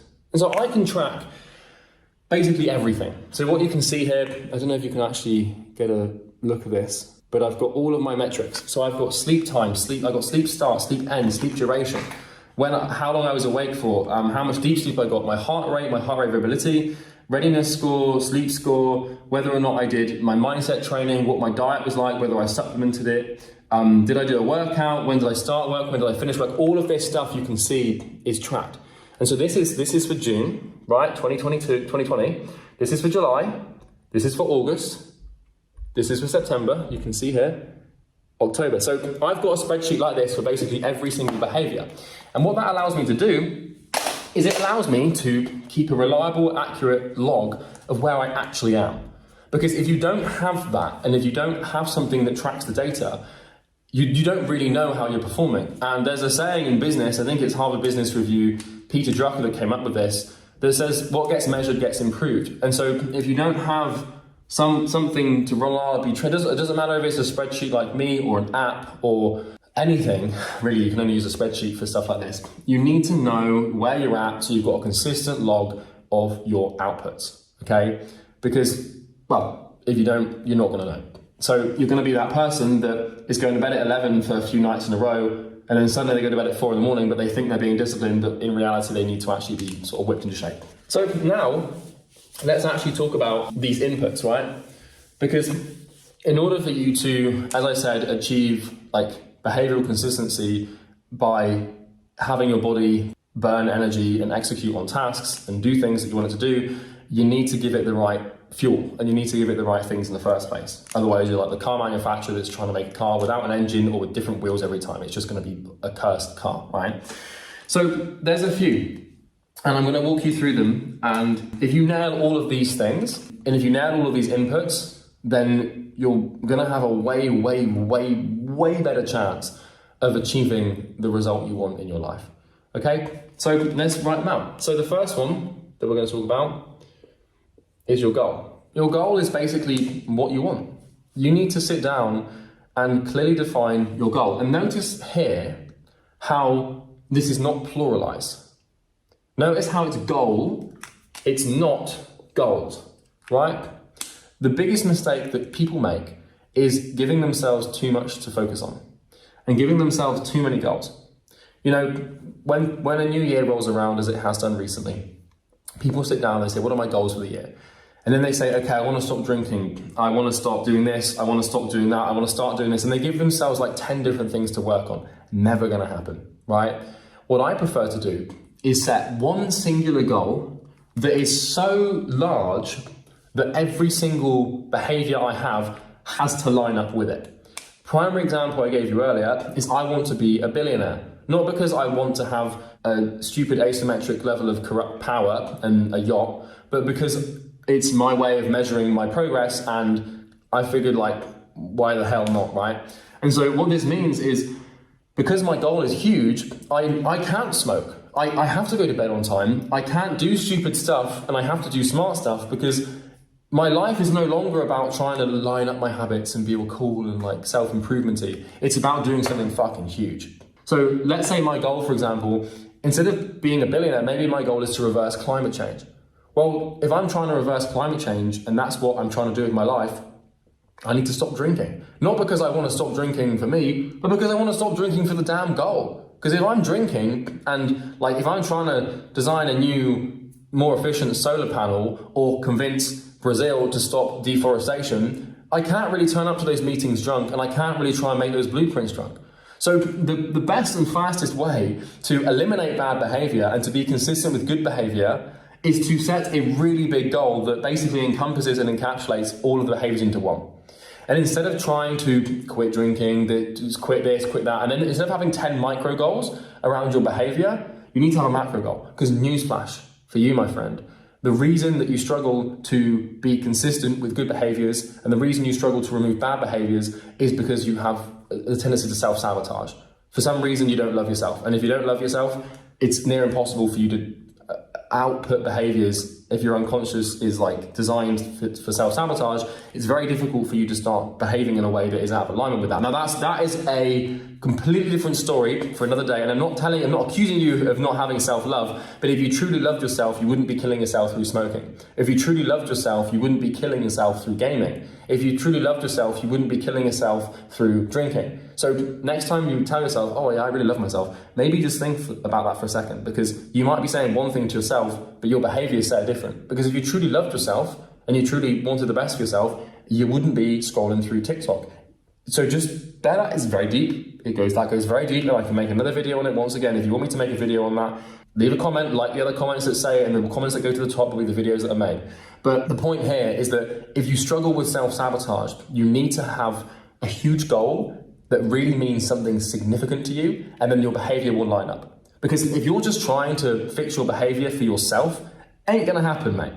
Ain't gonna happen. There's a study that was done that I read about. They basically had these people, right, over here, and then they had like the people's pets. And what they found is that if the person had a pet, right, or the people who had pets, if their pet was sick, obviously the pets needed to take like some sort of pills or antibiotics. And so if the pet was sick, the person would almost always give their pet the antibiotics they needed, and they would give the pet their medicine. They would force the pet to take the medicine, basically. Hide it in their food, force feed it to them, put it in the water, whatever they had to do to get the pet to take the medicine, they would, because they loved their pet.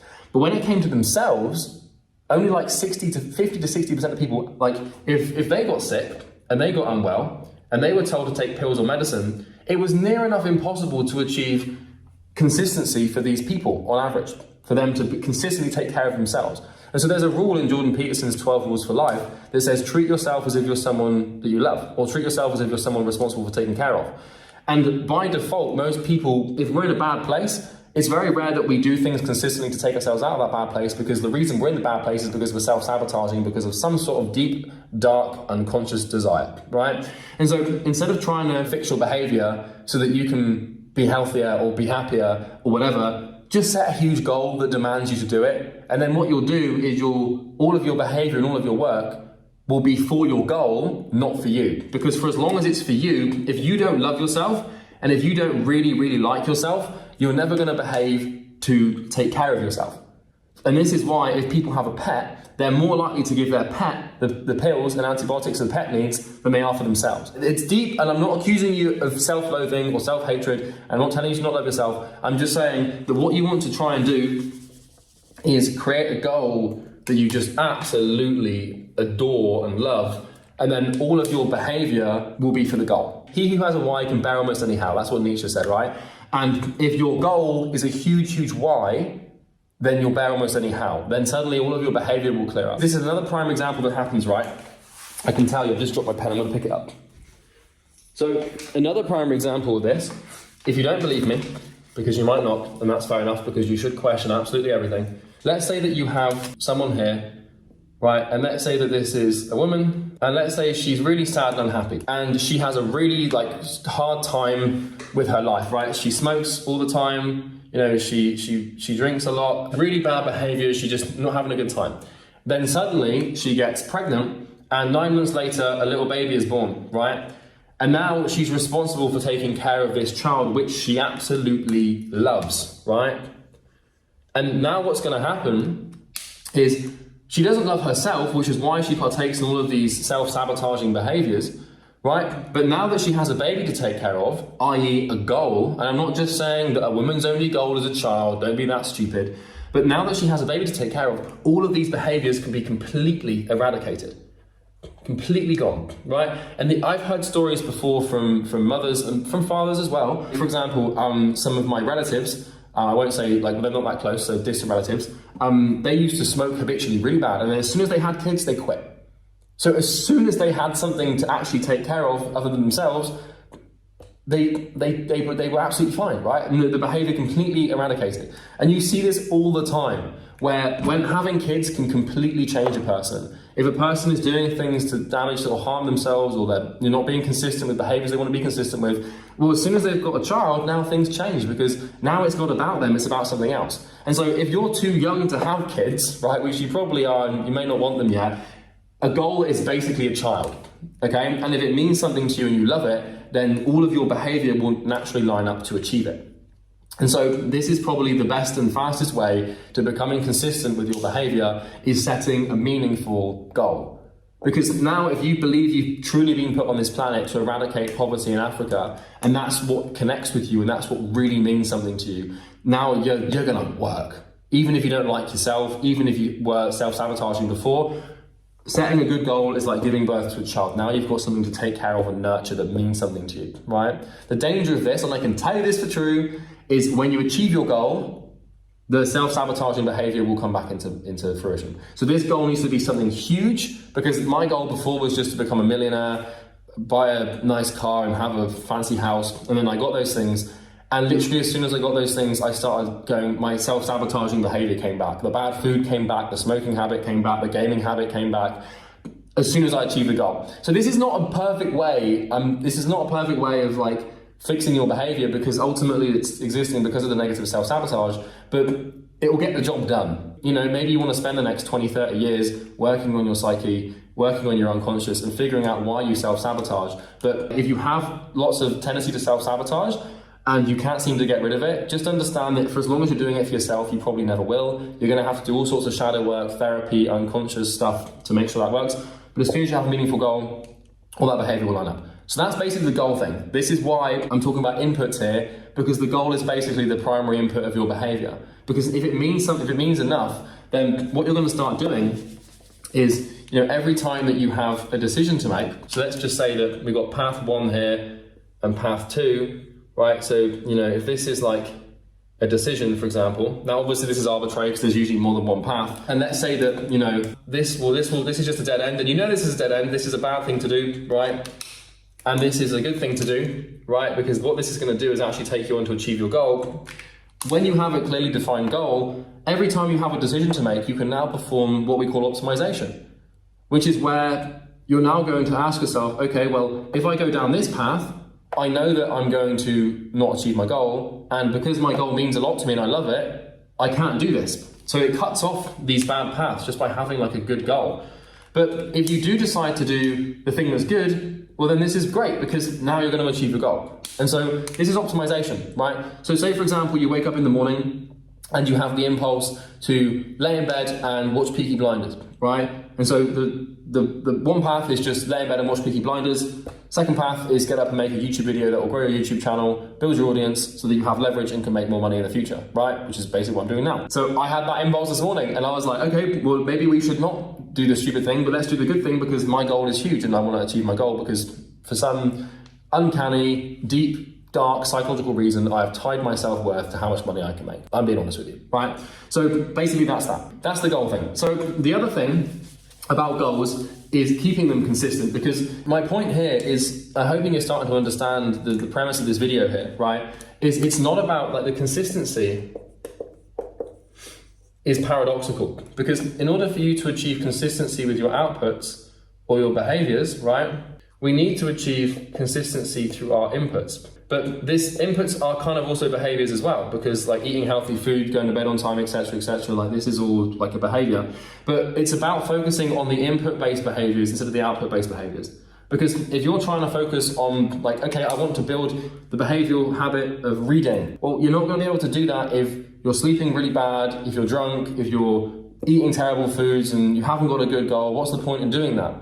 You know, you want to sit down and read business biographies or, you know, read about the Roman Empire or educate yourself. Well, if you haven't got a good reason to do that, which is your goal, then what's the point? You see what I'm saying? Right. So it's about being consistent with your inputs. And inputs are things that you can control, right? So we've been through the goal, and I'm hoping I haven't given you too much of an existential crisis here. But that's usually where these videos end up going. So we've been through the goal. We know what that is about, and we know that the goal is really the main thing. And if you have a huge, meaningful goal or a mission in life, that your behavior is going to line up, and you only need to have one big thing for all of your behavior to filter into it. Okay, so that's the goal done. Now, the next thing is your diet. Your diet has a ridiculous level of impact on your ability to achieve your outcome. So let me explain. If you consume alcohol, sugar, dare I say caffeine, if you're consuming seed oils, lots of gluten, lots of dairy, this gets political for some reason. There's only a few things on this planet that people get emotionally polarized to: politics, religion, and diet. I don't know why diet gets so, like, people get enraged about it.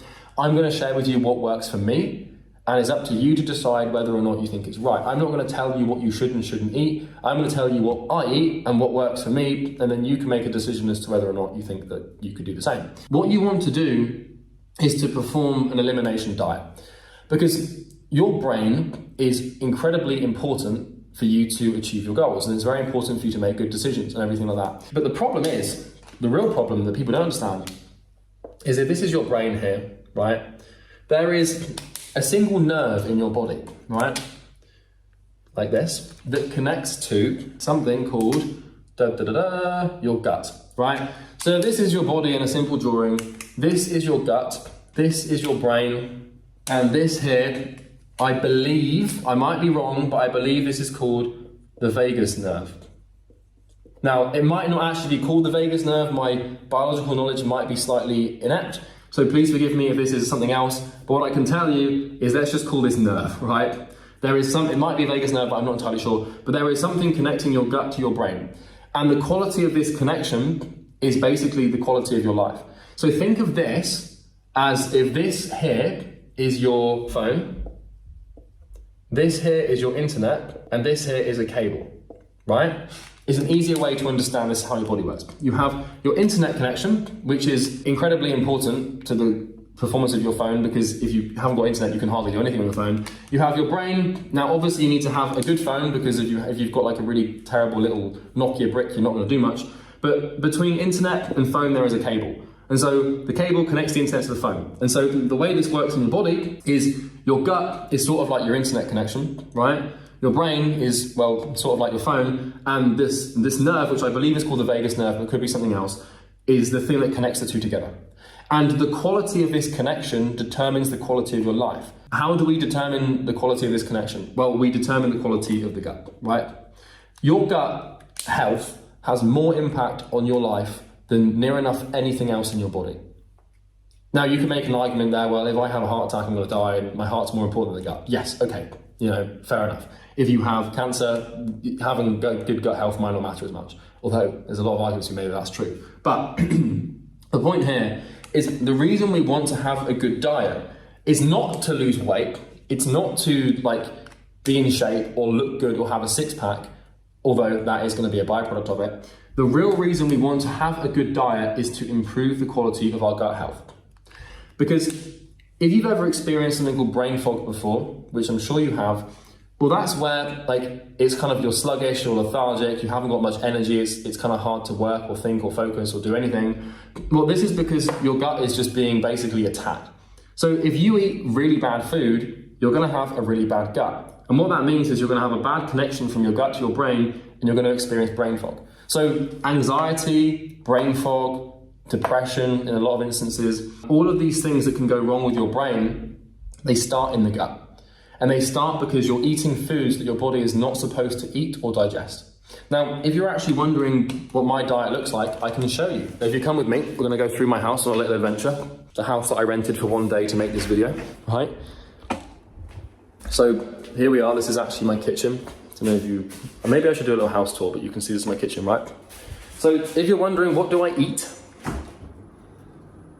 It's basically just red meat, right? So really, all I'm eating is steak, right?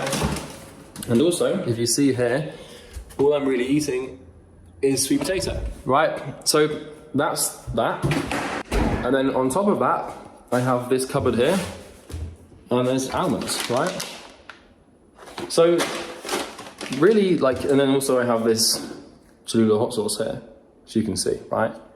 So really, all I eat is like 5 things, and I can explain what those things are in just a second. My diet consists of, well, it's basically what you would call an elimination diet, right? It's extremely simple, it's extremely straightforward, and it's engineered for me to have the best gut health possible, right?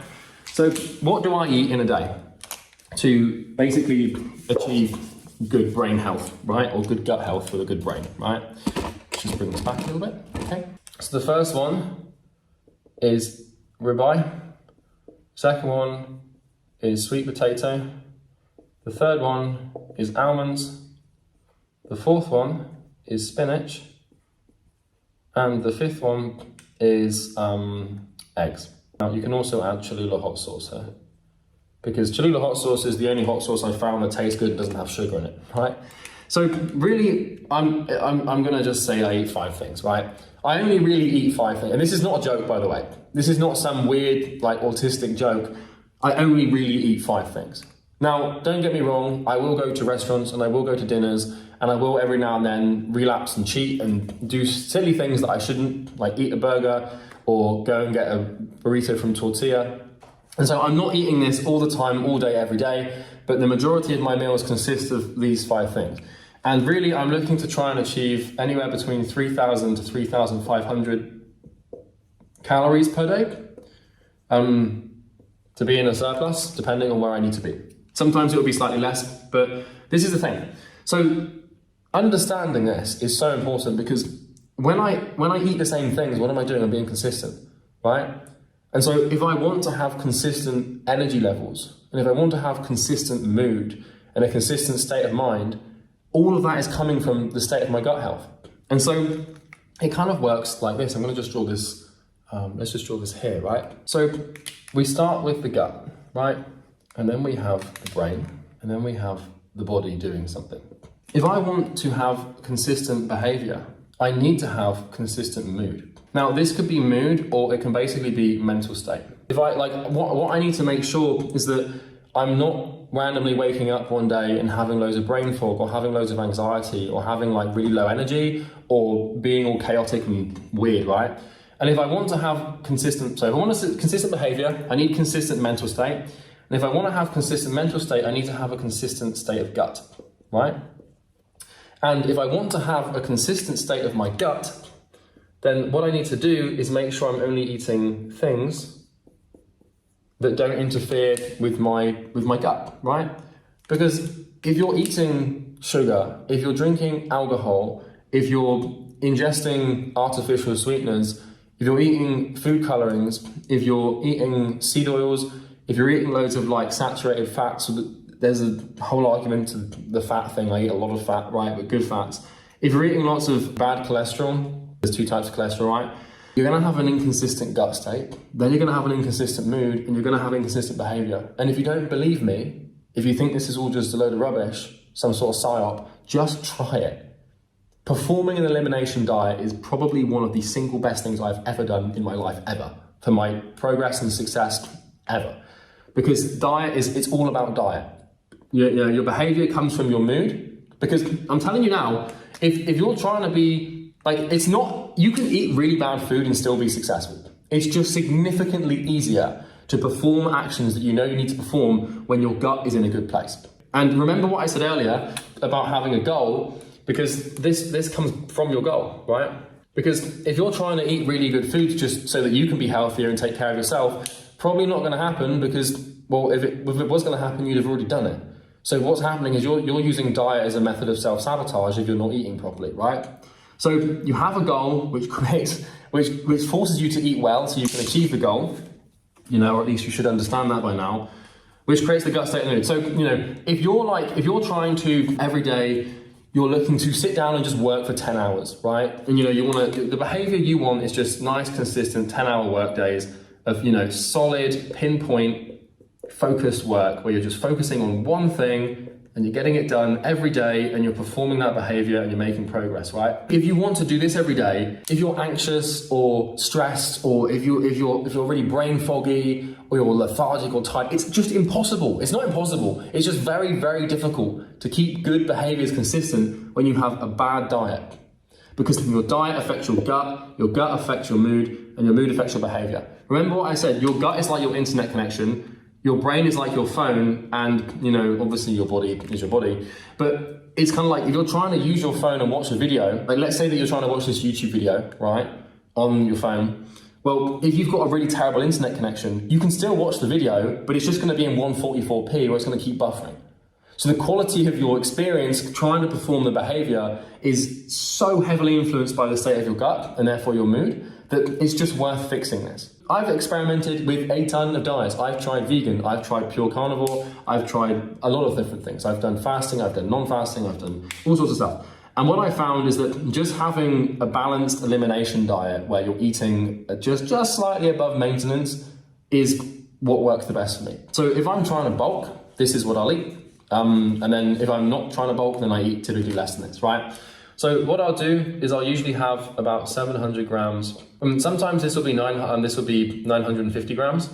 About 1,000 grams, like 1 kilogram. It can be either or depending on like where I want my calorific surplus to be. And I regulate my calorific surplus depending on my workload.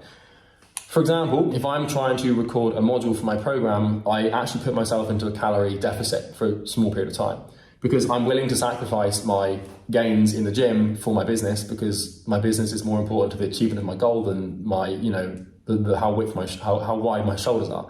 So I have the ability to regulate this diet up and down and change the variables around a little bit depending on like my workload, because I can tell you right now that if you're going to try and do 12 hours a day focus work on one thing that's really difficult to comprehend and deal with, if you're trying to digest north of 1,000 calories in a surplus or even a couple of hundred calories in a surplus, it makes it significantly harder for you to do that. I built Easy Grow, my program, that I spent 9 months on in a slight calorie deficit. And I lost a lot of weight doing so, but we focus better when we're in deficit. This is typically if maybe I'm trying to maintain or maybe be in a slight surplus. So I'll actually just give you some ranges here because it makes more sense, right? So 700 grams to 1 kilogram of ribeye, and then anywhere between 400 grams to, once again, 1 kilogram of sweet potato. Now I also have this with salt and olive oil. And this is also with salt, but no oil. And then once again, depending on whether I'm bulking or not, 100 grams to 200 grams of almonds. And these are just like raw almonds, no additives, nothing special. And then usually it's just like times 1 punnet of spinach. I don't actually know how much I eat in grams. And then it's going to be anywhere between 3 to 6 eggs. And these are like large eggs, right? So if you can see that, just put it here. 3 to 6 eggs. Now, yes, I go to restaurants every now and then, I'll order out, but for the most part, this is what I'm eating, right? And what I always notice is if I order out or go to restaurants and eat loads of crap or eat sugar or eat snacks, I always feel really bad the next day, and then I find it harder to work and do the behaviors I want to do, right? So this is basically what I eat. This can range between 2,500 to 4,000 calories, depending on whether or not I want to put myself in a deficit or a surplus. I never marry myself specifically to a bulk or a cut over a long period of time because my work is always going to come first. So if I'm, like I said, trying to perform, if I've got to spend an entire week fixing spreadsheets and hiring people and making very, very important decisions for the company, I won't put myself in too much of a surplus, or I won't put myself in a surplus at all, because if I try and do that, then what happens is a lot of your energy is going towards your gut, trying to digest this food, instead of going towards the business, right? So that's what I eat, and just try it. If you can't afford ribeye, then just do like minced beef or something. But if you're wondering what that costs me, it probably costs me about £1,200 per month, maybe more than that actually. It's going to cost me probably about $1,500 a month to eat, right? And I know that sounds just absolutely insane, but the steaks are quite expensive.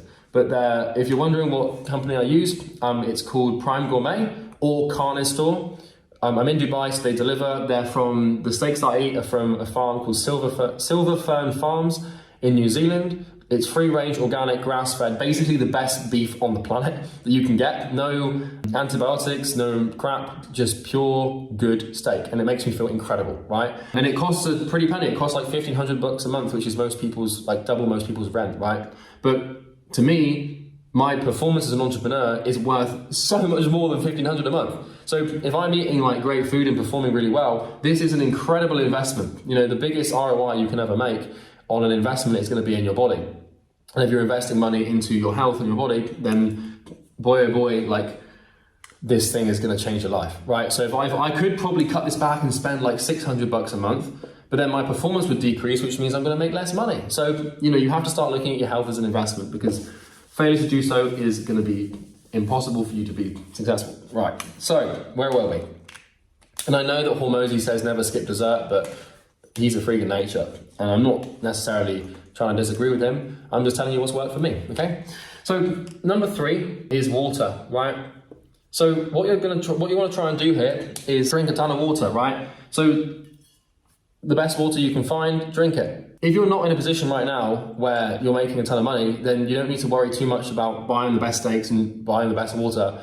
But once again, I drink these Evian bottles in Dubai because you can't drink the tap water, and I don't want to be ingesting microplastics, so I just drink this stuff which has the best mineral content as far as I've been able to find, at least stuff that I can order readily available in Dubai. And so like, this is expensive, right? I think I probably spend, once again, about $1,500 a month on water, because, you know, I buy them in glass bottles and we get them ordered and it's not cheap. But it comes back to the fact that if I'm going to be ingesting 6 liters of a liquid every day, I want to be ingesting the best quality liquid possible, right? So once again, it sounds mad to spend that much money, but like, sure, I could just get, you know, desalinated seawater, you know, with low mineral content in a big plastic bottle, but I'm then going to be getting less minerals and vitamins, and I'm also going to be digesting plastics. And sure, I'm going to still be able to build a business drinking that water, but the point I'm trying to make is it's all about quality of input. There's a documentary called Chef's Table, right? If you watch this, what you'll find is it's all about the ingredients. When I watched Chef's Table, and I actually got this from my mentor Sam, you know, shout out to Sam Ovens, for those of you that are familiar with him. He was telling me about this. Like, when I watched Chef's Table, I was expecting the quality of the food to be down to like the way they cut the knife, or what chopping board they use, or, you know, like exactly like how much of something they put in, which is important. But what I found is that most of Chef's Table most chefs in the world that make the best food in the world, what they usually do is they just focus on finding the best ingredients. And they focus on what's an ingredient, it's an input, right? So if you want to make a really good lasagna, like, it's not about the way you cut the courgette, or do you even put courgette in the lasagna? Freudian slip, I don't know, but you get the point. It's not about the way you cut something, or like the bowl you boil it in, or whatever. It's about how good the ingredients are in the first place, right? And so what I'm trying to do in my life is look where I can to find places to put the best ingredients. Now, I'm in a position where I'm nearly making $1 million a month, so I'm able to buy stupidly expensive water and stupidly expensive steaks. When I started, I didn't have this. It's not imperative. I'm just telling you what will help you optimize your health and behavior. But really what you're looking to do with your water intake, it kind of sounds dumb, like, how do you make more money and how do you be consistent? Oh yeah, just drink water. Well, duh, obviously. But you're looking to take anywhere between 4 to 6 liters of water per day. Now, I actually probably drink too much.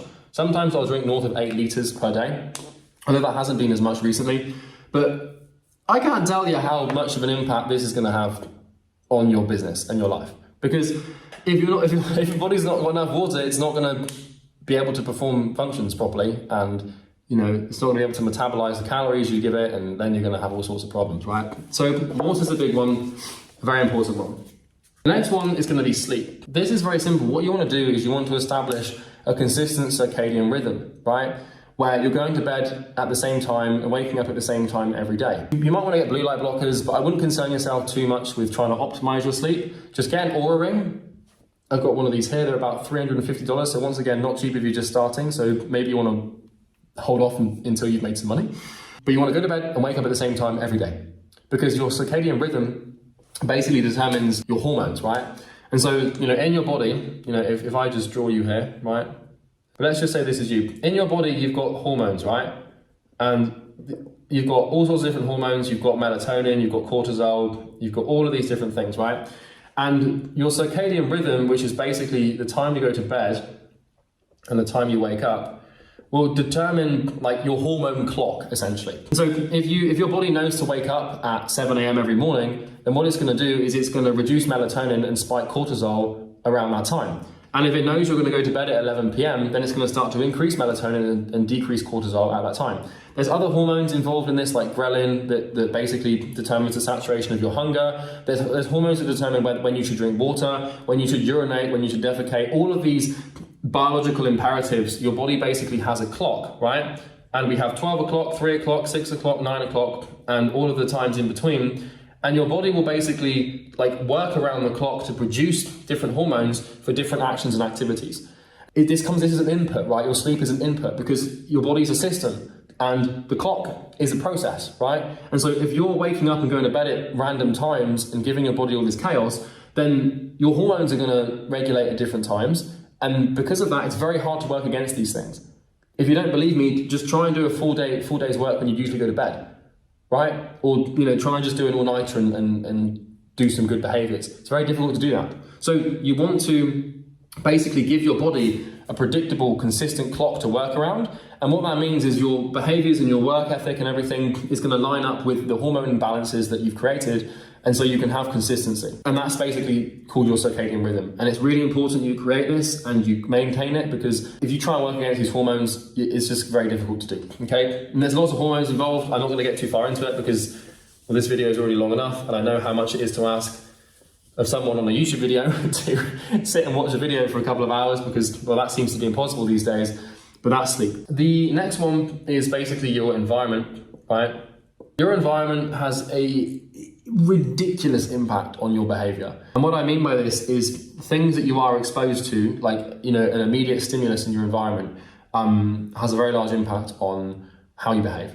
Primary example, I stupidly recently bought an Xbox, started playing it, and then I literally got rid of it. Like I had Modern Warfare 3, I'm good at quickscoping, right? So I always used to quickscope. So I was like, I want to play this game.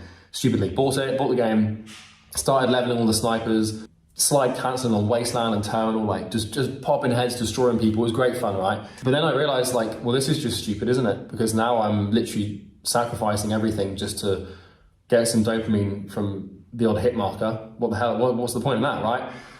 So I had to remove the Xbox from my environment. So what I did is I took the disc, I got a fork, and I scratched the back of the disc and folded it and put it in the bin so I couldn't play the thing anymore. And then I got my Xbox, unplugged it, and threw it in my swimming pool, and then put it in the bin, right? This is not even a joke or a lie. I actually did that because I don't want that thing in my environment.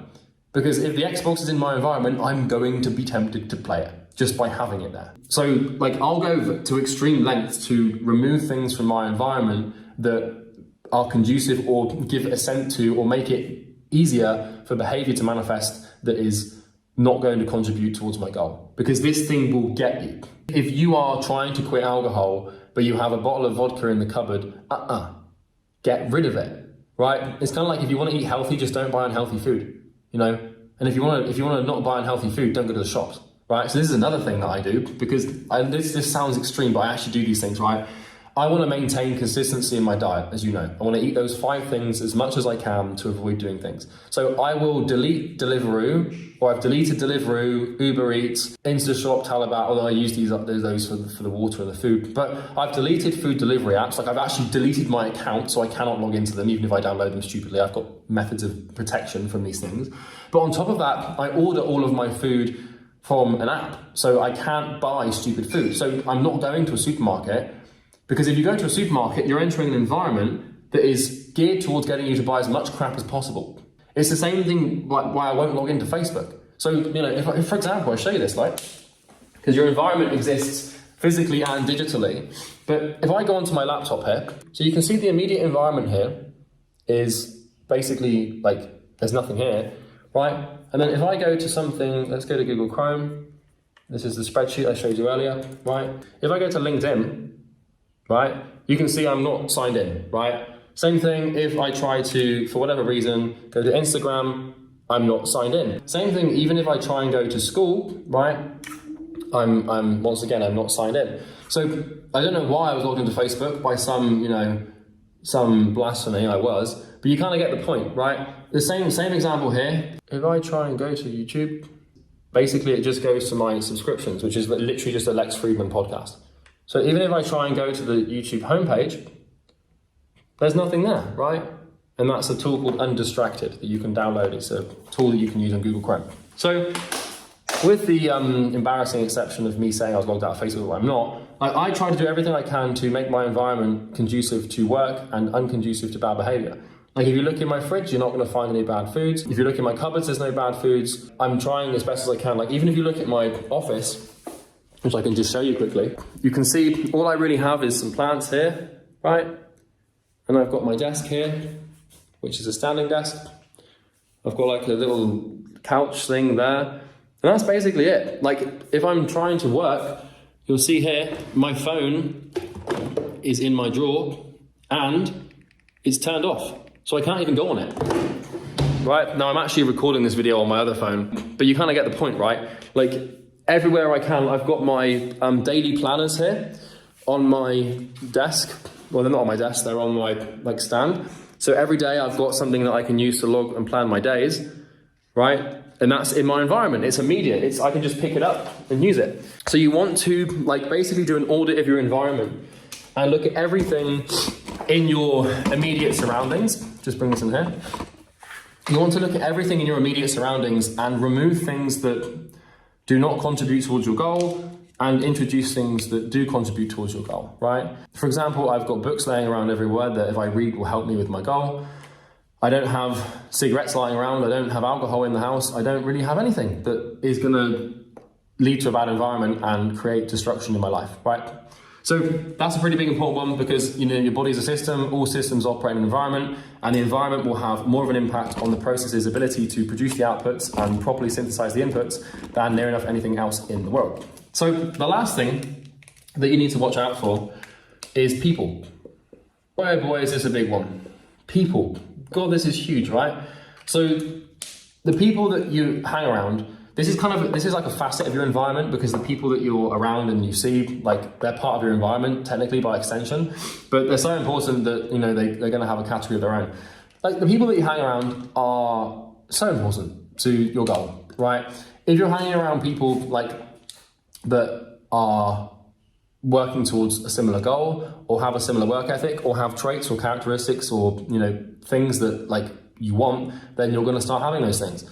But if you're hanging around people that are bad and unsuccessful and overweight or undisciplined or lazy or stoners or alcoholics, well, you're probably going to turn into one of those, right?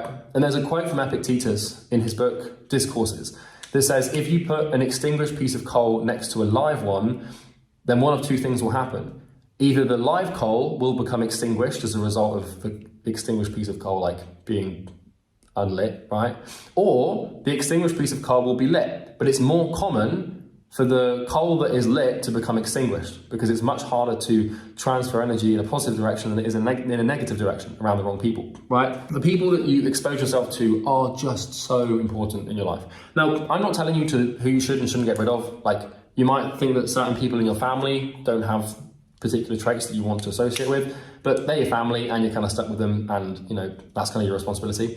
So it's up to you. But the people that you are friends with, I don't have a huge amount of friends, to be completely honest and transparent with you. I can probably count my closest friends on one hand. Those people being Bo, my business partner, Will, close friend of mine, Vince, close friend of mine, Jack, and there's a couple other people. And if for those of you who are friends with me, you know who you are, right? But really, there's not a huge amount of people that I'm mates with. And most of them, they all work with me, right? So I've integrated them into my life to the point, I like them so much that I'm hey, here's an important role in my company. Can you do it, right? A lot of people say hiring friends is a bad thing, but it seems to have worked out for me so far. Another one is my sister and my brother. They're my best friends as well. And they've got traits and characteristics that I love, and I love them. And there's a ton of people in my life that I've got rid of and had to cut off. And not because I'm better than them or because like I think that I am in any way, shape or form superior to them intellectually, morally, whatever. It's just because like they are on this planet for different reasons to me. And if I hang around with them, then I'm going to do the bad thing. Like, you know, if I hire someone who's weak-willed, then the entire team's going to become weak-willed. Like, it really is true that a bad apple spoils the whole bunch. You need to be really careful of this and really, really careful. You need to police who you let into your life, who you let into your friends list, you know. And I'm not telling you that you should get rid of people, but I think if you're being honest with yourself, it should become clear because it all comes back to, once again, this bad boy up here, the goal, right? The goal is the consistency of this thing is important. Like, you know, pick one thing and just work on it. But you need to ask yourself, are the people that I'm around going to help me achieve my goal? So the people that you spend your time around and the people that you involve yourself with, you know, the whole cliche of you become the 5 people you hang out. It's true. It's a cliche for a reason. And the person that you're going to spend the most time with is your partner. So what's important that you do, and this is kind of how I've decided to do it, is build your value as a person before going to pick your life partner. Because, you know, as a man, you know, when you have value, and I'm not denoting personal value based on wealth and status and stuff, but my point is that as a man, when you have financial abundance and you're mature and you're emotionally stable, you're healthy, you're, you know, clean in terms of all of this stuff, like you have more value in the dating market. More people will become attracted to you because of the security you can provide, the emotional stability, and there's a whole bunch of other things like physicality, spirituality, mentality, etc., etc. But when you've built yourself, then you kind of get to sort of pick, and you get not that it's like a picking game. You get the point, right? It's kind of like if you're a woman, you want to attract like a good, honest, hardworking man. It helps to be a good, honest, hardworking woman, you know? So you want to become someone so that you can attract a myriad of people, and then you've got the option to sort of pick and choose who you think would be the best fit for you based on your criteria and what you think would make you and the other person happy, right? And so this is what I've done with my people and the people that I spend with in my life. And so I'm very careful with who I let in. I'm very careful with who I give my number to. I'm very careful with who I date, who I see, who I associate with, because I know that whoever I pick is going to basically rub off on me. And if I'm not careful, like I'm gonna basically develop their behaviors. And that means I want to basically be around people that have good behaviors and that have a good mindset, a good paradigm, a good belief system, or at least one that's conducive to making me happy and helping me achieve my goal. I want to just caveat this as well by saying that, like, you don't want to just live your life purely just to achieve your goal. Now, that's kind of what I'm doing. But the point I'm trying to make here is there's more to this than simply just selecting a goal and being like, okay, well, if someone can't help me achieve this goal, I'm not going to marry them. Or I'm not going to eat a pizza because it's not going to help me achieve my goal. You don't want to become too extreme with this stuff. You know, you still want to have the natural human tendency to fall in love and make mistakes and stay up late and, you know, drink alcohol and have fun, right? And you don't want to just look at your goal and be like, I need a partner that helps me achieve this, because that's psychotic. We are emotional beings. We are humans. We are spiritual animals by nature. We're visceral, right? And so you want to be careful by taking this stuff to an extreme. So it might be tempting to look at this and think, well, Charlie's a psychopath because he's picking his wife based on his goal. No. That's not how that should work, right? That's not how that should work, because you're still a human and work is just one component and facet of your life. For me, it's a very big one, which is why I take this stuff to such an extreme. But if you want extreme results, you have to go to extreme measures, but not too far. Not too far, because you still want to keep some chaos and some integrity and, you know, be able to fall in love and, you know, spend time with people that you love, regardless of whether or not they might help you achieve your goal. Because, like, there's going to be people in your life that you enjoy and that you find fun and you want to hang around with, but might not necessarily be perfectly conducive to you achieving your goal. But that's fine.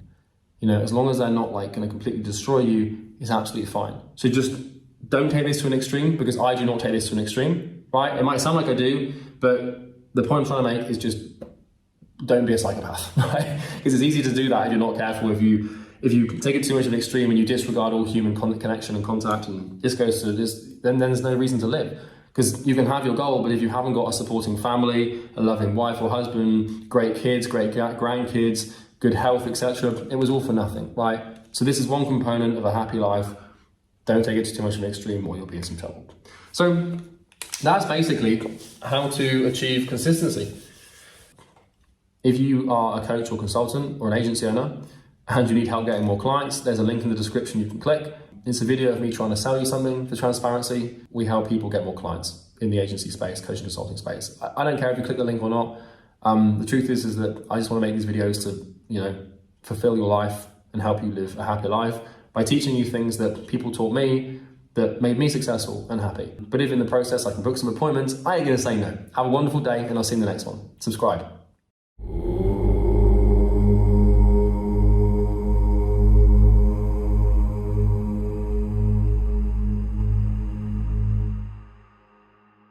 Hey everyone, it's Charlie Morgan here, and in this video I'm going to show you how to be right.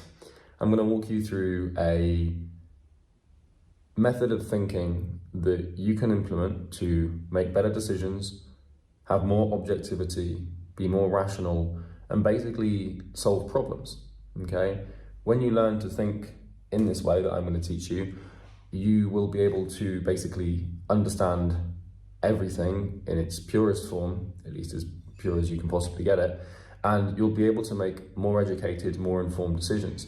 The quality of your life and the quality of your existence is typically determined by the quality of your decisions and your ability to rapidly and quickly solve problems objectively. It probably is the single greatest tool you have as an entrepreneur, is your mental comprehension mechanism and how you think. And in this video, I'm going to walk you through how to process information, solve problems, make decisions, and become more objective, more rational. And if you do it and you follow these instructions, your life will significantly improve. Because, the way the world works is there is what we would call an objective reality, right? There is a pure form of truth in the world, right? And this is what we would call the objective, right? And your job really as a human being, if you want the quality of your life to be, drastically improved, is basically to line yourself up with the objective as close as possible. And so what you should want to do in life is not to necessarily be right or to not be wrong, but to find and understand the true nature of the world with or the true nature of whatever you're dealing with, and basically line your paradigm and worldview, belief systems, models of thinking, and character up with the truth. Because when you learn to do this, and when you learn to line yourself up with the objective nature of the world, you can basically make decisions in alignment with it. Because if you make a decision out of alignment with what is true, then the universe is going to come and attack you for that, right? And so how do we define what is true? Like, how do we actually establish the objective nature of the world? Or in this case, the objective nature of a problem or a circumstance or a situation that we find ourselves in? Well, that's kind of the question. And if you can learn to do that, you can line yourself up with the objective nature of the world. And this is really the happiest place to live, because when you know what is true, and when you know what is right and what is objectively true, you can start to make really, really strong progress in your life. A primary example of this would be smoking, right? So let's say that you were a human being in the 60s, right, where everyone's addicted to smoking, and a lot of people, right, because this is the problem, okay? So a lot of people thought smoking was actually good, right? So over here, we have the subjective, okay? And, in the 60s when it came to smoking, like, subjectively, all the humans thought that smoking was a good thing because doctors told them it was good, it was popular, it felt good, and people didn't really realize that smoking was bad. Now, objectively, now we know it's bad. But in the 1900s, like, everyone just thought like smoking was a good thing and people did it for their health. There's actually campaigns from doctors and stuff to demonstrate that smoking was actually good for your health. And so if you were a human in the 1900s, you may well have fallen prey to, thinking smoking was good. But the problem is objectively, for your health, smoking is one of the worst things that you can do. And so if you were what we would call a critical person, right? Someone that could think critically and analyze problems and, you know, actually get to the bottom of things, you would not have done this. You know, you would have fallen out of the subjective and into the objective. Now, every human being has their subjective opinion on something, but your job, basically, throughout life, if you want to become successful and live a long, happy, well, I can't guarantee long, but if you want to live a good life from my perspective, what you're trying to do is take your subjective view on the world or on a certain thing and basically overlap it with the objective as much as humanly possible.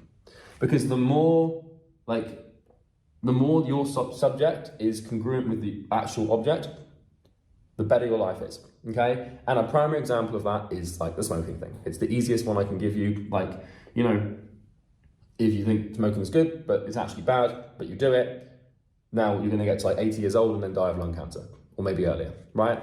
So how do you actually do this? Like, now that we understand that like lining up the subjective with the objective is one of the probably most important things in your life, how do we accomplish this? What methods of thought or critical thinking do we have to apply? Well, I kind of just gave you the clue there.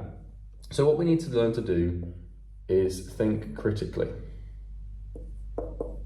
right? We need to learn how to think. Now, critical thinking is basically being able to think for yourself, and really it's actually just being able to think full stop. And I can tell you now that honestly, I think, I'm being generous here, probably only 1% of the human populace is actually capable of thinking critically, right? And there's no human being that is always capable of doing it. Because like if there was one person that could think critically all the time, they would be like, you know, they'd run the world, basically. They'd own the world, right? So maybe there is someone, we just don't know about it, right? So we need to learn how to think critically. And what critical thinking basically entails is being able to analyze problems and define problems and find solutions and basically see the world for what it actually is, right? Now, there's a quote, and I can't remember who came up with the quote, but basically the quote says that we don't see the world for what it is, we see the world for who we are, okay? And an example of this, if you're a person, let's say that, you know, you're a person in the 1400s, right? Now, if you are, you know, if this is you, right, and you're happy because, you know, you've got your hat on, you're farming, well, I don't care, right? But let's just say this. And let's say that you live on, I don't know, a big farm, huge flatlands, right?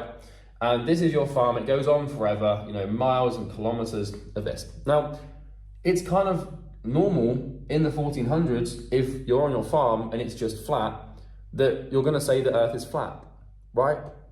Because we don't see the world for what it is, we see the world for who we are.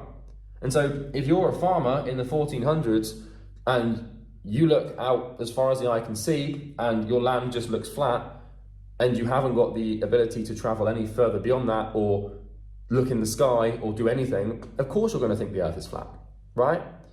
So the thing here is basically, and this is a bold statement, but I believe it to be true. Basically, everyone is wrong about everything all the time, constantly, right?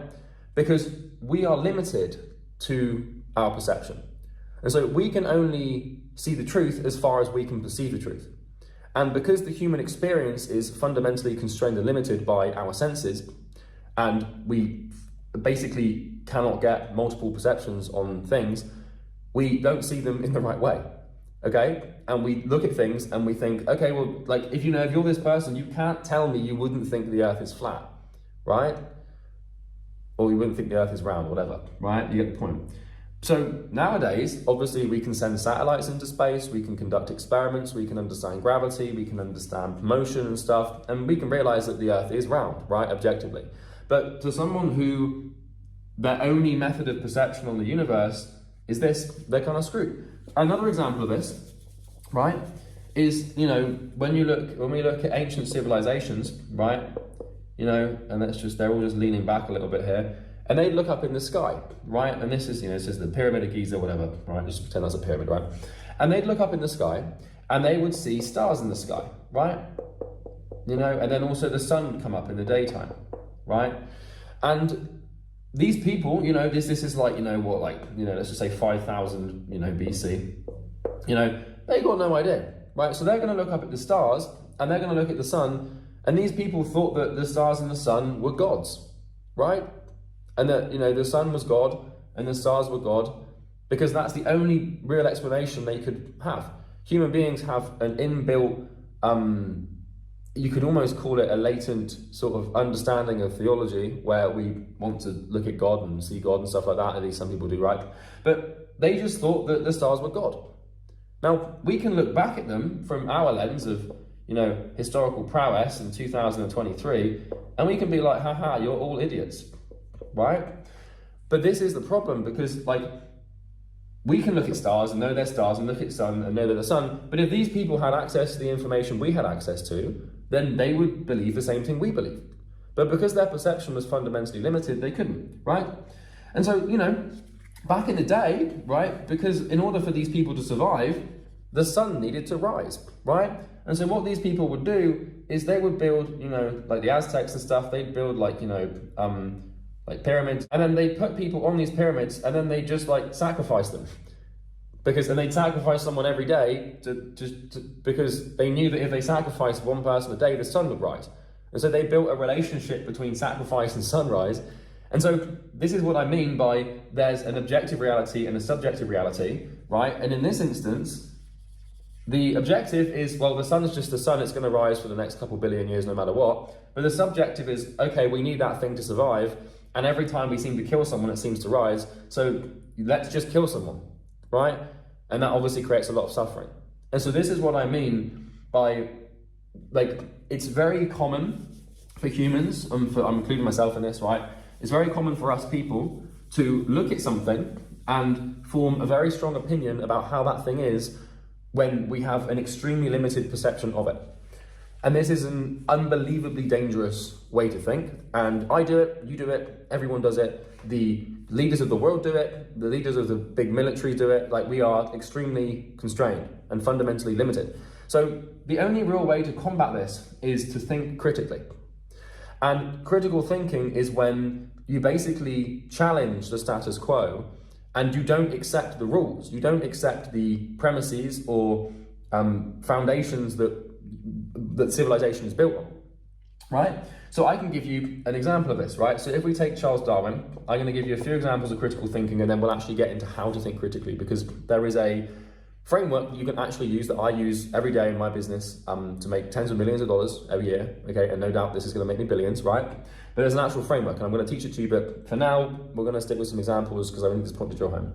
So Darwin, if you haven't read The Origin of Species by, I think it's The Origin of Species by Darwin, you should go and read it. It's a very good book, right? But Darwin, basically, he was so he basically, in his time, everyone, believed in God, right? And this is just supposed to be like church.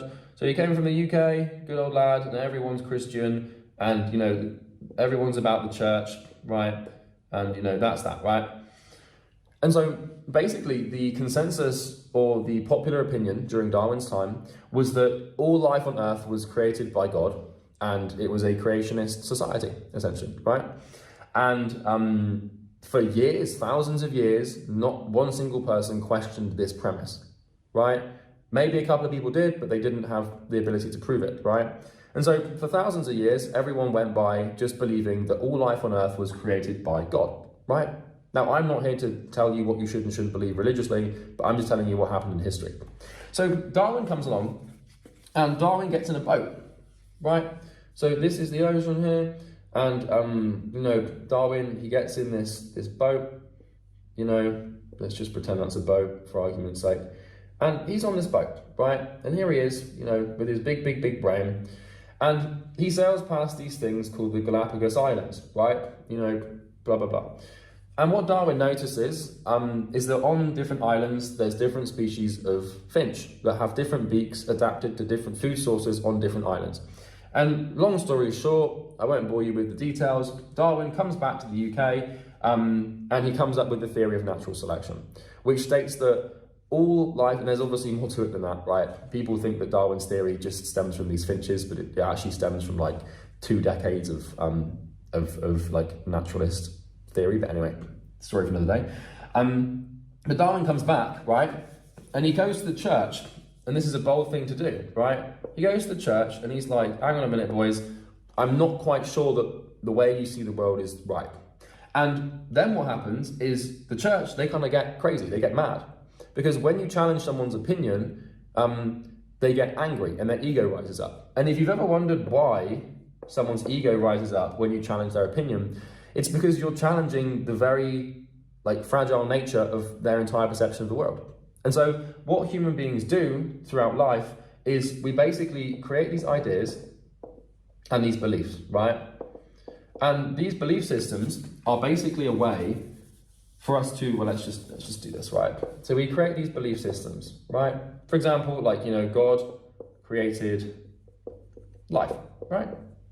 Now, I'm not invalidating this statement. I'm not validating it. I'm just saying this is a potential belief statement people might have, right? And so if you've ever wondered why do people's egos get so riled up when you tell them they're wrong, and why do you get so angry when someone says you're wrong, is because what your ego is trying to do is defend you from pure chaos. Because if you have a belief system about the way the world works, and it transpires that that belief system is wrong, then suddenly, like, the very thing that is orienting you in the world is being stripped away, right?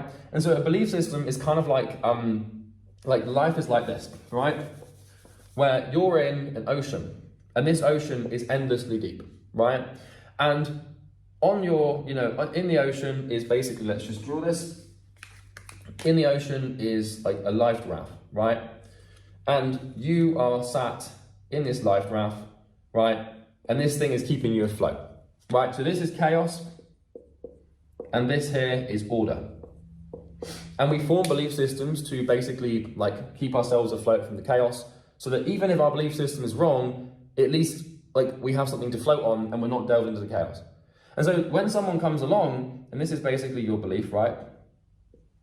And when someone comes along and they say, hey, your belief is wrong, what they're trying to do is like puncture your life raft, right? And if that happens, then obviously you're gonna, you know, what's gonna happen is, you know, this thing is gonna dissolve and you are gonna be sunk into pure chaos. And this is why our belief systems are so tied to our ego and why we hate to be wrong. Because to be wrong indicates that for some period of time, we have to dive into the chaos of life and not know how to orient ourselves or like what to pin ourselves against, and it's just you float, and human beings hate to do this, right? And so this is what happened with Darwin, is he challenged basically everyone, and it wasn't really for like a couple of 100 years before Darwin's theory actually was accepted. You know, it's the same thing with Galileo, I think it's Galileo. Galileo basically did some observations, and at the time, right, we had the sun, and then we had Earth, right? And then this is planets, we can draw Africa here, whatever. We had the sun and we had the Earth. And the time, like Galileo's time, in the early, it must have been like 1200s, 1400, I don't know. Anyway, the idea was that the sun rotated around the Earth. This was what we believed. Typical human, you know, narcissism and ego. We believe the sun and all of the other planets, you know, over here, rotated around the Earth, and that we were the center. We basically, everyone believed, right? And this is humans for you. This is what happens when you give narcissism power. Everyone believed that the Earth was the center of the universe, right? And so basically, like, what happened is Galileo, like, scientists would come along and like discover motion and like gravity and stuff, and then like, this was obviously Newton, but people would sort of look at this and be like, well, no, I can actually demonstrate with critical math and thinking that, you know, the sun and all the planets, like, they don't rotate around the Earth. We all rotate around the sun, right? Because what people on Earth at that time thought, that they'd look up in the sky and they would just see the Earth like going around. You know, they'd see the sun come up and then the sun go down, and then the moon come up and then all the planets would go around. And of course, you're going to think that everything revolves around the Earth because you're on the Earth and you see everything revolving around it. But it's not until someone questions it and takes a perspective. So be prepared when you learn to think critically. when you learn to do this, and when you challenge people, they're gonna give you hell. You know, there were scientists in history who have actually been killed for speaking the truth. You know, and this is also true with the Roman Empire and stuff, and also every civilization throughout history. The people in power tend to kill people that disagree with them because, like, that's change and that's progression, and typically progression is going to go away from the status quo, which is what they're using to control the populace, right? And so you have to understand that people who think critically, they have a huge advantage because they allow themselves to line up their paradigm and have an interlacement or an overlap between what they believe and how the world actually operates. So, you know, someone like Darwin, you know, good old Darwin, he can come along, come up with this theory and change the entire way that 8 billion people see the world.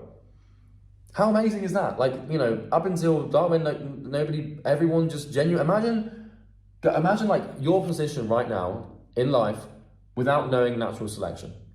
Now, of course, you might not give it too much credence, but I don't think you understand just how impactful this theory has been, the theory of natural selection. Same thing with Watson and Crick and the double helix, right? Same thing with Da Vinci.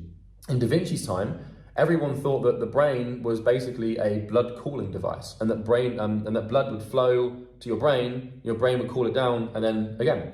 Another example I can give you is the theory of miasma, right? If you study the history of disease, miasma was basically the belief that, and this was a widely held belief during the time of the bubonic plague, was that the plague was spread through bad smell, right? And that was basically how the plague was spreading. Now, we have the lens of history now, we can look back and, you know, we can say it was the rats and like the fleas and the rats and stuff. But for years, everyone tried to protect themselves by not smelling bad things. But they wouldn't care too much about the rats or the lice or the people or being infected. It was just, if you stay away from the smell, you won't get the plague. And this is an example where there's an objective reality where it's the rats, right? And there's a subjective reality where it's the smell. And if you're in this one, you're gonna die. But if you're in this one, you're probably gonna be fine. And so it can actually come down to life or death. But that's enough examples. I think let's actually get into how to actually critically think and, you know, actually analyze something here, okay? So I've got some notes because this is quite a big topic, and for me to break it down, I'm gonna have to like refer to some stuff here.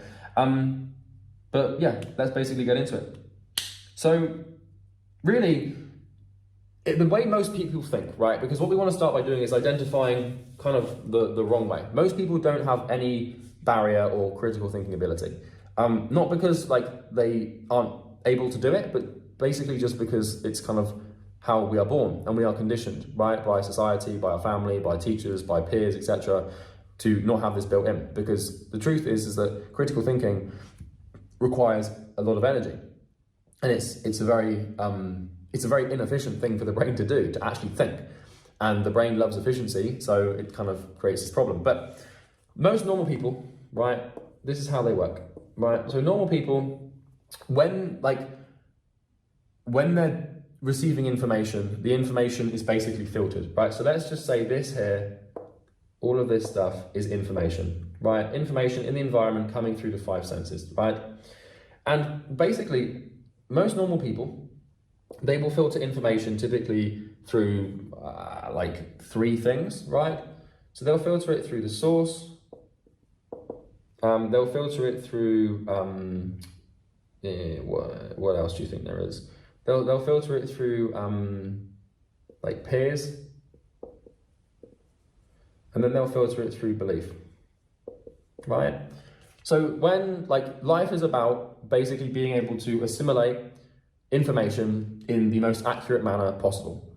The better you become at assimilating information, and what I mean by assimilate is being able to receive it, judge it, understand it, and decide on it, you know, because really all there is information. So your ability to deal with this thing is everything, right?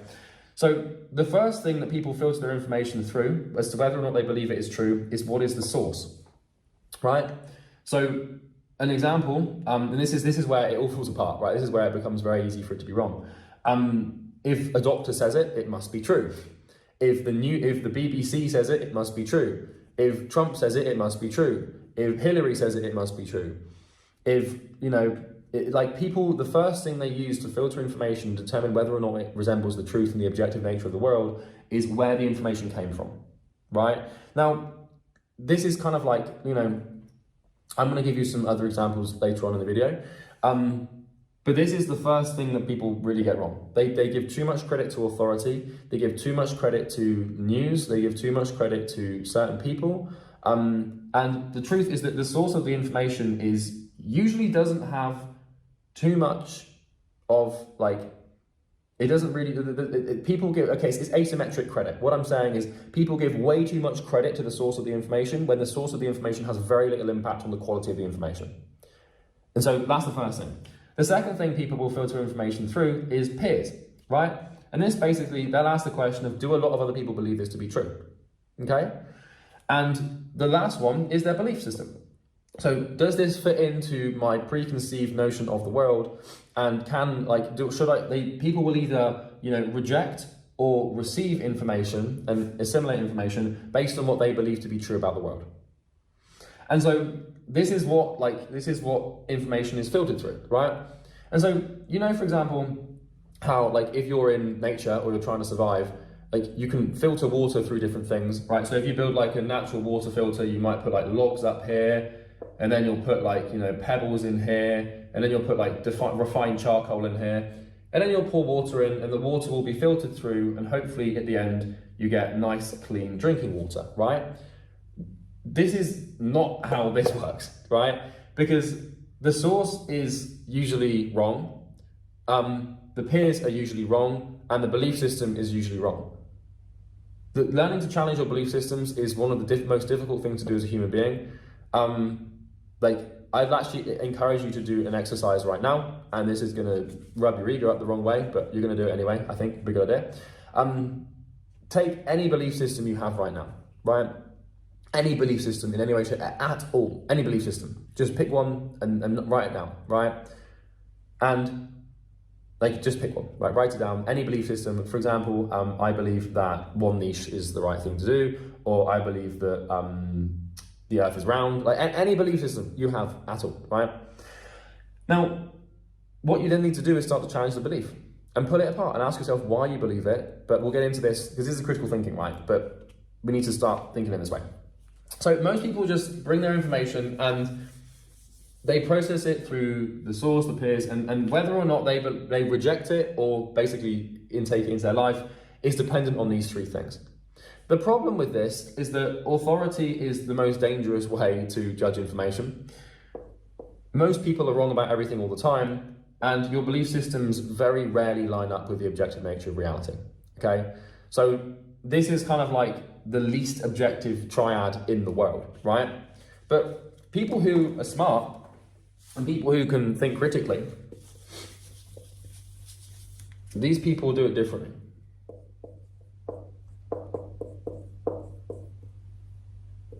Right, so these people, if you've got the same information, right, you've got this triangle, they will filter the information in a different way, right? So they start with Y. Well, actually, no, they don't start with Y. That's not true. So these people will analyze, the challenge, and then they'll ask why.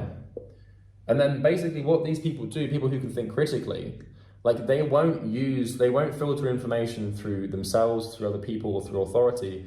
They'll filter the information through questioning, essentially. And they'll filter it through the objective process, Socratic reasoning, first principles reasoning, and this way makes a lot more sense, right? So let's get into actually how to do this. And let's begin. All right. So essentially, you want to operate on the premise that everything is wrong until proven right. And this is the same thing with everyone. Everyone/everything is wrong until proven right, okay? Because you only have to look at history to realize that this is true. People are wrong about everything all the time. I'm wrong about stuff all the time. You're wrong about stuff all the time.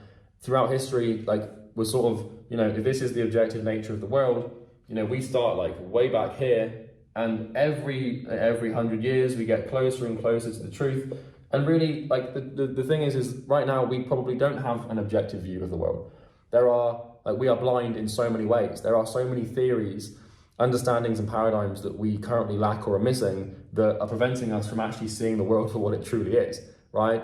We don't know really anything. We think we know the truth, but the truth moves. The truth and the facts move as we build and develop different perceptions on different things, right? And I'm not going to be surprised if in my lifetime there's some scientific breakthrough or some mental breakthrough that completely changes the way we see things. An example of this is with psychology, right?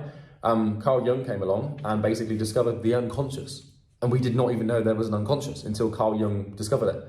So, and that only happened a couple of 100 years ago. So, God knows what we're going to discover, about ourselves or about nature or about, the world. So, basically, you want to believe that everyone's wrong until proven right. All information, all belief systems, obviously you can't do this with everything because it's going to be chaos, but things that matter, everything's wrong until proven right, okay? So, what do you need to watch out for? Well, the main thing that is going to be wrong is authority, the news, and social media. Now, this really is where most people source their information from. And in psychology, we have something called the authority misweighing tendency. And the authority misweighing tendency basically states that we give more credence or more credibility to the ideas, beliefs, or, propositions from individuals who we perceive to have authority. And because of that, we misweigh the validity of the idea, and that creates all sorts of problems where a lot of people are wrong about stuff all the time. For example, a friend of mine went to a doctor recently because he was feeling quite down, right? He had this inkling that he had depression, so he went to a doctor, and the doctor sat down with him for about 5 minutes and asked him a couple of questions, and within 5 minutes the doctor prescribed this guy antidepressants, right? Pretty life-changing drug. And he came to me about it, and he said, well, what do you think? And I said, well, let's analyze, the thing. Really, can someone actually be diagnosed with depression in 5 minutes? Is this actually, sure, they're a doctor and they've been through 7-8 years of training and they know significantly more than me about, the medical world, but why don't we try and explore other solutions before, we get into it? So we went through the critical thinking process, hooked him up with a different diet, corrected his sleep, and now he feels fine, right? And this is an example of, most people would just take the pills because an authority figure said so. And the same thing is true with the news. Sorry, I've just got a call coming in, okay? The same thing is true with the news, right? Where, I can give you an example of this, where a couple of years ago, when the UK left the EU, we had Brexit, right? And with Brexit, there was a Leave party and there was a Remain party. And the Leave party basically said that every week we spend £350 million on the EU, and that if we left the EU, we could give that money to the NHS. This was a lie, right? There was no evidence of this in any way, shape or form. The £350 million a week didn't exist. It was a complete lie. And this was plastered all over the news and all over social media. And reputable news sources and reputable, right, social media sources, everyone was talking about this. And they said, well, if we leave the EU, we can give that money to the NHS. And it was just a complete lie. There was no one actually thought for a second, hang on, this is probably BS. Although a lot of people did, but the people who were filtering the information, through the triad, their belief system, already stated that the EU was bad. And so this information, actually £350 million, and they're basically, their belief system is that the EU is bad or that the NHS is underfunded. And so because this idea fitted with their belief system, they believed it to be true. And this is what you have to watch out for as a human. If a piece of information corresponds or already interlines with one of your belief systems, you're going to give it more credibility and more credence, right? And so you need to watch out for that. All right, okay. So, how do you actually do this? How do we actually think critically? Because, you're going to be given a piece of information like this, And your job is to basically untangle it, see it for what it is, and decide whether or not you want to integrate it into your life. So let's actually get into how to think critically here, okay? So, if I come up here, this is good, right? Yeah. Step 1, remove yourself. Okay. Step 2,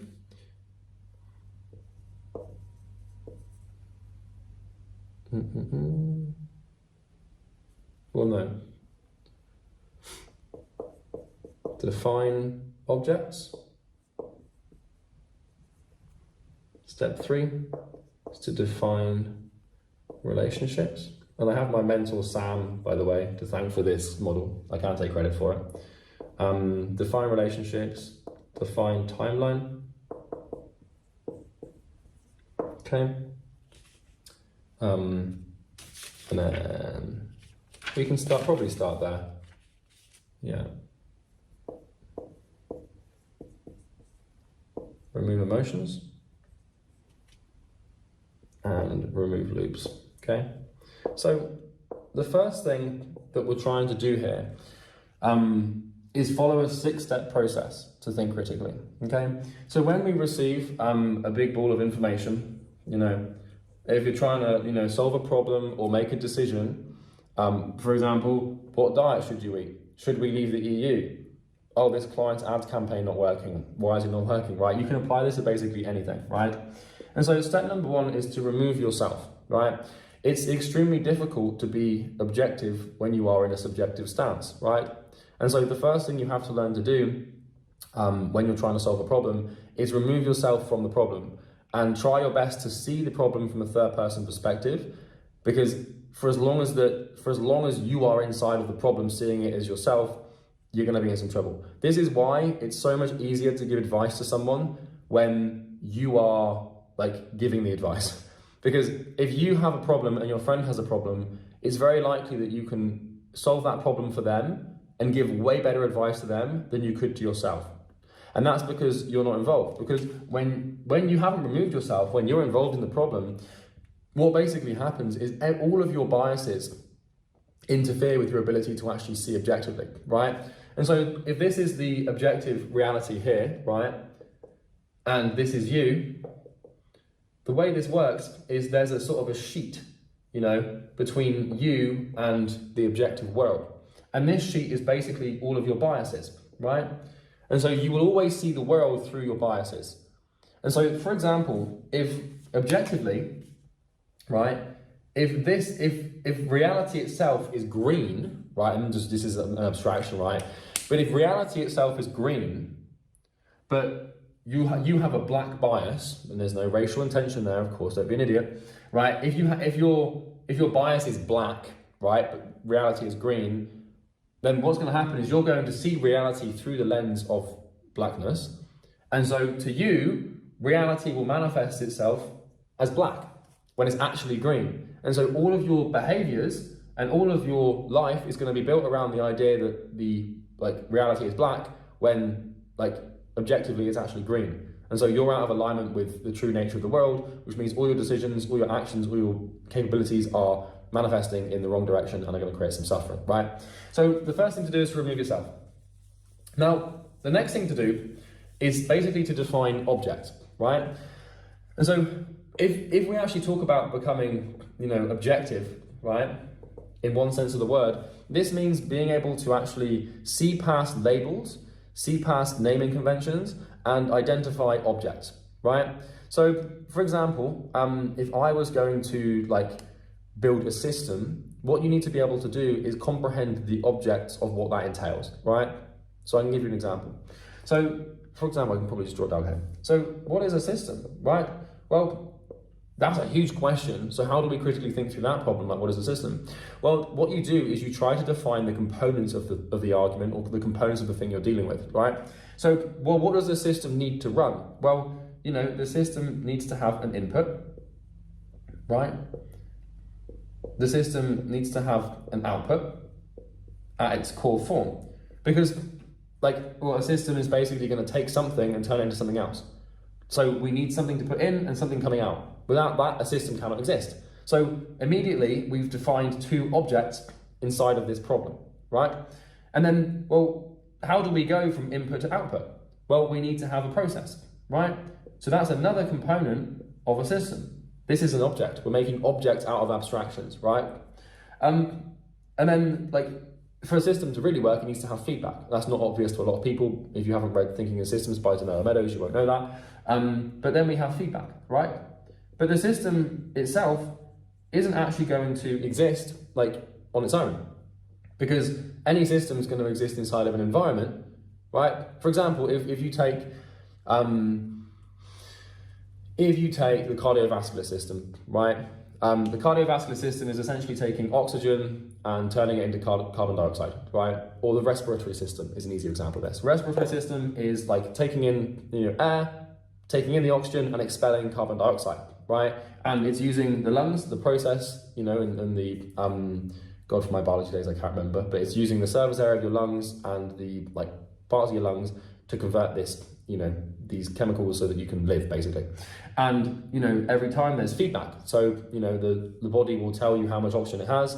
For example, if you hold your breath, you're going to get this urge to breathe because, well, the body's giving you feedback and you haven't got enough oxygen, right? But the other thing is the body operates in an environment, because if you smoke, or if you vape, or if you exercise, your lungs are going to be more capable of converting oxygen into carbon dioxide. If you don't exercise, they're not. So there's other things that influence the respiratory system. And so what we can also define is an environment, right? So this is basically the first step in critical thinking. If you have a problem to solve, or something you need to understand, or a decision to make, you want to start by identifying the objects. And what you're going to have observed is I've done this countless, probably a dozen times already in this video, right? Where, if I'm trying to explain to you Galileo's theory of everything not, revolving around the Earth, what I'm doing is I'm defining the objects, right? And it might seem obvious, but being able to visualize them and define the objects allows you to better understand, convey your argument, and get super clear on what you're doing, right? And so, you can go back to the video and rewatch it. And whenever I draw something, if I'm trying to explain something to you, I am basically the object. For example, when I explain, if I want to explain why people hold on to their belief systems, I'm like, okay, well, we've got chaos, right? And then we've got a life raft, which is the belief system, right? And then we've got you inside of the life raft, chilling. Well, that is not an appendage. We've got you inside of the life raft, and so now I'm creating objects. Belief system is life raft, chaos is under the ocean, and you're in here. So this is what I'm trying to do to convey points, because if you want to learn to think critically, you start with objects, because it makes everything much easier to understand, right? So let's continue. So that's basically, how do you become, well, you have to objectify things. To become objective, you have to start by actually objectifying things. And it gets a lot easier to talk in these terms than it does in terms of abstractions. And you want to use diagrams at every step of the way to, solidify your understanding of what you're actually dealing with. The next thing is to define relationships, right? And so I'll give you another example of this, right? Let's say that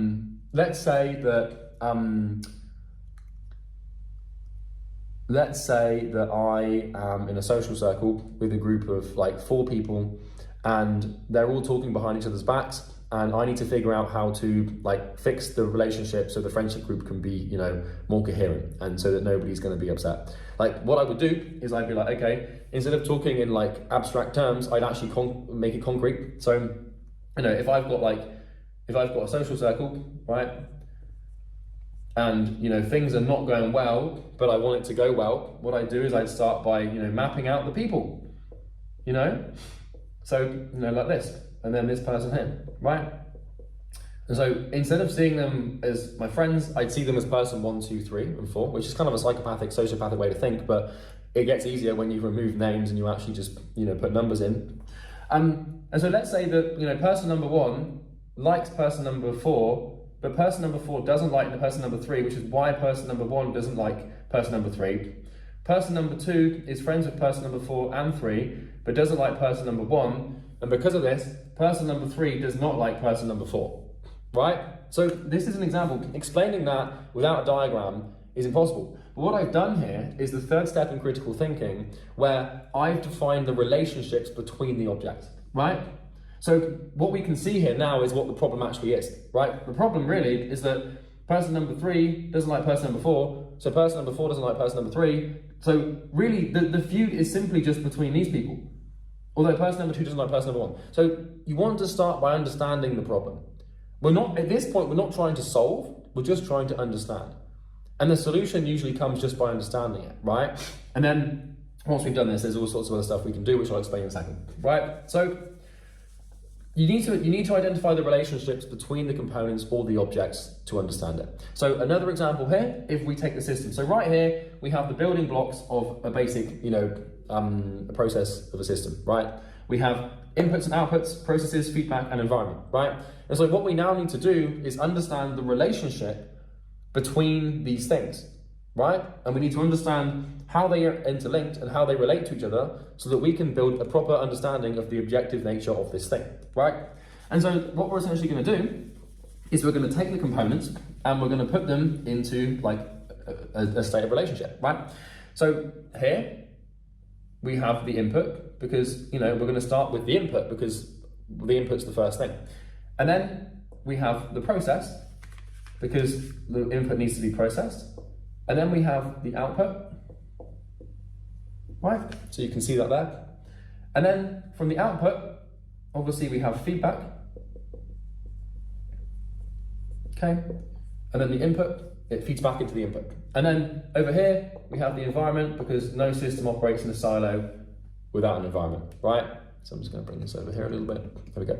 Okay. So what I've done is I've basically identified the relationship between the variables.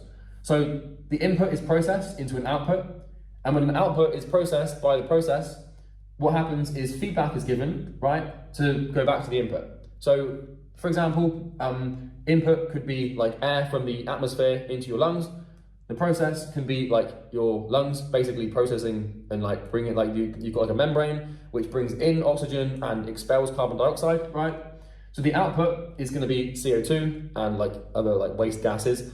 And then the feedback is going to be like, how well are these lungs working? Do we need to speed up the because when you like in biology, there's something called your respiratory rate, or you've got like VO2 max and all these other sort of like things that your body intuitively understands to measure when it's breathing to know if you should be breathing more or not. For example, if you've just gone for a run or you've just sprinted for like 2 seconds, or let's say you sprinted for 30 seconds, your body is going to give you feedback that you need more oxygen. And so every time your body processes the input into the output is like, well, shit, we need more because we've just been for a run. And so the input is amplified, right? And then if we're not careful and we don't like regulate this, if we breathe like we always just sprinted all the time, we'd hyperventilate and die of like oxygen poisoning, right? And so what happens is after a while, the blood oxygen levels sort of steady, and then the heart slows down, and then the lungs process oxygen slower, and we breathe slower. And that's basically like the relation. This is why this feedback thing exists. Any system cannot exist without feedback. And then on top of this, we have the environment, right? So like, are you smoking? Are you vaping? Are you doing stupid things that you shouldn't do? Or are you taking care of your lungs, right? And so this is like, now what we've done is we actually understand what the thing is.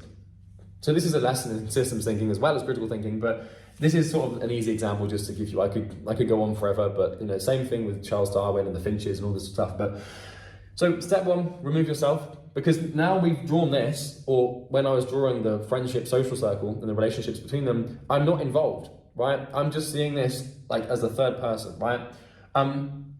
Then we've defined the object. So what are we actually dealing with? What are the components of this piece of information or this argument, right? And now we've defined the relationships, right? So, it's like, what are like the relationships between these things? Now, the fourth step is to define the time frame. Because now what we need to do is we need to organize our understanding of the thing we're dealing with against time. Because time brings order to chaos, and it allows us to basically like better gauge and understand exactly what the hell is going on, right? So, for example, I'll give you a historical example here, like another example of like trying to analyze a piece of information, right? So let's say you wanted to understand like why the West is becoming, right? Why is the West becoming woke? Why are we leaning like towards left-wing politics? Why is all of this happening? I'm not saying this is good or bad, I'm just saying that this is what's happening, right? So maybe the thing you're trying to critically think through and understand is, why is the West becoming woke? Okay, so first thing trying to understand. Well, let's just make this a little bit clearer and just say the USA, right? And obviously not all of the USA is becoming woke, but a lot of it is, right? So, well, what we're gonna do is, obviously we need to start by, you know, actually identifying like the objects in the circumstance and what's going on and the relationships between all these things. So, you know, we're going to look at like key people, and then eventually what you're going to have to do is you're going to have to timeline all of your information. So the first thing we're going to have to do here, right, is you obviously, you know, now we've got woke, and then before we had not woke, because I can tell you for free that, you know, when America was founded, it was anything but woke, right? And so, you know, what we're going to do is we're going to look at like what has happened. So obviously we're going to start with the colonization of America, right? From, you know, Britain with the British Empire. We kind of came over and just were like, oh yeah, we like the look of this, thanks. And that's what we did for about 400 years, which is not to be tussled with right now. So we start with the colonization of America, right? And then after a couple of hundred years, people in America are kind of like, do you know what? Like Britain, like I don't see you as like dad anymore. I'm a grown man, like I'm a grown boy. I don't really want you to have this overbearing power of me. So we're going to have a civil war to basically have our independence. So then we have American independence, right? Now, my knowledge of history, American history beyond this point, gets extremely weak. Unfortunately, I've studied the British Empire and I've studied the American Revolution, but anything north of this, I do not understand, so I can't really tell you. But the point here is, what you want to do is you want to timeline all of the events that have happened leading up to things being woke, right?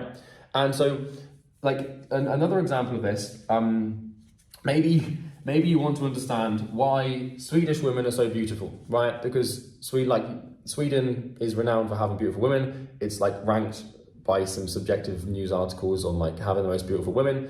And you might want to be like, well, why, right? And then, you know, you're going to analyze it and understand. And the argument is that basically, you know, all these 100 years ago, you had the Vikings in Sweden, and what would happen is the Vikings would go to other countries and like, you know, pillage and all this nasty stuff. And then the Vikings would bring the most beautiful women, you know, back home with them. And then obviously, like, that's why Swedish women are beautiful, is because Vikings got their pick of the bunch because they were pillaging and being nasty. And the beautiful women they would bring home and reproduce with them. And now we have, like, it's why Scandinavian women are just so gorgeous, right? Because of the way that, like, these people would only pick the beautiful women to mate with.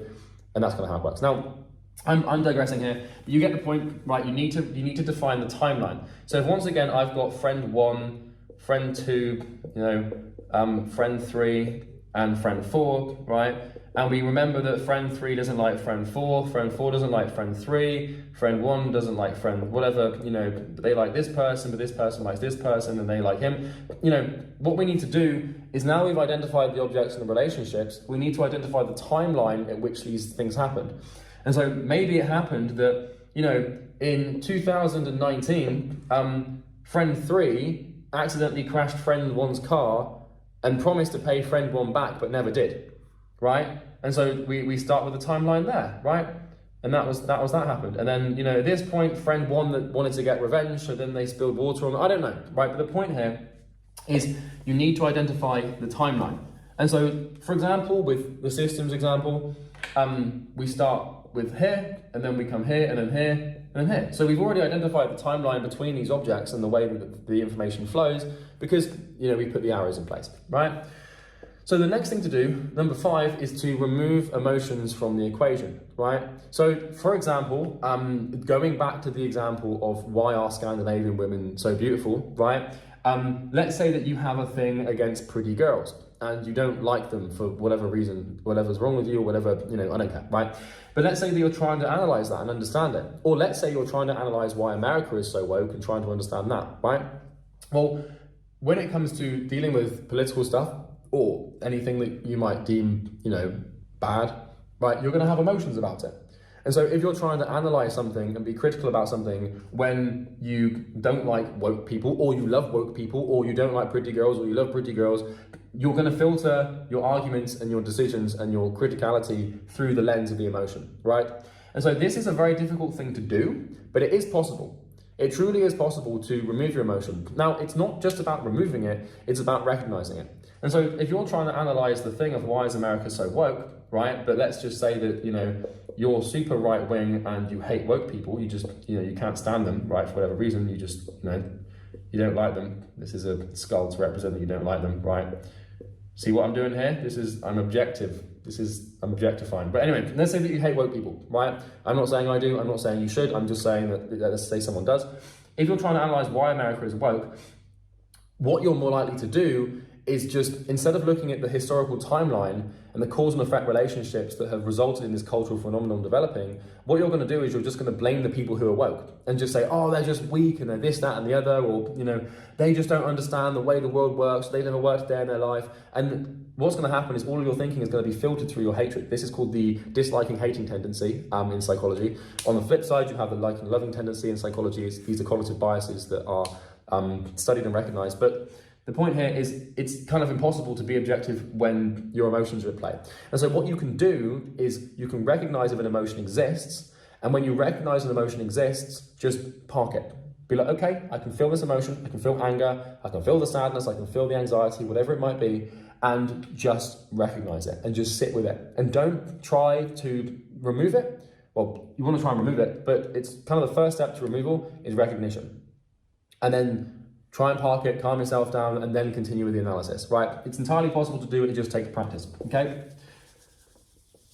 Now, the next thing to do is the sixth point, which is to remove loops. Okay, so this is more of a question of if you're dealing with someone who has like a problem you're trying to solve, or if someone's explaining a piece of information to you. Human beings tend to be extremely terrible at explaining things in objective terms, in critical terms. And what they'll do is they'll constantly loop things back in their arguments, right? So for example, if I'm doing a coaching call for someone and I'm teaching a client how to get clients, and they come to me and they're like, I can't get clients. And they'll say the same thing like, 10 times. And so often what happens if you're not careful when you're analyzing arguments is people will repeat the same thing or the same piece of information over and over again. And there's this thing in psychology, once again, called the availability cascade. And what it means is that if a piece of information is more readily available to the mind, we're more likely to give it credibility and credence. And so when you're analyzing information and when you're analyzing an argument or trying to formulate an understanding of something and be critical, it's imperative that you remove the loops associated with it. Because just because something is repeated over and over again doesn't mean it's actually more important. Okay? Primary example of this, coming back to the Brexit thing, the lack of critical thinking that made us leave the EU was a £350 million. And then it was also Turkey. They were like, Turkey's going to join and, it's going to cost us £350 million per week. This is an incomprehensible amount of money to the average person in the UK. And for some reason, a lot of people in the UK didn't like the idea of Turkey joining. The Leave Party knew this. And what they did is they just looped it. They repeated the same piece of information over and over and over and over again. Once again, cognitive bias in psychology called the familiarity tendency, the tendency for us to give credence to things that are more familiar, and it links in with the availability cascade. And this is dangerous because if this is just looped over and over, if a human being is sat down, in their office or in their study, trying to make an educated vote on should we leave the EU or should we stay in the EU, and this is the same thing for other political parties as well. Trump did this as well, right? I can give you an example with American presidency recently. Trump did this where he said we're going to build a wall, right? We're going to build a wall between like Texas and Mexico, right? So we can, for the immigration and all that stuff. Once again, not saying it's right or wrong, just saying, it exists. He was like, we're going to build a wall. And what did he do? He repeated this thing and looped it over and over and over again, right? So when the average American voter sat down to vote for either like Trump or Hillary or whoever was at the time, this piece of information had been looped so much that they gave more credibility to it and they thought it must be a good idea because it's everyone saying it, right? So that's basically the 6-step process to like analyzing the information, right? Because before we can actually solve a problem or like before we can really do anything with the information or make a decision, we need to understand objectively exactly what we're dealing with. And so this is basically here, like really, if you think about it, critical thinking, it kind of falls into 2 states, right? You can see that, not really. I don't want to rub this off yet, you can see here. So thinking critically, right?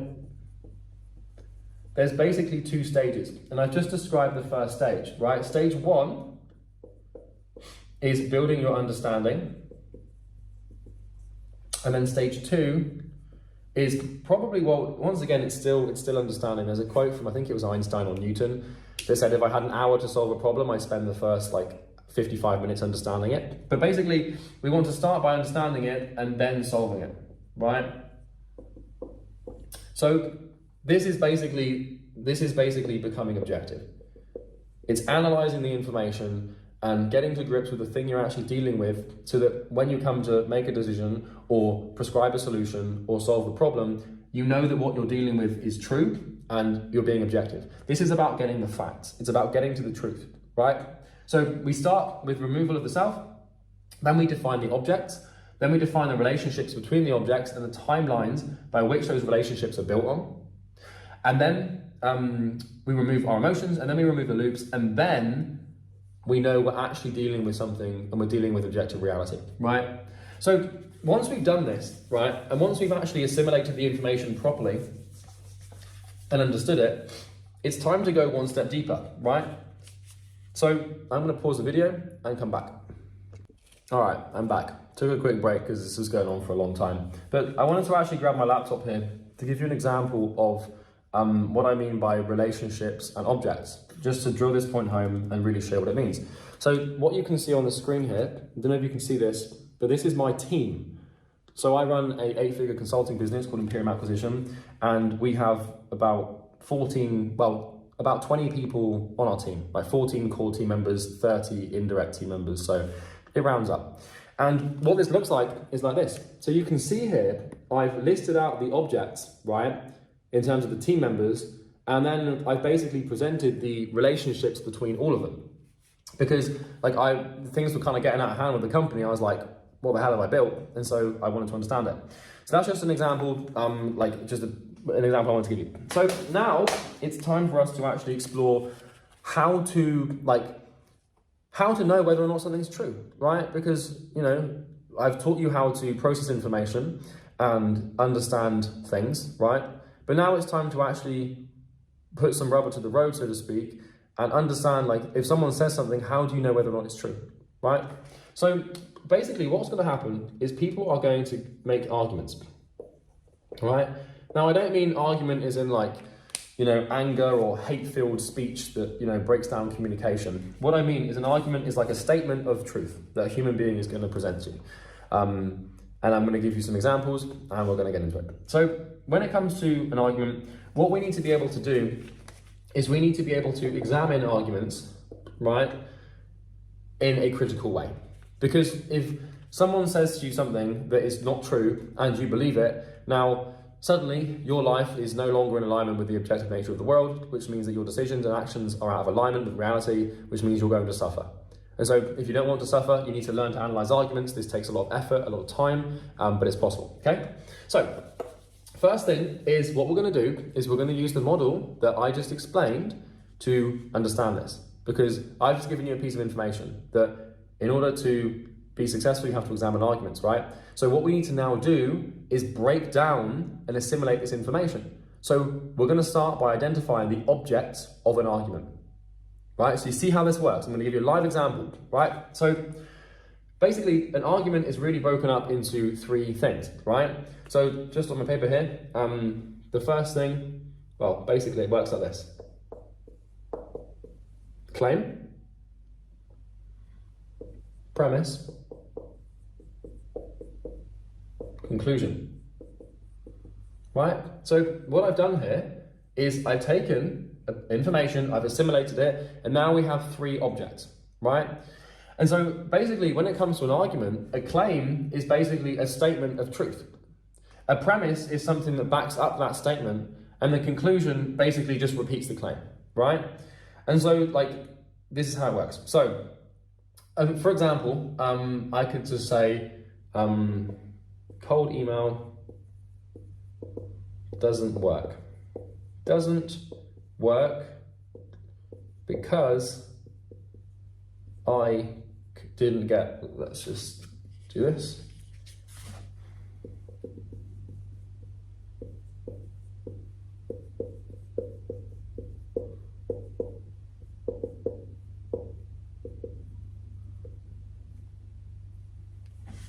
Sorry.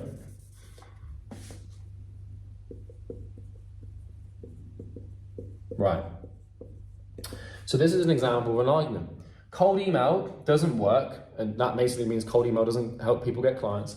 Cold email doesn't work because I didn't get results, so YouTube is better. So what we have here is the claim, which is cold email doesn't work. Then we have the premise, which is because I didn't get results.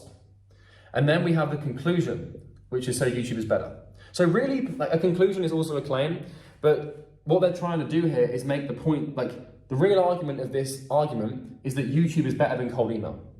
And so kind of the claim can become the premise for the conclusion, but also the conclusion can become a claim, right? Does that make sense? So this is an example of an argument. Another example of an argument could be, if we just take, the miasma theory, right, that I talked about earlier, where people believed that, the bubonic plague and diseases were spread through smell, right? It could be smell spreads disease because I smelled a bad smell and got sick. So there is no need to wash your hands.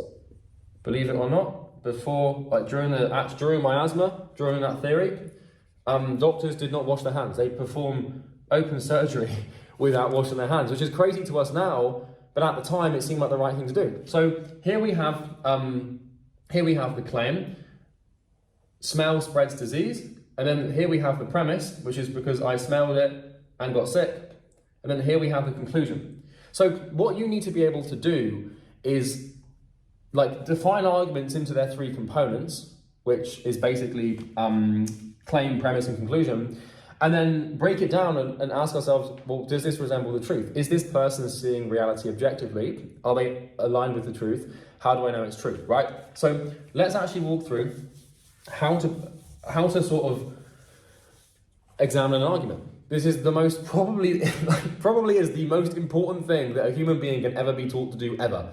But for some reason, the school system doesn't even clip it. It doesn't even touch base with it. Mainly because nobody knows how to do this, right? But that's kind of the point. So I'm going to put this up here. How do we examine an argument? Well, okay. So the first thing is judge from all angles. The second thing is examine motive. And the third thing is going to be, I suppose the motive kind of is the third thing.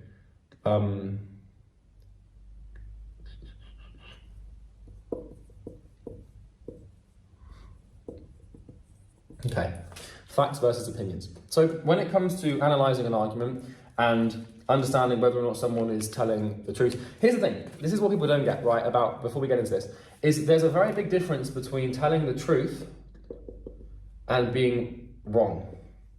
So if someone says, cold email doesn't work because it didn't work for me, so it doesn't work, or if someone says that I don't wash my hands because smell is how diseases spread, or if someone says I sacrifice a child every day so the sun rises tomorrow, they are telling the truth.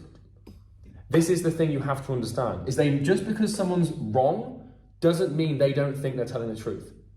There is a very big difference between being wrong and lying. Lying is when you utter words that are out of alignment with what you believe the nature of the world is. But being wrong just means that you're not seeing the world properly. And so you have to remember this, just because someone is wrong doesn't mean they're lying.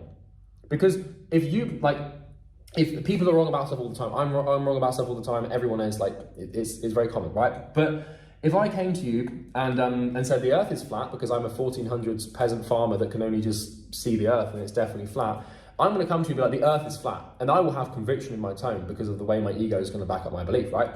And I'll be like, the earth is flat, the earth is flat, the earth is flat, because on my farm, if I stand there and I look For as far as the eye can see, all I see is flat, so the earth is definitely flat, right? Now, I am wrong, but I am telling the truth.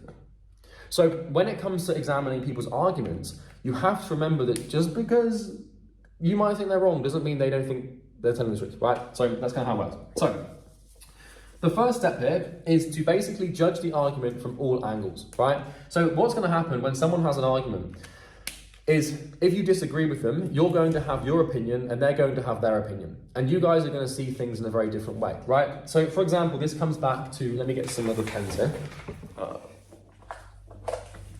So let me explain this, right? So let's say, we're going to use an abstraction here.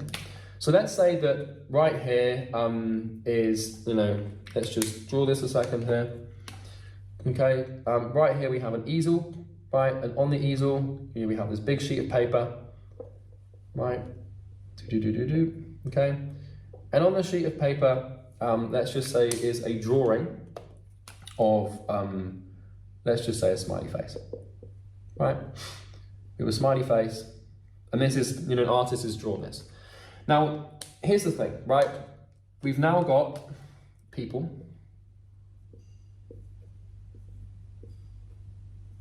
right? Let's redraw them closer. Okay, so let's say that we've got this person here, and this person here, right? So now let's then argue, okay, that this person here has blue glasses on, right? This person here has red glasses on, and this person here has green glasses on. Okay, so we've got a blue drawing, right? But we've got people with different shades of, well, let's just say the drawing is blue, right? But these people have different colored glasses on, different tints of glasses, right? And so what's going to happen is reality is going to manifest differently to each person. And so the first step to examining an argument is to try and judge the argument from all angles, from every potential angle or every potential perception that you can take on the objective thing, you're going to try and take. Right? And so the thing is the person with the blue glasses on, right? They are going to see a blue smiley face, right? But here's the thing, right? The person with the red glasses on their entire reality is going to be filtered through red glasses. And so what they're going to see over here is a red smiley face, right? But then here's the thing again, because this is it, people perceive stuff in different ways. The person with the green glasses on is going to have everything filtered through green glass. And so when they look at the easel, what's going to happen is they are going to see a green smiley face, right? And so now we've got these three people here who are going to argue to the high heavens that what they see is correct. When in reality, objectively, the smiley face could just be black. And they're all wrong, right? So what you would need to do in this instance, right, if you were a person, don't know if you can hear my doorbell there. I changed the doorbell to the Titanic theme tune. I thought it'd be funny, but now it just kind of annoys me and interferes with my videos, but I'm going to keep rolling either way. This is the level of video production that you can expect with my channel. The random Titanic doorbell start going off. Anyway, maybe you didn't hear it. Maybe I've just made a mountain out of a molehill. But what your job here, if you're here in all of your high and mighty critical ability, is you need to go to everyone and say, okay, well, let me put your glasses on, and then let me put your glasses on, let me put your glasses on, and then eventually, you're going to take all the glasses off and see that it's black and be like, well, guys, look, just take your glasses off and then you'll see, right? And so this is the thing, is you need to understand that there are multiple ways, and there's the doorbell again, bear with me, I'm going to come back in a second. All right, very sorry about that, I had to let the cleaners in. Anyway, how professional of me. So basically the point here is there are multiple ways to see the same thing. And if you're not capable of stepping into other people's shoes and seeing the argument from their perspective, from your perspective, from other people's perspectives, you're wrong, right? So when it comes to the argument of does cold email work or not, you need to look at that from the perspective of someone that hasn't made it work and someone that has made it work, and maybe someone that hasn't even tried it yet, right? And then from that, you'll be able to basically triangulate those opinions and become more objective, right? For example, this is another example. If I started feeling down and sad and I thought I had depression, which Fortunately, it's never happened. But if that did happen, I would go to multiple doctors and multiple psychiatrists. I would go to like 5 different professionals to get 5 different angles to judge the argument from. Because if I went to a doctor and they diagnosed me with depression and said you need to take these pills, that's an argument. They would say, okay, you are depressed, so take these pills so that you don't have to be depressed anymore, right? It's like, I'm like, okay, well, how do you know I'm depressed? Well, because you said this, this, and yes, so you can analyze it. But then what I would do is I would go and get other people's opinions on that thing. So I'd go to other doctors, I'd go to psychiatrists, I'd go to, natural healing people, I'd go everywhere. And then from that, I would be able to have all angles of opinion. And if everyone agreed, yes, you have depression, then okay, I have depression. But if half people agreed and half people didn't, now I can actually analyze the argument and get to the bottom of it, right? So that's that. Now, the next thing is basically to analyze the motive, right? And then this is a quite important thing to do because, incentive is one of the main things that drives like people lying, or not lying. Incentive is just a strong reason as to why people are wrong all the time. So, for example, the argument I made earlier, which I'm not actually making, by the way, I'm just giving you an example, but the argument of cold email, right, doesn't work, right? So this could be an argument that someone is making online, right? And the problem with this is like, let's say that the person making this argument is selling a course on how to build YouTube how to build a YouTube organic channel for a business, right? And their argument is cold email doesn't work because it didn't work for me, but YouTube worked for me. So we have to look at this person's motivation.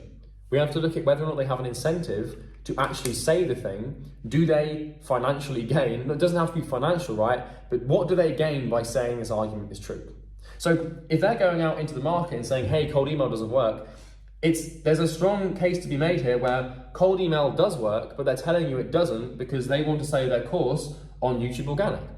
And it's the same thing with me. I tell people cold email works because part of my program is dedicated towards cold email, although I also teach YouTube Organic as well, but I know it works because I've experimented and tested with it, but that's up to you to decide, right? You need to do critical analysis on what I say as well as everybody else. And so you need to understand the motivation. Another example, right, which is super prevalent, is when doctors said that smoking is good for you, right? Smoking is good for your health, right? This is what actual doctors said. People in white lab coats saying that smoking was good, right? And if you actually looked into this, you would find money trails to doctors being paid by smoking companies to say this. So anytime an authority figure says like something, the first place you need to look, or after judging from all angles, the first place you need to look is the motive. Because my friend who had depression, right? Well, I'm not trying to colloquialize depression by doing that, but it turns out he didn't actually have depression, he just had like a bad life. My friend went to a doctor and they diagnosed him with depression. This is in America, by the way. And the doctor prescribed him antidepressants like that. And it turned out, after we went through this process and analyzed this, that the doctors, like antidepressant pills, they received the biggest commission on them. We did some research and we found out that like the doctors, and I'm not pointing finger at doctors and saying all doctors are bad, because in the Hippocratic Oath it rings pretty true, do no harm, right? But the doctor had an incentive to tell this guy to take antidepressants. Right? And so the doctor couldn't really do his job objectively because the incentive was in the way. This is why Apple does not incentivize employees or give them commission on sales. If you go into an Apple store, all Apple store employees, all people on the sales floor are not on commission, they're on salary. Because Apple does not want to give their employees the incentive to sell customers the wrong thing. And so you need to be extremely careful here when analyzing arguments. Get to the bottom of the motivation and figure out whether or not like that argument is backed by incentive, right? For example, the Game Changers documentary on Netflix about veganism, right? Turns out it was sponsored by Beyond Meat or something like that. You know, if you look, you can find all these documentaries that claim that there's a specific diet that's good for you or not. All of these research journals and these papers that are published on your health, they're always trying to sell a book, or they're always being sponsored by a company to do this research. Same thing is true for caffeine. I don't drink coffee. I've done my critical thinking on this, and I think it is very bad for you. I won't get into the reasons why. You can go and find them out for yourself. Trust me, there's plenty of them. But everyone right now seems to say that caffeine is amazing and caffeine is great and everything. But the issue is that like it's not, because like it's literally just stimulates your nervous system, forces your body to release chemicals that indicate stress. And caffeine right now and coffee right now is where smoking was like 50 years ago. Everyone thinks it's good for you. All the doctors are publishing it. All the product. When everyone says something is really good, you should probably watch out, right? Unless they're saying that, like, you know, even then with diet, like, how do we know what's true? Anyway, story for another day. But my point is that someone that says that coffee is good for you, like, you know, you get these productivity YouTubers that say that coffee is really good for you, and then it turns out they're sponsored by a coffee machine. So you just need to be careful. Just watch out for it. Okay. So the next thing is facts versus opinions, and I'm also going to put in here, number 4, popularity. So facts versus opinions is a very simple one to the argument. Is someone actually, like, is the premise to support the claim and arrive at the conclusion based on an opinion or a fact? And if it is an opinion, is the opinion built on a fact? So for example, when someone says, cold email doesn't work because it didn't work for me, so YouTube organic is better, it's like, well, what do you mean it didn't work for you? Like, how many cold emails did you actually send? What was your appointment booking rate? How many different types of copy did you experiment with? What niche did you send them in, right? These broad claims that are just basically opinion pieces, not rooted in any facts, you're not going to get very far. So, for example, if I say to you, cold email works, so you should use it, buy my program, that's the conclusion, right? You would be inclined to say, why? And I would say, well, because in the last 7 years, I have sent north of 200,000 cold emails and made more than $8 million with cold email. And at present, I have 670 students all using cold email and booking 1 to 3 appointments a day with cold email. And I know it works because I've seen it work not only for me over the last 7 years, but nearly 1,000 other people at this point. And on top of that, I've got other people in the space who I can show you who are using cold emails to get results. Then, well, that's a pretty good argument, right? Obviously, I have a motivation because I'm selling something around cold email. So there's always that thing to filter it through.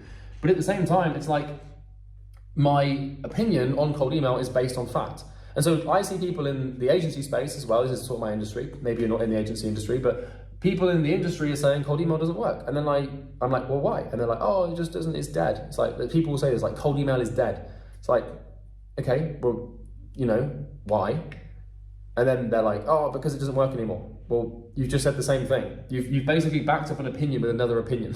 So you need to analyze this and ask yourself if opinions are rooted in facts, right? So for example, if I spoke to a peasant farmer in the 1400s who believed the earth is flat, and I said to him, hey man, you know, why do you think the earth is flat? He said, well, because when I look out over there, like, I can't see anything. Like, it's just flat. That's actually quite a good argument. But the thing is we need to do all 4 of these things, because if we ask the peasant farmer, he's got the fact. He's like, look, dude, I can't take a picture because cameras don't exist yet, but I'm telling you, if I just look out, all I see is just flatness. So the earth has got to be flat, because, like, how could it be anything else? Because I can't see anything else, right? But the thing is we would need to judge the argument from all angles. So we'd be like, okay, well, what if we can, like, get the angle, like, I wouldn't believe the peasant farmer if I wasn't able to climb a mountain and see, like, the curvature, or be in a plane. Obviously, planes didn't exist at that point, but you get the point, right? You need to make sure you do all these things. So facts versus opinions, is someone, like, actually, like, have they arrived at their conclusion, or have they arrived at their opinion without bias or incentive, by considering all angles, and are they actually rooting this in fact, right? Another example I can give you is, like, my diet is heavily carnivore based, right? So I eat lots of red meat, and whenever I tell someone that I eat lots of red meat, they say, whoa, what, red meat gives you cancer, right? And it's a very common reaction to my diet, because I eat, like, a ton of meat, more than most people eat in, like, 2 months. I'll eat in, like, a day. And so I'll say I eat red meat. I eat lots of red meat. I'm basically on a carnivore diet. And then they'll say, whoa, but red meat gives you cancer, right? And then I'll say, okay, well, I completely hear you. I'm open to analyzing this argument. Why does red meat give you cancer? And then they'll say, oh, because, you know, like, there's studies that show that it gives you cancer. And then I'll say, okay, well, specifically what studies? And they're like, well, I don't know. It's just like, you know, I read it, you know, red meat gives you cancer. I'm like, okay, I hear you, dude, but, like, what studies? right? It's the same thing with people who don't like Andrew Tate, right? Now, my opinion on Andrew Tate, I'm pretty objective. I think some of the stuff he says is good, some of it is bad. But a lot of people hate Andrew Tate. And you go to them and you say, oh, I kind of like Tate. And then they'll be like, no, I hate Andrew Tate. And you say, hey, I completely hear you. Why do you hate him? Oh, because some of the stuff he says is so bad. Like some of the stuff he says is just awful towards women. And then, you'll go to the person and say, okay, I get that. But like specifically, what has he said that you disagree with? And then they're like, oh, he's just a misogynist. Well, okay, why is he a misogynist? Oh, because he says bad things about women. Okay, well, what does he say?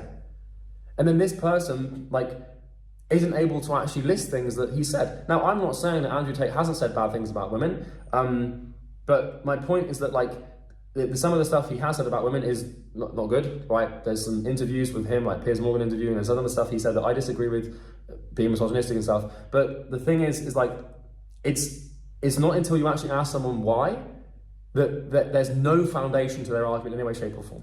Like the red meat thing. Red meat gives you cancer. Oh, I hear you. Why do you think that? Oh, because there's studies that show that it gives you cancer. Okay, well, which study? And then the person could give a study and be like, oh, this person at this university in 2005. Okay, what were the variables for the study? Oh, I don't know, I didn't really read it. Okay, so now you're basing an opinion on nothing. Like your entire opinion of reality. This is what happens when people don't critically think things through. Your entire orientation into the world is based off of absolutely nothing. Right, and I could go, there's so many examples I could give you around this thing. But I used to think that being vegan was the best thing in the world. And then I tried it and it completely ruined me and my body.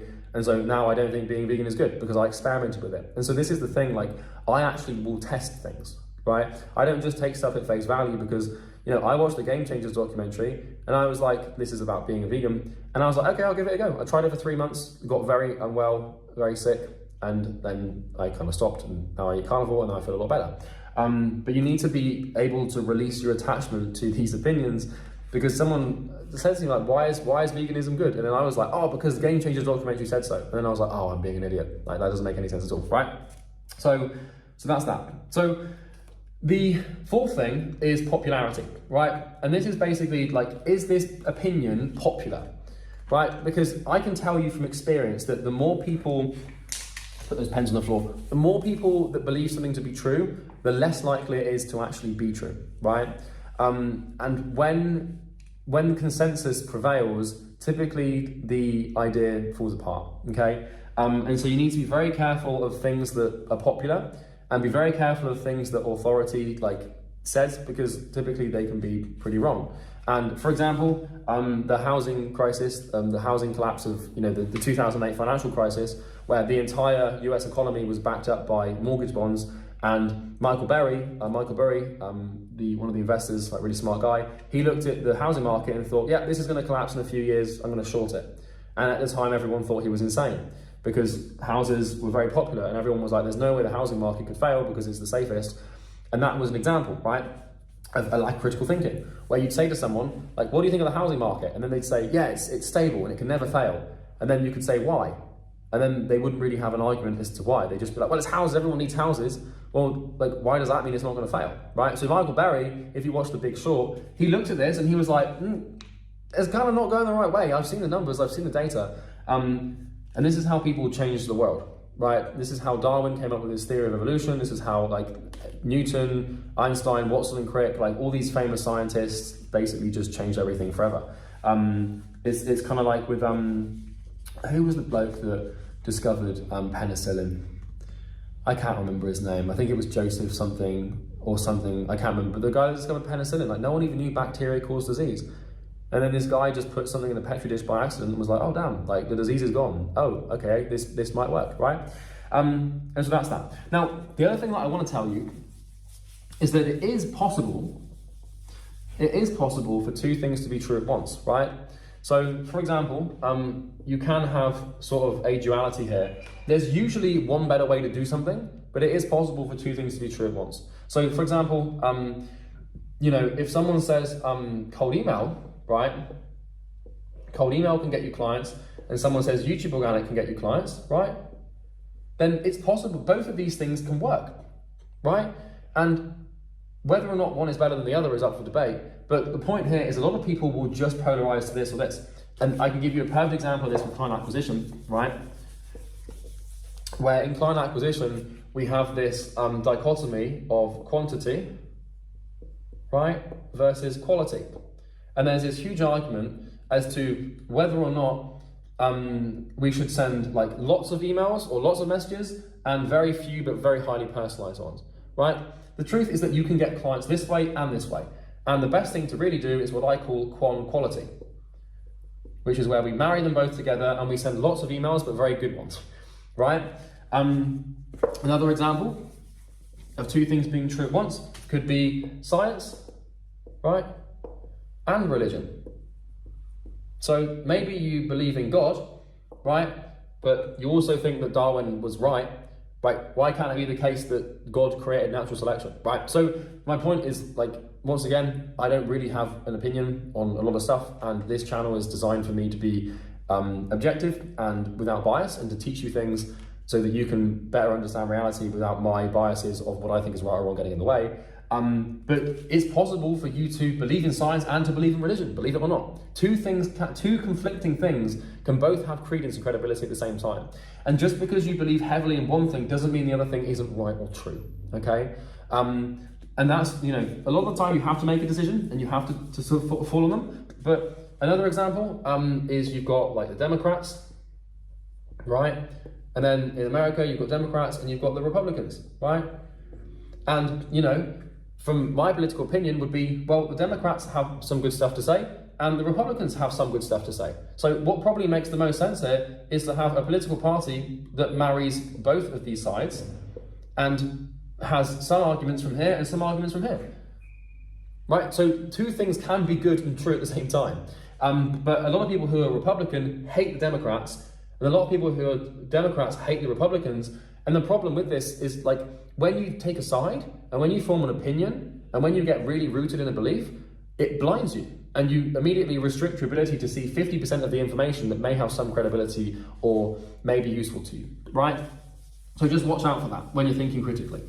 It's very important. And a lot of people say this, I've seen this in YouTube comments before, where I've made videos on all sorts of stuff, like Andrew Tate, or politics, religion, stuff like that. And I always don't take a side, right? I'm like, you know, I'll always say, like, look, my opinion doesn't matter here. Like, and then people will be like, oh, he's so afraid to get cancelled, and like, you know, he doesn't have any opinions, so we can't trust him. And it's like, you guys, those people just don't get it. They don't get the point that it's possible to observe something without taking a side, right? And it's possible to like actually look at something without having to project your ego and your emotional system onto it.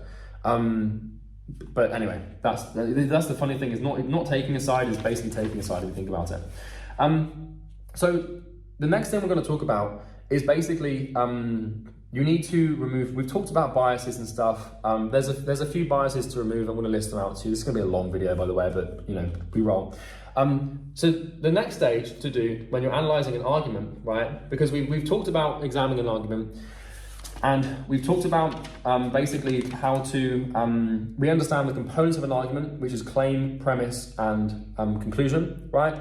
And so we understand that, like, if we have the claim, right, and we have the premise here. Hi, that's okay, thank you, no worries, sorry.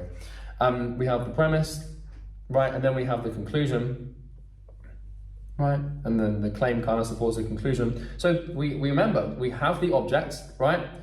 And we have the relationships between these things. And we also kind of have the timeline, because we make the claim first, we make the premise second, we make the conclusion third. So we've been able to assimilate the information, right? And I've explained how to basically examine an argument with those 4 principles I just explained, which is judging it from all angles, right? And seeing it from different perspectives. Examining the motive behind it. What else was there? I can't even do this video, it's been, my brain's gone. You can rewind and rewatch, but you know, all of those things, right? Different angles, motivation, facts versus opinions, and the last one that I drew in green that I could remember if we went back, but you get the point, right? We've been through that stuff. So now, let's talk about biases. So what biases do you actually need to remove in order to make sure that you are being correct, right? And being objective? Well, the first one is authority, right? The second one is consensus. Once again, I have to thank my mentor Sam for this information, but I've been able to understand it well enough at this point in my life to teach it, and that's thanks to Sam, so thank you, Sam. Religion, politics, yourself, and emotion. So these are the, like, there's going to be other biases, but these are the primary biases that will lead you to making a wrong decision. So authority is an obvious one. You need to just operate on the premise that everyone is wrong until proven right, no matter how much authority they have. Even me with this video, you should challenge it. Challenge everything I say all the time, constantly. You know, if I make a statement, ask yourself why. Critically think it through. Consensus, like this means, is it popular, right? Is basically like everyone, like, is it the status quo? Is it just like tradition? Like I always say that tradition is basically peer pressure from people who are dead, right? So just because we did something ages ago, why do we have to do it now, right? Population, this should actually say popularity, right? Is it popular? Cultural bias, right? Just because the argument fits into the current state of the culture doesn't mean it's right, because sometimes culture is wrong, right? Religion, just because it conflicts religion doesn't mean it's wrong. Primary example of that, Charles Darwin, natural selection, right? Or the Aztecs, right? When they'd sacrifice people so the sun would come up. It's kind of like, you know, like for them, it's kind of like, it's a religious argument, but we want to be careful of that. Politics, if it doesn't fit into a political frame, doesn't mean it's wrong. Yourself, if it doesn't fit your belief systems, we now know this is a big one, it's wrong. And the last one is emotion here, right? So just because like it makes you feel sad doesn't mean it's right, okay? Or just because it makes you angry doesn't mean it's right or wrong. Your emotional state basically has no real indication of the honest, objective nature of the world. So now, what I'm gonna do, that's my paper down, I'm gonna freestyle the rest of this. What we're now going to do is explore another method of thinking that concludes all of this, right? So the first step that we have to do is obviously understand. We've been through this, right? Understanding something is where we have the objects, and the relationships and the timeline, so we actually know what we're dealing with, right? Once we've understood something, we have to be able to examine something, which is sort of like, well, those, we had four things around that, which is like angles, it's going to be like opinions versus facts, and we had all this stuff we just talked about. Once we've understood and examined, the next thing is to question. And this is really the 3-step process to thinking critically, right? It's understanding what you're dealing with. It's examining the argument based on motivation, opinion, fact, popularity, and taking different angles. And then we actually question it. So up until this point, what we're doing is we're just trying to sort of gauge and examine, right? But now, before we actually have stage 4, which is to decide, right? Can you see that there? I think you can. It's a little bit in the way. So, well, I can just draw it down there. So the 3rd stage is to question, and then the 4th stage is to decide. So before we decide whether something is true, or before we decide how to do something or behave on something or integrate something into our life or reject information or accept an argument, or before we do anything, we have to understand, examine, and question. Because the decide thing is the easy part.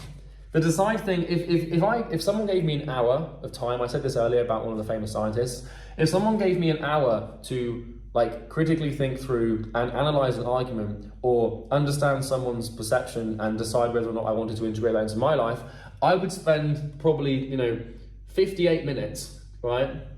58 minutes in this sort of discovery phase here, because it takes a long time to break this all down. And then really the last 2 minutes is the decision. Because the decision is instantaneous. The decision will make sense and immediately manifest once you have completed these things, right? It's really just as straightforward as that. It just bang, bang, done straight away. So the next stage is to question, right? And so in order for us to question, right? So let's just draw this again. By the way, if you're still with me, I commend you, because this is no mean feat. This is no easy feat of a video to make or watch. right? Okay, so we have our stages of critical thinking here. 1, 2, 3, and 4.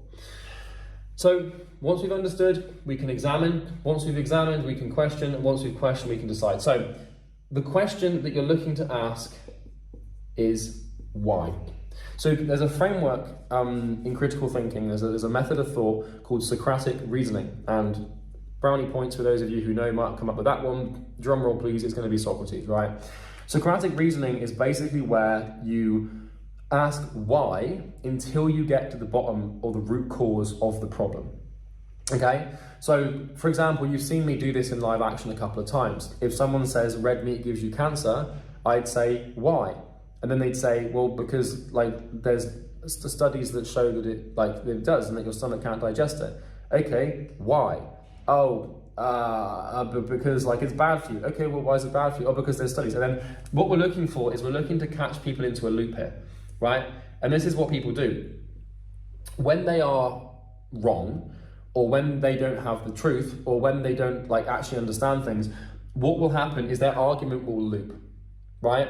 And so this is how you know if a piece of, doesn't mean they're wrong, by the way. If someone loops information, doesn't mean they're wrong. It just means that they haven't thought through, which means their argument hasn't been critically analyzed, which means that you can't accept it as true or false, right?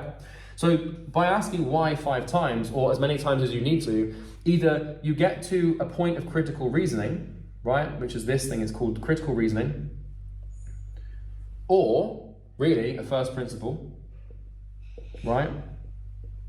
So you get back to, you can see that one. So by asking why enough times, we drill down and we either get to a critical point of critical reasoning or a first principle, or what happens is someone will loop. So once again, for example, red meat gives you cancer. Why? Because there's studies that show that it does. Okay, well, like, why do the studies show that it does? Oh, because like your stomach can't digest it. Okay, well, why can your stomach not digest it? Because there's studies that show that it can, right? That's an example of a loop. Another example would be cold email doesn't work. Well, why doesn't cold email work? Well, because I tried it. Okay, well, like why didn't it work? Because you tried it. Oh, because people didn't respond. Oh, well, why didn't people respond? Honestly, because I tried it and they didn't respond. Right, just that's another example of a loop, right? And so if you discover a loop in your questioning of asking why enough times, then basically the argument they have made has no credibility. It doesn't mean it's wrong, like I said, it doesn't mean it's necessarily wrong, it just means that it's not credible, that it hasn't been thought through, and you shouldn't take it at face value. For example, smoking is good for you. Why? Oh, because it stimulates your brain. Okay, why? Because this, right? And you can, even with Socratic reasoning, get to a point of critical reasoning that does make sense, but then you need to analyze and reason from the first principles, right? So Socratic reasoning, when you do this, you're going to piss people off, people are going to get upset, but honestly, it's the fastest way to drill straight down to the root cause of a problem. So I can give you an example, right? So let's say that you have a problem right now in your business where you say, I can't get clients. Right? And you're like, I can't get clients. And then I'd be like, okay, well, why can't you get clients? Because no one buys from me, right? And then I'd be like, okay, well, why aren't people buying from you? Right? What's going on here? And then the reason would be my offer sucks, right? And then I'd be like, well, why? How do you know your offer sucks? Because people don't respond, right? People don't respond. And then I'd be like, okay, well, why? And be like, but then they'd be like, I don't know, really. But then they'd be like, why? And they'd be like, well, because I haven't emailed anyone yet. This is kind of how it goes. They'd be like, I haven't emailed anyone. So the problem is I can't get clients, but the root is because they haven't emailed anyone. So of course you can't get clients because you haven't emailed anyone. But the problem is people think that it's because of their offer, or because the market doesn't have the money, or because people aren't going to respond because cold email doesn't work. But the real truth is they just didn't do it. Right? Another example could be I don't know, once again, I find it really difficult to get clients. It's why? Because my cold calling script doesn't work. It's okay, well, why not? And then they'll be like, well, because whenever I call people, it doesn't work. It's okay, well, why not? And they'll be like, well, I guess I've only really spoken to like 3 people, but still, like it's just not working. Well, why have you only spoken to 3 people? Because, because like I don't really want to do it. Well, why don't you really want to do it? Because honestly, like I'm kind of just like comfortable with my job right now and I'm not that bothered about the business. Well, why are you comfortable with your job? Because it's giving me enough money to make what I want and I'm quite happy. So we get to the root, and the real reason you're not getting clients is because you're comfortable with where you are right now. It has nothing to do with your script or anything. It has everything to do with your comfort, right? And so this is basically what we call a first principle, when you drill down through a problem by just asking why enough times, and you get to the bottom of the real root cause of the problem. And I do this all the time. You know, I will do this with sales reps. I'll do this with when I'm hiring people. I do this with clients. I do it with my business partner, my friends, my family. Like if someone has an argument to make, I'll go through the 3-step process to analyze it. But then it always just comes back to like why, and then you get to the bottom of it, and then you realize that their entire argument is a complete lie. And you know, this is a sad thing, because you could talk to like a 75-year-old, and they could say like, you know, oh, money doesn't grow on trees, son. Like money is scarce, and you should save your pennies. I'd be like, well, why? Oh, because back in my day, like money was scarce and no one made anything. Well, why? I don't know. And then you realize that your entire life is built off of just, I don't know, just because that's how it is. Well, why is it like that? Well, because that's how I've always known it to be. Well, why is it why is that? Why is it always what you've known it to be? Well, because my dad told me that I didn't have, like, money was abundant, and my parents told me that like money was scarce, and my parents never had any money, so that's why money doesn't exist in abundance. Well, why didn't your parents have any money? Oh, because my grandparents told them that money doesn't exist. And then what happens is we develop these cycles, you know, of existence, which typically where, you know, your great-grandparents tell your grandparents something, and then they tell your parents something, and then they tell you that thing, and then you tell your kids that thing, and then, you know, your kids tell their kids that thing, and this belief system just doesn't escape the family line. And your job is to sort of break this and be like, well, okay, I didn't grow up with money, or I didn't grow up with anything, but that doesn't mean that that's not the way the world works. It's just the way it didn't work for me or my parents, right? And so when you actually ask why, you can trace the issue or the belief system back to its core first principle, which might have just been the fact that your grandfather just didn't know what the hell he was doing, and his grandfather didn't know what he was doing either. And this is how most people live, right? So Socratic reasoning is my favorite way of thinking, because it kind of annoys people, and there's an interesting level of pleasure in watching someone's entire life fall apart because you ask them why. It's kind of like, you know, I'm not sadistic in that sense where I get pleasure out of people's lives falling apart. I didn't mean like that, but you get the point, yeah? Where if someone's got like a really strong argument, they really believe something, and you ask them why, they'll get offended. And typically, if someone's offended, it's because they haven't thought through the thing, and they're embarrassed, and they don't want to admit to themselves or to you that their opinion and their entire life has been predicated on and oriented around a falsehood. And so if the older you get, the worse it gets. If you're 60 years old and you've been Republican your whole life, right? To admit that, I'm not saying Republican or the Democrat is the right way, but if you're Republican, well, let's take politics out of it, because it's obviously easy. If you're 60 years old and you've been a vegan, right? To admit that veganism is bad would be to admit that you've wasted your entire life, or that for your entire life you've lived a suboptimal life. And so it's more painful to admit that you're wrong and that your entire life has been a lie than it is to actually acknowledge the truth and live in a healthier way. And if you want my opinion on whether or not vegan is good or bad, I can actually give you my opinion, because I've tried the vegan thing, right? I was vegan for about 6 months, and it made me really unwell. It personally doesn't work for me. I'm not saying that it won't work for everyone, but for me, in my individual circumstances, with my biology and my health, I know that this diet does not work because I tried it myself for 6 months. I gave it like a long shot, and it did not work, right? Other people, sure, whatever. But for me, I know it doesn't work. And so, in conclusion, that's basically how to think critically. I know that this is a long video, and I didn't really intend for it to be this long, but hey, that's kind of the way that it goes. If you are an agency owner, coach, or consultant, and you need help getting more clients, there's a link in the description you can click. It's going to be a video of me trying to sell you something for full transparency. You may or may not feel ready for me to sell you something, so by all means, just don't click it. I don't really care either way. But yeah, if you need some help getting clients, we can help you with that. We're pretty good at it, but like I said, pitch over, I don't really care. I just hope that this video is useful and it adds value. So learn to think critically.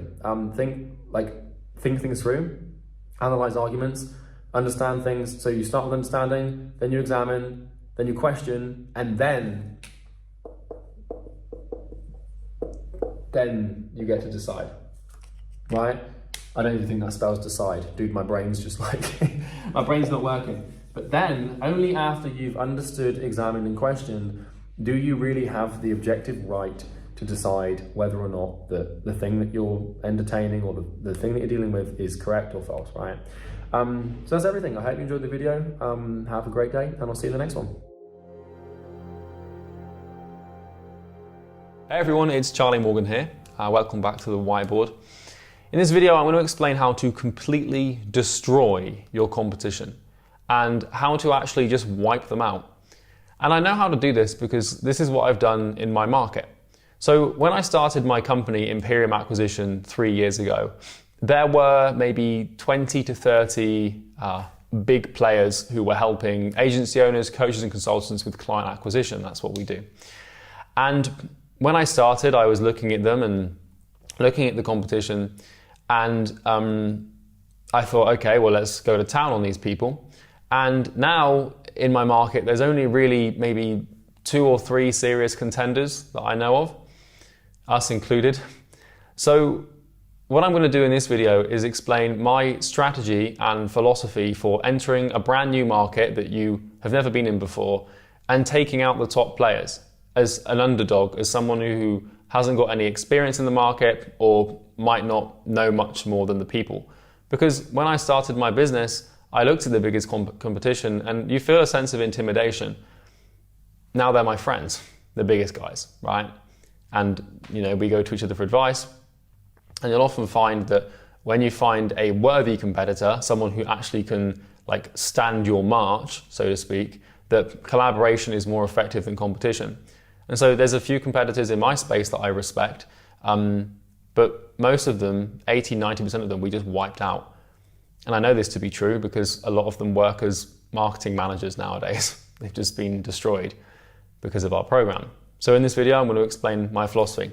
So really the philosophy or the strategy for doing this, it's all just underpinned by one thing, and that is the product. Now, before you have shiny object syndrome and plan to click off the video after your neurotic monkey brain has been satiated in terms of curiosity, I would just finish watching the video because I'm going to explain how to build a good product and how to actually beat these people. And if you can't be bothered to sit through and watch a video that explains how to get a product and you're just planning on clicking on a video on the right hand side, how the hell are you going to do anything, right? So just pay attention. So really it's all about the product, because when you boil it down, a business is really just a vehicle for the delivery of value from an entity to an individual. And that individual can be a business or it can be a person, because typically businesses are people, you're selling to people. And so your product is basically your business's value delivery system. And since the only real purpose of a business existing or being alive is to deliver value, then the thing that delivers that value is pretty damn important. And the problem is, in fact, this isn't a problem, this is an opportunity. The opportunity is this. In the current climate, in the current online business climate, there are what we would call market inefficiencies, where there are certain markets full of groups of people like this.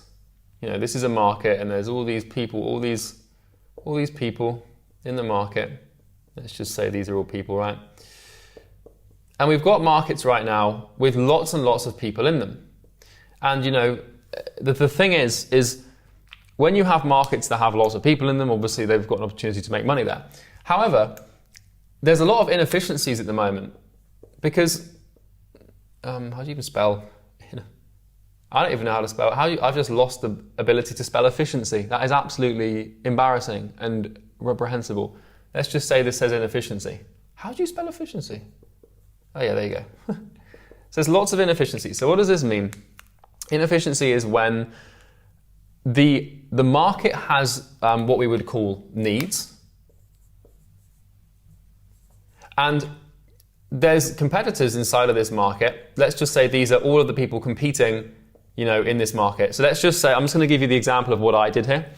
And let's just say that this is the SMMA market, which helps, the business is, I will show you how to get clients for your SMMA. When I came into this market, there's a ton of people. The market has a need because all these agencies need clients. But the thing is this need is being, like, if this is the need-ometer, right? If this is the need-ometer, and the need-ometer measures how well these needs are being met, and this being 0% and this being 100% met, then what was happening when I came into this market, there was an objective sort of truth where all of these people who I was competing with, they were maybe meeting the need at 20%. Like, they weren't really meeting the need. They were meeting it, but because there was no one to check them, because there was no one to set a standard or to set a bar, they were all getting away with delivering really crappy products and selling really bad things for really high prices. And that flew in that market for years and years because there was no one to check them. And so what you do when you compete with these people, I'm just going to grab a different pen here. What you do when you compete with these people is you come into the market like this, and all you have to do to beat them is meet the need at a higher level. And what will happen is, because all of these people are pretty incompetent because they haven't really had anyone to check them, the incentive has just been to sell something for as much as they can, for as little work as they can, for as long as they possibly can, because that's kind of just human nature. I don't blame them, it's just incentive, right? What happens is when you meet a need at this level here, which means that your product is essentially better, you're delivering more value, you're getting faster, better results with more variety, then the thing is these people, they don't have the competence to meet the need at the same level. And so what starts to happen is all of the customers, if this is the market here, represented by all of the people in the market, what happens is the market starts to develop a bias towards your business and your product. And this is how monopolies form. So this is why, for example, if you take the e-commerce industry, I don't know this specific statistic, but I'm assuming Amazon probably owns half of all e-commerce traffic, or half of all e-commerce sales in the world. They have what you could call, in a market that large, a monopoly. It's the same thing with Apple, and they've got the odd competitor with Samsung, but they have a monopoly where the majority of sales, or they've got equal to or a majority of sales in the entire market, are attributed to their value delivery system. And the reason monopolies form, if you study these big businesses, is because what happens is they enter a market and they simply find a way to meet the need at a higher level than anybody else is capable of doing. And so the question then becomes, okay, well, I get the strategy, I get how it works. How do you do this? How do you come in and meet the need at a higher level? Well, this is why there's a huge opportunity in the online info space right now, and the online space in general, because this is going on in near enough every single market. This is happening everywhere. This is like, I can give you an example. I've got a friend of mine who runs a business in a specific niche. I won't say which niche because I don't want to start calling people out here. But he runs a business, and basically this niche is like an online, it's an industry that is, that typically used to be a brick and mortar in-person business model, and that business model has since transitioned to online. And this person was explaining to me his business and his product, and it's a pretty good product, and he's just starting this business, and he's showing a lot of promise. I think he'll go very far. And he then showed me the product of all the other people serving that market at this point in time, like right now. And their products, they just suck. Objectively, they suck. But the thing is the market doesn't know they suck, because products are either good or bad on a contrast of scale. I'm going to say that again. Products are good or bad on a contrast of scale. Now, what does this mean? Because how do you know if a product is good or not? Well, like I said before, it comes back to how well it meets the needs of the market. That's the objective measurement of a product. But a product is only going to be good or only going to be bad in relation to another product. And so what started to happen in my business when I first started it, 3 years ago, I built this incredible program that helped people with client acquisition. And people started to buy it, as they do. I'm just going to make sure I'm focusing here. People started to buy it, as they do. And what happened over time is people started saying, oh my God, this is like light years ahead of this person's course or this person's course. And when people start saying that about your product, you're going to have this exponential curve, because what's going to start to happen is the market will just bias towards you. It really is the kind of the law of the universe.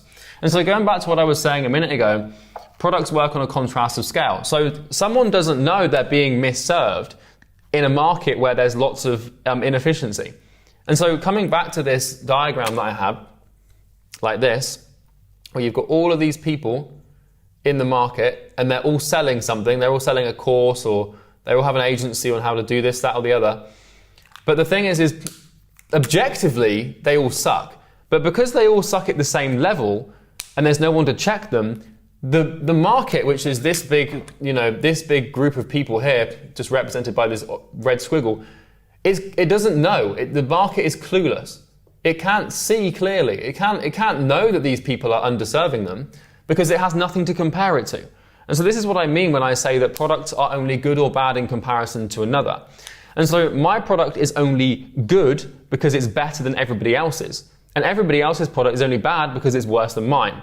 And I believe that. I know that to be true because I've spent like near enough 18 months in a room, locked in a room, working on my product.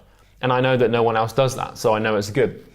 And so when you enter a market and when you see the inefficiency, you'll notice that the bar's not being set very high, and it's pretty damn easy to do that. And so what we're going to be doing now is actually exploring the strategy on how to raise the bar and how to get better.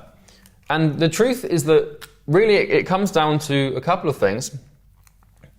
The first one is effort, and the second one is reinvestment.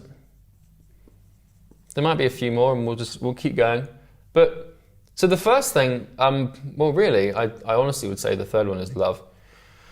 The first way that you raise the bar and you destroy your competition by basically building something that's better than them. And by the way, when you build something that's better than them, it will take the market maybe 2 years to catch up. Markets move slowly and they will recognize value and bias towards value, but that will happen over time.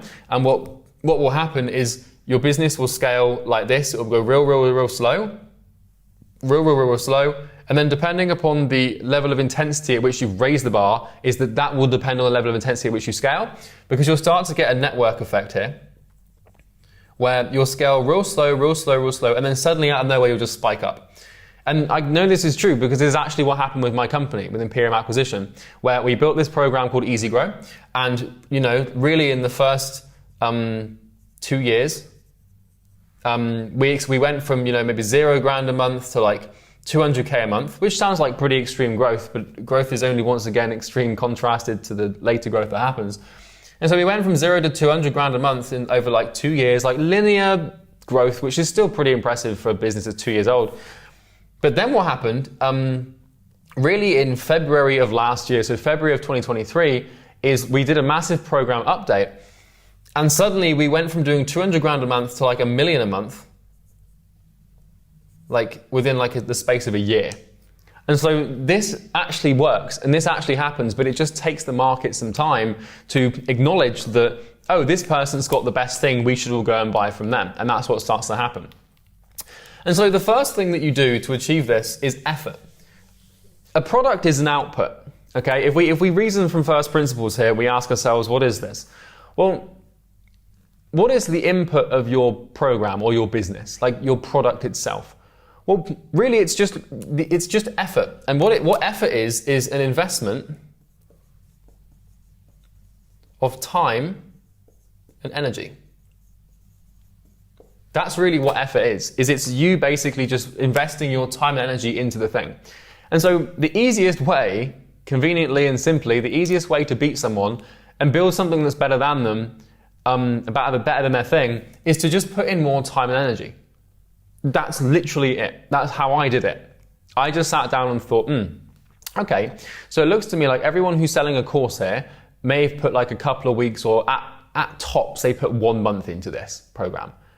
So I can see they've cut corners, they've left things out, it's not complete, there's lots of complexity left for people to figure out, questions are left unanswered. You can tell when someone hasn't really bothered, right? And so the easiest way to beat them is just to bother. And so I looked at my competition, did a little audit on them. I bought all the courses when I went into the market, and looked at them all and thought, okay, well, I can probably do a better job than this. And then all I did was just work on the program for 18 months. I just put in 18 times more time than the previous person before me. And lo and behold, now my product is probably 18 times better than anybody else's. And like, for example, there's a module in my program called Acquisition Genesis, which is the introductory video that explains how high-ticket client acquisition works from first principles. It's an 11 video series consisting of 30 hours of content. And I know for a fact that each hour of content in that module or in those videos took me 30 hours to make. It took me 900 hours to make 11 videos. And that's like, I spend more time on one video typically than most people spend on their entire course. And so that's how you beat people. And effort really is about depth of understanding, because you might be selling a marketing agency service. I don't know what you're selling exactly. I don't know what product you have. It's probably like some sort of online thing. But really it's just effort. It's just going really deep on your thing. So I did the same thing when I was like running a marketing agency for gyms, which was my first business called NorthFlow Consulting. I just basically obsessed over YouTube, Facebook ads. I obsessed over it. I made it my entire life mission to just understand that platform so well and to put so many more hours into it than everybody else. It's really not hard to beat people. It's not hard to destroy your competition. All you have to do is put in more effort than them. It literally is that simple. And all you have to do is just learn more than them about your thing and care more about your thing than they do, and you'll beat them. It's not like it's not to do with like crazy weird business strategy and, you know, wild this and that. Like, you just do more work than them on the thing that matters. Because I know that like what was happening with my market when I came in is all of the people who were selling these crap courses, they were off buying cars and like going out on parties and like worrying about like their personal image and buying expensive clothes. And like, I knew it. I saw it. I was like, these guys are going to be really easy to beat. And we did. We just came in and just absolutely steamrolled them. And I just, one by one, every now and then I'd go and check on their Facebook profiles or their YouTube channels, and they just stopped posting. And that happens because someone comes along who just was willing to put in more effort than them. And so it's not hard to beat people, you just put more effort in. The second rule to building an incredible product is reinvestment. And so this is a philosophy that I've been using, a strategy that I've been using, that I've borrowed from lots of other industries. The problem with the online industry is it exists in this weird bubble where people don't apply general business principles and strategies. If you look at a software business, or any successful business that works on a global scale, you'll usually find they have a research and development department, or at least they reinvest into their program, into their value delivery mechanism. They take the money, they create a feedback loop where they take the money that they've made and they reinvest that into their value delivery system, so that becomes better, so they can deliver more value to get more people on board and to get more money to increase that value flow. When your business exists purely for the purpose of you making money, you lose. But when your business exists purely for the purpose of making other people money or helping other people solve their problem, then you will win. Because what I do with my money in my business is I actively reinvest in my program. I'm just gonna tap screen. So I'm one of the only people I know who actually does this, with a few exceptions, where when a client gives me money, I allocate a certain percentage of that money to reinvesting into their experience.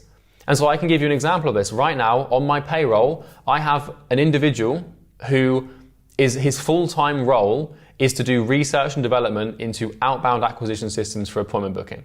All he does, 8 to 10 hours a day, is research new ways to get appointments through cold email and cold calling and cold DMing. And he's been doing that now for a while, and he builds new modules, he updates things in the program, he finds problems before they happen for clients. And I've got some dude his name's Will, he's actually one of my close friends, I love him to bits. But he's a demon, he'll just focus on just this one problem. And another example, we pay external coaches to come in and coach our clients. And so what's happening in the market at the moment is we're seeing this drastic sort of paradigm shift, really, where we're going from, we're really going from people focusing on money to people focusing on like care and actually loving their clients. And what's happening is we've got this transition here of business model, really, where I honestly think that the way that we're going to move and the way that all markets move is towards businesses that provide the most value, right? But I think what's going to happen is as time goes by is all of these markets that can be monopolized, like the way that we did it with our market, all these markets that can be monopolized and they'll be monopolized by people who put more effort into their programs and who actually just reinvest into their program.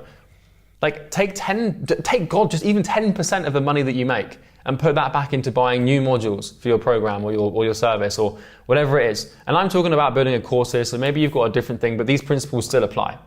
And then really the third thing that I found to be pretty damn helpful for building something that's better than everybody else is love. And honestly, that sounds cringy and it sounds strange, but what I found is that if you just want to make 10 grand a month or even 100 grand a month, you can do that without loving what you do.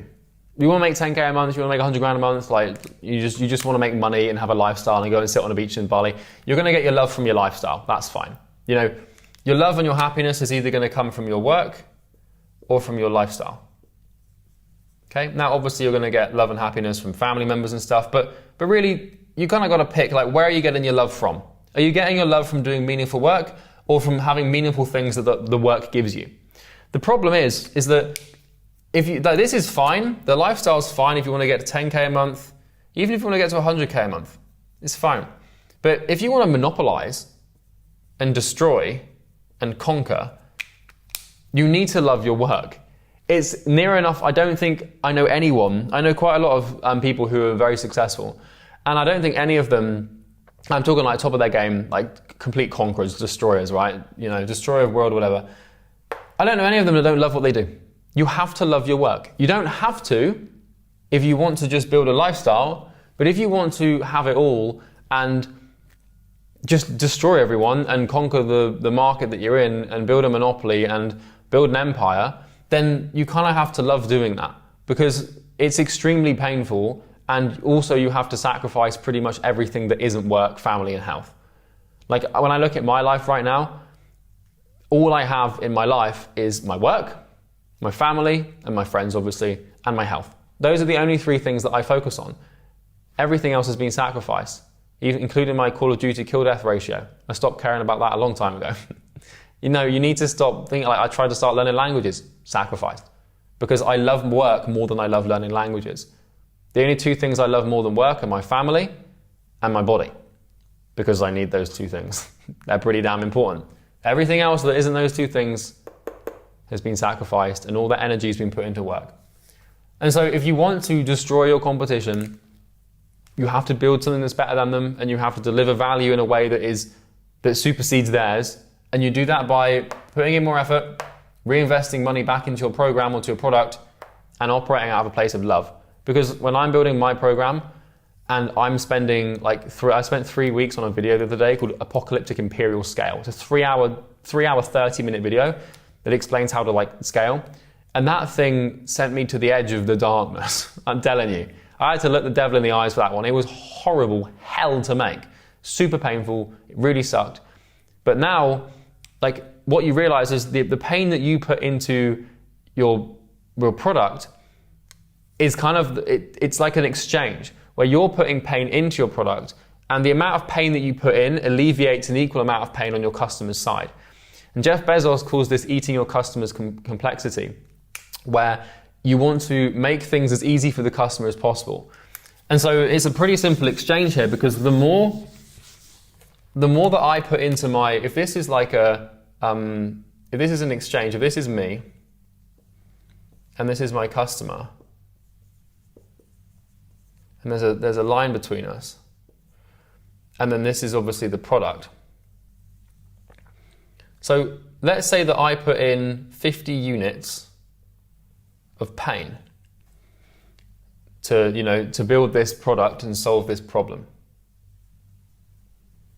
Well, by putting in these 50 units of pain into my product, what my customer can do is they can go into this product and they can take those units of pain out of their life. So what this means is when my customer comes in and they look at this product and they start using this product, what's going to happen is the 50 units of pain that I put in are going to be transferred through the product into the prospect, and it's going to alleviate the pain. Because if I spend 50 units of pain solving the problem for them, then it's worth 50 units of pain for them to buy it to solve that problem. So you're exchanging pain, basically. And so the more pain you put into your product, typically the more pain that you can solve for a prospect, because you're putting in your time and energy and you're sacrificing things in your life so that they don't have to. And if you learn how to do this and you put lots and lots of pain into your product, eventually you'll build something that's so good that alleviates so much pain for someone because you put so much in. Like, the pain has to come from somewhere. They might as well come from you, because you can exchange pain for money. It's kind of like the infinite money glitch. It just hurts. So yeah, that's how I did it. Bye. So who can tell me what actually is scale? I mean, the answer's literally on the screen, so I'm going to hide it shortly. But what's scale? Someone tell me. Customer time LTV, something like that. Not quite. What is it? Define it at first principle, because if you want to do it, you have to know what it is. Come on. Making more money. Yeah, kind of. Scale at first principle is an increase of volume. That's all it is. So you're like, how do I scale? You've got all your KPIs. All you have, the answer is just increase scale. So I'm gonna show you guys how to do this, because basically when I came to Will's Mastermind in April last year, we were doing about 400 to 500 grand a month, and we've near enough doubled the business in about a year. So we've gone from 400 to like 800, 900. And I've been spending the last month really on this document, figuring out like how we did it and what mental models and stuff you use. Seldom is it about ads or funnels or copy or sales scripts. It's all about mental models and how you see it and how you think. And this is the main thing I learned from Sam Ovens, is like, it's about how you see it and shit like that. So we're going to go through this thing. So we'll start by defining it. So scale at first principle in a business contract is basically just an increase in size. I think we can all agree on that. It's just taking something you've already got and just expanding it. And really, like the online business thing, we can break into 3 buckets. So another first principle that we can define, that we absolutely know to be true, that we can reason from to get a gauge of this thing, is we have 3 systems in our businesses and nothing else. You could argue you've got operational backend, but acquisition and conversion, which is getting more clients, increasing market share, more appointments, more leads. This is the stuff that you guys want, right? This is what everyone thinks scale is, but there's 2 more things that everyone forgets. Value delivery, which is more results, better results, more support, more questions from clients, more testimonials, better product. And then this is really the component of what you need to increase. And then the third thing is infrastructure. So this is what happens, what you need to build as a result of increasing the size of these 2 things. You need more systems, bigger team, more operations, more standard operating procedures, more communication. So in April last year, we had 14 people, and now we've got 30. So we've had to double the size of the team because we doubled the size of the business. It's linear, it makes relative sense.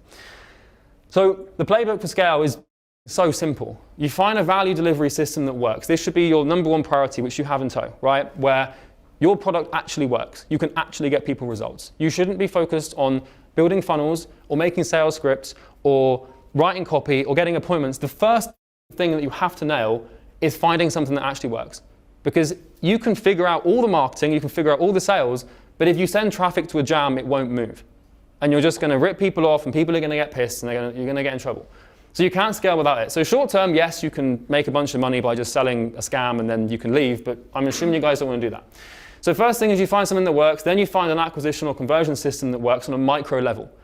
So scale is macro, and like you can invert that and sort of reverse engineer it to say that what works in the micro will work in the macro. So if you think about something like a virus, like COVID, how COVID behaves with 100 people in a room is how it will behave with 1 billion people.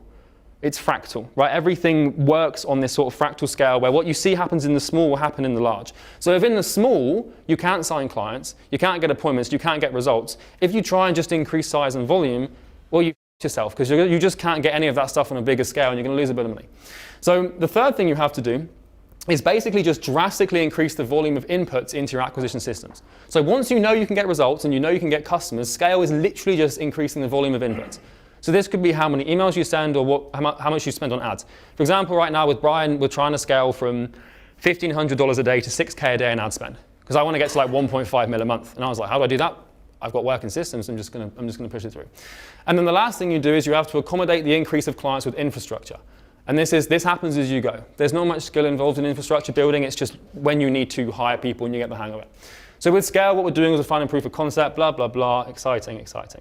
So what I've been able to define is basically what I've called conditions for scale, because scale is conditional. You cannot achieve it unless you have a set amount of things in the company. This means we need certain business conditions to achieve it. So you need to have good initial conditions, because if your business is broken in the micro and you just increase the volume of it, then it's going to be even more broken in the macro, right? Scale is like, it applies pressure to a system. So these are the 6 things you need. Results, a product that actually gets results. Offer, that positions a product to resonate with the market psychology. Appointments, that actually like show up. Shows that actually show up. Sales script, and then profit margin that's healthy. So for example, if you're doing 100 grand a month, you're operating on a 10% margin. When you try and get to $1 million a month, you're going to be on like a 1% margin, because profit shrinks with size, typically, although not always. So these are the conditions, and this is really only for an info business. If you do not have these 6 things in tow in a micro little structure doing like 30 to 100 grand a month, you ain't going to be able to scale. So then it comes down to the question of like, how do you validate those conditions? How do you actually know, like, okay, well, I've got client results, but how do you know? You need a metric. There needs to be something definable that you can track, right, that actually makes sense.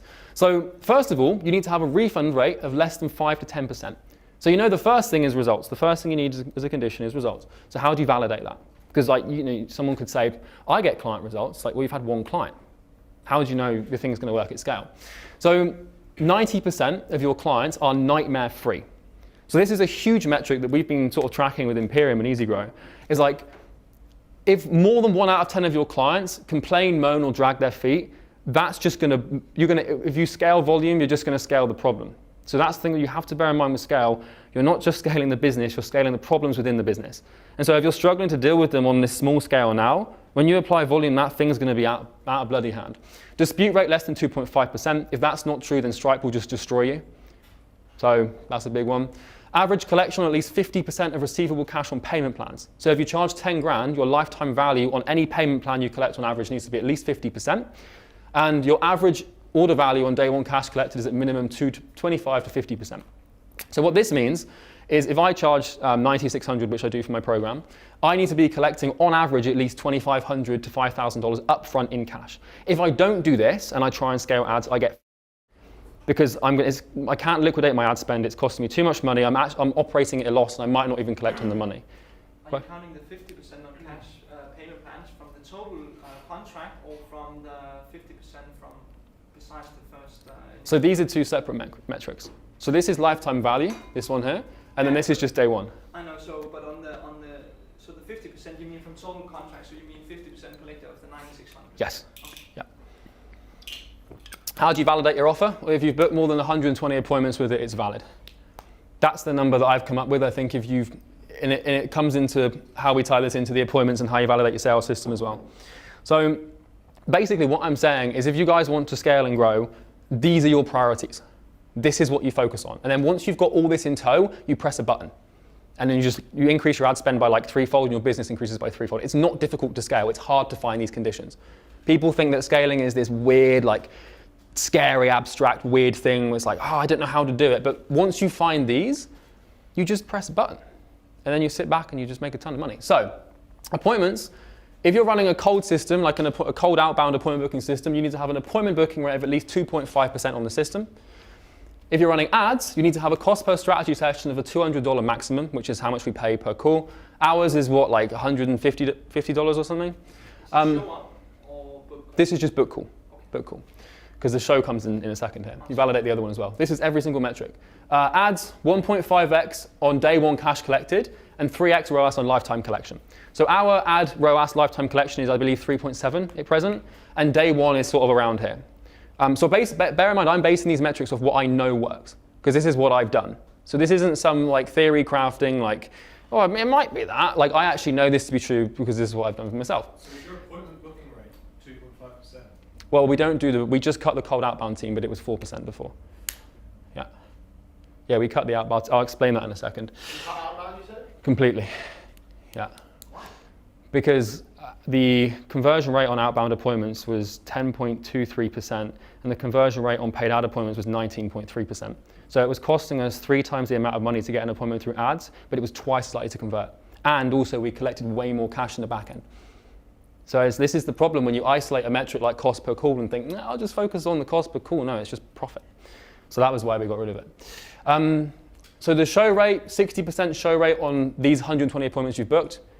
anything, you can get away with a 50% show rate, but what will happen when you have a sales team, and I can attest to this, is you'll have a 60% show rate on average, that's industry standard, I think we can all agree, but you'll have a 50% call conducted rate. Because what's going to happen is your reps are going to take back-to-back calls, and every now and then one of their calls is going to run over, and they're going to miss the next meeting, and that might not be picked up by another rep, so your call conducted rate will be 50%, which is why you have to have some margin here. Sales, if you don't have a conversion rate of 25%, I know, David, you said 20, so you probably know more than me, but I'd say if you can't convert 25%, yourself personally, you don't deserve to scale, because you're going to train a rep, and any rep you train is going to convert nearly half as bad as you. I think that's pretty much always the case. They'll do 60 to 70% at best of what you can do. So if you can't do much, they're going to do nothing at all. So if you have a rep taking calls, they should be converting at least 15%. Ideally, you want more, but I found you can scale a 15% conversion rate just fine. And then profit. If you have an info business and you're not sitting at 50% margin, you're doing something seriously wrong, because it's really not difficult to achieve that. Like, you're either overspending on something, or, if you don't have that, I don't know. You're going to have to go and see a doctor. Something wrong with your brain. I don't know. So, is this all making sense? Any questions so far? For the profit, is that month-on-month cash or revenue? Month-on-month cash. For outbound, Charlie, you're referring to cold email, cold LinkedIn. DMs, cold calling, yeah, all sorts of anything that's cold. And by the way, I'm going somewhere with this. I've got a whole, I hope you're going to like it, because it's going to be cool. Was there another question? Just for clarity, Charlie, is the standard you're setting at 15% for a rep to be acceptable? Yeah. Yeah. We tried to mandate a minimum 18%. And then what happened with the reps is they just started focusing on safety as opposed to aggression. So they take less calls and they try and do less, so they could just have their conversion rate increase. So now we just have a minimum unit, minimum cash, which is 12 units and $24,000 a month. If they don't hit that 2 months in a row, they're gone. So the only way you book appointments now is ads? And YouTube organic. And organic? And email list. No cold at all? None at all. As of last week. Are you going to stop teaching cold? No. Because we've still got, so we've still got a microsystem. My research and developer for outbound organic, Will, he still runs a Loom system that does 100 a day. So we might get 1 or 2, just so we've got this constant testing thing going on. Because as soon as you stop doing what you teach, after 2 years, your knowledge is obsolete. And so we have to keep it going somewhat.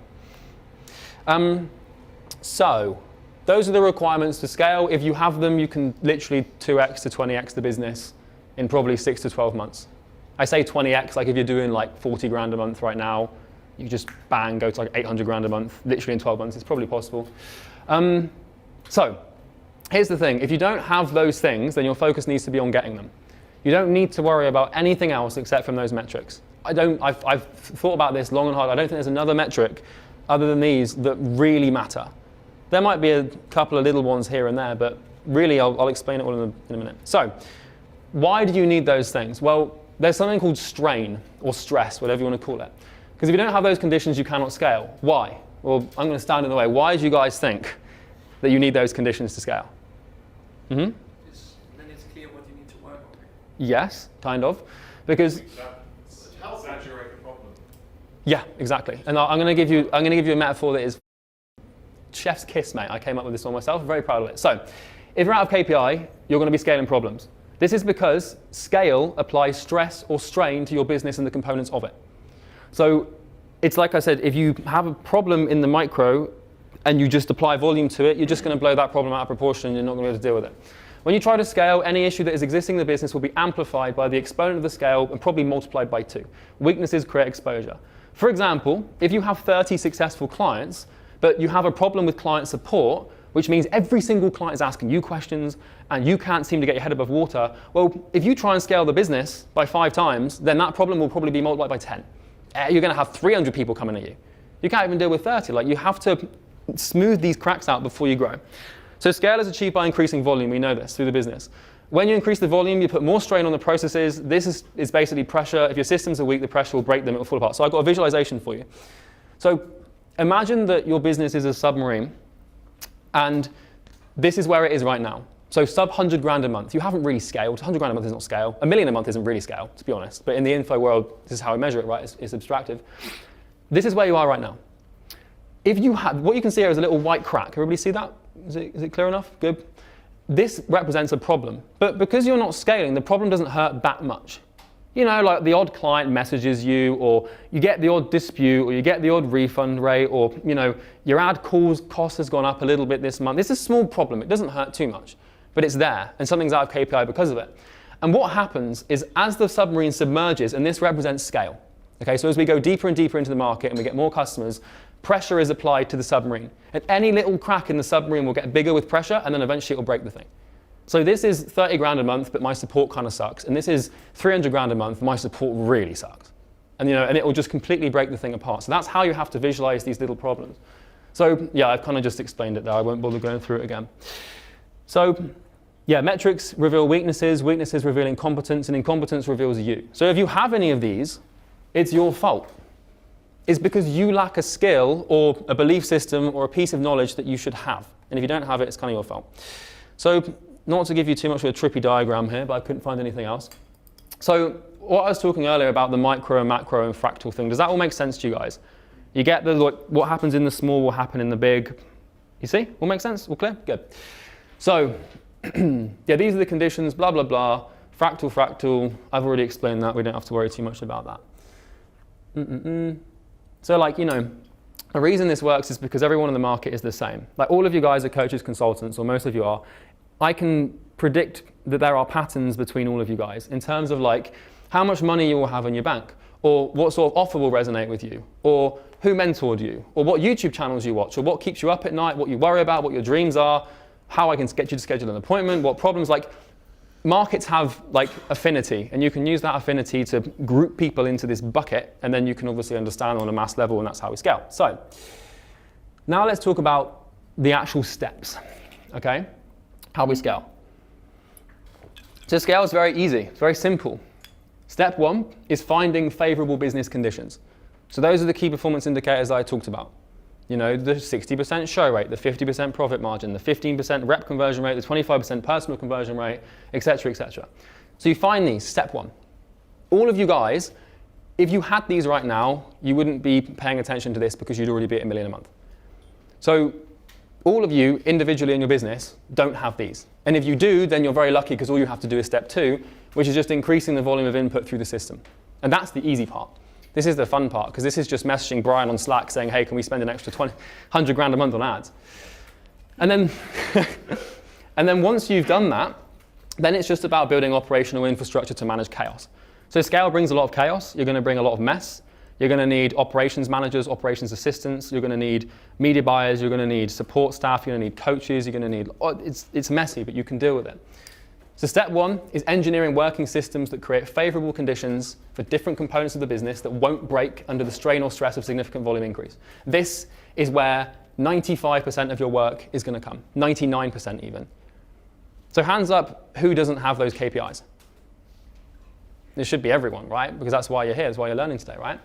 So step two is the actual act of scaling. This is understanding the below diagram and pulling levers to increase the input flows through the business to produce the output. You then take the output and feed it back in to create more input. So this is how a system works. This is my Sam Evans from Wish diagram. So this is basically your business at first principle. So what is the input of a business? Like what do we actually put into this machine to make money and print money? Well, it's, sorry? Well, value is the output technically. But, well, it's attention. So at very first principle, the first place that you start, if this is money, and this is you making money through your business, the thing that has to happen at the beginning is someone has to pay you some sort of attention. Because if you ask yourself, like, what is the catalyst or the genesis of a B2B business relationship? How does that begin? How does any relationship begin? It's attention. It's eyeball or ear or, God forbid, mouth being the first thing you know, that gives you attention. So what we do is we take the niche's attention through advertising or through ads or whatever, and then we catalyze that through these business conditions. So those key performance indicators that I listed out in order, someone's going through these systems, zigzagging through, and once they've been through those favorable conditions that allow us to scale, we make money. And then what we do, if we're smart, which you all should be, is you take the money and you reinvest it into getting more attention, and then we just repeat this thing, infinite money glitch. And that's literally business 101. But this is where everyone goes wrong. It's not about getting this, and it's not about making this, and it's not about doing this. It's about finding these things so you can get more of that, to get more of that, to put it back into there. Obviously, we operate in a market as well, which is a pretty notable thing to say. So yeah, step 3, obviously after step 1 and 2 is just building infrastructure. You know, it's like cash flow management systems to track internal metrics, testimonials, websites, all that crap that comes when you start to scale. So yeah, if you've nailed step 1, you can just increase ad spend, outreach, or just do more content. It's pretty simple. So, all right, so you get it, scaling's easy, blah, blah, blah, it's pressing a few buttons, however, finding the conditions is hard. So the question is then, like, how do you find these conditions? Like, how do you isolate these and know what works and figure out specifically, like, what levers do I have to pull and what do I have to press? That's the next logical question, right? Everyone can understand that basic information, but how do you actually find it?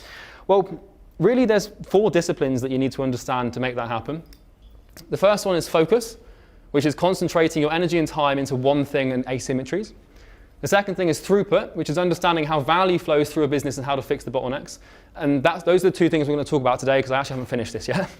The third thing is systems, which is systemizing parts of your company for repeatability, sustainability, maintainability, and predictability. And then the last one's economics, which is metrics, and just tracking things and making sure you got it all right.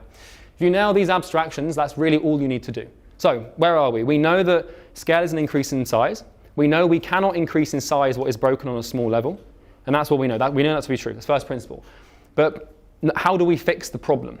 Well, you learn how to focus, you learn how to measure throughput, you learn how to build systems, and you learn how to use economics. If you nail those 4 things, like, this is literally how I did it. I'm just telling you what worked for me and got me to like 800 grand a month, right? So the first one's focus. Now, you should all be relatively familiar with this one, but I'll just give you a little overcap. So what's the first principle of focus? Well, in life, we have energy and we have time. We have calorific potential and we have hours in the day. And that's all we have, really. You could argue, I have a house and I have money, but no, you don't. You have money, you have energy and time. We're all the same. We all have the same amount of time and the same amount of energy, roughly. But as you've noticed, some people's results are anything but the same. Why? Why can it be the case that someone becomes a billionaire and another person is just a postman? Nothing wrong with being a postman.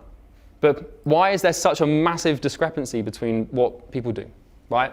If we've all got the same thing. Well, it's focus. Focus is a force multiplier, which basically multiplies the effects of time and energy. So, essentially, really all you have is time and energy. And you're going to use this time and energy to isolate problems, solve them, find favorable conditions so you can increase in scale and make money. So, if we have a finite amount of these resources, you can look at it like this. Imagine that you have a bank every morning, right? It's filled up with a finite amount of the 2 currencies that you have when you're born. So when you're not in the morning, but when you're born, there's a bank, and in that bank you have energy and time, and that's all you have. Every day, whether you like it or not, you spend a small percentage of these finite currencies, and you spend a little bit every day until you die. So when you die, you've used up all your time and energy. So that's really all you've got. Whether you succeed or fail, or how heavily you succeed or fail, is down to how well you spend these 2 currencies. And focus is a bargaining power or a coupon that you can use to get way more for your spend. So focus is kind of like the thing that makes these things actually worth something. So look at it like this with the focus thing. Because successful people know how to concentrate these resources, and when they do, they win. It's very simple. So let's say we got 3 people, right? And they're all given a book to read in 1 hour. Person A reads 40 pages in an hour. Person B, 10. Person C, 80. Why do the results differ so much? If we give 3 people the same time and the same book with the same font size and the same pages, why can one person read 80 but another person only read 10? Like, why? Well, that's just like, that's what the fuck? How does that happen? Well, it's because of focus, right? So if someone has 4 units of focus, they're going to read 40 pages. But if they have 1 unit of focus, they're going to read 10, and 8, it'll be 80. So this person here is twice as successful as this person here, or 8 times as successful as this person here, purely because they know how to focus. They know how to concentrate those resources with more effect and not get distracted. So that's the point I'm trying to make with the focus thing, because everyone lacks it. And you can use this same model with like business success and income and how much time. And you can see how focus saves you time as well, because here, this person could spend 3 years in business, or this person here could spend 3 years in business, but have a focus unit of 1 and make 3K a month. But this person here could spend a year in business, so like a third of the time, but have a 9 unit of focus and make 9K a month. So focus is the common denominator that massively impacts the discrepancies we see in people's results. So why the hell does this even matter? So what is it? Well, you can look at it like this diagram. I'm sure a few of you have already seen this one before. It's an easy way to explain it. You can put your energy and time into lots of directions and make an inch of progress in 10 directions. Or you can put all of that, I was going to say all of those inches, which sounds horrible. You can put all of that energy and time into one direction and make all of this progress, but just in one thing. And as humans, we tend to value people who are very good at just one thing, as opposed to someone who's just very good at a few different things, right? No one ever built an empire figuring out how to half learn French whilst also starting a business, So would you rather be average everywhere or great somewhere? Well, that's obviously the answer, right? And then we obviously have this in the macro and the micro as well.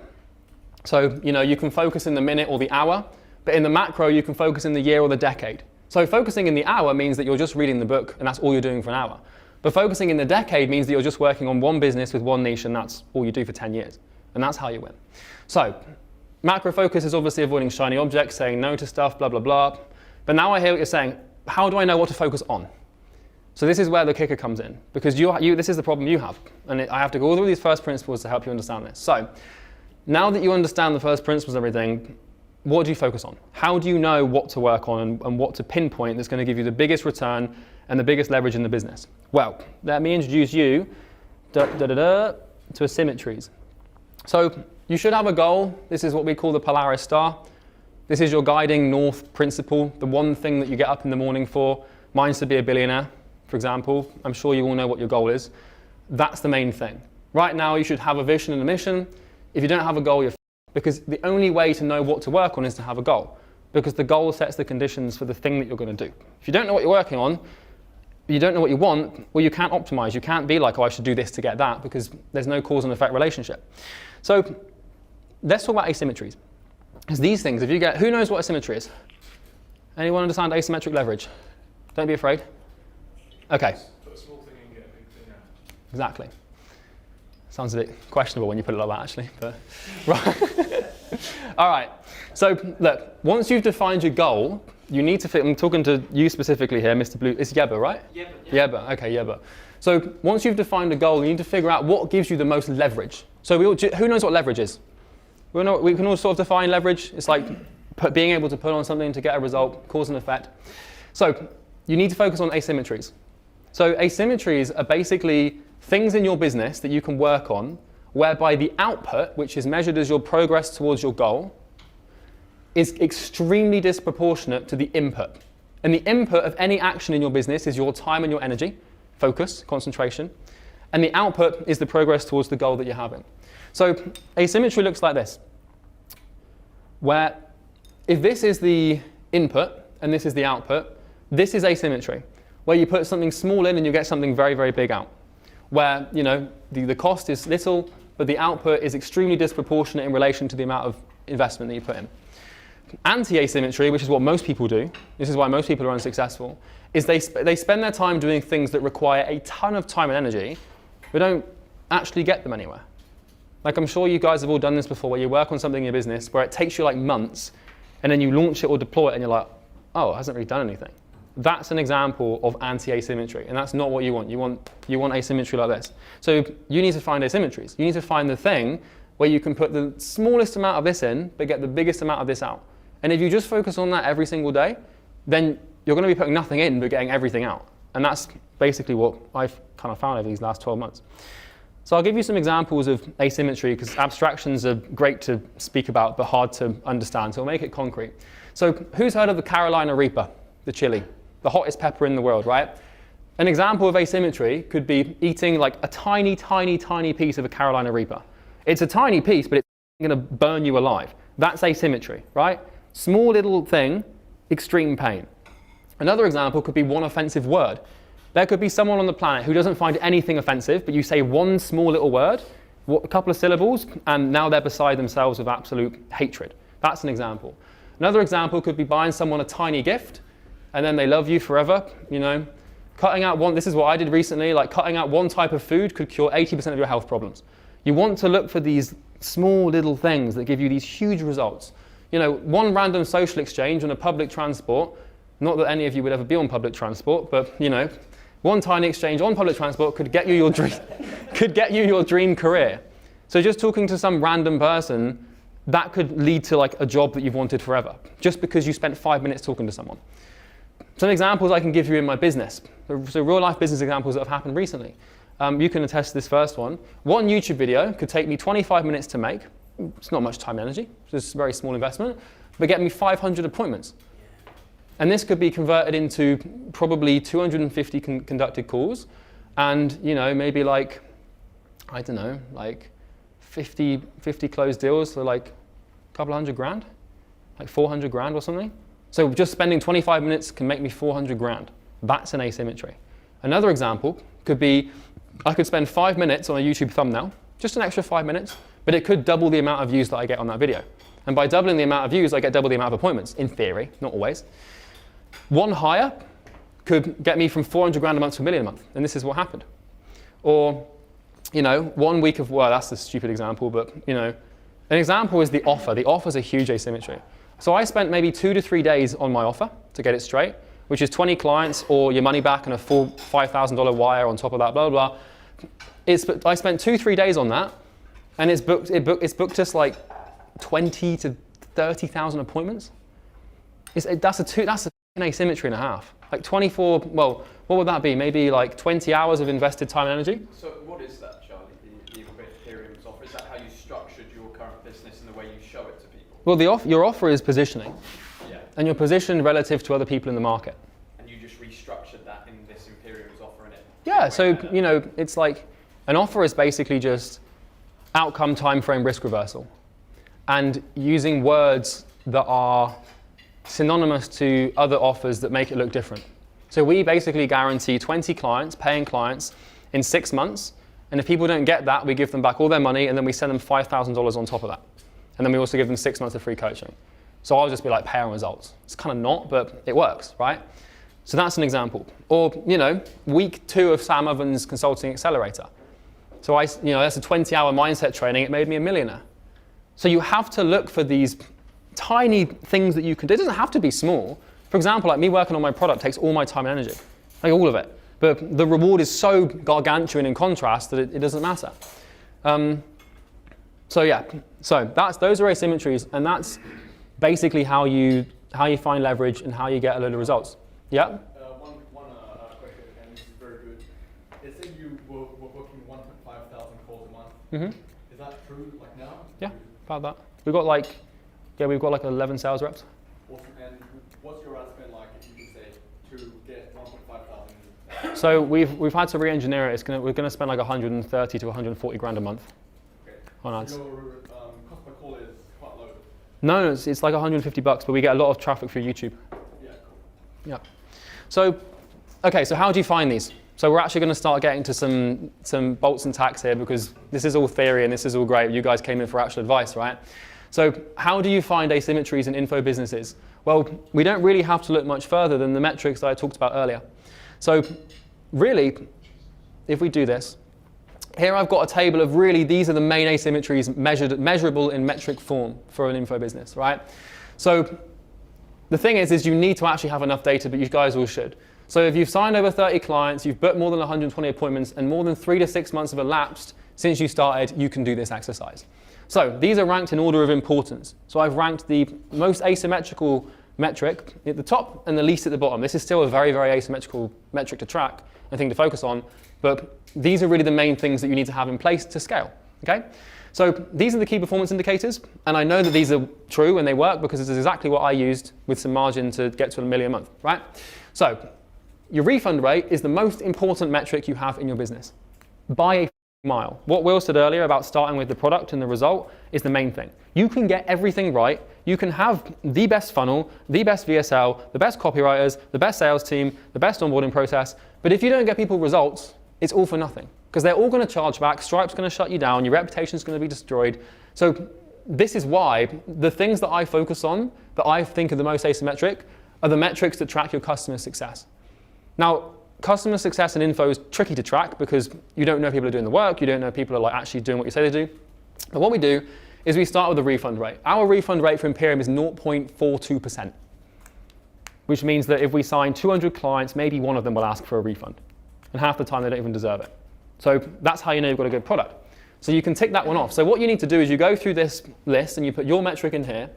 And if it's in KPI, then this is a favorable condition that you have to scale, which means you don't have to work on it.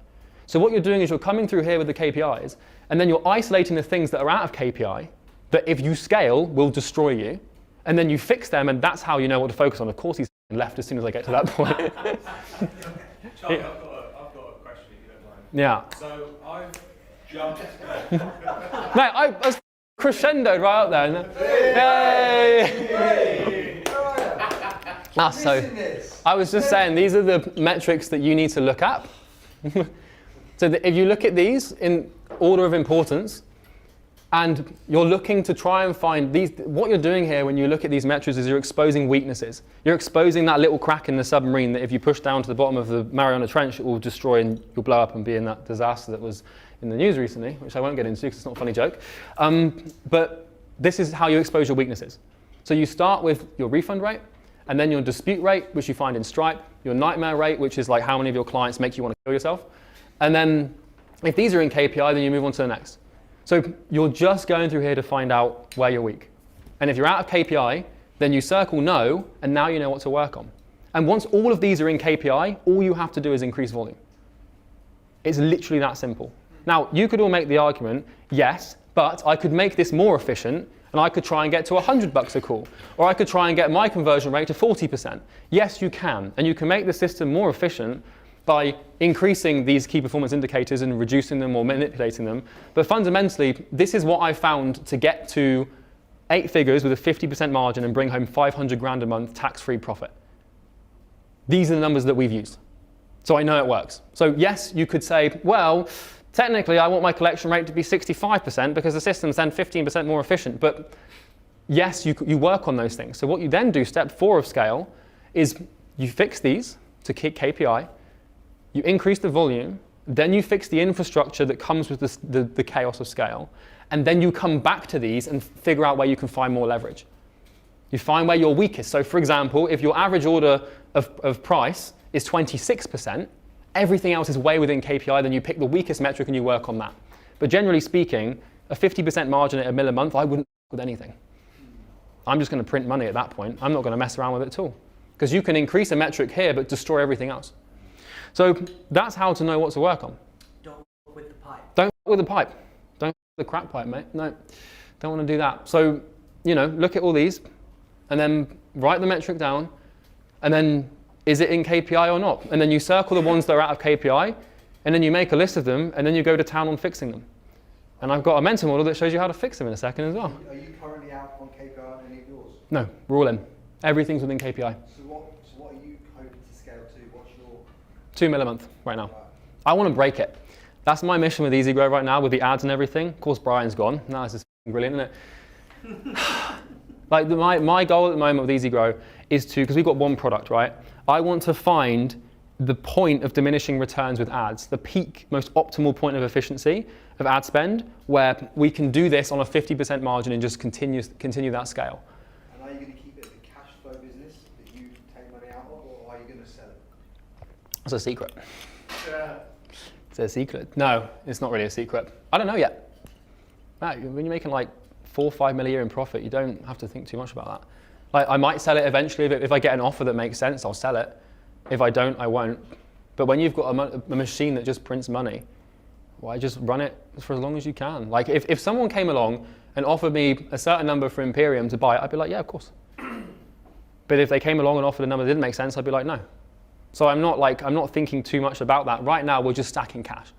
This is why I wear Crocs and wear a Casio. I want as much cash as I can possibly get so that when another COVID happens, I can just like quadruple my money. All I care about is just cash, cash, cash, cash, as much cash as possible, because that's where the leverage comes from. So this is a pretty good way to make a bunch of cash. You've sold, just personally, you've sold all like expensive shit, like any watches or any crap? I never bought any. Right. I've got a Mercedes. Obviously, the Palm is quite expensive, but I justify that because Bo and I both live there, which means that it's basically just one big meeting room, and then we both got our offices there and stuff, and it's quiet and peaceful. That's expensive, but other than that, like, huh? How much is that, the place? It's like 30 grand a month.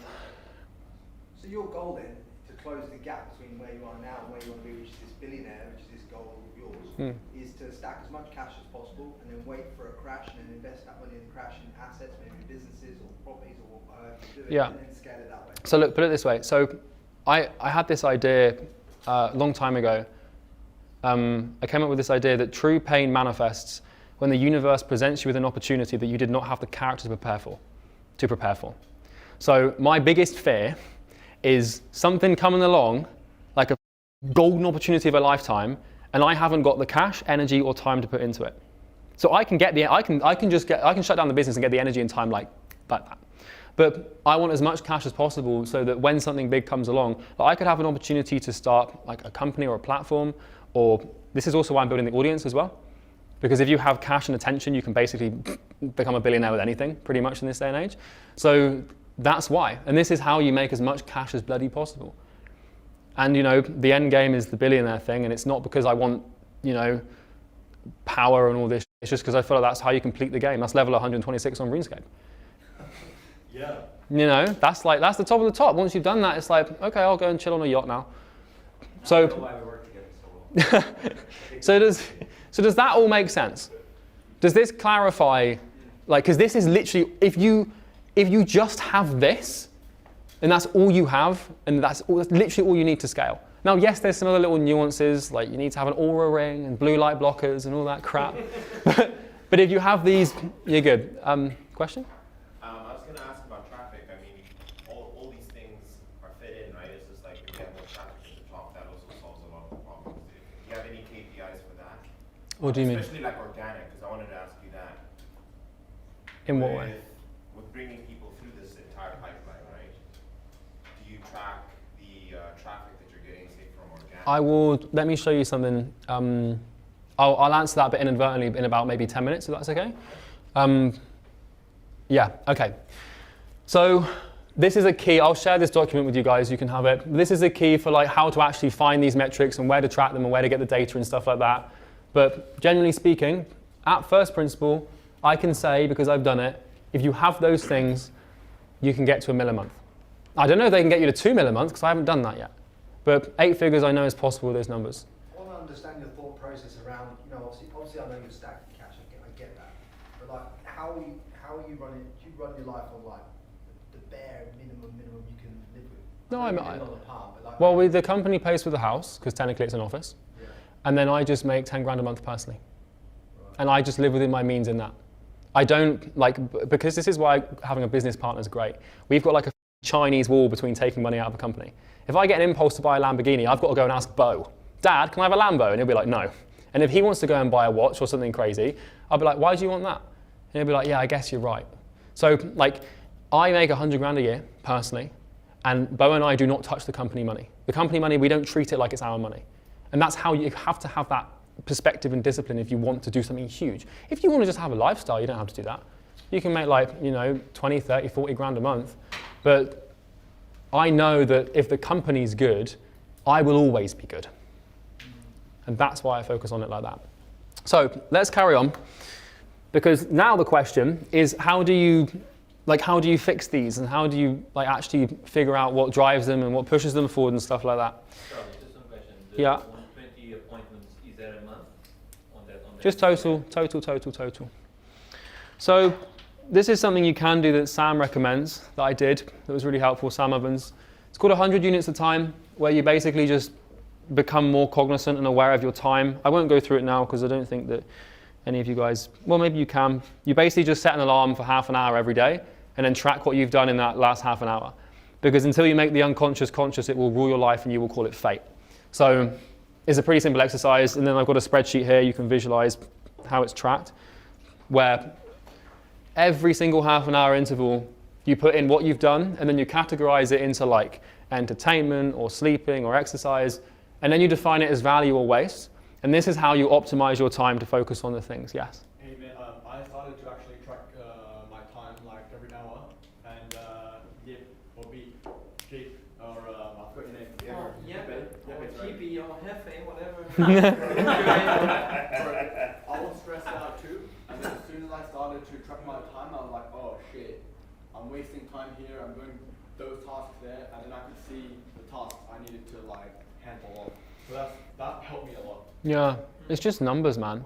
Like a business, one of these info businesses is literally just a collection of numbers. And when you make that paradigm shift and you actually just see it, like I look at my business, because you ask me, what is a business? Is it the people? Yeah, you could argue that. But a business to me is just a bunch of spreadsheets. And if those spreadsheets are saying the right thing, then I'm going to make a ton of money. Seriously, like it's not the product, it's not the office. It's you could argue it's the team, right? But if the numbers make sense, then you just print money. You know. So let's talk about throughput. So throughput's the next mental model because this is how to conceptualize and understand how to isolate the metrics even further and how to even like how do you hone in and fix the damn thing. Who's heard of throughput before? Brian, Will? Yep, okay, cool. So, okay, we kind of established there's 3 systems in your business that must be working for scale to happen. Acquisition, i.e. can I get appointments and get them to show up? Conversion, i.e. can I sell them and make money on the front end of that sale? And value delivery, do they not ask for their money back? You nail these 3 things, you're going to be fine. How do we measure these 3 things? We use the metrics that I just explained. At a macro level, one of these info businesses is those 3 systems. So in that order. And what we can do is we can start to view this business like a pipe. Okay, so you can start to actually look at the business like a pipe. Now, earlier on, this is a little memory test for all of you. What did I say was the first principal input of a business? Who can remember? Awareness. Yes, attention and awareness. So this tap here represents your market. And the little liquid coming out of it represents attention. This is the first thing that you have to work with. You know, in ancient times, they talked about like alchemy, like turning base metals into gold. Well, it's kind of what we're doing here in business, is we're turning attention into cash. And that's literally at first principle what we're doing. So what happens with your business, whether you like it or not, at first principle, is the first pipe in your business is acquisition. Can I capture this attention in some way, shape or form, funnel it to get people to book a call, and essentially start the customer journey? The second pipe is conversion. Can I take those calls, get them to show up, and have them give me money for the product? And then the third thing that we established in this little trifecta is value delivery. Can I actually do what I say I can do? And then you have yield. So yield is the thing that comes as a result of throughput. This is the cash, the profit, all that fancy stuff that we want. So the water represents value. So what's happening with this system is value is flowing through the system, and we're defining the flow of this thing as the flow of value. So when I talk about throughput, I'm talking about the flow of value, or more importantly, the conversion of value. So we convert am I passing out, or is that thing shaking a little bit? Shake. Oh, I was having a fit or something, and I was like, Jesus Christ. So, okay, so blah, blah, blah. Okay, so you can look at your business on a global macro level, like a big boy, these are the main systems, but you can also look at your business on a micro level, on a more local level. So this, for example, is the throughput system, or the 3-stage process for the conversion of acquisition. So we start with getting attention, which could be a YouTube ad or could be YouTube organic, and then we convert the attention into interest, which is pretty simple and straightforward, where, you know, if you send a cold email to someone, you've got their attention because they've opened the email. The interest is the reply. And then we convert the interest into appointments. So you reply to my email, I'm going to send you a reply to convert you into an appointment. And then the yield of that is getting people that show up. So this is the system of acquisition. Attention to interest, interest to appointments, appointments to shows. And then we have the same thing for conversion. So the input of conversion is obviously the output of the last system, which is shows. So we start with qualifying and discovering, and then we pitch and answer questions, handle objections, and then close. So these are the 3 stages of the conversion system. And then the yield of this system, or the yield of the throughput, is closing deals and making money. And then you can see it on a value delivery perspective. So, you know, we start with the onboarding system. The first part of value delivery is getting a client on board. And then we give them information through our programs or through our courses. And then we give them support. And then the yield of that is client results. So you can see how easy it is to understand info businesses and how they work when you can compartmentalize them into these sections. And you can understand the throughput, the yield, the input, the output, and how to get what you want. Because this gives you serious clarity on what to work on. So you can get a bit deeper with this. I'm not going to get into these too much because you guys should get the point by now. So this is a pretty interesting metaphor that I'm going to use. Barrel, faucet, pipe, and bank. So what you want to do, and this is what I've done, got me to 8 figures, is visualize your market as a huge barrel of water. Okay? Everybody got that image in their head? Big old brown barrel of water. In the same way the water needs to be filtered before it can be drank in the wild or something, this raw value needs to be converted many times before it can be cashed in on. So the water in the barrel is attention. These are the eyeballs and the hypothalamus of your brain, and then putting that onto your product. So the rawest form of value straight from the barrel is attention. Now attention isn't money to us. It's not really that valuable. Sure, like everyone says attention is money, but attention is money when it's been converted 100 times. So in the same way that, if you found a random barrel in the street somewhere, you probably wouldn't drink from the water inside of it. You'd probably filter it first and use a filtering system. So we need to filter this water and convert it to make money. So ads, content, and outreach are all faucets that you can attach to the bottom of the barrel to start extracting value from it. So I'm about to give you my business in a complete diagram. Mate, this thing took me... That's a distiller, is that? Yeah, so I want to try and... actually, I know what I can do here. I was hoping you guys would have that reaction, because I spent like 4 hours on this bloody thing. So, this is how the machine works. And when you look at this, is literally my business. It's literally the business. And I get quite excited about it, in case you can't tell. So, you guys can't really read this, but I'm going to explain. So here we have the market. Here we have the barrel of water, right? We got the niche, we got the market, we've got the attention of the aggregation of every single human that we can possibly sell to in this barrel. Now, we have to extract that attention and extract that value to begin the pipeline flow. So this here is what we would call throughput. Right, so earlier I showed you guys the pipes, and like at a little level we've got 3 pipes, it's all cute, it looks nice, blah, blah, blah. Well, this is the full machine. And this is every single step of conversion or filtering that this water has to go through to either become profitable or drinkable or a client, right? So the tap represents Brian Moncada, okay? Brian turns his tap on for me by running my ads. So you can get this from, by the way, this is the system specifically for ads, because this is the main one we now use. You could have the same thing for outbound or paid or inbound, but you have the tap. And the tap basically is ads or outreach or content. So some way to tap into this barrel. Who's seen The Hunger Games? The Hunger Games Part 2. Part 2? So there's this scene where they're all thirsty and they need a drink, and one of the donors or sponsors sends them the faucet. And they send them this thing, they knock into the tree, and then the tree starts giving them water. Outreach, ads, or content. That's your faucet. That's how you tap into this thing and get into it. The first stage of conversion for my system for ads is the hook. So the very first thing that could go wrong with this machine and prevent the flow of water and value through the whole system for me and Bo to basically have a nice life is the hook. So the first 5 seconds of the ad. If I fuck this up, the machine and system doesn't work. This diagram here represents every single thing that needs to work in your business for you to make money, or at least make the money I've made, which is like 50% margin, 8-figure.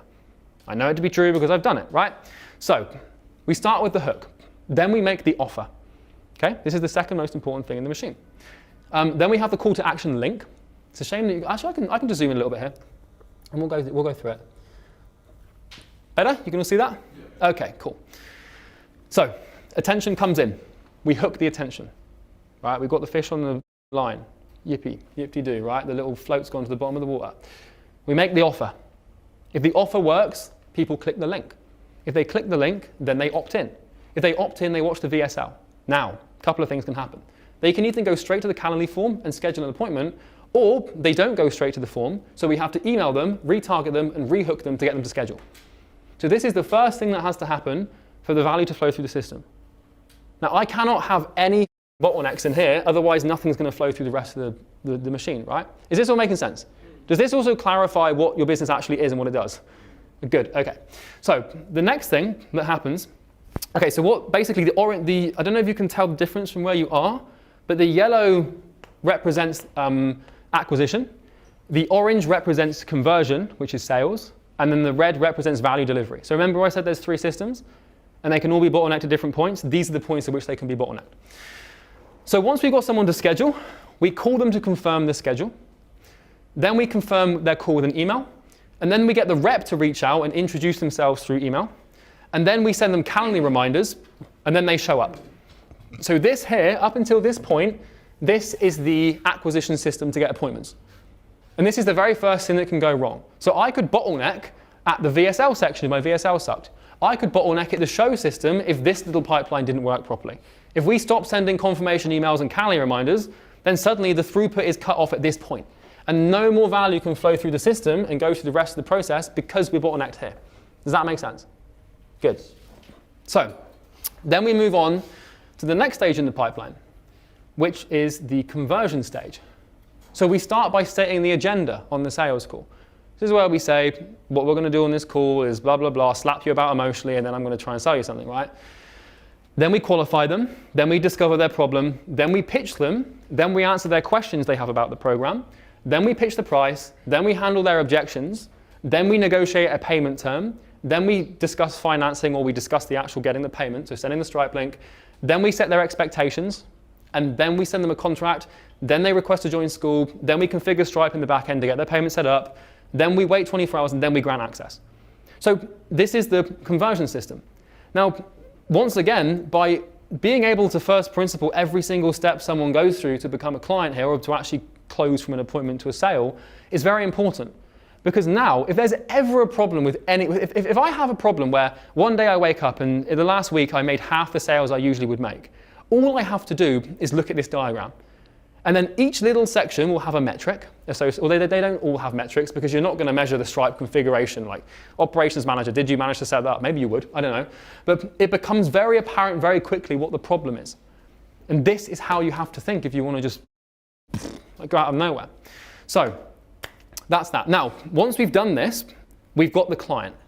This is the bit that everyone wants to get, right? Okay, we've all got the clients, blah, blah, blah, fantastic. So now it becomes about value delivery. Okay, I'm just going to zoom out a little bit here. So now it becomes about value delivery, because now we have to convert. So, okay, I'll recap. So we have gone so far from raw attention, which is just defined as the 5 senses being put onto our business in some way, shape, or form. We've gone from raw attention all the way through this pipeline to actually having cash in the bank and having commitment from a client to pay future payments. Yep? I'm just curious why you wait 24 hours to grant them access. Because you have to let the emotion settle. If you give someone access to your program immediately after they've signed, if their expectations of the program are in any way, shape, or form misset, you've got someone on such an emotional high after they've bought that they need to sleep on that emotion to become a little bit more rational. Because if they join the program on that emotional high and it doesn't quite, if they come in the community, someone's like, I haven't booked an appointment today, then they're so much more emotionally vulnerable. And then they're going to be like, I want a refund, it's not going to work. But if they sleep on it, they never, ever dispute or ask for anything different, ever. So we've gone from raw value, and we've throughputed this through the whole system to a close. Yip-de-doo. Now the hard part starts, which is actually delivering results and getting value into these people's lives. So how do we do this? Well, once again, yours truly, I've defined it. So we start with the intro video in the program. This is where someone joins the program, they get access to the course, and the first thing they do is they see the thing that says, click here, watch here, this is where you have to start.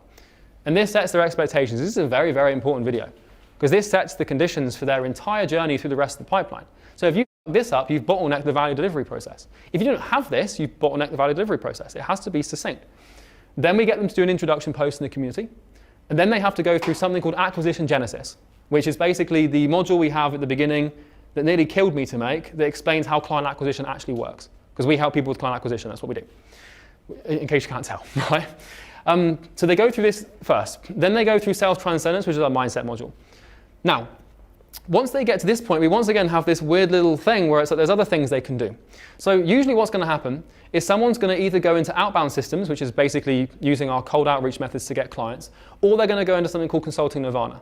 So Consulting Nirvana is the module that I made recently. This is what ironically, this module here that I'm teaching you guys is designed to be in Consulting Nirvana, which is why I've been making it at the moment. It's taking me 4 months. But they can go into Consulting Nirvana, which explains how to structure a course, how to build a course. God, this sounds like a pitch, so I'm going to shut up. But you get the point. So if they go through that, then they'll build their program, they'll launch their program, they'll come back to the outbound or the sales systems. So they start with the outbound systems, usually. Like they want to get cold appointments. Then they build the sales systems, so they know how to convert them. And then usually, a lot of people don't bother because they have so many appointments from here that they don't need them. But some clients will mess around with the inbound systems and then the paid systems. Now, this is the big juicy boy, time. This is the one pipe that people forget in their value delivery process. It's time. Once you've given people, or once I've given people all this stuff here, it can take like 6 to 12 months before they come knocking like, dude, I make like 100 grand a month now. One of our clients, Cindy Lay, started with us making 2 grand a month. She was one of our first clients, so 3 years has elapsed and she's now making 250 grand a month. And it took time. It takes a lot of time. So for some people, it might take a week. Some people, it might take a year. But you need to give it time. And if you don't give it time and you try and like panic and people aren't getting results, I see this all the time where people are like, my clients aren't doing the work, they're not getting results. Well, how long have they been in the program? Oh, like 2 weeks. Bro, like give it 2 years, man. And then what happens is the last stage of the pipeline is the clients will get their first results. And then from this, they're going to post wins. We're going to get Trustpilot reviews and client interviews. So this is just a little stage in their journey of conversion to cash that ironically feeds back into the thing at the beginning. And then it's just results. So they get more results, more results, more results. And then here's the final pipe is the following.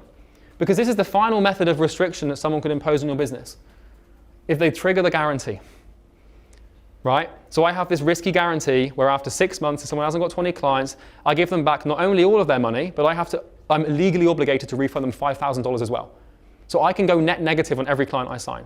I never have because it works, because we build shit that's pretty fucking incredible. But this is the final stage in the pipeline. So if someone doesn't get results, all of this is for nothing because they can trigger the guarantee and the value is going to be cut off and it's kind of like putting a Hoover at the top of the pipe and the value is going to be sucked out and it's all gone. It's all for nothing. Alternatively, another method of value here is a mastermind upsell or renewal. So we do yearly billing where people renew every year. And so if we get them enough results and build enough rapport with them, they'll join the mastermind, which is not beginning yet, but we're going to start one next year. They'll renew and they won't trigger the guarantee. And when this happens, we make some fucking money. And that's the system. That's everything you need to have in tow to get to $1 million a month. I can't attest or tell you if it works at a bigger level than that because like I said, I haven't done it, but I've got a pretty strong inkling it does. If my theory of just increasing volume is sound, then that should in theory make sense. Because when you have all of these numbers should in theory hold KPI regardless of how much volume goes through them. Now, they might not. Wait, I missed something. You guys will notice this little diagram here. So this is the reinvestment flywheel. Because if you've done this once, you're going to want to do it like 10 million times. So you take the money that you've made, and then you put it back in to Brian Moncada's brain, and you get more value to flow. And then you do it again, and again, and again, and again, and again, and before you know it, in 5 years, you've made like 50 million. And then a crash comes along, and you made $1 billion.